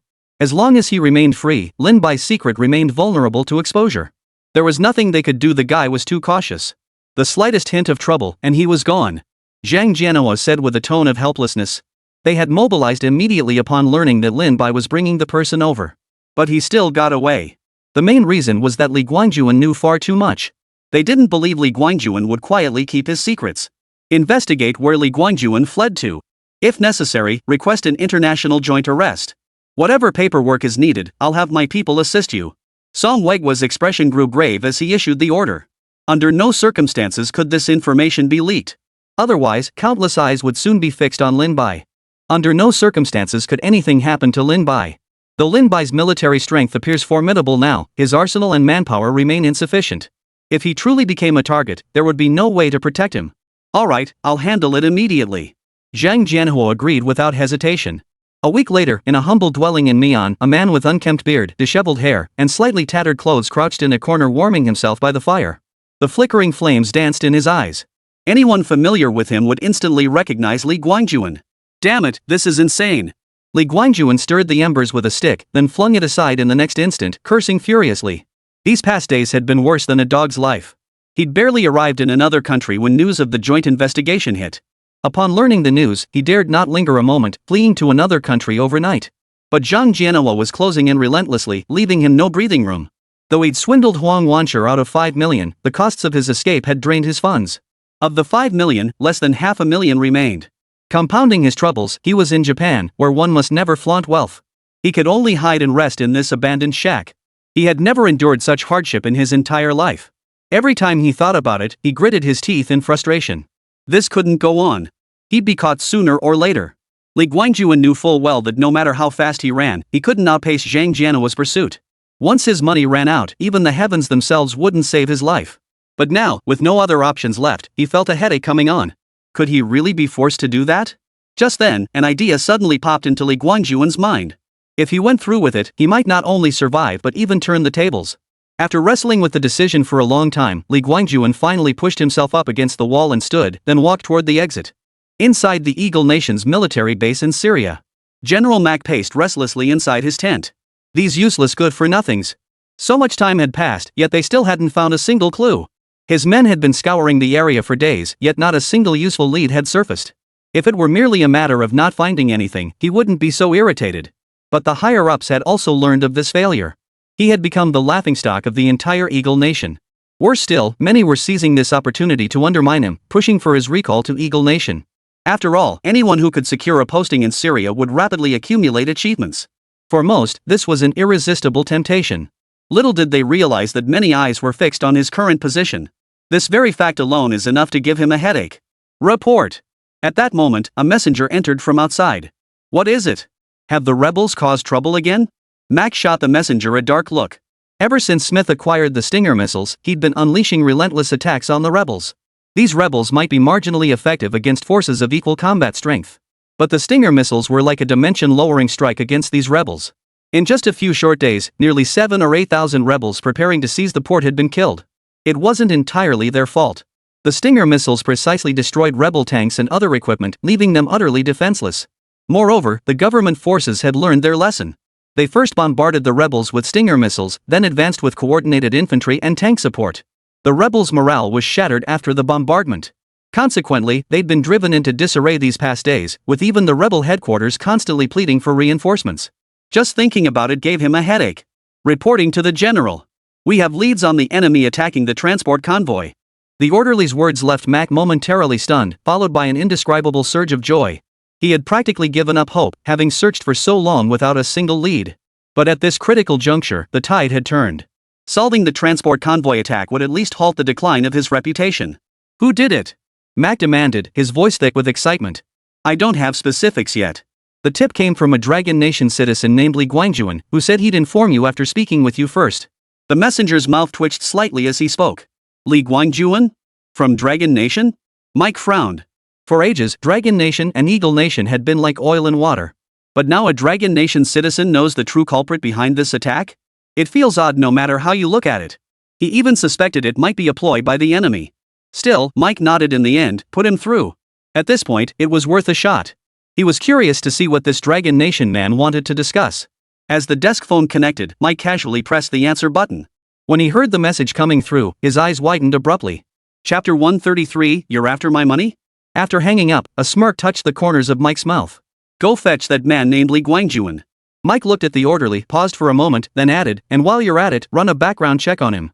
According to Li Guangjuan, it was done by a mercenary group called Dongchuan. Frankly, he found it hard to believe. An ordinary mercenary group couldn't possibly have ambushed their transport convoy. But this Li Guangjuan claims to have evidence, and he's also interested in the weapons used by those mercenaries. After a brief exchange, the likelihood seemed close to 80%. The final decision would have to wait until the other party arrived. Within half a day, a disheveled Li Guangjuan was brought before Mac's tent. Was this the Eagle Nation's base camp? Li Guangjuan couldn't help but glance around. The area was filled with all kinds of tanks, and Eagle Nation soldiers were busy with their tasks. He even spotted the Raptor, a sight he'd only ever seen in pictures. Gazing at the Raptor fighter jet, whose very exterior radiated fierce power, he couldn't help but swallow hard. A single Raptor cost 1.5 billion Eagle Nation currency, a product built with sheer wealth. What are you staring at? Get inside. Just as he was engrossed in the sight, an Eagle Nation soldier behind him impatiently shoved Li Guangjuan. The shove sent Li Guangjuan stumbling, nearly sending him sprawling face first onto the ground. Dragon Nation people, nothing special after all. The Eagle Nation soldier sneered, his words dripping with undisguised contempt. Despite the Dragon Nation's growing military might lately, it meant nothing in their eyes. In modern warfare, true strength depended on technological prowess. For this very reason, they held an exceptional disdain for every nation in the world. Upon hearing this, a flash of anger crossed Li Guangjuan's eyes, but he ultimately gritted his teeth and stepped into the tent. As soon as he entered, Li Guangjuan saw a middle-aged man with white hair and blue eyes seated at a desk. Despite Li Guangjuan's presence, Mac didn't even lift his head, continuing to handle the work before him. The wait stretched on for over 3 hours. Throughout this time, Li Guangjuan remained silent, standing quietly. Only after finishing his tasks did Mike slowly set down his pen and lift his gaze toward Li Guangjuan standing nearby. Not bad. Seems you have quite a bit of patience. Mike studied Li Guangjuan before him with a calm expression. He had already reviewed all available information on Li Guangjuan. Originally the principal of a military academy, Li had been dismissed due to corruption and other offenses. Now, he was being hunted by the Dragon Nation for attempting to steal classified information from other institutions. On the surface, it seemed straightforward, but Mike had detected something amiss. The intensity of Longwa's pursuit was extraordinary. Even those who embezzled billions hadn't faced such relentless manhunts. This meant the man must possess some secret, otherwise such relentless pursuit would be unthinkable. It's not that I'm patient, it's just that I'm currently under someone else's roof. Li Guangjuan shook his head with a bitter smile. After all, he had once been the head of a military academy. Mike's every move earlier had been a clear warning shot across his bow. But even so, he had no recourse. If he left, his arrest was only a matter of time. Interesting. As your ancient Chinese saying goes, he who recognizes the times is a wise man. Mike clapped his hands with a smile and continued, now, let's get down to business. Why do you claim this Lin Bai is the one who attacked our transport convoy? He'd seen in the files that Lin Bai was merely the principal of a small school. It was precisely because of dealing with Lin Bai that this man had ended up in such a predicament. But precisely because of this, he couldn't be entirely certain whether the man before him intended to use the Eagle Nation as a pawn. After all, when someone decides to burn their boats, they're capable of anything, even framing others.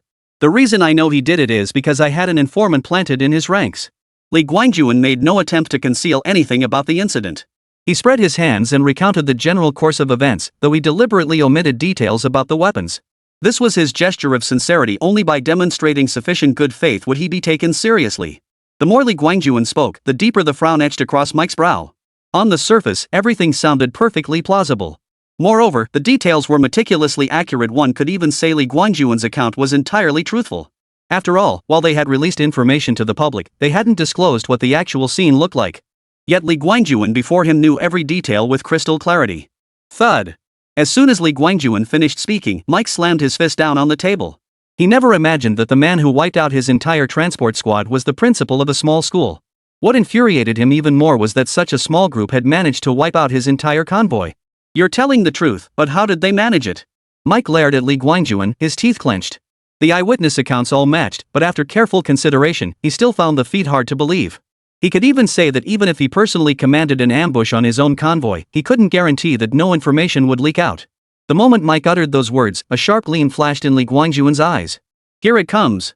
His earlier detailed explanation had been precisely to elicit this question from Mike. What he'd shared earlier was free intelligence. If Mike wanted the rest. Li Guangjuan paused, then rubbed 3 fingers together. He had already considered it. If he could steal the blueprints, he could certainly fetch a higher price. He could even split them into batches and sell them to the Eagle Nation. But that was impossible now. All he could do was sell the information. Don't underestimate it in the current situation. Information is the most crucial asset. You're asking me for money? Anger flared in Mike's eyes. In his eyes, this was a blatant provocation. How dare a mere Dragon Nation citizen try to trade intelligence for money? Yes, I know you're angry, but you must understand information doesn't come free. If I tell you, it will be worth every penny. Li Guangjuan had anticipated Mike's reaction entirely. Anything less would have been surprising. It could be said that anyone with military connections understood the temperament of this American general, Mike. Chapter 134, Attending the Banquet. You think I have no recourse if you refuse to speak? Do you really believe my men are pushovers? McKee drummed his index finger lightly on the tabletop, his voice deliberate and measured as he suppressed his rage. Li Guangjuan's pupils contracted slightly at these words. He understood this was a threat. I know your methods are formidable, General McEwen. I also know that if you resort to torture, I will eventually talk. But if you do that, who would dare to do business with you in the future? Li Guangjuan took a deep breath, forcing his trembling voice under control as he spoke slowly. Ha! I never expected you to be somewhat interesting. The fury in Mac's expression eased considerably. It must be said, Li Guangjuan's words had struck at his weak spot. If he really did that, the moment word got out, no one would ever dare sell him information again. Though Li Guangjuan was just one man, no one could be certain he hadn't already shared this information with others. If he didn't return, it wouldn't be impossible for him to make it public. Since you put it that way, General Mike, I'll name my price. For this information, I want 100 million. Eagle coins. Li Guangjuan looked up at Mac with a flushed expression. He'd calculated this beforehand. The price might seem steep, but given its implications for Eagle Nation's future, it was absolutely worth it. 100 million? You might as well go rob a bank. Upon hearing the figure, Mac leapt to his feet and erupted in a torrent of curses. He'd been curious to see how the other side had managed it, but this guy was demanding 100 million right off the bat. If he actually spent 100 million like that, the people back in Eagle Nation would seize on it and accuse him of embezzlement. Just thinking about it gave him a headache. This guy really was asking for an exorbitant price. But Li Guangjuan shook his head calmly. General Mike, please don't worry. I can assure you it's worth the price. If you agree, I'll tell you right now. If you don't think it's worth it, you don't have to pay. At this, Mac looked utterly perplexed. He couldn't fathom where this man's confidence came from, but he nodded nonetheless. You've likely already investigated my background. The reason Lin Bai is so formidable is because of the weapons he possesses. Li Guangjuan calmly listed the weapons Lin Bai possessed. The more he spoke, the more stunned General Mac became. What Li Guangjuan described was undeniably worth the price. Setting aside other factors, the mere mention of that fighter jet left Mike speechless with shock. If this Lin Bai was truly from the Dragon Nation, it meant their combat capabilities far surpassed their own. Even their own fighter jets couldn't achieve what Li Guangjuan described. Moreover, there was photographic evidence to back it up, meaning Li Guangjuan's claims were undeniably true. Very well. This information is extremely valuable to me. I'll transfer the money to you immediately. General Mac nodded without hesitation. After a moment's pause, he added, by the way, you're to remain here for the time being. Do not leave. After all, Li Guangjuan knows far too much to be allowed to leave unchecked. No one could be certain Li Guangjuan wouldn't sell this information to other nations. The fewer people who knew about this, the better. Inside Dongchuan University, Lin Bai had returned to the training grounds after a long absence to observe the cadets' drills. After this period of training, the cadets' performance had improved significantly. Even so, Lin Bai remained somewhat dissatisfied. Su Shanda approached Lin Bai. Principal, after this period of training, most of these new cadets have nearly reached the second tier. In another 3 months, they should be able to achieve it. Upon hearing this news, Lin Bai did not show any signs of excitement. Instead, he frowned slightly. Although he still had some funds on hand, it was far too little. Moreover, what he lacked most at present were points. There were only 2 ways to earn points. First, by accepting mercenary missions. Second, by waiting for the trainees to advance. Since these new recruits were already at Tier 1 before arriving, he received no rewards for them. He could only wait for the trainees to advance to Tier 2, at which point he would receive a large sum of points to exchange for blueprints. Though he now possessed the Peregrine fighter jet, the exorbitant cost of its production line forced him to postpone its deployment. You don't know the cost of daily necessities until you're running the household. Lin Bai couldn't help but shake his head and sigh. Su Shanduo, this timeline is far too long. Is there any other way to accelerate this? Su Shanduo was stumped. Such matters weren't so simple. To help the trainees advance, the only options were either light combat experience or high-intensity training. But high-intensity training alone is useless without sufficient competition to drive it. When training Su Shui and the others earlier, the group was small enough to take them into the mountains for training. But now the numbers were simply too large. Using the old methods, even if they trained day and night, there was no way to properly train everyone. The only way to make the trainees stronger now, it seemed, was to take them on mercenary missions. Ordinary training just wasn't enough anymore. Su Shanduo sighed deeply. Let's put it off for now. I'll figure something out later. Lin Bai shook his head helplessly. It wasn't time to take on mercenary missions yet. They had only just begun their actions against Eagle Nation. They must at least wait until the dust settled before making any further moves. With that thought, Lin Bai sighed deeply. He stood up, brushed the dust off his pants, and finally spoke, let's go. Time to head to the banquet. Su Shandao nodded and hurriedly drove the car out of the garage, taking Lin Bai to a tea house. Following the address provided, Lin Bai walked straight into one of the private rooms. As soon as he pushed open the door, he saw Song Weiguo seated at the tea table, savoring his tea. Principal Lin, you're here. Song Weiguo gave a slight nod of acknowledgement. I didn't expect you to arrive so quickly, Minister Song. Lin Bai offered a casual greeting, taking a seat opposite Song Weiguo while Su Shanduo stood behind him. Please try this tea. It's a special blend I've collected for years, you won't find it anywhere else. As he spoke, Song Weiguo picked up a teacup, poured a cup of tea, and placed it before Lin Bai. Lin Bai didn't hesitate, downing the tea in one gulp. He knew nothing about savoring tea, but the moment it touched his tongue, a rich, robust flavor surged through his taste buds and straight to his brain. Excellent tea. Lin Bai couldn't help but exclaim. Chapter 135, a match? This is a total slaughter. Song Weiguo merely smiled at Lin Bai's reaction. After sipping his tea, he spoke slowly, the solid pills you provided still need some time. I'm in no rush about that, Lin Bai replied casually. His reason for inviting Song Weiguo wasn't to inquire about the solid pills at all, but to probe for information. After all, he still didn't know how much of his secret Song Weiguo had uncovered. Given Song Weiguo's relationship with Qin Tian, he should know at least a little. By the way, Minister Song, you're aware that Qin Tian and I have been collaborating, right? Lin Bai hesitated for a moment before speaking. All along, he and Qin Tian had publicly stated that upon graduation, his students could be placed into Qin Tian's military-industrial enterprises. He intended to use this as his opening.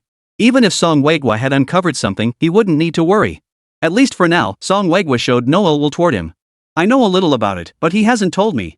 Song Weiguo regarded Lin Bai before him with a faint, ambiguous smile and spoke in a detached tone. Old fox. Lin Bai couldn't help but curse inwardly. The man was as tight-lipped as a door, making it impossible to discern Song Weiguo's true thoughts. Still, Lin Bai gleaned some crucial information. Whether Song Weiguo knew or not, if he assumed Lin Bai was aware and treated him this way, it meant he didn't care much about the matter. Or perhaps he tacitly approved of his every move. If that was the case, Lin Bai could finally relax. By the way, Principal Lin, you run a military academy, right? I heard recently that the military plans to select one academy for a simulated combat competition. Would you like your cadets to give it a try? At that moment, Song Weigwa casually brought up the topic. The reason he brought this up now was because they had learned about Lin Bai's recent trip to Syria. Moreover, Lin Bai's timing in traveling to Syria coincided precisely with the attack on the Eagle Nation's transport unit. Song Weigwa and his group were well aware of Lin Bai's capabilities. They didn't need to think twice to know Lin Bai was behind it. Upon learning of this, Wei Hujing became deeply curious about Dongchuan University's training methods. Ever since the previous incident, Wei Hujing had been diligently gathering information about Dongchuan University. Coupled with the military academy competition, he had come to realize that the trainees under Lin Bai's command possessed extraordinary abilities. Thus, when Song Weigwa returned this time, Wei Hujing specifically shared his thoughts with him. First, to gauge the current strength of Lin Bai's trainees. Second, to seize this opportunity to learn something. Live combat training? Lin Bai froze upon hearing Song Weigwa's words.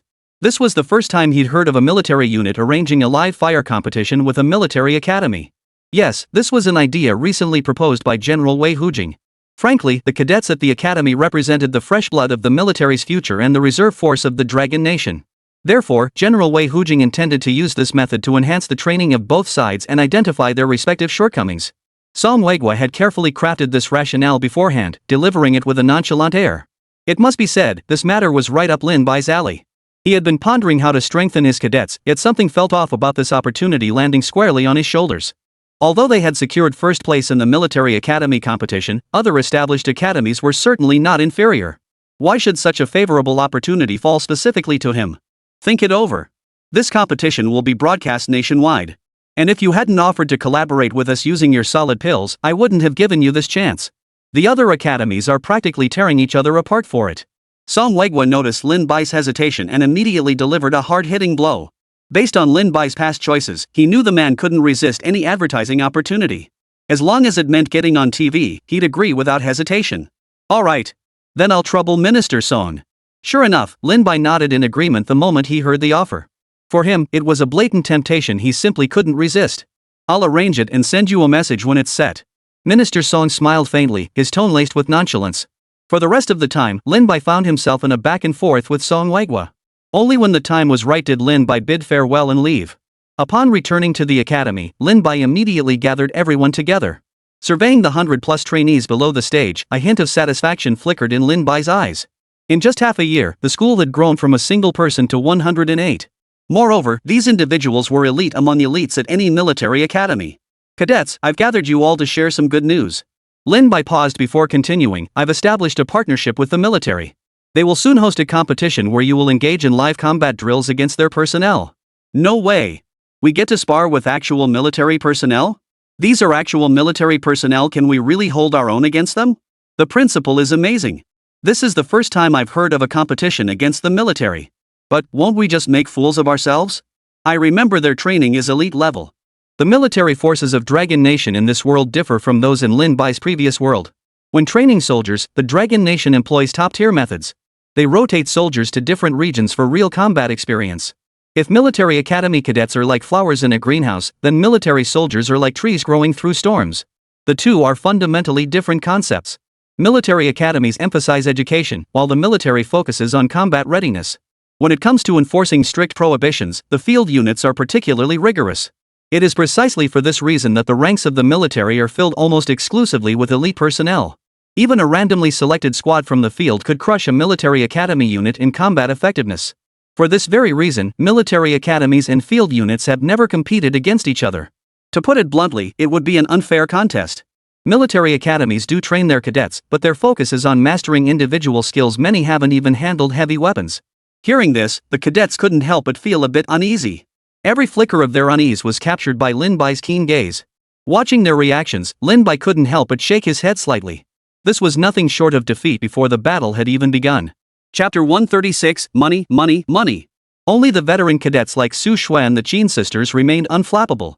In fact, a hint of excitement could even be seen in Su Shui and the others' eyes.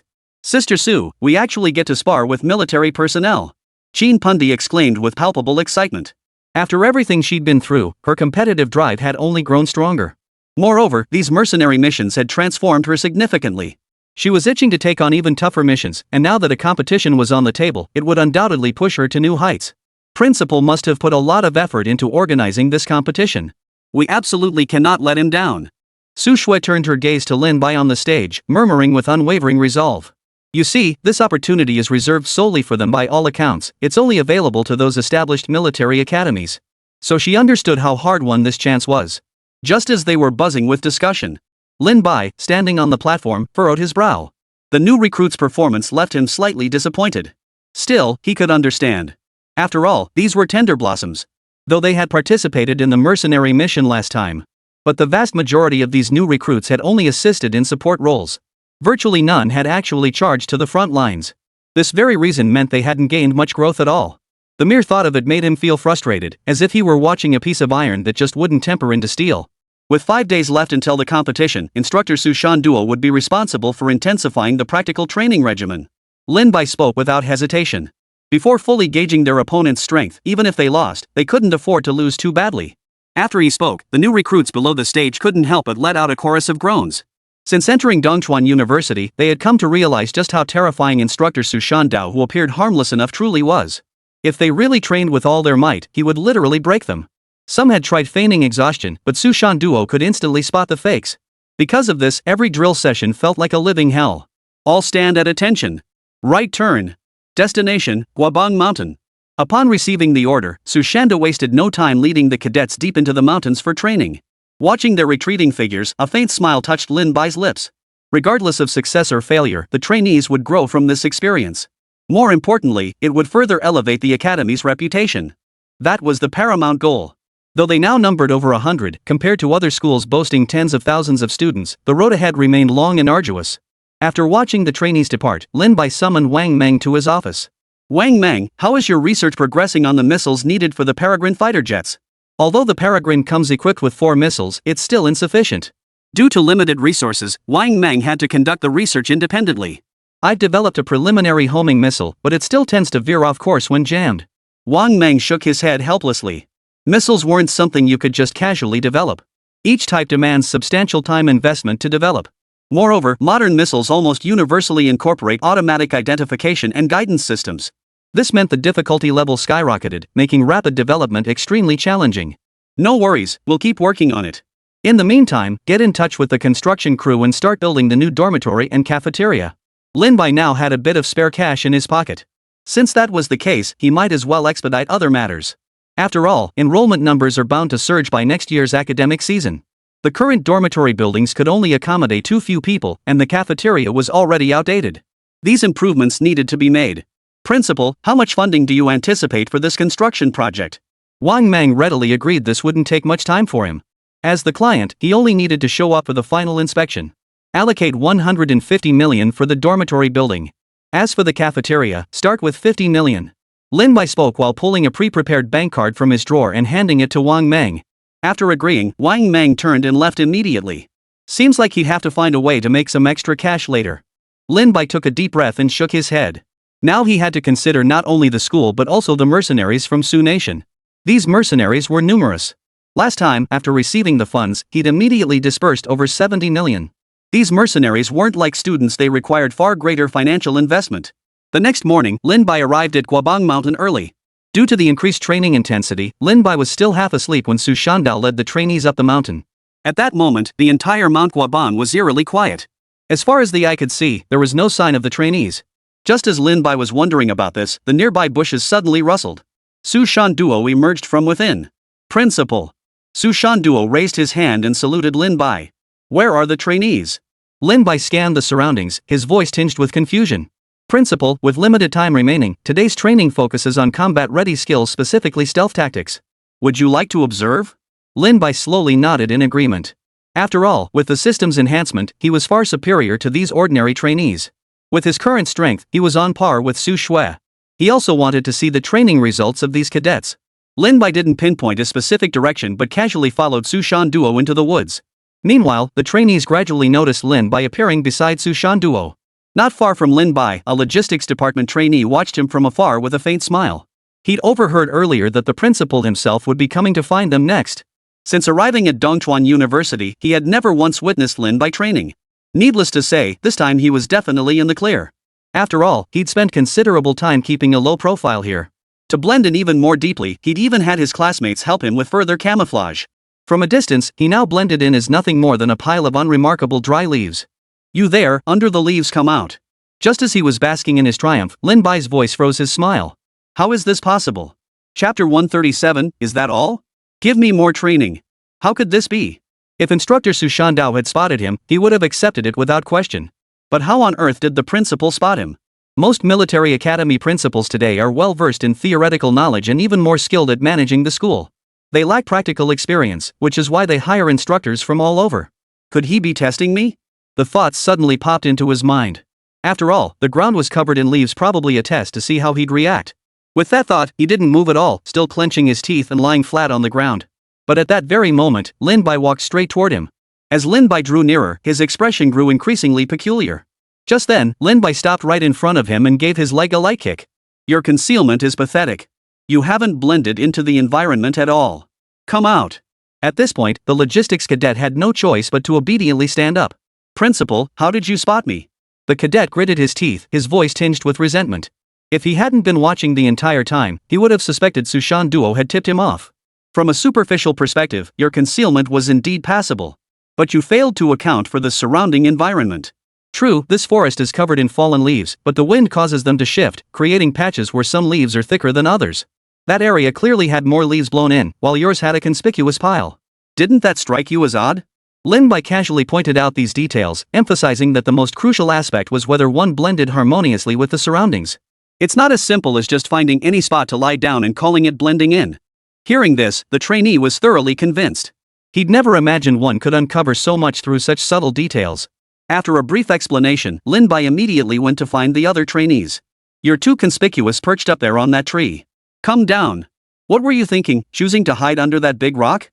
That's a prime search area. You over there, yes, your leg is sticking out. At least try to hide properly.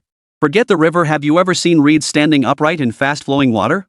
Within just 2 hours, Lin Bai had pulled every trainee out of hiding. Only Su Shui and her 2 companions remained.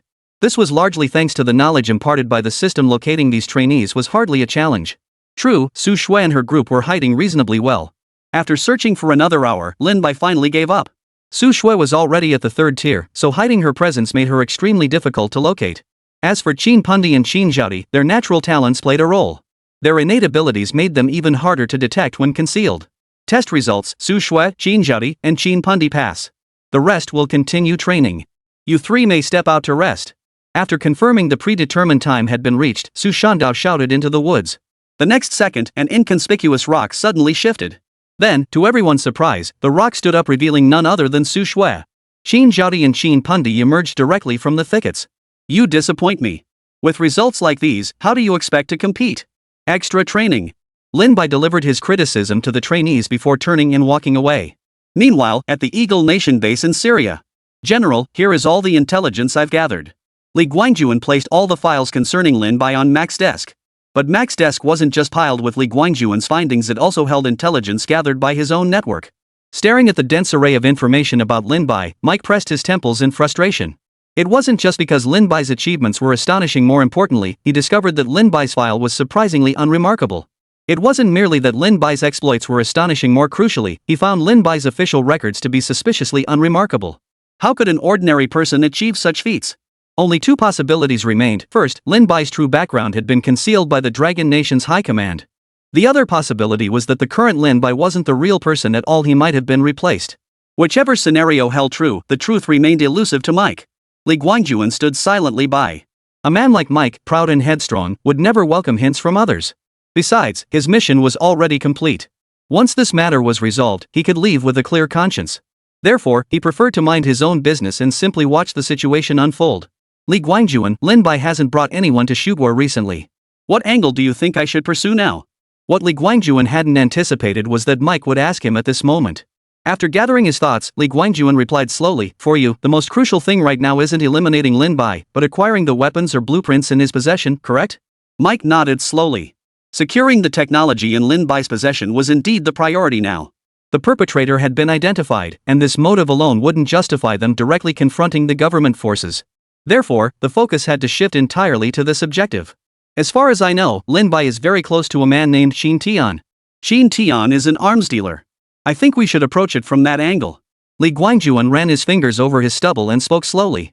Since Lin Bai hadn't come to Nubwa, a forced operation was no longer feasible. Within Longwa, they'd also struggled to deploy military force. The optimal choice, then, is to explore whether cooperation with Lin Bai is feasible. It must be said, Li Guangjuan truly did not want to see Lin Bai teaming up with Mike. But now he could only analyze the situation from the most objective perspective. You're right, but this Qin Tian, he's not easy to approach. Mike hesitated before speaking. The name Qin Tian was familiar to him, the largest military contractor in Longwa, renowned worldwide. He'd dealt with the man before, a notoriously difficult individual. Even if Lin Bai sold weapons to Qin Tian wouldn't give them up. Therefore, they had to explore other avenues. In that case, could you send one of your arms dealers to test the waters with Lin Bai? Li Guangjuan's suggestion instantly sparked an idea in Mike's mind. Chapter 138, Blackfire Corporation makes an offer. That's right, this is actually a brilliant idea. Mike slapped his thigh and stood up. He'd considered it too, though Longwa currently stood opposed to Lin Bai. That didn't mean Lin Bai was 100% aligned with the Dragon Nation. Even if he truly sided with the Dragon Nation, Mike refused to believe Lin Bai wouldn't be swayed by money. Many talents in Eagle Nation had been lured away with hefty sums. With enough money on the table, he was certain Lin Bai wouldn't remain unmoved. If this plan succeeds, I'll give you a little extra money. Mike walked over to Li Guangjuan with satisfaction, patting his shoulder as he spoke. Then I wish General Mac every success. Li Guangjuan twisted his lips into a bitter smile. In his eyes, it all seemed like empty promises. Until he actually got the money and was allowed to leave, it was nothing but a blank check. But he had no choice now. The only option at the time was to choose Eagle Nation. Among all the nations, only the Eagle Nation possessed the clout to secure his protection. President's Office, Dongchuan University. Lin Bai was calculating the current expenditures, while Wang Meng stood respectfully by his side. The university now required a minimum monthly expenditure of 1.5 million yuan, and this figure only covered the students' monthly stipends and meals. If they wanted to accelerate construction on the comprehensive building and other projects, they'd need to invest even more capital to bring in subcontractors. Wang Meng, what's the status of the funds coming back from Qin Tian's side? Lin Bai turned to look at Wang Meng beside him. We've established a long-term partnership with Qin Tian, but we're only selling ATG automatic rifles. Currently, our repayment account holds 53 million. Wang Meng stated the figure without hesitation. How much did you calculate would be needed to build the Peregrine fighter jet production line? Lin Bai pressed further. His current focus was on mass-producing the Peregrine fighter. Once mass production was feasible, he could then explore establishing contact with the Dragon Nation. He only needed 4 or 5 Falcons at most for his own use. Any surplus would need to be monetized. He had considered setting up a separate military factory, but establishing one within Longwa would be a complicated endeavor. He hadn't considered that route in the short term. To establish a fully automated Falcon fighter production line, we'll need at least 300 million yuan. Moreover, the Falcon's production costs are high, each fighter costs 80 million yuan. That's the absolute lowest I can get it. Wang Meng sighed deeply, his voice tinged with resignation. For heavy troop transport vehicles, many materials could be purchased as semi-finished products, allowing for cost reductions. But with the Peregrine fighter, even the smallest component requires in-house manufacturing. Moreover, being high-precision technology, even the smallest components must maintain exacting standards. This makes it impossible to reduce their costs. Upon hearing this, Lin Bai shook his head with a similarly resigned tone. The sheer scale of the funds required left him utterly stumped for solutions. Well, if all else fails, we'll figure out how to raise some money later. Lin Bai understood this wasn't something that could be achieved overnight. Currently, he only had 130 million left in his hands, so he'd have to save up more money. Ring. Just then, the desk phone suddenly rang. Lin Bai glanced at it, a call from the security guard. He picked it up casually and pressed the speaker button. Principal, the security guard says some blonde-haired, blue-eyed people are here wanting to discuss business with you. The voice of the security guard on duty came through the phone. Lin Bai furrowed his brow slightly. He never imagined foreigners would come looking for him. All right, bring them in, Lin Bai said casually. Meanwhile, the scout observing Dongchuan University from the distant mountain also noticed the figures appearing at the campus entrance. The moment he saw that person, his expression turned grim. Without a moment's hesitation, he relayed the news immediately. What? Blackfire Corporation? Ruan Wenjie leapt to his feet upon hearing the news. Zhang Jianhua nodded gravely. They must be here to discuss Lin Bai's weapons. Otherwise, these guys wouldn't be there. Dispatch reinforcements immediately. These weapons absolutely cannot be sold under any circumstances. If they actually go through with the sale, the consequences would be unimaginable. Ruan Wenjie slammed his fist on the table, his words unwavering. They knew full well how terrifying the weapons currently in Lin Bai's possession were. If they actually bought them, these weapons far surpassing current technological levels could very well end up being used against them. Calm down. I don't think Lin Bai would do something like that. Just then, Song Weigwa, seated nearby, spoke up to stop them. How do you know Lin Bai won't agree? Blackfire Corporation is notorious for its deep pockets. It's safe to say there's practically no price they won't pay. Ruan Wenjie retorted bluntly. I trust him. Lin Bai wouldn't do something like that. Song Weigwa and Ruan Wenjie locked eyes, neither yielding an inch. Even if you trust him, have you considered the possibility? Better safe than sorry. We simply can't afford to take that risk. Ruan Wenjie was clear-headed. Though this might be a bit reckless now, he was determined to tie Lin Bai to the Dragon Nation ship no matter what. I know there's risk, but Lin Bai has always responded better to persuasion than coercion. Besides, you have no idea what his team thinks. If we really do this, can you guarantee his team won't sell these technologies? After several conversations with Lin Bai, Song Weigwa's gut told him Lin Bai would never do such a thing. If Lin Bai truly intended to betray Longhua, he would never have collaborated with them on developing solid pills. Not to mention, selling this drug to another country would be far more profitable than collaborating with them. I pledge my personal integrity. I take full responsibility for any issues that arise. At that moment, Song Weigwa continued speaking. Ruan Wenjie's chest heaved uncontrollably, but after a long silence, he finally gritted his teeth and nodded. Since you trust him so much, then proceed as you say. Song Weigwa's point wasn't without merit. They had always only seen the surface of Lin Bai. Despite their attempts to uncover who Lin Bai was in contact with, they had found no leads. Therefore, this was his only option now. After making his decision, Song Weigwa slowly turned his gaze toward the window. Lin Bai, don't let us down. Chapter 139, a patent worth 10 billion eagle coins? Meanwhile, at Dongchuan University. Within moments, a knock sounded at the door. As the door swung open, the student ushered in a Westerner dressed in a sharp suit. The foreigner held his head slightly aloft, his eyes brimming with contempt and disdain. You must be Mr. Lin Bai. I'm Brooke Tony, CEO of Blackfire Military Industries. Brooke sat down before Lin Bai with an air of arrogance, casually adjusting his cuffs as he spoke. Blackfire Military Industries is an internationally renowned company. It's safe to say their military contracts span the globe. Particularly in conflict zones, their arms exports were staggering in scale. Upon hearing this man's introduction, Lin Bai's heart sank slightly. He was well aware of Blackfire. Though publicly positioned as a private enterprise, it maintained close ties with the Eagle Nation. It wouldn't be an exaggeration to call them the Eagle Nation's lapdogs. Moreover, the reason this man had come was undoubtedly to acquire his weapons. Otherwise, an arms dealer would never bother seeking out the principal of a small school like his. As Lin Bai pondered this, Brooke was also sizing up the man before him. His personal visit stemmed from a phone call from Mac. Truthfully, he didn't care much about this deal. If Mike hadn't ordered him to, he wouldn't have bothered coming in person. He'd heard Lin Bai possessed some formidable weapons, but he simply couldn't muster any interest. No matter how formidable they were, could they possibly surpass the weapons of the Eagle Nation? Especially after arriving, he noticed just how small this school really was. This only deepened his disdain. A school like this? He figured throwing down a bit of cash would be enough to buy whatever weapons Lin Bai had. Speak. What business brings you here? Lin Bai asked, his face stern and his voice low. Brooke pulled a cigar from his inner jacket pocket, took a deep drag, and said casually, Mr. Lin Bai, you needn't be so guarded. I've come to offer you an opportunity to make a fortune. Lin Bai's tone held no surprise for him. He'd dealt with the Dragon Nation people often enough to know their deep-seated distrust of his Eagle Nation compatriots. But with enough money, their attitudes could be swayed. What opportunity to get rich? Spit it out. Lin Bai's expression darkened further upon seeing Brooke. This man's every move seemed to suggest he had Lin Bai completely figured out. I've heard your university possesses exceptional weaponry. I intend to purchase the patents for these weapons. Brooke didn't beat around the bush, stating his intent without hesitation. The moment Lin Bai confirmed his suspicions, a flash of murderous intent flared in his eyes. Even Wang Meng beside him sensed Lin Bai's displeasure, his body tensing slightly. At Lin Bai's command, he would pounce on Brooke. This was the first time Lin Bai had ever felt the urge to kill. These weapons were his secrets. While he never intended to conceal them forever, he wasn't ready to reveal them yet.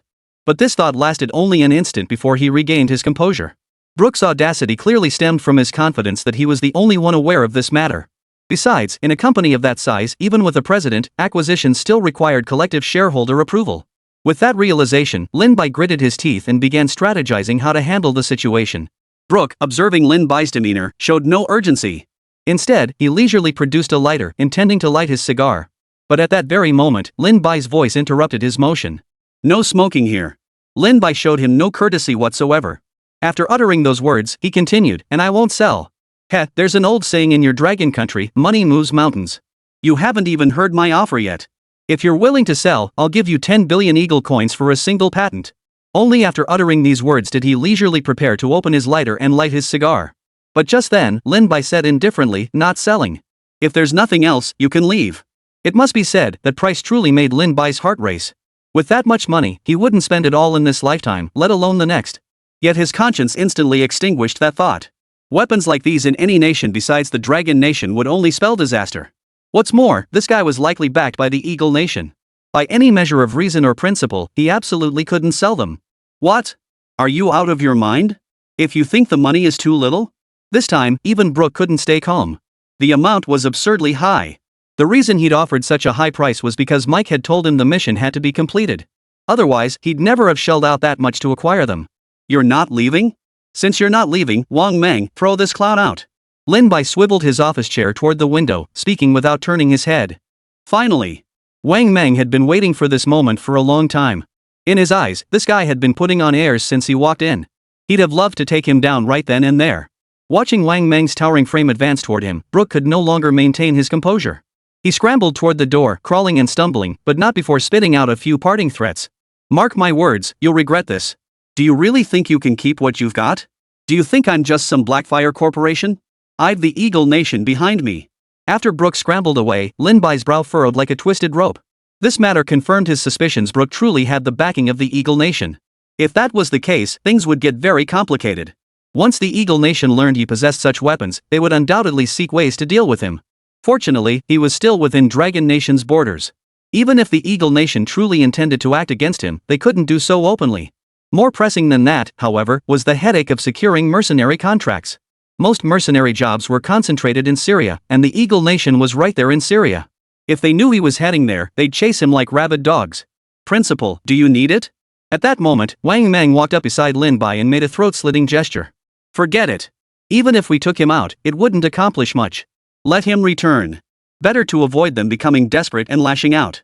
Lin Bai sighed deeply and shook his head. From here on out, he'd just have to play it by ear. Chapter 140, the drill begins. 10% chance of victory? Minister 1, Minister Song, I just got word Brooke crawled out on his hands and knees. The moment Brooke emerged, Zhang Jianhuo received the report immediately. It seemed Lin Bai had remained true to his convictions after all. Song Weiguan nodded repeatedly with a satisfied smile. To say he wasn't worried at all would be impossible. Now that the outcome was in, the weight on his chest finally lifted. But now a new problem has emerged before us. Those Eagle Nation bastards have set their sights on Lin Bai too. Ruan Wenjie's voice turned the jubilant crowd's expressions grim. Having dealt with the Eagle Nation for so many years, they knew exactly what kind of people those Eagle Nation folks were. Once these guys set their sights on something, they never let it go. And they'll stop at nothing to get what they want. That means the real trouble is just beginning. Damn it, I refuse to believe these bastards dare to cause trouble in Dragon Nation. If I find out, I'll make sure they pay with their lives. Zhang Jianhuo clenched his fists and gritted his teeth in fury. He'd long despised those bastards from the Eagle Nation. If they dared cause trouble within the Dragon Nation, he'd skin them alive. But Song Weiguo shook his head solemnly. I'm not worried they'll do anything major in the Dragon Nation, just some petty tricks. What concerns me is Lin Bai getting targeted when he goes out. At this, the group fell silent.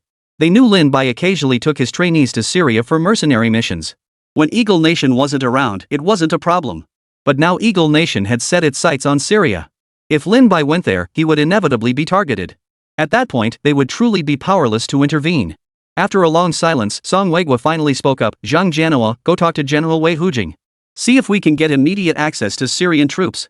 There's not much we can do, but this is the only way we can ensure Lin Bai's safety. Understood. I'll contact General Wei Hujing immediately. Zhang Jianhuo agreed without hesitation. While the Ministry of Military Industry was urgently discussing countermeasures, Mike in Syria also received the news. What? You couldn't even secure that? Are you useless? Mike unleashed a torrent of curses into the phone. He never imagined such a substantial sum would be rejected. General Mike, I did my best. That kid said even if you went personally, he wouldn't give you any face. He'd kick anyone who dared to show up right out. Brooke shifted all the blame squarely onto Lin Bai. So that kid really is a tough nut to crack. General Mac growled through clenched teeth. So what do we do now? Brooke cautiously asked. Mac slowly rose to his feet, pacing back and forth as he pondered his options. They could wait for Lin Bai to show up and take him down then, but given the current situation, they had no clue when he might arrive. If Lin Bai refused to show up, they couldn't just wait indefinitely. As for planting an infiltrator, he dismissed the idea outright. After Li Guangjuan had planted a mole, Lin Bai would surely tighten security on the blueprints. That option was immediately ruled out. After a long while, an idea suddenly struck Mike. I have a plan now. Just follow my instructions. Mike explained his plan, and Brooke's lips curled into a faint smile on the other end of the line. Over the next few days, Lin Bai focused almost entirely on the new recruits training. Before he knew it, the day before the competition arrived. Assemble! At Su Shandao's command, over 100 figures burst out of the woods. Their bodies were either caked in mud or tangled with branches, yet their eyes had undergone a remarkable transformation. It could be said that each face now radiated confidence. The training over these days had made them feel as though they had undergone a fundamental transformation. Very good. You've shown remarkable progress these past days. Lin Bai surveyed the trainees with satisfaction. Tomorrow is the day you compete. This time, you'll face the Hound Corps. Are you afraid? Lin Bai shouted to the group of trainees with full vigor. No fear. The trainees shouted in unison. After these days of training, they felt more confident about the upcoming competition. They were also eager to see just how much they'd improved compared to the actual troops. Good. Now you look like soldiers. You may return to your quarters early to rest. Tomorrow morning, we'll head to Dorn City together. Dorn City was the venue for this competition. After dismissing everyone, Lin Bai and his group hurried back. During these days of training, they had learned that conserving stamina was paramount. After everyone had left, Lin Bai turned to Su Shandao beside him. What are our chances of winning this time? I looked into the information on the hounds. They've won multiple international awards and rank among the top 10 units in the military. Our chances of victory are only 10%. Su Shandao frowned as he spoke. He knew his trainees best. Despite their rigorous training, they were still too inexperienced. Winning would depend on factors like the upcoming terrain. Frankly, the odds of victory were slim. After all, the opponents had years of specialized training a world apart from these trainees. As long as they didn't lose too badly, that would suffice. Upon hearing the news, Lin Bai shook his head helplessly. Su Shanduo couldn't be blamed. He'd only been running the military academy for a short time. Achieving such a high probability of victory in such a brief period was already commendable. Early the next morning, Lin Bai led all the cadets aboard heavy troop transport vehicles bound for Dorn City. Though classified as a city, Dorn had seen its population dwindle due to depleted mineral resources. Moreover, most of the city consisted of abandoned housing districts, making it an ideal location for holding the competition without restrictions. After roughly 5 hours, the group finally reached their destination. The moment they disembarked, Lin Bai spotted a square-jawed man striding toward him. From the very first glance, Lin Bai sensed danger approaching. That square face resembled a bloodthirsty tiger. With every step the man took, Lin Bai felt an indescribable sense of unease. It was like encountering a natural predator, sending shivers down his spine. This guy. He must have spilled a lot of blood. Lin Bai thought to himself. Chapter 141, An Unbearable Burden, Song Yu steps up in crisis. The blood-stained hands Lin Bai spoke of weren't stained by just 1 or 2 lives, they were stained by at least 100. Moreover, such formidable presence could only be forged through countless battles. You must be Lin Bai. I'm Wei Hujiang. I've heard nothing but praise from Song Weigua. They say heroes emerge in youth. A faint smile touched Wei Hujiang's icy face, instantly dissipating the heavy atmosphere around him. He slowly stepped forward and extended his right hand toward Lin Bai. Wei Hujiang? The moment Lin Bai heard that name, his heart skipped a beat. This was a general of the Dragon Nation Air Force, a man who had participated in over a dozen major campaigns and countless smaller engagements. He had earned the first-class merit medal, no fewer than 3 times, a distinction so difficult to attain that even sacrificing one's life might not guarantee it. You flatter me, Lin Bai replied, extending his hand to clasp Wei Hujiang's. As their palms touched, Lin Bai felt a texture like sandpaper.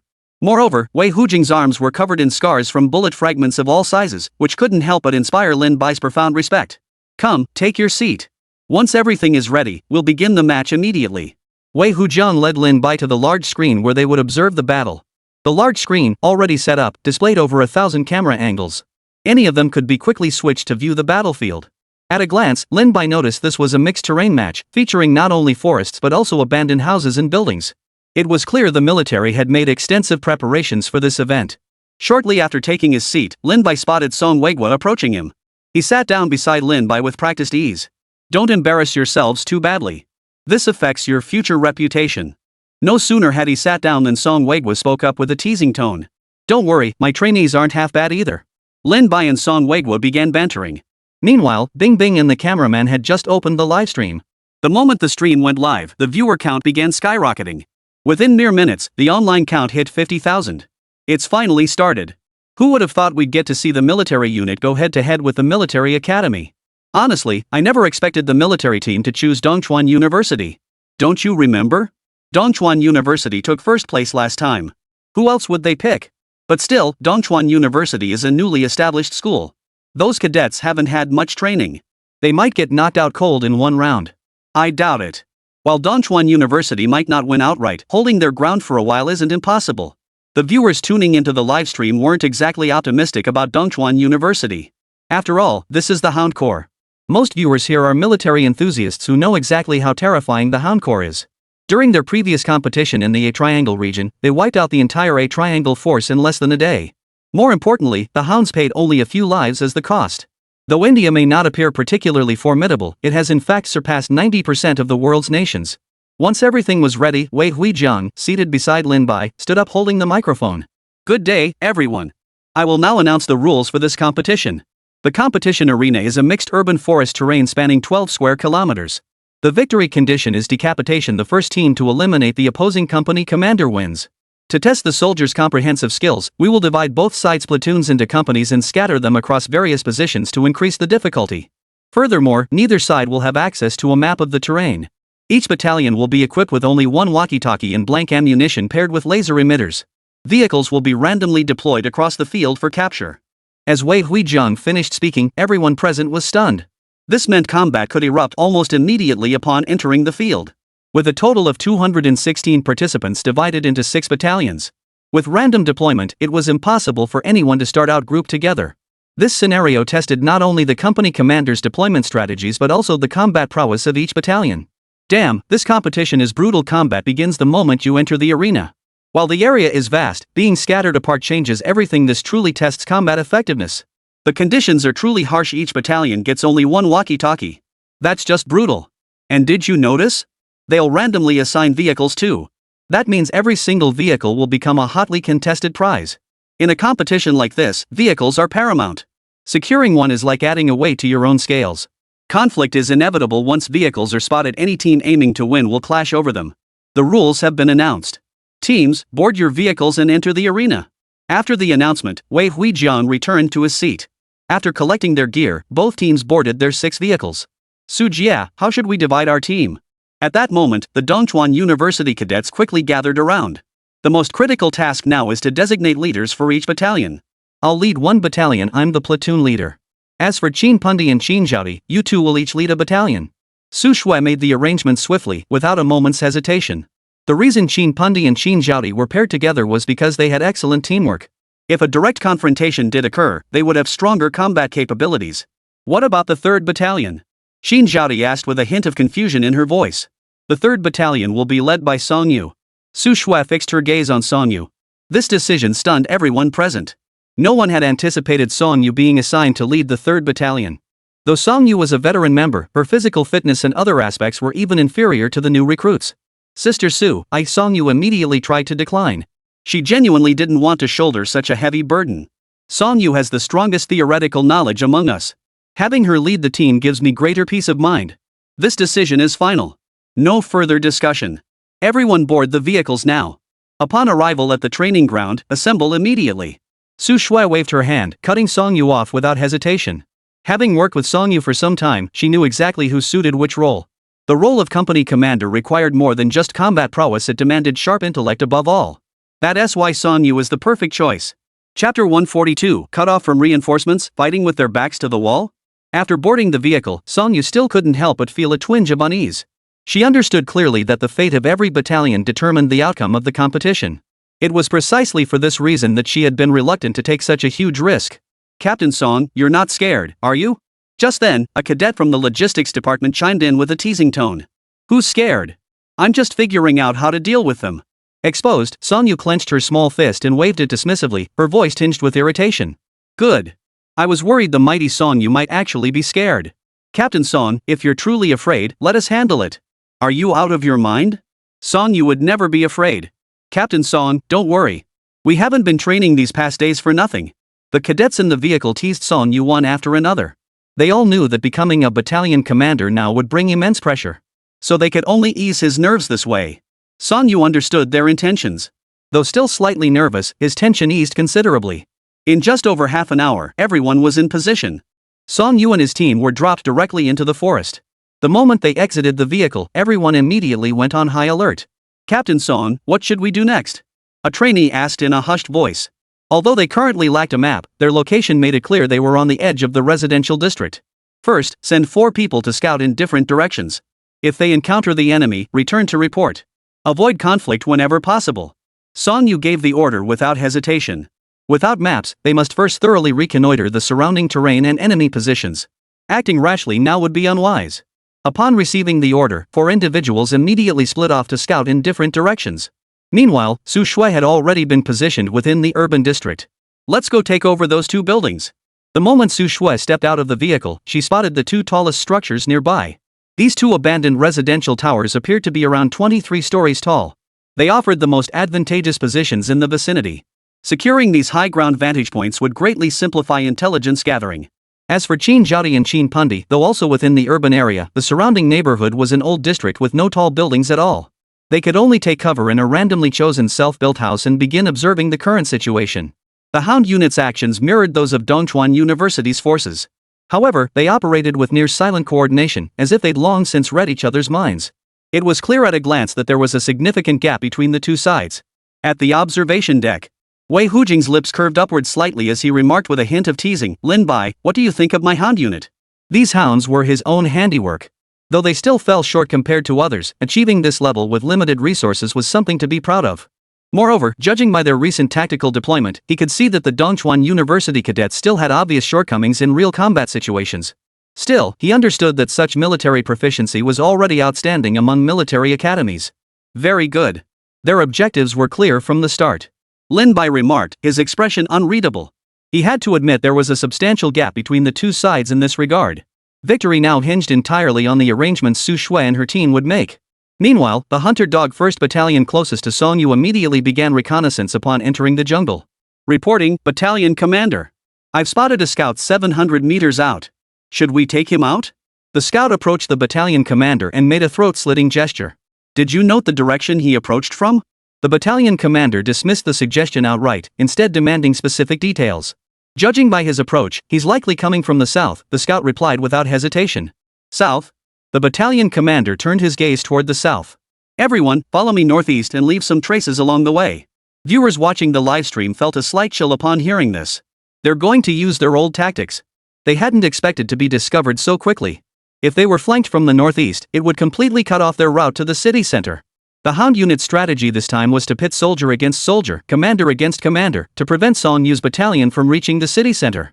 Moreover, deliberately leaving clues now was clearly meant to deceive Song Yu and his team, making them mistakenly believe they hadn't been discovered.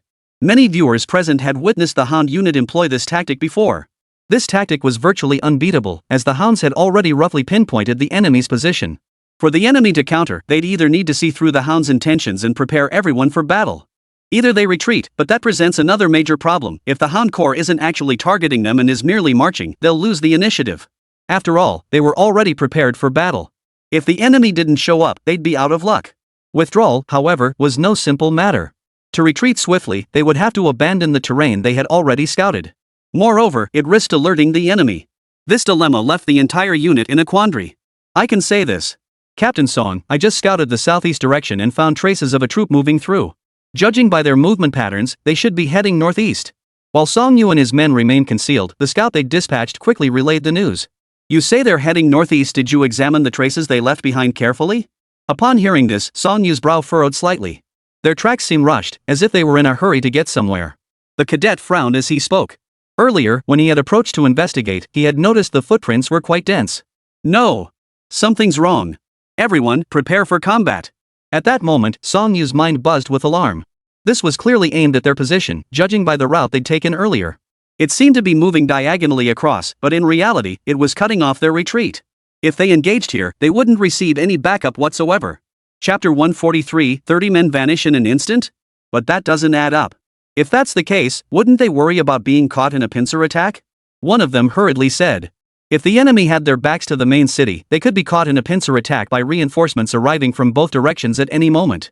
Even with superior combat strength, they wouldn't fare well then. The other trainees nodded in agreement upon hearing this. It was indeed a significant advantage.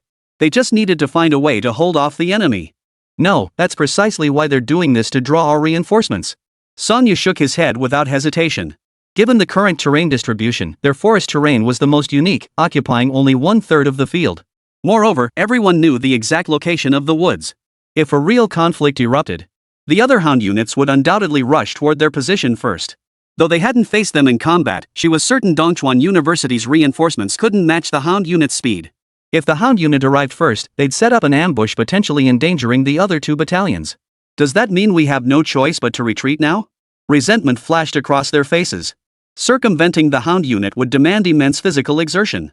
And they'd have to stay completely alert the entire time, which would put them at a serious disadvantage. Retreat? That's unnecessary. We can fall back to the border, cover our tracks, and go into hiding. But Sanya shook her head without hesitation. Retreating now would indeed be ignoring them. Since we can't win on the front lines and can't escape, there's only one option left. That was to hide. With proper planning, they might even launch a counter-ambush. Even without such an opportunity, this tactic would allow them to observe the enemy's movements. Meanwhile, viewers watching the livestream froze in shock. Are they crazy? Hiding? Don't they know how formidable the Bloodhound unit's search capabilities are? 30 men might not be a large force, but hiding them would be no easy feat. Everyone thought they'd seen through the Hound Battalion commander's tactics and would retreat, but instead, they chose such a foolish approach. It seemed the 3rd Battalion of Dongchuan University was headed for annihilation. Once wiped out, defeat was certain. The reason for such pessimism was that the Hound Corps excelled at tracking. You could even call them masters of tracking. Once they pass through an area, they'll inevitably find it. This was like waving a sword in front of Guan Yu, a suicide mission. Not only the spectators, but even Wei Hujing couldn't help but speak with a hint of amusement. Principal Lin, it seems your men have made a very poor choice. This was essentially attacking their strengths with their weaknesses. The certainty stemmed from the fact that most military academies currently performed poorly in stealth training. In fact, most still relied on techniques from years past. After all, modern military units employed the latest training methodologies, rendering outdated concealment tactics utterly transparent to them. Once they took down Lin Bai's 3rd Battalion, victory in this round would be theirs. But what he hadn't anticipated was Lin Bai's calm response. With a faint smile and a slight shake of his head, Lin spoke in a composed tone, "General Wei, the outcome remains uncertain." Oh? Wei Hujing's face lit up with renewed interest. In this situation, a comeback was practically impossible. Yet here was Lin Bai suggesting it was still within reach. It was utterly baffling. Lin Bai said nothing further, instead turning his gaze toward the live streaming screen. At that very moment, an astonishing scene unfolded before everyone's eyes. After Song Yu gave the order, the trainees scattered in all directions. But the moment they dispersed, their expressions turned utterly shocked. It was as if they had mastered the art of invisibility. In the blink of an eye, they vanished from the camera's view. Even upon close inspection, it was impossible to discern where the trainees had gone. Not only that, but the trainees left behind to clean up the aftermath swiftly covered all traces. Only after completing these tasks did they vanish from their original positions. Holy crap, what just happened? How did they all vanish in the blink of an eye? I didn't see it clearly either. I distinctly remember staring at one person, but he just crouched down and vanished. I'm starting to suspect this is magic. How did they manage to conceal themselves so quickly? The entire group vanishing must have taken less than 10 minutes, and even the traces on the ground vanished completely. The reason they were so shocked was that these trainees seemed to blend directly into the environment, slowly vanishing right before their eyes. Even though they could see where the trainees had been hiding moments before, they couldn't make out their locations at all. In fact, some trainees merely smeared mud on themselves casually and completely blended into the surroundings. Given the current situation, the best way to locate these trainees would be to deploy thermal imaging. But such equipment wasn't provided in this competition, meaning they had gained a decisive advantage. Not only were the spectators stunned, but even Wei Hujing couldn't help but stand up. How was this possible? Their concealment was simply too perfect. Despite leading so many troops, this was the first time he'd witnessed such masterful concealment techniques. Even he needed to scrutinize the area carefully to barely detect any clues. Despite his Hound Corps' formidable reconnaissance capabilities, uncovering it remained exceedingly difficult. After all, one knows their own troops best. Not only that, but even if he led the unit himself, he might not have noticed. This was merely a method our academy had developed through trial and error. Lin Bai didn't reveal the entire truth. The reason it had shocked them so profoundly was that this technique itself wasn't native to this world. This world differed slightly from the previous one, and this concealment technique exemplified the difference. Although Su Shandao possessed legitimate credentials in this world, the military knowledge he had actually acquired all came from Lin Bai's world. Precisely because of this, people in this world inevitably reacted with shock when confronted with it. Only now did Wei Hujing understand why Lin Bai had appeared so calm earlier. He had clearly anticipated this outcome all along. Moreover, their original advantage had now flipped, transforming directly into a disadvantage. One careless move could even wipe out an entire battalion. The roles of hunter and prey had shifted in an instant. Chapter 144, Closing the Door to Catch the Thief, Turning the Tide Against the Odds.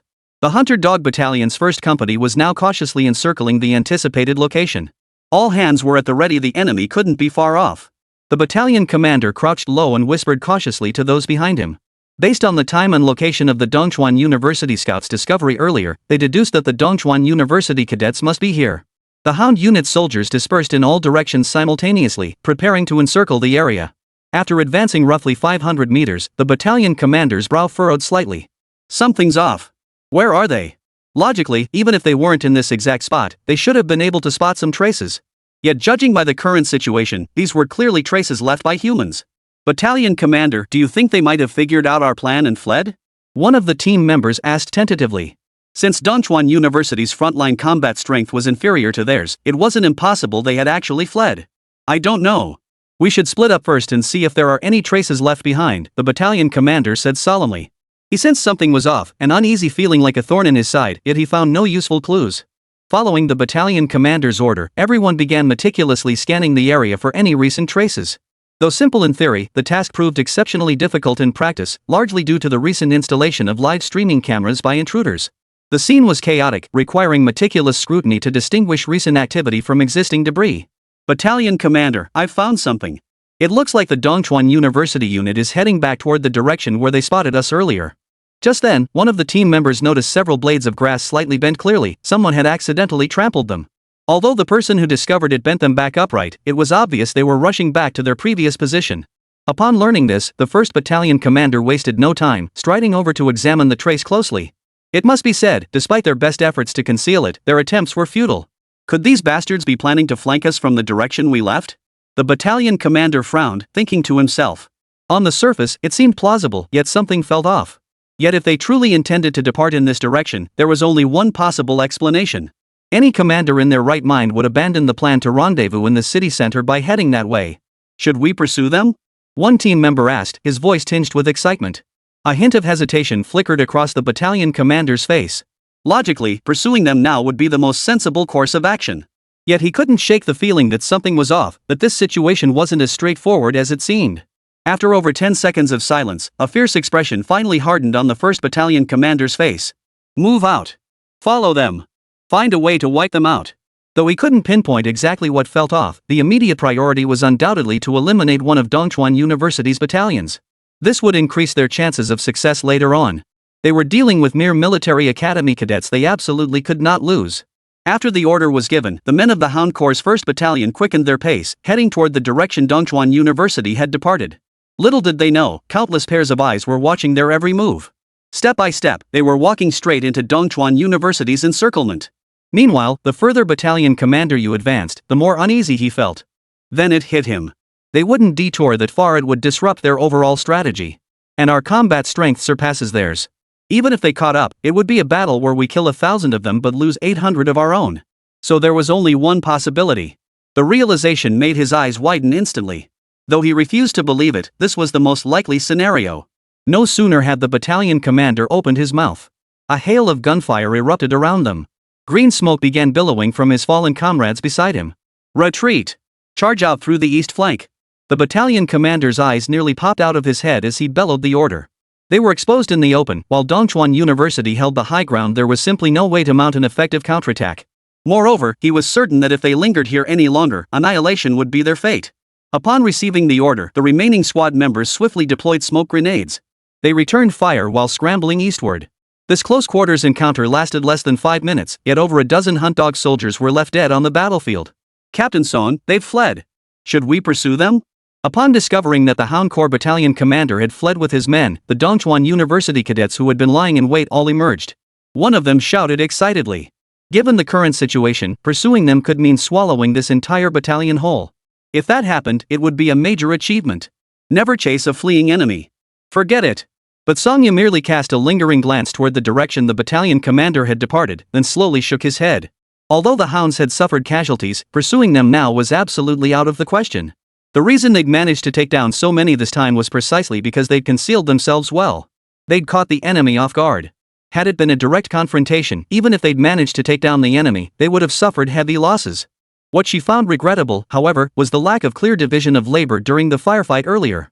That had led to their firepower being concentrated in one spot. Moreover, the Hound Battalion commander had been positioned right in the center, making it impossible to eliminate him immediately. With over 10 members of the Hounds already eliminated, they were forced to remain in their positions. The moment they watched the Dongchuan University group emerge, their expressions changed. An indescribable dread welled up within them. They knew every spot Dongchuan University had emerged from had been thoroughly checked. Some points had even been inspected up close, yet despite that, they hadn't detected anything unusual. This meant that while they were conducting their close inspections, the Dongchuan University team had been observing them at close range. They had engaged in combat with military forces from various nations, yet this was the first time they had encountered such an eerily effective concealment technique. Though thermal imaging left no place to hide, under specific circumstances, this method proved remarkably effective. Though their encounter was brief, they knew this time, the Hound unit had truly met a formidable foe. Chapter 145, The Stunned Hound Squad. Is this school that good? Meanwhile, the live stream viewers erupted in chaos. What the hell? Just one encounter, and the Hound Squad lost over 10 men? Even with top-notch stealth, the Hound Squad couldn't have missed every single one. Holy crap, this level of concealment is terrifying. This is the Hound Squad, renowned for their search and ambush skills. We expected them to be spotted, but this is beyond ridiculous. They'd expected the Hound Corps to suffer casualties, but never imagined they'd be beaten into such a state. They couldn't even mount an effective counterattack. Even during reconnaissance, when they were so close, they failed to notice the Dongchuan University cadets right in front of them. This style of combat was unprecedented for them. They weren't unfamiliar with one-sided annihilation. But those occurred when there was a clear disparity in numbers or strength. In terms of combat prowess, the Hound Corps was already a world-renowned unit. Even in small unit engagements, they shouldn't have ended up like this. Yet this scene was playing out before their very eyes. Watching the live feed, Wei Hujing's expression darkened considerably. This initial clash had dealt him a brutal blow to his pride. His elite Hound Corps had certainly encountered such combat before. In classified exercises, they had been routed by the top-ranked unit of the Dragon Nation. But that was against the elite of all forces. Defeat was understandable. But now they were facing cadets from a military academy.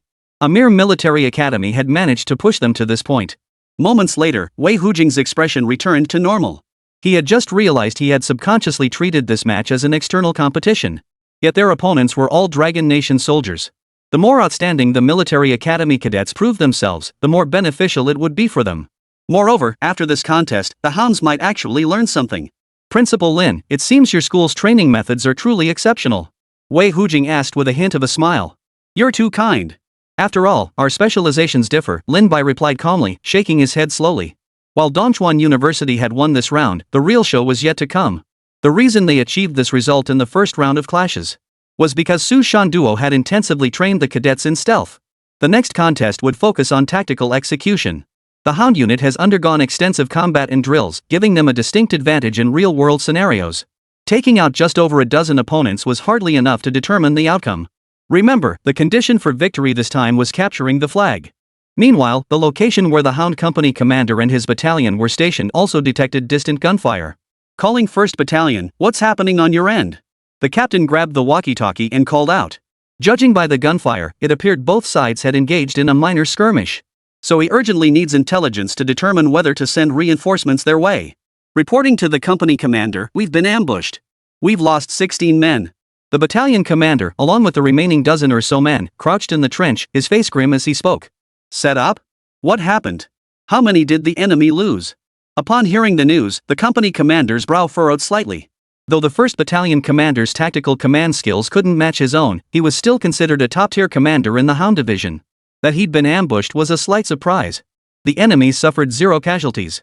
The battalion commander recounted everything that had transpired. Looks like we've hit a tough nut this time. After hearing the account, the Hound platoon leader didn't reprimand him. Instead, he murmured with a cold chuckle. He'd assumed this exercise would merely be a walk in the park against rookies, but Dongchuan University had surpassed his expectations. With just one encounter, they could take out over 10 of their men. Even though it was a surprise attack, it clearly showed that Dongchuan University was an opponent worth giving their all against. So what do we do now? The 1st Battalion commander peered out, confirming Song Yu and the others weren't pursuing before continuing his question. You've already suffered casualties. Head north first. I'll stay here with the 2nd Battalion. We'll regroup before proceeding with the next phase of the plan. Leaving the 1st Battalion out here alone wouldn't serve much purpose now, so the Hound platoon leader didn't hesitate to order them to regroup first. Understood. I'll move out immediately, the 1st Battalion commander replied without hesitation. At that moment, the 2nd Battalion commander standing beside the platoon leader asked with a hint of doubt in his voice, "Platoon leader, shouldn't we figure out a way to eliminate the group in the forest first? Though they're a tough opponent, if we encircle them now, we can completely cut them off. Besides, they'd just been in combat and would surely need to rest." No. From what the 1st Battalion commander said earlier, these Dongchuan University troops excel at stealth. We'd be asking for trouble if we moved in. Since they want to hide and ambush us, we won't give them that satisfaction. Though we've lost over 10 men, we've also gained valuable intelligence. We just need to wait for the right opportunity. The Hound platoon leader keenly identified Dongchuan University's weakness. After all, it was a new institution. Even with training, they couldn't possibly master everything at once. At the very least, in terms of frontal combat, they were definitely no match for us. Since Dongchuan University excelled at concealment, we would deliberately deny them that advantage. A head-on confrontation would guarantee victory for them. Moreover, this lesson revealed Dongchuan University's strengths, which, in a way, was a positive outcome for them. Meanwhile, Su Shui had already contacted Song Yu. Learning about the situation on Song Yu's end greatly boosted the trainees' morale. "Song Yu, what's your next move?" Su Shui asked, her tone devoid of arrogance despite her newfound knowledge. With such a focused attack, it would be strange if they didn't achieve this level of success. Moreover, this battle had undoubtedly exposed their greatest strengths. Her original plan had been to gather everyone in the forest, but that was absolutely out of the question now. "I'll lead the team into the city district shortly and assess the situation from there." Song Yu paused briefly before speaking without hesitation. Her reasoning mirrored Su Shui's. Staying here any longer would serve no purpose. After suffering such a heavy loss, the enemy would have to be out of their minds to venture back into the forest. Therefore, maintaining a defensive position here was pointless. Chapter 146. If the enemy doesn't move, neither do I. They're going straight for the stronghold? Fine then. You two gather as much terrain intelligence as possible. Su Shui nodded without hesitation. Though regrouping would be safer. But if they were discovered, they'd be wiped out completely. Therefore, the priority now was to spread out. Only then could they gather intelligence more swiftly. After completing the communication, Su Shui frowned as she studied the rough sketches on the table. This was the intelligence gathered by the team after they had split up earlier. According to the intel, the enemy's 2 battalions were likely to consolidate their forces, with an estimated total of nearly 50 personnel. This meant the whereabouts of 1 battalion remained unknown. Staring at the diagram before her, Su Shui murmured, "Only by pinpointing their location can we finalize our next deployment." Calling Qin Zhaodi. "What's the situation on your end?" After a moment's thought, Su Shui called Qin Zhaodi over the walkie-talkie. "We can now confirm that the Hound unit is no longer in the western forest. As for the north, there's a 50-man Hound unit there. That leaves only the north now." Since she had already dispatched personnel to investigate the vicinity, the southern sector was highly unlikely. If my guess is correct, the enemy should have a battalion stationed in the north. Meanwhile, Qin Zhaodi, Qin Pundi, and the others were stationed in an abandoned residential area. They were meticulously surveying the surroundings, which consisted of a cluster of old residential complexes. This made reconnaissance difficult, and the abundance of cover made it nearly impossible for Qin Zhaodi and Qin Pan to observe the surrounding environment. "We haven't pinpointed their exact location yet, but they can't be far from us." Qin Zhaodi peered through the curtains gap and spoke in a solemn tone. "The terrain here is too complex, so the team hasn't expanded the search area." "Be careful then." Su Shui hung up the walkie-talkie. The current situation was one of mutual stalemate. Su Shui understood clearly that both she and the enemy were waiting for a single moment, the moment the vehicle appeared. Once the vehicle appeared, it would inevitably become the turning point. Because whatever vehicle was deployed wouldn't be simple, it was highly likely to be something like an armored vehicle. Their current weapons would be utterly useless against armored vehicles. According to the game's mechanics, armored vehicles couldn't be damaged by rifles, even when equipped with grenades. Under current conditions, there was simply no way to destroy it. Therefore, wherever this vehicle appears, intense conflict will erupt. Meanwhile, inside the abandoned residential building, a pair of eyes stared intently through a crack at the reconnaissance team Qin Zhaodi had dispatched. Despite the team's utmost efforts to conceal themselves, their movements were detected by the commander of the 3rd Hound Battalion. It seems the 1st Battalion was right, these guys are exceptionally skilled at concealment. The 3rd Battalion commander, his face painted with black camouflage, fixed his gaze on the Dongchuan University reconnaissance soldier and said, "Who would have thought they'd be so stealthy on a reconnaissance mission? It takes them 5 minutes just to survey 100 meters of terrain." A team member beside the 3rd Battalion commander gritted his teeth and spoke. "With such extreme caution, we'd never have spotted them without prior intelligence. But we've pinpointed their location, they should be inside Building 3 of that happy community." The 3rd Battalion commander snorted coldly, his expression hardening with malice. Now that we know the exact location of Dongchuan University, the rest will be straightforward. Everyone rest now. Await my orders to move. After the order was given, everyone immediately lay down to rest, conserving their energy. Before they knew it, the clock struck 3 or 4 in the morning. The hooting of owls echoed around the abandoned town. Their cries pierced the silent night, sounding like the wails of a baby. Sis, you should get some sleep. Qin Pandai, rubbing her sleepy eyes, approached the window and addressed Qin Zhaodi. I'm not sleepy yet. You go lie down again. Qin Zhaodi replied without turning her head, her eyes fixed on the outside through the crack. She dared not let her guard down until she was certain the surroundings were safe. This environment was simply unsuitable for the sisters. They had considered moving elsewhere, but relocating over 30 people in an unknown environment was far from wise. That was precisely why they could only slowly probe their surroundings before making any decisions. Sis, you don't need to worry so much. We still have people watching downstairs. It's fine if you rest for a bit. Qin Pundi, standing behind her, remained concerned about Qin Zhaodi's well-being. What she didn't notice was that the moment she spoke, Qin Zhaodi's expression changed instantly. Qin Zhaodi paid no heed to her usually cherished younger sister, instead glancing without hesitation at the watch on her inner wrist. 32 minutes. No. Something's wrong. Qin Zhaodi abruptly grabbed the gun strapped to her back. They had agreed on a schedule every half hour, they had to report their status. But it had already been 2 minutes past the hour, and there was still no report. Something was definitely wrong. Years of training had made them hyper-aware of time, so even their reports were always submitted before the half-hour mark. A 2-minute delay meant trouble was likely brewing downstairs. Everyone up. Enemy contact. Qin Pundi bellowed, and in an instant, everyone snapped awake from their dreams. Since their guns never left their hands, they immediately found cover and began defensive positions upon waking. Qin Zhaodi and Qin Pundi sprinted toward the rooftop, while the rest held their positions along the stairwell as planned. Meanwhile, the 3rd Battalion commander downstairs also heard the commotion above. The Dongchuan cadet who had just been taken down in close combat spread his hands helplessly, signaling he hadn't tampered with anything. These guys are seriously alert, brothers. They know we're here, let's storm it. The 3rd Battalion commander gritted his teeth and issued the order without hesitation. Though it meant breaching the defenses, this was nothing new to them. Certainly, there would be some casualties, but this was a head-on confrontation. A cost they could bear. At the battalion commander's command, the urban area erupted with a hail of gunfire. The long-seasoned assault troops, well versed in building-to-building combat, swiftly eliminated the Dongchuan cadets defending the stairwells through seamless coordination. Battalion commander, we can't hold out much longer. A cadet's desperate cry echoed up from below. Chapter 147, Fighting to the Death, stunning everyone. Qin Zhaodi's face instantly turned grim. She had anticipated a breach, but never imagined it would happen so swiftly. The moment she heard that voice, she knew the enemy had already reached the 3rd floor. The 6th floor was the roof, meaning they would be wiped out within 10 minutes at most. At that moment, viewers in the livestream room were glued to the broadcast. Strange, why did those two from Dongchuan University specifically head to the rooftop? Yeah, shouldn't they be fighting downstairs right now? Running up here is completely useless. It's baffling. No wonder they're about to be overrun so quickly. Looks like Dongchuan University's battalion is done for. There was no way around it. While breaching defenses was challenging, it posed little difficulty for the Hound Corps. Given the current situation, the Hound Corps would only need to sacrifice 5 to 8 men to wipe out Dongchuan University's 30-plus defenders. If that happens, Dongchuan University's initial advantage will instantly turn into a disadvantage. What baffled them even more was that while the battle raged below, the two sisters had actually run straight up to the rooftop.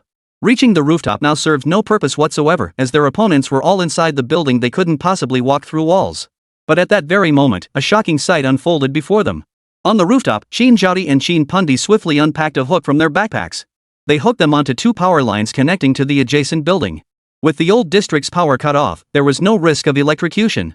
After confirming it was secure, the two actually slid down from the rooftop toward the opposite building, one after the other. The scene stunned everyone present. Even knowing there was no electricity, they were doing this with absolutely no safety measures. The consequences of an accident would be unimaginable. Yet, undeterred, they reached the opposite rooftop. The moment they reached the opposite rooftop, Qin Zhaodi and Qin Pundi immediately took cover and began sniping at the building across the way. Because the stairwell window faced directly onto the opposite rooftop, the attacking Hound unit suffered an unexpected assault. Within just 5 or 6 seconds, Qin Zhaodi and Qin Pundi took down 4 men. Snipers on the opposite building. The attacking Hound unit instantly realized someone was sniping them from an elevated position. This left them in an extremely passive position. To storm the building, they had to use the stairwell, but exposing themselves now would make them prime targets for the opposing sniper. How did they get over there? The 3rd Battalion commander couldn't help but curse under his breath. They had thoroughly scouted the building before entering, confirming it was unoccupied before launching their assault. Yet they never imagined someone would appear on the opposite side. Moreover, judging by his experience, the two snipers across the way were highly skilled. Taking down 4 men in such a short span in this darkness, discerning targets required more than just sharp eyesight. They also had to quickly assess their current positions by the flashes of gunfire. This left them in an extremely passive position. Damn it, they're just a bunch of rookies, how could they be this troublesome? The 3rd Battalion commander couldn't help cursing inwardly. Even when they'd gone to deal with those foreign lunatics, it hadn't been this troublesome. Now only 2 options remained: retreat, which would inevitably cost casualties. If they didn't retreat, they'd have to split into 2 groups, one to continue the assault, the other to find a way to eliminate the snipers. Otherwise, advancing would be next to impossible. In this critical moment, the 3rd Battalion commander immediately settled on a plan. The rest would continue the assault. Xiao Hu and the others would go with me to take out the snipers. By Xiao Hu and the others, he meant the 5 most elite fighters in their battalion. 6 men against 2 snipers, this should pose no significant problem. After all those bullets they'd fired hadn't been wasted. Taking down 2 snipers was well within their capabilities. The moment the order was given, the 6 of them raced downstairs, while the others kept up the fire. They split into 6 groups. They must be planning to flank us. After taking down 1 member of the Hound unit, Qin Pundi turned to Qin Zhaodi. Stay here and keep sniping. Take out as many as you can. I'll handle those 6. Without hesitation, Qin Zhaodi shouldered her rifle and began moving to a new position. A quick glance around confirmed their destination. They wouldn't just charge up from the building at this point. Barring surprises, they'd likely charge up from the adjacent building, which was 1 story taller. That way, they wouldn't encounter any obstacles. Therefore, the best course of action now was to head to the opposite building and lie in wait. After making her decision, Qin Zhaodi took a few steps back on the rooftop before suddenly charging toward the opposite building. This scene left the live stream viewers utterly dumbfounded. Are you out of your mind? Are you seriously planning to jump across? That's nearly 8 feet across. 1 misstep and she'd fall to her death. What the hell is wrong with these Dongchuan University people? Taking such insane risks for a mere drill. Oh no, he's not going to fall, is he? If he does, this drill will have to be called off. That's at least 5 stories high. Even if it's an old apartment building, falling that far would break your legs even if you got lucky. It might not look that far, but the real challenge is whether he can grab the windowsill on the 5th floor across. Not just the spectators, even Wei Hujing's expression turned grim. In that split second, Qin Zhaodi leaped out without hesitation. In that moment, time seemed to slow for everyone. Thud. Qin Zhaodi seized the balcony railing across the way and swung herself over it. It was a close call, but she made it.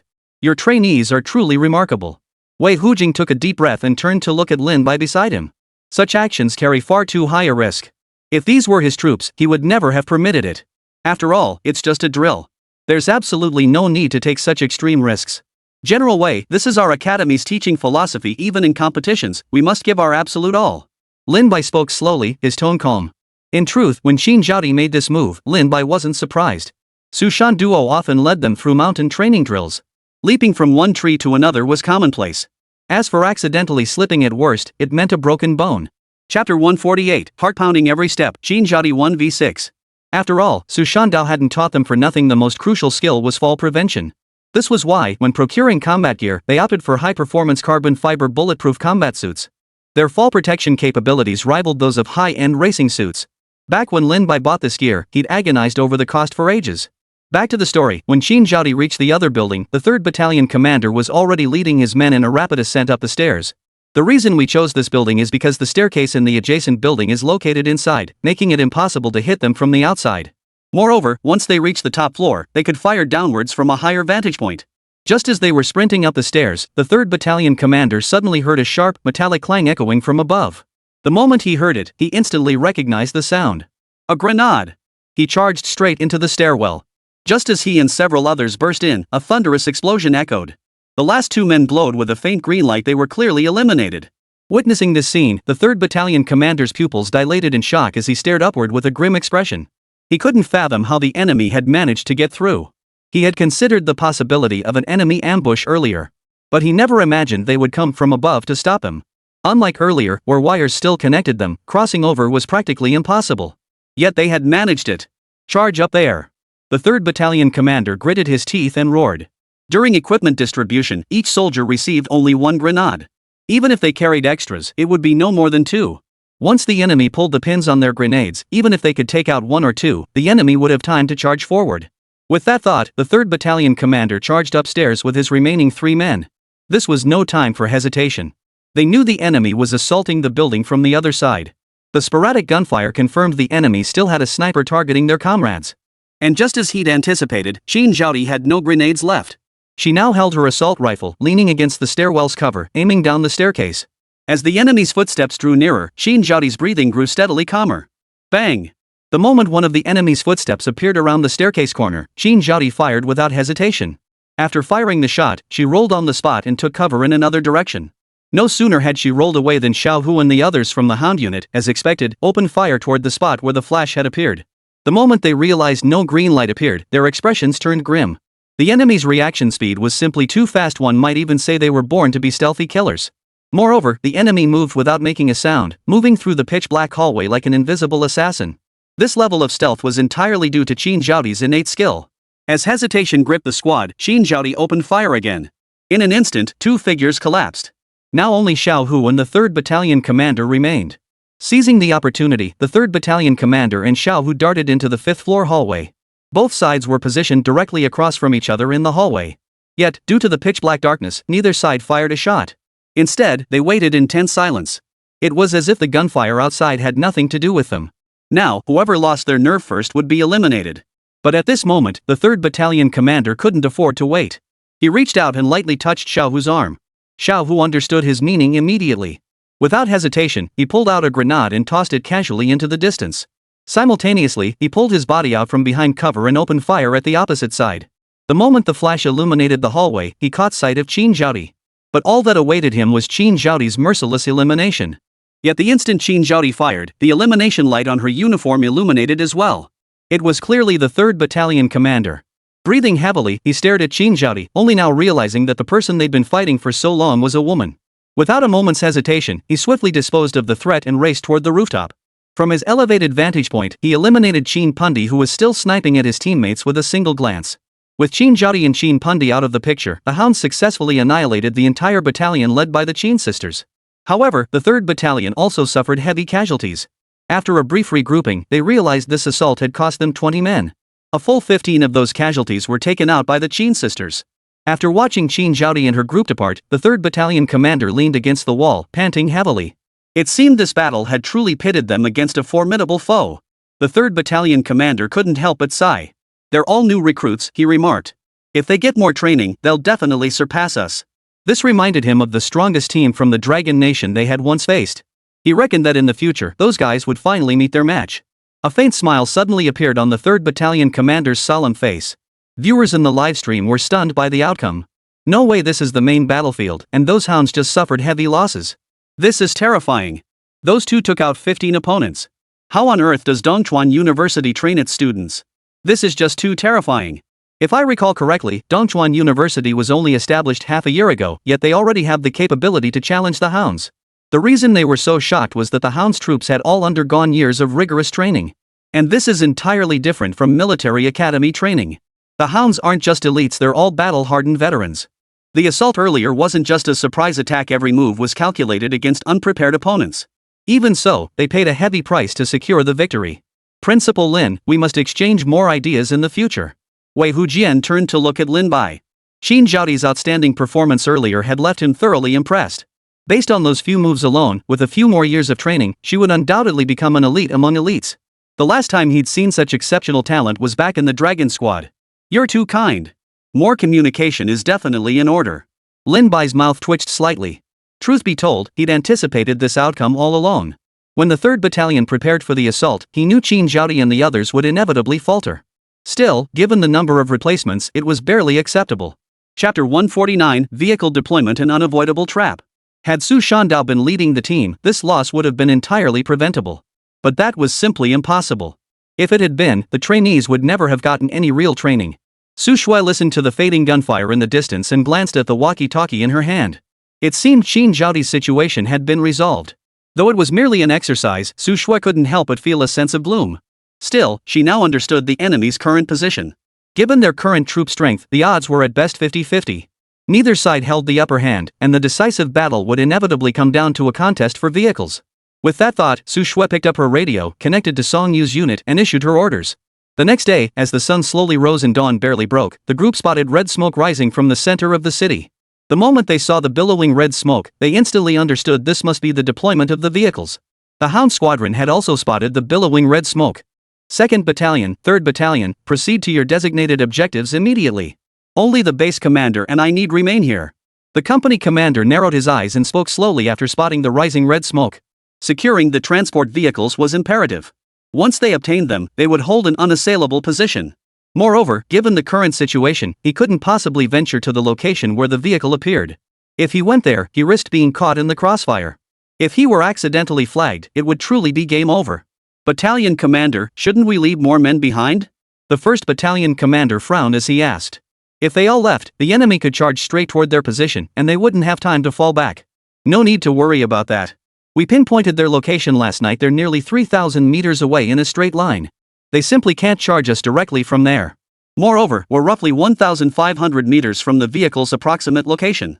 Even if their main force advances, we'll have ample time to fall back. Moreover, with vehicles at our disposal, we'd be far faster than them. They wouldn't attempt this. The risks are simply too great, and there's not enough time. It's absolutely impossible. The platoon leader approached the hand-drawn map, tapping the tabletop lightly as he spoke. To ensure security, he had even dispatched over a dozen men to stake out Dongchuan University's stronghold, confirming the enemy had indeed not left. Otherwise, he would never have dared take such a huge risk. Moreover, the 3rd Battalion commander was also monitoring Dongchuan University's movements. Only if Dongchuan University made a move would they plan their next action. Therefore, there was absolutely no need to worry about any unexpected incidents. As he spoke, the walkie-talkie on the table crackled to life. Calling platoon leader. Dongchuan University cadets have mobilized and are heading to the vehicle location. This was clearly a message relayed by the 3rd Battalion commander. Having just relayed the report, the 3rd Battalion commander was now rushing back without delay. Viewers in the livestream couldn't help but feel a surge of excitement at this scene. Look, it's finally starting. Isn't this the decisive battle? Too bad Dongchuan University's frontline is such a weak link. If it comes to an actual fight, they'll likely be scattered in no time. But there's nothing to be done about it. They have the potential, but their training time was too short. This is forcing them to scramble for vehicles. If they don't secure vehicles, they're doomed. The viewers all understood the current situation clearly. Given the current circumstances, not scrambling for vehicles is simply impossible. The vehicles were deployed precisely to accelerate the pace of the match. Otherwise, with all this chasing and counter-chasing, who knows how long it would take for the match to end. But if a direct confrontation occurs, aside from Su Shui and her group, the rest are all new recruits. In fact, the vast majority are logistics personnel, who are inherently unskilled in combat. So for Dongchuan University, this was essentially a battle with less than a 10% success rate. It really comes down to having too few personnel. If there were more combat-ready troops, things wouldn't be this dire. Lin Bai sighed deeply to himself. Sending logistics personnel into combat and achieving this result was already commendable. Given more time, perhaps there might have been a fighting chance. But with only a little over a month, how could these trainees possibly be trained into competent soldiers? In fact, even his mercenary unit in Sioux could easily overpower these new recruits in a direct confrontation. Meanwhile, both sides were nearing the location of the transport vehicle. The vehicle was completely concealed by a rectangular shipping container, which was conveniently placed on an abandoned basketball court. This meant that whoever approached it now would become the focal point of concentrated fire. After arriving at the location, Song Yu led his trainees to swiftly secure several surrounding buildings. They stared intently at the basketball court. If anyone approached, they would open fire immediately. Captain Son, the Hound Squad guys are here. At that moment, a sharp-eyed team member spotted a figure darting across the second-story bungalow opposite. Prepare for combat. Under no circumstances must they be allowed to approach the containers. Song Yu gave a slight nod and spoke without hesitation. Their mission objective was crystal clear. Even if they couldn't secure the vehicle themselves, they absolutely couldn't let the enemy get it. Meanwhile, 3rd Battalion Commander Song and his team had already detected the movements of Dongchuan University's forces. 1st and 3rd Battalions, suppress the enemy with fire. 2nd Battalion, find a way to close in on the container. After a brief observation, the 3rd Battalion commander immediately issued his orders. He could tell that Dongchuan University had chosen this position specifically to prevent them from acquiring the vehicle. From that vantage point, it would be extremely difficult to come and seize the container. Yet the elevated vantage point gave them a strategic advantage in blocking their advance. Stupid. Does he really think this will stop us? It's just buying time.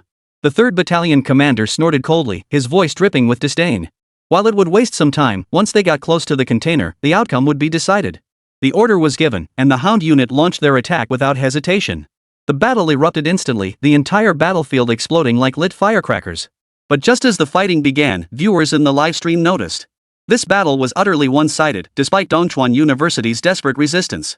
The Hound Squad's combat experience proved vastly superior, allowing them to systematically overwhelm Dongchuan University. This created an opening for another squad to approach the container.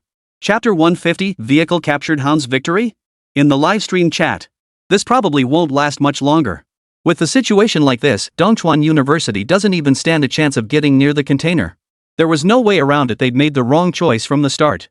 Had they positioned themselves elsewhere initially, they might have had a chance. This was a strategic blunder. Had they forced a charge from the start, even with only a dozen or so players left, seizing the vehicle could have turned the tide. Life is unpredictable. After all, Dongchuan University is still too green. With more real combat experience, they wouldn't make such mistakes. Any clear-eyed observer could see that Dongchuan University was now facing a one-sided collapse. Forget about securing a vehicle now. If this continues, the Hound Squad could swallow Dongchuan University whole. The battle had raged for over 10 minutes, and Dongchuan University's casualties had already reached 50%. Meanwhile, the Hound Squadron's losses were only 30%, and most of those were eliminated while attempting to seize the vehicle. Because of this, it won't be long before Dongchuan University suffers a complete defeat. Captain Song, we can't hold out much longer. A cadet rushed to Song Yu's side, his expression grave. Despite occupying advantageous terrain, the Hound Squadron soldiers were seasoned veterans, each more accurate than the last. It was safe to say that anyone who dared to peek out risked being shot, forcing them to resort to passive counterattacks. Upon hearing this, Song Yu glanced at his wristwatch with a grave expression. Everyone, hang in there. We have to hold out no matter what. Gather all the grenades. Our top priority right now is to absolutely prevent them from charging up. If they break through, we're all done for. Song Yu cautiously assessed the situation. The paramount goal now was to prevent them from storming the building or seizing vehicles. She didn't know what was inside those containers, but even a single armored vehicle would be trouble enough.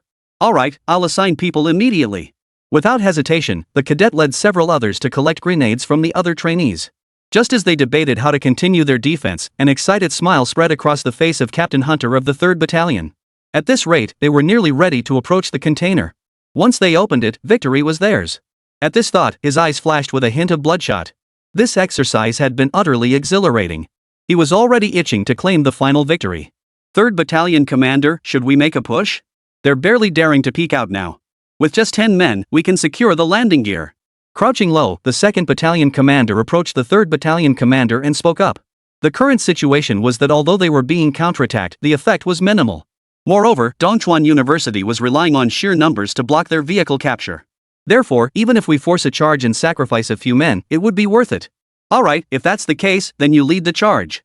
The 3rd Battalion Commander didn't hesitate, nodding his approval immediately. This is the decisive moment. Battalion Commander Song, they're attempting a forced charge on the containers.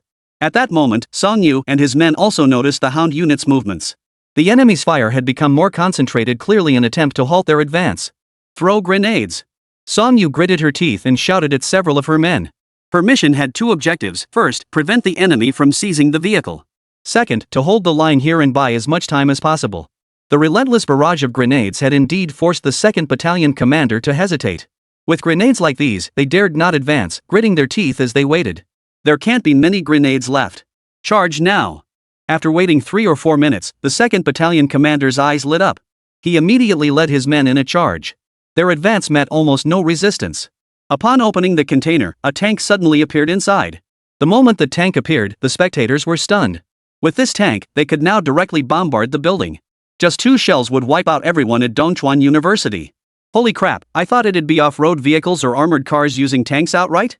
That's a bit much, don't you think? Using tanks in this battle has already made it a one-sided fight.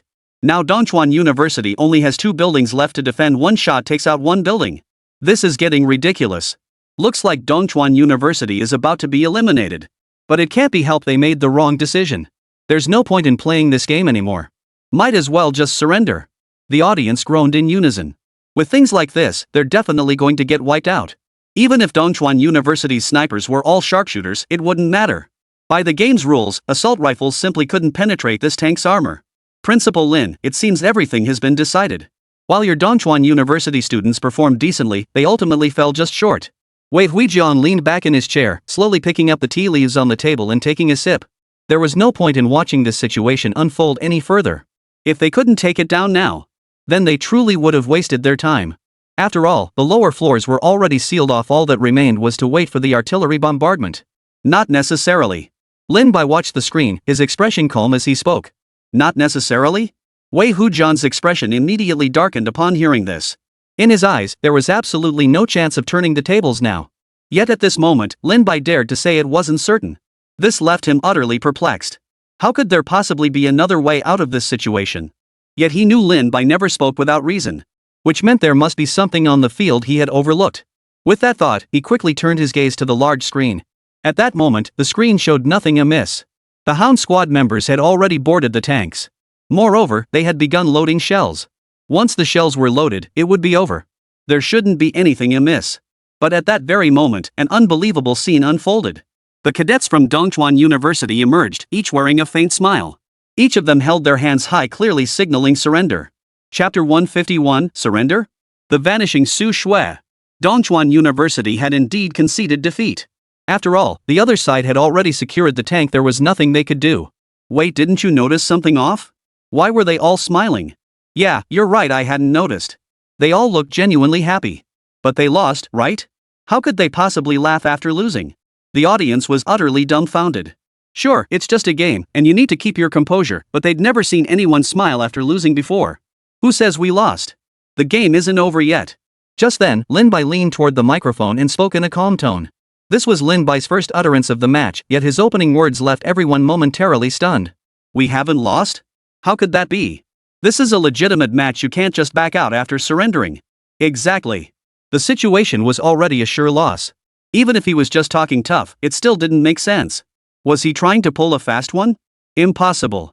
Dongchuan University has a solid reputation, they wouldn't pull a fast one. So, what's the twist here? Wait, did you notice? Not everyone from Dongchuan University is here. Where's their platoon leader? The moment everyone saw that comment, they all snapped to attention. This was a capture the flag match. That meant they hadn't truly won until they eliminated the opposing platoon leader. While all 107 members of Dongchuan University were present, one person was missing. Who would have thought you'd pull something like this? Just then, Wei Hujing seemed to realize something, shaking his head with a look of resignation. Even he hadn't anticipated that Lin Bai's Dongchuan University would employ such a tactic. It must be said, this method could indeed deceive everyone. Then why can't we find Dongchuan University's platoon leader? We saw her on the small screen just now. Exactly. With so many cameras, how could they not have spotted her? Could she have slipped outside the competition grounds? But there are alarm systems here that shouldn't be possible. Where could she possibly be? We're searching everywhere and can't find her. The audience was baffled. They knew the cameras inside the competition grounds were motion activated. Any movement within the frame triggers automatic recognition. Yet currently, they could only see the surrendering Dongchuan University members and others. Meanwhile, a look of confusion crossed the face of the 3rd Battalion commander on the field. Dongchuan University had already surrendered, yet there was no announcement of their victory. Weird. Is the broadcast system down? The 2nd Battalion commander leaned over to the 3rd Battalion commander, scratching the back of his head as he asked. This was the first time they'd encountered such a situation, leaving them momentarily bewildered. The 3rd Battalion commander stared at the smiling Dongchuan University cadets, his expression suddenly turning grim. Something's wrong. This is a trap. The 3rd Battalion commander snapped to attention, his expression heavy as he spoke. By the time the thought crossed his mind, it was already too late. At the same moment, within a filthy sewer, a figure slowly crawled out. Filthy sludge enveloped her entire form, obscuring her features. Beside her stood an unbelievable man, none other than the 1st Battalion commander. Judging by the crimson line across the 1st Battalion commander's throat, it was clear this man had slit his throat. Staring at the figure before him, the battalion commander's eyes widened in shock. He hadn't even known what had happened when a pair of mud-stained hands had clamped over his mouth. A chill spread across his throat, and he knew instantly he was finished. More crucially, this man's skills far surpassed his own. He hadn't even known when the man had appeared behind him. At the same time, this moment was captured by the motion-sensing camera. Look! Isn't that Dongchuan University's platoon leader, Su Shui? No way. How did she get here from several kilometers away? Is she teleporting or something? This is insane. There's no way she could have made it here along this route. Even if she managed to evade the Hound Squad, how did she avoid the cameras? Unbelievable. This is the first time I've seen something this absurd. This is just a bit too much, isn't it? Wait, did you notice? The manhole cover nearby is open. That means Su Shui came up through the sewer. At that moment, everyone finally understood how Su Shui had evaded detection. Because she never walked on the street at all. She took a route no one could have imagined. That route was the sewer system, which hadn't been cleaned in years. Since the sewers hadn't been cleaned in so long, they were basically filled with sludge. And no one would ever think to install cameras down there. Su Shui had precisely exploited this oversight. Since everyone deemed it impossible, she deliberately used this method to appear before everyone. Clap. Startled, Wei Hujing snapped out of his shock and couldn't help but laugh as he clapped his hands. Indeed, that was how she got through. I never would have guessed she'd use a general to capture a general. Wei Hujiang had witnessed countless drills, but this was the first time he'd seen such a brilliant strategic maneuver. It was a textbook example of exploiting the opponent's weaknesses with one's own strengths. Now it all made perfect sense. The Dongchuan University cadets weren't after the vehicles at all. Their primary objective from the start was to delay the Hound unit. As long as they succeeded in stalling them, victory would be theirs. Their decision not to seize the vehicles was also strategic to draw fire and minimize risks. By positioning themselves as sacrificial pawns from the start, they would exhaust all their grenades. It was a perfectly orchestrated chain of events. Only now did Wei Hujing grasp Su Shui's true objective. Not bad for a king versus king move, General Wei Hujing. Lin Bai turned to Wei Hujing with a faint smile. If it were a simple contest of overall strength, Dongchuan University held no advantage whatsoever. But when it came to elite forces, Su Shui and her team were undoubtedly the real deal. Moreover, Su Shui was now a Tier 3 combatant capable of serving as an outstanding instructor in any military unit. That's precisely why Su Shui was the optimal choice for the decapitation mission. Everything that had just unfolded was precisely what Lin Bai had anticipated. Because these were his own troops, they would never resort to such base tactics.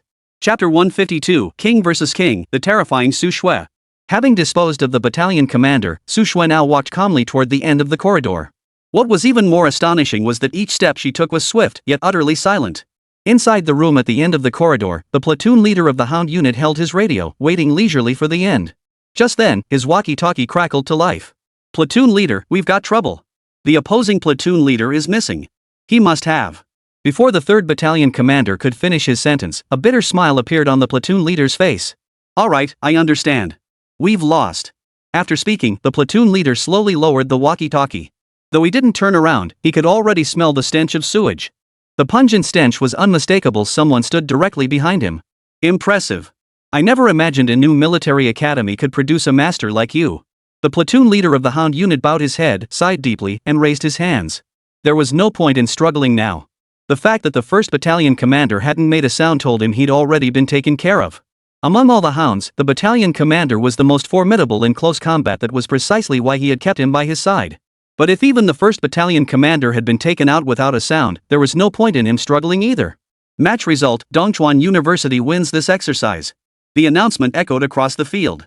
The members of the Hound unit stared toward the distance with expressions of utter disbelief. They never imagined that what they thought was a sure win would be overturned at the very last moment. Their home turf had been stolen right from under them, leaving them momentarily speechless. The live stream chat exploded with reactions. This king versus king headhunting mission? Absolutely insane. I sensed something was off earlier, but never imagined the twist would be this. Who could have predicted that the Dongchuan University platoon leader would sacrifice his entire squad as pawns while he personally stormed the enemy's stronghold for a decapitation strike? But credit where credit's due, this was easily the most impressive exercise I've seen in recent memory.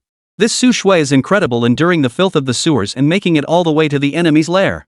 You're all missing the point. What you should be focusing on is that this Su Shui managed to take out the top brass of the Hounds without making a sound. Everyone was utterly astonished by what had transpired. After all, this move had completely caught everyone off guard. In a real battlefield scenario, very few people would ever make such a choice. Only a madman or a genius would make such a choice.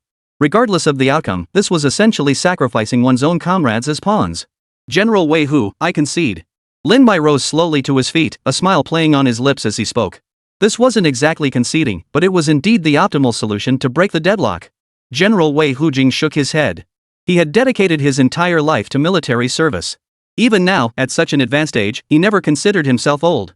Yet in this moment, he finally realized he was old. For if it were him, he simply couldn't make such a decision.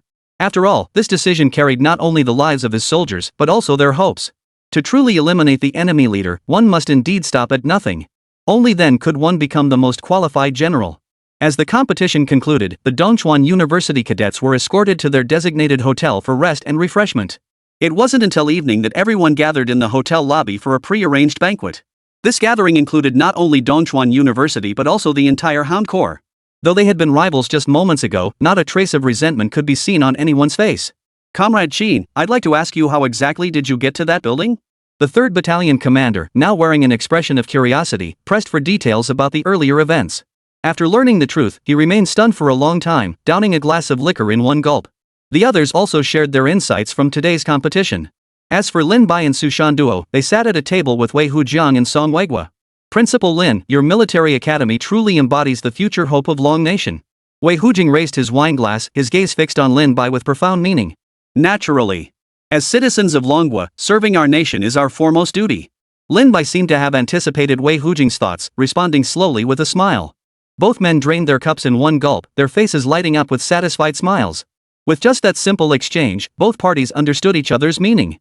By the way, Principal Lin, whenever you have time, bring your people over to our military district for some friendly sparring. I'll tell you our location later, you're welcome anytime. Wei Hujiang picked up a piece of twice-cooked pork with his chopsticks, popped it into his mouth, and then spoke. Upon hearing this, Lin Bai's pupils widened slightly. On the surface, it seemed like nothing more than an invitation for mutual learning and exchange. But the latter part of the sentence carried entirely different weight. After all, the location of any military district was classified information. Yet Wei Hujing was willing to share this detail with him, clearly treating him as one of their own. Yet this gesture also stirred a hint of suspicion within Lin Bai. Still, the banquet was ongoing, and he didn't dwell on it. Without hesitation, he nodded his agreement. After all, this was Wei Hujing's goodwill gesture, something he absolutely couldn't refuse. Moreover, establishing this connection would make handling future matters much easier. After 3 rounds of wine, Lin Bai, flushed and tipsy, bid farewell to Wei Hujing and led the cadets back to their respective rooms. Lin Bai returned to the suite specially prepared for them. The moment he stepped inside, the drunken haze that had clouded his face vanished instantly. The drunken haze vanished from his eyes. Lin Bai said nothing, merely giving Su Shanda a meaningful look. Su Shanda immediately understood Lin Bai's meaning and began searching the room. Moments later, Su Shandao shook his head at Lin Bai. Principal, rest assured. No listening devices. Su Shandao, this guardian general has been so kind to me. Don't you sense something off? Lin Bai plopped down onto the sofa, his expression grave as he fixed his gaze on Su Shandao. The fact that he'd revealed the military zone's location felt deeply unsettling no matter how he thought about it. Chapter 153, The Dragon Nation Stance, Lin Bai's decision. Though they had won the championship, it was a narrow victory. There was absolutely no need to go this far. No matter how you looked at it, this felt deeply off. You mean he's targeting our school? Su Shan duo trailed off. It's highly likely even the Eagle Nation knows this news by now. There's no reason Dragon Nation wouldn't. Lin Bai nodded slightly. This could actually work in his favor. If the Dragon Nation truly knew, it would mean they were turning a blind eye to his actions. They might not even intend to seize what he holds. If that's the case, everything becomes much simpler. With that thought, Lin Bai began plotting his own little schemes in his mind. Meanwhile, in General Wei Hujing's quarters. General Wei Hujiang, wasn't your move this time a bit reckless?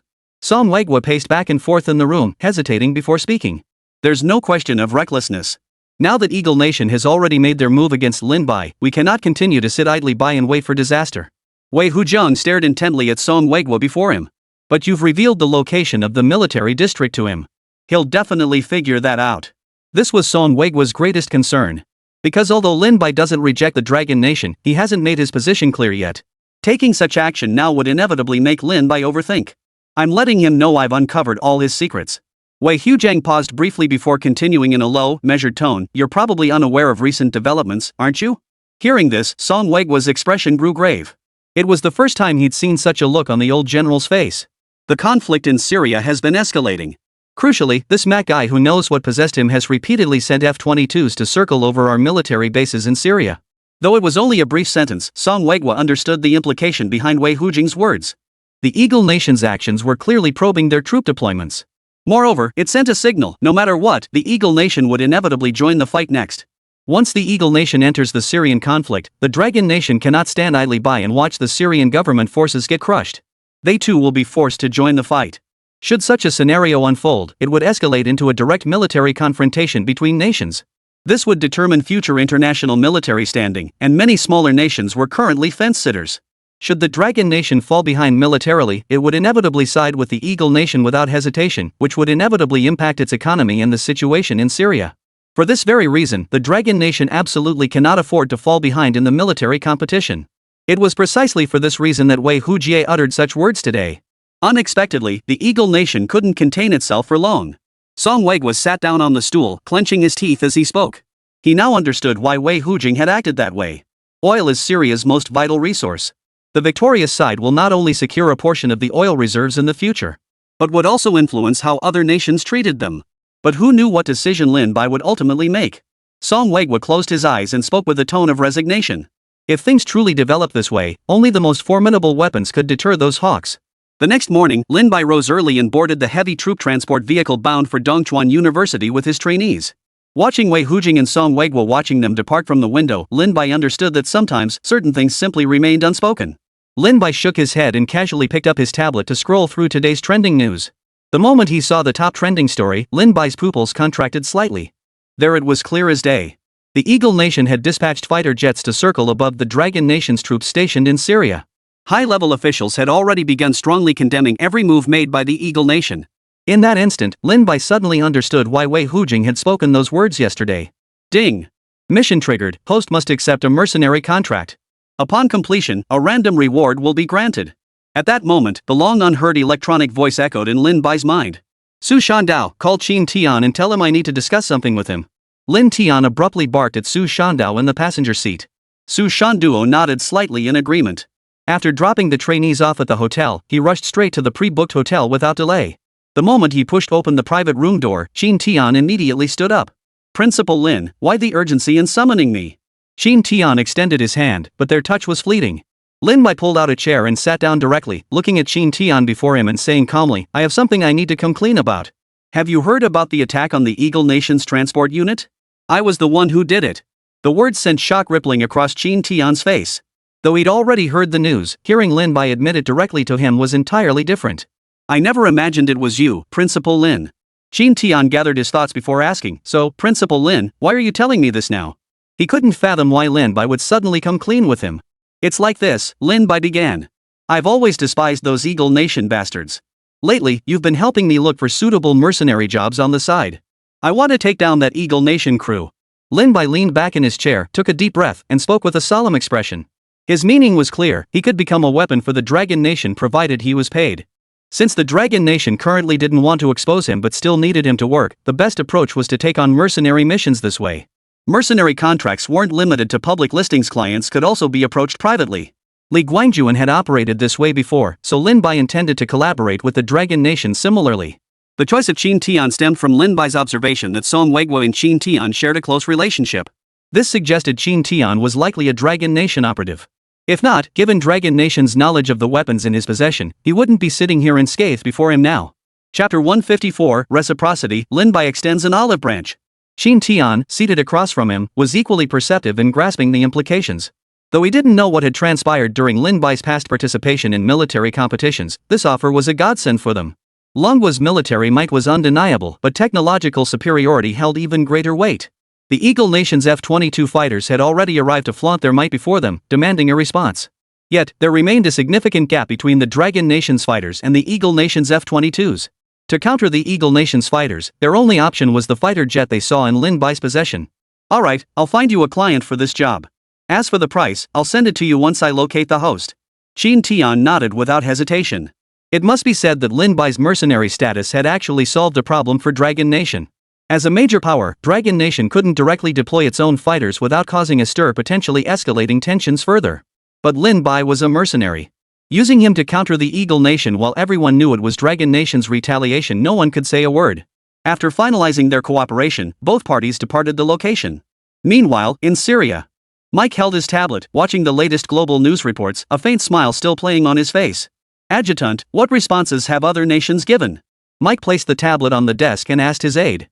Countries like South Korea have begun leaning toward our side, though these fence-sitters remain hesitant until they see tangible benefits. The aide promptly handed Mike the prepared materials.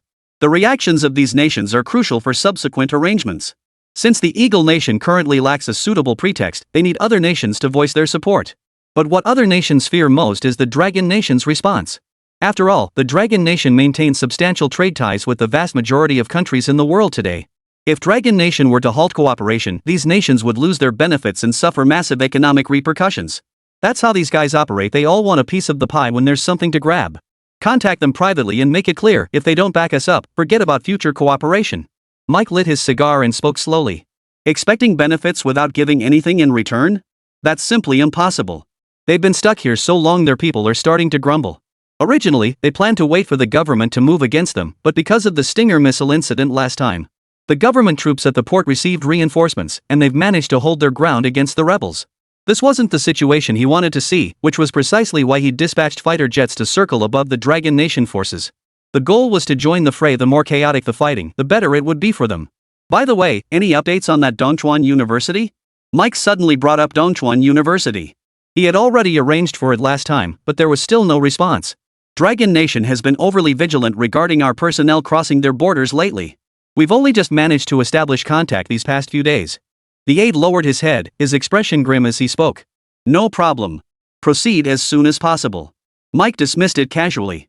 This was nothing new to him. After all, if Longwood didn't act this way, that would be the real anomaly. Within the Dragon Nation's military industry department, after communicating with Lin Bai, Qin Tian immediately contacted Song Weiguo. Seems that Lin Bai is quite clever after all, Song Weiguo remarked with a smile upon learning the details. This was the most suitable path for Lin Bai at present, as it was the only way to resolve the current predicament. Otherwise, with General Wei Huijiang having spoken, there were only three paths left. First, secede from the Dragon Nation. Second, produce weapons for sale. Third, assist the Dragon Nation through this method. Lin Bai's stance was clear: he'd assist, but only for payment. Moreover, he had no immediate plans to sell weapons. Though he couldn't obtain weapons yet, Song Weiguo wasn't overly concerned. Because if Lin Bai truly accepted the mission they issued, he would be firmly tied to the Dragon Nation's fate. So what mission should we assign him, and at what price? Qin Tian inquired. Have him fly a reconnaissance mission over the Eagle Nation's base in Syria. For this task, we can offer him 500 million. Song Weiguo paused briefly before speaking slowly. Last night, he had already communicated with Wei Hujing. Right now, what Longwen needed most was to fight fire with fire. Moreover, Lin Bai would certainly not display the Dragon Nation emblem during his mission. Only by doing so could they effectively signal to others that Lin Bai was one of their own. Isn't 500 million too much? Qin Tian frowned upon hearing the figure.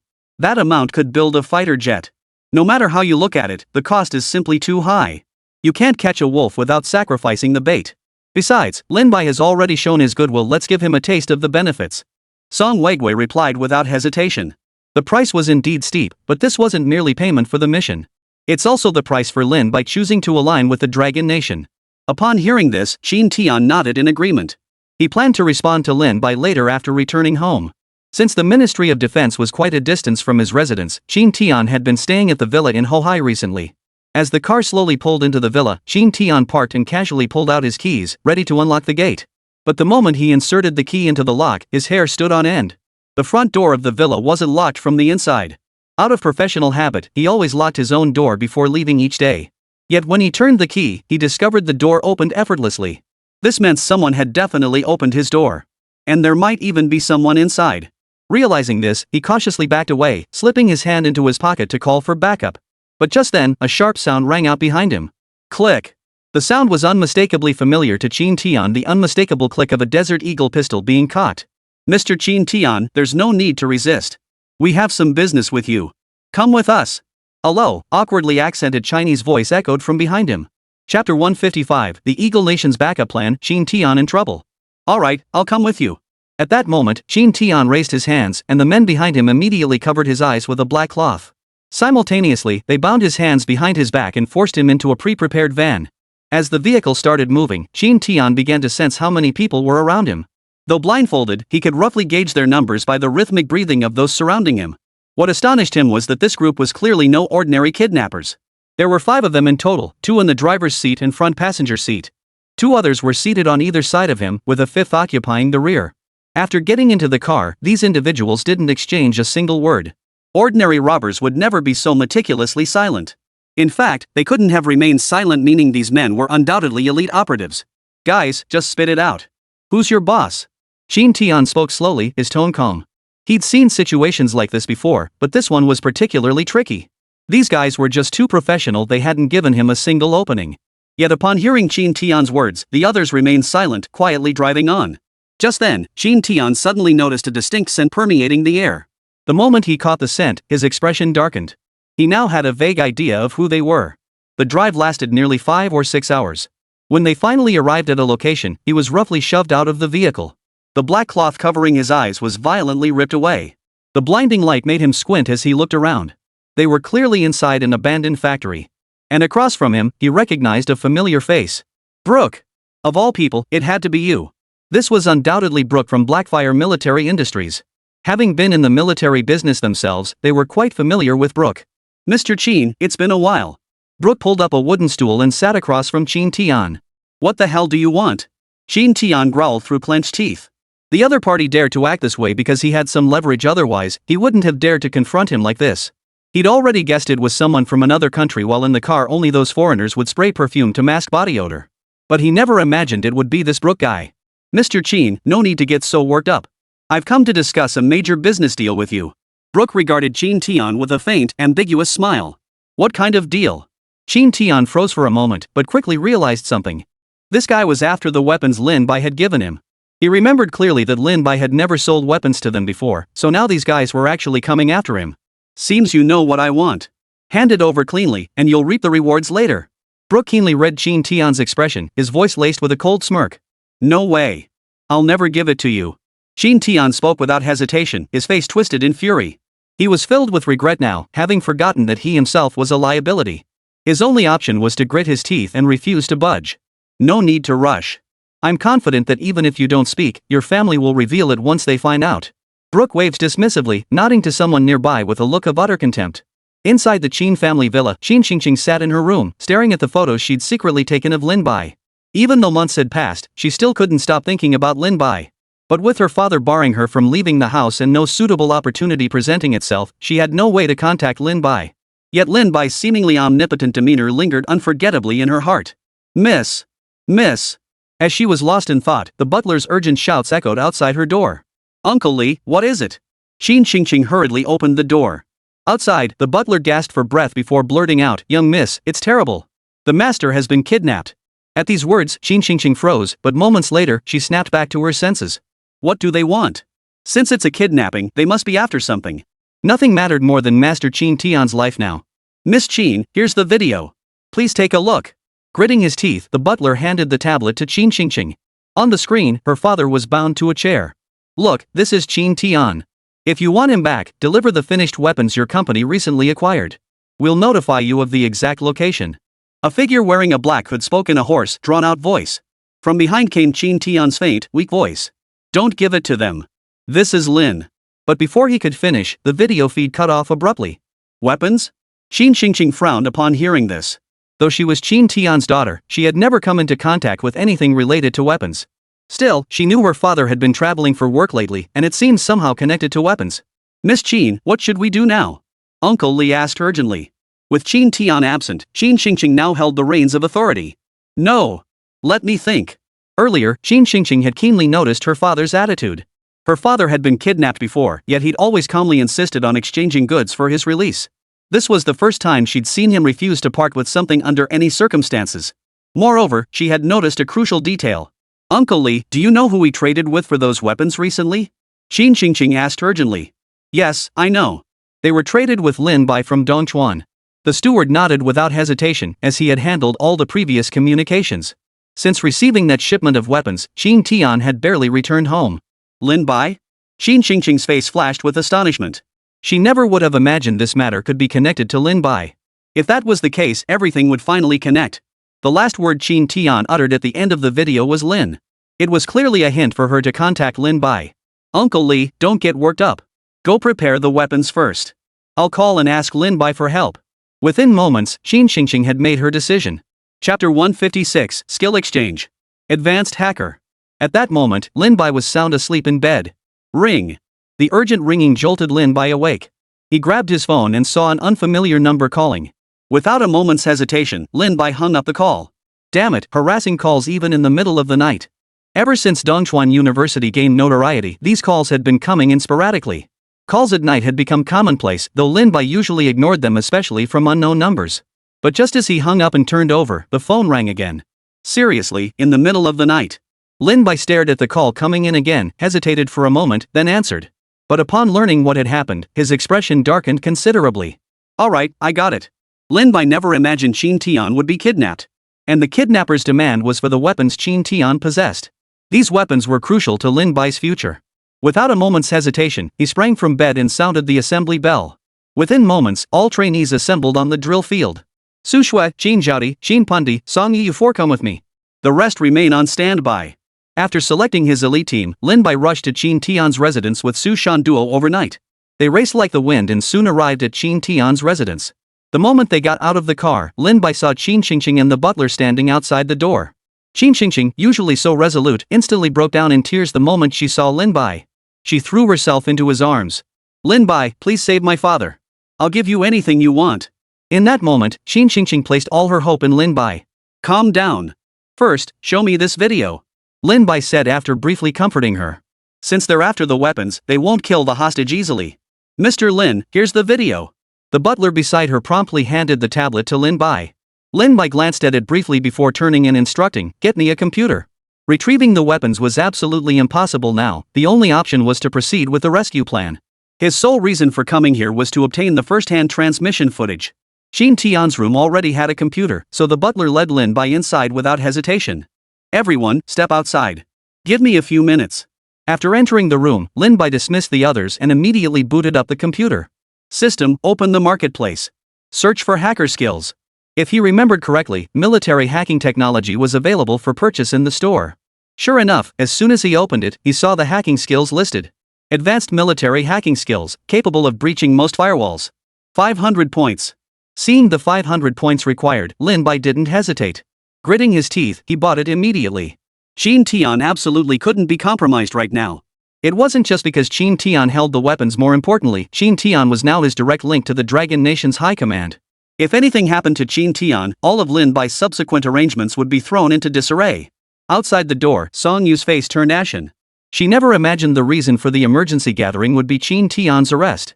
She knew Qin Tian's true identity all too well. If something truly happened to him, the consequences would be unimaginable. Sister Su, I need to use the restroom. After finding an excuse to leave, Song Yu headed straight to the restroom and sent the news to Song Weigua. Inside the military industry department. What the hell? How could Qin Tian have been kidnapped? Upon hearing the news, Ruan Wenjie was so furious he smashed the teacup in his hand onto the floor. Judging by Song Yu's message, the perpetrators are likely from Eagle Nation, Song Weigua said through gritted teeth. After all, when Lin Bai refused to sell the patent last time, they went straight after Song Weigua. The reason they hadn't targeted Lin Bai was because he was mostly confined to the military academy.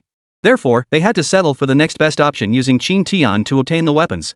Has the technical department found any leads? Ruan Wenjie turned to Zhang Jianhua. The moment he learned of this news, he contacted Zhang Jianhua and instructed him to find clues. No luck. The other side came prepared. They used electromagnetic interference, and all the cameras in that area malfunctioned. Zhang Jianhua shook his head grimly. This was clearly the work of professionals. Given the current situation, tracking them down would be next to impossible. I don't care what methods you use, dig to the ends of the earth and find them. Ruan Wenjie snarled through gritted teeth. Qin Tian is crucial to the Dragon Nation. We absolutely cannot let anything happen to him. Old Ruan, calm down. Lin Bai is already handling this matter. Song Weigua approached Ruan Wenjie, patting his shoulder as he spoke. Lin Bai? Ruan Wenjie froze in surprise. Upon learning of this incident, Qin Qingqing immediately contacted Lin Bai. According to Song Yu, Lin Bai is currently tracking down the perpetrators' whereabouts. Song Weigua relayed everything he knew. But how could Lin Bai possibly find Qin Tian? Ruan Wenjie hesitated. This is within the Dragon Nation's territory. In terms of information control, they have a massive advantage over Lin Bai. They had no leads. How could Lin Bai possibly track down Qin Tian? I don't know, but I believe he can manage it. Song Weigua shook his head. Meanwhile, Lin Bai's fingers flew across the keyboard. When he paused, the computer screen displayed a location. Found it. Inside an abandoned warehouse. Brooke puffed on a cigar in the dusty office. How's it going? Still not talking? Brooke asked the burly man beside him. No luck. The guy's mouth is too tight. Even water didn't make him talk. The burly man shook his head helplessly. Qin Tian's lips were sealed tight. Honestly, even the Special Forces soldiers he'd interrogated before weren't this tough. Then we'll pause for now. Qin Tian's daughter has already agreed to hand over the weapons. Tomorrow morning, we'll switch positions. Tonight, you must maintain vigilance. Absolutely no accidents can happen. Brooke flicked his cigar onto the ground and crushed it out with his heel. Mr. Brooke, rest assured. We've got it covered. Only after receiving the burly man's affirmative response did Brooke slowly nod. Though only 5 men, each was an elite soldier handpicked by Mac for him. These were hardened veterans forged in the crucible of bloodshed. They would never falter. Chapter 157, Unexpected Incident, Stirring the Snake from its Nest. Despite this, Brook couldn't shake a sense of unease. He shook his head, though. All preparations were complete. At least within the next 2 days, the Dragon Nation wouldn't be able to track them down so quickly. Once they secured the weapons tomorrow, they could simply board a ship from the abandoned port and leave. By then, no one would be able to stop them. Only then did he feel a slight sense of relief. Ring. Brook's phone, left on the table, suddenly began vibrating incessantly. He picked it up casually and saw that it was clearly Mike's number. "How's it going?" General Mac's deep voice came through the phone. "General Mac, rest assured. I've already apprehended the suspect. Just send someone to the port tomorrow," Brook said excitedly. If he could help Mac complete this mission, he'd secure more weapons. Every year, Eagle Nation decommissioned large quantities of weapons. Through normal channels, they would inevitably be destroyed. But if Mike agreed to let them have them, they could make a huge profit. After all, while these were decommissioned weapons, they were still rare treasures for underdeveloped nations. Though Mac was a general in the Eagle Nation, he wasn't the only high-ranking military figure there. If not for this reason, he wouldn't have taken such a risky gamble. Rest assured, when you arrive tomorrow, there will be people there to assist and provide cover. Mike had already made all the necessary arrangements. For this shipment of weapons, he'd even tapped into resources he'd always been reluctant to use. After hanging up, Brook's smile stretched almost to her ears. Snap! But just then, the dim light suddenly went out. The entire factory floor was enveloped in an incredibly tense atmosphere. "What's going on?" Brook pulled out his phone and turned on the flashlight, his voice trembling slightly. He wouldn't have been this scared before, but now that he held a high enough position, he valued his life more than ever. "Boss, it's nothing. Probably just the aging power system in the factory. I'll go check it out." The burly man casually pushed open the door and spoke in a calm tone. "It's just an old, abandoned factory building. Problems like this are normal. Alright, go check it out." Only after receiving that reply did Brook's nerves relax slightly. After all, this was Dragon Country. If he got caught here, it would mean certain death. The burly man didn't venture outside the warehouse alone to investigate. Instead, he cautiously pulled out his walkie-talkie. "2, anything unusual over there?" "Reporting to 1, I'm patrolling the perimeter." "All clear." Only after hearing number 2's voice did the burly man quicken his pace toward the factory exit. Outside, he saw the old spark plug wire had been charred. Seeing this, he finally relaxed his guard completely. Reporting, "The spark plug wire is burnt out." "I'll handle it now." After the burly man finished speaking, he began searching for a piece of wire or something similar to use as a temporary replacement. But just then, a chill ran down his spine. Years of combat experience made him instinctively place his hand on his gun's grip while turning his head. A masked figure had appeared behind him without warning. A cold gleam flashed. Warm liquid trickled down his neck. He opened his mouth, trying to issue a final warning. But with his windpipe severed, only crimson foam bubbled from his throat. Until his dying breath, he never imagined anyone could breach their security perimeter. To prevent any mishaps, 3 out of their 5-man team were patrolling outside. Breaching their defenses should have been virtually impossible. Yet this had happened to him. "Principal, he's taken care of." Su Shue's icy voice crackled over the walkie-talkie. "The others should move now, keep it quiet." Lin Bai nodded slowly, issuing orders to the rest. But at that very moment, a shocking scene unfolded. The 3 who had been patrolling the perimeter seemed to sense something simultaneously. Without hesitation, they rushed toward the factory building. "What the hell?" Lin Bai's pupils contracted slightly. Su Shue suddenly remembered something and yanked open the clothes of number 1, who was lying on the ground. There, affixed to subject 1's chest, was a device clearly an alarm system. The moment the heart stopped beating, it would send a signal to the others. "Principal, these guys have heartbeat warning devices." The news sent shockwaves through the crowd, every face turning grim. No one had anticipated these individuals would resort to using such equipment. These devices weren't actually military equipment, but rather modified medical devices.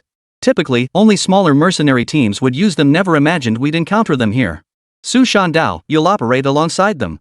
Do whatever it takes to prevent them from returning to the factory." Lin Bai ordered without hesitation. "If these guys get back to the factory, they'll definitely set up defenses. More importantly, if we alert them, I don't know if Qin Tian will be in danger." Su Shanduo, crouched beside Lin Bai, unleashed his full capabilities for the first time upon receiving the order. Like a jet black panther, he launched forward, vanishing into the darkness the instant he sprang. Qin Jiadi and Qin Pundi also aimed their guns at the 3 men rushing toward the factory building. Bang! Bang! Just as the first shot rang out, gunfire erupted from inside the factory building. "Sis, someone's covering them from inside." Qin Pundi wiped the cut on her cheek and shouted angrily. Fortunately, she reacted quickly enough to only suffer a scrape. Had she been even a moment slower, the consequences would have been unimaginable. Although Qin Zhaodi had taken out one attacker, the other two had already charged back into the factory building. These are elite operatives. Qin Zhaodi couldn't help but curse inwardly. At their skill level, ordinary people would never even notice them. Even the battalion commander of the Hound unit and his men would struggle to uncover their ambush. Yet the man inside the warehouse had somehow located Qin Pundi's position in such a short time. Everyone, prepare to storm the factory building. We absolutely cannot let them escape. Lin Bai knew full well that a fierce battle was inevitable. Meanwhile, inside the factory building, Brook turned deathly pale as the sound of gunfire echoed from outside. He shone his flashlight and pushed open the door. But the moment he pushed it open, a hand instantly clamped over his mouth. Simultaneously, another hand snatched his phone. Chapter 158, Ghost? The elusive Su Shandao. Brook's eyes widened in shock. He was completely dumbfounded. He never imagined anyone would cover his mouth. Whoa! Brook struggled desperately, yanking at the hand covering his mouth. Stay quiet. It's me. The deep voice behind him calmed Brook's terror. He recognized the voice. It was the second mercenary guarding Qin Tian. Don't turn on the flashlight. Enemies are approaching. Though we don't know their purpose, there aren't many of them. We can handle this quickly. From the earlier situation, he could easily deduce that the intruders were few in number. Otherwise, they wouldn't have been able to retreat back to the warehouse at all. By his estimate, there were at most 6 or 7 people outside. Such numbers were nothing to professional mercenaries like them. Brook's heart finally settled after hearing this. His greatest fear was that the Dragon Nation authorities had arrived. However, based on their assessment, it definitely wasn't the Chinese government. If it were them, they wouldn't have sent such a small force. Moreover, a Chinese government rescue operation wouldn't have such a glaring oversight. With their numbers, whether attempting a surrender negotiation or a full-scale assault, they wouldn't show up with just 6 or 7 people. A thought suddenly popped into his mind. The people who appeared here were most likely mercenaries hired by the Qin family. For someone like Qin Tian, having dozens of mercenaries under his command was perfectly normal. The ones here were likely the elite of the elite. If that was the case, his heart would finally settle. Ordinary mercenaries wouldn't stand a chance against his men. Should he take Qin Tian hostage? Brook hesitated before speaking. Since they were after Qin Tian, using him as leverage would be the most effective tactic. Unnecessary, the mercenary countered. Their numbers are small. Plus, taking Qin Tian out now risks complications. It's nighttime. They can't even see him clearly. Unless absolutely necessary, we shouldn't do it. The mercenary shook his head. They'd pulled stunts like this plenty of times before. Moreover, with tensions running high, if the other side were also mercenaries, the risk of accidental fire was extremely high. The defining trait of mercenaries is that they never gamble with their own safety. Brook gritted his teeth and nodded. Under the mercenaries' guidance, he hurried to the room where Qin Tian was being held. With severely limited manpower, they could only provide unified protection. Let's go. Number 2 stays behind to guard him. You and I are going out. If we can't resolve the situation within half an hour, find a way out immediately. They had prepared every contingency when abducting Qin Tian, including alternative escape routes. The reason they weren't forcing their way out now was also because charging out at this moment would likely draw the attention of large military forces. Compared to the few individuals outside, what they feared most was the vast machinery of the Dragon Nation. Therefore, eliminating the outsiders first and then slipping away quietly was the safest option. After finalizing their arrangements, the 3 remaining mercenaries left one man stationed at their current position. The others then cautiously crept through the darkness toward the front entrance. At this point, Lin Bai and the others concluded that their only option was to force their way through the front entrance. Therefore, defending here is the most appropriate strategy. But they hadn't noticed that, at some point, a figure had appeared on the factory warehouse roof. Crouching on the steel weighing platform, this figure watched their every move with an icy stare. At that moment, the 2 mercenaries lying in wait at the entrance furrowed their brows slightly. Over a minute had passed, yet there was still no sound outside the factory doors. 3, what's going on? Why haven't they moved in yet? 5 asked 3 over the walkie-talkie. Not sure, but the enemy should be. Just as he was about to say more, he suddenly felt the surroundings grow noticeably darker. This detail made him realize something. Without hesitation, he flipped over from his prone position, grabbed his assault rifle, and prepared to pull the trigger. But it was already too late. A cold dagger plunged viciously into his chest. In that final second, all he could do was alert his teammates before dying. With a burst of gunfire, the entire warehouse fell silent once more. Number 5's expression turned grim, though he didn't know what had happened. But he was certain Number 3 had also been killed, otherwise, this silence would never have fallen. What terrified him even more than this was that the gunshot had clearly been fired by someone pulling the trigger in their dying moments. Otherwise, the shots wouldn't have been so rapid. In the silent warehouse, he could almost hear only his own breathing. He instinctively took 2 steps back, retreating into a darker corner. But just then, he felt his back collide with something. By the sensation, he knew without a doubt it was a person. Before he could react, a searing pain erupted in his chest. He looked down to see a sharp dagger piercing through his chest. Ah! The agonized scream echoed throughout the entire factory warehouse. The sound was clearly heard by number 2, who was guarding the entrance. 3, 5. Number 2 grabbed the walkie-talkie and asked through gritted teeth, but there was no response. Impossible. What on earth was happening? Given the current situation, it seemed 3rd and 5th couldn't even struggle against each other. Fear spread through him like ivy climbing a wall. Tap. Just then, footsteps echoed from around the distant corner. Having experienced numerous real battles, he instantly recognized that these were definitely not the footsteps of his own teammates. His own teammates wouldn't wear hard-soled shoes, these were clearly standard combat boots. That in itself wouldn't have been unusual, but the wearer of those combat boots clearly didn't care if he heard the footsteps. Each step echoed without concealment as they approached. Without hesitation, he dropped to the ground, his expression tense as he stared ahead. As the footsteps drew nearer, his heart clenched tighter and tighter. The moment the figure rounded the corner, he would fire. Ready! His eyes were fixed on the spot. He was certain the figure would appear around the corner any second. But then, something happened that made his scalp crawl. The footsteps suddenly stopped. They were just one step away. This shouldn't be happening. Chapter 159, This Rescue Speed. Is this even human? Could they have just left? The thought flashed through his mind. But he quickly dismissed it. If they had left, there should still be footsteps. What are you looking for? Could it be you're looking for me? But just then, a voice sent chills down his spine. That voice clearly came from above his head. He snapped his head up to see a dark figure leap down from the beam, crashing heavily onto his body. Crack! Save me! A sharp crack echoed as blood gushed from the man's mouth. The weight of nearly 160 pounds slammed directly onto his spine.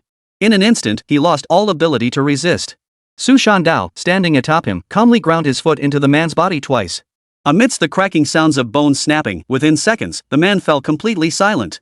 Despite resolving the situation in this manner, Su Shanduo felt not a ripple of emotion within. Though he possessed few memories of his own, Su Shanduo recalled clearly that he had performed such acts many times before. Now, performing it was nothing more than old hat. Inside the cell holding Qin Tian, Brooke stood trembling behind Qin Tian. He had clearly heard the agonized screams outside the door. What terrified him was that there was no intense gunfire outside. Just a few minutes had passed. The surroundings had fallen into an eerie silence.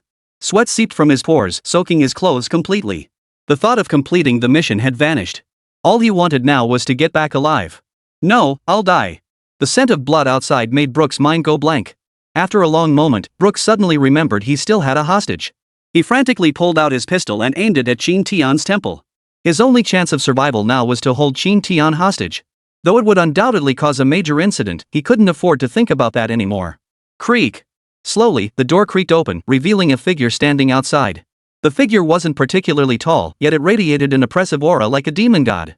Every cell in Brooke's body trembled, as if an animal had encountered its natural predator. In the dimly lit room, Brooke couldn't make out the man's face at all. Let me out, or else I'll kill him. Brooke's neck veins bulged as he shouted at Su Shandao with a trembling voice. You'd better let him go and surrender peacefully. This won't work. Su Shandao's voice remained calm, as if indifferent to Qin Tian's fate. Get out of my way, or do you think I won't shoot? Brooke's hand gripping the pistol trembled uncontrollably, his nerves stretched taut. He'd made up his mind the moment the man across from him made any move, he'd pull the trigger without hesitation. Even if it meant dying, he would take Qin Tian down with him, taking someone with him to the grave. Calm down. Look, I've put my gun down. Su Shanduo casually removed the automatic rifle from his back and tossed it onto the ground. Then, he lifted the fabric at his waist, drew the pistol holstered there, removed the magazine, and placed it on the ground. Upon witnessing Su Shandao's actions, a flicker of excitement flickered in Brooke's eyes. Despite the dim light, he could clearly see Su Shanduo was now unarmed at the waist. In that moment, it was as if he'd spotted a glimmer of light in the darkness, and the fear in his eyes finally began to fade. Back up 5 steps. Despite this, Brooke remained guarded, unsure if Su Shanduo might swiftly retrieve the weapons. Su Shanduo retreated slowly, his eyes fixed intently on Brooke before him. In that instant, a flicker of murderous intent passed through Brooke's eyes. If the man was so concerned about Qin Tian's life, then he could easily use Qin Tian as a human shield to break through. Once he got away from here and into the car, he'd have a good chance of escaping. The thought made him grit his teeth as he raised the gun in his hand towards Su Shandao. But just then, a flash of light erupted. A searing pain shot through Brooke's wrist. Before he could focus his gaze, another flash of light struck him, and darkness engulfed him instantly. In his final moments of consciousness, he had no idea what had just happened. Qin Tian turned back, shock etched on his face. He saw 2 daggers deeply embedded in Brooke's wrist and forehead. It must be said, the look in Qin Tian's eyes as he stared at the man across from him was pure astonishment. He was originally from the Dragon Nation. While serving as the general manager of a military-industrial company, he had also been part of the Dragon Nation's armed forces. He had only ever witnessed such skill once before from the most mysterious organization in the Dragon Nation, the Dragon's Head. Back then, a Dragon Head operative had demonstrated this utterly unpredictable killing move right before his eyes. And today, he witnessed it once more. "Mr. Qin, you are safe now." As the figure approached, he suddenly recognized the man as Su Shanduo from Dongchuan University. Since Su Shanduo handled most of their collaborations, he was quite familiar with him. In his eyes, Su Shandao was just an ordinary instructor, dark-skinned, not very tall, and appearing incredibly honest. Yet this very man had left him utterly stunned. In that moment, he fully grasped the truth. Lin Bai's entourage was filled with hidden talents. Had Su Shanduo been at any other military academy, he would have been treated like royalty. He possessed that kind of capability. Yet under Lin Bai's command, he was just an ordinary instructor and errand boy. "Mr. Qin, are you all right?" Su Shandao looked at Qin Tian's dazed expression, untied the ropes, and asked again. "I'm fine. Thanks to you both this time." Qin Tian snapped back to reality and hurriedly replied. "Then come with me outside. We still can't be sure if they have reinforcements." Su Shanduo lifted Qin Tian up and led him directly out. Only when Qin Tian stepped outside did he witness the scene unfolding beyond the door. He'd seen his share of dead bodies, but this was the first time he'd encountered corpses without a single gunshot wound, clearly all dispatched by daggers. This was terrifying. In this technological age, resolving combat with cold weapons was exceptionally difficult. As the saying goes, beyond 7 paces, guns are faster. Within 7 paces, guns are both accurate and swift. Yet despite this, Su Shandao had settled the matter in mere minutes. Only after stepping outside did Qin Tian's heart finally settle. After Qin Tian's rescue, Song Yu immediately relayed the news back to the military industry department. Chapter 160, The Conspiracy Fails, the Eagle Nation plots again. Lin Bai keeps surpassing my expectations time and again. Song Weiguo couldn't help but exclaim upon seeing the report.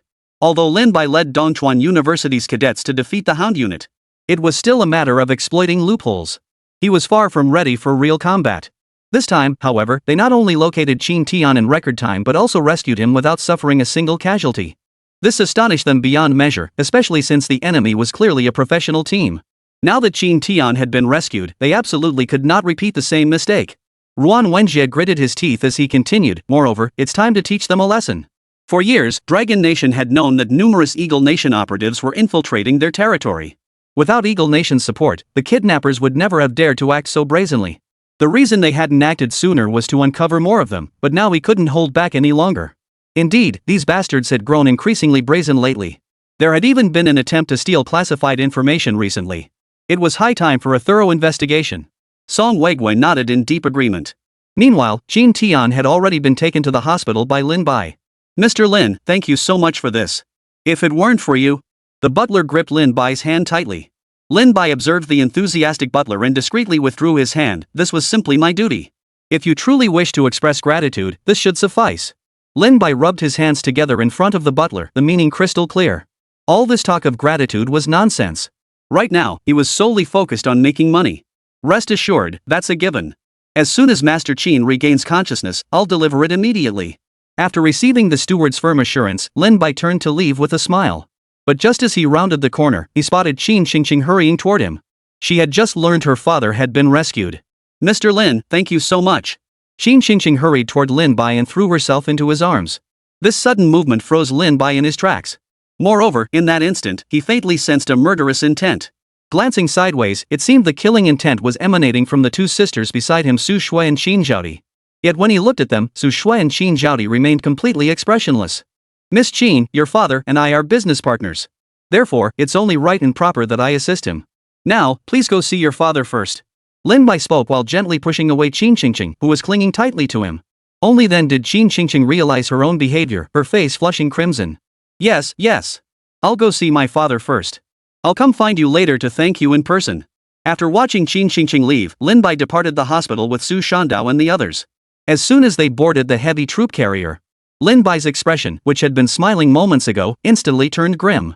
"Seems those bastards from Eagle Nation really can't get enough of my stuff." It was now confirmed the mastermind behind this was undoubtedly from Eagle Nation. What infuriated him even more was that, unable to target him directly, they had instead gone after others. This had utterly crossed Lin Bai's line. "Principal, should I take care of the mastermind behind this discreetly?" A ruthless glint flashed in Su Shandao's eyes. If it were anyone else, he wouldn't care. But when it came to Lin Bai, he would risk his own life. Unnecessary. While identifying their backer is straightforward, even if we eliminate them, another will surely take their place. What we can do is strike them hard enough to make them think twice. Lin Bai tapped lightly on the control panel as he spoke slowly. After all, the mastermind was the Eagle Nation. Their focus must remain squarely on them. Only by making the Eagle Nation understand they're untouchable will they cease these despicable tactics. Su Shanda found this reasoning sound and nodded slowly. So when do we take action against those bastards in the Eagle Nation? Su Shanda's face lit up with excitement. Even though they'd already taken action tonight, just these 3 men weren't nearly enough to satisfy him. Soon. I believe a mission will come soon. Lin Bai glanced out the window with a cold smile. Inside the Eagle Nation's base in Syria. Bang. Useless trash. A bunch of good-for-nothings. Can't even handle this trivial task. They should have just died, but instead they blew their cover. Mike slammed the notebook in front of him onto the floor, his eyes bloodshot. Just moments ago, he'd received intelligence from the Eagle Nation. The vast majority of their undercover agents planted within the Dragon Nation had been eliminated. Not only that, but Dragon Nation was now demanding an explanation. The reason? Their Eagle agent Brooke had come to Dragon Country to kidnap someone. They claimed it had caused severe repercussions, threatening to halt all trade with Eagle Nation unless substantial compensation was paid. If trade were truly halted, Dragon Nation would indeed suffer losses, but it would also significantly impact Eagle Nation. Many Eagle Nation entrepreneurs have trade partnerships with Dragon Nation, and these individuals wield considerable influence. Therefore, this situation is highly problematic for them. At the very least, those capitalists would never tolerate any damage to their interests. After a thorough investigation, Eagle Nation also learned that he was the one who ordered Brooke to Dragon Nation, so he faced considerable pressure. General Mac, please calm down. At that moment, Li Guangjuan pushed open the door and entered slowly. General Mac lifted his head. Upon recognizing Li Guangjuan, the anger on his face began to fade. In recent times, Li Guangjuan had indeed provided him with considerable assistance. For this very reason, Li Guangjuan had already become his advisor. What good was calming down? There was no progress on the Syrian front, and now this had happened. The thought alone sent Mike's blood pressure soaring. He had expected a stronger reaction when he dispatched fighter jets to the Dragon Nation's base in Syria last time. Yet Longwei remained utterly silent, as if they'd abandoned any pursuit of the matter. Not only that, but lately the rebels had gone berserk, constantly demanding weapons. Even when they got them, they couldn't make any real impact. Every time he thought about it, he felt sick to his stomach. Li Guangjuan approached Mike with a confident smile and spoke up. General Mac, we have a saying in our country, haste makes waste. The current situation in Syria still favors us, because now that our country has retreated, other nations are gradually aligning with us. As for Lin Bai, I believe it won't be long before he returns to Syria. According to my analysis, his school's entire funding comes from mercenary contracts. Chapter 161, Touring the Eagle Nation Base? Are you kidding me? During this period, Li Guangjuan continuously studied Lin Bai's records. He discovered that Lin Bai always began aggressively expanding his school immediately after completing a mercenary contract. This behavior strongly suggests funding constraints are the driving factor. Since Lin Bai had recently invested funds into building schools, it shouldn't be long before he arrives in Syria. Li Guangjuan, you're a genius. More than Syria, Mac was fixated on Lin Bai's whereabouts. Securing those weapons would significantly elevate his status and standing. After hearing this well-reasoned analysis, he agreed with Li Guangjuan's perspective. Half a month passed in the blink of an eye. Lin Bai sat in his office, idly twirling the fountain pen before him. Things had been too quiet lately. Was Qin Tian not ready yet? He had heard that Qin Tian hadn't recovered yet due to the severe abuse he'd suffered. But this was taking far too long. He was tempted to shove a solid pill down Qin Tian's throat himself. Just then, his phone buzzed with a notification. Opening it, he saw it was indeed a message from Qin Tian. Deterring the Eagle Nation's Syria base mission bonus, 500 million. The message was brief, yet Lin Bai's face lit up with excitement. It's here. The cold hard cash has finally arrived. Lin Bai never imagined this mission would pay 500 million. But the next second, he froze in place. He suddenly realized this was merely a deterrence, not an active attack. This meant they could only circle around and demonstrate their strength. This meant Lin Bai's tanks and heavy troop carriers were useless. For while these vehicles were fast enough, no speed could outrun missiles. If the Eagle Nation launched missiles like mad, not even the heavens themselves could save him. No wonder they offered 500 million. This mission was no walk in the park. Lin Bai muttered to himself. It seemed there was only one option left. Lin Bai turned his gaze toward the warehouse, where his Falcon fighter jet was stored. If the Falcon were to undertake the mission, there'd be no need to worry about attacks. The reason he hadn't considered the Falcon immediately was that doing so would be like telling the Dragon Nation outright that this thing belonged to him.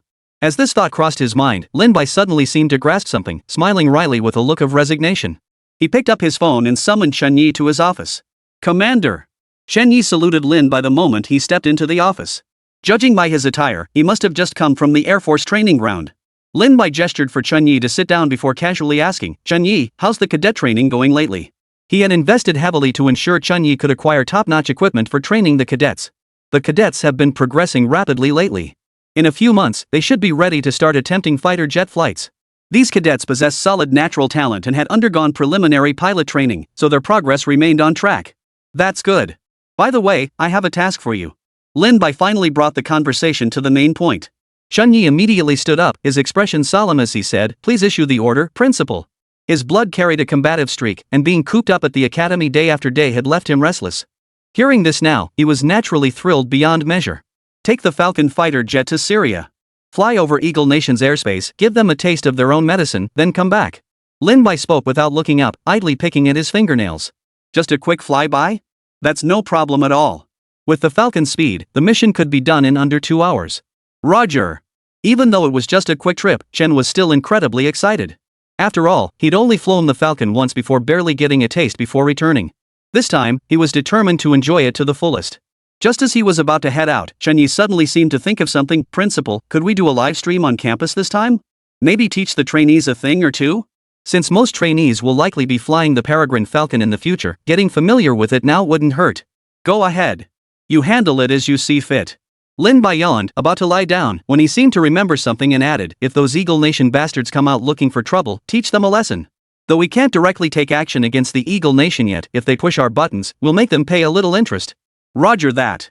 After agreeing, Chen quickly departed. The moment the Falcon fighter emerged from the hangar, the news instantly reached the Dragon Nation's military industry department. Sure enough, Lin Bai was deploying this fighter jet. Upon seeing the aircraft, Song Weigu's face brimmed with uncontrollable excitement. Ever since the fighter's last appearance, they had been gathering every possible detail about the Peregrine's specifications. After days of calculations, they concluded that the Peregrine's performance was terrifyingly superior. Not only in flight capabilities, but also in terms of ammunition capacity, it far surpassed the vast majority of fighter jets. More crucially, this was not an air-to-ground fighter, but a dedicated air combat aircraft. Every detail of its design was born for aerial combat. Contact General Wei Huijiang immediately and activate every satellite at our disposal. Ruan Wenjie hesitated not a moment. They had to witness the entire sequence of events. The reason they hadn't notified Qin Tian to issue the mission was because they'd been engaged in negotiations with Syria during this period. Then shift the satellites over Syria to monitor the country. Otherwise, Syria's outdated, small-scale system would prove largely ineffective. Upon receiving this information, Wei Hujing wasted no time, immediately directing the satellites to target Syria. At Dongchuan University, all cadets were assembled. The trainees looked utterly bewildered. They had clearly seen Chen Yi depart in the Peregrine fighter jet just moments ago. "Instructor Su, what did Instructor Chen Yi go to do?" Once everyone was present, Su Shui couldn't help but ask. After all, this was Dragon Nation. Logically speaking, the Falcon shouldn't take off lightly. Su Shanda looked at the assembled crowd with a faint, almost amused smile. "Your instructor Chen Yi is currently preparing to take a tour above the Eagle Nation base in Syria." At this remark, everyone present froze in shock. What the hell? Fly over the Eagle Nation base? The way he said it, you'd think it was just a casual stroll. Chapter 162, Missiles Can't Lock On? Is this a dream? This is getting a bit out of hand, isn't it? Flying directly over the Eagle Nation's military base. Doesn't this count as our Dragon Nation initiating provocation? Could this spark a war? What's there to fear? Those guys are just defeated foes. Last time, we crushed their transport units into dust. But there's no need to worry, we're going in as mercenaries, after all. Wait, do you remember when the Eagle Nation sent planes to show off over our Dragon Nation's troops stationed in Syria? Cadets regularly follow international news, and since this concerns the Dragon Nation, practically everyone is aware of it. Recently, it caused quite a stir. Since the Dragon Nation never responded to the incident, many people have grown dissatisfied. No one wants to see the Eagle Nation strut around right in front of them and then walk away unscathed. They thought it would end there, but unexpectedly, at this very moment, their principal dispatched Peregrine fighters to patrol over the Eagle Nation's forces stationed in Syria. As they discussed this, the large screen before them displayed real-time footage from the Falcon fighter jets. Simultaneously, Song Yu, seated below the classroom, discreetly pulled out her phone, opened the live stream, and projected the entire feed into the Ministry of Defense. Look! Song Yu has streamed live footage to us. This means we can analyze the situation in real time. Ruan Wenjie trembled with excitement upon noticing the feed. Although they had satellites, they could only observe from above and had no way to see the specifics of what was happening.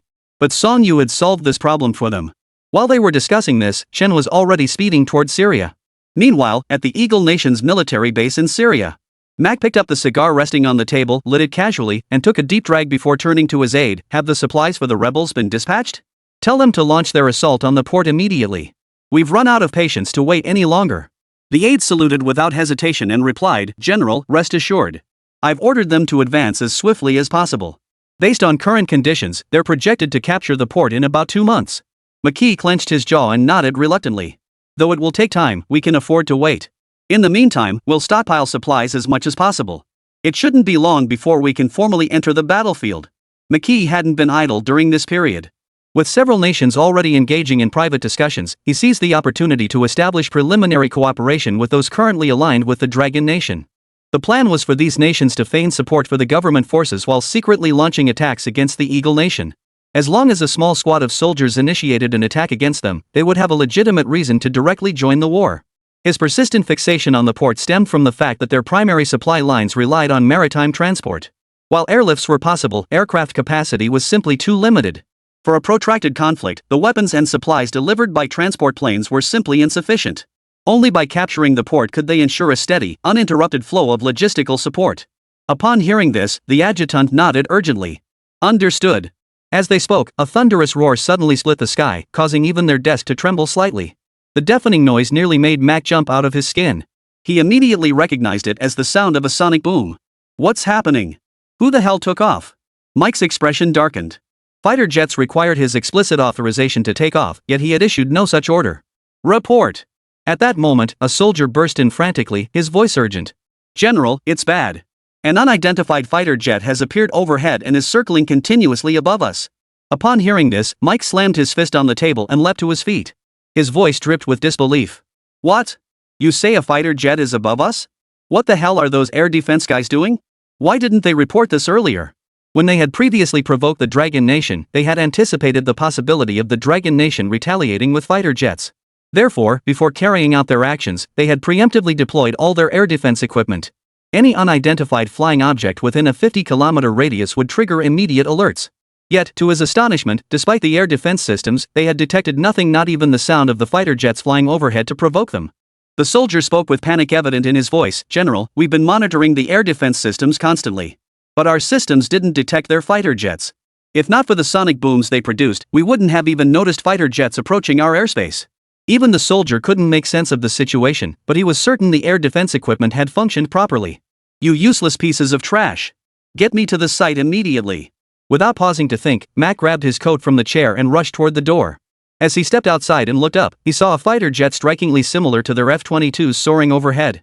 Judging by its maneuvers, the fighter was clearly provoking them on purpose. Every time it passed overhead, it would decelerate before suddenly accelerating again, producing one sonic boom after another. This was too much. Gritting his teeth, Mike jumped into the off-road vehicle and raced to the Air Defense Department's operations room. General. As Mike entered the Air Defense Operations Center, every soldier present snapped to attention and saluted him. What are you waiting for?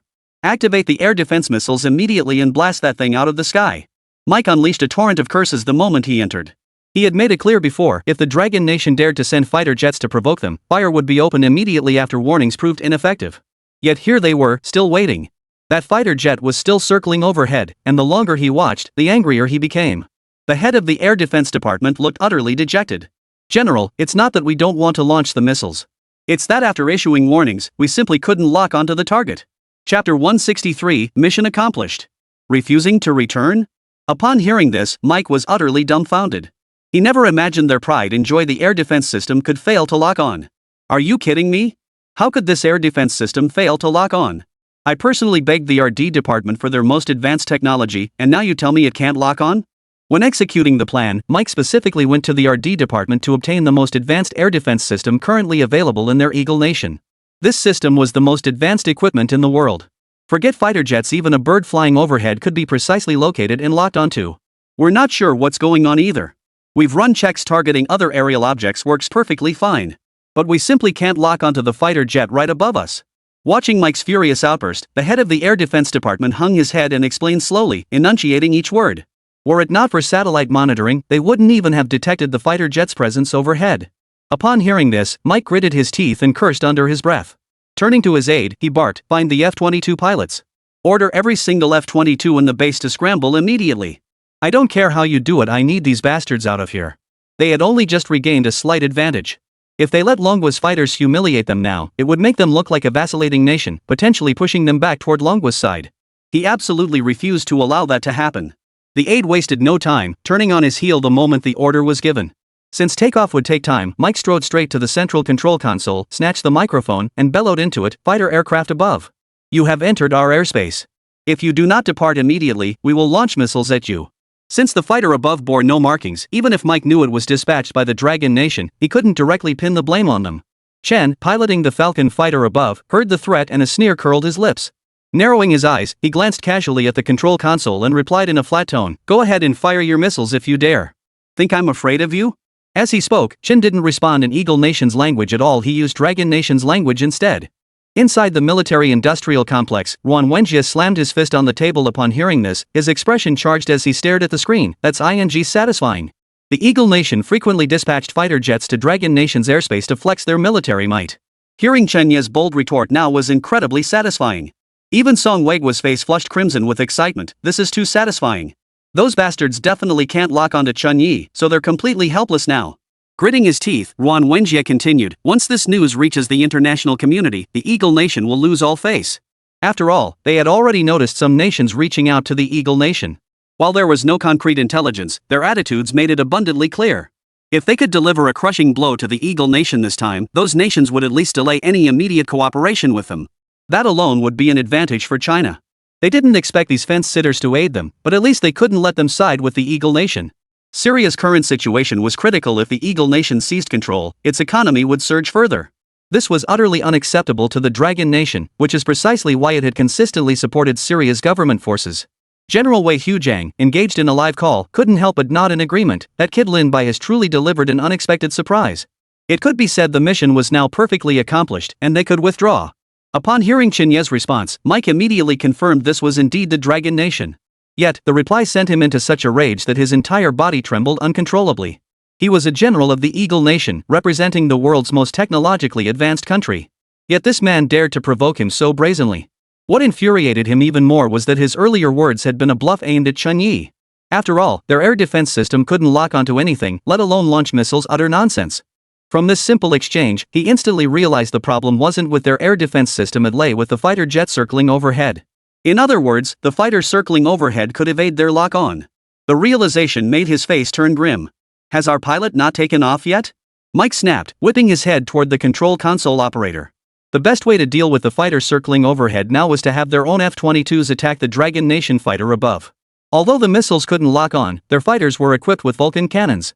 A direct hit from these large-caliber cannons would bring down the enemy fighter. "They've taken off." The controller quickly switched the feed. As the camera shifted to the F-22s, 3 F-22 fighters were seen lifting off.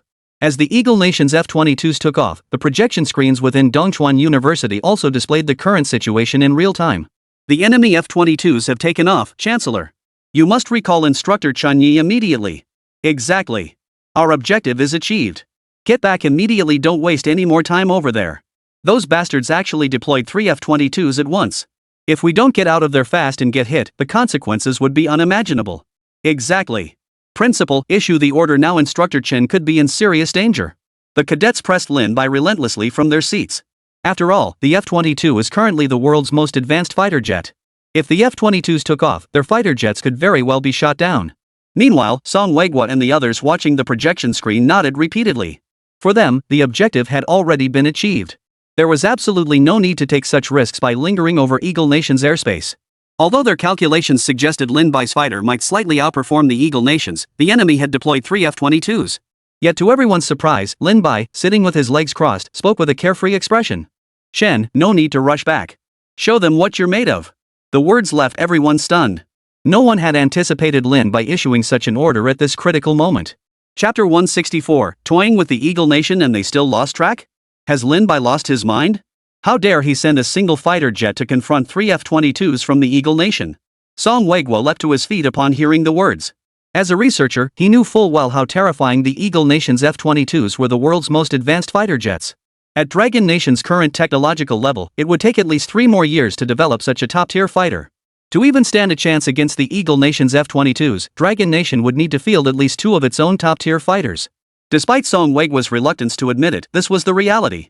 Yet even under these circumstances, Lin Bai did not order Chen Yi to return immediately. Instead, he instructed Chen Yi to continue the mission, a move that was nothing short of a suicide mission. Even if they could achieve a 1-for-1 exchange, it would still be a loss for them. Lin Bai was simply too arrogant. It was hardly surprising, given the groundbreaking research achievements of the team behind him. Such excellence could easily breed overconfidence. It seemed he was about to learn a hard lesson. Ruan Wenjie sighed deeply and shook his head slowly. It was unavoidable, really. Lin Bai was young and full of himself at his age. His choice stemmed from arrogance, but this time, the price would be devastatingly high. Although Longhua also had fighter jets stationed in Syria, they absolutely could not intervene at this moment. The very reason Lin Bai was assigned this mission was because his fighter bore no markings of the Dragon Nation. Even if the Eagle Nation suffered a silent defeat, they had no recourse to voice their grievances. But deploying Longhua's own fighter jets would be a different matter entirely. Precisely for this reason, they could only watch helplessly as events unfolded, powerless to intervene. Meanwhile, aboard the Eagle Nation's F-22 fighter jet, 3 Eagle Nation pilots rapidly ascended in their F-22s. Those damn Dragon Nation bastards dare to come here and provoke us. I say they've got a death wish. Brothers, let's teach them a lesson. Pilot of F-22 Fighter 1 stared intently at the circling peregrine fighters in the sky, a savage grin spreading across his face. I was about to request takeoff myself. General Mac's order came just in time. I'll show him what a top-tier fighter jet is made of. Pilot 3 pressed the throttle to the floor, charging toward the peregrine fighter at breakneck speed. But just then, Pilot 1 noticed something was terribly wrong. His fighter's radar couldn't lock onto the peregrine's position ahead. Report! Report! Radar can't lock onto the enemy's position. Without hesitation, he relayed the information immediately. Fighter 2 and Fighter 3 also failed to lock onto the target's position via radar. The other 2 pilots urgently relayed the news to Mac. Despite their extensive combat experience, this bizarre situation was unprecedented. They had expected this to be a straightforward engagement, but never imagined their radars would prove utterly useless. The enemy fighter must have some system jamming your radars, so none of your missiles can lock on now. Take it down with your Vulcan cannons. As for the radar issue, air defense is already working on a solution. Under no circumstances can you let it escape. Mike's voice crackled through the radio. After issuing his command, Mike turned to the air defense team members. You need to figure out a solution to this problem immediately. The air defense team members nodded solemnly and began rapidly adjusting the radar frequency. This wasn't the first time they'd encountered such a situation. The Dragon Nation had previously developed devices capable of temporarily jamming radar signals. Given a few minutes, they might just crack it after all. It only relied on electromagnetic reflections to pinpoint locations. By altering the frequency of the electromagnetic reflections, they could neutralize the threat. After receiving the response, the F-22 crew members all wore slightly displeased expressions. Their primary attack method relied on missile lock-on. Without missiles, they lost their main offensive capability. Execute Plan A to flank the enemy. Despite his frustration, Pilot 1 gritted his teeth and carried out the plan. 3 F-22 fighters abruptly slammed the throttle buttons, unleashing blinding flames from their exhausts. Something was wrong. The enemy fighter's speed matched theirs perfectly. As they pursued, the Eagle Nation fighter pilot suddenly noticed something amiss. The distance to the fighter ahead of them wasn't closing at all. How is that possible? Mike heard the news and looked utterly incredulous. To his eyes, the fighter above Mike mimicked the F-22's exterior, but its speed couldn't possibly match theirs. After all, their F-22s were the fastest fighters in the world. Even if the appearance could be replicated, the internal engines were impossible to duplicate. For a moment, he even suspected there might be a mole within their own Eagle organization. Otherwise, how could such a situation arise? These useless fools actually dared to follow? Let's have some fun with them. Meanwhile, Chen, piloting the Falcon fighter, watched the pursuing F-22s with a hint of mocking amusement. The reason he could now clearly see the situation behind him was because he was wearing an AR panoramic projector. This device provided a 360-degree view of everything around the Falcon fighter. It could even automatically lock onto missile targets. This design alone placed it at the pinnacle of the world. The reason his speed matched the F-22's exactly was because he deliberately slowed the Peregrine down, ensuring the enemy stayed locked onto his trail. Report, the unidentified fighter ahead has vanished into the clouds. As Mike pondered this, voices from the pilots echoed through the central control console once more. Upon hearing this, Mike showed no surprise. Such tactics were common in aerial combat. Briefly diving into clouds allowed temporary evasion from sight. We can't let him get away. Immediately initiate a split search. Without hesitation, Mike issued the command. Chapter 165, Are you kidding me? Vertical sonic boom takeoff? The F-22 fighters immediately spread out and dove straight into the clouds.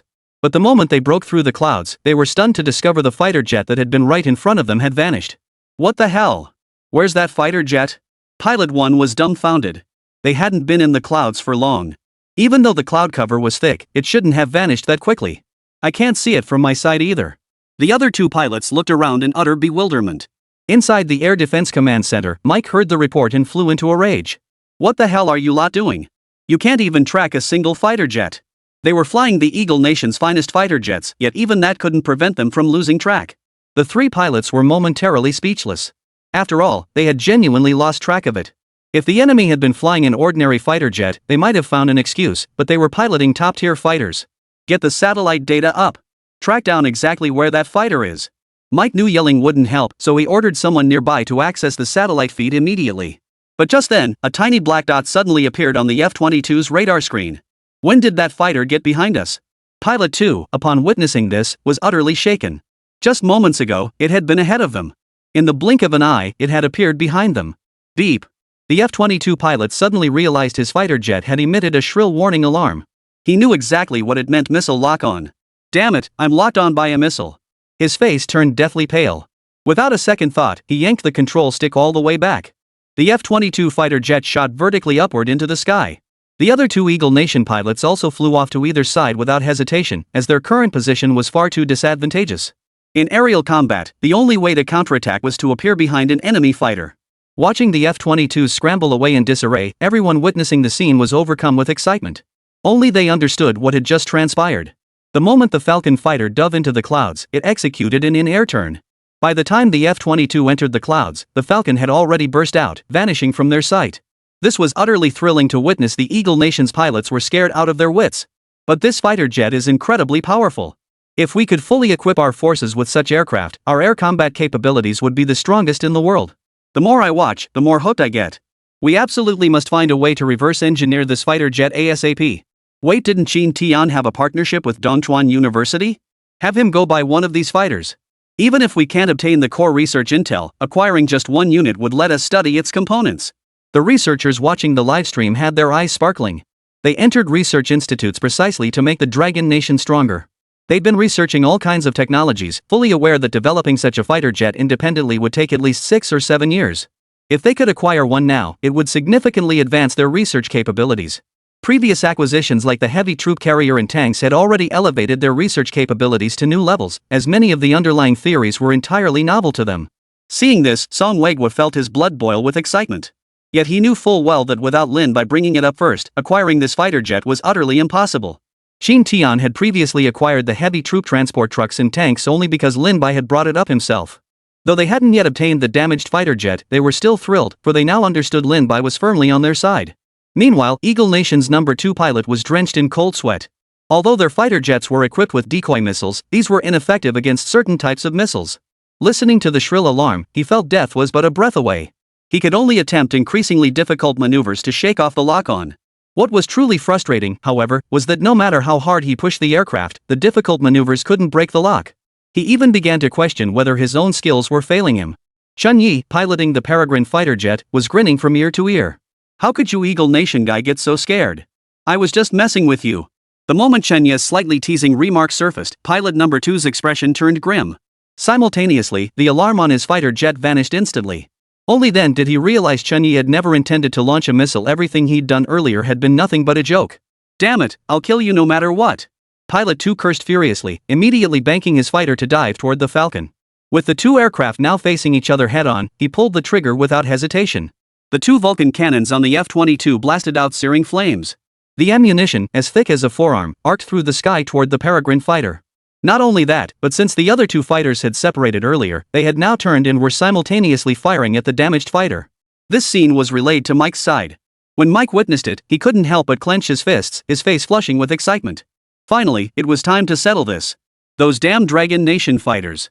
If I ever got my hands on that pilot, I'd make him understand the meaning of cruelty. Every move Chun Yi had made earlier felt like a slap across his face, one after another. If he didn't properly torment Chun Yi, he feared he wouldn't sleep a wink for the next week. As for escape, he hadn't even considered it. Under these circumstances, no fighter could possibly evade capture. But then, the unimaginable happened. The Falcon fighter's exhaust nozzles suddenly pointed downward. With a burst of blue flame, the aircraft shot straight upward at incredible speed, vanishing from sight in the blink of an eye. What the hell? How could a fighter jet take off vertically? Chapter 166, Unbreakable? It's stealth coding. As the Falcon fighter took off vertically, all the bullets that had been fired toward it missed their target. If that was the case, then nothing else mattered more than the fact that in the blink of an eye, the Falcon fighter had vanished from the F-22's line of sight. In an instant, all three F-22s lost sight of the Peregrine. Damn it! That fighter can actually take off vertically? How the hell did they pull that off?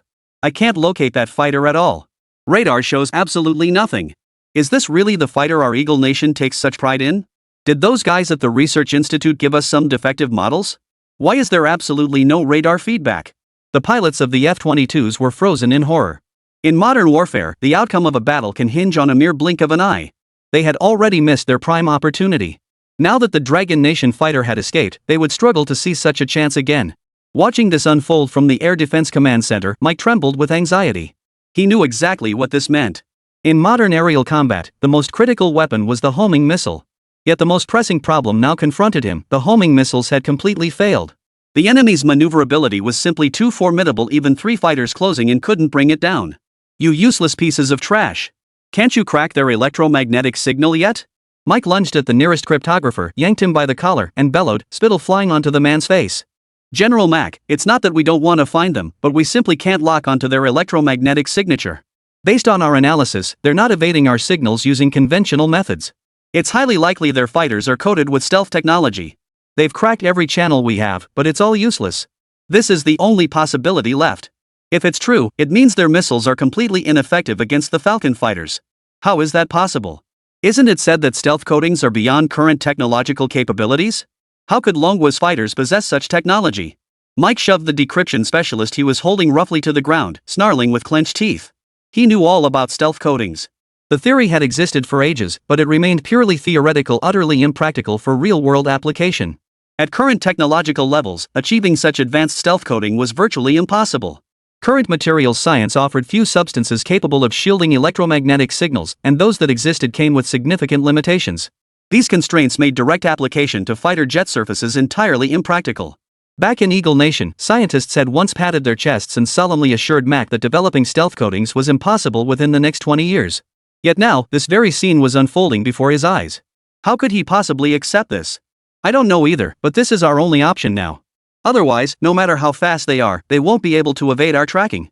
The head of the Air Defense Department approached Mike, his voice low and strained as he spoke through clenched teeth. Damn it! Hearing this, Mike knew there was no point hoping their missiles would lock on. Their only hope now rested entirely on those three F-22 fighters.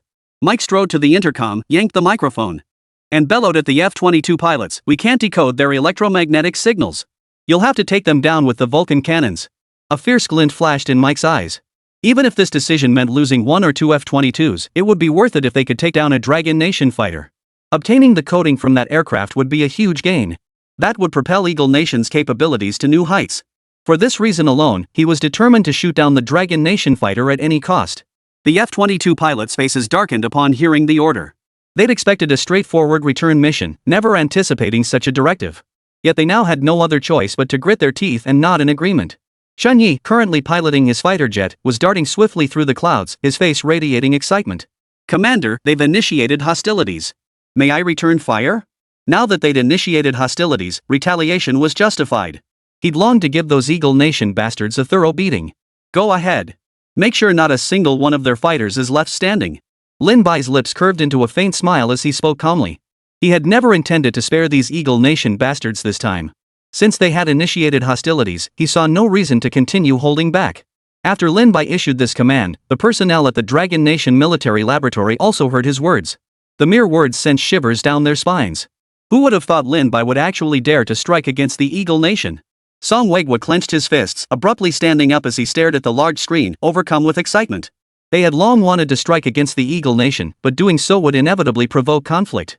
This very reason had held them back, but now the pendulum had finally swung in their favor, delivering a powerful blow on their behalf. "This is unwise." Ruan Wenjie suddenly interjected, his brow furrowed. Seeing the puzzled expressions on everyone's faces, Wan Wenjie gritted his teeth and continued, "While it's true we've sent it out, have you considered this? If Lin Bai's fighter jet suffers an accident and is shot down, the Eagle Nation will gain access to its wreckage.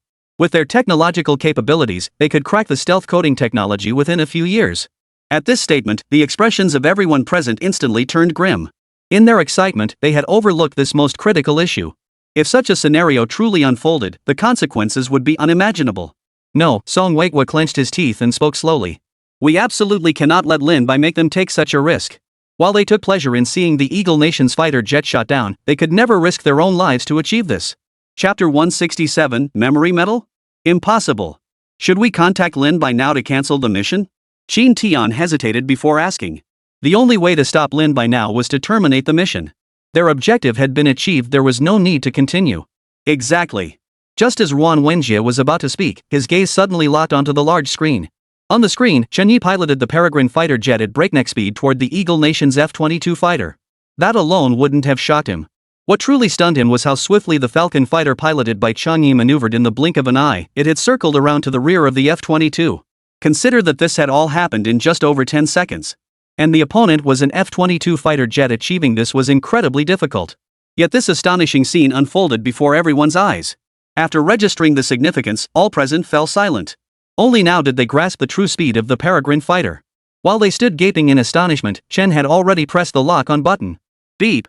A shrill alarm pierced the headset of Eagle Nation 1's pilot. The moment he heard it, his face turned grim. This was unmistakably the sound of missile lock-on. Report! Report! I'm locked on. Need support. Provide cover immediately. Pilot 1 shouted while violently yanking the control stick back, sending the F-22 fighter jet hurtling skyward at breakneck speed. Not only that, Pilot 1 swiftly activated the decoy missile dispenser at the F-22's tail. In the next instant, flames erupted from the F-22's tail section, expelling 3 decoy missiles. Damn it! These standard missiles can't lock on at all. Chen couldn't help but curse under his breath. While the enemy launched decoy missiles, its targeting system couldn't lock onto the fighter jet at all. But that was unavoidable because the Falcon fighters simply didn't have specialized missiles. The missiles currently used by the Falcon fighters were the most basic homing missiles, which were completely incapable of accurately identifying decoys. Meanwhile, Pilot 1 of the F-22 fighter jet couldn't help but show relief on his face when the alarm sound faded. It seemed the ad "you get what you pay for" held true. Who would have thought these basic homing missiles were utterly useless against Eagle Nation's F-22s? Lin Bai slammed his thigh, gritting his teeth as he spoke. To save money, he had instructed Wang Meng to produce the most basic homing missiles. Yet these basic missiles proved utterly incapable of accurately tracking the Eagle Nation's decoy missiles. At that moment, Lin Bai made a firm resolution in his heart: no matter what, he would invest a substantial amount of funds to research the most advanced homing missiles. "Chen Yi, if you can't take them down, just come back first." Though he was deeply reluctant, Lin Bai had no choice but to make this decision. After all, if there was no way to resolve the situation, the other party staying there would serve no purpose. Principal, rest assured. While the tracking missiles are useless, that doesn't mean we can't handle them at close range. Chen gritted his teeth and spoke slowly, emphasizing each word. While their homing missiles couldn't lock on at long range, at close quarters, decoy missiles would have negligible effect against them.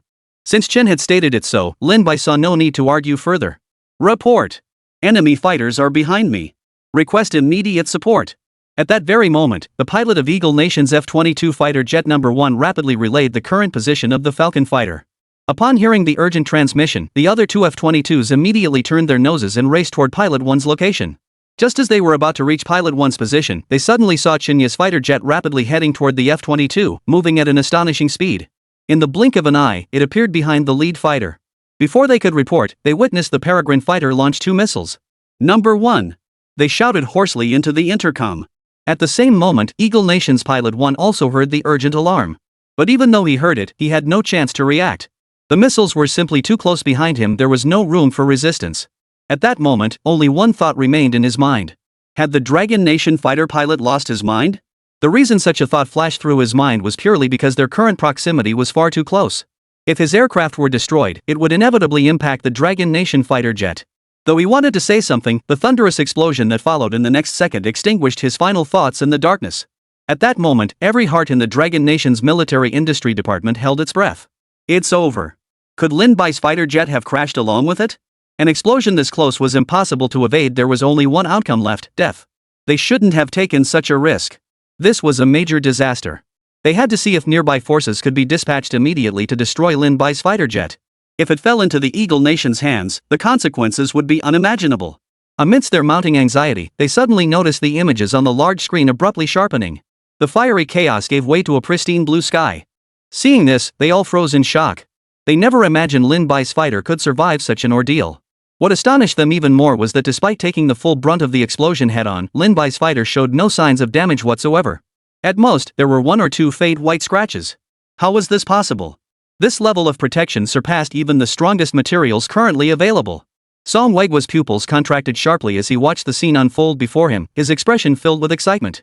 At such high altitudes and speeds, even a collision with a small bird could trigger catastrophic consequences, let alone bullets or missiles. Yet Lin Bai's fighter jet remained completely unscathed, a phenomenon that utterly defied their understanding. Wait! Did you notice? The surface of Lin Bai's fighter jet is actually repairing itself. At that moment, Ruan Wenjie suddenly noticed this detail. A bold thought began to form in their minds. This is shape memory alloy. Chapter 168, Caught Between Two Fires, Headed for a Dead End? For years, Dragon Nation had been vigorously researching shape memory alloy and had achieved certain breakthroughs. However, the material simply couldn't be restored to its original form 100% of the time. Because of this limitation, it was impossible to directly apply it to armor. Yet the scene that had just unfolded made every researcher realize it wasn't impossible, they simply hadn't figured it out yet. And now, Lin Bai's fighter jet was clearly using shape memory alloy. Upon realizing this, their faces lit up with overwhelming excitement. Though they hadn't yet obtained Lin Bai's fighter jet, the evidence before them ignited hope, proof that their research was worthwhile. After all, the Eagle Nation had previously attempted similar research, only to ultimately fail and suspend their shape memory alloy project. The research team behind Lin Bai was simply terrifying. How on earth had they achieved this? I was even contemplating halting this project earlier. After all, the shape memory alloys we've developed so far are either too soft or lack sufficient recovery properties. Comparing ourselves to others is truly infuriating. We consider ourselves elite researchers, yet compared to Lin Bai's team, we're nothing. I can't even begin to imagine how terrifying that research team must be. Just the scientific breakthroughs we've uncovered are enough to shock the entire world. The researchers couldn't help but marvel. After all, they were studying Lin Bai's work, so they understood just how terrifying these achievements were. If they were to apply for patents, they'd surely win awards by the handful. While this fighter jet's resilience is impressive, you have to admire the pilot for daring such a dangerous maneuver. Xin Tian couldn't help but speak up. Having served in the military himself, he knew exactly how immense the risk was. Long ago, our forebears fought foreign enemies in exactly this manner, risking their lives to secure the Dragon Nation we have today. Witnessing this scene, he couldn't help but feel profound admiration. It seems Lin Bai has quite a few hidden cards up his sleeve. I thought only his scientific achievements would astonish me, but even his subordinates are so formidable. Thankfully he chose our Dragon Nation, otherwise he'd be our greatest adversary. Ruan Wenjie clenched his teeth, speaking each word deliberately. The Eagle Nation already posed a formidable threat to the Dragon Nation. Had Lin Bai aligned with another country, he would have become a grave internal peril. With research capabilities like these, no other scientific team could possibly match them. If the Eagle Nation obtained these research achievements, they would soar to new heights. Fortunately, Lin Bai had no intention of collaborating with the Eagle Nation. As they spoke, Chun Yi maneuvered the Falcon fighter jet, ascending vertically into the sky. The moment he initiated the vertical takeoff, a hail of cannon fire swept across the spot where the fighter had been parked. Had his reaction been even a fraction slower, the consequences would have been unimaginable. Though the fighter utilized shape memory alloy, it remained vulnerable to cannon fire.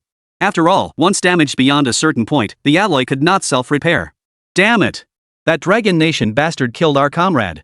The pilot of Fighter 2 roared in fury, immediately banking the aircraft and charging straight upward. Calm down, 2. We have no way to catch him now.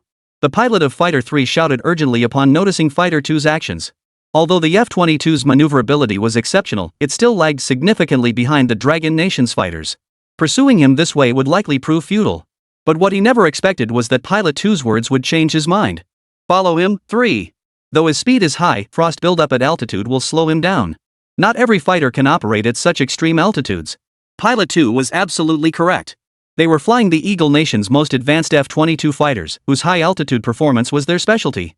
Equipped with thermal insulation systems and powered by engines designed to handle extreme altitudes, the F-22s faced no concerns about high-altitude challenges. If they couldn't handle the Dragon Nation's fighters at low altitudes, then ascending to high altitudes would surely resolve the issue. For this very reason, Number 3 instantly changed his mind and followed without hesitation. As altitude steadily increased, Chen soon reached 30,000 meters. Through the camera feed, the spectators could now even glimpse the horizon of Blue Star. Though the scenery was breathtaking, viewers watching the livestream felt their nerves stretch to breaking point. Had they continued ascending beyond 30,000 meters, might an accident occur? This must be the limit for Lin Bai's fighter jet. Further ascent was impossible now. The only option was to accelerate and shake off the pursuing fighters. But at such extreme altitudes, would the altitude affect the speed of Lin Bai's fighter? It was impossible to say. This was essentially a contest of limits against the Eagle Nation's F-22 fighter jets. At 30,000 meters, even the Eagle Nation's F-22 fighters had reached their limit. Continuing beyond this point would have unimaginable consequences. Although Lin Bai's Peregrine fighter boasts formidable performance, it's far from perfect. Every fighter jet has distinct advantages. It's nearly impossible to create a single aircraft that excels in every aspect. As for the Eagle Nation's F-22, designed to penetrate enemy airspace from high altitudes, its operational ceiling is set at 30,000 meters. This altitude allows it to evade the air defense systems of most nations. Even the Dragon Nation can only detect the Eagle Nation's fighters, not intercept them. Look! The Dragon Nation fighter is slowing down. At the same moment, the two Eagle Nation pilots pursuing Chen Yi wore expressions of excitement. They clearly saw the fighter ahead reduce its climb rate, meaning they were closing in on the Dragon Nation fighter.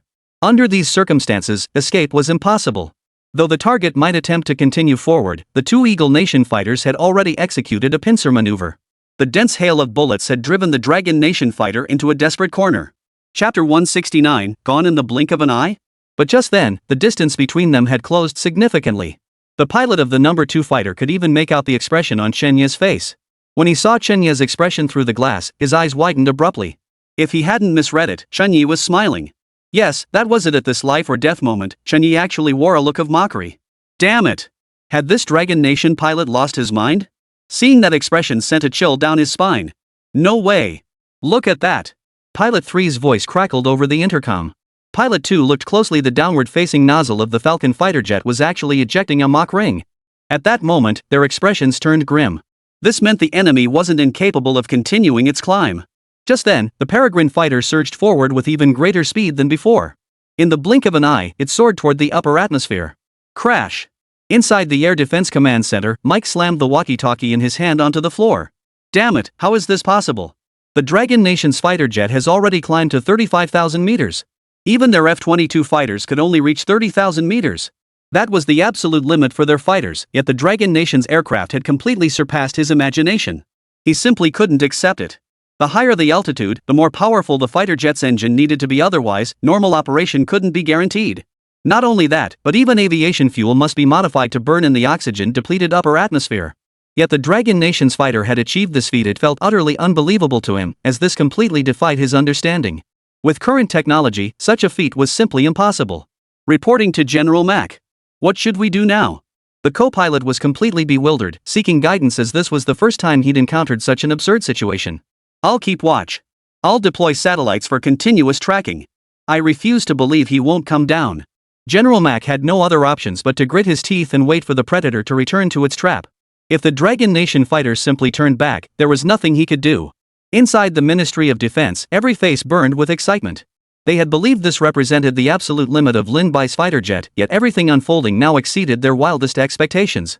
This was simply unbelievable. Lin Bai had not only achieved a breakthrough in fighter jet technology but also in fuel systems. Song Weihua clenched his jaw, speaking slowly and deliberately. If we possessed such technology, we'd never have to fear space combat again. Ruan Wenjie couldn't help but nod slightly. Currently, nations worldwide were vigorously developing space combat platforms, such as the Phoenix-inspired combat platform under development in Dragon Nation. The primary function of this platform is to support space warfare. Operating at high altitudes allows for easier attacks on ground units. Once this capability is realized, it signifies that the Dragon Nation can strike any nation at any time. Possessing sufficient military might is the best means of self-preservation. This very reason explained the excitement etched on their faces. While the current fuel was effective, the lack of oxygen caused incomplete combustion. Yet Lin Bai's fighter jets had already reached such altitudes, proving they could overcome the challenges of high-altitude fuel combustion. It was truly astonishing. How had Lin Bai achieved this feat? If we could collaborate more closely with Lin Bai, it wouldn't be long before our Dragon Nation became the world's most powerful technological superpower. It seems our nation is not far from becoming the world's leading power. If this fighter could be mass-produced, we would swiftly establish the world's most formidable air force. This sight filled every researcher with fervor. Currently, the Dragon Nation takes the greatest pride in its army. Due to its massive population, the Dragon Nation's land forces are exceptionally powerful, arguably the strongest in the world. In modern high-tech warfare, relying on a single branch of service is no longer sufficient. A decisive conflict demands the integration of land, sea, and air forces, and the greatest air power currently belongs to the Eagle Nation. Achieving air superiority would signify Longwa's ascent to global supremacy, significantly amplifying its international influence. Consider the Eagle Nation today. Much of its corporate and technological advancement stems directly from its formidable military might. No, once Lin Bai returns, I must find a way to extract some information from him. Qin Tian's eyes glowed with a faint red. Amidst their chatter, Chen Yi also noticed the F-22 fighter jet tracking him below. Amidst their heated discussion, Lin Bai, seated in the classroom, leaned back in his chair and spoke slowly. Chen Yi, cut the nonsense. Just take them out. This single sentence sent shockwaves through the entire room. Did I hear Lin Bai correctly just now? No, he definitely didn't. Lin Bai just said everything that happened earlier was just a game. So until now, Lin Bai's fighter jet hadn't even shown its true capabilities? That's absolutely terrifying. So they weren't even on the same level in this fight. Earlier, they had been genuinely excited upon learning Lin Bai possessed such a fighter jet. But now, discovering this wasn't even its limit filled them with endless dread. Even if it's slightly superior to the Eagle Nation's F-22, they still have countermeasures. But if the walls were too high, they'd be utterly helpless against Lin Bai. One could even say he could strike anywhere in the world at will. At this moment, they were profoundly relieved that Lin Bai stood with the Dragon Nation. Otherwise, the consequences would be unimaginable. Shen Yi, piloting the Peregrine fighter, smiled faintly and nodded in agreement. Even now, he hadn't fully unleashed the Peregrine's true potential. The next instant, the Falcon's speed surged further, instantly outpacing the pursuing Eagle Nation fighter below. After shaking off the enemy fighter, Chen Yi commanded the Falcon to dive instantly. Remarkably, even during descent, its jet nozzles continued firing upward, accelerating the plunge. In the blink of an eye, Eagle Nation completely lost track of Chen Yi's position. This fleeting scene drove the Eagle Nation personnel mad. Where the hell is he? Chapter 170, is that thing on the fighter jet? The sheer speed of that maneuver had stunned everyone. No one could have imagined vanishing in the blink of an eye. MacDonald was stunned. He could tell at a glance that the enemy fighter was vastly superior to their F-22s, otherwise, it wouldn't have vanished in the blink of an eye. As he pondered, a sudden realization struck him: if the enemy had vanished, they might be heading straight for their own fighters. The disparity in combat capabilities was staggering. They could only rely on their Vulcan cannons, while the enemy possessed both missiles and the ability to outmaneuver them. This was a hopeless fight. 2 and 3, return to base immediately. I repeat, return to base immediately. McKee, disregarding any sense of pride, bent down to pick up the radio he'd tossed aside earlier and roared into it. Each F-22 fighter was a priceless asset to them, otherwise, they wouldn't have stationed only 3 here. Pilots of 2 and 3 snapped to attention, diving toward the ground without a second thought. How the hell did Dragon Nation pull this off? Why are their fighters so much more advanced than our F-22s? Mac clenched his teeth as he stared at the screen. He couldn't fathom it. Though Dragon Nation's technology was catching up, it shouldn't have surpassed theirs so suddenly. What was happening now completely defied his expectations. General, could this possibly be the fighter jet belonging to the individual you mentioned last time? At that moment, the aide beside him cautiously spoke up. During this period, Mike had instructed him to investigate the files on someone named Lin Bai, which was why he had some vague recollection of the man. You mean Lin Bai? Mac furrowed his brow slightly. Had the aide not reminded him, he wouldn't have considered Lin Bai.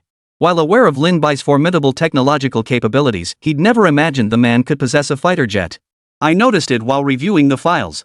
Based on the information available, he must possess numerous advanced scientific achievements. Since he's already developed tanks and such, it's entirely plausible he could have fighter jets too. The aide nodded decisively. That's entirely possible. That damn guy. Upon closer reflection, Mike realized this possibility couldn't be ruled out. Yet the greater threat remained the Dragon Nation's military industry department. After all, the Dragon Nation's military industry department has a habit of only releasing research findings from previous years when they've developed something even more advanced. So if the Dragon Nation had truly developed new technology, they couldn't be certain. But the immediate priority now was to ensure their F-22 fighters didn't suffer any mishaps. Under these circumstances, the only way to shoot down Longwa's fighters was to lure them into low-altitude combat. Once engaged at low altitude, they could provide fire support for the F-22s. Although the air defense systems are currently malfunctioning, they can be switched to manual control. While the maneuverability rate would drop sharply, they could still achieve victory through sheer numbers. Chen Yi, currently piloting his fighter, had also noticed the enemy's every move. Realizing this, he abruptly pursued the 2 fighters below. Pilots 2 and 3 immediately spotted the pursuing fighter. The moment they spotted it, however, terror seized them. Their faces contorted with sheer dread. It wasn't that they feared death itself, but rather the thought of dying without even the chance to fight back. They knew the difference between dying bravely in battle and dying for nothing. You 2 bastards up front, stop running. I'll blow you both to smithereens today. Chen, frantically pursuing from behind, activated the missile lock-on while shouting. Hearing the beeping sounds from the cockpit, pilots 2 and 3 nearly collapsed from terror. In their current state, evading the missile was impossible. They were in the midst of rapid refueling. Pulling the stick for a vertical climb to dodge the missile was unthinkable. The F-22's airframe simply couldn't withstand such extreme forces. If they attempted a vertical takeoff now, the fighter would shatter into pieces. Viewers watching the live feed were utterly dumbfounded. "Commander, this is incredible. That fighter is actually beating the Eagle Nation's aircraft, and the opponent is flying an F-22 with no chance to fight back. This is unbelievable. Having such a fighter jet for missions in Syria would be like having a sure thing. Who would have thought the principal could pull off something like this? TSK. If word of this gets out today, the Eagle Nation will lose all face. This is getting more and more thrilling. Look at those two up front, they're practically losing their minds from fear." The Dongchuan University cadets clench their fists in excitement, faces flushed, eyes glued to the large screen. For so long, Dragon Nation had lagged behind Eagle Nation. Now, at last, they've reclaimed that pride. Moreover, no one could have imagined that their Dongchuan University fighter jets could single-handedly crush the Eagle Nation's most prized F-22 fighter jets. Watching the unfolding scenes, Song Yu's eyes flashed with a hint of admiration. Although he had always known Lin Bai had developed numerous cutting-edge technologies, it hadn't been enough to truly impress him. Yet, witnessing Lin Bai's every move just now, Song Yu suddenly felt a sense of respect. After all, not just anyone dared to provoke the Eagle Nation. As they marveled at the spectacle, Jenny pressed the missile launch button without hesitation. 2 missiles shot out of the ammunition bay, streaking toward the F-22s. The pilots of the 2 F-22s immediately detected the incoming missiles. Launch decoy flares. Pilot 3 gritted his teeth and pressed the red button beside him. Sparks erupted from the aircraft's tail, mixed with a barrage of decoy flares. These chaff effectively disrupted the missile's tracking systems. "Nice work." Mike slammed his fist on the table in excitement. Now, the priority was to minimize losses. They had already lost one fighter and a pilot, both representing immense investment in resources. Seeing the chaff deployed naturally brought intense excitement. Yet, in the midst of their elation, they suddenly noticed a spherical object slowly rising from the top of the Longwa fighter jet. Wait, is that supposed to be on a fighter jet? Chapter 171, Blowing Up the Eagle Base Ammunition Depot. As they watched the spherical object ascend, bewilderment spread across every face. "What on earth is this? Not sure, never seen it before. It just looks incredibly out of place. Could it be some kind of targeting facility? It doesn't look like it. Wait, look. A barrel is sprouting from inside that sphere." The personnel from the Eagle Defense Air Department exchanged bewildered glances.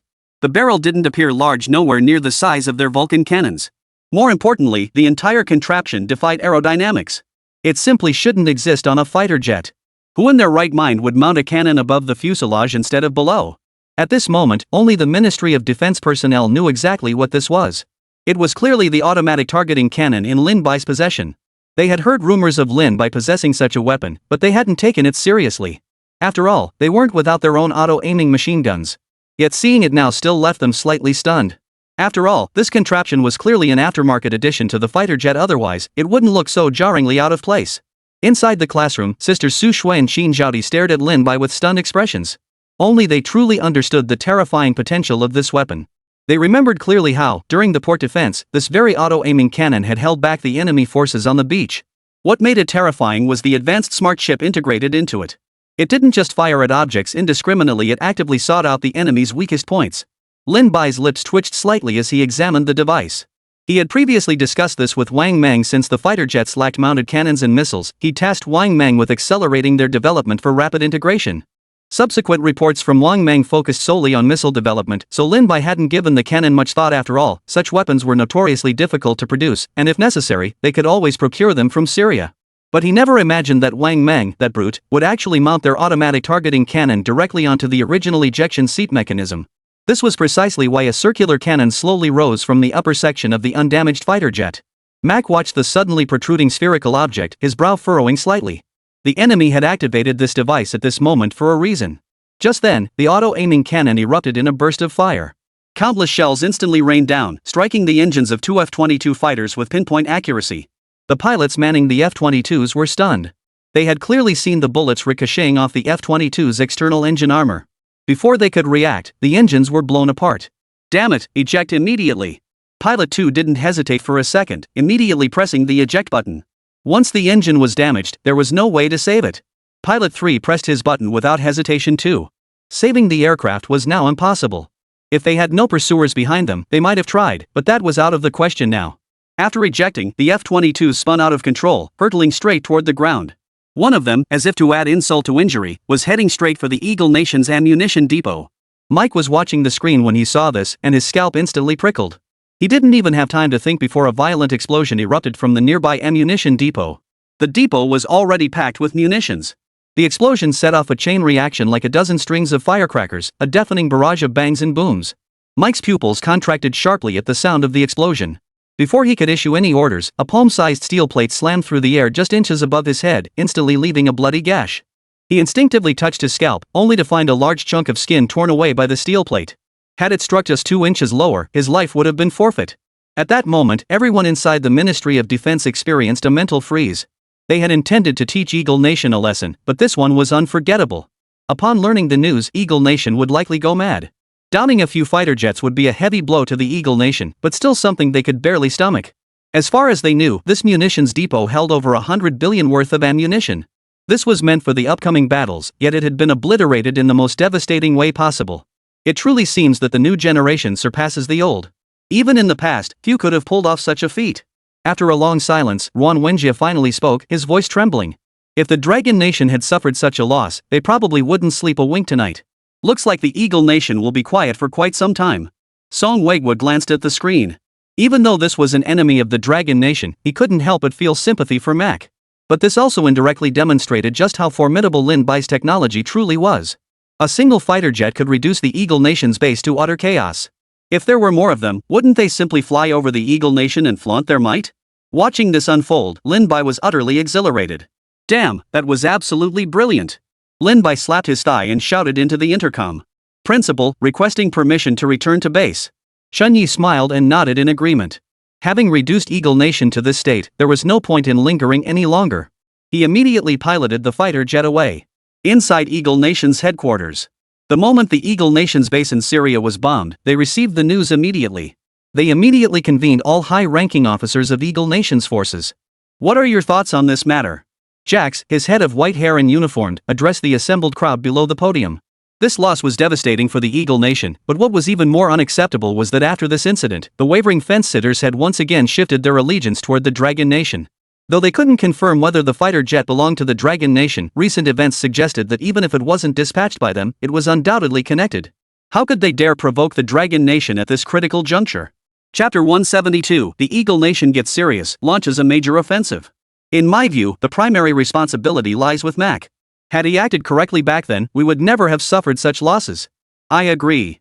Since Mike arrived over there, he hasn't achieved anything. He hasn't even been able to initiate combat. You could say his actions have been a complete failure. Maybe we should recall Mike. We have plenty of others ready to take his place. I'm confident that if I were in charge, this situation would never have arisen. I simply can't fathom why dealing with Syria had to be so complicated. It was clearly a situation that could have been resolved quickly, yet we ended up wasting so much time. The senior officials present wasted no time pinning the blame squarely on Mike. After all, with things turning out this way, someone had to take responsibility. And that person was undoubtedly Mike. Moreover, if they could recall Mike and send someone else instead, they might even get a piece of the pie. After all, being dispatched on such missions meant boosting their credentials and reaping substantial perks. Enough. Stop arguing. You're still weighing your own gains and losses instead of focusing on how to solve this problem. Having such a fighter jet now poses a massive threat to us. Jack slammed his fist on the table, glaring angrily at everyone present. He was a seasoned veteran who usually turned a blind eye to such matters. But on such a critical matter, he absolutely refused to tolerate anyone still weighing personal gains. Hearing Jax's furious rebuke, everyone bowed their heads. After all, Jax was their commander-in-chief. I've already formed a plan, we should seize this opportunity. We merely flew over Syria's base while stationed in China, yet now we're being provoked and attacked by fighter jets. We have every justification to strike Syria.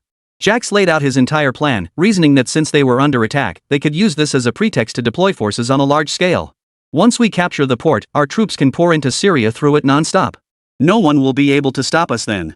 But there was another problem, we had no way of knowing if those fighter jets were even Dragon nations. What if other nations used this as grounds to confront us?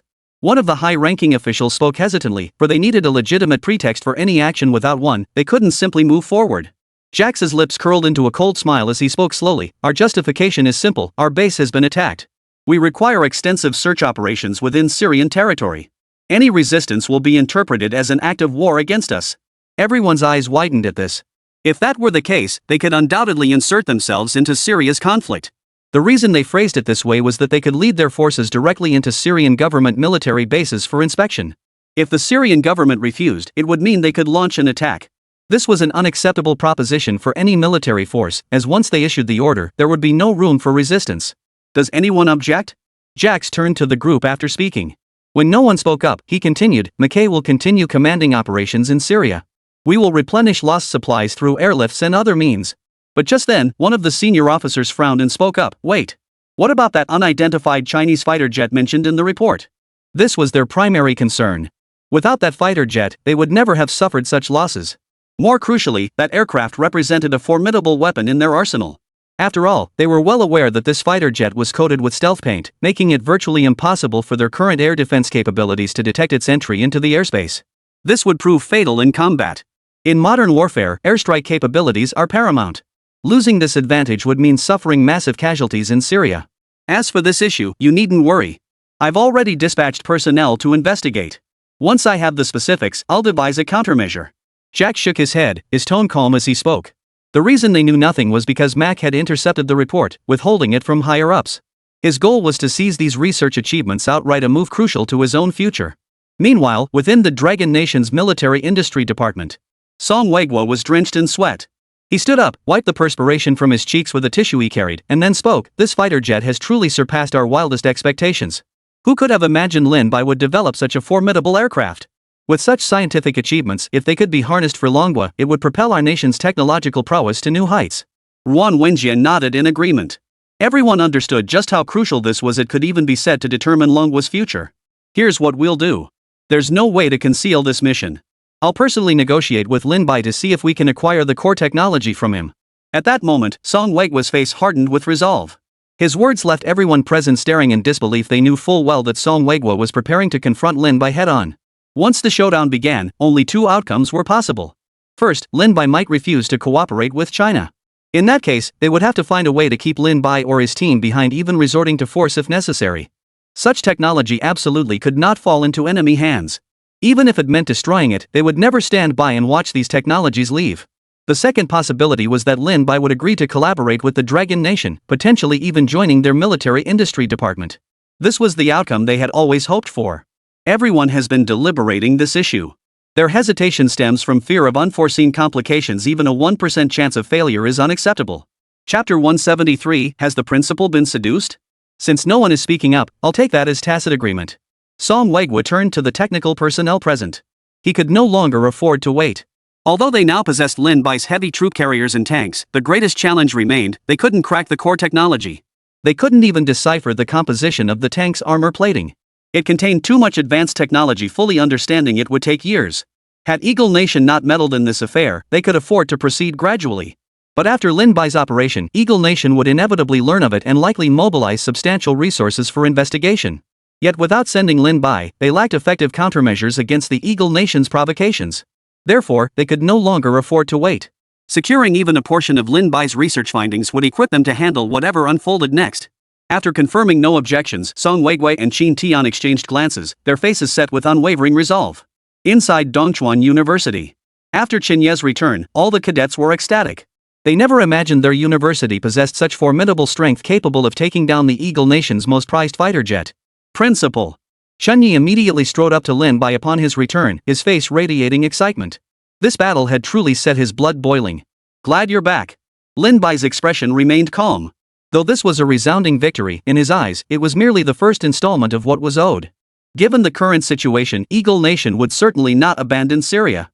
And if they were to take on mercenary contracts next, the overwhelming majority would likely target Eagle Nation. His certainty stemmed from the fact that the government forces now possessed sufficient strength to stand toe-to-toe with the rebels. The greatest variable lay with the Eagle Nation, making them the ultimate adversary. Lin Bai turned to the excited trainees following behind him and waved his hand. To celebrate this victory, everyone gets a feast tonight. The moment Lin Bai uttered these words, the entire crowd erupted in cheers. Before they knew it, evening had arrived. Given the large number of people, the celebration of the battle's success took place in the cafeteria. The tables were now laden with an array of dishes, many rarely seen in daily life, like sea cucumbers, a favorite of a certain national soccer team. Everyone gathered around the tables, eyes fixed intently on Lin Bai. Through their training and time together, the trainees had developed a stronger sense of belonging to Dongchuan University. Lin Bai picked up a wineglass and stood up. Looking at the trainees present, he couldn't help but feel a surge of emotion. Just over half a year had passed, yet so much had changed from the beginning to now. Though there were only 100 trainees now, each was elite among the elite. You've been here for some time now, and I've witnessed your remarkable growth. I won't say much more, just hope you all continue to thrive. With that, Lin Bai tilted his head back and drained the cup. All the trainees followed his lead, tipping back their cups and emptying them in one gulp. Principal, I've come to toast you. As everyone was eating, Su Shui approached Lin Bai. Her cheeks were flushed, clearly having had several cups already. Alright, I'll drink with you. Lin Bai gave Su Shui a faint smile and downed the wine in his cup. Su Shui gazed at Lin Bai before her, a flutter of restless warmth stirring within her heart. It could be said that Lin Bai had already left an indelible mark on her soul. Seeing him so close, a faint stir of restlessness stirred within her. Su Shui, is something wrong? Is there anything else? Noticing Su Shui hadn't left after finishing her drink but stood there blankly, Lin Bai asked. His words snapped Su Shui back to her senses, and she shook her head repeatedly. Seeing her state, Lin Bai didn't detect anything amiss, assuming she'd simply had too much to drink and her brain had shut down.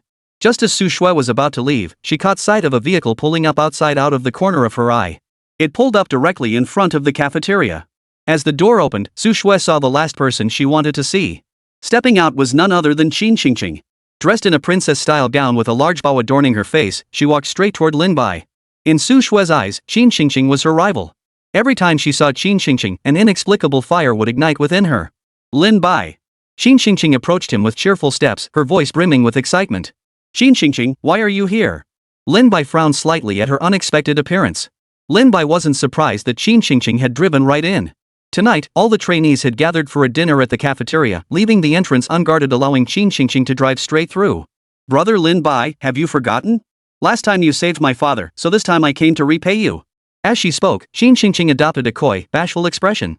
Seeing Qin Qingqing like this, the gazes of Su Shui and Qin Zhaodi, the two sisters, were filled with icy stares, fixed intently on Qin Qingqing. After all, Qin Qingqing's demeanor seemed as if she were offering herself in marriage, something they could never accept. Lin Bai froze upon hearing this, then his face lit up with excitement. Come, sit down first. Sit down. Su Shandao, hurry and fetch a chair. Let Qin Qingqing sit beside me. For Lin Bai right now, money was what he lacked most. This was money practically being handed to him on a silver platter. Just the thought of it made his eyes sparkle with greed. After all, he'd just saved the boss of the nation's largest military-industrial conglomerate. Surely that would net him over 10 billion yuan. If the school could secure this funding now, wouldn't it accelerate his plans? There might even be surplus funds to build the Peregrine fighter jet. For this very reason, Lin Bai instantly became exceedingly attentive. But to Su Shui and Qin Zhaodi, sisters, this behavior took on a completely different meaning. The same thought flashed through their minds: their respected principal was being seduced. Chapter 174, A Battlefield of Demons? Lin Bai was stunned. Seeing Lin Bai like this, their expressions darkened considerably. What was going on? Had the air conditioning been set too cold?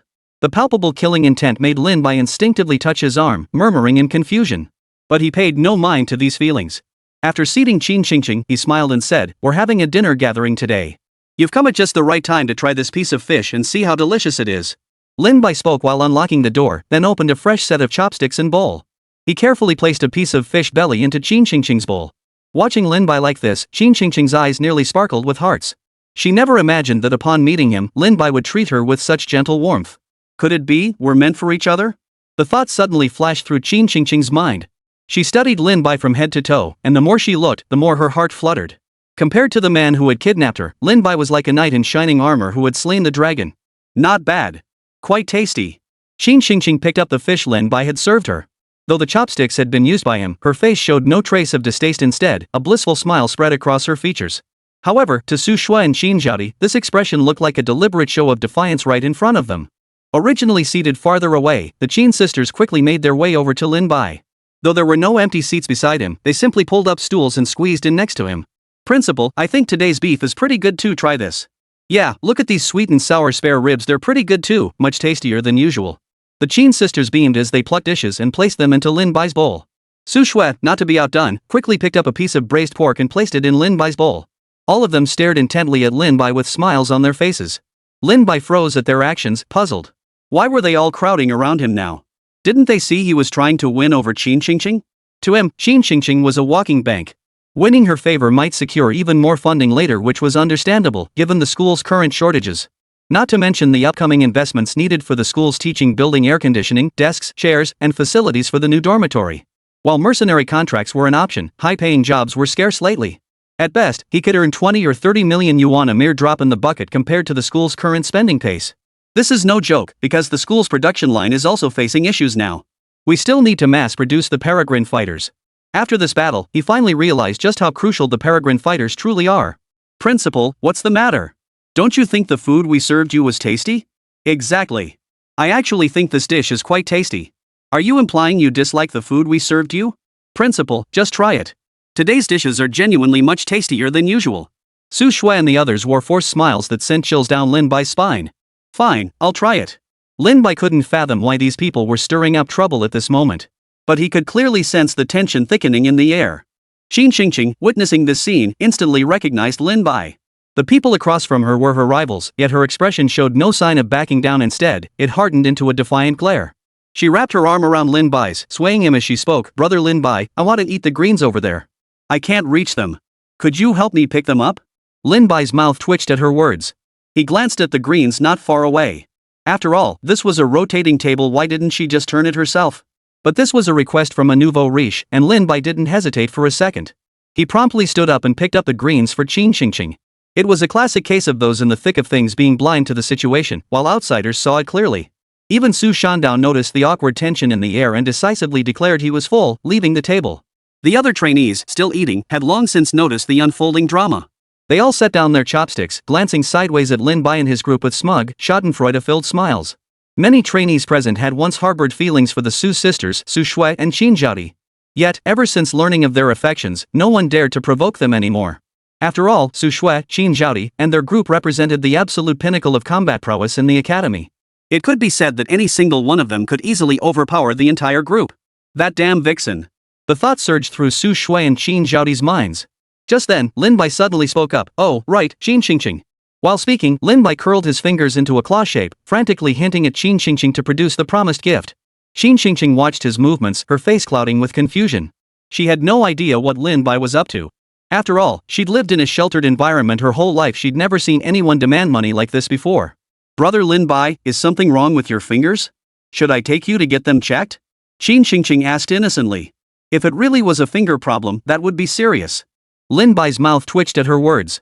Didn't you say you forgot something? Like those things you mentioned earlier? Lin Bai pressed. I haven't forgotten anything.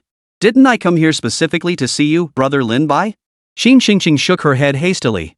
Although Qin Tian had permitted Qin Xingqing to come this time, her mind was entirely occupied with Lin Bai. How could she possibly care about money? Besides, for someone like Qin Xingqing, money was nothing more than something easily obtained. Hearing this, Lin Bai's previously excited expression dimmed slightly. He genuinely couldn't fathom what Qin Xingqing was thinking. Seeing Lin Bai's dazed expression, Qin Xingqing suddenly remembered something. Clapping her hands, she exclaimed, "Oh right. Brother Lin Bai, when I came over, my dad asked me to bring you a bank card. There's 300 million in it. This is to thank you for saving my life." Chapter 175, Cooperation? The Dragon Nation's Objectives. The moment Lin Bai saw the bank card, he snatched it into his hand, his face lighting up with delight. 300 million yuan was more than enough to accomplish many things. His swift action left Qin Xingqing momentarily stunned, unable to react. Qin Xingqing, are you still hungry? Lin Bai turned to look at Qin Xingqing after securing the bank card. Qin Xingqing nodded instinctively.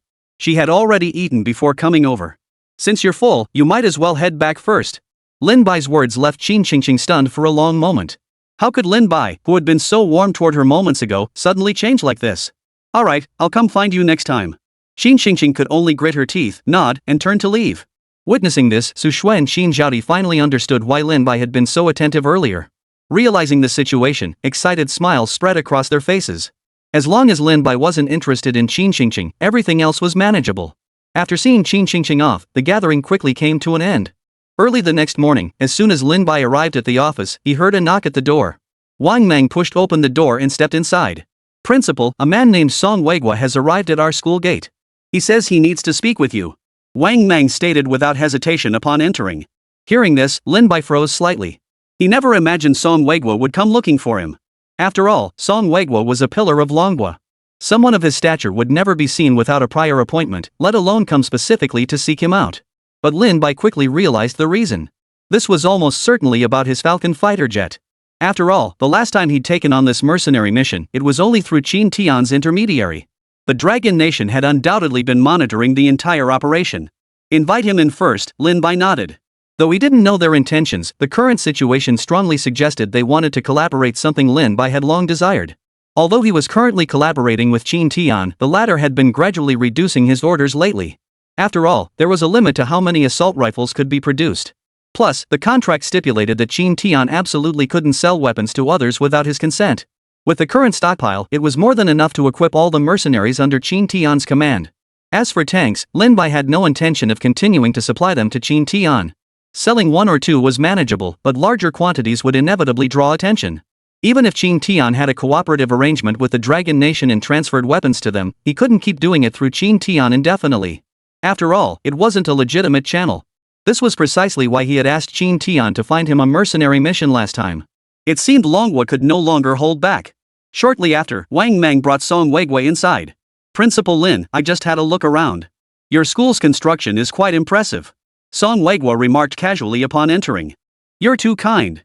It's only because we've had some funds recently that we've been able to get the school up and running. Minister Song, please take a seat. I'll pour you a cup of tea. Lin Bai gestured for him to sit. Only after Song Weigui settled down did he pour a cup of tea and place it before him. After sipping his tea, Song Weigui turned to Lin Bai with a faint, ambiguous smile. Now then, Principal Lin, I trust you know why I've come to see you today? Lin Bai gave a wry smile and nodded, remaining silent. Given the current situation, if the Dragon Nation truly set its sights on seizing the weapons in his possession, he had no means to prevent it. Though he held considerable high-tech capabilities, they were utterly insignificant compared to the colossal machinery of a nation-state. I won't beat around the bush. Truth is, Longhua has been monitoring your every move for quite some time and is well aware of the weapons in your possession. Song Weigui cut straight to the chase.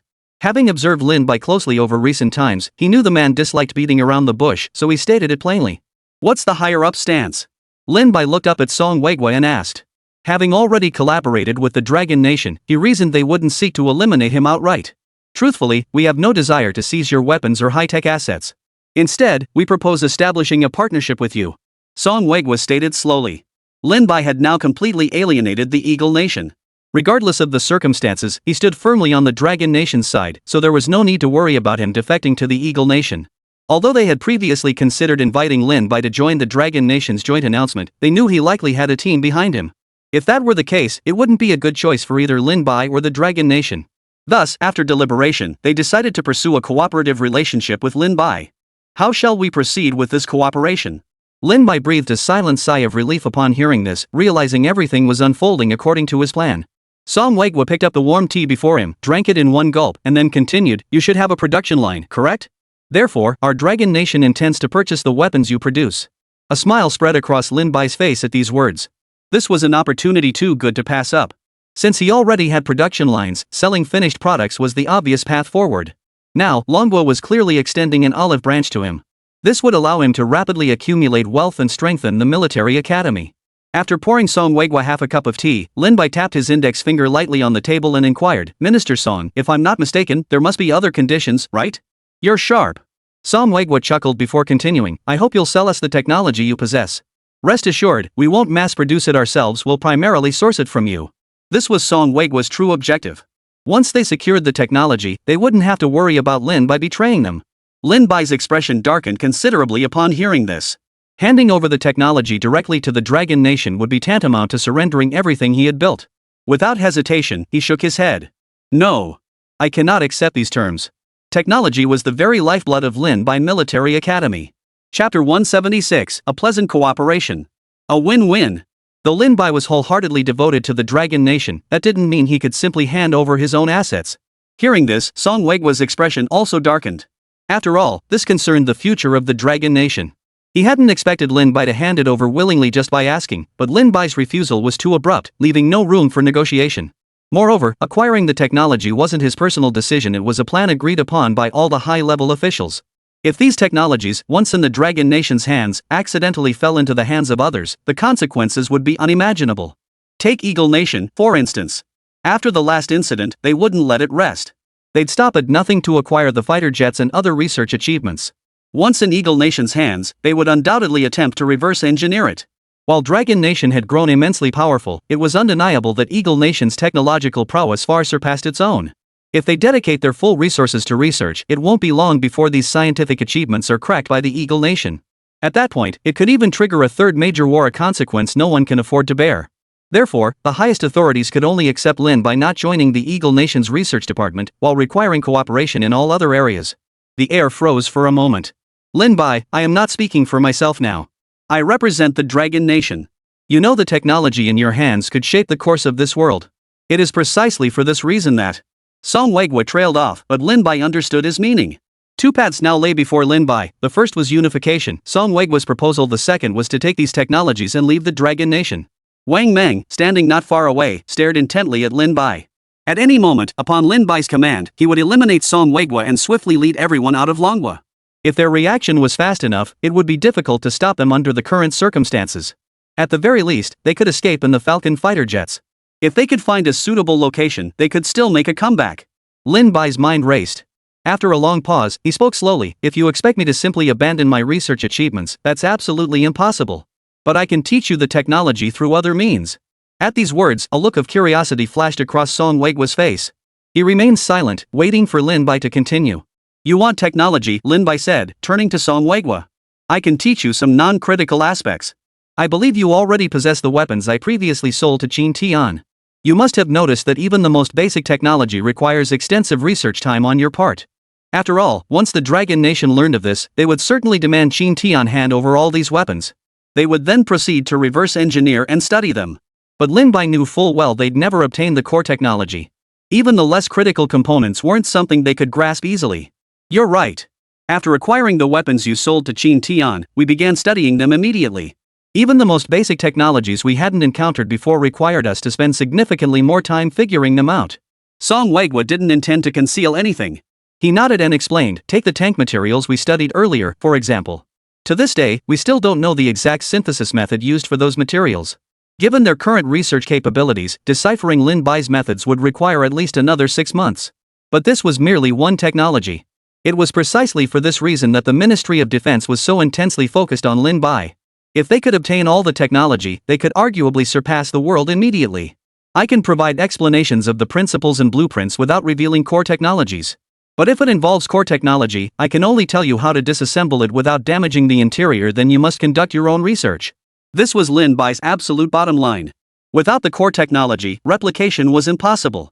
Thus, he could only agree to show them how to open the internal components without damaging the core materials for their own research, a process that would still take at least 23 years.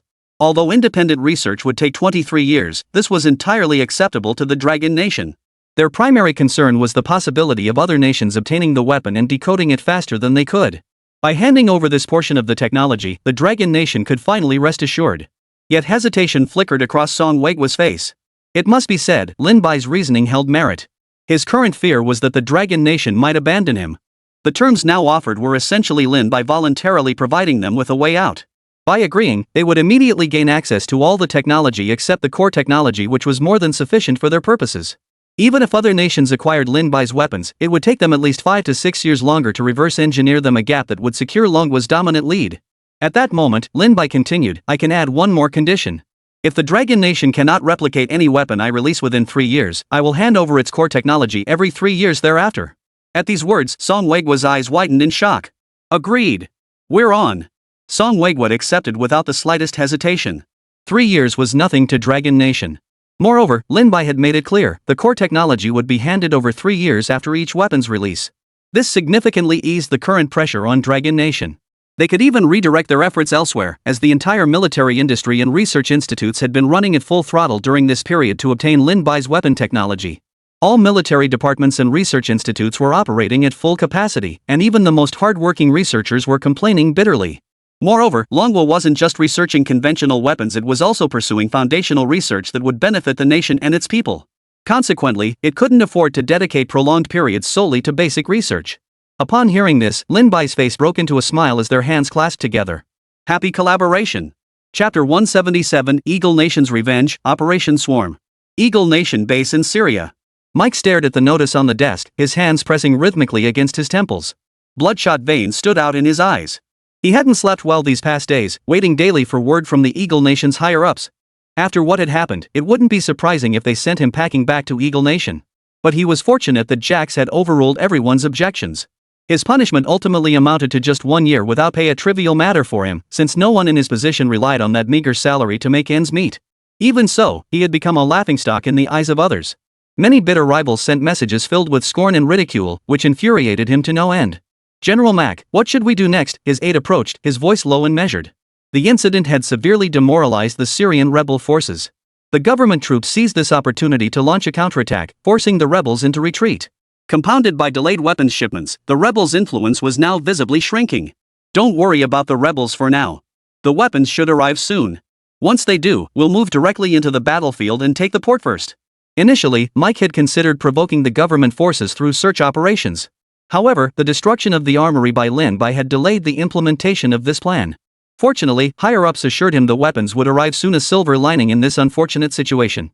"And that man named Lin Bai?" the aide pressed. Everyone knew they now faced a new enemy, one particularly deadly to them, especially since their current air defense systems and fighter jets proved utterly useless against the fighters deployed by the Dragon Nation. If another attack came, they would still have no chance to resist. That was the most troubling thing of all. Upon hearing this, Mike fell deep in thought. He simply couldn't find a suitable countermeasure. The enemy fighters were far too overpowered. They had absolutely no countermeasures. Every time he thought about it, his head ached. Wait, where was Li Guangjuan? Get him here immediately. At that moment, Mike suddenly remembered Li Guangjuan. Though Li Guangjuan was hardly anyone in his eyes, he had to admit the plan he'd proposed was somewhat useful. "Right away, I'll fetch him immediately." The aide nodded without hesitation and turned to leave. Meanwhile, Li Guangjuan sat cross-legged on his bed, staring blankly ahead. Since being placed under house arrest here, he had barely left his quarters. While he could have anything he wanted, the thought of staying here any longer gave him a headache. He had once clung to the hope that Mac would swiftly eliminate Lin Bai, allowing him to happily pocket the money and depart for the Eagle Nation. But the matter had stalled, and he knew full well about the last munitions depot explosion. The more he thought about it, the more his head ached, feeling trapped like a caged animal. Just then, footsteps sounded outside the tent. Entering was none other than Mac's aide. "Mr. Li, the general requests your presence." Upon hearing this, Li Guangjuan nodded, slipped on his shoes, and followed the aide to stand before Mac. As soon as Li Guangjuan entered, he saw Mac staring at him with a faint, ambiguous smile. "Mr. Li, how have you been finding your stay with us? Have our men treated you with respect?" Forcing a smile, Li Guangjuan replied, "I've been quite comfortable here." "Thank you for your concern, General. In that case, I'll be blunt. I trust you and want to get to Eagle Nation as soon as possible to settle down. But our biggest problem right now is that we can't handle Lin Bai. His fighter jet is too difficult to deal with. Do you have any other ideas?" Mike laid his thoughts bare without hesitation. Li Guangjuan understood immediately that Mike's bluntness was a clear threat. If he didn't help resolve this matter, Mike would never let him leave. But it was easier said than done. Dealing with Lin Bai's fighter jet was incredibly difficult. Li Guangjuan stroked his chin, silently calculating.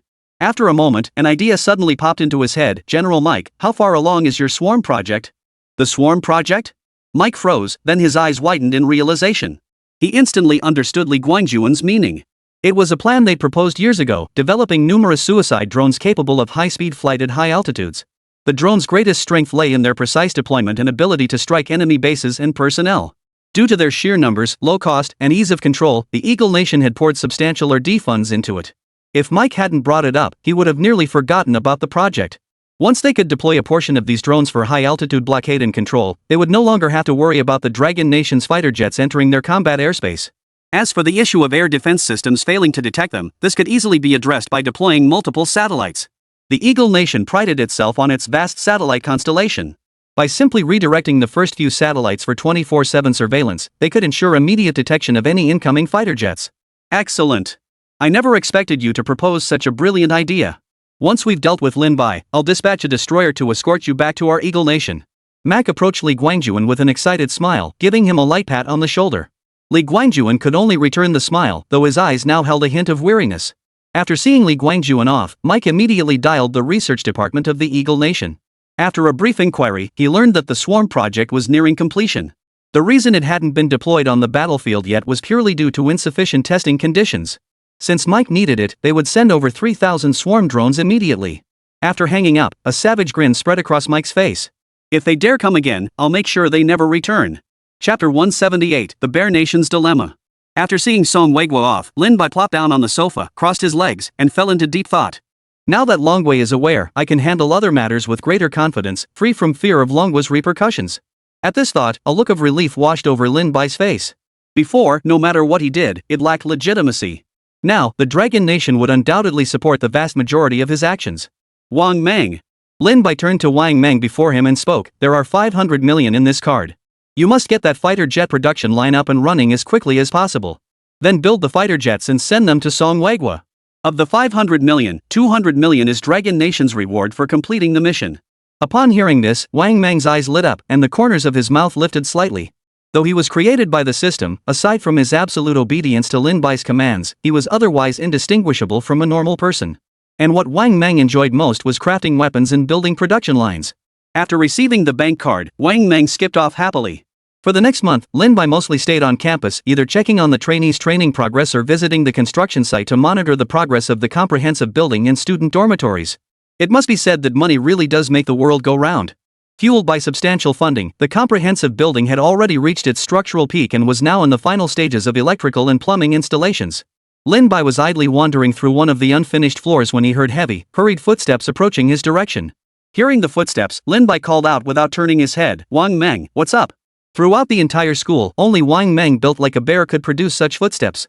Principal, after this period of development and research, the Peregrine fighter has been produced. "Would you like to come take a look?" Wang Meng's booming voice echoed through the empty hallway. "Since it's ready, contact Song Weigui to come receive it." Lin Bai had no intention of inspecting the Falcon engine. After all, it wasn't his school's weapon, it was meant for resale. The price for this Falcon fighter jet had already been finalized with Song Weigui. The sale price for one Falcon fighter jet to the Dragon Nation was 200 million yuan.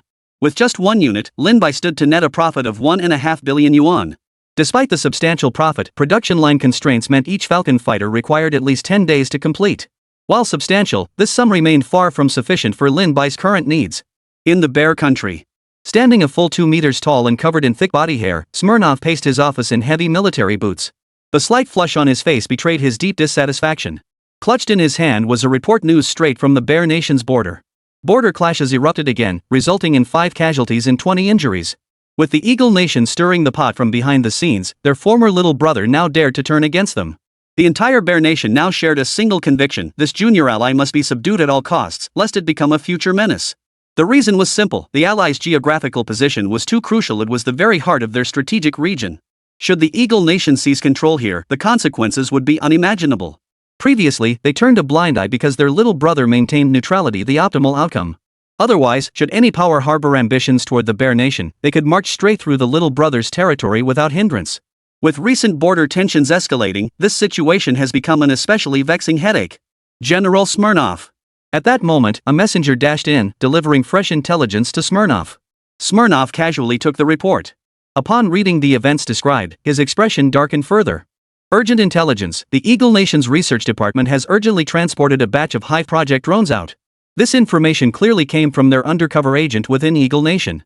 This mole had been embedded in Eagle Nation for a long time, and only now had news come back indicating the situation was growing increasingly serious. What made it even more headache-inducing was that he had absolutely no idea where this batch of Swarm Project drones was actually being deployed. They were well aware of the Swarm Project, essentially, drones capable of simultaneous coordinated control. What made them even more deadly was their minuscule size, yet they carried massive quantities of TNT explosives. Their ease of control and resistance to standard jamming or signal disruption made them a lethal threat to both ground and air forces. Had those bastards lost their minds? Smirnov clenched the intelligence report in his hand, grinding his teeth. Lately, the Eagle Nation had been trying to join the Syrian battlefield while simultaneously inciting their little brother to revolt. Just thinking about it gave him a headache. General Smirnov, I don't believe we need to be so concerned. In my assessment, these drones are almost certainly destined for Syria, not handed over to the little Bear Country. At that moment, the adjutant, who had remained silent until now, hesitated before speaking up. Why do you say that? Smirnov looked at his aide with a puzzled expression. He knew his aide well, an exceptionally intelligent man, otherwise unqualified to serve as his aide. The aide stood up abruptly, strode to a nearby filing cabinet, pulled out a dossier, and placed it before Smirnov. General Smirnov, he said, you've seen this recent battlefield situation in Syria. I showed it to you before, you should remember it. Smirnov glanced at the documents on the desk. Wasn't this precisely the incident where an unidentified fighter jet had bombed the Eagle Nation's base in Syria? He remembered it vividly. What was wrong with this? Wasn't this simply a Dragon Nation fighter jet striking them once? Although the Eagle Nation's ammunition depot at their Syrian base had exploded last time, they hadn't made a big deal out of it. They'd only briefly mentioned what had happened, so aside from the Dragon Nation and the Eagle Nation, no other country knew the specifics of the incident. Chapter 179, Delivering Fighters in Just 1 Month? Thus, they remained utterly unaware of the actual circumstances at the time. Even Smirnov, in his estimation, believed it was merely Dragon Nation's retaliation.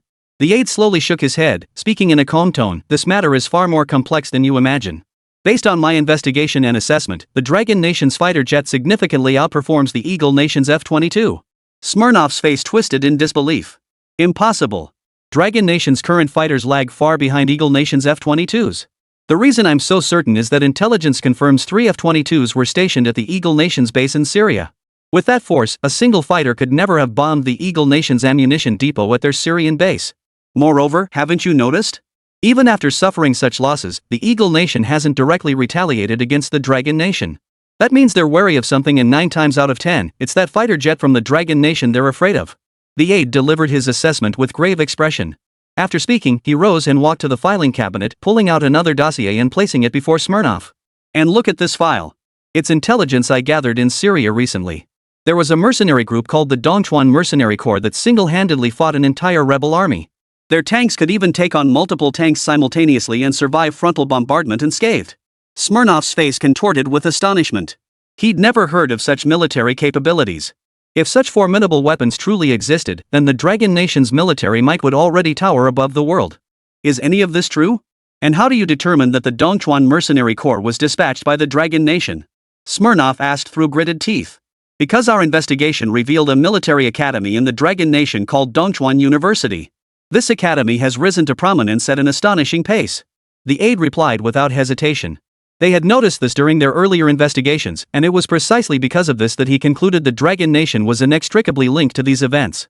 Hearing this, Smirnov could no longer sit still. He rose and paced the office back and forth. After a long while, he abruptly turned to face his aide. Since you brought this up yourself, you must have your own thoughts on the matter. Though Smirnov wasn't as sharp as his aide, he knew the man wouldn't have brought it up without a plan. Here's what I propose. I intend to approach the Dragon Nation to discuss this matter and explore potential cooperation. If we can secure a portion of their weapons, we won't have to worry about border issues. The aide understood clearly that continuing down the current path would lead to unimaginable consequences. Even if war broke out, it wouldn't be surprising at all. They already knew the Little Bear Nation had obtained weapons supplied by the Eagle Nation, and it wouldn't be long before they provoked a conflict. The best way to avert war is to present overwhelming firepower. Since the Eagle Nation hesitates to provoke the Dragon Nation, if they could secure these weapons, it would naturally make the Eagle Nation more cautious. You make a valid point. I will contact their ambassador immediately. Smirnov made the decision without hesitation. Inside the Ministry of Defense, a group of researchers sat huddled together, occasionally erupting in gasps of astonishment. Each face bore an expression of intense excitement. This is simply unbelievable. How did they achieve this? Who would have thought that a single layer of armor required so many intricate processes? Now I finally understand why this tank's armor is so incredibly tough. It's forged through so many layers, and it even incorporates new materials we've never seen before. Genius. If we had developed this ourselves, it would have taken at least 5 or 6 years. And theoretically, this armor could even withstand a Stinger missile. Who would have thought our Dragon Nation possessed such technology? If we could equip our entire military with this, wouldn't we become an unbeatable force? Ever since Lin Bai shared some of the technology, researchers have been working day and night. The more they studied it, the more excited they became. These were technologies that were nearly impossible to develop at the current stage. Now I understand why Lin Bai was only willing to hand over a portion of the technology. If he had revealed the core techniques, the implications would be truly terrifying. Song Weigwa stared at the blueprints before him, murmuring in astonishment. Consider this, the technology they'd received could be directly applied to existing weaponry. Take their newly acquired material forging technique, for instance.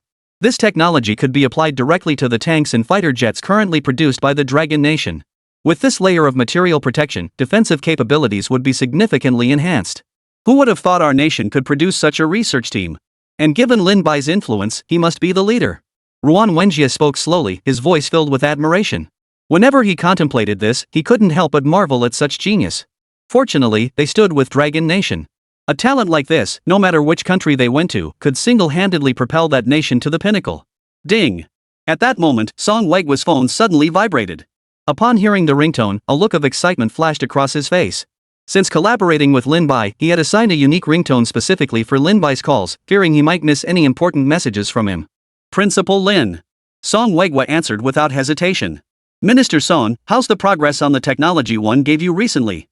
Lin Bai's voice came through the phone. I must say, the technologies you've provided will significantly advance our nation's scientific progress. Song Weigwa took a deep breath and spoke with a tone of admiration.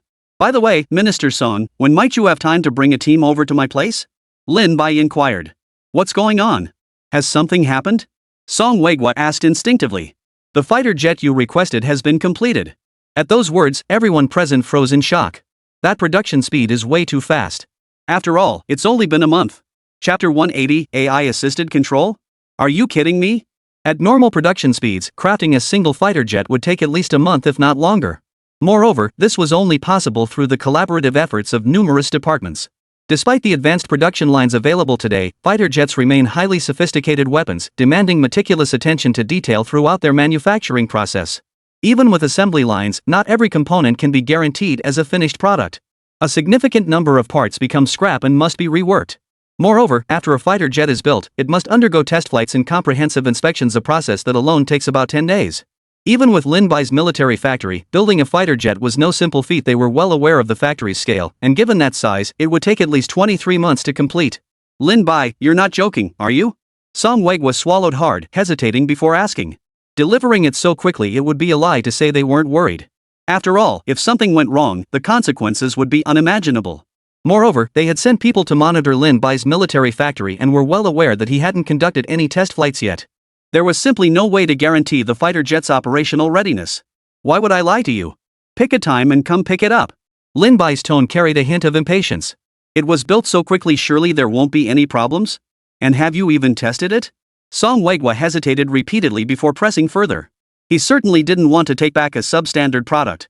If there are problems, you can bring it back. I'll provide free after-sales maintenance. If it's a major issue, I'll remake the fighter jet for you, no charge. Lin Bai rolled his eyes dismissively. With the current manufacturing processes at the military factory, defective parts simply don't exist. Plus, after assembly, Wang Mang will conduct inspections. There's absolutely no need for you to test it. Alright, I'll bring someone over immediately. Song Weigwa gritted his teeth and nodded in agreement.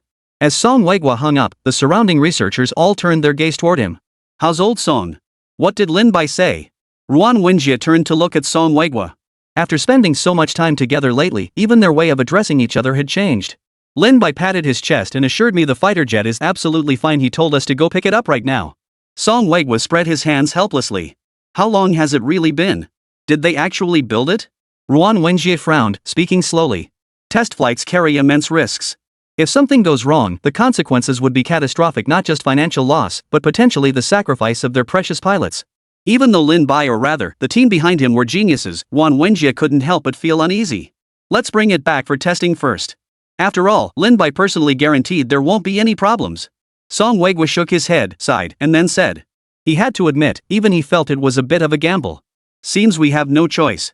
I'll accompany you then, Ruan Wenjie hesitated before finally agreeing. With the team assembled, Song Weigwa and the others immediately headed for Dongchuan University. Upon arriving at the university gates, they found Lin Bai already waiting for them.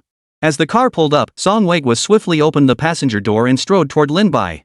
As for Ruan Wenjie, he followed closely behind Song Weigwa. Upon seeing Ruan Wenjie, Lin Bai froze slightly. He felt as though he had seen him somewhere before, but couldn't quite place him. Principal Lin, this gentleman beside me is Ruan Wenjie, Minister of the Military Industry Department.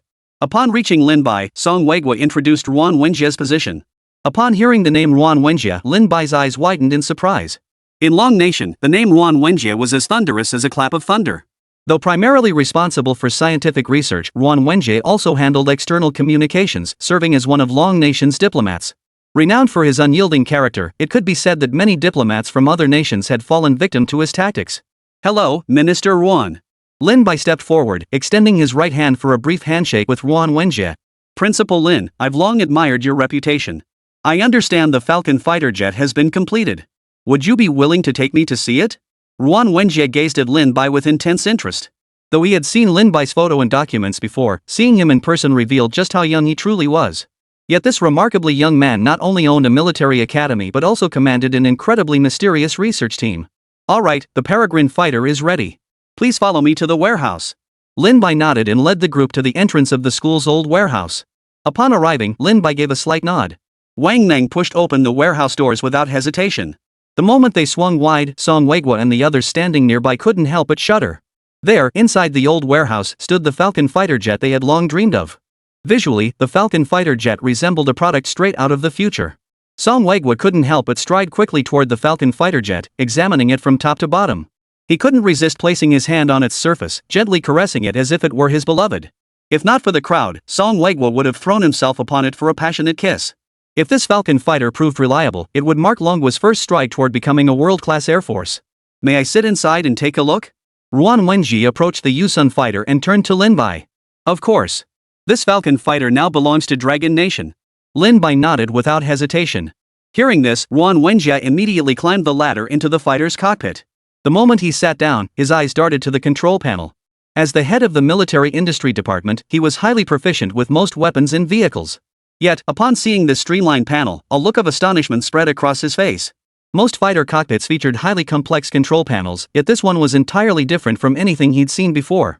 While the operational functions remained largely unchanged, the cumbersome array of switches had vanished. Chapter 181, The Bear Nation's Plea for Help. Where are the other control buttons? Ruan Wenjia leaned forward and asked Lin Bai, who was standing beside the Peregrine fighter. Every button on a fighter jet served a specific purpose and couldn't be arbitrarily removed. Yet the Yusun fighter completely defied Ruan Wenjia's long-held understanding. Lin Bai strode over to the fighter jet, climbed aboard, and stood beside it to explain to Ruan Wenjia, our fighter employs the latest AI-assisted controls. Even without network connectivity, it can still assist the pilot in maneuvering. Because of this, we've eliminated most complex buttons. Even the few that couldn't be removed can be controlled through AI assistance and voice commands. This AI assistance system not only provides intelligent control support but can even perform high-precision adjustments in critical situations. For instance, when targeted by a missile, the AI can automatically execute evasive maneuvers. This statement stunned everyone present. Such capabilities were considered nearly impossible. Despite AI technology's current maturity, it still couldn't replace human operators for most tasks, yet Lin Bai's claim shattered their understanding. Are you serious? Ruan Wenjia took a deep breath, his voice trembling as he asked. Absolutely true. You'll see for yourselves when you test fly it. Lin Bai nodded without hesitation. Upon hearing this, Ruan Wenjia immediately began examining every control button on the fighter jet. He spent over 10 minutes examining them before finally climbing down from the Falcon fighter jet, still reluctant to leave. Get this Falcon fighter loaded onto the truck. Ruan Wenjia waved to the transport crew waiting nearby. Upon hearing this, the crew swiftly loaded the Falcon fighter onto the large truck. We'll head back now. As for the remaining funds for purchasing the Falcon fighter jet, I'll transfer them to your account. Song Weigua, who had been itching to get his hands on it, hurriedly left Dongchuan University with the others after saying this. Lin Bai had just returned to his office after seeing off Song Weigua and the others when he suddenly heard the system's voice. Qin Jiadi and Qin Pundi have ascended to Tier 3. Rewarding host with 2,000 points. Upon hearing this, Lin Bai's face lit up with excitement. After such a long wait, Qin Jiadi and Qin Pundi had finally reached Tier 3. Combined with other new trainees steadily reaching Tier 2 recently, he now possessed nearly 5,000 points. Looks like it's time to splurge again. Lin Bai murmured to himself. With that thought, Lin Bai opened the system's marketplace without hesitation and began scrolling through it rapidly. Now that he possessed both ground forces and air power, the next logical purchase would be naval forces. Lin Bai stroked his chin and promptly instructed the system to open the ship catalog. The moment it opened, he began swiping through the options at lightning speed. It didn't take long before he found what he was looking for. But when he saw the required points, his mouth twitched twice and he was momentarily speechless. The Sky Dominator carrier is equipped with 4 propulsion units and can accommodate 300 fighter jets. Utilizing a nuclear fusion power system, it can sail indefinitely on the sea. The carrier's armor employs a super smooth surface, preventing barnacles and other organisms from attaching. 30,000 points. Seeing that price tag, Lin Bai's mouth twitched uncontrollably. This was the cheapest carrier listed, yet even so, it was far beyond his current means. Still, Lin Bai wasn't entirely surprised. The concept of simultaneously carrying 300 fighter jets was staggering. It meant the capability to launch massive airstrikes anywhere, anytime. Paired with the Peregrine fighter's capabilities, such a carrier could effortlessly obliterate any city on Earth. While Lin Bai's Peregrine fighters were formidable, their fuel capacity remained their greatest weakness. At present, their range barely allowed for a single trip to Eagle Nation, and they would inevitably run out of fuel on the return journey. This very limitation is precisely why Lin Bai is considering acquiring an aircraft carrier. However, this plan would have to be postponed for the time being. With his current points balance, it was essentially impossible. Seems I'll have to save up some more. Lin Bai gritted his teeth and sighed helplessly. Within the Ministry of Foreign Affairs of the Dragon Nation, Smirnov's aide, Vladimir, sat across from Ruan Wenjie. Ruan Wenjie's face was etched with deep gravity. He never imagined Vlad would come to him specifically about the weapons in Lin Bai's possession. While he knew the truth couldn't be concealed forever, this was far sooner than anticipated. Moreover, what really gave him a headache was that he didn't actually want to hand over Lin Bai's weapons. These weapons held special significance for the Dragon Nation, but for now, the Bear Nation was still an ally of the Dragon Nation, and it wouldn't be wise to turn against them outright. Vladimir, it's not that we don't want to give them to you, Ruan Wenjie hesitated before speaking, but these weapons are still in the experimental phase and aren't fully developed yet. Mr. Ruan Wenjie, we are at a critical juncture. We don't want your weapons, we merely need to borrow them to overcome our current crisis. Vladimir lifted his head and spoke slowly in a deep, measured tone. The Bear Nation isn't afraid of battle, but this conflict would inevitably drag on for a very long time. Never mind the Eagle Nation, even the smaller nations surrounding the Little Bear Nation have sided with them. This is precisely why they are so troubled. While their military might is formidable, their logistical capabilities simply cannot sustain such a prolonged conflict. As far as I understand, you should be capable of handling the Eagle Nation's F-22 fighters. If that's the case, why are you seeking our assistance? Ruan Wenjie frowned as he spoke. While the Eagle Nation's F-22 fighters are the world's most formidable aircraft, that doesn't mean they can't be countered. Vladimir hesitated for a long moment before clenching his teeth and speaking slowly, enunciating each word. The reason we cannot resolve this is because the Eagle Nation has already developed the Swarm project. At this revelation, Ruan Wenjie's expression darkened. He was well aware of this project, but he never imagined the Eagle Nation had already developed it. This was undoubtedly a devastating blow to their Air Force capabilities. Chapter 182, The Falcon Fighter's True Specifications? How did you learn of this? And is the intelligence source reliable? Though he knew the Bear Nation's intelligence system was sound, Ruan Wenjie couldn't help but press for confirmation. After all, this matter directly concerned the current strength of the Dragon Nation's Air Force. They had previously obtained intelligence regarding the Swarm project, but such a feat required profound expertise in unmanned aerial vehicles. They had assumed it would take another 5 or 6 years, yet now the Eagle Nation had already unveiled such technology. This was nothing short of devastating news for them. Swarm drones could not only target ground forces but, more importantly, intercept fighter jets in the air. Moreover, these swarms possessed exceptional maneuverability. To evade their interception, fighters would need to climb to altitudes of at least 20,000 meters. While this was technically feasible, fighters operating at such extreme heights would become virtually useless. This is because fighter jets require precision strikes against ground targets. Launching missiles from high altitudes makes them vulnerable to interception by enemy air defense systems. Consequently, the vast majority of fighter jets opt for low-altitude bombing when launching missiles, as this significantly increases the success rate. This very reason was why Ruan Wenjie's expression darkened considerably. He now understood why Bear Nation had approached Dragon Nation to borrow fighter jets. This matter involves a mole we've had embedded in the Eagle Nation's research department for a long time. Unless it's extremely important intelligence, they would never normally relay information to us. Vladimir nodded solemnly, revealing everything he knew. After all, without a clear explanation, no one would lend them fighter jets. But even if we lend you fighter jets, they won't be of much use. If the Eagle Nation truly deploys swarm drones, even our latest fighter jets won't be able to break through their defenses. Ruan Wenjie shook his head helplessly.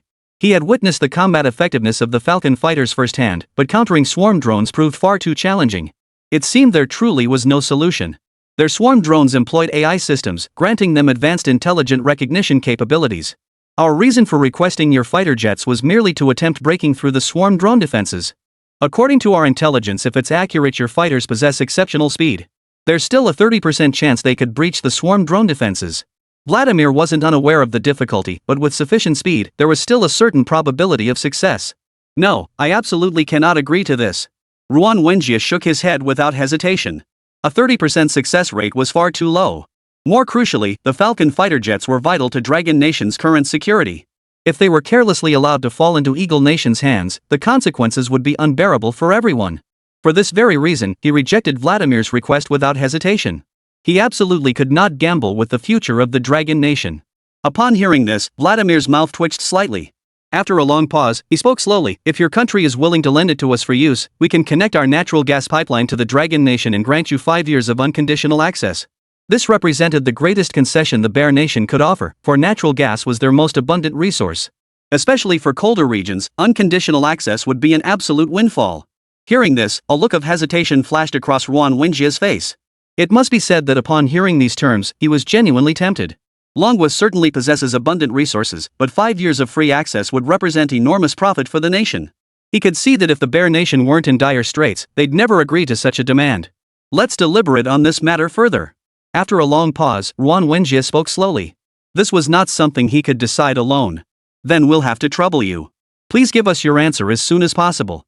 Given the current situation, conflict could erupt within a month at most. Vladimir stood up and turned to leave after delivering these words. After watching Vladimir depart, Ruan Wenjie wasted no time and immediately headed toward the Ministry of Military Industry. Meanwhile, at the Ministry of Defense's testing grounds, the Falcon fighter jet stood in the center of the open field.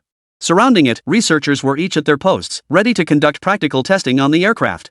Everything is ready, Minister Song. We can begin the experiment at any moment. Zhang Jianhua, dressed in military uniform, jogged up to Song Weiguo, saluted, and reported. Proceed with the inspection. Song Weiguo said solemnly, his gaze fixed on Zhang Jianhua. Ever since learning of the Peregrine fighter's existence, they had been determined to test it to uncover its true capabilities and speed. Now that it had been brought back, they were initiating testing immediately. And the pilot flying the Peregrine fighter this time was none other than Zhang Jianhua. Zhang Jianhua jogged over to the Peregrine fighter jet and climbed directly into the cockpit. Once seated, his face lit up with excitement. To master the Falcon, he'd spent the past days studying its flight manuals. As he donned the panoramic helmet, the entire environment appeared before his eyes. What amazed him most was that beyond standard flight controls and weapon systems, he needed to do nothing else. Missile locks and instrument panel data would appear before his eyes as 3D holographic displays. Reporting to Minister Song, preparations complete. Requesting takeoff. Zhang Jianhua placed his hands on the control stick and spoke with excitement. Permission granted. The instant Song Weiguo uttered those words, Zhang Jianhua yanked the control stick downward. Blue flames erupted violently beneath the Falcon fighter jet. The instant the flames appeared, the aircraft began its vertical ascent. Taking off at full throttle, it instantly kicked up a cloud of dust around it. Even the researchers standing nearby could hear the sonic boom from the instantaneous blast. In the blink of an eye, the Peregrine vanished from sight. Looking up, they could only make out a tiny speck, no larger than an ant. Chapter 183, The Peregrine Fighter's Natural Enemy? Operation Swarm. Due to the Falcon fighter's stealth coating, they had installed a special locator on its surface, allowing real-time monitoring of its altitude and takeoff speed. Report, the Peregrine fighter has ascended to 10,000 meters in just 10 seconds. As the researcher delivered the report, astonishment spread across every face present. None had imagined the Falcon could ascend at such an extreme velocity, meaning the footage they'd seen of Lin by engaging the Eagle Nation's Syrian base wasn't even its limit. This was utterly unbelievable. At such speeds, it could completely evade the vast majority of current tracking missiles. Song Weiguo clenched his teeth, his voice trembling as he spoke. This had completely surpassed their expectations. More importantly, possessing such fighters meant they would never again need to worry about insufficient air power. Purchasing just another 40 or 50 Falcons from Lin Bai would grant the Dragon Nation the world's most formidable air force. Zhang Jianhua, report your current physical condition. Song Weiguo strode to the intercom and demanded. Such rapid ascent posed a tremendous burden on pilots, with acceleration rivaling that of rockets. Moreover, if the constant pressure system malfunctioned, the pilot could suffer fatal vascular rupture in an instant. Reporting, my body shows no abnormalities whatsoever. I feel absolutely no discomfort. Zhang Jianhua hurriedly reported, glancing at the pressure equalization gauge. Only then did he notice it remained perfectly stable. Who would have thought Lin Bai possessed such a constant pressure system? If this technology could be transferred to rockets, it would mean ordinary people could also reach space. Song Weiguo murmured to himself as he studied the data before him. As test after test was completed, Song Weiguo's expression grew increasingly blank. From every metric, the Falcon fighter's performance had reached its peak. At least under current conditions, no nation could surpass its capabilities for at least a decade. Just as Song Weiguo marveled at the feat, he suddenly noticed a black sedan speeding into the test site. He recognized it instantly. Wasn't this Ruan Wenjie's official vehicle? He knew Ruan Wenjie would handle any urgent matters, which was precisely why this test had been assigned to him. He never imagined Ruan Wenjie would return so quickly. After the car came to a halt, Ruan Wenjie strode purposefully towards Song Weiguo. Seeing Ruan Wenjie's face dark as storm clouds, Song Weiguo felt a vague sense of unease. This was the first time he'd ever seen Ruan Wenjie look like this. What's wrong? Did something happen? Song Weiguo asked first when Ruan Wenjie reached him. Ruan Wenjie glanced around, shook his head, and motioned for Song Weiguo to follow him. Only after they entered the office did he recount his entire conversation with Vladimir. What? They've actually developed the Swarm project? Song Weiguo's voice shot up sharply after hearing Ruan Wenjie's account. If Eagle Nation had indeed developed the Swarm project, it would undoubtedly be a devastating blow to their current situation. This didn't mean the Peregrine fighter would be completely ineffective, but it was certain that Eagle Nation now possessed the capability to shoot it down. Ruan Wenjie nodded slowly before continuing. Fortunately, Vladimir informed us of this development. Given the current situation, this batch of swarm drones will be prioritized for Mike. It's likely they're specifically targeting our Falcon fighters. Since Vladimir and his team were unaware of the Falcon fighters, they naturally assumed these swarm drones were intended for their own use. Given the current situation, we must devise countermeasures against swarm drones. Otherwise, it won't be long before they mass-produce them, and the deterrent effect of our Falcon fighters will rapidly diminish. Song Weigwa tapped the tabletop with his hand, his expression grave as he spoke. Countering Eagle Nation's swarm drones is incredibly difficult. While plans have been discussed before, without concrete research and without obtaining wreckage from their swarm drones, we simply cannot develop effective countermeasures. Ruan Wenjie shook his head, voicing his deepest concerns. The Eagle Nation will undoubtedly deploy their swarm drones against the bases where Mac is stationed in Syria. They had no way to approach and retrieve wreckage. Moreover, these swarms were now equipped with AI systems, meaning they undoubtedly possessed facial recognition capabilities. Any attempt to get close would trigger the drones to self-destruct. Both men fell silent for a moment. Faced with this situation, they had no solution. Moreover, given the current circumstances, the Eagle Nation was undoubtedly planning to strike against Syria. The real headache was that with the swarm drones, the Eagle Nation could no longer effectively support Syria's government forces. If the Eagle Nation turns Syria into a puppet state, the consequences would be unimaginable. Wait, perhaps there's still a way. Did you just mention their current swarm drones use an AI system? At that moment, Song Weigwa abruptly lifted his head to stare at Ruan Wenjie. Ruan Wenjie nodded, puzzled. This intelligence came from Russia, it should be reliable. If it truly is an AI system, could we ask Lin Bai to develop a countermeasure? Isn't the AI system currently used in his Peregrine fighter jet precisely that? Logically, his team should have some expertise in this area. Song Weigwa's words instantly sparked an idea in Ruan Wenjie's mind. Right. You're absolutely right. Go contact Lin Bai immediately. He might have a solution. Ruan Wenjie said urgently.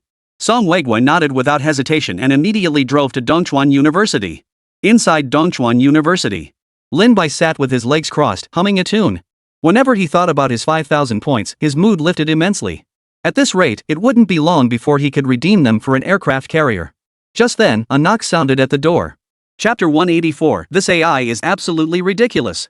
Principal, Song Weigwa is here to see you. Su Shanda pushed open the door and entered the office. He wants to see me? Lin Bai froze in surprise. After all, the transaction had only just concluded. Could there be a problem with the Falcon fighter jet? But that seemed highly unlikely. The Falcon was manufactured through his military factory and, logically, should be identical to the sample gifted by the system. Let him in first, Lin Bai shook his head. After all, Song Weigwa was already here. If there really was a problem, he'd find out soon enough. Upon receiving the order, Su Shandao escorted Song Weigwa into the office. Minister Song, what brings you here? Lin Bai inquired. The moment he saw Song Weigwa, Lin Bai noticed the grim expression on his face. Well, I've come to ask you to research a product. Song Weigwa sat down on the chair without hesitation and stated directly. Research a product? Why? Lin Bai frowned and asked. Logically speaking, the joint efforts of the Dragon Nation's Military Industry Department and Research Department should already be capable of producing numerous scientific achievements. There was absolutely no need for them to come to him for development. This meant the product must be urgently needed, otherwise, they wouldn't have come to him. Let's cut to the chase. Based on our intelligence, Eagle Nation has developed a swarm system. This system can lock down high-altitude airspace, automatically detecting and intercepting any fighter jets that enter. It can also intelligently identify and target ground forces. Our intel confirms the Eagle Nation has deployed its entire swarm drone fleet to Syria and will likely activate them soon. If we can't resolve this issue, Syria will swiftly fall into the Eagle Nation's hands. Song Weigwa never intended to conceal these matters. He knew full well that Lin Bai frequently led teams to Syria for mercenary operations. Informing Lin Bai in advance was actually beneficial for him, preventing any unforeseen incidents during his mission in Syria. Swarm drone systems? Why would you think I could develop countermeasures? Lin Bai frowned and asked. After all, this was the first he'd heard of this swarm drone technology. Even if tasked with countering it, he'd be at a loss. Systems aren't omnipotent, and he had no clue what could effectively target such a swarm. We've already deduced that you have a team backing you. Based on the Falcon fighter jet, your team must possess deep expertise in AI technology. I'm asking you to have your team develop an AI attack system. Anything that can disrupt their swarm drones, even if it's just a brief short circuit, would be sufficient. Song Weigwa stared intently at Lin Bai before him, his expression grave.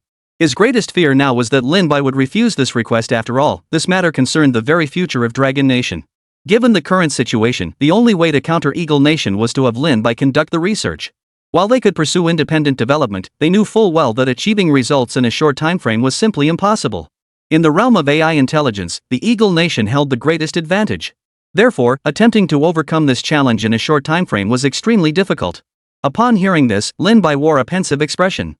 From their earlier conversation, he had keenly sensed that they likely assumed he had a formidable team backing him, a misconception that suited him perfectly. Moreover, if the Eagle Nation truly possessed swarm drones, developing an AI system would become imperative. After all, he would eventually have to travel to Syria. In that case, I'll find a way to handle it. Once it's developed, I'll contact you immediately. Lin Bai didn't hesitate, nodding his agreement. How long will that take? Song Weiguo pressed. After all, their remaining time was limited. If it took too long, they would have to withdraw their forces stationed in Syria. Such matters absolutely cannot risk soldiers' lives. About half a month, Lin Bai replied after a moment's hesitation. After all, he couldn't very well tell Song Weiguo he could develop it on the spot. If he actually said that, he'd probably get arrested and dissected for research. Understood. Oh, and one more thing, once you've developed it, if the Bear Nation wants to trade with you, I'll have them contact you directly if you agree. Song Weiguo suddenly remembered this matter and quickly interjected. After all, Bear Country was their ally. While they couldn't lend them Falcon fighters, providing countermeasures against swarm drones wouldn't be an issue. Such technology had significant limitations. This was also a boon for Lin Bai. He knew full well that Lin Bai was currently focused on raising funds to expand the military academy, and this presented a golden opportunity. Alright, I'll leave this matter to you, Minister Song. Lin Bai nodded in agreement. After all, free money was money earned. After discussing some details, Lin Bai escorted Song Weiguo to the door before returning to his office. System, open the mall and search for AI intelligence. Returning to his office, Lin Bai plopped down into his chair and immediately summoned the system marketplace. Automotive autonomous driving AI intelligence, 500 points. Automatic item sorting AI intelligence, 500 points. Artificial intelligence for home services, 500 points. Cyber attack AI intelligence, 500 points. After flipping down a few pages, Lin Bai immediately noticed this cyber attack AI. After mentally opening the details, a look of astonishment appeared on Lin Bai's face. Cyber attack AI intelligence, capable of controlling all AI-operated devices and performing automated control. Lin Bai never imagined this cyber attack AI would be so powerful, meaning it could completely control today's AI-powered vehicles. Moreover, if he remembered correctly, Eagle Nation had equipped numerous unmanned reconnaissance drones with artificial intelligence, making them prime targets for this cyber attack AI's countermeasures. In fact, with this technology, no matter how formidable the Eagle Nation swarm drones might be, they could become his possessions.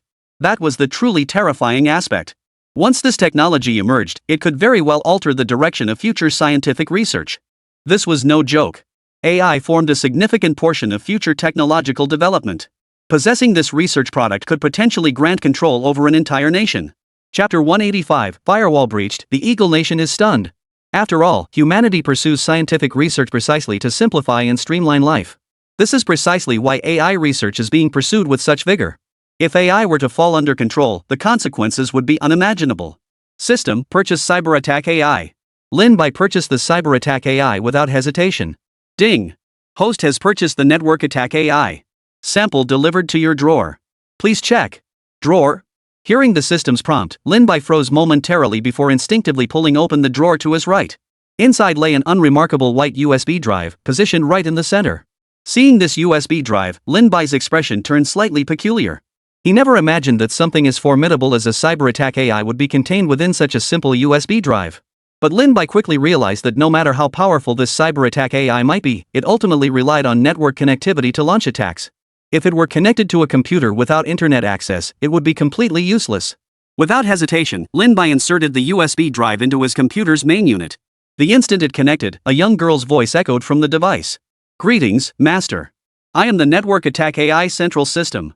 Hearing this voice, Lin Bai froze, instinctively asking, what do you mean by main unit? All future copies of the Network Attack AI you create will be extensions.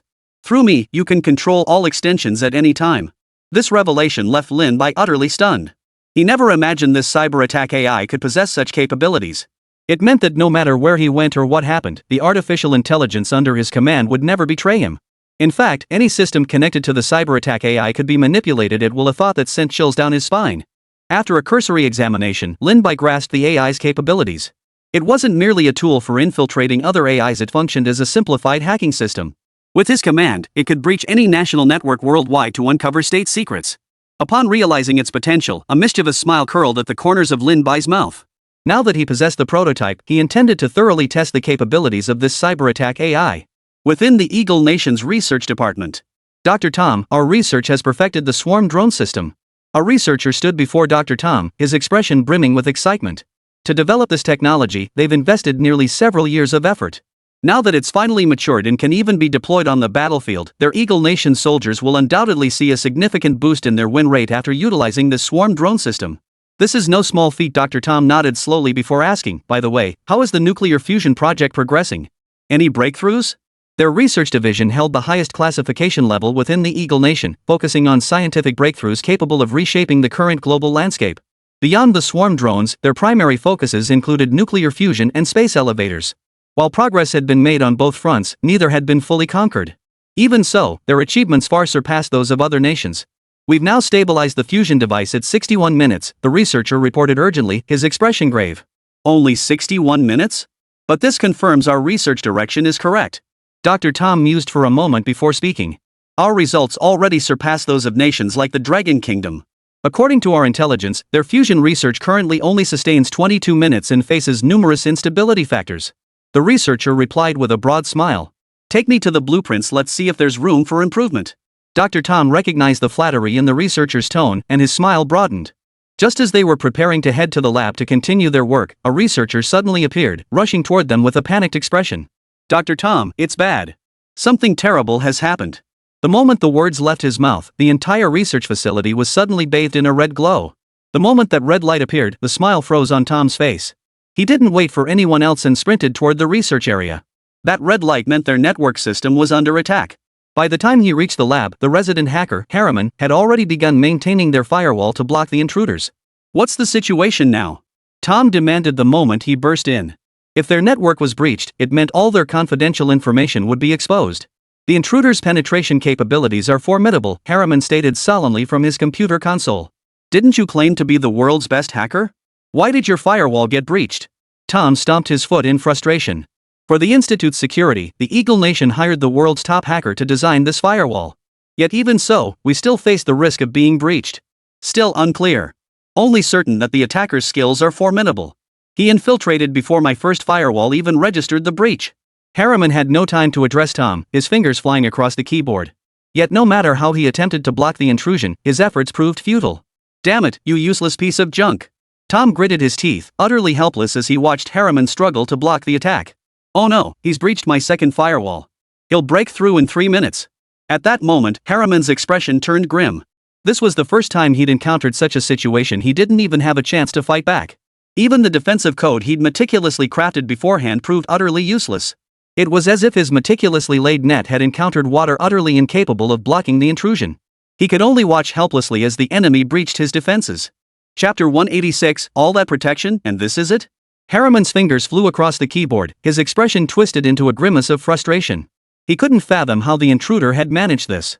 His own skills were unmatched globally. Without multiple hackers attacking simultaneously, breaching his defenses would be impossible. Moreover, he knew full well that the firewall he had set up was virtually impenetrable to ordinary hackers. Even he himself would need at least 34 hours to breach it, and that was assuming no one interfered along the way. Yet the current situation had surpassed his expectations. The opponent had successfully breached his firewall in just a few minutes. Had the attack methods not been entirely unprecedented, he would have assumed hundreds of elite hackers were assaulting simultaneously. No, there was simply no way to stop this opponent. They were everywhere. Harriman pounded his keyboard while cursing furiously, spittle flying onto the keys. He couldn't accept that he had absolutely no means to fight back. What should we do now? Tom was equally flustered, never having imagined the situation would escalate to this point. It wasn't the first time their research department's firewall had been breached, but back then, Harriman had resolved the issue in under half an hour. But now they were utterly helpless. If this intelligence leaked, it would be a massive blow to the Eagle Nation. The research achievements stored here were countless, and even a single document could be worth a fortune. No, we can't hold it. Quick, go to the main network and pull the cable. Harriman suddenly whipped around and roared at Tom. Just then, the computer screen before him suddenly turned blue, with a green progress bar rapidly scrolling across the center. If we pull the cable now, we'll lose a lot of unsaved data. Can't we find another way to hold out?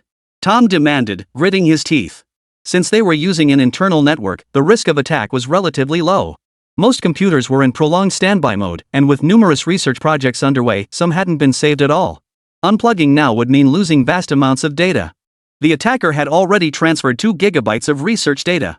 If they didn't disconnect immediately, he would copy every single piece of research in the lab. Halamin shook his head without hesitation. He knew full well that, given the current situation, there was simply no room for them to hesitate. Worse still, their internal network connected multiple research institutes. This meant not only would their own projects be compromised, but those from other institutes would be copied as well. Upon hearing this, Tom's face drained of color. He knew exactly what this meant. Even though only 2 units had been downloaded so far, they already contained a significant portion of their research achievements. Go unplug the network cables now, Tom bellowed at a nearby staff member. The startled worker scrambled toward the main server room. In the main server room, numerous network cables were plugged into the host computer. They yanked them out one by one. The instant the network disconnected, the progress bar before Harriman vanished abruptly, confirming the download had been halted. Witnessing this, Harriman exhaled deeply and leaned back in his chair. How much data did they copy? Tom approached Harriman, his eyes fixed on the computer as he asked. According to our calculations, they copied approximately 21 units of data, Harriman replied after tapping lightly on the keyboard. 21%? Tom's face turned purple with rage. This was utterly unacceptable to him. Though it seemed like only 21%, it represented 21% of the entire network they were currently connected to. This 21% of data was worth hundreds of billions of Eagle Nation currency. This was the culmination of decades of research and now it was all gone. How could he possibly accept that? It's over. This time, it's truly over. Tom's eyes widened as he stumbled backwards several steps. Just then, darkness engulfed his vision and he collapsed to the ground. Help! Dr. Tom's collapsed. Chaos erupted instantly within the Eagle Nation's research department. Meanwhile, Lin Bai propped his feet on the desk, his right hand resting on his chin. After issuing the command moments ago, the AI had automatically launched a cyber attack against the Eagle Nation research facility. This cyber attack was also Lin Bai's test. He was curious to see just how far the cyber attack AI could go. Master, the target has severed the network. This cyber attack copied 21% of their data and has already deleted their stored information. Upon hearing the AI's report, Lin Bai's lips curved into a faint smile. Though only 21, this dealt a heavy blow to the entire Eagle Nation. More critically, the AI had autonomously deleted the enemy's data. In this technological age, the vast majority of content is stored digitally. While some backups exist, most ongoing research projects and personnel files are not routinely backed up. Furthermore, because it connected to the internal network, the AI cyber attack extracted all relevant data before deleting it. This meant that even with numerous computers in the research institute, none could preserve the data. This action would halt their scientific progress for nearly half a year. Don't be fooled by the fact that some research has already been completed and stored in people's minds. Recreating everything from scratch would take an enormous amount of time. The Eagle Nation must be kicking themselves right now. After all that effort building such a robust firewall, and all they got was this useless data. Watching the Eagle Nation suffer this setback filled Lin Bai with immense satisfaction. Now that the effectiveness of cyber attacks against artificial intelligence had been tested, what should be done with these materials? The AI had already transferred all the files into Lin Bai's computer. As he scanned through the stacks of documents, he fell deep in thought. Honestly, most of these research findings held little value for him. After all, he now possessed the system, whose technology far surpassed that of the Eagle Nation. Keeping these materials would serve little purpose. Just then, Lin Bai narrowed his eyes and murmured. Since I have no use for them, I'll send them to the Dragon Nation. Chapter 187, Where did you get this thing? Within the Dragon Nation's military industry department. Lin Bai actually agreed to it, and only needed half a month? Upon hearing the news, Ruan Wenjie slammed his fist on the table and leapt to his feet, oblivious even to the chair toppling behind him. While he'd considered Lin Bai's potential to develop it, he never imagined he could guarantee completion within half a month. This was an artificial intelligence AI system, one that also needed to possess autonomous attack capabilities. How could that possibly be achieved? I considered that too, Ruan Wenjie replied calmly after taking his seat opposite Ruan Weigua. But the AI Lin Bai design should be capable of temporarily disabling the swarm drones. Even if it only halts them for a few minutes, that would be sufficient for our purposes. After taking his seat opposite Ruan Wenjie, Song Weigua spoke calmly. After all, achieving that level of capability shouldn't be difficult for Lin Bai. His team already possessed an AI system. The main challenge lay in integrating an autonomous attack function. If that's the case, then it might actually be achievable. Ruan Wenjie nodded slowly. By the way, our inspection of the Falcon fighter jets found no issues whatsoever, and the vast majority can be equipped with tracking missiles. Ruan Wenjie added at that moment. After discussing this matter, Song Weigua had immediately gone to find Lin Bai, entrusting him with the subsequent inspections. Next step was disassembly to inspect the damaged fighter's internal systems. And, just as Song Weigua was about to say something, he suddenly felt his phone vibrating incessantly. He pulled it out and saw it was a call from Lin Bai. Lin Bai? Why is he calling already? It's only been a day. Could it be he can't proceed with the research? Song Weiguo muttered to himself. His greatest concern now was that Lin Bai might abandon the research project. If that happened, they'd have a real headache on their hands. Principal Lin, is there a problem with the research? Why are you calling me? Song Weiguo asked directly after answering the call. The research itself wasn't the issue. It was just that while conducting it, I casually breached the Eagle Nations Research Institute database and internal network. I extracted some of their materials. I was wondering if you guys want them. If you do, I'll give them to you. Lin Bai's calm voice came through the phone receiver. Yet this seemingly simple statement caused both Song Weiguo and Ruan Wenjie's minds to freeze. Song Weiguo and Ruan Wenjie exchanged glances, their expressions turning distinctly peculiar. Wait, are you serious? Which research division did you breach? Song Weiguo blurted out urgently. They knew full well how invaluable the data within the Eagle Nation's research divisions was. Even the most obscure division held research findings that were precious assets to the Dragon Nation. That research division was called something like the Apollo Research Division. Lin Bai recalled the name after a moment's thought. After all, his original order had been to breach the firewall and internal network of the Eagle Nation's strongest research division. He hadn't paid much attention to this Apollo Research Division, but he was certain the research inside must be significant. After a cursory glance, he found nothing he needed, which is why he immediately thought of Dragon Nation. Moreover, he knew this secret couldn't be concealed for long. The leak of the Eagle Nation's research department data would soon become known worldwide. Therefore, revealing everything now was actually a good thing. This way, Dragon Nation could prepare in advance. No one could be certain whether Eagle Nation could trace the source of the attack. Lin Bai's words, however, caused both Ruan Wenjie and Song Weiguo's faces to flush crimson, their bodies trembling uncontrollably. While they were aware of Lin Bai's formidable strength, they never imagined it would reach such staggering levels. After all, it had only been a single day since he breached the Eagle Nation's Apollo Research Department. If given more time, wouldn't he be able to steal every single research document from the Eagle Nation's research department? What's wrong? Why are you both silent? Lin Bai asked, puzzled. To Lin Bai, most of the research data and systems here were incomparable. More importantly, some of the materials were only partially researched, rendering them utterly useless to him. Moreover, keeping this stuff wouldn't serve any purpose. He couldn't very well use the data to produce research results. If this got exposed, the Eagle Nation would likely find ways to eliminate him. The best solution was to hand it over to the Dragon Nation. Even if something went wrong, the tall guy would take the fall. Only then did Song Weiguo and Ruan Wenjie snap back to reality. Without hesitation, Ruan Wenjie snatched the phone from Song Weiguo's hand and declared into the receiver, "We want this data." "Alright, I'll transfer it over now. Make sure you receive it." Lin Bai heard the unfamiliar voice on the other end but merely frowned slightly, paying it little mind before agreeing. After saying that, Lin Bai hung up and casually sent the files over. At the same time, Ruan Wenjie and Song Weiguo heard the beeps of their computers receiving files. One file after another downloaded onto their computers. When they saw the file names, their eyes widened in shock. They never imagined these guys were also researching space combat platforms. Look! This is their current LKG project. Wait, they even have this research achievement and they're preparing to complete it. Good heavens, I never imagined these guys were hiding so deep. The more they looked, the more stunned they became. Many of the research achievements were unknown to them, some never even made public. Had Lin Bai not breached their research institute's database, they would have been caught completely off guard by these findings. More importantly, despite only glancing at it for a few minutes, they could confirm this data was 100% authentic. Lin Bai had truly made a monumental contribution this time. With these materials, we could resolve many of our current predicaments. Ruan Wenjie straightened his back and swallowed hard. Song Weiguo nodded solemnly. To put it plainly, this data alone could propel Longhua's scientific research forward by 2 to 3 years. Chapter 188 Eagle Nation enters the game, Portfalls.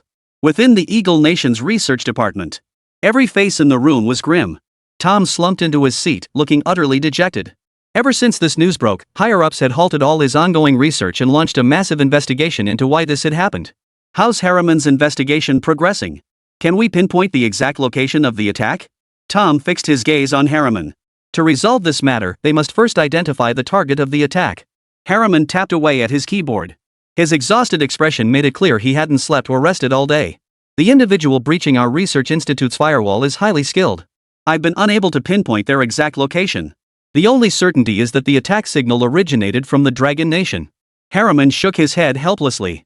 Though his hacking skills were formidable, this was the first time he'd encountered such a frustrating situation. After an entire day, he'd only managed to trace a single IP address, proof that the attacker's abilities far surpassed his own. He was a top-tier hacker with no room for counterattack. What was certain was that if the attacker continued targeting their firewall, he'd remain defenseless.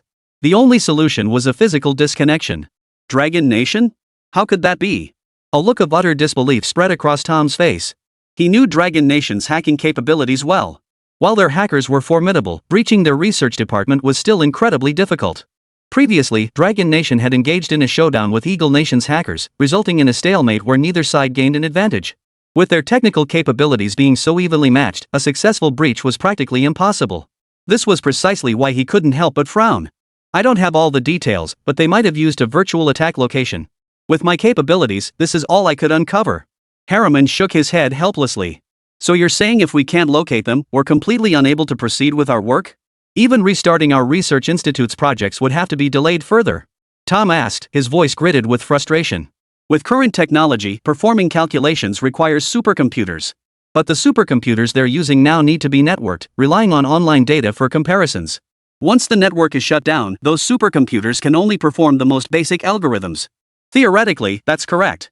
Our firewall has no means to stop them. If they attempt to infiltrate again, our losses will only grow worse.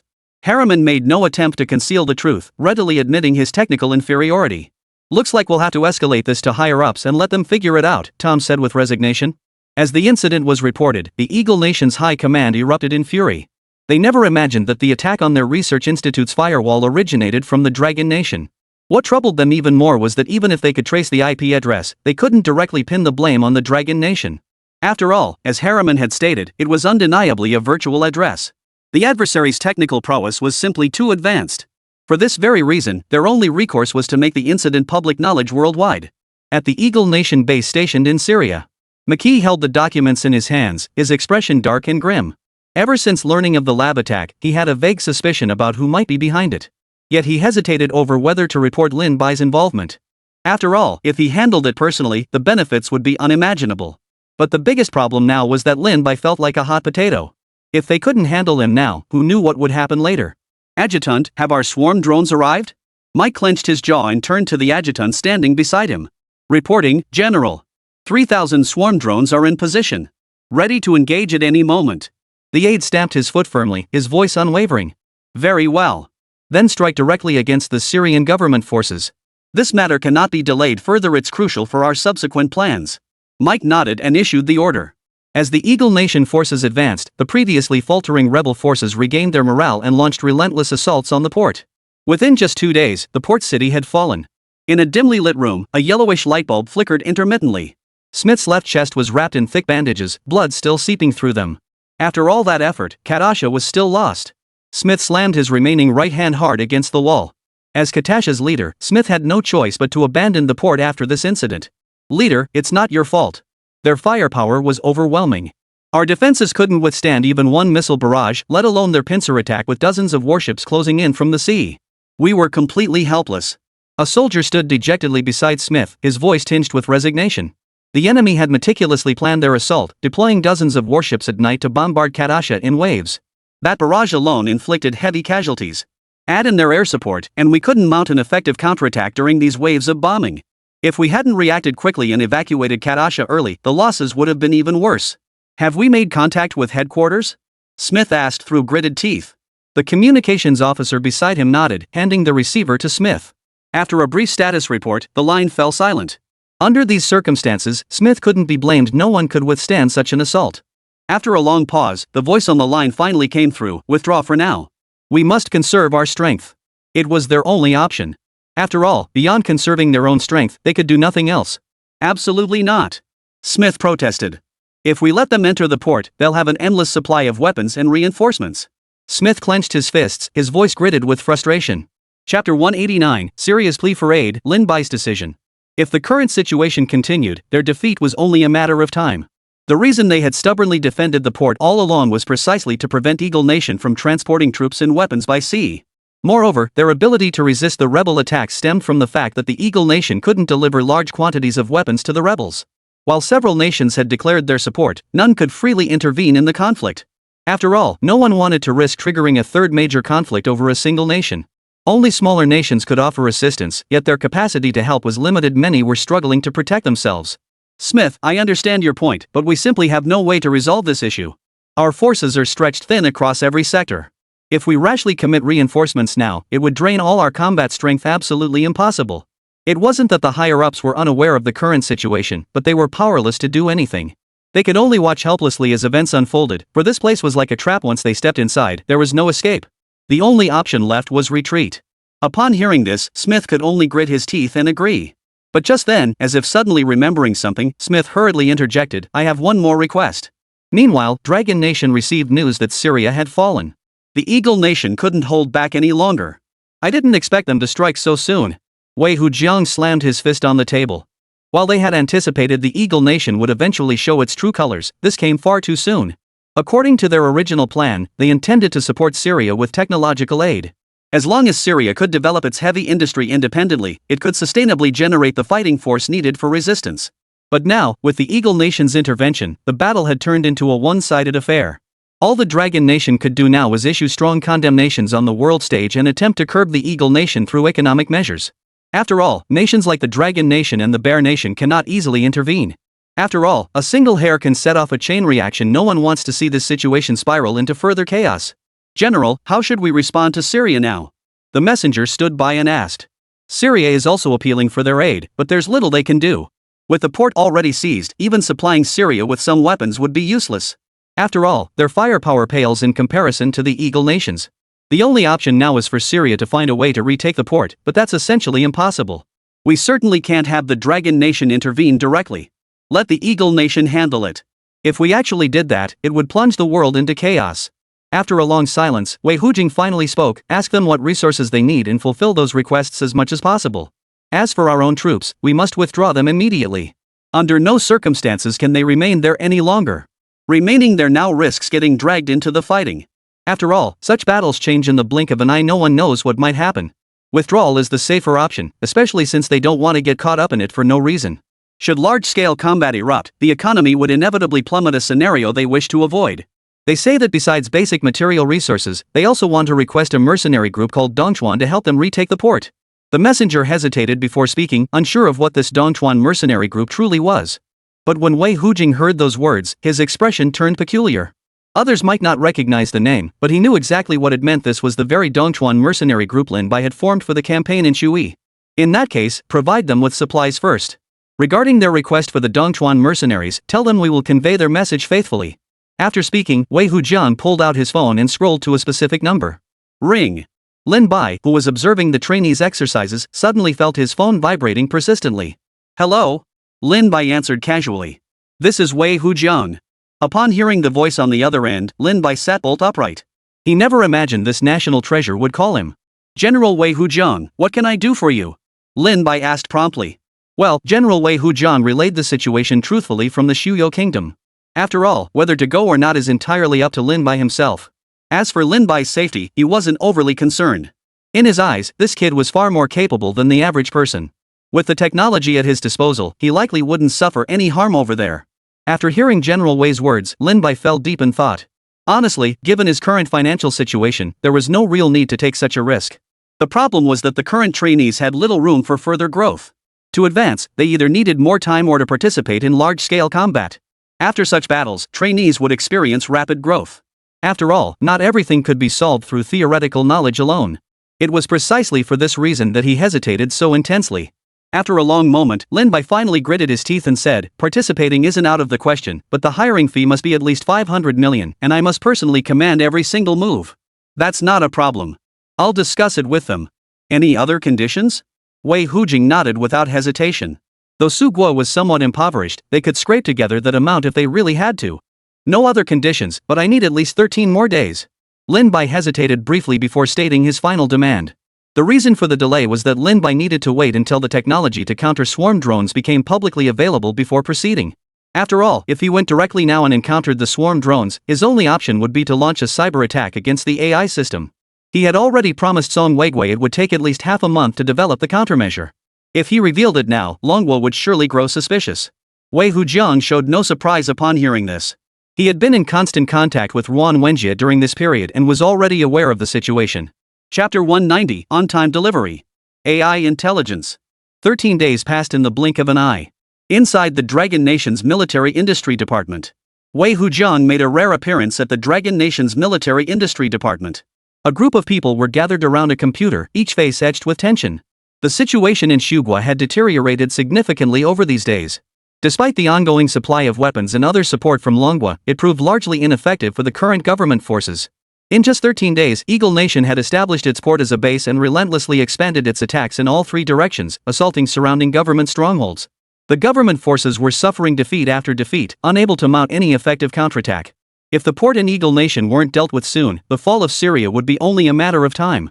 During this period, Wei Hujing and his team explored countermeasures, even deploying over 20 helicopters. Yet against the swarm of drones, these efforts proved utterly ineffective. Moreover, upon learning of the swarm drones' combat effectiveness, Eagle Nation ramped up production massively. According to their estimates, Eagle Nation had deployed at least 50,000 swarm drones. Not only that, but the Eagle Nation also supplied 5,000 swarm drones to the Little Bear Nation, making the situation exceptionally tense. It was now a situation where a single hair could set off a chain reaction. One misstep could drag the Dragon Nation into this bloody battlefield. Wei Hujiang paced back and forth in the laboratory, his footsteps echoing throughout the space. What's the status? Still no results? Wei Hujiang turned to look at Song Weigua and the others.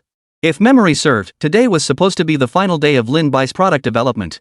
If he still hadn't succeeded, they'd have no choice but to grit their teeth and implement another strategy. But doing so would inevitably complicate matters tremendously. Song Weigua stared at the phone on the table. After a moment's hesitation, he didn't dial the number. He wasn't sure if this was a critical moment in the research. It was unclear at this point, but given Lin Bai's character, he would never go back on his word. Even if there wasn't significant progress, he would give us an answer today. After a long silence, Song Weigua spoke slowly. It could be said that the entire course of events now rested on Lin Bai. Ding! Just then, a file suddenly appeared on Song Weigua's computer.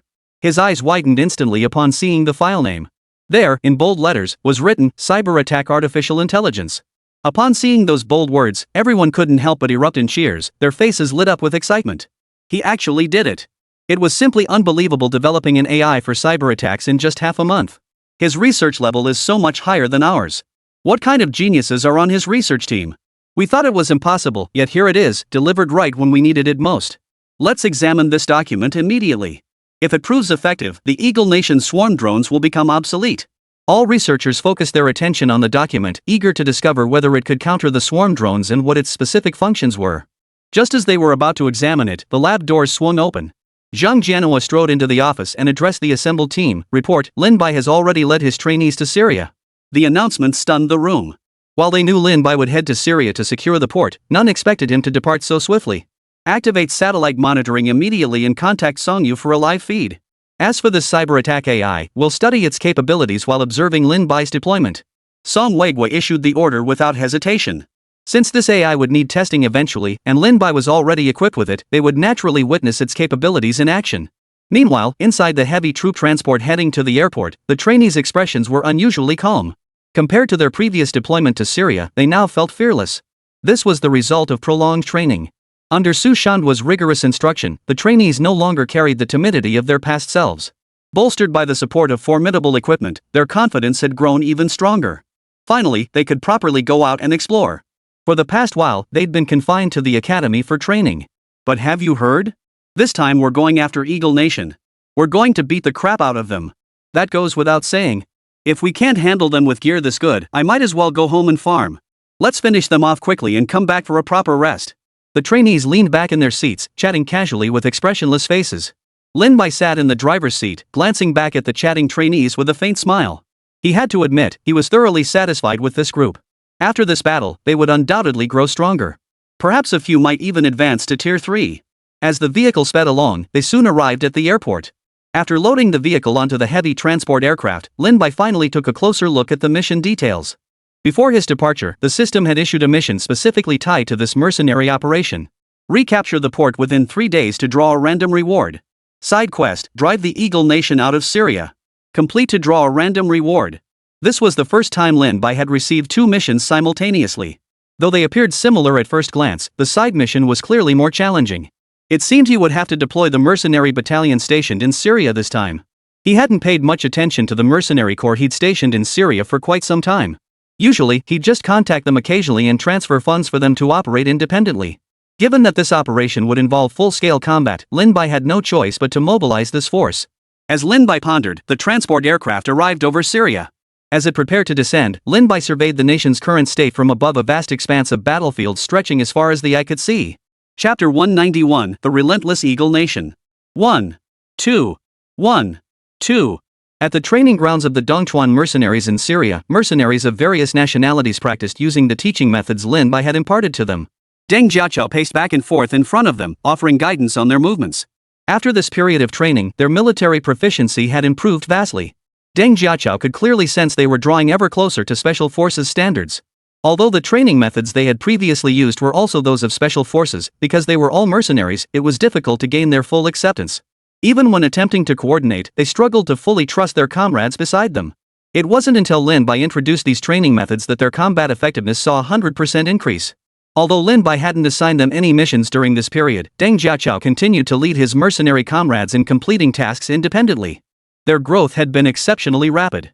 With their current strength, ordinary mercenary teams were no match for them. They could scatter opponents in a single engagement.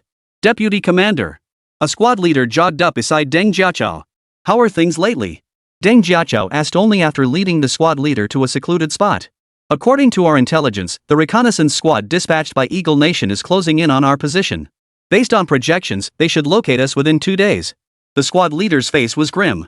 He was part of the reconnaissance squad Deng Jiachao had dispatched specifically to monitor the situation. The Eagle Nation had inexplicably fixated on them, even planning an attack. Had it not been for their recent training and quick reflexes, they would have been caught off guard. Though the exact circumstances remained unclear, he had wisely decided to abandon their previous campsite. This proved his decision correct. Barely 2 days after their departure, a large contingent of Eagle Nation soldiers had surrounded their former base. So they simply moved to a new location to hide and continue training. Little did they expect the Eagle Nation would actually search this area. What the hell is wrong with these guys? Why are they so hell-bent on tracking us down? Deng Jiachao couldn't help but curse under his breath. Typically, the Eagle Nation wouldn't bother mercenaries like them. Yet judging by the enemy's actions, they were paying close attention to their every move. They were currently within territory controlled by the government forces. The Eagle Nation had bypassed their primary enemies to come after them directly. If there wasn't something fishy going on here, he'd never believe it. Yet, he still couldn't figure out the reason behind it. Based on my investigation, Lieutenant Colonel, the squad leader reported, it seems they're after the colonel. After all, these Eagle Nation operatives weren't exactly tight-lipped, making it easy to extract the intelligence they wanted. After the regiment commander? Deng Jiachao froze for a moment, then his eyes widened as his mind raced. In an instant, he grasped the reason the Eagle Nation was targeting them. It was almost certainly after Lin Bai's research breakthroughs. If it weren't for those, they wouldn't be so relentlessly fixated on them. His certainty stemmed from their previous defeat at Lin Bai's hands. That experience had revealed just how terrifying Lin Bai's weapons were, and it was likely the Eagle Nation had set its sights on those very weapons. But if that was indeed the case, this situation would be extremely troublesome. They were currently stationed in Syria, and even if they tried to hide, they couldn't evade for long. Their only option was to seek refuge in other war-torn nations, but that would make securing suitable mercenary contracts extremely difficult. Their mercenary force was simply too large. With just 1 or 2 members, they could take on assassination jobs or similar assignments. But with so many people, they could only take on group missions. That was precisely what made this situation so frustrating. Deputy Commander, should we inform the commander about this? The squad leader asked without hesitation. After all, if the commander agrees, we could temporarily retreat to the Dragon Nation. Once the storm passes, we could return here. His words echoed the sentiments of the men beneath him. After all, no one wanted to live like a rabbit being chased relentlessly by a vulture day in and day out. More importantly, they couldn't easily set up ambushes. If their position were exposed, they would face a storm of attacks, something they certainly didn't want.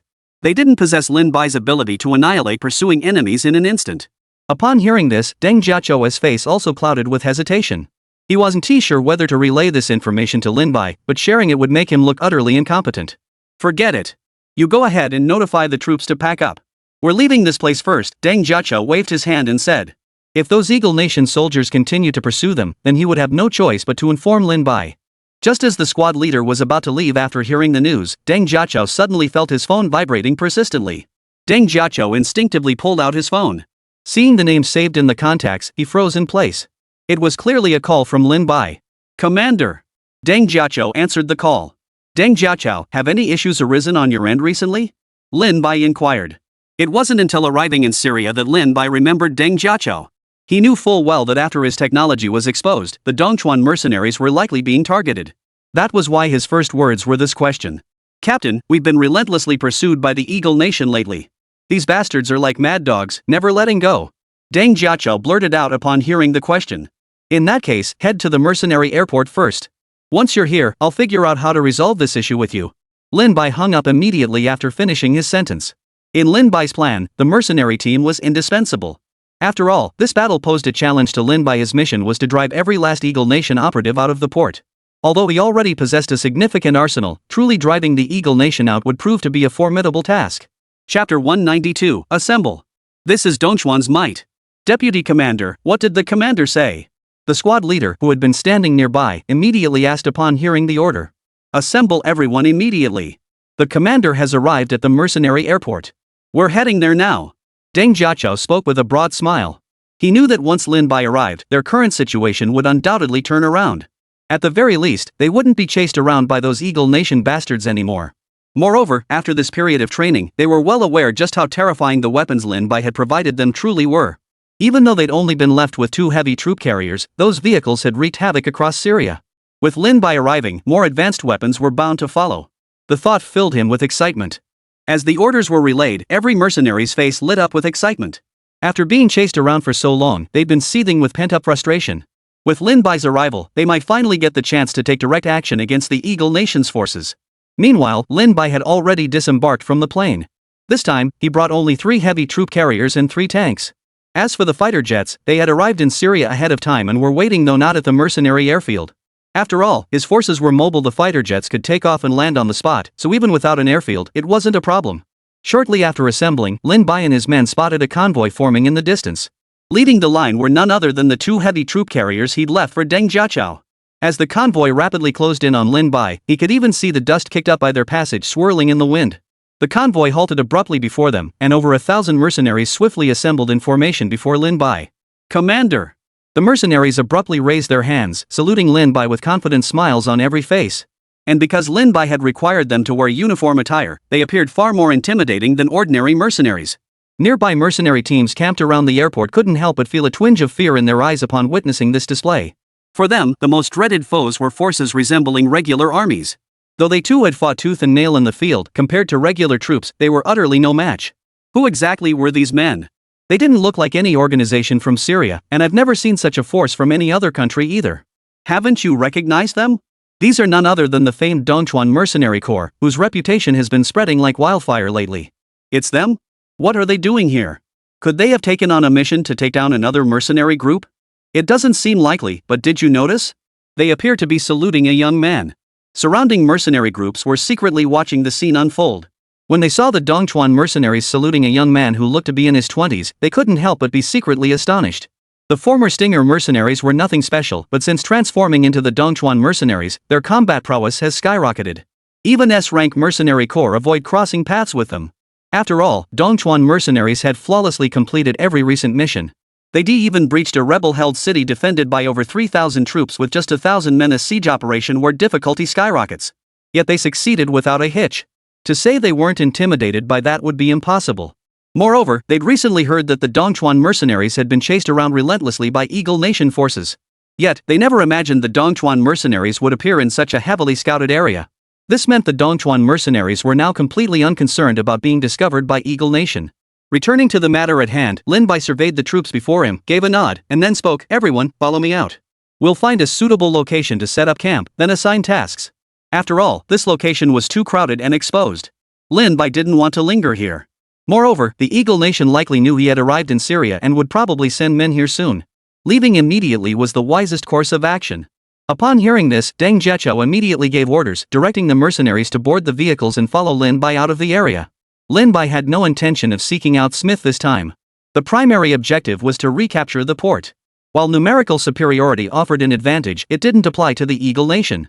Modern warfare meant more troops increased the risk of exposure. Moreover, the government forces had little capacity left to assist them. It was better for Lin Bai to lead his own men to seize the port. As the vehicles moved forward, they soon found a suitable location to set up camp. "Commander, what brings you here?" Deng Jiachao entered Lin Bai's tent and asked. "I've come to seize the city of Kadasha and drive those Eagle Nation bastards out." Lin Bai made no attempt to conceal his intentions, relaying the news to Deng Jiachao. Deng Jiachao's expression darkened upon hearing this. While he knew Lin Bai's arrival meant trouble, he hadn't anticipated such a large-scale operation. After all, the Eagle Nation currently treated the port as their own base. Attacking now meant confronting the Eagle Nation's main forces head-on. If they couldn't capture it quickly, the scattered Eagle Nation troops would encircle them. I'd love to strike at Eagle Nation's forces in Kadasha too, the battalion commander admitted, but they've recently deployed some bizarre weapon apparently called swarm drones. Intelligence indicates their most formidable capability lies in automatically locking onto vehicles before launching attacks. A reckless assault could easily. Deng Jiaqiao didn't continue. He trusted Lin Bai would understand his meaning. You've been here so long, surely you know how they deploy the swarm drones? Lin Bai didn't answer his question but instead asked in return. I sent people to investigate. They maintain a constant swarm of 1,000 drones over Kadasha. The moment any unidentified vehicle or aircraft appears, these swarms automatically launch attacks. Deng Jiaqiao relayed all the intelligence he possessed without hesitation. Moreover, this matter is common knowledge among all mercenary teams in Syria. Chapter 193, Mike's Scheme. The Eagle Nation has always acted with great fanfare, so such matters are impossible to conceal. Moreover, as everyone knows, the Syrian government forces have been suffering defeat after defeat, with swarm drones playing the lion's share of the role. After all, these swarm drones fast, powerful, and compact can target tanks and armored vehicles with such speed that they're virtually impossible to intercept. This leaves government forces with no choice but to confront the Eagle Nation's iron flood on foot during combat. This is precisely why the government forces crumbled so easily. In the past, they might have put up a desperate fight, but under these circumstances, even that was impossible. Lin Bai heard this news without surprise. After all, Song Weihua had already informed him of this matter long ago, which was precisely why he had specifically tasked him with researching cyber attack AI. Lin Bai casually picked up a topographical map from nearby. Upon unfolding it, the current deployment of the Eagle Nation within the port became starkly clear. Dozens of warships were anchored in the waters adjacent to the port, while heavy forces were deployed around the city's periphery. Among them were tanks and armored vehicles, and due to the large volume of weapons, there were also numerous RPGs and recoilless rifles. The Eagle Nation's former base was situated on the port's western side, so their primary supplies were now being transported in from the west. This meant that the western sector would have a higher concentration of troops. Lin Bai studied the map in silence, analyzing the current layout. After roughly grasping the overall setup, Lin Bai turned to Deng Jiaqiao beside him and said, "You will lead your 500 men to advance from the east. Once you receive my signal, charge. The remaining 500 men will advance north with me. We'll take out the Eagle Nation's swarm drones." When Lin Bai had first unfolded the map, Deng Jiaqiao had already vaguely suspected his intention to attack the port. But upon hearing this specific plan, his expression darkened considerably. Based on the information Lin Bai had revealed, it was clear he had no intention of coordinating with the government forces for a joint assault. Instead, he expected their 1,000+ men to handle both the Eagle Nation and the rebels alone. "Commander, shouldn't we contact the government forces? Their third unit is not far from us. If we summon them now, they could arrive in just over half a day," Deng Jiaqiao tentatively inquired. Lin Bai shook his head without hesitation. "Their third unit is already under Eagle Nation's surveillance. Mobilizing them now would trigger their alert. This strike must be a surprise attack. We absolutely cannot let them prepare in advance. Their greatest advantage right now is that the Eagle Nation can't track their movements. They can strike the Eagle Nation unexpectedly at any moment." Upon hearing this, Deng Jiaqiao could only nod in agreement. After all, once Lin Bai had made a decision, there was little more to be said. At that moment, inside the hotel in Port Katisha, a dossier was placed before Mike. Upon seeing it, the smile on his face twisted into a savage grimace. The document clearly stated that Lin Bai had arrived in Syria. It seemed the Dragon Nation could no longer sit idly by, otherwise Lin Bai wouldn't have come. After waiting so long, Mike was finally thrilled to have Lin Bai in his sights. He had prepared extensively for Lin Bai's arrival. Whether Lin Bai used troop transport tanks or fighter jets, Mike had countermeasures in place. In other words, the moment Lin Bai showed up, he would be trapped within Mike's grasp. The only question was where Lin Bai would strike first. This was only natural. After all, the Dragon Nation could no longer sit idly by. If the situation continued to escalate, General, please take this. Syria would be lost sooner or later. Moreover, the Dragon Nation couldn't act directly now. That's why they sent Lin Bai to deal with us. After all, Lin Bai commands mercenaries. If anything truly happened, it wouldn't have the slightest connection to the Dragon Nation. Li Guangjuan studied the intelligence report and nodded slightly. This outcome was entirely within his expectations. So, in your view, where might Lin Bai strike against us? Or how should we respond? Mac turned his gaze to Li Guangjuan. It must be said that Li Guangjuan was exceptionally suited to the role of military strategist. He had anticipated many developments in advance, which is why Mike sought his counsel. Given Lin Bai's nature, he absolutely won't target the deployed squads. Doing so would likely expose his whereabouts. My assessment is he'll strike directly at the previous base or go after Kadasha. We needn't do anything else, just wait for him to come to us. He'll deliver himself right to our doorstep. Li Guangjuan tapped his thigh repeatedly, his expression grave as he analyzed the situation. You make a compelling case. That man's arrogance means he'll almost certainly come after us directly. What he won't know, though, is that our swarm drones are specifically designed to counter Lin Bai's fighter jets. While they've deployed swarm drones against helicopters before, they've never used them against government fighter jets. Instead, they send F-22s to handle those. The purpose was to make the outside world believe their swarm drones were incapable of targeting fighter jets. Little did he anticipate that this intelligence had long been uncovered by the Bear Nation, who had even shared it with the Dragon Nation. After lengthy deliberations, they finalized their plan, feign ignorance and quietly await Lin Bai's arrival. Late at night, an Eagle Nation scout knocked on Mike's door. Sleepy-eyed, Mike sat up groggily. After calling out "come into the outside," the scout finally pushed open the door. What is it? What's going on? Mike rubbed his eyes, his voice tinged with impatience. Reporting, General. Our observations indicate a unit moving secretly toward our position from the north. Based on our assessment, these men are not government forces. Should we eliminate them immediately? The scout relayed the intelligence he'd just received without hesitation. Upon hearing this, Mike instantly sobered up. On the Syrian battlefield, aside from government forces, only Lin Bai's group would dare advance toward his position. Don't engage them. Let them come in. Mike ordered immediately. Chapter 194, Split Forces, Lure Them In. He and Li Guangjuan had discussed this contingency earlier. If Lin Bai led his men in, they must never engage them directly. They had to let them in. If they didn't, Lin Bai's heavy troop transport vehicles would outpace their pursuit. Luring the enemy deep into their trap was their only chance to neutralize Lin Bai. They were determined to capture him at all costs. Securing Lin Bai meant gaining access to all the technology in his possession. For any nation, this represented an irresistible temptation. Precisely for this reason, they were willing to endure greater casualties to ensure Lin Bai's capture. Yes, sir. I'll arrange it immediately. The scout saluted and quickly departed. Meanwhile, Mac had no intention of sleeping either. Still in his pajamas, he strode purposefully toward the command center. Meanwhile, across the wilderness, a convoy of heavy troop carriers advanced through the darkness toward the port. Lin Bai, sitting in the driver's seat with his legs crossed, muttered while watching the central display, "We should be about 10 kilometers from the port now. Eagle Nation must know we're coming, yet there's still no movement. That means they've deliberately withdrawn their outer reconnaissance." This was entirely different from when they had defended the port for the government forces. Back then, lacking night vision gear or satellites, they only became aware of the enemy when they were practically upon them. But Eagle Nation was different. Arrogant as they were, they had every reason to be. They couldn't possibly arrive here unaware. This meant Eagle Nation was deliberately luring him in, planning to devour him whole. Lin Bai had anticipated this very scenario. He was waiting for the Eagle Nation to deliberately let him in. AI, call Chen Yi. Lin Bai ordered the onboard artificial intelligence. Chen Yi, take off immediately for the port. Do not descend. Maintain flight at 20,000 meters altitude. Understood? My orders are absolute no descent. Lin Bai commanded. Now that he'd entered the chessboard, he had to lull the Eagle Nation into complacency. Only by doing so could he achieve his objective. Roger. Upon receiving the command, Chen Yi immediately headed for the port. Lin Bai had already briefed him beforehand. Once airborne, under no circumstances was he to descend, lest he be intercepted by the swarm of drones. After issuing the command, a smile spread across Lin Bai's face. The bait was now set. No matter what, Mike would take the hook. True to form, Mike simultaneously received intelligence of an unidentified fighter jet approaching their position. Finally, he must shoot this fighter down at all costs. Mike's neck veins bulged with excitement. He had waited so long for this moment. He couldn't be certain Lin Bai would capture it, but if they could destroy the fighter, they could study it.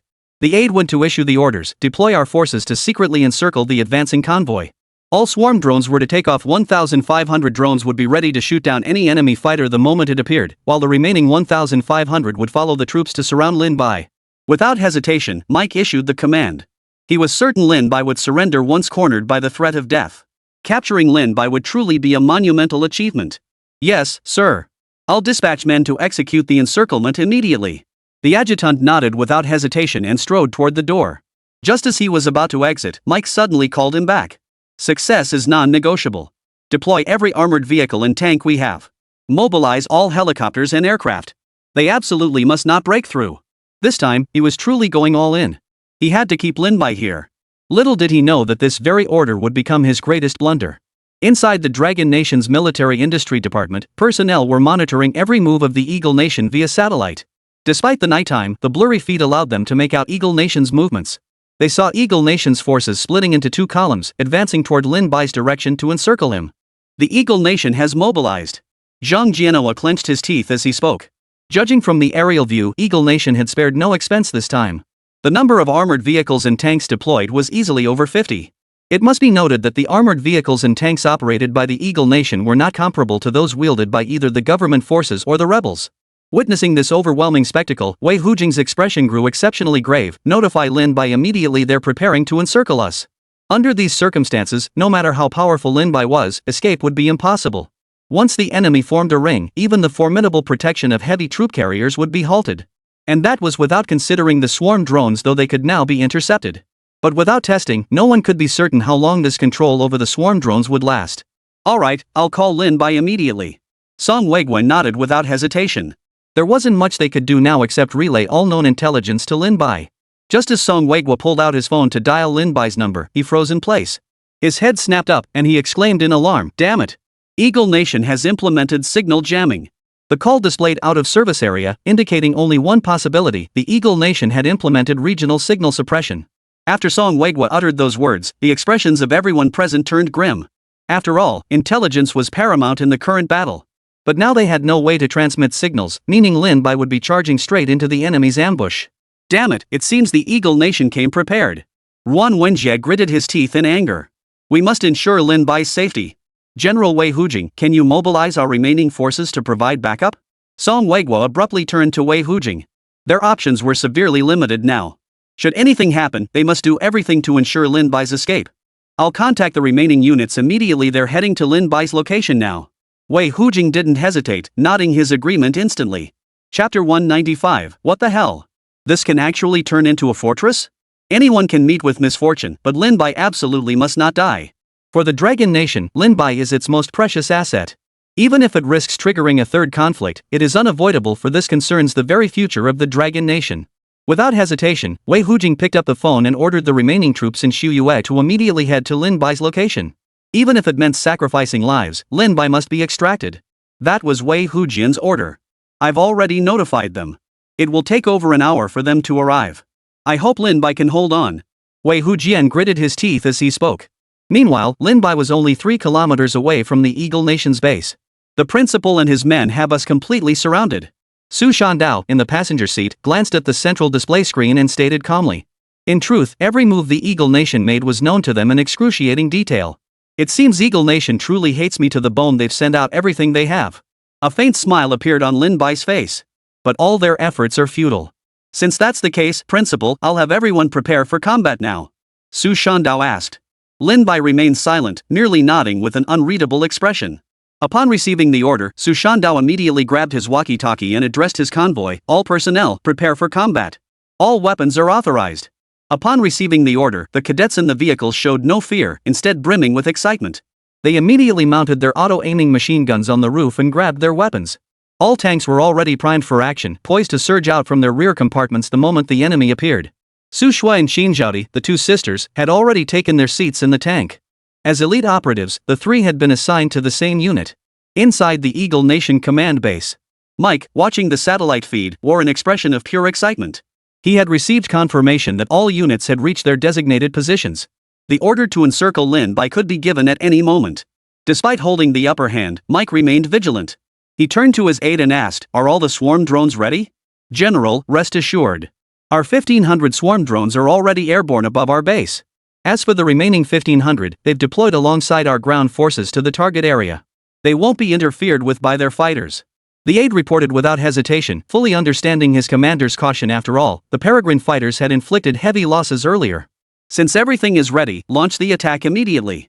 Mac waved his hand and issued the order without hesitation. The moment the order was relayed, all forces immediately advanced toward Lin Bai's location. In less than 5 minutes, a vast convoy and army of soldiers had completely surrounded him. The moment he spotted the Eagle Nation forces, Lin Bai ordered his convoy to halt and form a defensive circle. "Everyone in the vehicles, stop right there. You are surrounded. If you want to live, hand over Lin Bai. Hand him over, and we'll let you go." From the distant base, Mike relayed the message over the walkie-talkie to the battlefield. At this moment, Lin Bai's convoy appeared minuscule. Moreover, his words were designed to sow discord within Lin Bai's ranks. After all, they now held the tactical advantage. If they could minimize casualties while taking down Lin Bai, that would be ideal. Hearing this from the driver's seat, Lin Bai's face twisted into a sneer. Lin Bai casually grabbed the walkie-talkie and blared through the speaker, "Cut the crap. If you wanna fight, fight. You're all useless trash anyway." At these words, Mike's face darkened.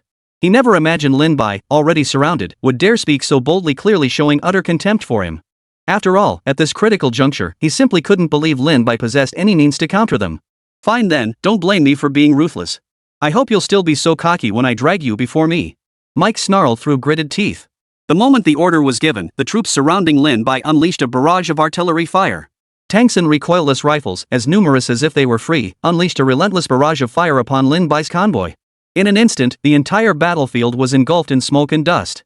The only sounds audible were the explosions of shells and the whistling of bullets leaving their barrels.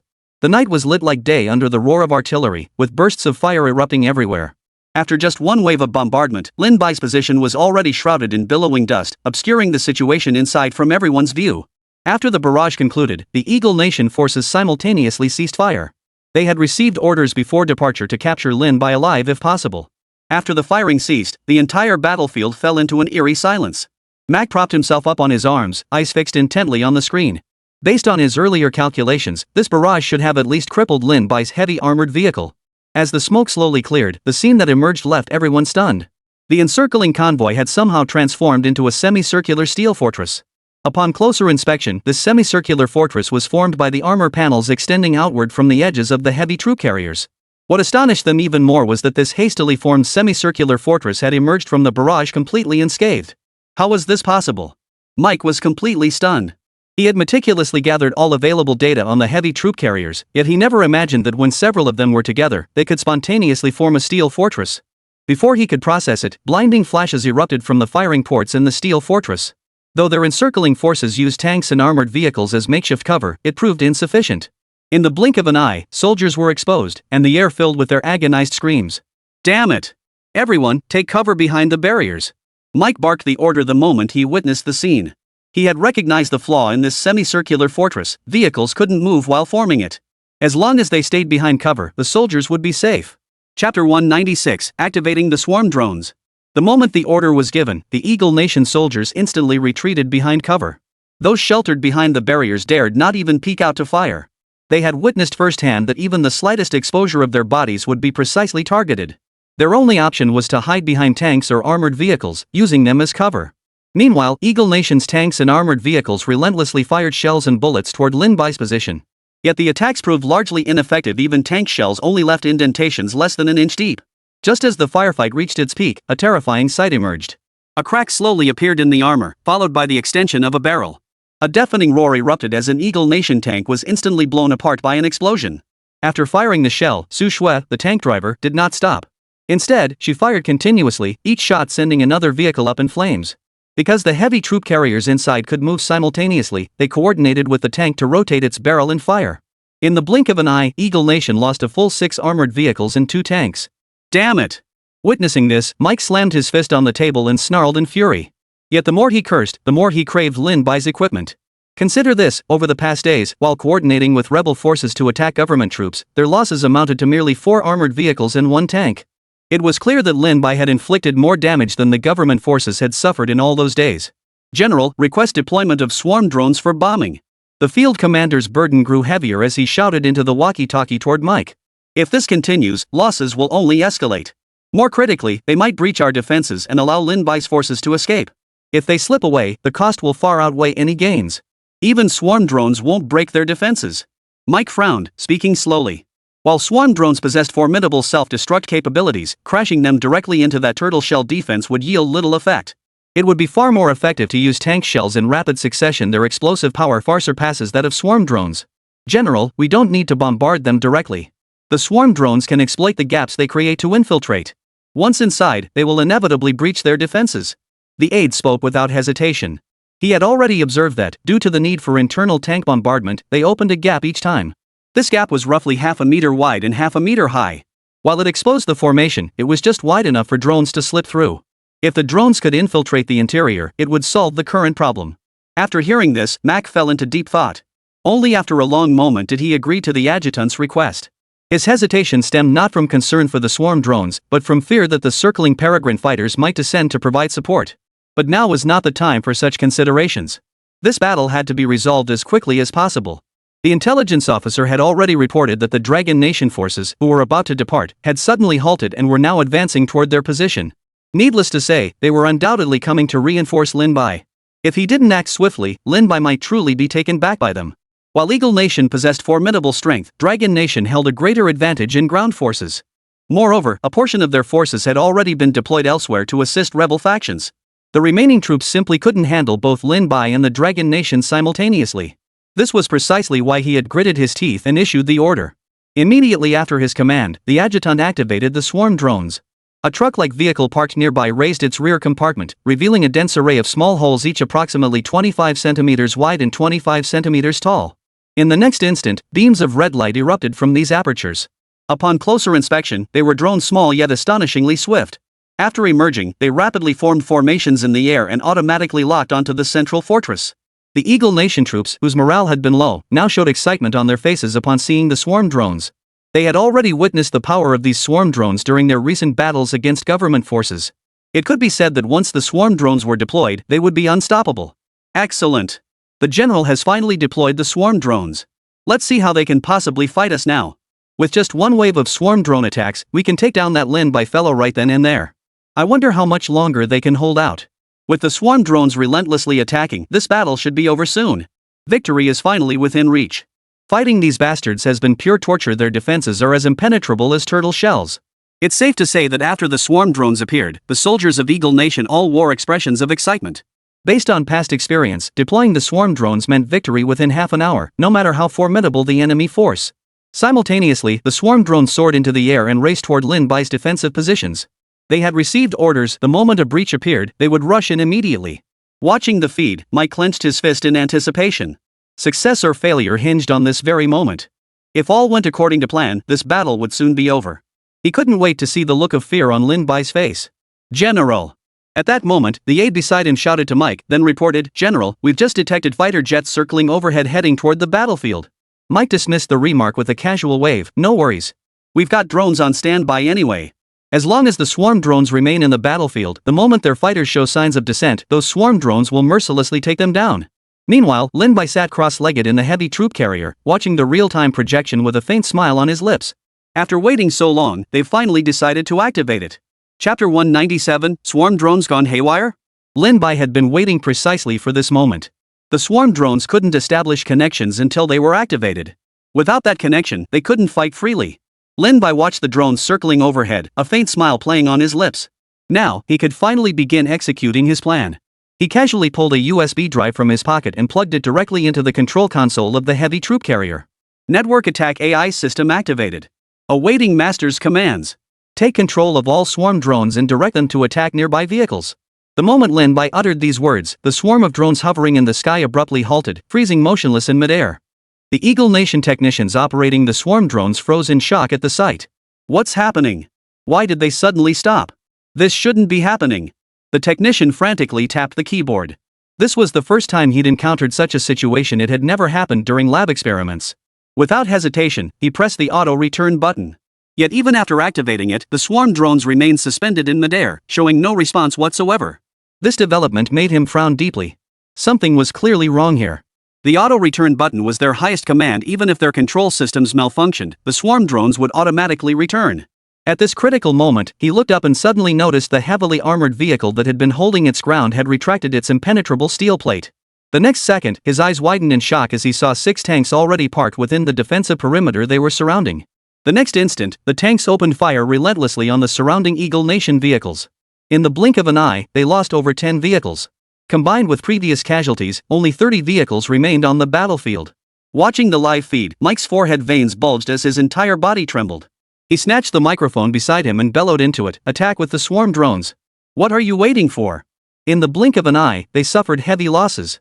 Now, capturing Lin Bai alive was no longer a priority. The most critical task was preventing further casualties. If the losses continued to mount, he would have no way to account for it to his superiors. Besides, even if Lin Bai was dead, they could at least bring back the wreckage for analysis. They might still uncover something valuable. "General, something's wrong with the swarm drones. I've lost control of them." The technician gritted his teeth, speaking slowly and deliberately. At these words, Mike's face paled. He hadn't anticipated the critical swarm drones failing at this crucial moment. This meant Lin Bai could now call in fighter jets for support at any time. Once the fighters entered the fray, they would have no chance left. Damn it! We pour so much research funding into them every year, and the drones have to fail now. Mike slammed his fist hard onto the table. But as a general, he regained his composure quickly.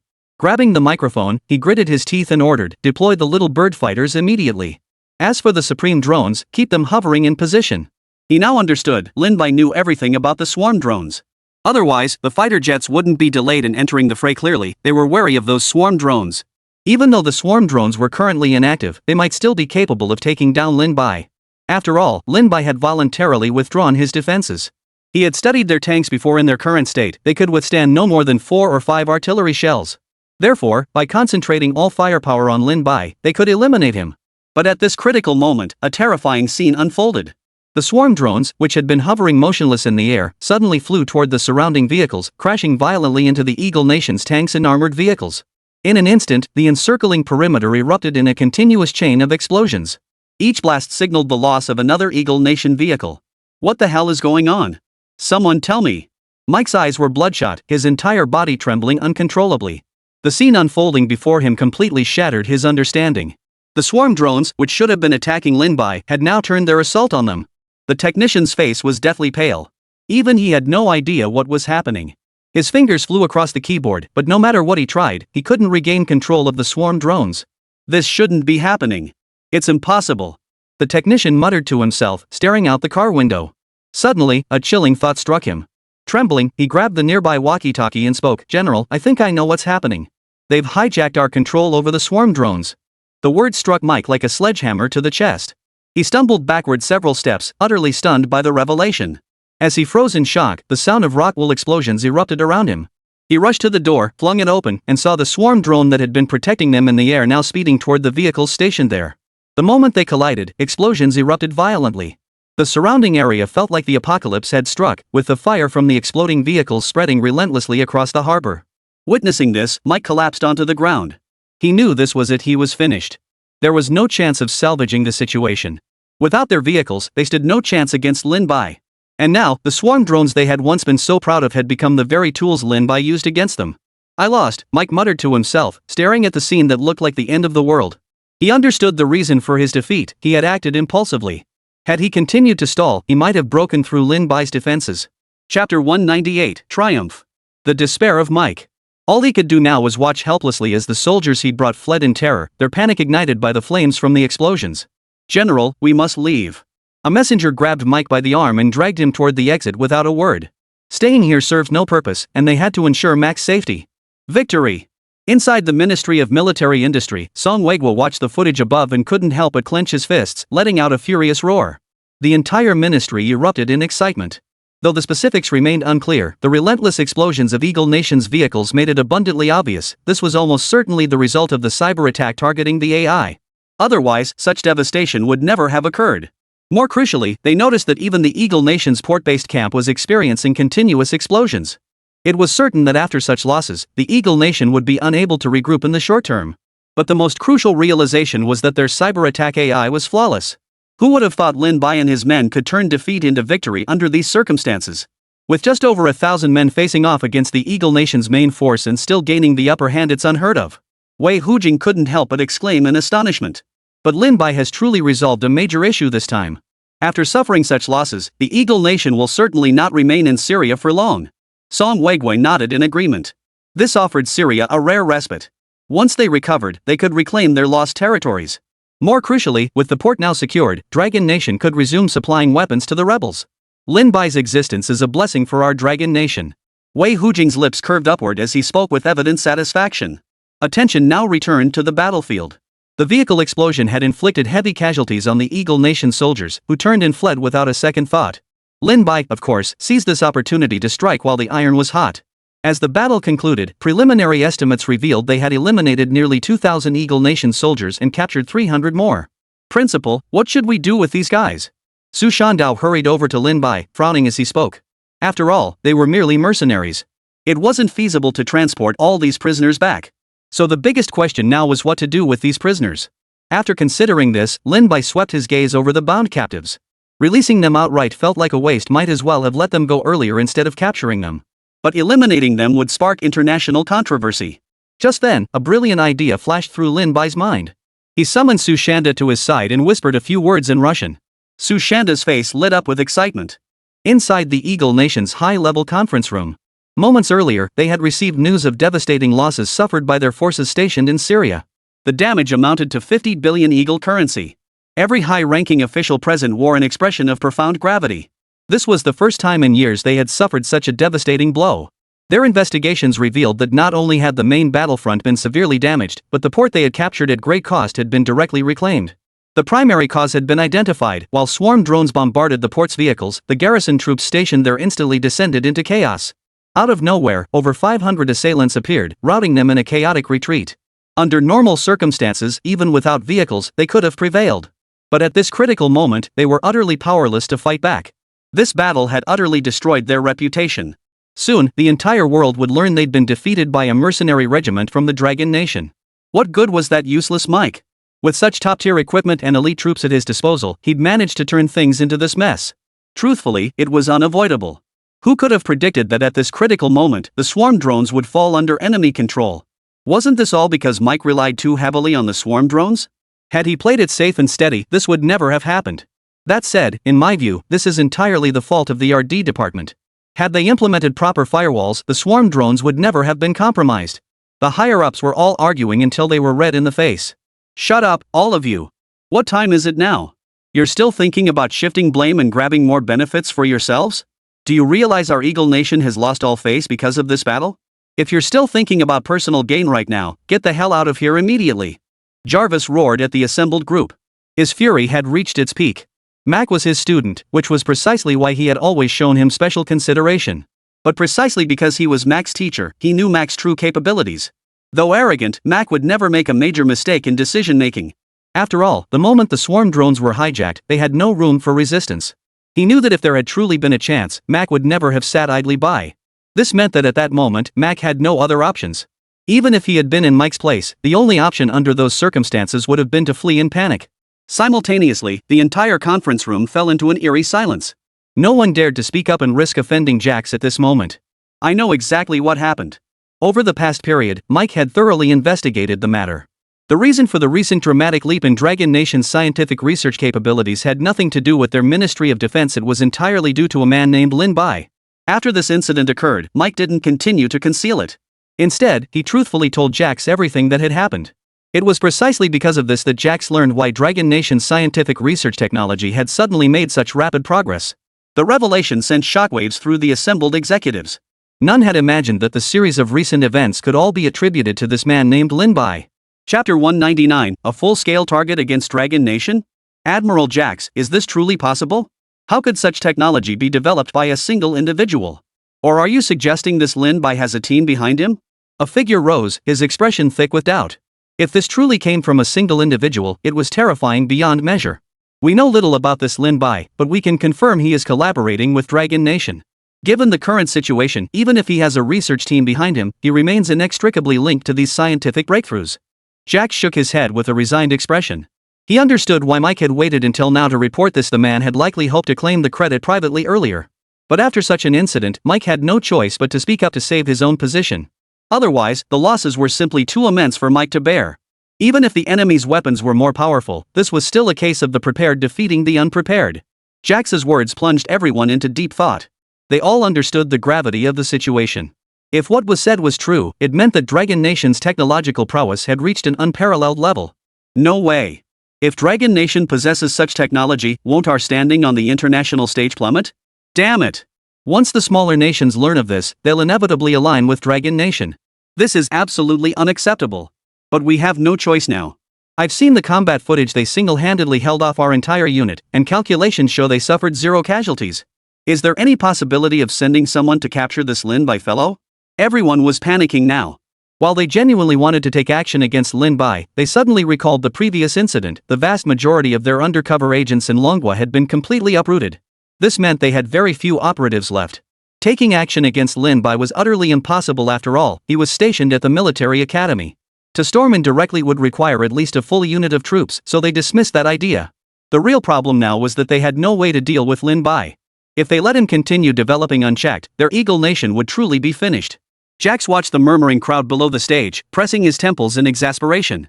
He understood perfectly why they were in such a state. Frankly, this situation gave him a headache. If Mac hadn't alerted the enemy earlier, there might still be room for maneuver. Quiet. Jax slammed his fist on the table. The entire room fell silent, all eyes turning to him. The situation hasn't reached its worst yet, and I'm actively working on a solution. Our immediate priority is reclaiming the battlefield in Syria. Jax shot a displeased look around the room. Since the Lin Bai situation remained unresolved, they might as well focus on addressing the Syrian issue first. Ever since the incident with Mike, they had no choice but to abandon their original base in haste and relocate entirely to naval vessels at sea. Having lost their port, government forces would inevitably arrive soon. With their swarm drones rendered useless and most vehicles destroyed, they had no choice but to seek refuge at sea. Otherwise, they risked total annihilation by government troops. Admiral Jax, I have a solution. Amidst the collective frustration, a man in a white lab coat rose, his face twisted into a sinister grin as he spoke slowly. Jax turned his gaze toward the speaker. His brow furrowed slightly upon seeing the man, for strictly speaking, this individual wasn't part of their military command. His presence at this meeting stemmed solely from his exceptionally high clearance. His displeasure stemmed from viewing the man as a complete madman. He would stop at nothing to achieve his goals. What are your thoughts? Jax inquired, his brow still furrowed. Since the man had spoken, he couldn't refuse him face after all. This was the director of Area 51. Area 51 was primarily a research facility, but because it gathered so many geniuses, it was set apart. Its work extended beyond research, occasionally involving other political matters. With such weapons in the hands of the Dragon Nation, we simply cannot match them head-on. Yet we still aim to take Syria. There's only one way: make the Dragon Nation preoccupied with its own affairs. The head of Area 51's lips curled into a faint smile. What do you mean? Jax couldn't process it immediately. We can inflict economic damage on Dragon Nation. Once we do that, they won't have the capacity to focus on us for the foreseeable future. As for this Lin Bai fellow, we can deal with him while simultaneously applying economic pressure to Dragon Nation. Isn't he from the military academy? What do military academies fear most? Public condemnation. If their reputation becomes too tarnished, even without direct action from us, the Dragon Nation citizens will turn against them. After all, no one can tolerate the idea of a mercenary unit operating within a military academy. Moreover, I have further intelligence to share. The technological breakthrough we've been developing at Area 51 is nearing completion. It must be said, the words of the Area 51 director left every Eagle Nation high-ranking official present utterly stunned. Indeed, their most critical objective now was to seize control of Syria's oil reserves. Securing Syria would mean victory in their campaign, for Syria's oil reserves were simply too vast. Acquiring them would be like striking gold for the Eagle Nation. With sufficient funds, the Eagle Nation could accelerate its scientific research, the most effective countermeasure against the Dragon Nation. At that moment, Jax suddenly grasped the crux of the matter. His pupils instantly contracted as he looked at the Area 51 director with an expression of unshakable confidence. You mentioned that research project you're working on, is it nearing completion? Jax pressed, his voice trembling. This project began over 30 years ago. I never imagined it would be developed at this very moment. The Area 51 director smiled and spoke slowly. The first spacefighter has been completed. Chapter 200, Yunhe Spacefighter. Inside Dongchuan University. Lin Bai sat in his office chair, rubbing his hands together excitedly. Finally, the lottery! Lin Bai exclaimed. However, he felt a slight pang of regret that the Eagle Nation's forces hadn't been completely driven out of Syria within 3 days. The Eagle Nation's full withdrawal from Syria had only been completed a day prior. Thinking of this, Lin Bai sighed helplessly. Still, he was relieved that at least the main quest had been completed. With a flick of his thoughts, a golden roulette will instantly materialize before him. Begin the lottery. The next second, the golden wheel began spinning rapidly. As it spun, the pointer came to a stop. Congratulations! You have obtained the Cloud Crane Spacefighter blueprint. The sample has been delivered to your warehouse. Upon hearing the mechanical electronic voice, Lin Bai's eyes widened in disbelief. A spacefighter? Lin Bai knew exactly what this spacefighter was. With technological advancement, nations were fully developing satellites. Take Eagle Nation's Starlink project, for instance. Satellite's greatest utility was real-time observation of everything on the ground. Some countries were even researching satellites capable of striking targets below. The spacefighter program was conceived precisely to counter such threats. If the threat exists, then destroying it in space would suffice. Consequently, nations were pouring resources into spacefighter development, though progress reportedly remained limited. In space, conventional ammunition is utterly ineffective, necessitating the development of an entirely new, specialized attack system. Moreover, space fighters must possess exceptional maneuverability while minimizing energy consumption, all of which present immense technical challenges. Unexpectedly, the system had now rewarded him with blueprints for a space fighter. This meant Lin Bai could easily target satellites belonging to any nation, a prospect terrifying to every country. This was precisely why Lin Bai reacted with such astonishment upon hearing about the space fighter. Without a moment's hesitation, Lin Bai leapt to his feet and hurried downstairs. Upon pushing open the warehouse doors, a silver-white, flat-shaped fighter jet came into view. Its massive volume meant the nearly 300 square meter warehouse could barely contain it. Was this the Yunha space fighter? Lin Bai couldn't help but swallow hard. According to the blueprints in his mind, this space fighter was equipped with an electromagnetic cannon. It was well known that electromagnetic cannons were far more than just theoretical concepts now, yet here it was, standing before Lin Bai in the flesh. Principal. Just as Lin Bai was engrossed in his observation, Wang Meng's voice echoed from outside. Turning his head, Lin Bai saw Wang Meng jogging toward him. Just as Wang Meng reached Lin Bai and was about to speak, his peripheral vision caught sight of the space fighter inside. One glance was all it took for Wang Meng to become transfixed, staring straight at the fighter with utter disbelief etched across his face. Principal, this is a space fighter, right? Wang Meng asked cautiously. If it weren't for the spacecraft right before his eyes, he might have thought he was dreaming. That's correct. This is indeed a space fighter. Lin Bai affirmed. Hearing this, Wang Meng instinctively walked toward the spacecraft.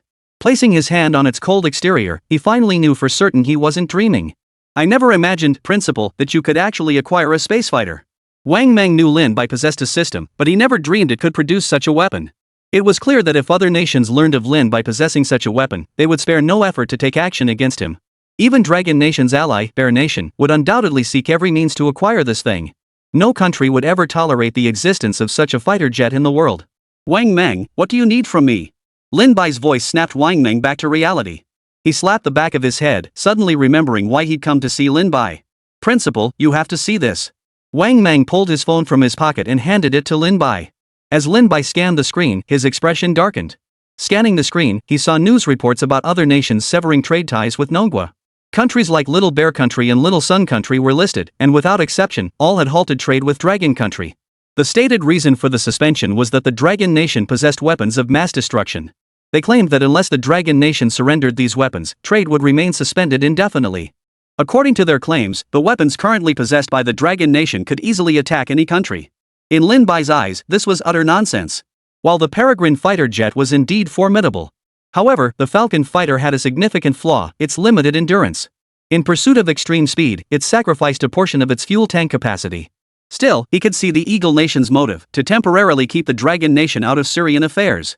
He hadn't expected the Eagle Nation to be so willing to pay such a heavy price. Lin Bai could see at a glance that the reason other nations issued this notice was almost certainly because the Eagle Nation offered sufficient profit. Otherwise, it would be utterly impossible for any country to willingly sever trade with the Dragon Nation. Cutting ties with them would inflict the greatest losses upon themselves. Currently, 80% of the world's nations engage in substantial trade cooperation with the Dragon Nation. Therefore, should trade be interrupted, while companies within the Dragon Nation would suffer losses, the smaller nations would incur far greater losses. Take Little Japan, for instance. Its seafood exports are almost entirely dependent on the Dragon Nation. Halting trade now means daily losses running into the billions. Therefore, there is only one possible explanation: Eagle Nation is currently willing to sacrifice 1,000 of its own to kill 800 of the enemy. The goal is to prevent the Dragon Nation from intervening in Syria's affairs. Lin Bai, however, paid little heed to this development. While superficially related to him, this was fundamentally a headache for the Dragon Nation. Moreover, if this were the sole consequence, the Dragon Nation would never cease its support for Syria. After all, this was merely a flimsy excuse. If the Dragon Nation truly possessed such weapons, the Eagle Nation wouldn't dare issue such a warning. Chapter 201, Hand Over Lin Bai? Golden Ticket Bonus Chapter. Within the Dragon Nation's military-industrial complex, Wei Hujing sat at his desk with a grave expression, repeatedly pressing his temples. He never imagined that at this critical juncture, the Eagle Nation would throw such a wrench in the works. This move alone had sparked widespread protests from numerous companies within the Dragon Nation. After all, most of these companies had overseas operations. Upon learning of the halt in foreign trade, they were understandably panicking. Some even came knocking, demanding the surrender of technology to resume trade. What utter nonsense! The thought alone made Wei Hujing grind his teeth in fury. These damned capitalists cared only about lining their own pockets, utterly disregarding the nation's future. Regardless, this research achievement absolutely cannot be disclosed. Once revealed, the Eagle Nation would undoubtedly press their advantage. The losses wouldn't just be economic; more critically, Syria would be firmly seized by the Eagle Nation. Song Weigwa sat diagonally across from Wei Hujiang, tapping lightly on the table as he spoke. Naturally. Let those damned capitalists make their fuss. Our nation isn't short on funds anyway. They're trying to force our hand to see if we can hold out. Wei Hujing clenched his fists, his voice thick with gritted teeth. After all, Dragon Nation now controls 80% of global export trade. Virtually every country relies heavily on our exports. Other nations are likely facing similar headaches. This is precisely when a nation's true depth is tested. What about our forces in Syria? Song Weigwa hesitated before speaking. Our forces in Syria remain stationed there. We must continue supporting the Syrian government forces. Intelligence indicates the Eagle Nation is preparing a major offensive against Syria. Dragon Nation has numerous undercover agents in Eagle Nation. Our intelligence confirms large-scale troop movements there, indicating they are undoubtedly heading to Syria. Hearing this, Song Weigwa frowned and hesitantly asked, "That doesn't make sense. They've already been beaten into such a state. How could they possibly send troops there?" The Eagle Nation's efforts to rally other countries and issue such statements aren't just about crippling the Dragon Nation's economy. More importantly, they want to force the Dragon Nation to make a choice, either abandon Syria or immediately hand over their research findings. They couldn't possibly hand over the research now, nor would they abandon their position. If the Eagle Nation forced its way in, the outcome would surely mirror past events. Logically, having been beaten into such a state, they should have no countermeasures left to continue. It would be nothing but a suicide mission. This situation is far from straightforward. They must be plotting something behind the scenes, otherwise, they wouldn't continue deploying troops. After all, a single Falcon fighter jet could send them fleeing in panic. General Wei Hujing hesitated before speaking. Just as the two were discussing the Eagle Nation's conspiracy, the office door burst open. Zhang Jianhua entered, his face etched with urgency. "General Wei Hujiang, please come to the command center immediately." What's happened? General Wei Hujiang asked instinctively. Our astronauts aboard the space station have detected an unidentified fighter jet in orbit. It appears to bear the insignia of Eagle Nation. At Zhang Jianhua's words, solemn expressions spread across everyone present.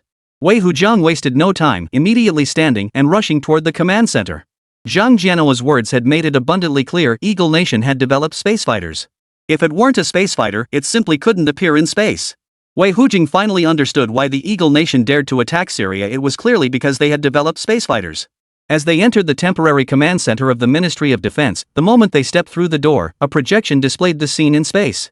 A black space fighter was circling around the Dragon Nation's space station. Damn it!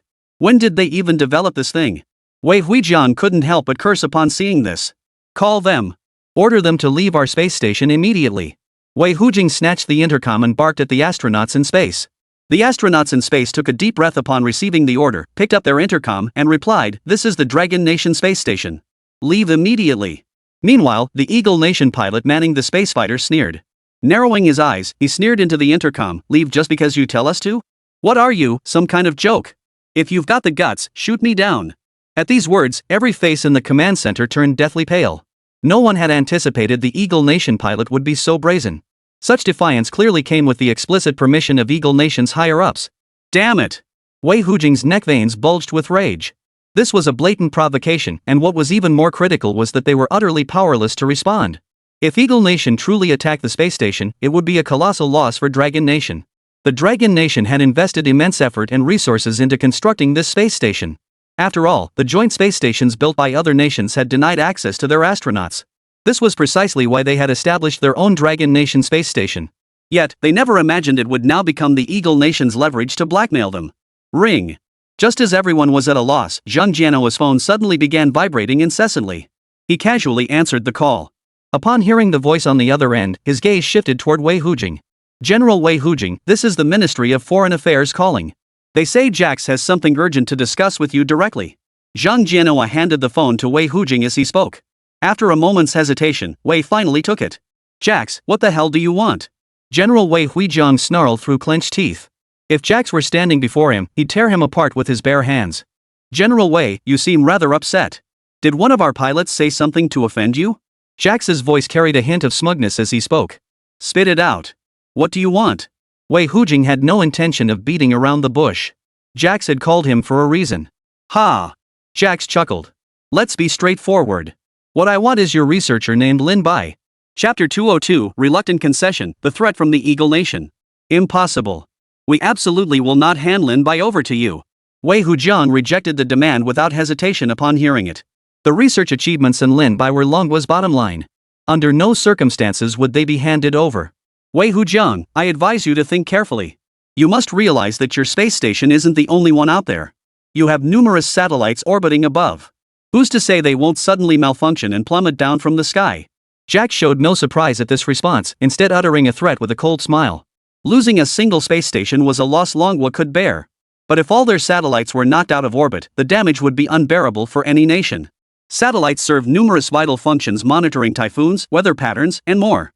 Disrupting them would trigger a chain reaction, potentially causing even greater devastation. You treacherous scoundrel! Are you threatening our dragon nation with this? Wei Hujiang's voice seemed to be squeezed through clenched teeth. This isn't a threat, it's merely a transaction.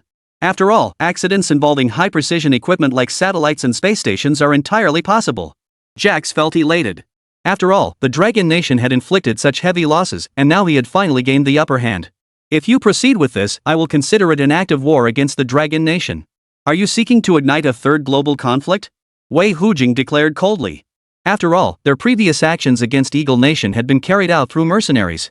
So even if they did take direct action, it wouldn't really matter, it wouldn't be directly linked to Dragon Nation. But if they dared to attack Dragon Nation's space station or its unmanned assets, that would be a direct declaration of war. I have no intention of starting a third world war. Given that, there remains one solution: withdraw your forces from Syria immediately and ensure your mercenaries never set foot in Syria again. Should any appear, we will strike your space station without hesitation. After all this back and forth, Jax finally laid bare their true objective. They had long since gauged the Dragon Nation's bottom line.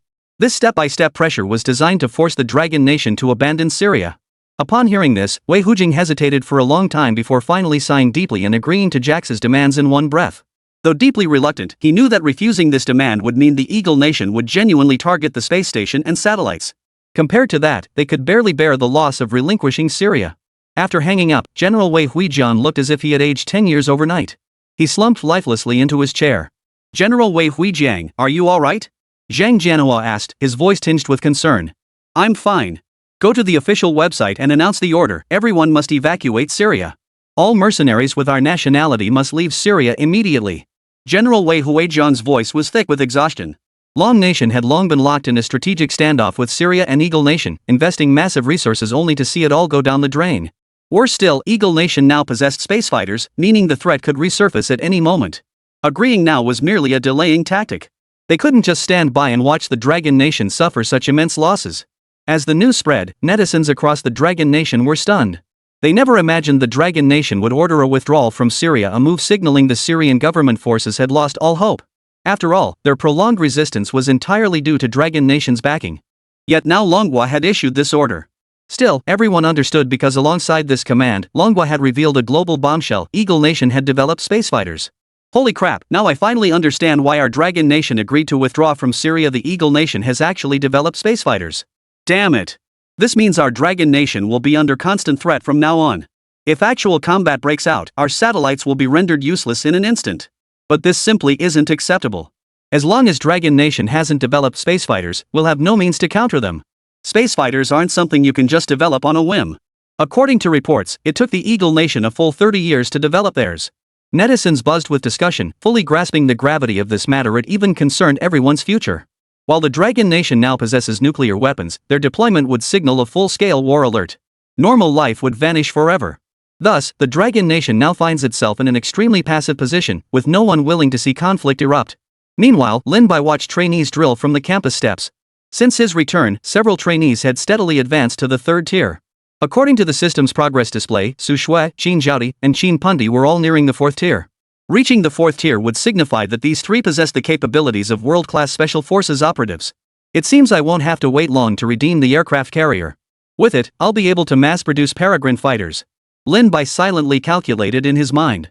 Although the current arsenal was sufficient, expanding the military academy scale in the future would inevitably require more weapons, especially in the Air Force. Right now, the academy only had one peregrine fighter jet. It wasn't that Lin Bai lacked the funds to build more Falcons. The real issue was that without an aircraft carrier, even a fleet of Falcons would be incapable of conducting long-range strikes. Principal. Just as Lin Bai was deep in thought, Wang Meng's voice suddenly echoed from the distance. Lin Bai looked up to see Wang Meng striding toward him, a phone in hand, his face etched with grave concern. What's wrong, Wang Meng? Lin Bai frowned slightly at Wang Meng's expression. Principal, look. This is the notice just released by Manhwa. It means we can no longer accept mercenary assignments from Suyuguo. Without another word, Wang Meng thrust the phone toward Lin Bai. Chapter 203, Spacefighter. Please vote. Lin Bai grew anxious the moment he heard the news. He never imagined they'd be barred from accepting mercenary missions in Syria, especially since the vast majority of tasks on the mercenary website were Syria-based. If he couldn't take Syria missions, securing future assignments would become a nightmare. The system periodically issued tasks, and these were invariably linked to mercenary work. If the Dragon Nation forbade it, things would become exceptionally complicated. Especially since they were now cooperating with the Dragon Nation, this would become even more of a headache. He couldn't possibly defy the pressure from above and force his way to Syria. If discovered, even the Dragon Nation wouldn't let him off the hook. Something must have gone terribly wrong, otherwise, the Dragon Nation would never have issued such a notice. Lin Bai quickly grasped the situation. Unless something truly insurmountable had occurred, the Dragon Nation would never agree to abandon Syria. Syria's oil reserves were simply too vital. Handing them over to the Eagle Nation would create enormous complications. Precisely for this reason, unless something unexpected had occurred, the Dragon Nation would never have issued such a notice. Moreover, the news suggested this matter was far from simple. The Dragon Nation was ordering everyone to return, including mercenaries. Given the Dragon Nation's vast population, the number of mercenaries stationed there is substantial. This directive means any mercenary who refuses to return will become stateless. Wang Meng, contact Song Weigua and arrange a meeting. I need to speak with him. Lin Bai hesitated briefly before instructing Wang Meng beside him.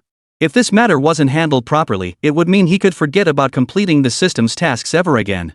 While training soldiers now did yield points, progress would be painfully slow without real-world experience. After all, true soldiers were forged in the crucible of battle, not on training grounds. I'll go practice right now. Wang Meng responded without a moment's hesitation. He nodded once before turning and leaving immediately, leaving Lin Bai standing alone, watching the trainees on the drill field in deep thought. Meanwhile, within the Dragon Nation's military industry department, all high-ranking officials had gathered. A live feed appeared on the overhead screen, showing Eagle Nation's spacefighters circling relentlessly around their space station. Damn it! These bastards are pushing their luck. We issued a clear warning, yet they still dare to threaten us here. Witnessing this, Ruan Wenjie sighed deeply, slamming his hand on the table as he spoke. They'd already backed down, yet Eagle Nation still dispatched their spacefighters, a clear provocation against Dragon Nation. Yet they were powerless, forced to watch this unfold helplessly. Unless the Eagle Nation made the first move, they couldn't directly strike at its homeland. Let them run wild for a while. Once we develop our own spacefighters, we'll turn the tide. Zhang Jianhua spoke with resignation. No matter how furious they were now, it was useless. They simply lacked the means to counter spacefighters. Wait, doesn't Lin Bai have a research team backing him? Could we get Lin Bai to develop spacefighters? If he could create them, we wouldn't have to worry about this situation. At that moment, Wei Hujing suddenly recalled Lin Bai. After all, it was thanks to Lin Bai that they had defeated the swarm drones last time. Given the caliber of the research team backing Lin Bai, they would absolutely be capable of developing it. Lin Bai and his team could certainly develop them, but the problem was they simply couldn't wait that long. After all, the biggest threat now was Syria and Eagle Nation. They would definitely want to secure Syria first before withdrawing the spacefighters to prevent our intervention. But given the Eagle Nation's military prowess, if they truly moved against Syria, they could seize control of the entire country within a week. Developing spacefighters, however, wasn't something Lin Bai and his team could accomplish in a day or two. Song Weigua laid out the crux of the matter. It wasn't that Lin Bai couldn't develop them, but that the time available was simply insufficient. Don't underestimate a single week for a developed nation. That span can accomplish a great deal. It seems we can only watch helplessly as the Eagle Nation takes Syria. Wei Hujing sighed deeply, sinking into his chair with resignation. At this point, nothing could halt the Eagle Nation's advance. Ring. Just then, Song Weigua's phone began vibrating incessantly. He pulled it out and saw it was Wang Meng calling. Song Weigua paused for a moment before realizing why Wang Meng was calling. It was almost certainly related to the announcement they had just issued. After answering, Song Weigua exchanged a few brief words before hanging up. All the researchers present turned their gaze toward him. Wang Meng, one of Lin Bai's men, just called. He said Lin Bai wants to take me out for a meal and discuss some matters. It's almost certainly about Syria. After all, you all know Lin Bai frequently travels there. This move is essentially cutting off his money stream. Song Weigua shook his head with a bitter smile. He understood just how crucial Syria was to Lin Bai. Yet even so, he was powerless to intervene. The Eagle Nation's maneuver had left them no room to resist. When the time comes, you'll have to have a proper talk with Lin Bai. After all, this is unavoidable. Wei Hujing closed his eyes, leaning back in his chair. His entire being seemed to have aged a decade overnight. Inside the Tai Fu Hotel. As the private room door slid open, Song Weigua stepped inside. Lin Bai had been waiting inside all along. After a brief handshake, Lin Bai immediately instructed the waitstaff to serve the meal. Once the dishes were all on the table, Lin Bai spoke first. Minister Song, let's be straightforward. I've come to discuss the announcement issued by the Dragon Nation. This announcement had dealt Lin Bai a significant blow, so he saw no need for circumlocution with Song Weigwa. Song Weigwa had anticipated this before arriving. He shook his head with a wry smile and said, "It's not that we don't want you to go to Syria. It's because we're facing a major crisis. Even if you hadn't contacted me, we would have reached out to you sooner or later." Chapter 204, Space Fighters? Seriously? Big trouble? Lin Bai froze for a moment. After all, Eagle Nation had just been expelled from Syria. How could they possibly have any trouble? The Eagle Nation has developed space fighters. Right now, their space fighters are hovering beside our space station. Song Weigwa's explanation instantly clarified why the Dragon Nation had issued that statement. Yet Lin Bai's expression turned slightly peculiar. He just acquired a space fighter himself, never expecting the Eagle Nation to unveil theirs as well. Song Weigwa sighed before continuing, "It's not that we don't want you to go to Syria. We're simply in a no-win situation. Either we hand Syria over to them or we give them our research findings. We have no choice." Lin Bai nodded thoughtfully. "If I give you the space fighter, could you then retract that notice you issued? It's not that simple. While we know you could develop space fighters, there's no time left. Within a week, the Eagle Nation will surely swallow Syria whole. The Syrian government forces simply can't hold out that long." Song Weigwa sighed deeply, voicing his helplessness. Just as he hung his head in despair, something suddenly struck him as off. His eyes widened sharply as he looked up at Lin Bai. "Wait, did you just say you'd give us space fighters?" "That's right." Lin Bai nodded, then continued, "We've actually just developed space fighters recently, and we already have prototypes ready. If you want them, I can hand them over immediately." Song Weigwa froze in place, his eyes fixed on Lin Bai in disbelief. He never imagined Lin Bai would reveal they'd already developed the Yunhe space fighter. This was like a godsend. Had they known Lin Bai possessed space fighters, they never would have issued that statement. "Minister Song, what do you say? If you're willing, I can deploy the space fighters immediately to drive those Eagle Nation spacecraft out of our airspace." Seeing Song Weigwa hesitating to respond, Lin Bai pressed on. Only then did Song Weigwa snap back to reality, nodding repeatedly. "In that case, deploy them immediately. We'll retract the statement right away." There was no need to deliberate. Possessing space fighters, even if inferior to Eagle Nations, would force them to back down. They didn't need to confront Eagle Nation head-on. Merely demonstrating their capability would extricate them from this awkward predicament. "I'll return immediately to deploy the Yunhe space fighters." Lin Bai didn't linger over his meal, rising to leave. Song Weigwa, meanwhile, headed straight to the Ministry of Defense by car. "What? Lin Bai actually has space fighters?" Upon returning to the Ministry of Defense, Song Weigwa immediately relayed this news to Wei Hujing and Ruan Wenjie. Both men froze upon hearing it. "That's right. Lin Bai said they were only recently developed, and he's already dispatched them to space to drive out Eagle Nation's fighters." Song Weigwa nodded without hesitation. "This is fantastic.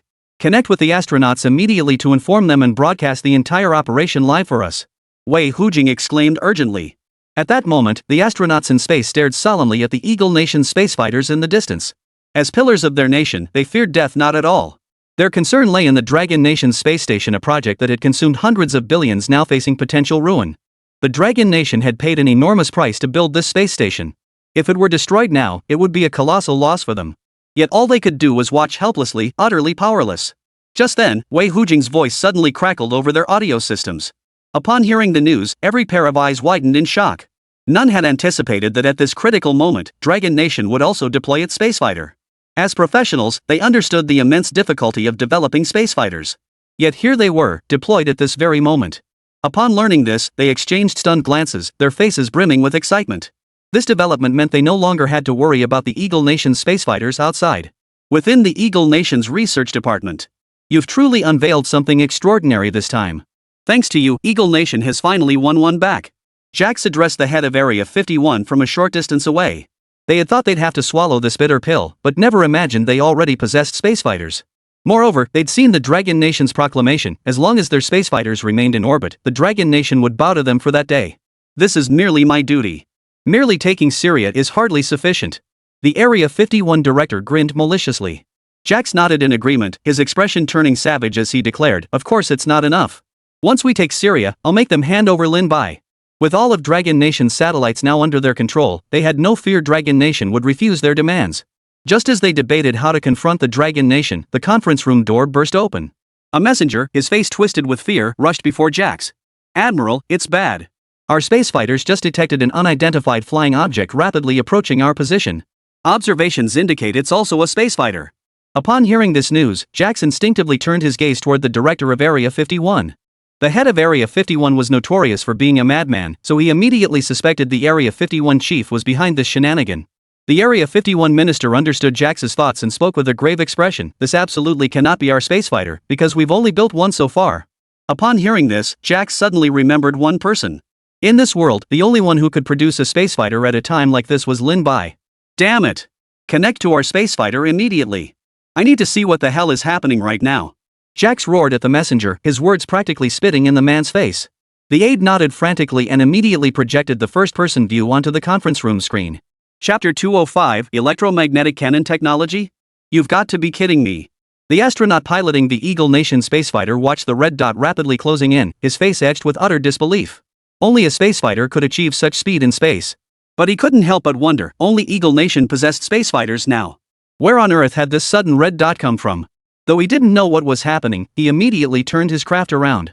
The moment he did, he spotted a sleek silver fighter jet streaking toward him from the distance. Upon seeing this silver spacecraft, the astronaut's expression darkened considerably. Even from its appearance alone, it was clear this spacecraft was easily twice the size of their Eagle Nation's models. Damn it! The astronaut cursed inwardly. He never imagined another spacefighter would appear at this critical moment. At the same time, Jax and the others watching the first-person view turned deathly pale. How could this be possible? The Dragon Nation shouldn't possess such advanced technology. The head of Area 51 spotted the Dragon Nation emblem on the spacecraft with sharp eyes. The moment he saw that symbol, his face drained of all color. Regardless of how powerful Dragon Nation's fighter might be now, one thing was certain, their mission objective had failed. For if Dragon Nation possessed spacefighters, it meant that once they destroyed Dragon Nation's satellites, Dragon Nation could deploy its own spacefighters to attack Eagle Nation's satellites. Unless Lin Bai is eliminated, we'll never be able to take action against Syria. Only now did Jax truly grasp the full extent of Lin Bai's terrifying capabilities. Reporting to Admiral Jax, Dragon Nation spacefighters detected. Should we engage? Eagle Nation astronauts were already combat ready, their sights locked on Dragon Nation's spacecraft. Jax's order would trigger the launch of smart missiles instantly. Due to the space environment, the missiles employed were equipped with smart chips enabling mid-flight control. However, these missiles had a significant drawback. In space, explosions and shockwaves do not occur. Thus, the primary function of these missiles was to destroy enemy targets through direct impact. Jax stared at the Yuna spacefighter on the screen, a look of hesitation crossing his face. Logically, at this moment, he should immediately order their spacefighters to return to base. But he simply couldn't bring himself to do it. If they could destroy the Dragon Nation's Yuna spacefighter now, they might still be able to threaten the Dragon Nation and force them to cede control of the Su Nation. After all, producing even one such spacecraft in such a short time was no small feat, yet doing so would undoubtedly further strain relations with the Dragon Nation. For a moment, he found himself unable to decide. Yet, as the Yuna spacefighter drew ever closer, he gritted his teeth, snatched the nearby intercom, and barked at his astronauts, "Take out the Dragon Nation's spacefighter immediately." Though this carried immense risk, neutralizing the Dragon Nation's spacecraft would allow them to remain at the Dragon Nation's space station and maintain their deterrent presence. Within a week, they would reap enormous profits. Upon reaching this conclusion, he made his decision without hesitation. Although Dragon Nation might retaliate against their satellites later, compared to the entire Narrative Nation, they still held the upper hand. Upon hearing this, the Eagle Nation astronaut pressed the button without hesitation. Two space missiles rapidly streaked toward the Dragon Nation's spacefighter. Though their speed was visible to the naked eye, maneuvering in space proved exceedingly difficult. Moreover, these missiles were equipped with tracking devices. Once locked onto a target, they would pursue relentlessly until either the target was destroyed or their fuel was exhausted. Watching the Eagle Nation launch the missiles, Song Weiguo and the others glued to the live feed felt as if their hearts had been seized by a giant hand. A direct hit could cause irreparable damage. After all, spacefighters were precision-engineered machines. No one could guarantee they would remain operational after such an impact. What infuriated them even more was that this act by the Eagle Nation was a clear declaration of war against the Dragon Nation. To seize Syria in one fell swoop, the Eagle Nation had resorted to any means necessary. This act was a blatant provocation against the Dragon Nation. If their spacefighter was indeed destroyed by the Eagle Nation's craft, it would mean the Eagle Nation would continue to use the space station and satellites as leverage to force them out of Syria. Yet they were powerless to stop it. Ultimately, the only way to determine the outcome was through combat. Chun Yi, launch a counterattack immediately. At that moment, Lin Bai's voice echoed across the screen. After uttering these words, a flicker of excitement crossed Chen Yi's face as he piloted the Yunhe spacefighter. Roger. I'm engaging their fighters now. With that, Chen Yi pressed a button on the central console without hesitation. Two machine guns, unlike any seen before, extended from beneath the left and right wings of the Yunhe spacefighter. These cannons differed significantly from previous models. Their surfaces emitted a blue glow, and their calibers were considerably larger than before. Everyone froze upon seeing these cannons. Song Weigwa felt he had seen their appearance somewhere before, but couldn't quite place it. No, where exactly have I seen this before? Song Weigwa murmured to himself. Isn't this exactly the electromagnetic cannon we're researching? At that moment, Ruan Wenjia's words jolted everyone awake. They all remembered the electromagnetic cannon currently under development in Dragon Nation. This cannon bore a striking resemblance to the electromagnetic cannon currently under development in Dragon Nation, appearing like a simplified, scaled-down version of it. As the group stood stunned, the electromagnetic cannon suddenly erupted with a brilliant blue light. In the blink of an eye, they watched in disbelief as the two missiles launched by the Eagle Nation were struck with pinpoint accuracy by two beams of blue light. The missiles instantly shattered into fragments upon impact with the blue beams. Witnessing this scene, everyone watching the screen gaped in utter astonishment. Chapter 206, Test Subject, Laser Technology. Song Weigwa and Ruan Wenjie exchanged stunned glances. They had noticed that the emitted blue light was too fast to be seen with the naked eye, meaning it was undoubtedly an electromagnetic railgun. Only an electromagnetic railgun could generate such immense propulsive force. What stunned them even more was the weapon's extraordinary precision. Before they could even react, it had precisely intercepted both missiles. Judging by this example, the Eagle Nation spacefighters were simply no match. Was this the Yunha spacefighter Lin Bai had developed? Its power was utterly staggering. Song Weigwa swallowed hard, clenching his jaw as he spoke. If this electromagnetic cannon could wield such power in space, what kind of devastating effects could it unleash on Blue Star? They knew full well that judging by the firing speed just now, the development of this railgun was already highly mature. At least, based on Dragon Nation's current capabilities, it was simply impossible for them to develop such a railgun. While I know Lin Bai's research team possesses formidable capabilities, this is simply beyond belief. We could never develop such a weapon. If my memory serves correctly, Dragon Nation's electromagnetic cannon research is projected to require at least another 20 years to reach maturity. Yet Lin Bai's team has achieved this? It's simply unbelievable. How did they manage it? Ruan Wenjie couldn't stop trembling. He couldn't help but marvel inwardly. Thank goodness Lin Bai is on Dragon Nation's side. If he were from another country, the consequences would be unimaginable. This technology would be the most precious asset in any country, and they would guard Lin Bai like the crown jewel. The team behind Lin Bai could no longer be described as merely talented. Their scientific genius was terrifying. Not just in Dragon Nation, but even if all the world's researchers pooled their efforts, their combined R&D capabilities wouldn't match this team's. Song Weigwa shook his head in disbelief. He himself had contributed significantly to Longwa's scientific achievements, yet compared to Lin Bai's work, his own accomplishments seemed utterly insignificant, barely worth mentioning. Meanwhile, at the Eagle Nation's command center, Jack stared wide-eyed at the screen, watching the blinding explosion. Their pride and joy, the spacefighter, was utterly insignificant against Longwa's Yunha fighter. His gaze snapped to the director of Area 51, his expression thick with doubt. After all, the Eagle Nation poured tens of billions annually into Area 51. Logically, their research capabilities shouldn't be this poor. This couldn't be. They had just used electromagnetic cannon technology, a technology that wasn't even mature yet. How had they managed to pull this off? This shouldn't be possible. The Area 51 director scratched the back of his head, looking utterly deranged. He never imagined that the spacefighter he'd painstakingly developed wouldn't even stand a chance against others. Forget how they developed it for now. Just tell me, does the spacefighter you created have any other functions? Jack strode up to the Area 51 director, grabbed his shoulders, and demanded through gritted teeth. He couldn't care less about the director's mental state. In his eyes, every researcher at Area 51 was mentally unstable. His sole concern now was whether their spacefighter possessed any other means of attack. If they relied solely on missiles, they wouldn't stand a chance against the Dragon Nation spacefighters. The director of Area 51 snapped to attention upon hearing this. His lips curled upward as a maniacal, excited expression spread across his face. Yes. Our spacefighters possess other attack capabilities. I've integrated an experimental laser weapon system into them. Once the laser attack is deployed, their spacefighters will have absolutely no countermeasures. Hearing this, Jax couldn't help but frown. An immature laser technology could lead to unforeseeable accidents, but now they had no choice but to attempt it. What happens if this laser attack fails? And how exactly do we activate it? He hadn't seen any mention of laser attack technology in the spacefighter manual.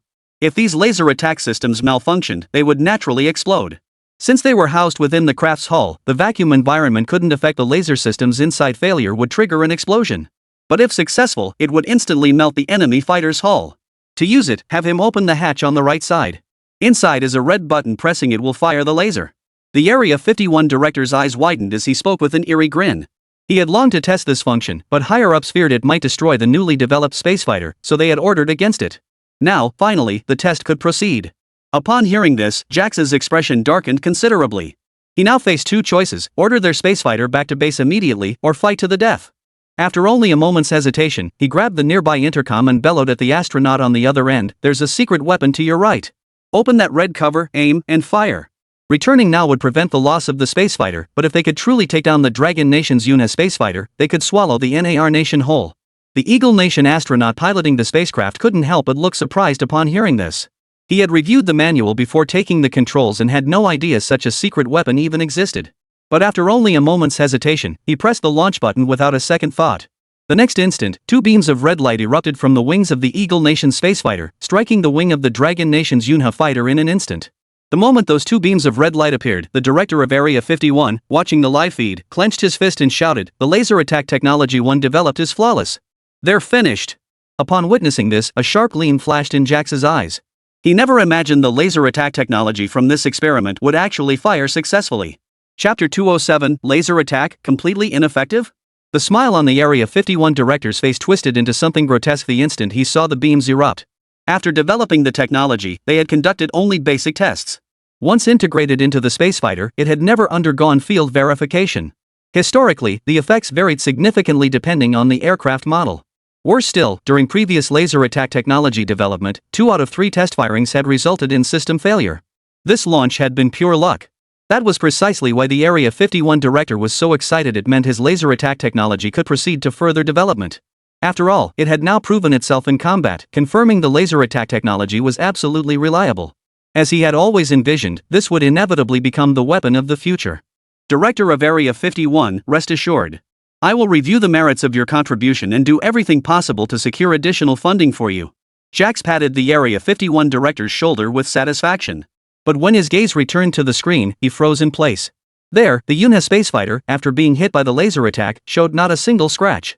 Worse, its surface now appeared to be covered by a transparent shield. What the hell was going on? Why did that Dragon Nation fighter display something resembling a shield? And why, after a direct laser hit, was there not a single scratch? Jax's composure shattered. He never imagined that despite the direct hit, there was absolutely no damage. He began to suspect that the laser attack itself might be faulty. Could it be that the laser fired by the Area 51 director earlier hadn't actually worked? Jax twitched his mouth, suppressing the rage boiling inside him as he slowly asked. He now suspected that the so-called laser attack technology merely emitted a beam of light. Otherwise, why would the Dragon Nation fighter show no signs of abnormality or damage? The Area 51 director also frowned.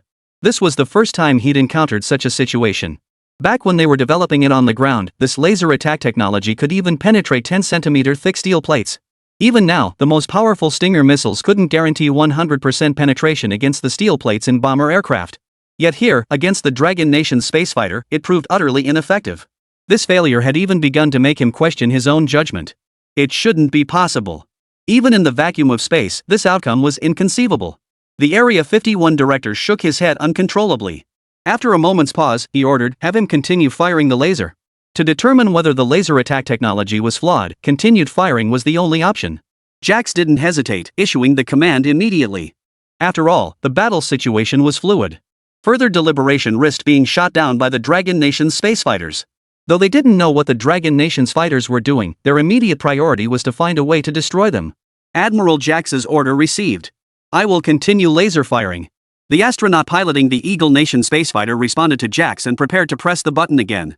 Hold on, don't fire. Just then, the door burst open violently. A messenger rushed in, clutching a tablet with urgent urgency. Upon hearing the voice from the intercom, the astronaut piloting the Eagle Nation spacefighter instinctively paused. The sudden appearance of the messenger startled everyone present. It's bad, Admiral Jax. Something terrible has happened. Dragon Nation has live-streamed our entire video threatening them online. At these words, Jax's expression darkened dramatically. He finally understood why Dragon Nation's fighters had remained completely silent. They had been waiting for this moment. Once every nation on Earth learned they were threatening Dragon Nation's satellites, they would never let it go so easily. After all, satellites were the eyes of a nation. Every single one was critically important to every country. Yet here, the Eagle Nation's giant was threatening Dragon Nation with spacefighters. Naturally, every nation would now fear whether Eagle Nation's spacefighters might appear beside their own satellites. This very reason left Jax hesitant to proceed. Continuing might provoke the collective fury of all nations. Though the Eagle Nation was currently the world's strongest power, no nation could withstand the united resistance of the entire world. Jax glanced at the surrounding high-ranking officials. Yet when their gazes met his, their expressions turned grim, and they couldn't help but lower their usually haughty heads. "You useless fools. Is there absolutely nothing you can do? If this continues, even our planned invasion of Syria will be ruined." Jax's fury reached its peak as he met their gazes. He never imagined that at this critical juncture, everyone around him would adopt such a detached, indifferent attitude. How could this not enrage him? The truth was, they all avoided Jax's gaze precisely because this decision carried enormous risk. One wrong move, and they could easily become the scapegoat. No one wanted to be dismissed for no apparent reason. Thus, Jax stood alone in making the decision, for he alone might avoid dismissal. Staring at the video feed, Jax clenched his jaw and finally resolved himself. Grabbing the intercom, he growled through gritted teeth, "Launch the laser attack technology immediately. No matter what means you employ, ensure the Dragon Nation's spacefighters vanish from existence." After all, this was now a global live broadcast. At this critical moment, they had no choice but to grit their teeth and demonstrate their capabilities. The die was cast. They couldn't change what had happened. All they could do was make the other nations fear them more. Only then could they maintain control over these smaller countries. No one wanted to live under someone else's shadow forever. If Eagle Nation performed poorly this time, it would present the perfect opportunity for them to break free. Upon hearing this, the Eagle Nation spacefighter pilot pressed the red button without hesitation. Chapter 208, Foreign Object Rejection, Ion Barrier. As the light erupted, every Eagle Nation citizen watched the screen intently. Though it flashed by in an instant, everyone saw it clearly. Just as the laser was about to strike the Yunha spacefighter, a transparent shield suddenly appeared on its surface. The Area 51 director stumbled backward several steps, shaking his head repeatedly and muttering under his breath, "This can't be. How is this possible? It's a laser." He was now utterly certain the laser attack technology itself was flawless. The reason it failed to penetrate was solely due to that transparent barrier shielding Yunha's spacefighter. Such a defensive measure was utterly unprecedented to him. Despite all his research, he had never even imagined such a defense existed. His scalp prickled with dread. Stunned and unable to process it, he could only sit frozen on the ground. Seeing his state, Jax's face darkened with anger. Ultimately, he could only turn his gaze back to the screen above. It seemed the only option now was to recall the spacefighter. Though he was reluctant, it was his only choice. After all, if the spacefighter didn't return, it would only mean unnecessary losses. "Order our astronauts back immediately. They must not remain there." Jax uttered these words, then slumped dejectedly into a chair, turning his head away from the screen. He had thought this tactic would force the Dragon Nation to accept their terms, but now it seemed like nothing but a joke. "The President's shuttle is trying to escape. Should we shoot it down?" Shen noticed the Eagle Nation's spacefighter turning around and diving toward Blue Star, clearly attempting to return to base. Lin Bai's brow furrowed slightly upon hearing this. After a moment's thought, he shook his head. This time, he wasn't fighting for himself. He was representing the Dragon Nation, so he couldn't act recklessly. Meanwhile, Song Weiguo, Wan Wenjie, and others watching the live broadcast froze in place. Minister Song, Minister Wan, Wei Hujing looked at them with astonishment. What exactly was that barrier we just saw? How was that even possible? Though not a scientist himself, he had some exposure to current and future technologies. Yet he had never witnessed anything as astonishing as that moment when the barrier appeared, rendering the laser weapon completely ineffective. It was well known that the Dragon Nation was also researching laser weapons, though they had yet to produce anything tangible. When the Eagle Nation deployed their laser weapons, his heart had been in his throat. Yet, he never imagined they wouldn't even scratch the surface of the Yunha fighter jet's hull. Upon hearing this, Wan Wenjie shook his head without hesitation, clenching his teeth as he declared, "This is the first time I've ever witnessed such scientific technology. It's truly unprecedented." The Dragon Nation had numerous ongoing research projects. Even if they weren't developing something themselves, their intelligence networks could uncover such developments in other nations. Yet he had never heard of such defensive capabilities. If it could even withstand laser weapons, that meant this spacefighter had achieved invincibility on the global stage. It seems only Lin Bai knows what this truly is. Wei Hujing couldn't help but exclaim.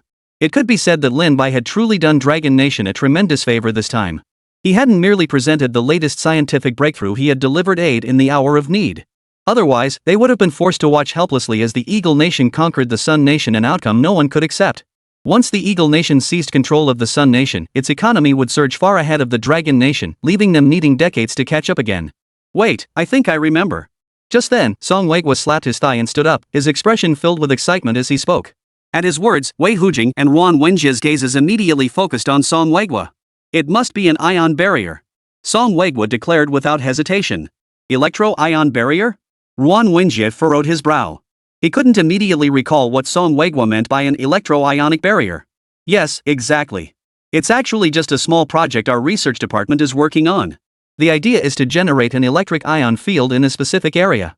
This electric ion field would have a repulsive reaction, so anything entering that zone would be repelled.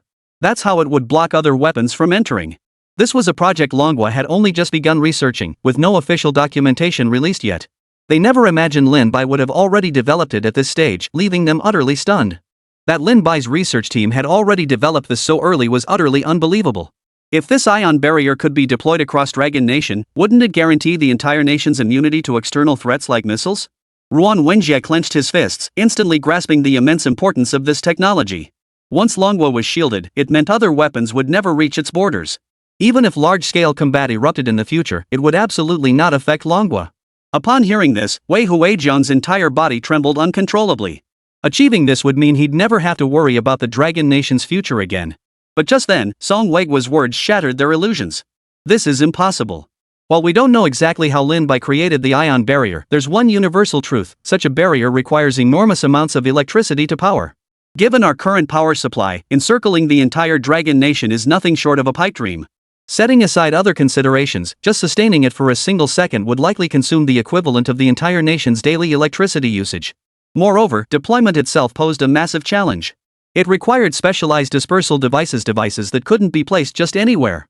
Song Weiguo's explanation made both men realize just how daunting this task was, forcing them to temporarily set it aside. Lin Bai, I owe you big time this time. Song Weiguo stepped up to the intercom and addressed Lin Bai on the other end. Ever since Lin Bai agreed to deploy the Yunhe spacefighter, they had immediately connected to its first-person perspective feed. Chapter 209: Eagle Nation's Devastating Defeat, A New Conspiracy. This was merely a small favor. As for the Yunhe spacefighter, as soon as Lin Bai spoke, Song Weiguo instantly understood what he meant. Regarding the spacefighter, just name your price. Even if Lin Bai hadn't brought it up, Song Weiguo would have initiated the discussion himself. After all, possessing the Yunhe spacefighter would signify their supreme status in space. For a considerable time, no one could possibly surpass them. Moreover, with the Yunhe in their arsenal, Eagle Nation would find it impossible to continue condemning them in the public sphere. For the Yunhe spacefighter, how about 500 million per unit? Lin Bai didn't hesitate for a second, stating the price directly. After obtaining the Yunhe spacefighter blueprints, Lin Bai immediately asked Wang Meng to estimate the costs. Establishing a production line for the Yunhe spacefighter would require an initial investment of at least 300 million yuan. Furthermore, during subsequent production, the cost per unit would soar to a staggering 400 million yuan. This was the first time Lin Bai had encountered a fighter jet where the production cost exceeded the cost of the production line itself. However, he understood the reasoning. After all, many of the Yunhe spacefighter's intricate components weren't readily available on the market or machine-made. To produce these precision parts, everything had to be manufactured in-house. This meant they could only begin manufacturing the Yunhe spacefighters after completing the production line itself, a process requiring at least 2 months. After a brief discussion with Song Weiguo, Lin Bai ended the call. Meanwhile, back on Earth, Jax watched the fleeing spacefighter with a face frozen in utter coldness. He had believed he could successfully blackmail the Dragon Nation, but never imagined that at this critical juncture, a third party would suddenly intervene.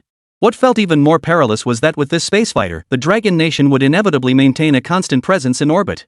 This meant they absolutely couldn't risk a full-blown confrontation unless absolutely necessary. The thought gave him a headache. He didn't even know how to deal with this Lin Bai fellow. More critically, today's events had already been widely publicized by the Dragon Nation. Numerous countries were now calling to inquire about the incident, and all the countermeasures previously coordinated with other nations were now null and void. Because the Dragon Nation's power was simply too overwhelming, they didn't want to provoke them. Offending the Dragon Nation now offered them no benefit whatsoever. They could only stand idly by, offering no assistance to either side. Even so, the Eagle Nation had already suffered immense losses. Those damned fence-sitters. Jax slammed his fist on the table, his voice dripping with venom. When the Eagle Nation was at its peak, these opportunists scrambled to partner with them. Yet now, they'd pulled this stunt. Without their cooperation, executing future plans would become exceedingly difficult. Ring. Just as Jax was fretting, the landline before him suddenly rang. He picked up the receiver casually, and on the other end came Mike's voice. Admiral Jax. Mac's voice was utterly calm. Upon learning the news, he had called Jax immediately. After all these events, Jax should understand just how helpless he truly was, not because of incompetence, but because Lin Bai was simply too terrifying. Mike?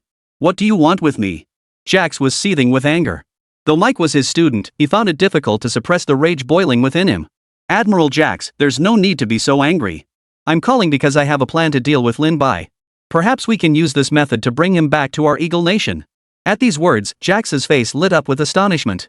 He hurriedly pressed, "What plan? Out with it." If there truly was a way to bring Lin Bai back to their Eagle Nation before the damage was done, it might be acceptable. After all, they now recognized Lin Bai's value. Even if they couldn't develop the latest scientific breakthrough themselves, bringing Lin Bai back would mean they could obtain the same research results as the Dragon Nation, and that would suffice. Only after piquing Jax's interest did Mike reveal his entire plan. "Are you certain this method will actually work?" Jax frowned. While the plan seemed straightforward to execute, it still felt somewhat unreliable. "Admiral Jax, the public sentiment in Dragon Nation differs greatly from ours. If we proceed this way, Lin Bai will inevitably face public condemnation. To quell the anger, Dragon Nation will surely seek to appease its citizens. We can then leverage the public pressure to force Lin Bai's attendance. That's when we'll exploit the opening to apprehend him. Moreover, the previous plan failed precisely because our personnel and logistics weren't properly arranged. This time, I've made all the necessary preparations in advance." After hearing the explanation, Jax narrowed his eyes, a smile playing at the corners of his mouth. Without hesitation, he gave the order, "Then this matter is yours. You must execute it flawlessly." Meanwhile, Lin Bai watched the cadets training on the field. After these intense drills, their transformation was night and day compared to before. "Principal." Su Shandao jogged up to Lin Bai, saluting him with a serious expression. Lin Bai waved him over with a smile. "Why come to me instead of continuing their training? What brings you here?" After all, Su Shandao was usually stationed at his post. Even when he came to observe the trainees' drills, he never approached Lin Bai proactively. This meant Su Shandao must have something important to discuss. After carefully weighing his words internally, Su Shandao voiced his thoughts. "Principal, I believe one student is unsuitable. I wish to recommend his dismissal. His abilities are limited, and continuing here would not serve him well." This matter had weighed heavily on Su Shandao's mind for quite some time. The student had indeed worked extremely hard, achieved some results, and remained loyal to the school. However, he had nearly reached his training limit. Even with continued instruction, there was little room for further improvement. Therefore, his continued presence at the academy was now largely pointless. For an ordinary military academy, this might not be an issue. But these cadets would frequently deploy to the Syrian battlefield. Once their abilities plateaued, facing increasingly dangerous environments would put them at high risk of perishing. Chapter 210, Talent Reaches Its Limit. Dismissal? Though their current strength was formidable, the greater their power, the more perilous their future challenges would become. While he could barely manage in the short term, prolonged exposure would prove utterly beyond his capacity. Letting him leave now was for the best. Hearing this, Lin Bai furrowed his brow slightly. He never imagined Su Shanduo would suggest expelling this student from the academy at this critical juncture. Yet he understood Su Shanduo's concerns. Turning his gaze toward the distant training grounds, he focused on one particular student. This trainee possessed only a D-grade talent, but due to his keen observational skills, Lin Bai had placed him in the combat group. If Lin Bai remembered correctly, this cadet was named Wei Tianhao. After several recent battles, Wei Tianhao's combat prowess had reached Tier 3, a relatively rapid advancement among the cadets. Yet with this level of innate ability, continuing to grow stronger would be exceedingly difficult. By their estimates, reaching Tier 4 would take at least 6 or 7 years. Though it seemed like just one tier, the gap was enormous. Take the Su sisters, Su Shui and Qin Zhaodi, for example. Though they were only at Tier 4, their combat prowess had already pulled far ahead. This was no joke. With their current abilities, their individual combat skills could rival those of elite special forces commanders from any nation. Consider the Hound special forces they'd previously fought. With Su Shui and the others' current strength, eliminating them would be a simple task. That's the stark difference in power. Let me consider this matter. You have Wei Tianhao come to my office after training ends. I want to have a thorough discussion with him about this. Lin Bai hesitated for a long time before letting out a deep sigh. Truthfully, persuading him to withdraw wasn't necessarily a bad thing. While it might seem like expulsion, in reality, it meant sending him to the Dragon Nation's military forces. Currently, all military academies, upon training cadets to a certain level, opt to send graduates to Dragon Nation's military units. However, the specific units each cadet enters vary. The least desirable assignments might even land them in departments like firefighting. After all, not every graduate could directly enter special forces or combat units. Assignments varied based on specialization and capability. On the training ground, Wei Tianhao stood rigidly at attention. Beads of sweat the size of beans trickled down his forehead into his eyes, bringing a wave of discomfort. Yet he didn't even blink, maintaining his military posture flawlessly. Since arriving at this academy, he had come to understand what a true military school entailed. The training at Dongchuan University was worlds apart from anything he had experienced before. Here, he experienced the most thrilling moments of his life, marching into Syria to take down the Eagle Nation, watching firsthand as the Eagle Nation suffered repeated defeats at the hands of their commandant. The more he witnessed this, the deeper his admiration for Lin Bai grew. He aspired to become someone like Lin Bai in the future. Moreover, if not for Lin Bai, his family's financial situation would never have improved. While his previous military academy provided some subsidies, they barely covered his basic needs.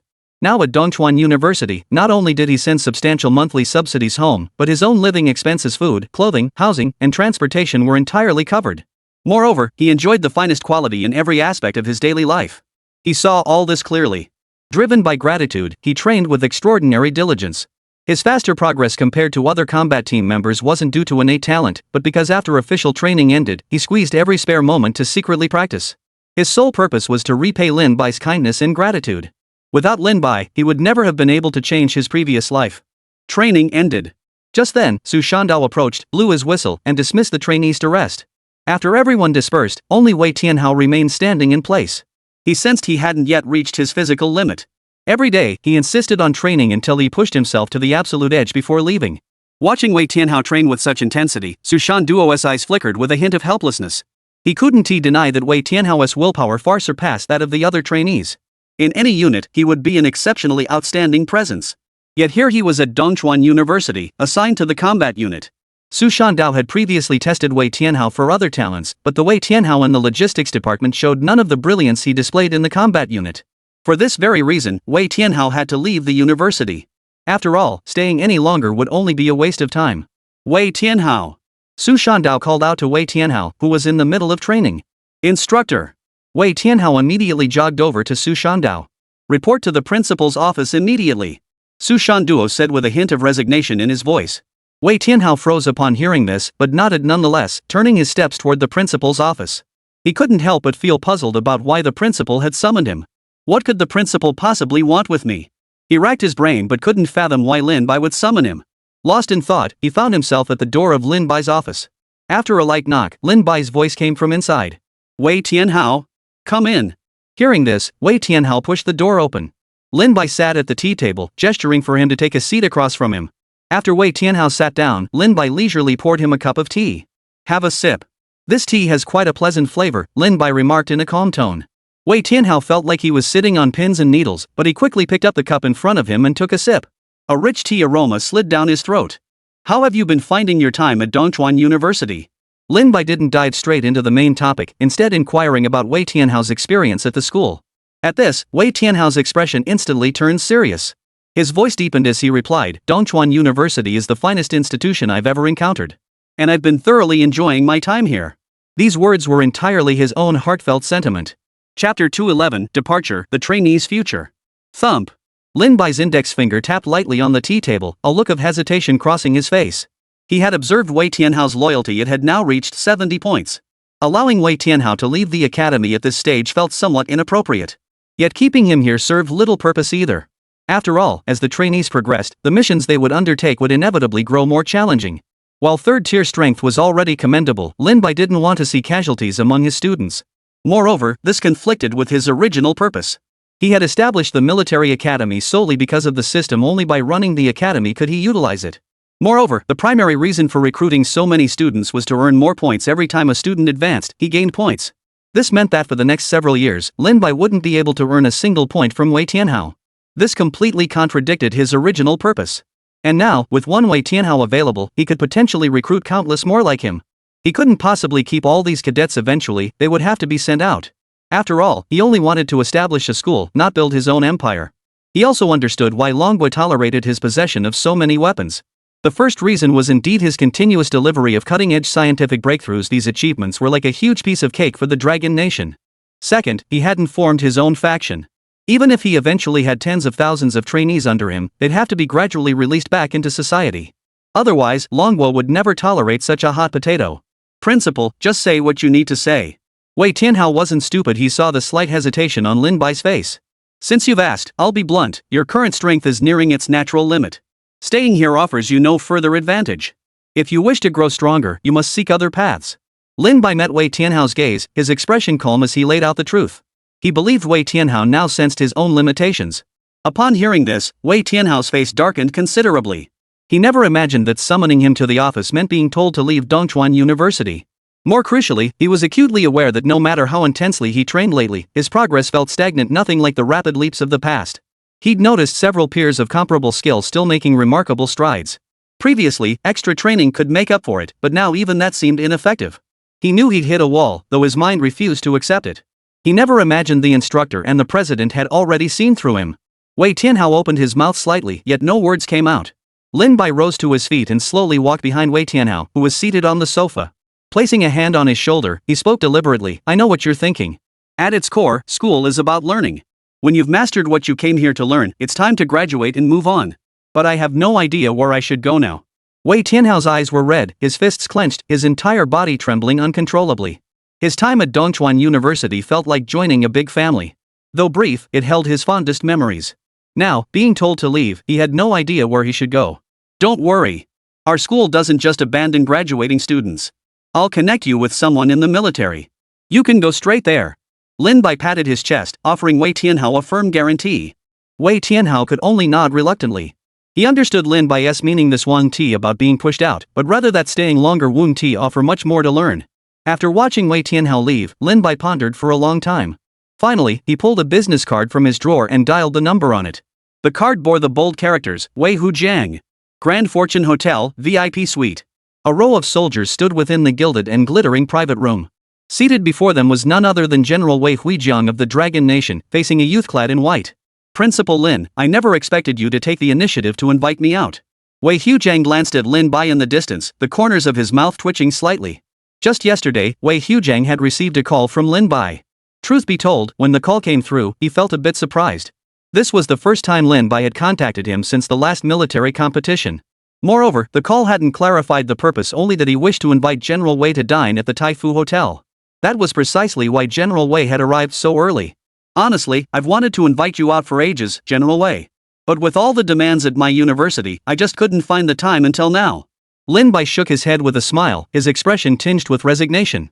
He knew General Wei was well aware of his situation. Of course. After all, the future of Manhwa rests on your shoulders, the younger generation. Being busy is only natural. It's far better than an old codger like me, stuck in an office all day. Hearing Wei Hujiang's self-deprecating remark, Lin Bai didn't respond. Instead, he invited Wei Hujiang to try the dishes prepared here. "Not bad. This hotel's chef has decent skills." Wei Hujiang picked up a piece of fish belly from his plate, placed it in his mouth, savored it, and exclaimed. He had certainly tasted many delicacies in his lifetime, but his daily meals in the military were mostly simple fare. It wasn't that the military lacked good food, but as he grew older, his diet required strict nutritional balance. To safeguard Wei Hujiang's health, the Dragon Nation had even dispatched a top-tier nutritionist to oversee his well-being throughout the entire journey. This meal was arguably the finest he'd tasted in nearly a year. After satisfying his appetite and quenching his thirst, Wei Hujiang finally lifted his gaze to Lin Bai and spoke slowly. "Now that I'm full and well hydrated, Principal Lin, please get straight to the point." "Surely you didn't summon me here just for a meal?" Chapter 212, Discussing Cooperation with Manhwa. Having occupied this position for so long, he knew full well the saying, "No one visits the Three Treasures Hall without reason." Therefore, Lin Bai's summons this time must have a purpose. At this point, Lin Bai's expression turned serious, the earlier cheerful smile completely gone. "Since you've brought it up, I'll be direct. I wish to discuss a business venture with you." At these words, Wei Hujiang first furrowed his brow slightly, then spoke with a look of curiosity. "Just say what it is." "If Principal Lin has come specifically to discuss business with me, it can't be something trivial. As you know, I currently run a military academy. An academy is, after all, an institution of learning, and sooner or later, students will graduate. I wish to collaborate with you. I want my graduates to be immediately integrated into the military upon completion of their studies." Lin Bai stated his purpose without hesitation. While Manhwa certainly had many military units, only the forces under Wei Hujiang's command were truly elite. If my graduates could serve under Wei Hujiang, they'd surely rise to prominence. Hearing this, Wei Huijiang's expression grew hesitant. Having held his position for so long, he certainly wasn't without his own schemes, otherwise, he never would have risen to such heights. Previously, military academy graduates weren't directly assigned to their units. Instead, representatives from the units would come out to select only the most outstanding candidates. Only those with mediocre results would be passed down to the next tier of police departments for selection. After layer upon layer of screening, the weakest would be assigned to places like forest rangers. Direct admission into elite units was exceedingly rare. Even the most prestigious academies secured only 1 or 2 such spots. Yet Lin Bai's proposal clearly intended to funnel every future graduate into their elite corps. If that were the only issue, it wouldn't be particularly significant. However, precisely because it was an elite unit, he feared the possibility of spies infiltrating its ranks. Although Lin Bai had indeed aligned himself with the Dragon Nation, no one could guarantee the loyalty of those beneath him. Human hearts were unpredictable, and for this very reason, it was utterly impossible for him to agree outright. Moreover, such a decision would undoubtedly send shockwaves throughout the entire Dragon Nation. After all, other military academies had previously floated this idea only to be flatly rejected. If Dongchuan University were granted this special exception, it would inevitably breed resentment among the other academies.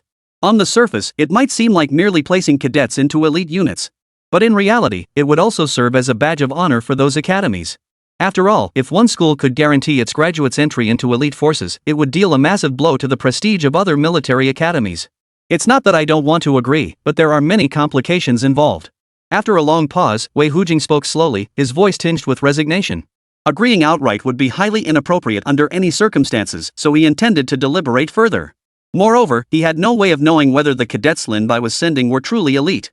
If the elite units ended up with dead weight, it would inevitably drag down the entire force. I understand your concerns, Lin Bai interjected. I can guarantee that the cadets entering the elite unit will be absolutely reliable. Lin Bai sighed deeply.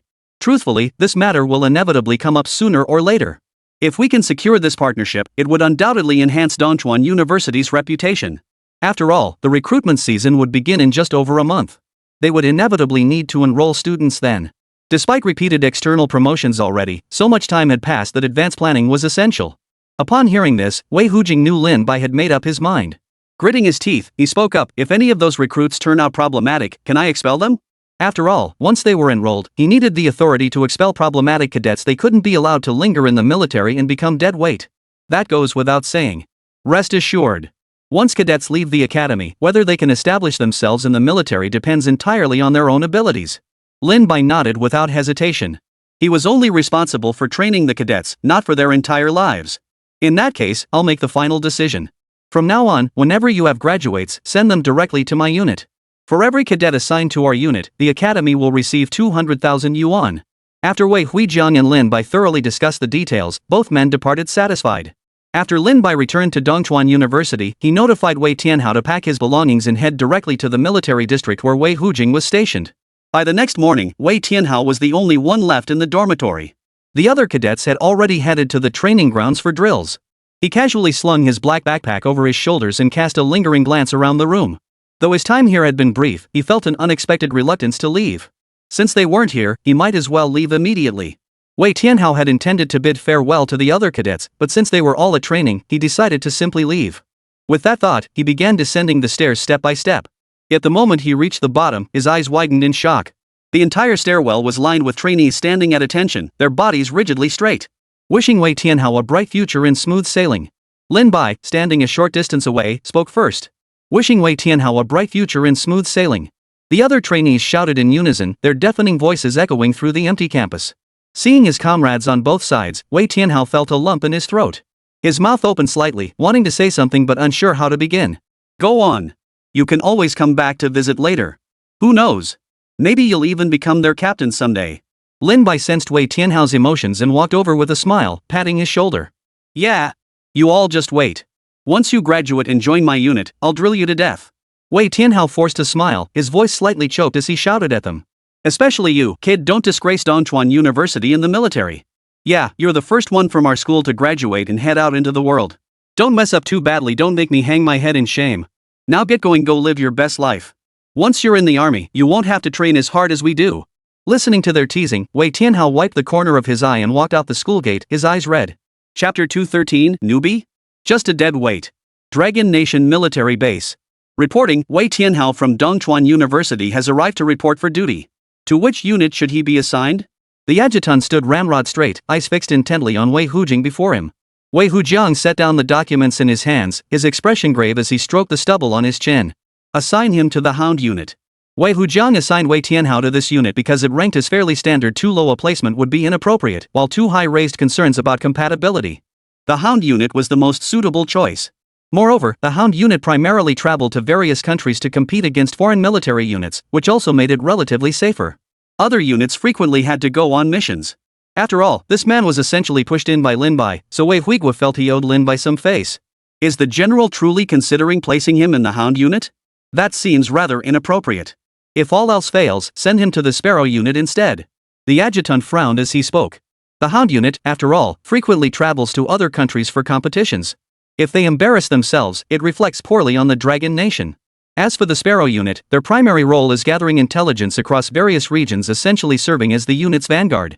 Moreover, the Sparrow unit's routine tasks were relatively straightforward, with no particularly challenging assignments. Wei Huijiang sighed, shook his head, and said, the Sparrow unit is out of the question. Lin Bai is, after all, a precious asset to our Dragon Nation. We owe him at least some respect. Truthfully, he had considered this point initially. While every soldier in the unit held equal importance, their capabilities varied. The Sparrow unit, being the least skilled among all his forces, was assigned primarily to reconnaissance and similar tasks for this very reason. Upon hearing this, the adjutant could only nod in resignation. Just as he was about to leave, he seemed to remember something and spoke up. Oh, right, General. If I recall correctly, we're scheduled to compete against the White Bear Special Forces of the Bear Nation in a couple of days. If we assign him to that event, wouldn't that be a bit awkward? Should we postpone it by 2 days? He raised this point because he recognized Wei Tianhao had just joined the unit and might struggle to integrate. If he were to join the competition immediately, he might well become a liability to the team. It was precisely for this reason that the adjutant specifically brought up the matter. After all, it wouldn't be fair to bring Wei Tianhao into the unit now and then exclude him from the competition. Forget it, let him go. Wei Hujing waved his hand dismissively, his tone tinged with resignation. He said that because in past battles against the White Bear unit, they had lost more often than they had won. After all, it was only natural. The White Bear unit was, after all, the second-ranked unit in Bear Nation. Using the Hounds to fight them was indeed putting them at a disadvantage. While they did have other units capable of handling the White Bear unit, those units were all deployed on other missions. Although the Dragon unit remained within Dragon Nation, it would be overkill to use a sledgehammer to crack a nut. Since the enemy hadn't deployed their elite forces, sending the Dragon squad to bully them outright would have been excessive. Thus, the Hound squad was the only option. The adjutant shook his head upon hearing this and eventually turned to leave. He could only hope that this cadet trained by Dongchuan University wasn't too incompetent. While Dongchuan had indeed defeated the Hounds in competition. But any discerning observer could see that victory stemmed from Lin by commanding 3 exceptional cadets, and Wei Tianhao wasn't among them. Although Wei Tianhao had transferred from an elite school to Dongchuan University, he had only trained there for half a year at most. Such a short period could hardly yield significant improvement. For this very reason, he held no expectations for Wei Tianhao. In his eyes, a cadet discarded after only 6 months of training was almost certainly lacking in ability. Were it not for Lin Bai's research and development capabilities, such a cadet wouldn't even qualify to step through the gates of their unit.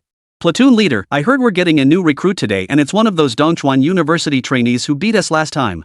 In the Hound unit's barracks, one soldier leaned close to the platoon leader and spoke up. Though Dongchuan University had only scraped by last time, they had still won. That was precisely why, upon hearing this news, their faces lit up with curiosity. It's true, the platoon leader confirmed. But it's not the captain from that time. This is a cadet from a later intake. For some reason, they allowed him to graduate early and shoved him into our unit. Platoon leader Zhang Wenshu wrung out the towel he'd been using to wipe his face before nodding and speaking. A trainee recruited later? Doesn't that mean they were thrown into our unit without much training? At this remark, displeasure flashed across the faces of the squad members in the barracks. After all, everyone knew that if someone was shoved in without much training, it was no different from a connection-based placement. There was no way around it. This was an order issued by General Wei Huijiang. Zhang Wenshu sighed and shook his head. Initially, he'd been excited upon hearing the news, assuming elite recruits were coming. But he never imagined it would be a student who graduated early. The reason for his skepticism was that Dongchuan University had only recently been established. For them to grant graduation to a cadet so soon seemed unreasonable, both logically and morally. If it were an elite graduate, that might be understandable. But having this unknown individual join their unit was an entirely different matter. In that case, shouldn't we request his transfer to another unit? One of them gritted out. After all, no one wants to see a liability dragging down their unit. Enough. Stop arguing. Once he joins our unit, he's our brother. Regardless of his performance, we'll treat him well. Zhang Wenshu waved his hand to silence the team before continuing. Come with me to bring him in. Keep your mouths shut when we do. With that, Zhang Wenshu slipped on a military t-shirt and headed for the door. Chapter 214, Emergency Mission, Volunteering for Duty. Outside the Hound unit's entrance, Wei Tianhao stood with a heavy backpack slung over his shoulders, gazing up at the gate bearing 2 large characters, Hound. Is this where I'll be stationed? Wei Tianhao murmured to himself. Stepping into this new environment, he couldn't help but feel a mix of emotions. Just then, Wei Tianhao spotted a burly man approaching from ahead, followed by 5 or 6 others. You must be Wei Tianhao, asked Zhang Wenshu, his brow furrowed. Reporting for duty, I am Wei Tianhao. Please give your orders, platoon leader. Wei Tianhao had keenly noticed the shoulder insignia on Zhang Wenshu's uniform. Looks like you're in good shape. Follow me, I'll assign you a barracks. Seeing Wei Tianhao's attitude, Zhang Wenshu's initial displeasure softened slightly. After all, his greatest worry was encountering troublemakers. Those who refused to learn no matter how you taught them were the real headache. A cooperative attitude would also ensure smoother training later on. Though Zhang Wenshu's expression remained neutral, the soldiers following behind him wore looks of contempt. Wei Tianhao was sharp enough to notice that the teammates behind the platoon leader didn't seem too welcoming. But he kept his eyes straight ahead, not letting it bother him in the slightest. While military academies aren't actual units, they often function similarly. Without sufficient strength, you simply can't command respect. To earn it, you must demonstrate your capabilities. But today was only his first day. He didn't intend to draw too much attention to himself. Instead, he obediently followed Zhang Wenshu to the dormitory that had already been arranged for him. The room contained 4 beds, with the one on the far right left empty, clearly reserved for him. Since you just arrived today, get some rest. Tomorrow, you'll join us for training to get used to our intensity, and also. Zhang Wenshu approached the bed, patted the empty mattress, and smiled as he spoke. Just as he was about to say more, a sharp alarm suddenly blared from outside. Hearing the alarm, Zhang Wenshu frowned. Without a second thought for Wei Tianhao, he bolted toward the exit, the other team members close behind. This alarm signaled the highest level assembly call, meaning an urgent mission required their deployment. Wei Tianhao, who had just set down his luggage, froze upon hearing the emergency assembly bell. He then quickly ran outside. Though he didn't know what had happened, he knew he had to integrate with the group at a time like this. As everyone began assembling, an announcement crackled over the loudspeaker. A bank robbery has occurred at 231 Tangquan Road, only 10 minutes from our location. All personnel, arm yourselves immediately and proceed to Tangquan Road. Investigation reveals 12 robbers involved, possibly with accomplices who have taken hostages inside the bank. By now, everyone had assembled. As for Wei Tianhao, he instinctively positioned himself at the rear of the formation. Everyone, mount up immediately. Zhang Wenshu, standing at the front, issued the order without hesitation. The troop transport vehicles had long been prepared. The Hound unit soldiers grabbed their weapons and leaped directly onto the vehicles. As for Wei Tianhao, being newly arrived, he hadn't been issued a weapon. He had no choice but to grit his teeth and climb onto the truck. Only after boarding did he notice he'd ended up in the same compartment as Zhang Wenshu. Zhang Wenshu's expression shifted to surprise upon seeing Wei Tianhao. He hadn't expected the newcomer to follow. But with the situation urgent, he had no time to kick Wei Tianhao off the vehicle. Besides, this would give Wei Tianhao a chance to learn how they conducted their assault operations. Within minutes, they arrived at the nearby bank on Tangquan Road. The transparent glass windows were already covered with blackout curtains, making it difficult to see inside. Occasional screams from hostages and gunfire echoed from within. "GFA, whatever your demands are, we can negotiate. Don't harm the hostages." The police chief in charge of the case shouted through a megaphone toward the interior. But no matter how loudly they shouted, there was no response from inside. After a long while, they finally received a phone call containing the robbers' demands. The hostage-takers demanded 2 helicopters and 2 pilots. If their demands weren't met, they threatened to kill 1 hostage every hour. Sergeant Zhang Wenshu. The sheriff's face finally relaxed slightly upon seeing Sergeant Zhang appear. Under normal circumstances, they would never have called in this kind of special forces unit for backup. What did you discuss earlier? What are the kidnappers' demands? What weapons are they armed with? And where is the bank's floor plan? This wasn't Sergeant Zhang's first time handling such a case. Upon arriving, he immediately began gathering information about the bank and the hostage-takers inside. Here's the bank's floor plan. As for the robbers, their only demand is 2 helicopters to transport them out. Based on our reconnaissance and observations, the hostage-takers are armed with AR-74s, KP-90s, and explosive grenades. After hearing the sheriff's response and examining the bank's floor plan, Zhang Wenshu's expression turned grim. Due to the building's unique design, the bank had only one entrance, meaning they couldn't breach it through the back door. Moreover, with the blackout curtains drawn, the sniper option had to be abandoned. Pressing his temples in frustration, he realized only one option remained: find a way to get the hostage-takers out. Once they were released, at least the terrain wouldn't be a hindrance.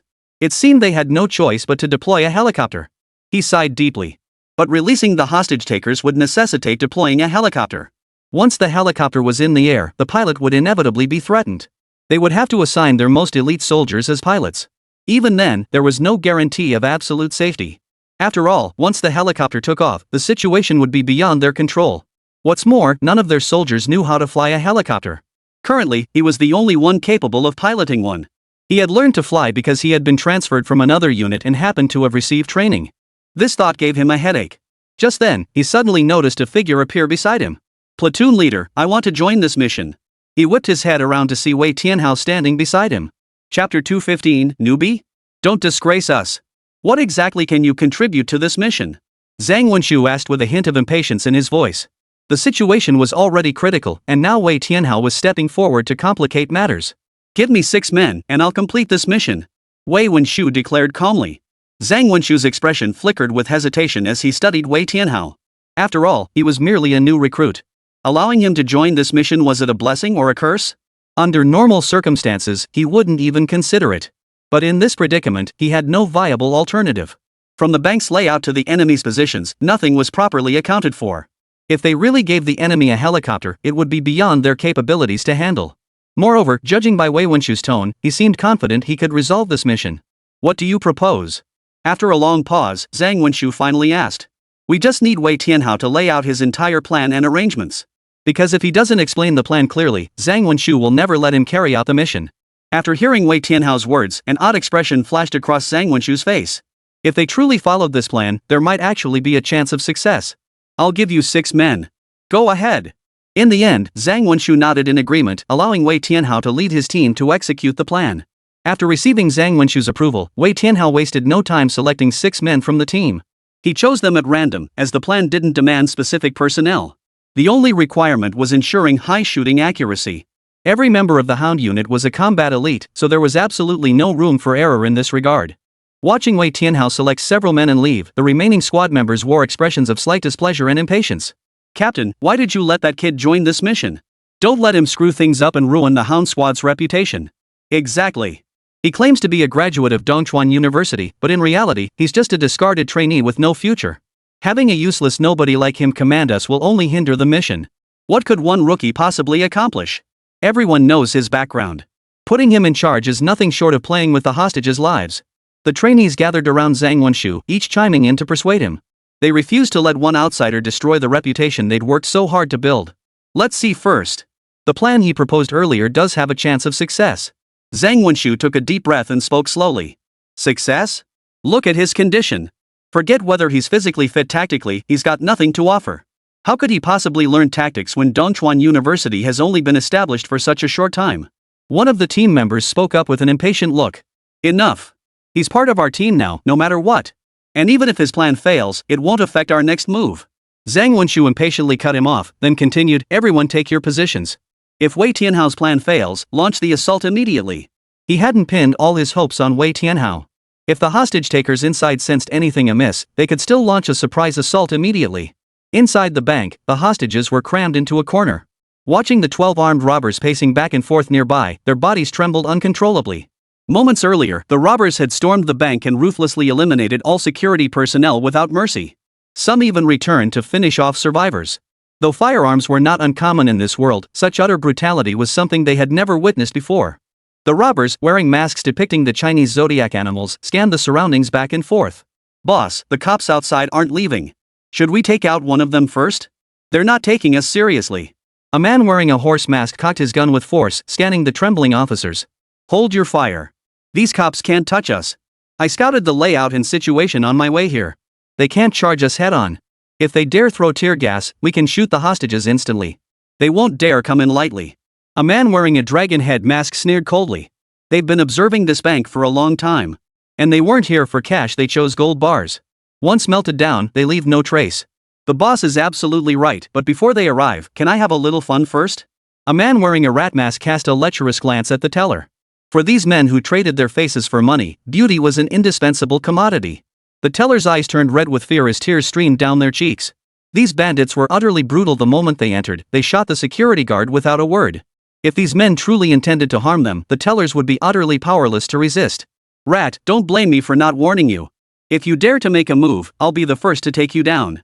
At that moment, the man wearing the tiger mask stepped forward, pointed his gun at Mouse, and spoke with a menacing expression. Tiger, what's this all about? Can't a brother have a little fun? Those cops won't get a helicopter here anytime soon. This half hour gives me plenty of time to enjoy myself. Rat's voice carried a hint of irritation. Though he saw the gun pointed at him, his eyes still burned with ferocity. If you wanna have fun, get the hell out of here. This ain't the place for your games. Don't think I won't kill you. If the boss wasn't here, I swear you'd be dead already. Tiger had no intention of indulging Mouse. Enough, stop arguing. Tiger's right. If you cause trouble now, you'll leave clues behind. If DNA evidence gets left, none of us will get out of here. Besides, after this job, each of us will walk away with at least 10 million. Then you can find as many people as you want. Don't cause trouble here. After hearing the boss speak, he could only snort and turn to sit down on a stool. Soon enough, someone will arrive by helicopter. We'll split into 2 groups of 3 per chopper. Once aboard, immediately check if the fuel tanks are full. And keep the pilots under control the entire time. After all, we don't know if the guys up there are cops. Not only that, but when we move things later, we must follow the prearranged plan. There can be absolutely no mistakes. If anyone screws up, don't blame me for being ruthless. Lonto's voice was solemn as he instructed everyone present. They had prepared everything during their initial approach. Given Longwa's current technological capabilities, attempting a quick snatch and run would only lead to capture sooner or later. True escape required utilizing the helicopters. As long as the helicopter could evade surveillance cameras and fly to their designated location, they would escape without a trace. Don't worry, boss. We won't screw up. If anyone does, I'll put a bullet in them first thing. Ma Mian sneered, waving the gun in his hand. Chapter 216, Rescue Success. Is this guy a rookie? Damn it, the boss actually made us work with this idiot. Going in like this is suicide. Outside the bank's ventilation shaft, 4 members of the Hound unit gritted their teeth in fury as they cursed Wei Tianhao. They had just learned Wei Tianhao's plan. Although the bank vault's ventilation system had been completely overhauled, the staff lounge still used the old, independent ductwork. The plan was for the 4 of them to enter the bank staff lounge through the ventilation system. Meanwhile, Wei Tianhao and 2 other new recruits to the Hound unit would draw the robbers' attention outside. Once distracted, they would storm the lobby, escorting the hostages into the staff lounge while establishing defensive positions to prevent the robbers from harming them. This sounded simple, but executing it would prove exceedingly difficult. They had no idea if the robbers possessed any weapons beyond automatic rifles. If explosives were involved, they risked heavy casualties. Moreover, coordination is paramount. After securing the hostages, Wei Tianhao must infiltrate the scene to coordinate a 2-pronged assault with his team and neutralize the robbers. The narrow doorway meant only Wei Tianhao and 2 others could enter, creating significant uncertainty for the mission. God knows why the battalion commander trusted that bastard. He even claimed he could guarantee taking out all 6 hostage takers. Total bull, another team member cursed. They weren't afraid of dying, they feared dying for nothing. This approach wouldn't just get them killed, it could sink the entire mission. I'm out. What do you guys say? Finally, someone voiced what everyone was thinking. Leaving now could still be justified. At worst, we'd face disciplinary action better than dying for nothing. A rookie like him has no right to command us, he doesn't even have a rank yet. The others immediately agreed. One of them grabbed the walkie-talkie and shouted toward Wei Tianhao's end, "Wei Tianhao, we're not going with you to die. Do whatever you want." Outside the bank, Wei Tianhao heard the words. Even he, usually composed, couldn't hold back his rage. We're about to execute the plan, and you just decide not to do it. You're treating this mission like a joke. 20 minutes have already passed. There's no time to regroup. Once half an hour is up, those robbers will definitely harm the hostages. Wei Tianhao, watch your tone with us. We're your superiors, and we have valid reasons for refusing this mission. This plan? Anyone who wants to do it can do it. We're out of here. The voice coming through the walkie-talkie made Wei Tianhao's veins bulge with rage. True, he had requested personnel from Zhang Wenshu, but his rank meant he couldn't actually command these soldiers. If you won't do it, get out now. I'll handle it myself. Wei Tianhao gritted out through clenched teeth. With that, he shut off the radio. There was no point in arguing further. Are you 2 giving up too? Wei Tianhao turned to the 2 new recruits beside him. These 2 had only been in the Hound unit for half a month and were still considered rookies. The 2 rookies exchanged glances, both eyes filled with conflicted expressions. They too faced exclusion within the Hound unit, a common occurrence in such units. The more elite the unit, the more it valued individual strength. Without outstanding achievements, respect was simply not earned. Otherwise, those 4 wouldn't have singled them out specifically to follow Wei Tianhao. Just say yes or no. You're grown men, stop whining. Wei Tianhao slapped them on the back impatiently. The 2 men looked at Wei Tianhao. His face showed no trace of fear. Beneath his calm expression lay an overwhelming confidence. Fine. I'll go fight for you. I'm coming too. Who do you think you're looking down on? The 2 recruits pounded their chests, trying to steel their nerves. Beside the bank's ventilation duct, Wei Tianhao opened the ventilation shaft with practiced ease, leading the way inside. The 2 recruits followed closely behind. Inside the bank, the robbers were growing restless. Boss, why haven't the cops brought the helicopter over yet? Are these cops playing tricks on us? A half-hour deadline was fast approaching. Logically, even if the helicopter hadn't landed yet, it should have been visible in the sky by now. Tiger, keep an eye on the time. If the helicopter hasn't arrived by the half-hour mark, drag a hostage out and finish them off. The dragon boss snorted coldly and gave the order. No matter what the cops were up to, he didn't believe they'd dare play with human lives. Got it. The tiger-masked hijacker abruptly cocked his gun. The sharp metallic clang sent shivers through the hostages huddled in the corner. The clock on the bank wall ticked steadily. The moment the hands reached 18:30, Tiger unhesitatingly aimed the barrel at one of the bank tellers. The teller's face paled at the sight of the black muzzle. Paralyzed by fear, she couldn't even move. Bang! The piercing gunshot echoed through the lobby. Ah! The gunshot sent the hostages into a frenzy of screams. But when they looked up, the one struck down wasn't the bank teller at all, it was the tiger-masked robber. Blood trickled slowly from the hole in his forehead, and he staggered where he stood before crashing to the floor with a thud. What the hell just happened? The robbers were stunned. Tiger had fired the shot, so why was he the one falling? Cops. Dragon had instantly realized what was happening, but it was too late. Three figures burst out of a distant room, the lead man's automatic rifle spitting flames. In just 2 or 3 seconds, he watched his brothers fall one after another. He instinctively tried to grip his gun tighter, but his consciousness began to blur. Instantly, his body crashed heavily to the ground. At the same moment, Zhang Wenshu and his group had already heard the gunfire echoing from inside the bank. I told you this plan wouldn't work, but they insisted on carrying it out. This time it's truly over. Not only has the mission failed, but the hostages will surely suffer heavy casualties. This is all that rookie's fault. If he hadn't been so stubborn, how could things have gotten this bad? Captain, when do we move in? If we don't storm the place soon, the hostages will all be dead. But to their surprise, a faint smile appeared on Zhang Wenshu's face. No need to go in. Mission accomplished. Chapter 217, the world is shocked this is an unqualified trainee. Mission successful? The members of the Hound unit exchanged stunned glances, their faces frozen in disbelief. How could that be? If memory served, they only had 3 men left now, while the robbers numbered 12. Exactly. That averages out to 4 enemies per person. How is that even possible? And these are all rookies. Judging by their weaponry, they must be mercenaries. But did you notice? The gunfire did stop. Still, who's to say Wei Tianhao actually completed the mission? Frankly, they couldn't fathom 3 rookies pulling this off. Even we veterans, who've been through countless missions, can't guarantee we could handle it. Zhang Wenshu smiled faintly, didn't you notice? The gunfire coming from inside is all from our unit's K-18 assault rifles. Truth be told, even he hadn't expected Wei Tianhao to pull it off. But the gunfire echoing from inside confirmed beyond doubt that Wei Tianhao's squad had indeed succeeded. Impossible, Captain. Don't joke around, one soldier asked in disbelief, though he knew his commander would never deceive them. Amidst their stunned silence, the bank doors burst open. 3 figures emerged, Wei Tianhao leading the way. A shallow gash marred Wei Tianhao's face, the slightly curled skin revealed it was clearly a bullet graze. His clothes were merely dusty, and a faint smile played on his lips. Wei Tianhao quickened his pace to stand before Zhang Wenshu, then abruptly planted his right foot to salute. Wei Tianhao, expelled from Dongchuan University. Mission accomplished. As Wei Tianhao spoke these words, a subtle look of respect flickered across the faces of his teammates present. In the military, strength was the ultimate measure of worth. With sufficient strength, one could earn the respect of others. Wei Tianhao's performance had already made it abundantly clear to them that he was no useless rookie. In fact, his earlier performance had outshone even theirs. Having earned their place in this unit, they certainly didn't believe Wei Tianhao had subdued the robbers by sheer luck. After all, judging by the time it took him to fire his shot and resolve the situation, they simply couldn't match Wei Tianhao's speed. Moreover, the 2 beside Wei Tianhao were also new recruits. Judging by their trembling and unsteady gait, it was clear Wei Tianhao had taken down the vast majority of the robbers. Without further comment, they stood at attention and saluted Wei Tianhao in unison. For these soldiers, this was the highest form of respect. Moreover, through this incident, they no longer doubted Wei Tianhao's capabilities. Not far away, the police chief's pupils suddenly contracted upon hearing this. Such an outstanding soldier was actually expelled from school? For a moment, he couldn't tell if he was going mad or if the world had gone mad. The name Dongchuan University was already known to everyone in the Dragon Nation.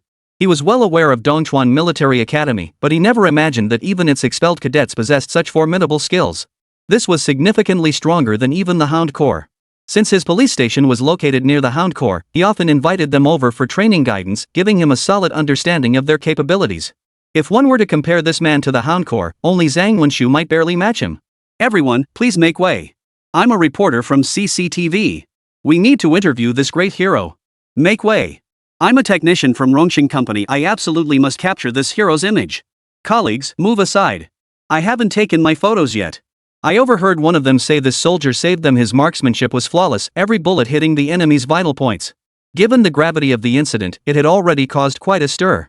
Upon learning the situation was resolved, these reporters swarmed over like madmen, surrounding the area in an instant. One reporter pushed his way to the very front. When Wei Tianhao emerged earlier, he had quietly followed behind him. He had clearly heard Wei Tianhao's words, and it had to be said, they had left him utterly stunned. At first, he had assumed Wei Tianhao was an elite member of the Hound unit, but he never would have imagined this man was actually a student expelled from Dongchuan University. If even expelled students possessed such formidable skills, how extraordinarily powerful must the current students be? His instincts screamed this was a headline-grabbing opportunity. Mr. Wei Tianhao, would you be willing to grant an interview? He immediately pushed his way to the front, eagerly extending his microphone as he asked. Wei Tianhao remained silent, instead directing his gaze toward Zhang Wenshu standing nearby. As active duty military personnel, every move they made required superior authorization and orders. Therefore, without prior authorization, he would never initiate an interview. But when his gaze met Zhang Wenshu's, he saw the man nodding at him with a smile. All right, ask whatever you want.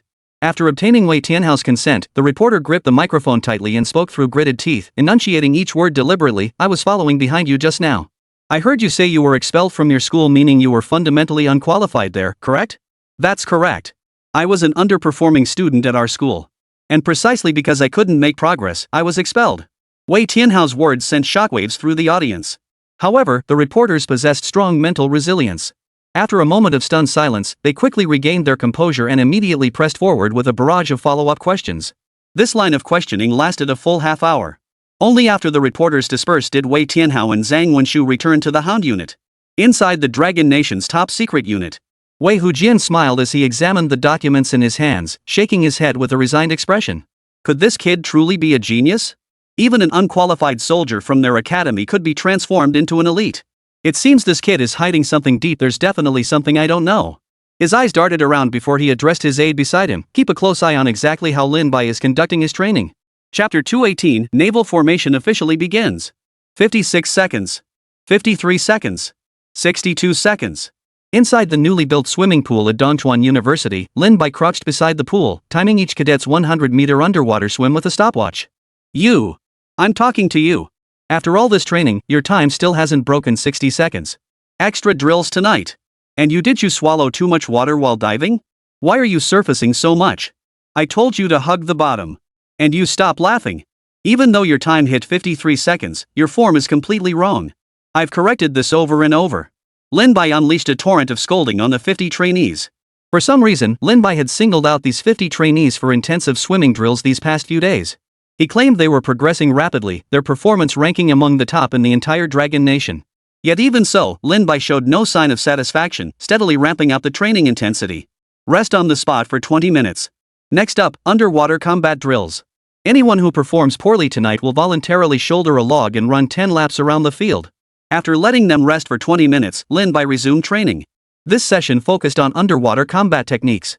After days of training, the cadets had grown accustomed to the routine.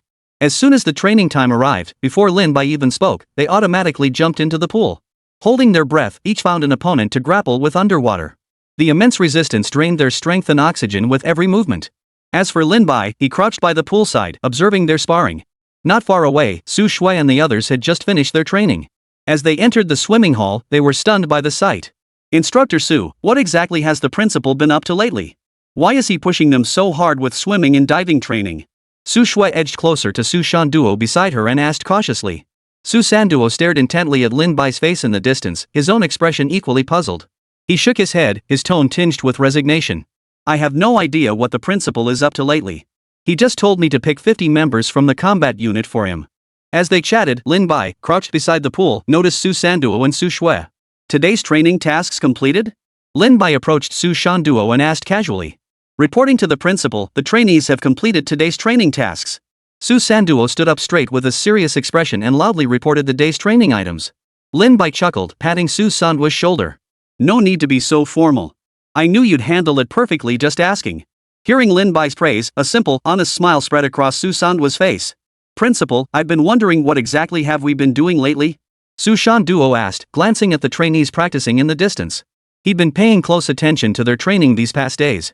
Lin Bai wasn't just drilling them in underwater speed swimming, he was also training them in underwater weight-bearing breath holding, underwater combat, and even rapid internal pressure equalization. He had a vague idea, but without Lin Bai explaining, he couldn't be sure. You'll find out soon enough. But first, I have some good news. I'm planning to purchase a new training site. For now, though, keep supervising their training. Lin Bai patted Lee Sashanduo's shoulder with feigned mystery before striding confidently toward the office. The reason he'd been training the cadets in diving all this time was because he intended to establish a naval force. Given the school's current capabilities, most ground forces wouldn't stand a chance against them. After all, their tanks, auto-aiming machine guns, and heavy troop carriers were already sufficient to handle most ground armies.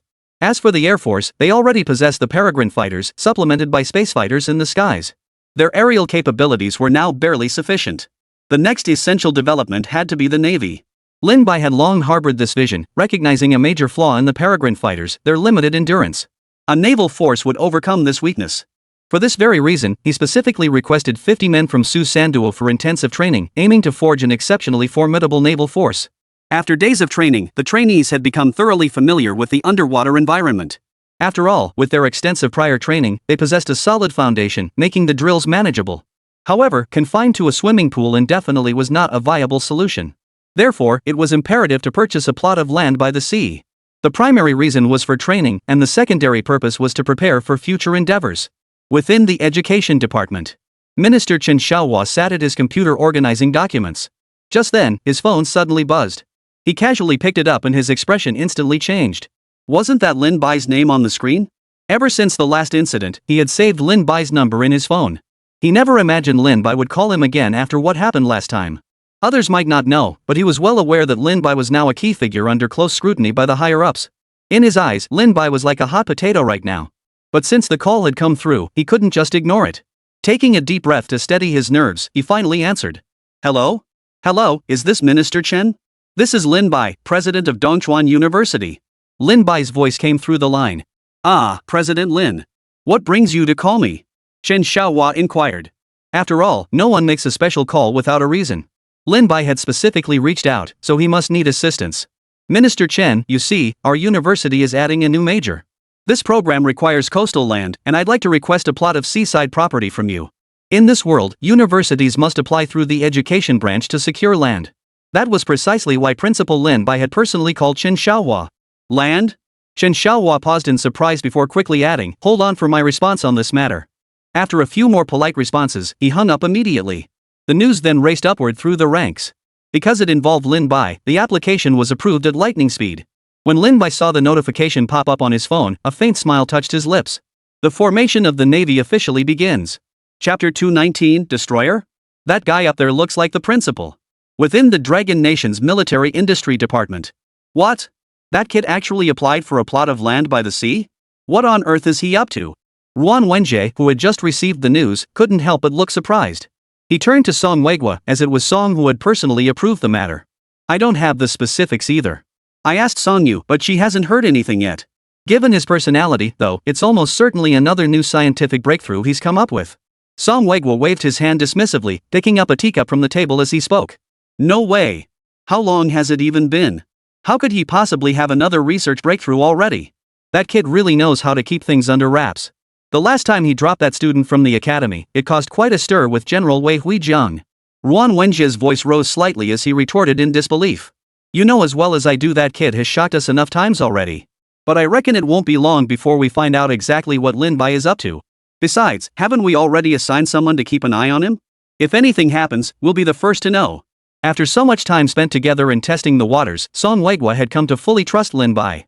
So even though he didn't know what Lin Bai was up to, he didn't feel the need to pry further. Besides, a vague suspicion was already forming in his mind, one he believed would be confirmed soon enough. Over 20 civilian helicopters were parked on the Dongchuan University sports field. Not far away, the trainees who had been separated for specialized training were gathered together. Why are there so many helicopters parked over there? Not sure. Doesn't look like they're heading out on a mission either. Surely they're not taking us on a sightseeing trip? Principal Jingyan is coming. As they chatted, Lin Bai strolled toward them, hands behind his back, swaying slightly. I've gathered everyone today to take you to our new campus. Lin Bai swept his gaze over the students standing at attention and spoke with a smile. New campus? The moment he spoke, astonishment flashed across every trainee's face. They had never heard of this before. Moreover, their school was currently undergoing expansion. Why would a new campus suddenly appear? Alright, you'll find out once you get there. Stop chatting. Board the helicopters in groups of 5. Lin Bai finished speaking and was the first to climb into one of the helicopters. The other trainees quickly grouped up and boarded the remaining helicopters. These civilian helicopters were all borrowed by Lin Bai. After the land was approved, he immediately inspected the location. The plot was situated in a remote, rugged mountain area. The access road was dilapidated and in urgent need of repair. For the time being, only construction vehicles could access the site, meaning they had to rely on helicopters to reach the location. Though remote, the location perfectly suited Lin Bai's needs, as it involved a series of plans including trainee training. After the trainees boarded the civilian helicopters, the aircraft flew directly south. The new campus was roughly 300 kilometers away. From the helicopter, the trainees spotted more than a dozen large excavators operating on the distant beach. From their excavation sites and the piles of steel, it was evident a port was under construction. Not far from the port stood two large temporary metal warehouses and prefabricated buildings. After the helicopter landed, the trainees eagerly disembarked and gazed toward the coastline with excitement. This would be their permanent base from now on. Lin Bai stood behind them and suddenly spoke up. Although the academy was divided into two campuses, this was inevitable. While the school had a swimming pool, that environment could never cultivate true naval officers. Only the open sea could forge wills as unyielding as rock. Form ranks. At that moment, Lin Bai bellowed. The cadets, who had been gazing at the sea, snapped to attention and swiftly assembled. Extensive training had ingrained in them the habit of executing orders instantly. Do you all enjoy the sea? Lin Bai observed the cadets before him with a faint, ambiguous smile. Though they all saw the mischievous glint in his eyes, they couldn't help but nod in agreement. After endless drills and missions, it was impossible not to crave a break. Right now, what they wanted most was for Lin Bai to let them enjoy a day or two of leisure here. Since you all love the sea so much, I'll let you get up close and personal with it. Before the trainees could even react to this, Lin Bai continued, everyone pair up. Grab those logs you chopped down over there and head to the beach to do sit-ups. The moment he finished speaking, a chorus of wails erupted from the trainees. Principal, we haven't had a break in ages. Yeah. Just let us have one day off. If you give us one day to relax, we promise to train hard again afterward. With scenery this beautiful, I just want to properly enjoy the ocean view. Though the training regimen had become part of their daily routine, every person craved a proper break. Especially in such a beautiful setting. You want a break, huh? Lin Bai nodded with a smile. All you have to do is do 300 sit-ups in the ocean. Once you finish, you're free to do whatever you want. The moment he said it, cheers erupted. For them, doing sit-ups usually meant at least 500 reps, only now they'd be doing them by the sea. Upon hearing this, they scrambled to grab their logs and flop down by the shore. But once they lay in the water, they realized just how challenging this task would be.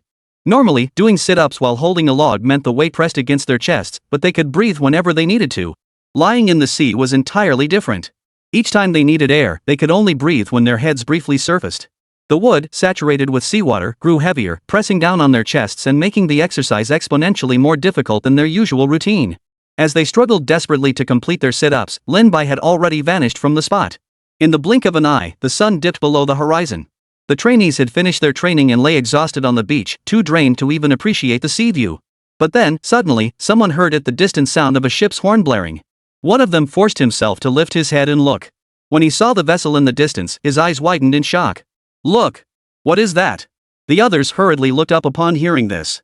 When they saw the vessel that appeared, their hearts couldn't help but tremble. It's a destroyer. And isn't that the principal standing up front? Chapter 220, a warship? This kid's gone mad.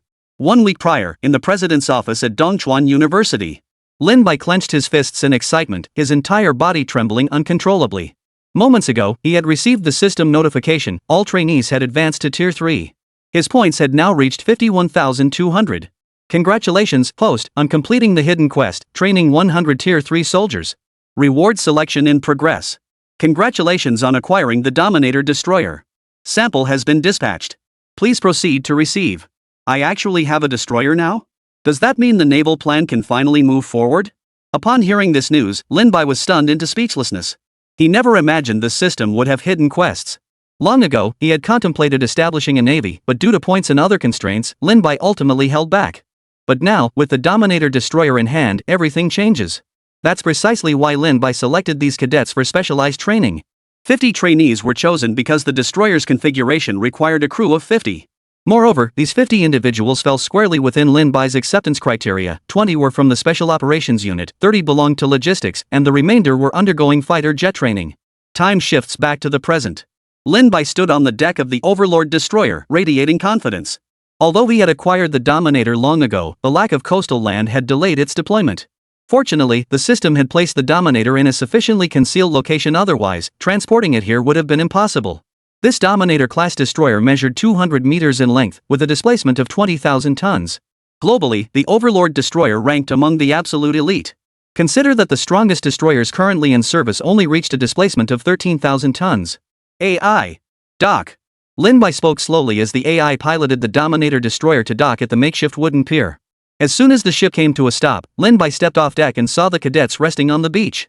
Dragging their weary bodies, they sprinted toward him, each one visibly thrilled. Principal, is this an aircraft carrier or a destroyer? How can it be this massive? And this ship is so sleek, all black, it looks like a spaceship from outer space. Is this our school's destroyer? This is insane. It looks even more advanced than the latest destroyer the Eagle Nation just developed. Where on earth did you get this thing? No wonder you made us train our water skills. Principal, does this mean we'll be riding this steel beast in the future? Wait, did you notice? The ship's mounted cannons are TA-380s. Just looking at this destroyer was enough to drive the cadets wild. They'd taken theory classes back at the academy and knew full well that larger destroyers required higher technological sophistication. And they knew their own cocky, enigmatic tank transporter and peregrine fighter were prime examples of that. But they never imagined their principal would actually acquire a destroyer. That's right, from now on, you all belong to the Navy. This Dominator-class destroyer will be your most loyal companion. Lin Bai smiled as he looked at the excited cadets. Principal, can we go aboard now? One cadet asked, barely containing his excitement. Lin Bai nodded and replied with a smile, of course you can. Weren't you all wondering where you'd be staying tonight? Tonight, you'll all be staying aboard the ship. The moment he said this, the cadets erupted in cheers. Seeing their excitement, Lin Bai's smile grew even broader. From this moment onward, Dongchuan University finally had its own naval force. Old Song, any news from your end lately? Ruan Wenjie nudged Song Weiguo, who was deep in research, and asked. I can't help but wonder what Lin Bai is really up to. Just thinking about it makes me itch to find out. Song Weiguo sighed helplessly upon hearing this. Though he'd already discussed the matter with Ruan Wenjie before, the latter asked about it daily. He understood, though Ruan Wenjie was an impatient man by nature. To put it bluntly, he couldn't sit still. Sighing again, Song Weiguo looked at Ruan Wenjie helplessly and said, haven't we already deployed satellites to monitor him? If anything happens, we'll know immediately. If you really can't stand it, go ask Lin Bai yourself. Maybe he'll tell you. But isn't Song Yu Dongchuan University? Could Song Yu really have no information at all? Or are you deliberately withholding it, you old fox? If he hadn't known about this from the start, it would have been fine. But now that he knew Lin Bai might have made new scientific breakthroughs, he couldn't even focus on his own research. Song Weiguo slid his reading glasses off his nose and casually placed them on the table before speaking. It's true that Song Yu is at Dongchuan University, but she knows absolutely nothing about this matter. He couldn't fathom how a researcher could be so impatient, acting like an old child. Old Song, why don't you give Song Yu another call? Ruan Wenjie persisted, insisting that Song Weiguo check for any new information. I just called Song Yu the day before yesterday. Rest assured, he'll keep an eye on this. Besides, you're so free, could you check in with the research team in the power department? Hearing this, Ruan Wenjie could only shake his head in resignation. Just as he was about to return to his lab to continue his research, the door suddenly swung open. He looked up and saw none other than Zhang Jianhua walking in. Zhang Jianhua, what brings you here? Seeing Zhang Jianhua appear, Song Weiguo couldn't help but look surprised. Ever since establishing his partnership with Lin Bai, Zhang Jianhua hadn't set foot in the military industry department for quite some time. After all, his primary responsibilities had been monitoring Lin Bai and overseeing the deployment of conventional urban forces. Unless it was an urgent matter, Zhang Jianhua would never have come to the military industry department. Minister Song, Minister Ruan, we've just received a report from a coastal fisherman who claims to have spotted an unidentified warship in the waters off Ho Chai. I wonder if this could be connected to Lin Bai. A warship? Song Weiguo and Ruan Yan both swallowed hard, exchanging glances, each already knowing the answer. No doubt about it that kid Lin Bai must have come up with his latest scientific breakthrough. The next second, both men simultaneously grabbed their phones. Such a major incident demanded immediate reporting. Chapter 221, Naval Formation Complete, Mission Activated. Upon hearing the news, Wei Hujing was stunned into a daze. What? Lin Bai built a warship? Where did he even get a warship? He gripped the receiver so tightly his eyes nearly popped out of his head. He knew Lin Bai's research team was formidable, but to casually produce an entire warship like this was beyond belief. Moreover, this was within Dragon Nation's territorial waters. If an unidentified warship truly appeared in the sea, they should have been the first to know. Moreover, warships weren't something you could just move around casually. The vast majority were constructed right by the coast. This was for ease of launching, yet they knew nothing about it. That was terrifying. Only two possibilities exist. First, Lin Bai genuinely built the warship within the Dragon Nation's territory, and they detected nothing. The second possibility is that this warship was built overseas and smuggled in. If that's the case, it means this vessel is absolutely extraordinary. Song Weigwa, I'm giving you an order. Find out what that kid is doing with that warship. He trusted Lin Bai implicitly, but if anything went wrong, it would be a major disaster far beyond their ability to handle. Understood. I'll immediately investigate Lin Bai's intentions. After relaying the situation, Song Weigwa hung up the phone. The stern expression on his face dissolved into a bitter smile. Easier said than done. If Lin Bai's research team weren't so formidable, it wouldn't matter. But they were counting on his team to propel them forward. This meant that even when questioning him, they absolutely had to be mindful of Lin Bai's feelings, lest they upset this rising star of the future. What's the situation? Ruan Wenji appeared over Song Weigwa's shoulder, his voice tinged with curiosity. Song Weigwa waved his hand, his voice weary as he relayed Wei Hujing's orders in full.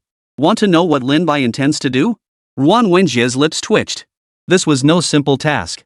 He couldn't exactly run up to Lin Bai and ask, "Hey, what are you planning to do?" That would be pure insanity. And what if Lin Bai didn't want to talk? They couldn't exactly force him to speak. "Hey, old Son, you're being dense." Just then, Ruan Wenjie slapped him hard on the back and exclaimed with excited anticipation. Seeing Song Weigwa's bewildered expression, he continued, "Even if your daughter doesn't know, couldn't you have her ask? Even if Song Yu did speak up, it wouldn't be too abrupt." Only then did Song Weigwa realize his mistake. He'd been too caught up in the situation to see clearly, so focused on protecting his daughter that he'd forgotten about common sense. In their eyes, Song Yu was one of their own. But now, no matter how you looked at it, she was a student at Dongchuan University and even served as their team captain. Even if she did ask, it wouldn't be a problem at all. "Alright. I'll go instruct Song Yu right now." Song Weigwa hurriedly pulled out his phone. Inside the Dongchuan University women's dormitory. As the bathroom door swung open, a rush of steam flooded out, momentarily filling the room with a hazy mist. Wearing pink pajamas, Song Yu sat on her bed drying her hair and humming a tune. Since arriving at Dongchuan University, she had transformed completely. Compared to the research institute, there was so much more to learn here. Moreover, although instructor Wang Meng appeared rough around the edges, his teaching skills were absolutely top-notch. No matter what question she asked, he could provide a thorough answer. "Ha? A text from Dad?" Song Yu was taken aback. Since arriving at Dongchuan University, she hadn't forgotten her mission, periodically reporting back what she learned. However, due to the collaboration between Lin Bai and the Dragon Country Military Industry Department, the intelligence she sent back was largely useless. For this very reason, Song Weigwa rarely messaged her either. "Ask the president?" After reading the message's context, Song Yu froze in surprise. She had inquired before, but the president always responded with an air of mystery, so she hadn't pressed further. Lately, the higher-ups were all curious about what Lin Bai was actually doing, applying for coastal land, training cadets to swim. And now, warships had even appeared. Suddenly, a bold thought struck Song Yu. Could it be? The moment that answer flashed through her mind, she instinctively wanted to dismiss the thought. The school only had a handful of people now, how could they possibly do that? Yet, considering the recent events and the sudden appearance of warships, this seemed the only plausible explanation. Without hesitation, she sent her suspicion to Song Weigwa. "What? This guy wants to bring in the Navy?" Song Weigwa had barely sent his message when he received Song Yu's reply. But upon reading it, he froze solid. This is ridiculous. He actually plans to build a navy. It wasn't entirely impossible for Lin Bai to build a warship. After all, he'd already developed the Peregrine fighter jet. Creating a warship wasn't beyond his capabilities. But the key point was that Lin Bai currently only had 50 trainees under his command. For a large destroyer like this, 50 people were barely enough to scrape by. A proper naval formation of this scale could easily accommodate 300 or 400 personnel. But with only 50 people? Even transporting the missiles onto the ships is a major problem. This is nothing short of a joke. With such a small crew. But just then, he paused. Lin Bai had already defied expectations more than once. In other words, that little bastard Lin Bai was seriously planning to build a navy. Song Weigwa slapped his thigh and blurted out. He couldn't even begin to imagine the explosive impact this news would have if it got out. It might just blow the minds of every military unit and research institute. Hard to starboard 20 degrees. Island sighted ahead, estimated distance 2 kilometers. Proceed to evade. Gun turret inspection complete, ready to fire. On the Dominator cruiser, cadets darted about at lightning speed. These past few days, they had been repeating drills to familiarize themselves with the Dominator cruiser's operations and their respective duties. Not bad. Lin Bai couldn't help but think to himself as he watched the scene unfold. Ding! Notice, naval forces have completed training. New mission issued, accept maritime mission. Random rewards upon completion. Chapter 222, 50 knots? Unidentified destroyer. Marine Corps. Assemble. At Lin Bai's command, 108 cadets swiftly assembled on the beach. Not far from the shore, 5 Tianyu tanks and 5 heavy troop carriers stood parked. A peregrine fighter jet, its camouflage reflecting the surroundings, gleamed in the sunlight. Under the blazing sun, their bronze-toned skin seemed as unbreakable as steel, each cadet's face etched with determination. "Everyone, load up immediately and await my orders." Lin Bai waved his hand, and all trainees sprang into action. As the trainees busied themselves transferring supplies onto the Dominator destroyer, Lin Bai stepped aboard the vessel. Dragon Nation Naval Base. Soldiers in camouflage uniforms gathered around a towering, brand-new destroyer, murmuring in awe.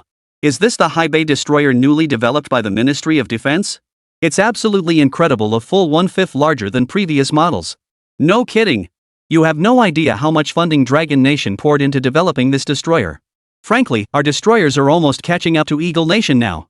Wow, the firepower on this thing is worlds apart from the old models. With a rate of fire of 3,000 rounds per minute, other destroyers wouldn't stand a chance for even a few minutes.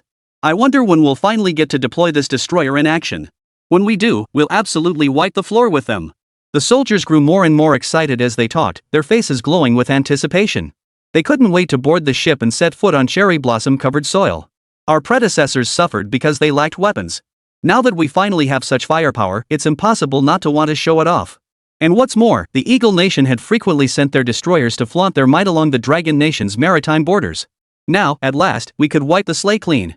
Commander, when can we take these out for a test run? Such fine destroyers can't just sit here gathering dust. One soldier couldn't help but look at the commander with hopeful eyes. Hearing this, the others couldn't help but join in urging the commander to take them out to sea. You lot. When I tell you to go out to sea, you dawdle and dawdle. Now we've got a new destroyer, and you're all more eager than the next. The commander looked at his soldiers and couldn't help but laugh and scold them. All right, everyone get ready. We're heading out to sea. I'm curious to see just how formidable this destroyer from the Ministry of Defense really is. Truth be told, even he was itching to try it out. What kind of soldiers would they be if they didn't test new equipment? Before he could call for formation, the soldiers surged forward in a rush, charging straight toward the destroyer. Watching this scene, the commander smiled and shook his head. Not so long ago, he had been just like these greenhorns. As the Dragon Nation's flag rose, the destroyer slowly departed the naval base. All hands, head south. With a wave of the commander's hand, the destroyer surged forward, reaching a blistering speed of 38 knots.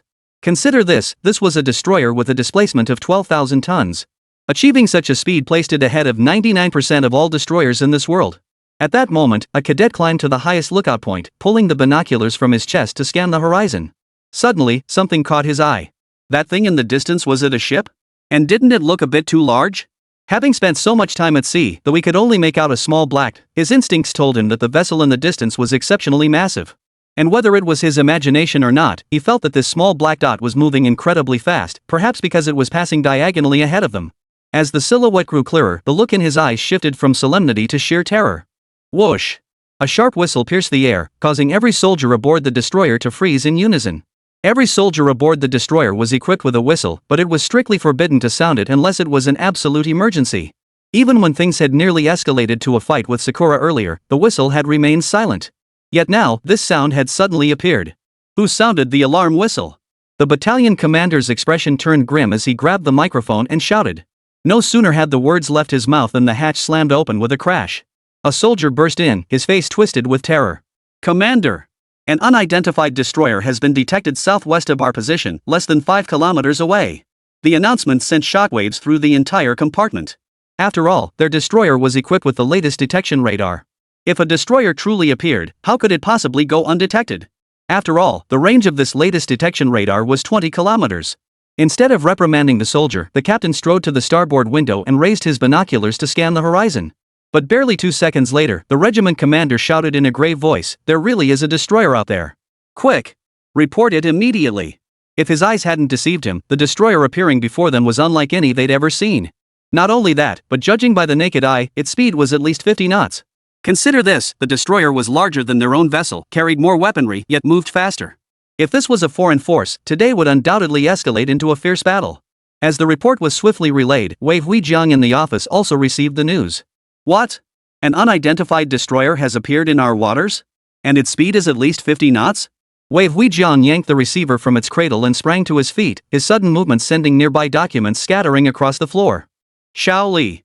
Wei Hujing shouted toward the door without a moment's hesitation. Regardless of what was happening, he must immediately mobilize nearby naval forces for support.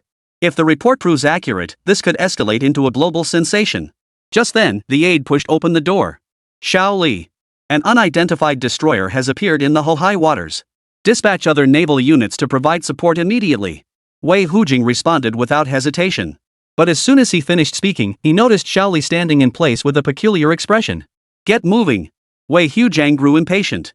How could his aide falter at such a critical moment? The aide's expression remained peculiar. After a moment's hesitation, he finally stammered out, General, could that destroyer possibly be Lin Bai's? Chapter 223, The Pirate with a Destroyer. Lin Bai? Wei Hujing slapped his thigh in sudden realization. If he hadn't been reminded, he truly wouldn't have connected this matter to Lin Bai. Recently, Lin Bai had applied for a coastal plot of land, but Wei Hujing hadn't paid it much mind. Now that he thought about it, everything fell into place. Only that kid could slip a destroyer in without a sound. Order the troops immediately no fire without my command. And deploy satellites to see what the hell that kid is up to. Wei Hujing barked at his aide. If they accidentally fired, it would be like a flood washing away the Dragon King's temple. The aide nodded repeatedly and strode out without another word. Within the Dragon Nation's military industry department.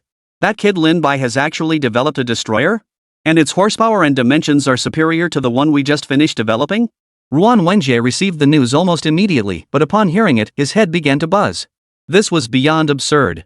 50 knots of horsepower meant their nation's newest destroyer might not even catch sight of Lin Bai's destroyer's sternlights. General Wei now requests both of you to proceed to the conference room. The satellite footage will be broadcast in its entirety. The aide on the other end of the line relayed this message to Ruan Wenjie. Got it. I'm on my way.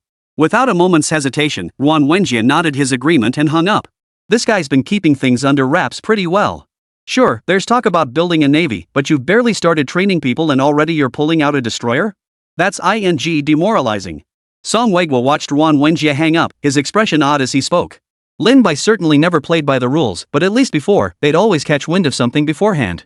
Hope this kid doesn't pull another stunt and push those hawks into a corner. Ruan Wenjie said with a bitter expression. Even though the Eagle Nation took a big hit last time, those bastards are the type to hold grudges. If they don't find a reason to pick a fight, that'd be a miracle. But for now, it's still within the Eagle Nation's tolerance threshold. If it really triggers a major conflict, that'll be a real headache. Upon entering the conference room with Song Weiguo, the scene that greeted them was startling. From the aerial view, this was a destroyer unlike any they had ever seen. Its most striking difference from traditional destroyers lay in the arrangement of its superstructure. Previous destroyers placed their hulls below deck, with the superstructure above resembling a pyramid. Yet this destroyer's deck structure was elliptical, with various machine guns and anti-aircraft firepower mounted at its protruding points. At a glance, it appeared to carry anti-aircraft firepower, with a configuration more than double that of the current Dragon nations. Moreover, the sides of this elliptical structure feature numerous firing ports. Though the details are unclear, the dark openings themselves suggest a terrifying capability. What new scheme is this kid cooking up? If heading for Syria, this isn't the right direction. Song Weiguo frowned slightly as he watched the Dominator destroyer's course. It was clear that Lin Bai was now heading toward international waters. Ruan Wenjie hesitated for a moment before tentatively suggesting, could he be planning to test the destroyer? Bull. When have you ever seen Lin Bai test his own weapons? Song Weiguo snapped irritably. Sure, Lin Bai had tested the Falcon fighter jet right under their noses before, but that wasn't done with professional testing equipment. It was merely a test flight, hardly a proper inspection. More like playing with a new toy. Ruan Wenjie scratched the back of his head. Upon reflection, that was indeed the case. If they hadn't specialized in testing, they wouldn't even know the specific performance details. But the immediate priority was figuring out what exactly Lin Bai intended to do. Ruan Wenjie brought the matter back to the table. Song Weiguo looked deep in thought, rising to pace the conference room. Every time Lin Bai went out, he was absolutely up to something. There wasn't a single instance where he didn't stir up trouble. In other words, there was an overwhelming likelihood that Lin Bai was preparing to cause trouble for someone. Based on past patterns, he should be targeting the Eagle Nation first. Yet the Eagle Nation had no troops stationed in that region. After all, this place was a classic no man's land with no resources. Where he was going was truly baffling. This meant the Eagle Nation was largely off the table. Right. At that moment, an idea flashed through Song Weiguo's mind. He hurried to the computer, tapped a few keys, opened the mercenary website, and fixed his gaze on one particular mission. Old Ruan, take a look. Is this kid planning to take on this job? Song Weiguo called out. Ruan Wenjie leaned into the screen. When he saw the mission, his eye twitched involuntarily. The posted mission was clearly related to Dragon Nation. If he remembered correctly, they were currently preparing two contingency plans. International waters, rescue 21 hostages aboard a hijacked cargo ship and eliminate the Red Horn pirate gang.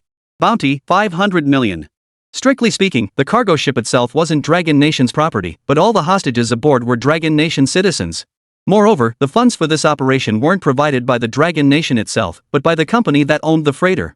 The Dragon Nation had been deliberating rescue options all day, but the enemy's weaponry and location were simply too sensitive. Once we take action, it's highly likely to trigger a chain reaction. That's why, while discussing countermeasures, we also issued this bounty mission. Judging by the current direction and the bounty amount, Lin Bai is clearly targeting the Red Horn pirates. Damn, that kid really is a madman. We need to get him back immediately. Ruan Wenjie pressed his temples, his voice tinged with resignation. The reason even the Dragon Nation takes this so seriously isn't just about the safety of its citizens. More importantly, these pirates could disrupt future cargo ships. If they keep showing up like this, no one will be able to tolerate it anymore. But these pirates were different from before. Intelligence indicated they were heavily armed. They've even managed to acquire an Eagle Nation K-45 destroyer, though not the latest model, it's still Eagle Nation weaponry. Ordinary destroyers stand no chance against it. Even Dragon Nation's newest destroyers could be sunk in a single misstep. Yet Lin Bai's target was precisely this group. Chapter 224, Rubbing Hands in Anticipation, Ready to Strike. Should we warn Lin Bai? Ruan Wenjie tentatively suggested. After everything that had transpired, even his words carried a hint of hesitation. After all, Lin Bai had already achieved far too many miracles. Song Weiguo shook his head, no need.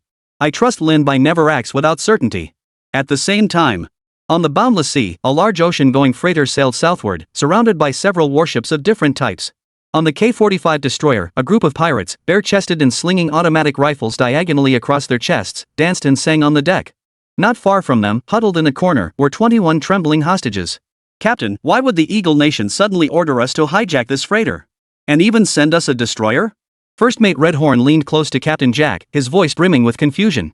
Just days ago, a unit from the Eagle Nation had approached them. With their meager resources, they hadn't even dared to act. The leader of that force had immediately proposed a deal: they would be given a destroyer. But they had to hijack a large cargo ship from the Dragon Nation, take hostages, and after the job was done, the ship would be given to them. It seemed like a surefire money-making scheme. Under pressure and temptation, they had no choice but to agree. Yet even now, they couldn't fathom why the Eagle Nation would do such a thing. No clue. But we didn't have a choice, did we? Jack downed a shot of cheap whiskey, glancing at the dancing crew members with resignation. His expression didn't last long, though, quickly shifting into a grin. Who cares? We're raking it in big time this time. Yeah. The first mate nodded with a grin. For men who risked their lives daily, such concerns were trivial. And based on their rough calculations, the cargo on board plus the freighter itself would fetch at least $1 billion. That was enough to live it up for the rest of their lives. Oh, and what about the hostages? The first mate paused briefly before continuing. The guys have their eyes on a few of the women. They say it's been ages since they've had any action. Should we let them have their fun? After all, men's desires boil down to a few things: power, money, and beauty. With 2 already secured, it would be impossible not to be tempted. Jack glanced at the women inside, a hint of mischief flickering across his lips. In the end, though, he shook his head. Forget it. Keep these guys on their toes. Once we pull off this heist, they can do whatever they want. After all, they're the Eagle Nation's cargo. Better not have them die young. In the past, he wouldn't have cared, let them do whatever they wanted. But this time, it was a mission from the Eagle Nation. While the Eagle Nation hadn't specified how to treat the hostages, it was still best not to rock the boat. Better safe than sorry. They might be tough, but against the full force of the state apparatus? They'd be crushed. All right. The first mate shrugged it off, nodded, and clinked bottles with Jack again. Inside Eagle Nation. Jack stared listlessly at the computer screen. Suddenly, the office door swung open. Reporting, General. We've secured the target and are heading toward the designated location. The secretary stood ramrod straight and shouted. Jax casually shut down the screen before swiveling his chair to face the secretary. Who knew these trashy places had some decent folks? Not all of them are useless after all. A hint of satisfaction finally appeared on Jax's face as he asked, so our troops have already arrived at the designated location, right? Rest assured, General. Our troops are already waiting there. Once the handover is complete, they'll eliminate all traces of evidence. The secretary hurriedly added. Looks like we're finally making some progress. Jax smiled with satisfaction. This entire operation revolved around the Dragon Nation. The goal was to find a way to acquire some of their advanced technology. The leverage lies in these hostages, though they may seem insignificant now. But once put into motion, these hostages would become the most valuable asset. The plan was simple: once the hostages were in their hands, they would eliminate the pirates immediately. They would then publicly announce their rescue of these Dragon Nation citizens. In return, they would demand the Dragon Nation hand over the technology. Until that happens, they would continue to hold the hostages. Moreover, they would launch a massive publicity campaign. Abandoning one's own citizens is no small matter. The news would undoubtedly cause a huge uproar. By then, they wouldn't fear Longwei refusing to comply. The boundless sea stretched out before them. Captain! Captain! Just as they were drinking merrily, a pirate rushed over in a panic. What's the commotion? Jack impatiently wiped the wine from his mouth with his sleeve and snapped. A ship's appeared behind us. Looks like a warship, the pirate blurted out. A warship? Those two words sobered them instantly. They had suspected the Dragon Nation might take action, but logically, it shouldn't have happened this soon. After all, their ship was fast. It would take the Dragon Nation at least until tomorrow to catch up. By then, they would have already handed over the hostages. Yet here it was, catching up to them now. Jack stood up, smashing a wine bottle on the floor. The loud crash made the pirates, who had been singing and dancing, stop abruptly and focus their attention on Jack. Damn it, everyone stop playing around. We've got guests coming up the rear. Prepare to send them a gift. Jack waved his hand, his voice booming. From what he'd seen earlier, there was only one warship. That single vessel wouldn't make a dent. After all, besides their destroyers, they had several modified vessels. Dealing with this thing? They weren't worried in the slightest. Besides, after seizing the cargo ship, they hadn't even tested this Eagle Nation destroyer yet. Now that the chance had presented itself, they couldn't let it slip away. As for Dragon Nation's pursuit afterward? They'd just scatter afterward. At most, they'd catch a few stragglers utterly insignificant. All right. The pirates, their cheeks flushed crimson, swiftly returned to their original stations. Despite the alcohol, for these pirates, liquor was the ultimate stimulant. It didn't hinder their combat readiness in the slightest. As the Dominator destroyer drew nearer, they itched to strike, ready to launch their assault at any moment. Chapter 225, No tactics, just blind charge? Minister Son, Minister Ruan, we've pinpointed their location. Satellite data shows Lin Bai's destroyer is now less than 3 kilometers away. The technician adjusting the satellite reported the current situation with a tense expression. Song Weigua and Ruan Wenjie felt as if their hearts had been gripped by a giant hand, their faces turning slightly pale. While they knew Lin Bai's research team was formidable, these were ruthless pirates after all. With the K-45 Eagle Nation destroyer backing them, these pirates now possess strength comparable to top-tier mercenary groups. It must be noted that these pirates had more combat experience than ordinary mercenaries and were far more battle-hardened. One could say the sea was their home turf. Even Dragon Nation's forces would pay a price to eliminate them. Lin Bai was being reckless. Without a way to close in, launching a full-scale assault was impossible. Ruan Wenjie gritted his teeth as he spoke. Without knowing the hostage's location, launching an attack is impossible. If they fight blindly, the pirates will likely eliminate the hostages.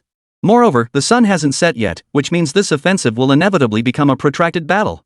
Under normal circumstances, they would halt operations now, waiting for nightfall to send naval cadets in for reconnaissance before advancing. That would guarantee a 100% success rate. And even if Lin Bai was incredibly strong, heavy bombardment would still result in some cadet casualties. These cadets represent the fresh blood of the Dragon Nation's future. As Lin Bai had previously stated, upon graduation, they would be directly assigned to military units. Though they might seem like ordinary cadets, after the events of last time, everyone understood the precious value of students educated by Dongchuan University. At Longwa's current training standards, achieving such efficiency is simply impossible. Even the loss of a single trainee would weigh heavily on their hearts for a long time, despite knowing that only soldiers tempered in battle become true warriors. But there was no need to resort to such dangerous methods for training. Yet now, all we can do is watch. After all, the pirates have already detected Lin Bai and his group. Given the situation, there's absolutely no way Lin Bai can escape unscathed. Song Weigua gritted his teeth and shook his head helplessly. The situation is now beyond their control. It's like an arrow on the string, ready to fly. All they can do is watch how things unfold. Captain! They're within range. At the same time, one of the pirates shouted to Jack with a tone of excitement. Since they're already in range, just open fire and take them out. Let's keep the party going, don't let them ruin our mood. Jack waved dismissively. Though they'd never seen the enemy destroyer before, its current fleet size and firepower far surpassed those of the Dragon Nation's destroyers. Not to mention, Eagle Nation's weaponry was world-renowned. Especially this destroyer, fully loaded with ammunition, there was absolutely nothing to worry about. His pirate crew grinned at the words and immediately pulled the triggers on their torpedoes. 3 openings instantly appeared beneath their destroyer, releasing 3 torpedoes. All the pirates stared at the screen with excited expressions. Thanks to the radar system, they could clearly see their torpedoes rapidly diving toward the Dragon Nation destroyer ahead. 2 kilometers. 1 kilometer. As the distance to the torpedoes closed, the pirates eagerly lifted their heads to watch the distant destroyer. They could already imagine the scene after the explosion. But then, something astonishing happened. The red dots representing the torpedoes that had been flashing on the radar suddenly vanished. Even more alarming, the Dragon Nation destroyer showed no signs of trouble whatsoever. Captain, where did our torpedo go? Could it have malfunctioned? The pirate who pressed the launch button spoke with a slightly trembling voice. That shouldn't be possible. I checked it during loading.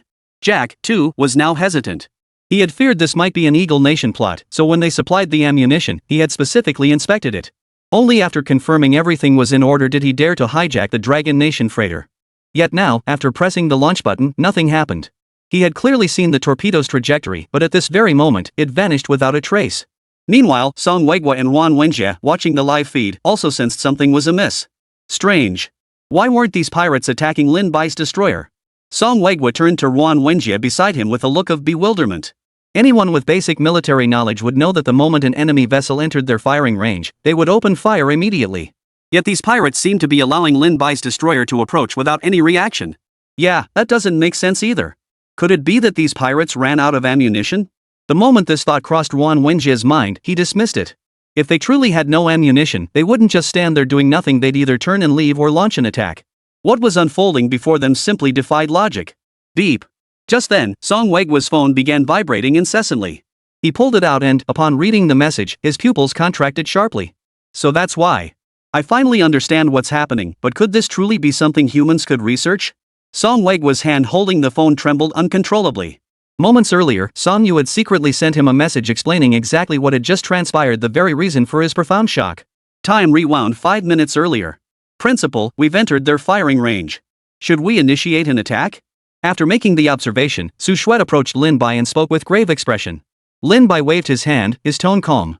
We can't attack yet. We still can't confirm which ship the hostages are on. We must find a way to get closer. As for their attacks, don't worry about that. His gaze then fixed on a button on the control console, the very key to this mission's success.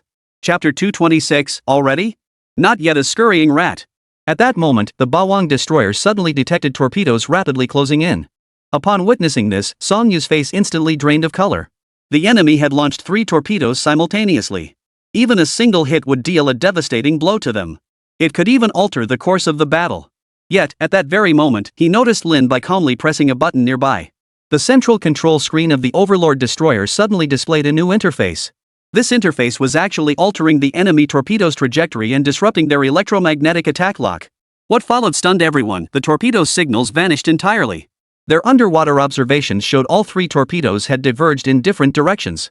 What had actually happened remained a complete mystery. At that moment, Lin Bai, legs crossed and a faint smile playing on his lips, slowly spoke, explaining everything that had just transpired. These torpedoes are indeed terrifying. Modern torpedoes come in 2 types, lock-on torpedoes and straight-line torpedoes. Moreover, most torpedoes now possess positioning capabilities.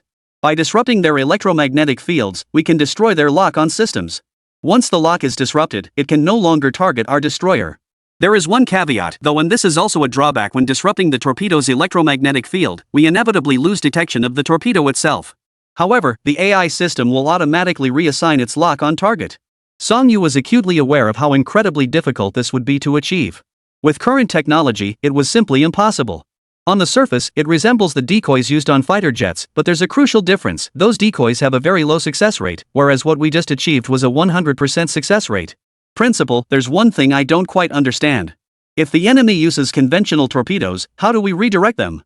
At that moment, Song Yu voiced his inner doubt, for based on the previous situation, it was impossible to determine exactly what type of torpedo the enemy had launched. If they misjudged and it was a conventional torpedo, the cost would be lives. Yet he also noticed Lin Bai's remarkable composure, proof that a backup plan existed. Lin Bai turned to glance at Song Yu before speaking with unruffled composure. True, if it were a conventional missile, we should have been hit. But you must understand, altering a missile's trajectory isn't merely about changing its lock-on. Simply altering its lock is insufficient for an emergency course change. External assistance is required. Our Dominator-class destroyer is equipped with large displacement devices beneath its hull. These water currents will divert the enemy torpedo's trajectory at a specific angle. These few words delivered a profound shock to Song Yu's understanding. She had never imagined such a method existed. Moreover, if this method were leaked, it would undoubtedly reshape the world order. This was no joke, for currently, torpedoes remained the most effective means against destroyers and similar vessels. While missile strikes could theoretically be used against the surface, missile strikes primarily target a ship's surface. To inflict genuine damage, one must strike the hull below. While modern vessels feature compartmentalized structures to contain damage and prevent flooding, such attacks inevitably compromise the ship's integrity. This is precisely why torpedoes remain the most potent weapon against other vessels, even though fighter jets can now conduct attacks. However, defeating an enemy swiftly remains challenging. If the enemy is determined to escape or splits into multiple groups, even the swiftest fighter jets struggle to resolve the engagement quickly, potentially leading to unforeseen complications. However, the actions taken earlier would undoubtedly confuse the enemy. Moreover, their torpedoes were now useless, meaning we had caught them completely off guard. Principal, it's time to execute the plan. Just then, Su Shandao suddenly spoke up. They were now only about 800 meters from the enemy. Lin Bai had just shifted the topic, while Song Yu secretly transmitted a message. It was precisely because they had learned of everything that had transpired that Song Weiguo and Wan Wenjie were so shocked. Captain, they're closing in on us. What should we do? Meanwhile, the pirates, seeing the imposing destroyer, wore looks of panic on their faces. What's the panic? Launch missiles and open fire with the guns immediately. It's just one destroyer against several of our ships, and we've got hostages. Jack barked impatiently. Times had changed. Though China had dispatched a destroyer, it was an American-made vessel. Even if the torpedoes had malfunctioned earlier, conventional weapons could still handle the Dragon Nation's destroyer. Moreover, he was certain the enemy wouldn't dare use torpedoes because his ship held hostages. While they could handle the attack, China had dispatched the destroyer specifically to rescue the hostages. This would inevitably make the pirates hesitate. Only after receiving the order did the pirates finally react, hastily launching missiles and ammunition at the Dominator destroyer. The moment the pirates launched their assault, the Dominator destroyer halted its advance. Instead, it began circling around them, evading their missiles and machine gun fire. Witnessing this, the pirates erupted into wild celebration. Come on, you Dragon Nation bastards. What's the matter now? Scared already?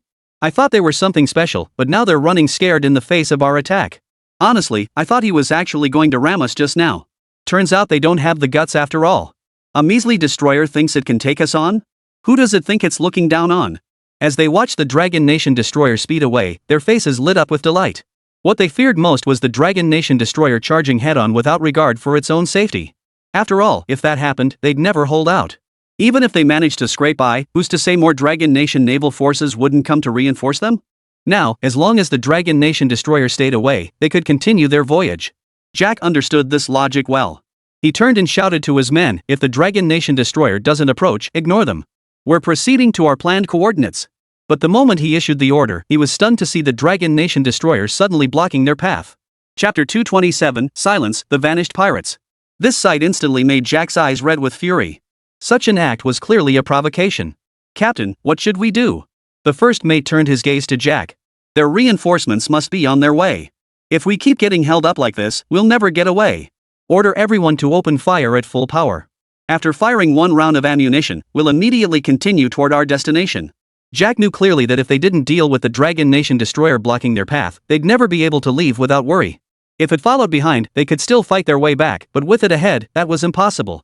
Therefore, the best course now was to inflict significant damage on the Dragon Nation destroyer. Only then could they continue their voyage unimpeded. But then, inexplicably, the Dragon Nation destroyer suddenly veered alongside them, neither blocking their path nor engaging. This scene left Jack utterly bewildered. He couldn't fathom what the Dragon Nation was trying to achieve. Forget it. Ignore them and keep sailing. As long as we reach the handover point the Eagle Nation specified, any mishaps afterward won't concern us. We just need to complete the mission and leave immediately. Jack had no desire to prolong the situation. He planned to shift the blame elsewhere. Once the hostages were handed over to the Eagle Nation, the Dragon Nation would surely cease pursuit. At worst, they'd have to negotiate with the Eagle Nation, but then they could depart with peace of mind. The first mate nodded, picked up the radio, and began issuing orders. Ships 1, 2, and 3, follow us out now. The cargo ship takes the lead. The most combat-capable vessel was the Eagle Nation destroyer they were currently piloting. Therefore, the other ships had to depart first, as their horsepower couldn't compare to the destroyers. As for them, they could only leave after the others had departed, since the Eagle Nation destroyer was currently watching them like a hawk. But the moment he issued the command, no response came back from the others. Jack immediately sensed something was amiss. Though pirates, they had their own protocols and procedures. A response was mandatory after an order was given. Yet the other ships now lay utterly silent, drifting motionless beside them. Did you hear me? Reply immediately, or I'll break your legs when I get back. Jack snatched the walkie-talkie from the first mate's hands and bellowed into it. But even then, there was no response. Jack's heart sank. Something was definitely wrong. Grabbing the binoculars from the table, he hurried to the window and scanned the other ships. But when he looked at the other ships, he suddenly realized that the pirates on them had vanished without a trace, and the bridge was completely deserted. Something's wrong. Everyone grab your weapons and get out here now. At that moment, Jack snatched up an automatic rifle and shouted to the other pirates inside the cabin. There was only one possibility: the pirates on the other ships had been taken out at some point. Otherwise, it wouldn't be this quiet. Though he didn't know how it happened, one thing was certain: since the crew of the other ships had vanished, only they remained. Hearing this, the other pirates were startled. They immediately raised their weapons, flung open the door, and ran outside. But when they reached the deck, they realized the pirates from other sections of the destroyer had also vanished. Only the 10 or so of them remained in the bridge. Had the Dragon Nation's destroyer not been so close, they might have thought they'd encountered ghosts at sea. How else could their comrades vanish without a trace? Captain! At that moment, one of the pirates shouted toward Jack. Jack turned at the sound, seeing the pirate pointing at the water storage barrel on the deck, his eyes filled with terror. His Adam's apple bobbed as he began to grasp what lay within those tanks. He staggered forward, step by step, toward the water barrel holding their drinking water.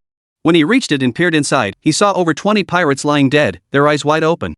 Weapons still clenched in their hands, they had clearly died without any chance to fight back. Jack considered himself no stranger to danger, having sailed with other ships since childhood to plunder the seas. He'd faced stronger pirates and even official vessels hunting pirates. The roar of cannon fire and scenes of limbs flying had never filled him with fear, rather, they made his blood boil. Yet at this moment, only a chill crept into his heart, for he had never witnessed anything so bizarre. If it were a direct confrontation, he wouldn't feel the slightest fear, for he knew what he was facing. The greatest fear lies in the unknown. Captain, snap out of it. The first mate's voice jolted him back to reality. His eyes widened in shock. Hurry! Go check the hold where the hostages are being held. Jack snapped back to reality. He understood clearly that if they wanted to survive, they had to rely on those hostages. Only by using the hostages could they ensure their own survival. Otherwise, their fate would mirror that of his dead crewmen, who had died with unclosed eyes. Everyone snapped to attention and rushed toward the hostage quarters. But just as they were about to burst into the destroyer's passageway, the pirate at the front suddenly halted. The open hatch before him seemed like a gateway to hell. Though bright light shone within, a primal fear gripped him as if stepping inside would instantly turn him into a corpse. Get in there now. If you don't move, I'll shoot you dead. Jack instantly understood the pirate's hesitation upon witnessing this. Yet someone had to lead the way. He drew the pistol from his waistband with a click as he chambered around. If the man didn't move, he would fire without hesitation. The man flinched slightly at Jack's action. He glanced at Jack, then gritted his teeth and stepped into the passageway that filled him with utter dread. Chapter 228, Bronze Mask, Vengeful Ghost? Once he stepped inside, he realized nothing had happened. His guard instantly dropped as his heart settled. Captain! It's safe in there! He turned and shouted to the pirates behind him. But at that moment, his eyes widened in shock. He clearly saw that the other pirates' faces showed no sign of relaxation. Instead, they were frozen in a terror beyond words. In that instant, he understood. He lunged for the dagger at his waist, intending to stab behind him, but a cold blade sliced across his own throat. Clutching his throat, he staggered forward a few steps, extending his left hand to signal for help from the captain and the others. But in that instant, he saw the captain and the other pirates raise their guns. He desperately wanted his captain's assistance, but they pulled the triggers without mercy. With a series of loud bangs, the scouting crew member was riddled with holes. His eyes widened in disbelief as he collapsed to the ground. Even in death, he couldn't comprehend why they had refused to help. Watching the fallen pirate, Jack's hands trembled uncontrollably. They had witnessed everything unfold just moments ago. When the pirates stepped into the passageway, nothing had happened at first, and they had let their guard down. But then, out of nowhere, a figure appeared behind him, a man clad in black combat gear, his face concealed by a bronze mask adorned with green-painted fangs.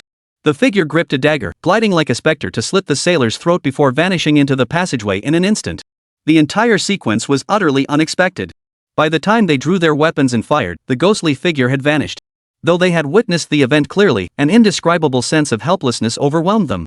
For that figure showed no fear whatsoever in the face of their armed presence, instead taking their crewmate's life with an air of detached ease. The remaining pirates stared at their comrade's riddled corpse on the deck, then turned their gaze to their captain. The man they had once idolized now became their sole hope. Damn it! Get the lifeboat down now!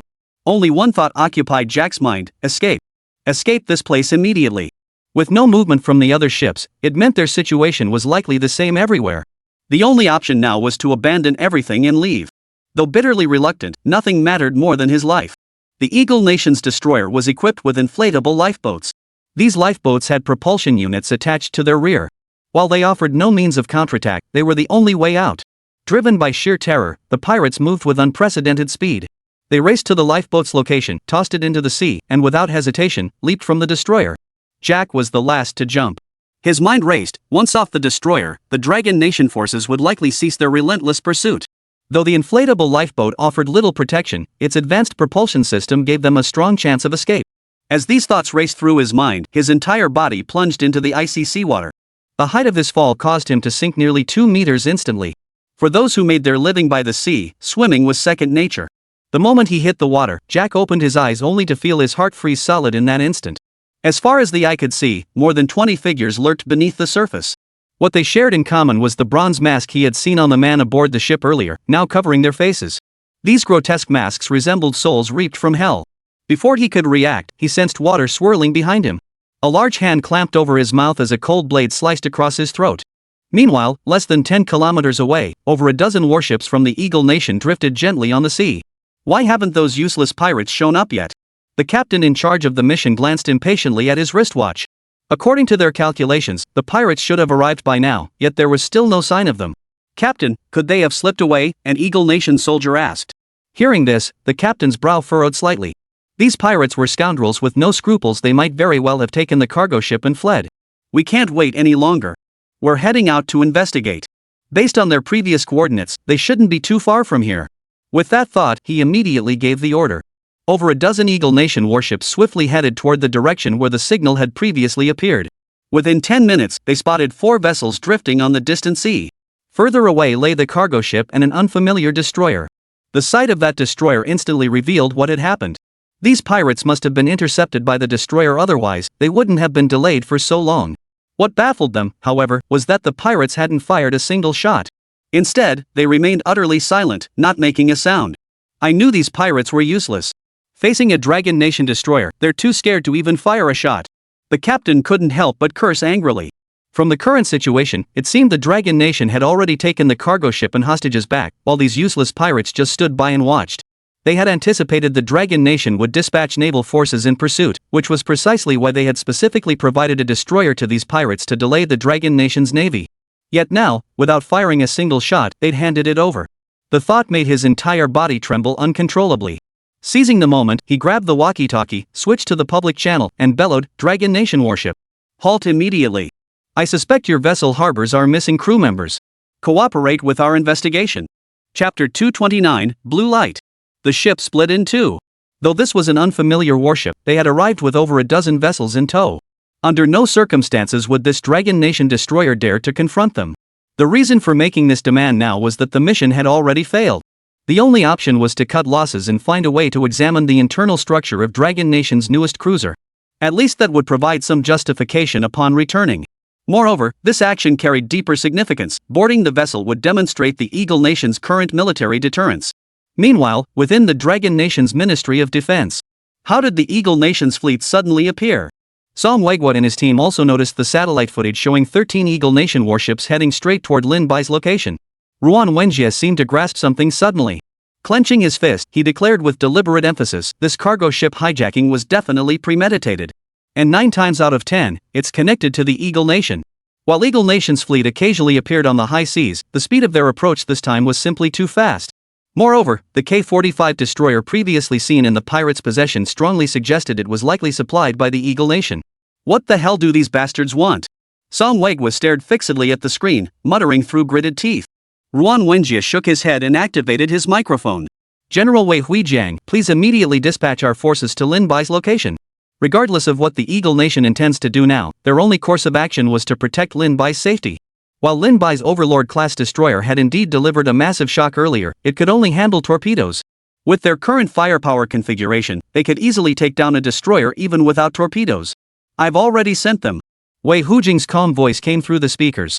Though his tone remained unhurried, the moment he detected the Eagle Nation's destroyer, he had immediately ordered the Dragon Nation Navy to head toward Lin Bai. "On the Overlord destroyer." Lin Bai scratched his ear and frowned with disdain. "What are those stinky men saying?" The AI system instantly translated the question. "Tell them to get lost and go back where they came from. Say we're currently engaged in anti-piracy operations, and if they keep interfering, we'll suspect they're in cahoots with the pirates." Just moments after dealing with the pirates, Lin Bai had gleaned some intelligence from the returning cadets. That K-45 destroyer was an active duty vessel of the Eagle Nation, not some illicitly acquired craft. This meant the Eagle Nation's shadow loomed behind the incident, though what exactly these men intended to do remained unclear. But Lin Bai had no intention of giving these scheming bastards the time of day. If these guys kept hanging around, he wouldn't mind teaching them a lesson. The moment Lin Bai's words crackled over the radio, the Eagle Nation captain's eyes seemed to shoot flames. Even the Eagle Nation soldiers standing behind him were seething with indignation. Captain, this guy is way too arrogant. Just take them out. Exactly. Who even knows who the real superpower is in Dragon Nation these days? It's time to show them what we're made of. That rickety destroyer isn't even a match for us. Just give the order, Captain, and I'll prepare for battle immediately. Given the current situation, they hold every advantage. If we strike, that single Dragon Nation destroyer won't stand a chance against us. Even the captain was tempted to order an attack, but he knew that a sudden strike could escalate tensions between the two nations. To teach the Dragon Nation a lesson without escalating tensions, we must find another approach. Suppressing his boiling rage, he spoke into the microphone. I suspect you have already harmed our soldiers. I repeat, allow us to inspect your vessel immediately. Humph. Lin Bai scoffed. Frankly, these guys were itching for a fight but too scared to act recklessly. Tell them we're dealing with pirates. Next, we'll destroy this destroyer of unknown origin. Hope they don't interfere. Upon receiving Lin Bai's message, the captain's face twisted in fury. This is outrageous. Open fire. You can always claim pirates hijacked the ship afterward. For years, the Eagle Nation had always been the ones bullying others. Who dared speak to them with such insolence? The moment he spoke, the soldiers aboard the Eagle Nation fleet sprang into full combat readiness. But just as they prepared to launch their attack, the captain suddenly noticed through his binoculars that an opening had appeared atop the Dominator destroyer. A futuristic, square-shaped machine cannon slowly rose from within. And before this unseen cannon, blue electrical arcs were dancing. Witnessing this unprecedented sight, the captain's expression turned peculiar. Humans instinctively grow wary of the unknown. Captain, should we open fire immediately? An Eagle Nation soldier beside him asked. They were already primed and ready. At his command, they would unleash full firepower, determined to riddle the enemy destroyer with holes in a single exchange. Hold your fire, the captain ordered. Wait. For some reason, his instincts urged him not to act rashly. Moreover, he wanted to understand what this unidentified destroyer intended to do. Judging by the unfamiliar weaponry they wielded, it seemed aimed not at them, but at the pirate vessels. Just then, the blue cannon suddenly erupted with a blinding light. The blue beam solidified into a tangible form, striking the pirate's vessel directly. Immediately afterward, the captain clearly saw the cannon's muzzle shifting position, the beam of light tracking its movement. The captain's pupils dilated sharply, cold sweat breaking out on his back. Wherever the beam passed, the sturdy hulls were cleaved clean in two. He could even see the molten iron dripping from the freshly cut edges. In mere seconds, 4 vessels were sliced clean through by that beam. Beneath the smooth, clean cuts, the ships were utterly destroyed. Was this a miracle? At that moment, his mind was consumed by this single thought. Chapter 230, What the hell? Is this a laser cannon? As a lieutenant colonel in the Eagle Nation, he had been fortunate enough to see most weapons. He'd even witnessed an atomic bomb detonation, yet he'd never seen a weapon like this. Judging by the speed and destructive force of that last shot, their dozen-plus warships stood no chance against the enemy. In fact, there was no room for resistance whatsoever. At that moment, even the team monitoring the satellite feed was stunned. Though the images were unclear, they had clearly witnessed a flash of light. Where the beam struck, the ships were split clean in two. For a moment, the entire conference room fell deathly silent. They had witnessed many of Lin Bai's scientific achievements before. But this was entirely different from anything before, not even in the same league of power. Old Juan, that thing just now, it couldn't have been a laser cannon, could it? Song Weigwa slowly turned his stunned gaze toward Wan Wenjie. Manhwa had previously attempted research on such weapons, but conversion efficiency remained a major issue. Consequently, laser weaponry had made little progress, with the most advanced prototypes barely surpassing the capabilities of a weakened rifle. But that beam of light they just witnessed had made them realize just how vast the gap between humans could be. In mere seconds, 4 ships were split clean in two. That was essentially an instant loss of combat capability. With such devastating power, they needn't worry about Lin Bai at all. Their concern should be the Eagle Nation fleet. If they were wiped out in a single encounter, the Eagle Nation would likely go mad. I suspect it's a laser cannon, but how Lin Bai developed it defies all logic. After a long pause, Wan Wenjie spoke with a trembling voice. Witnessing that scene had sent chills down his spine. He dared not imagine how formidable the Dragon Nation would become if it possessed such weapons.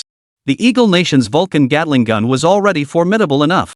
Firing 3,000 rounds per second, it was a true building destroyer. But compared to Lin Bai's laser weapon? It's nothing.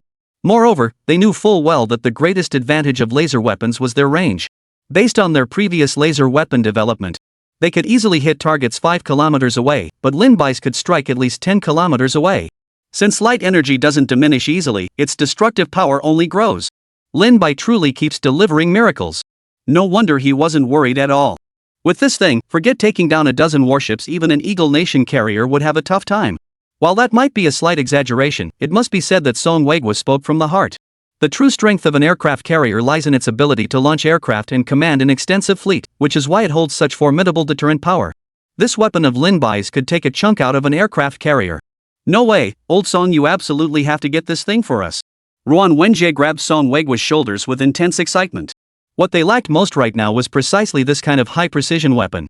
Just as the two men were overcome with excitement, the Eagle Nation's fleet was thrown into confusion. Captain, should we? An Eagle Nation soldier stammered, staring at the scene before them. He didn't even have the courage to utter the word fire. He'd seen it clearly: if the enemy decided on a whim to unleash a single shot, they wouldn't stand a chance. Fire my ass. Get out of here. Now. The captain was on the verge of losing his mind. In this situation, continuing to provoke them was like shining a lantern in a toilet. He wasn't tired of living yet, and with this report, he wouldn't have to worry about covering his tracks. But just as their fleet began to turn away, Lin Bai's voice crackled over the radio. Oh, right. Didn't you just say you were going to inspect our destroyers? Why are you preparing to leave? The captain's face drained of color. He could even detect the mocking tone in the voice. But at this moment, he dared not utter a single word in response. Go check them? He wasn't out of his mind. Sorry, we misunderstood. You really are hunting pirates. We'll leave immediately. With that, he kicked the nearby pilot full throttle now. Watching the fleeing fleet, the Dongchuan University cadets couldn't help but burst into laughter. Ha! These guys really take bullying the weak and fearing the strong to the extreme. Our president is the real deal, look what he did to them. Man, that laser blast earlier was seriously awesome. I thought these jerks were going to give us a chance to fight back. The cadets chattered away, teasing each other. Alright, mission accomplished flawlessly. Everyone get ready, we're heading back for a feast to celebrate properly. Lin Bai waved his hand and smiled at the trainees. Judging by the battle just now, this batch of naval cadets was still green. The reason he'd anchored the ship so far away earlier was to give the trainees a chance to get some hands-on experience. Otherwise, these pirates weren't worth all that effort. Though Lin Bai had departed, the Dominator destroyer had already become known to the entire world. Every nation now knew that the Eagle Nation's fleet had been soundly defeated by the Dragon Nation's forces and had fled in disgrace. Damn it! Why would such weapons appear in the Dragon Nation? Jax's composure completely shattered. Originally, he intended to seize this opportunity to achieve his own objectives, but the Dominator destroyer threw his entire plan into disarray. What's worse, news of this Dominator destroyer has spread to other nations. Consequently, other nations were now groveling before the Dragon Nation. Even the nation of Sakura, which had previously followed their lead without question, has begun desperately courting favor. Waiving tariffs, gifting supplies and technology to Dragon Nation, this is nothing but outright fence-sitting. Now, with Syria not yet secured and this new crisis erupting, it truly felt like losing both the battle and the wife. One family rejoices while another grieves. Song Weiguo and his associates never stopped grinning. Setting aside the overtures from other nations, the moment Song Weiguo learned Lin Bai possessed the Overlord destroyer, he sought him out the very next day to discuss the matter. Lin Bai even agreed quite generously, promising to build and sell them a Dominator destroyer as soon as possible after establishing the factory. It had been years since they'd felt such exhilaration. Even the nation celebrated collectively over the Eagle Nation's humiliation. Now everyone knew that Dragon Nation possessed the Overlord destroyer. Chapter 231, The Award Ceremony. Is this the worst, cadet? Lin Bai stood with his hands behind his back, quietly observing the dock construction under the setting sun. Since their return, the news of the Overlord cruiser had caused quite a stir. However, due to the sensitive nature of the matter and preliminary negotiations with Dragon Nation, few knew the destroyer was his creation. Principal.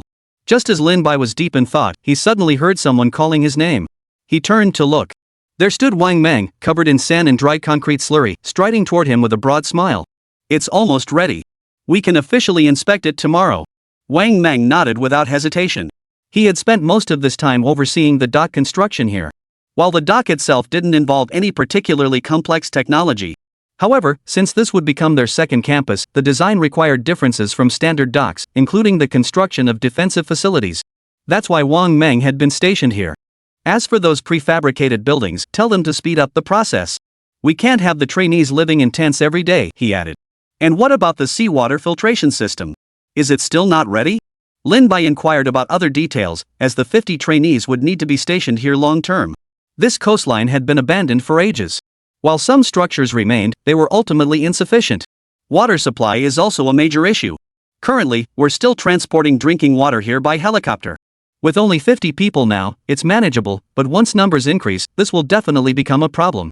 Rest assured, the prefabricated housing will be in place by tomorrow morning. As for the seawater filter, it will require more time.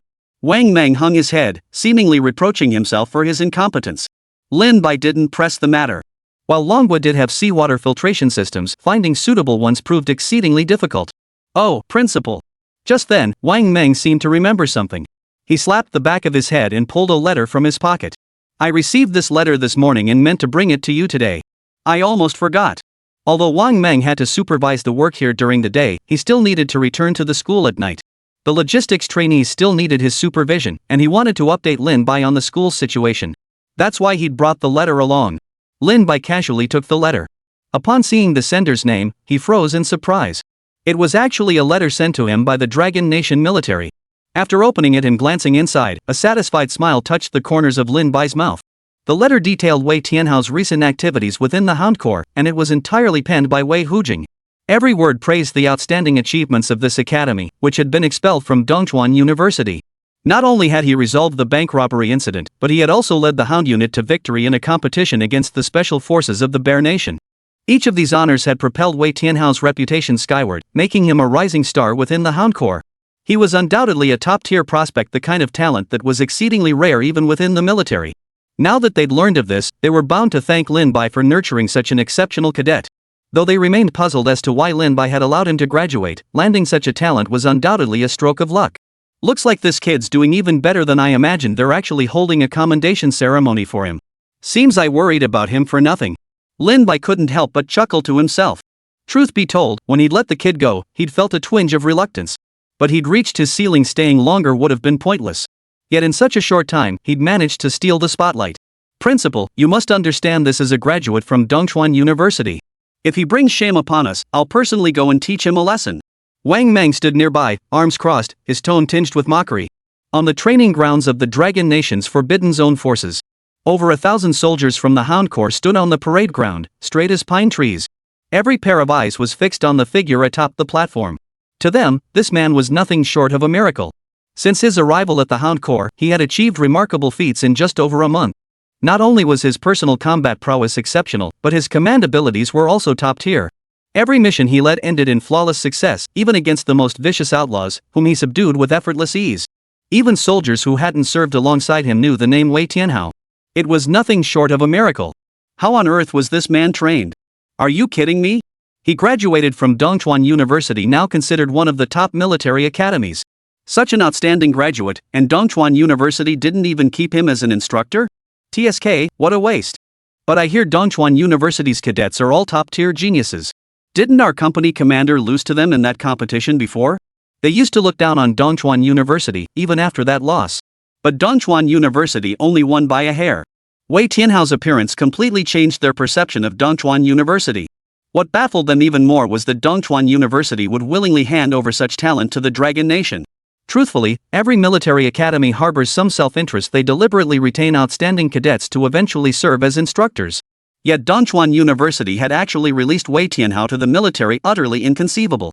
On the stage adorned with fluttering banners, standing on the platform was none other than Wei Tianhao, flanked by none other than Wei Hujang. Wei Tianhao! Wei Hujang bellowed. Present! Wei Tianhao strode forward in a military march to stand before Wei Hujang. Wei Hujang placed a silk banner he was holding into Wei Tianhao's hands. Wei Tianhao, during your service in the Hound Corps, you earned 3 third-class merits and 1 second-class merit. This banner honors you as an outstanding soldier. May you continue to excel. Wei Hujang patted his shoulder approvingly. The more Wei Tianhao looked at him, the more satisfied he became. This was a promising recruit. He had expected Lin Bai to send over some trash, but instead, he had been given a soldier like this. After presenting the award, Wei Hujang handed him the microphone, inviting him to share his personal reflections. Wei Tianhao took the microphone, cleared his throat twice, and began. As the worst student at Dongchuan University, I truly feel unworthy of this honor. The moment those words left his mouth, everyone present froze in shock. You call this the worst student?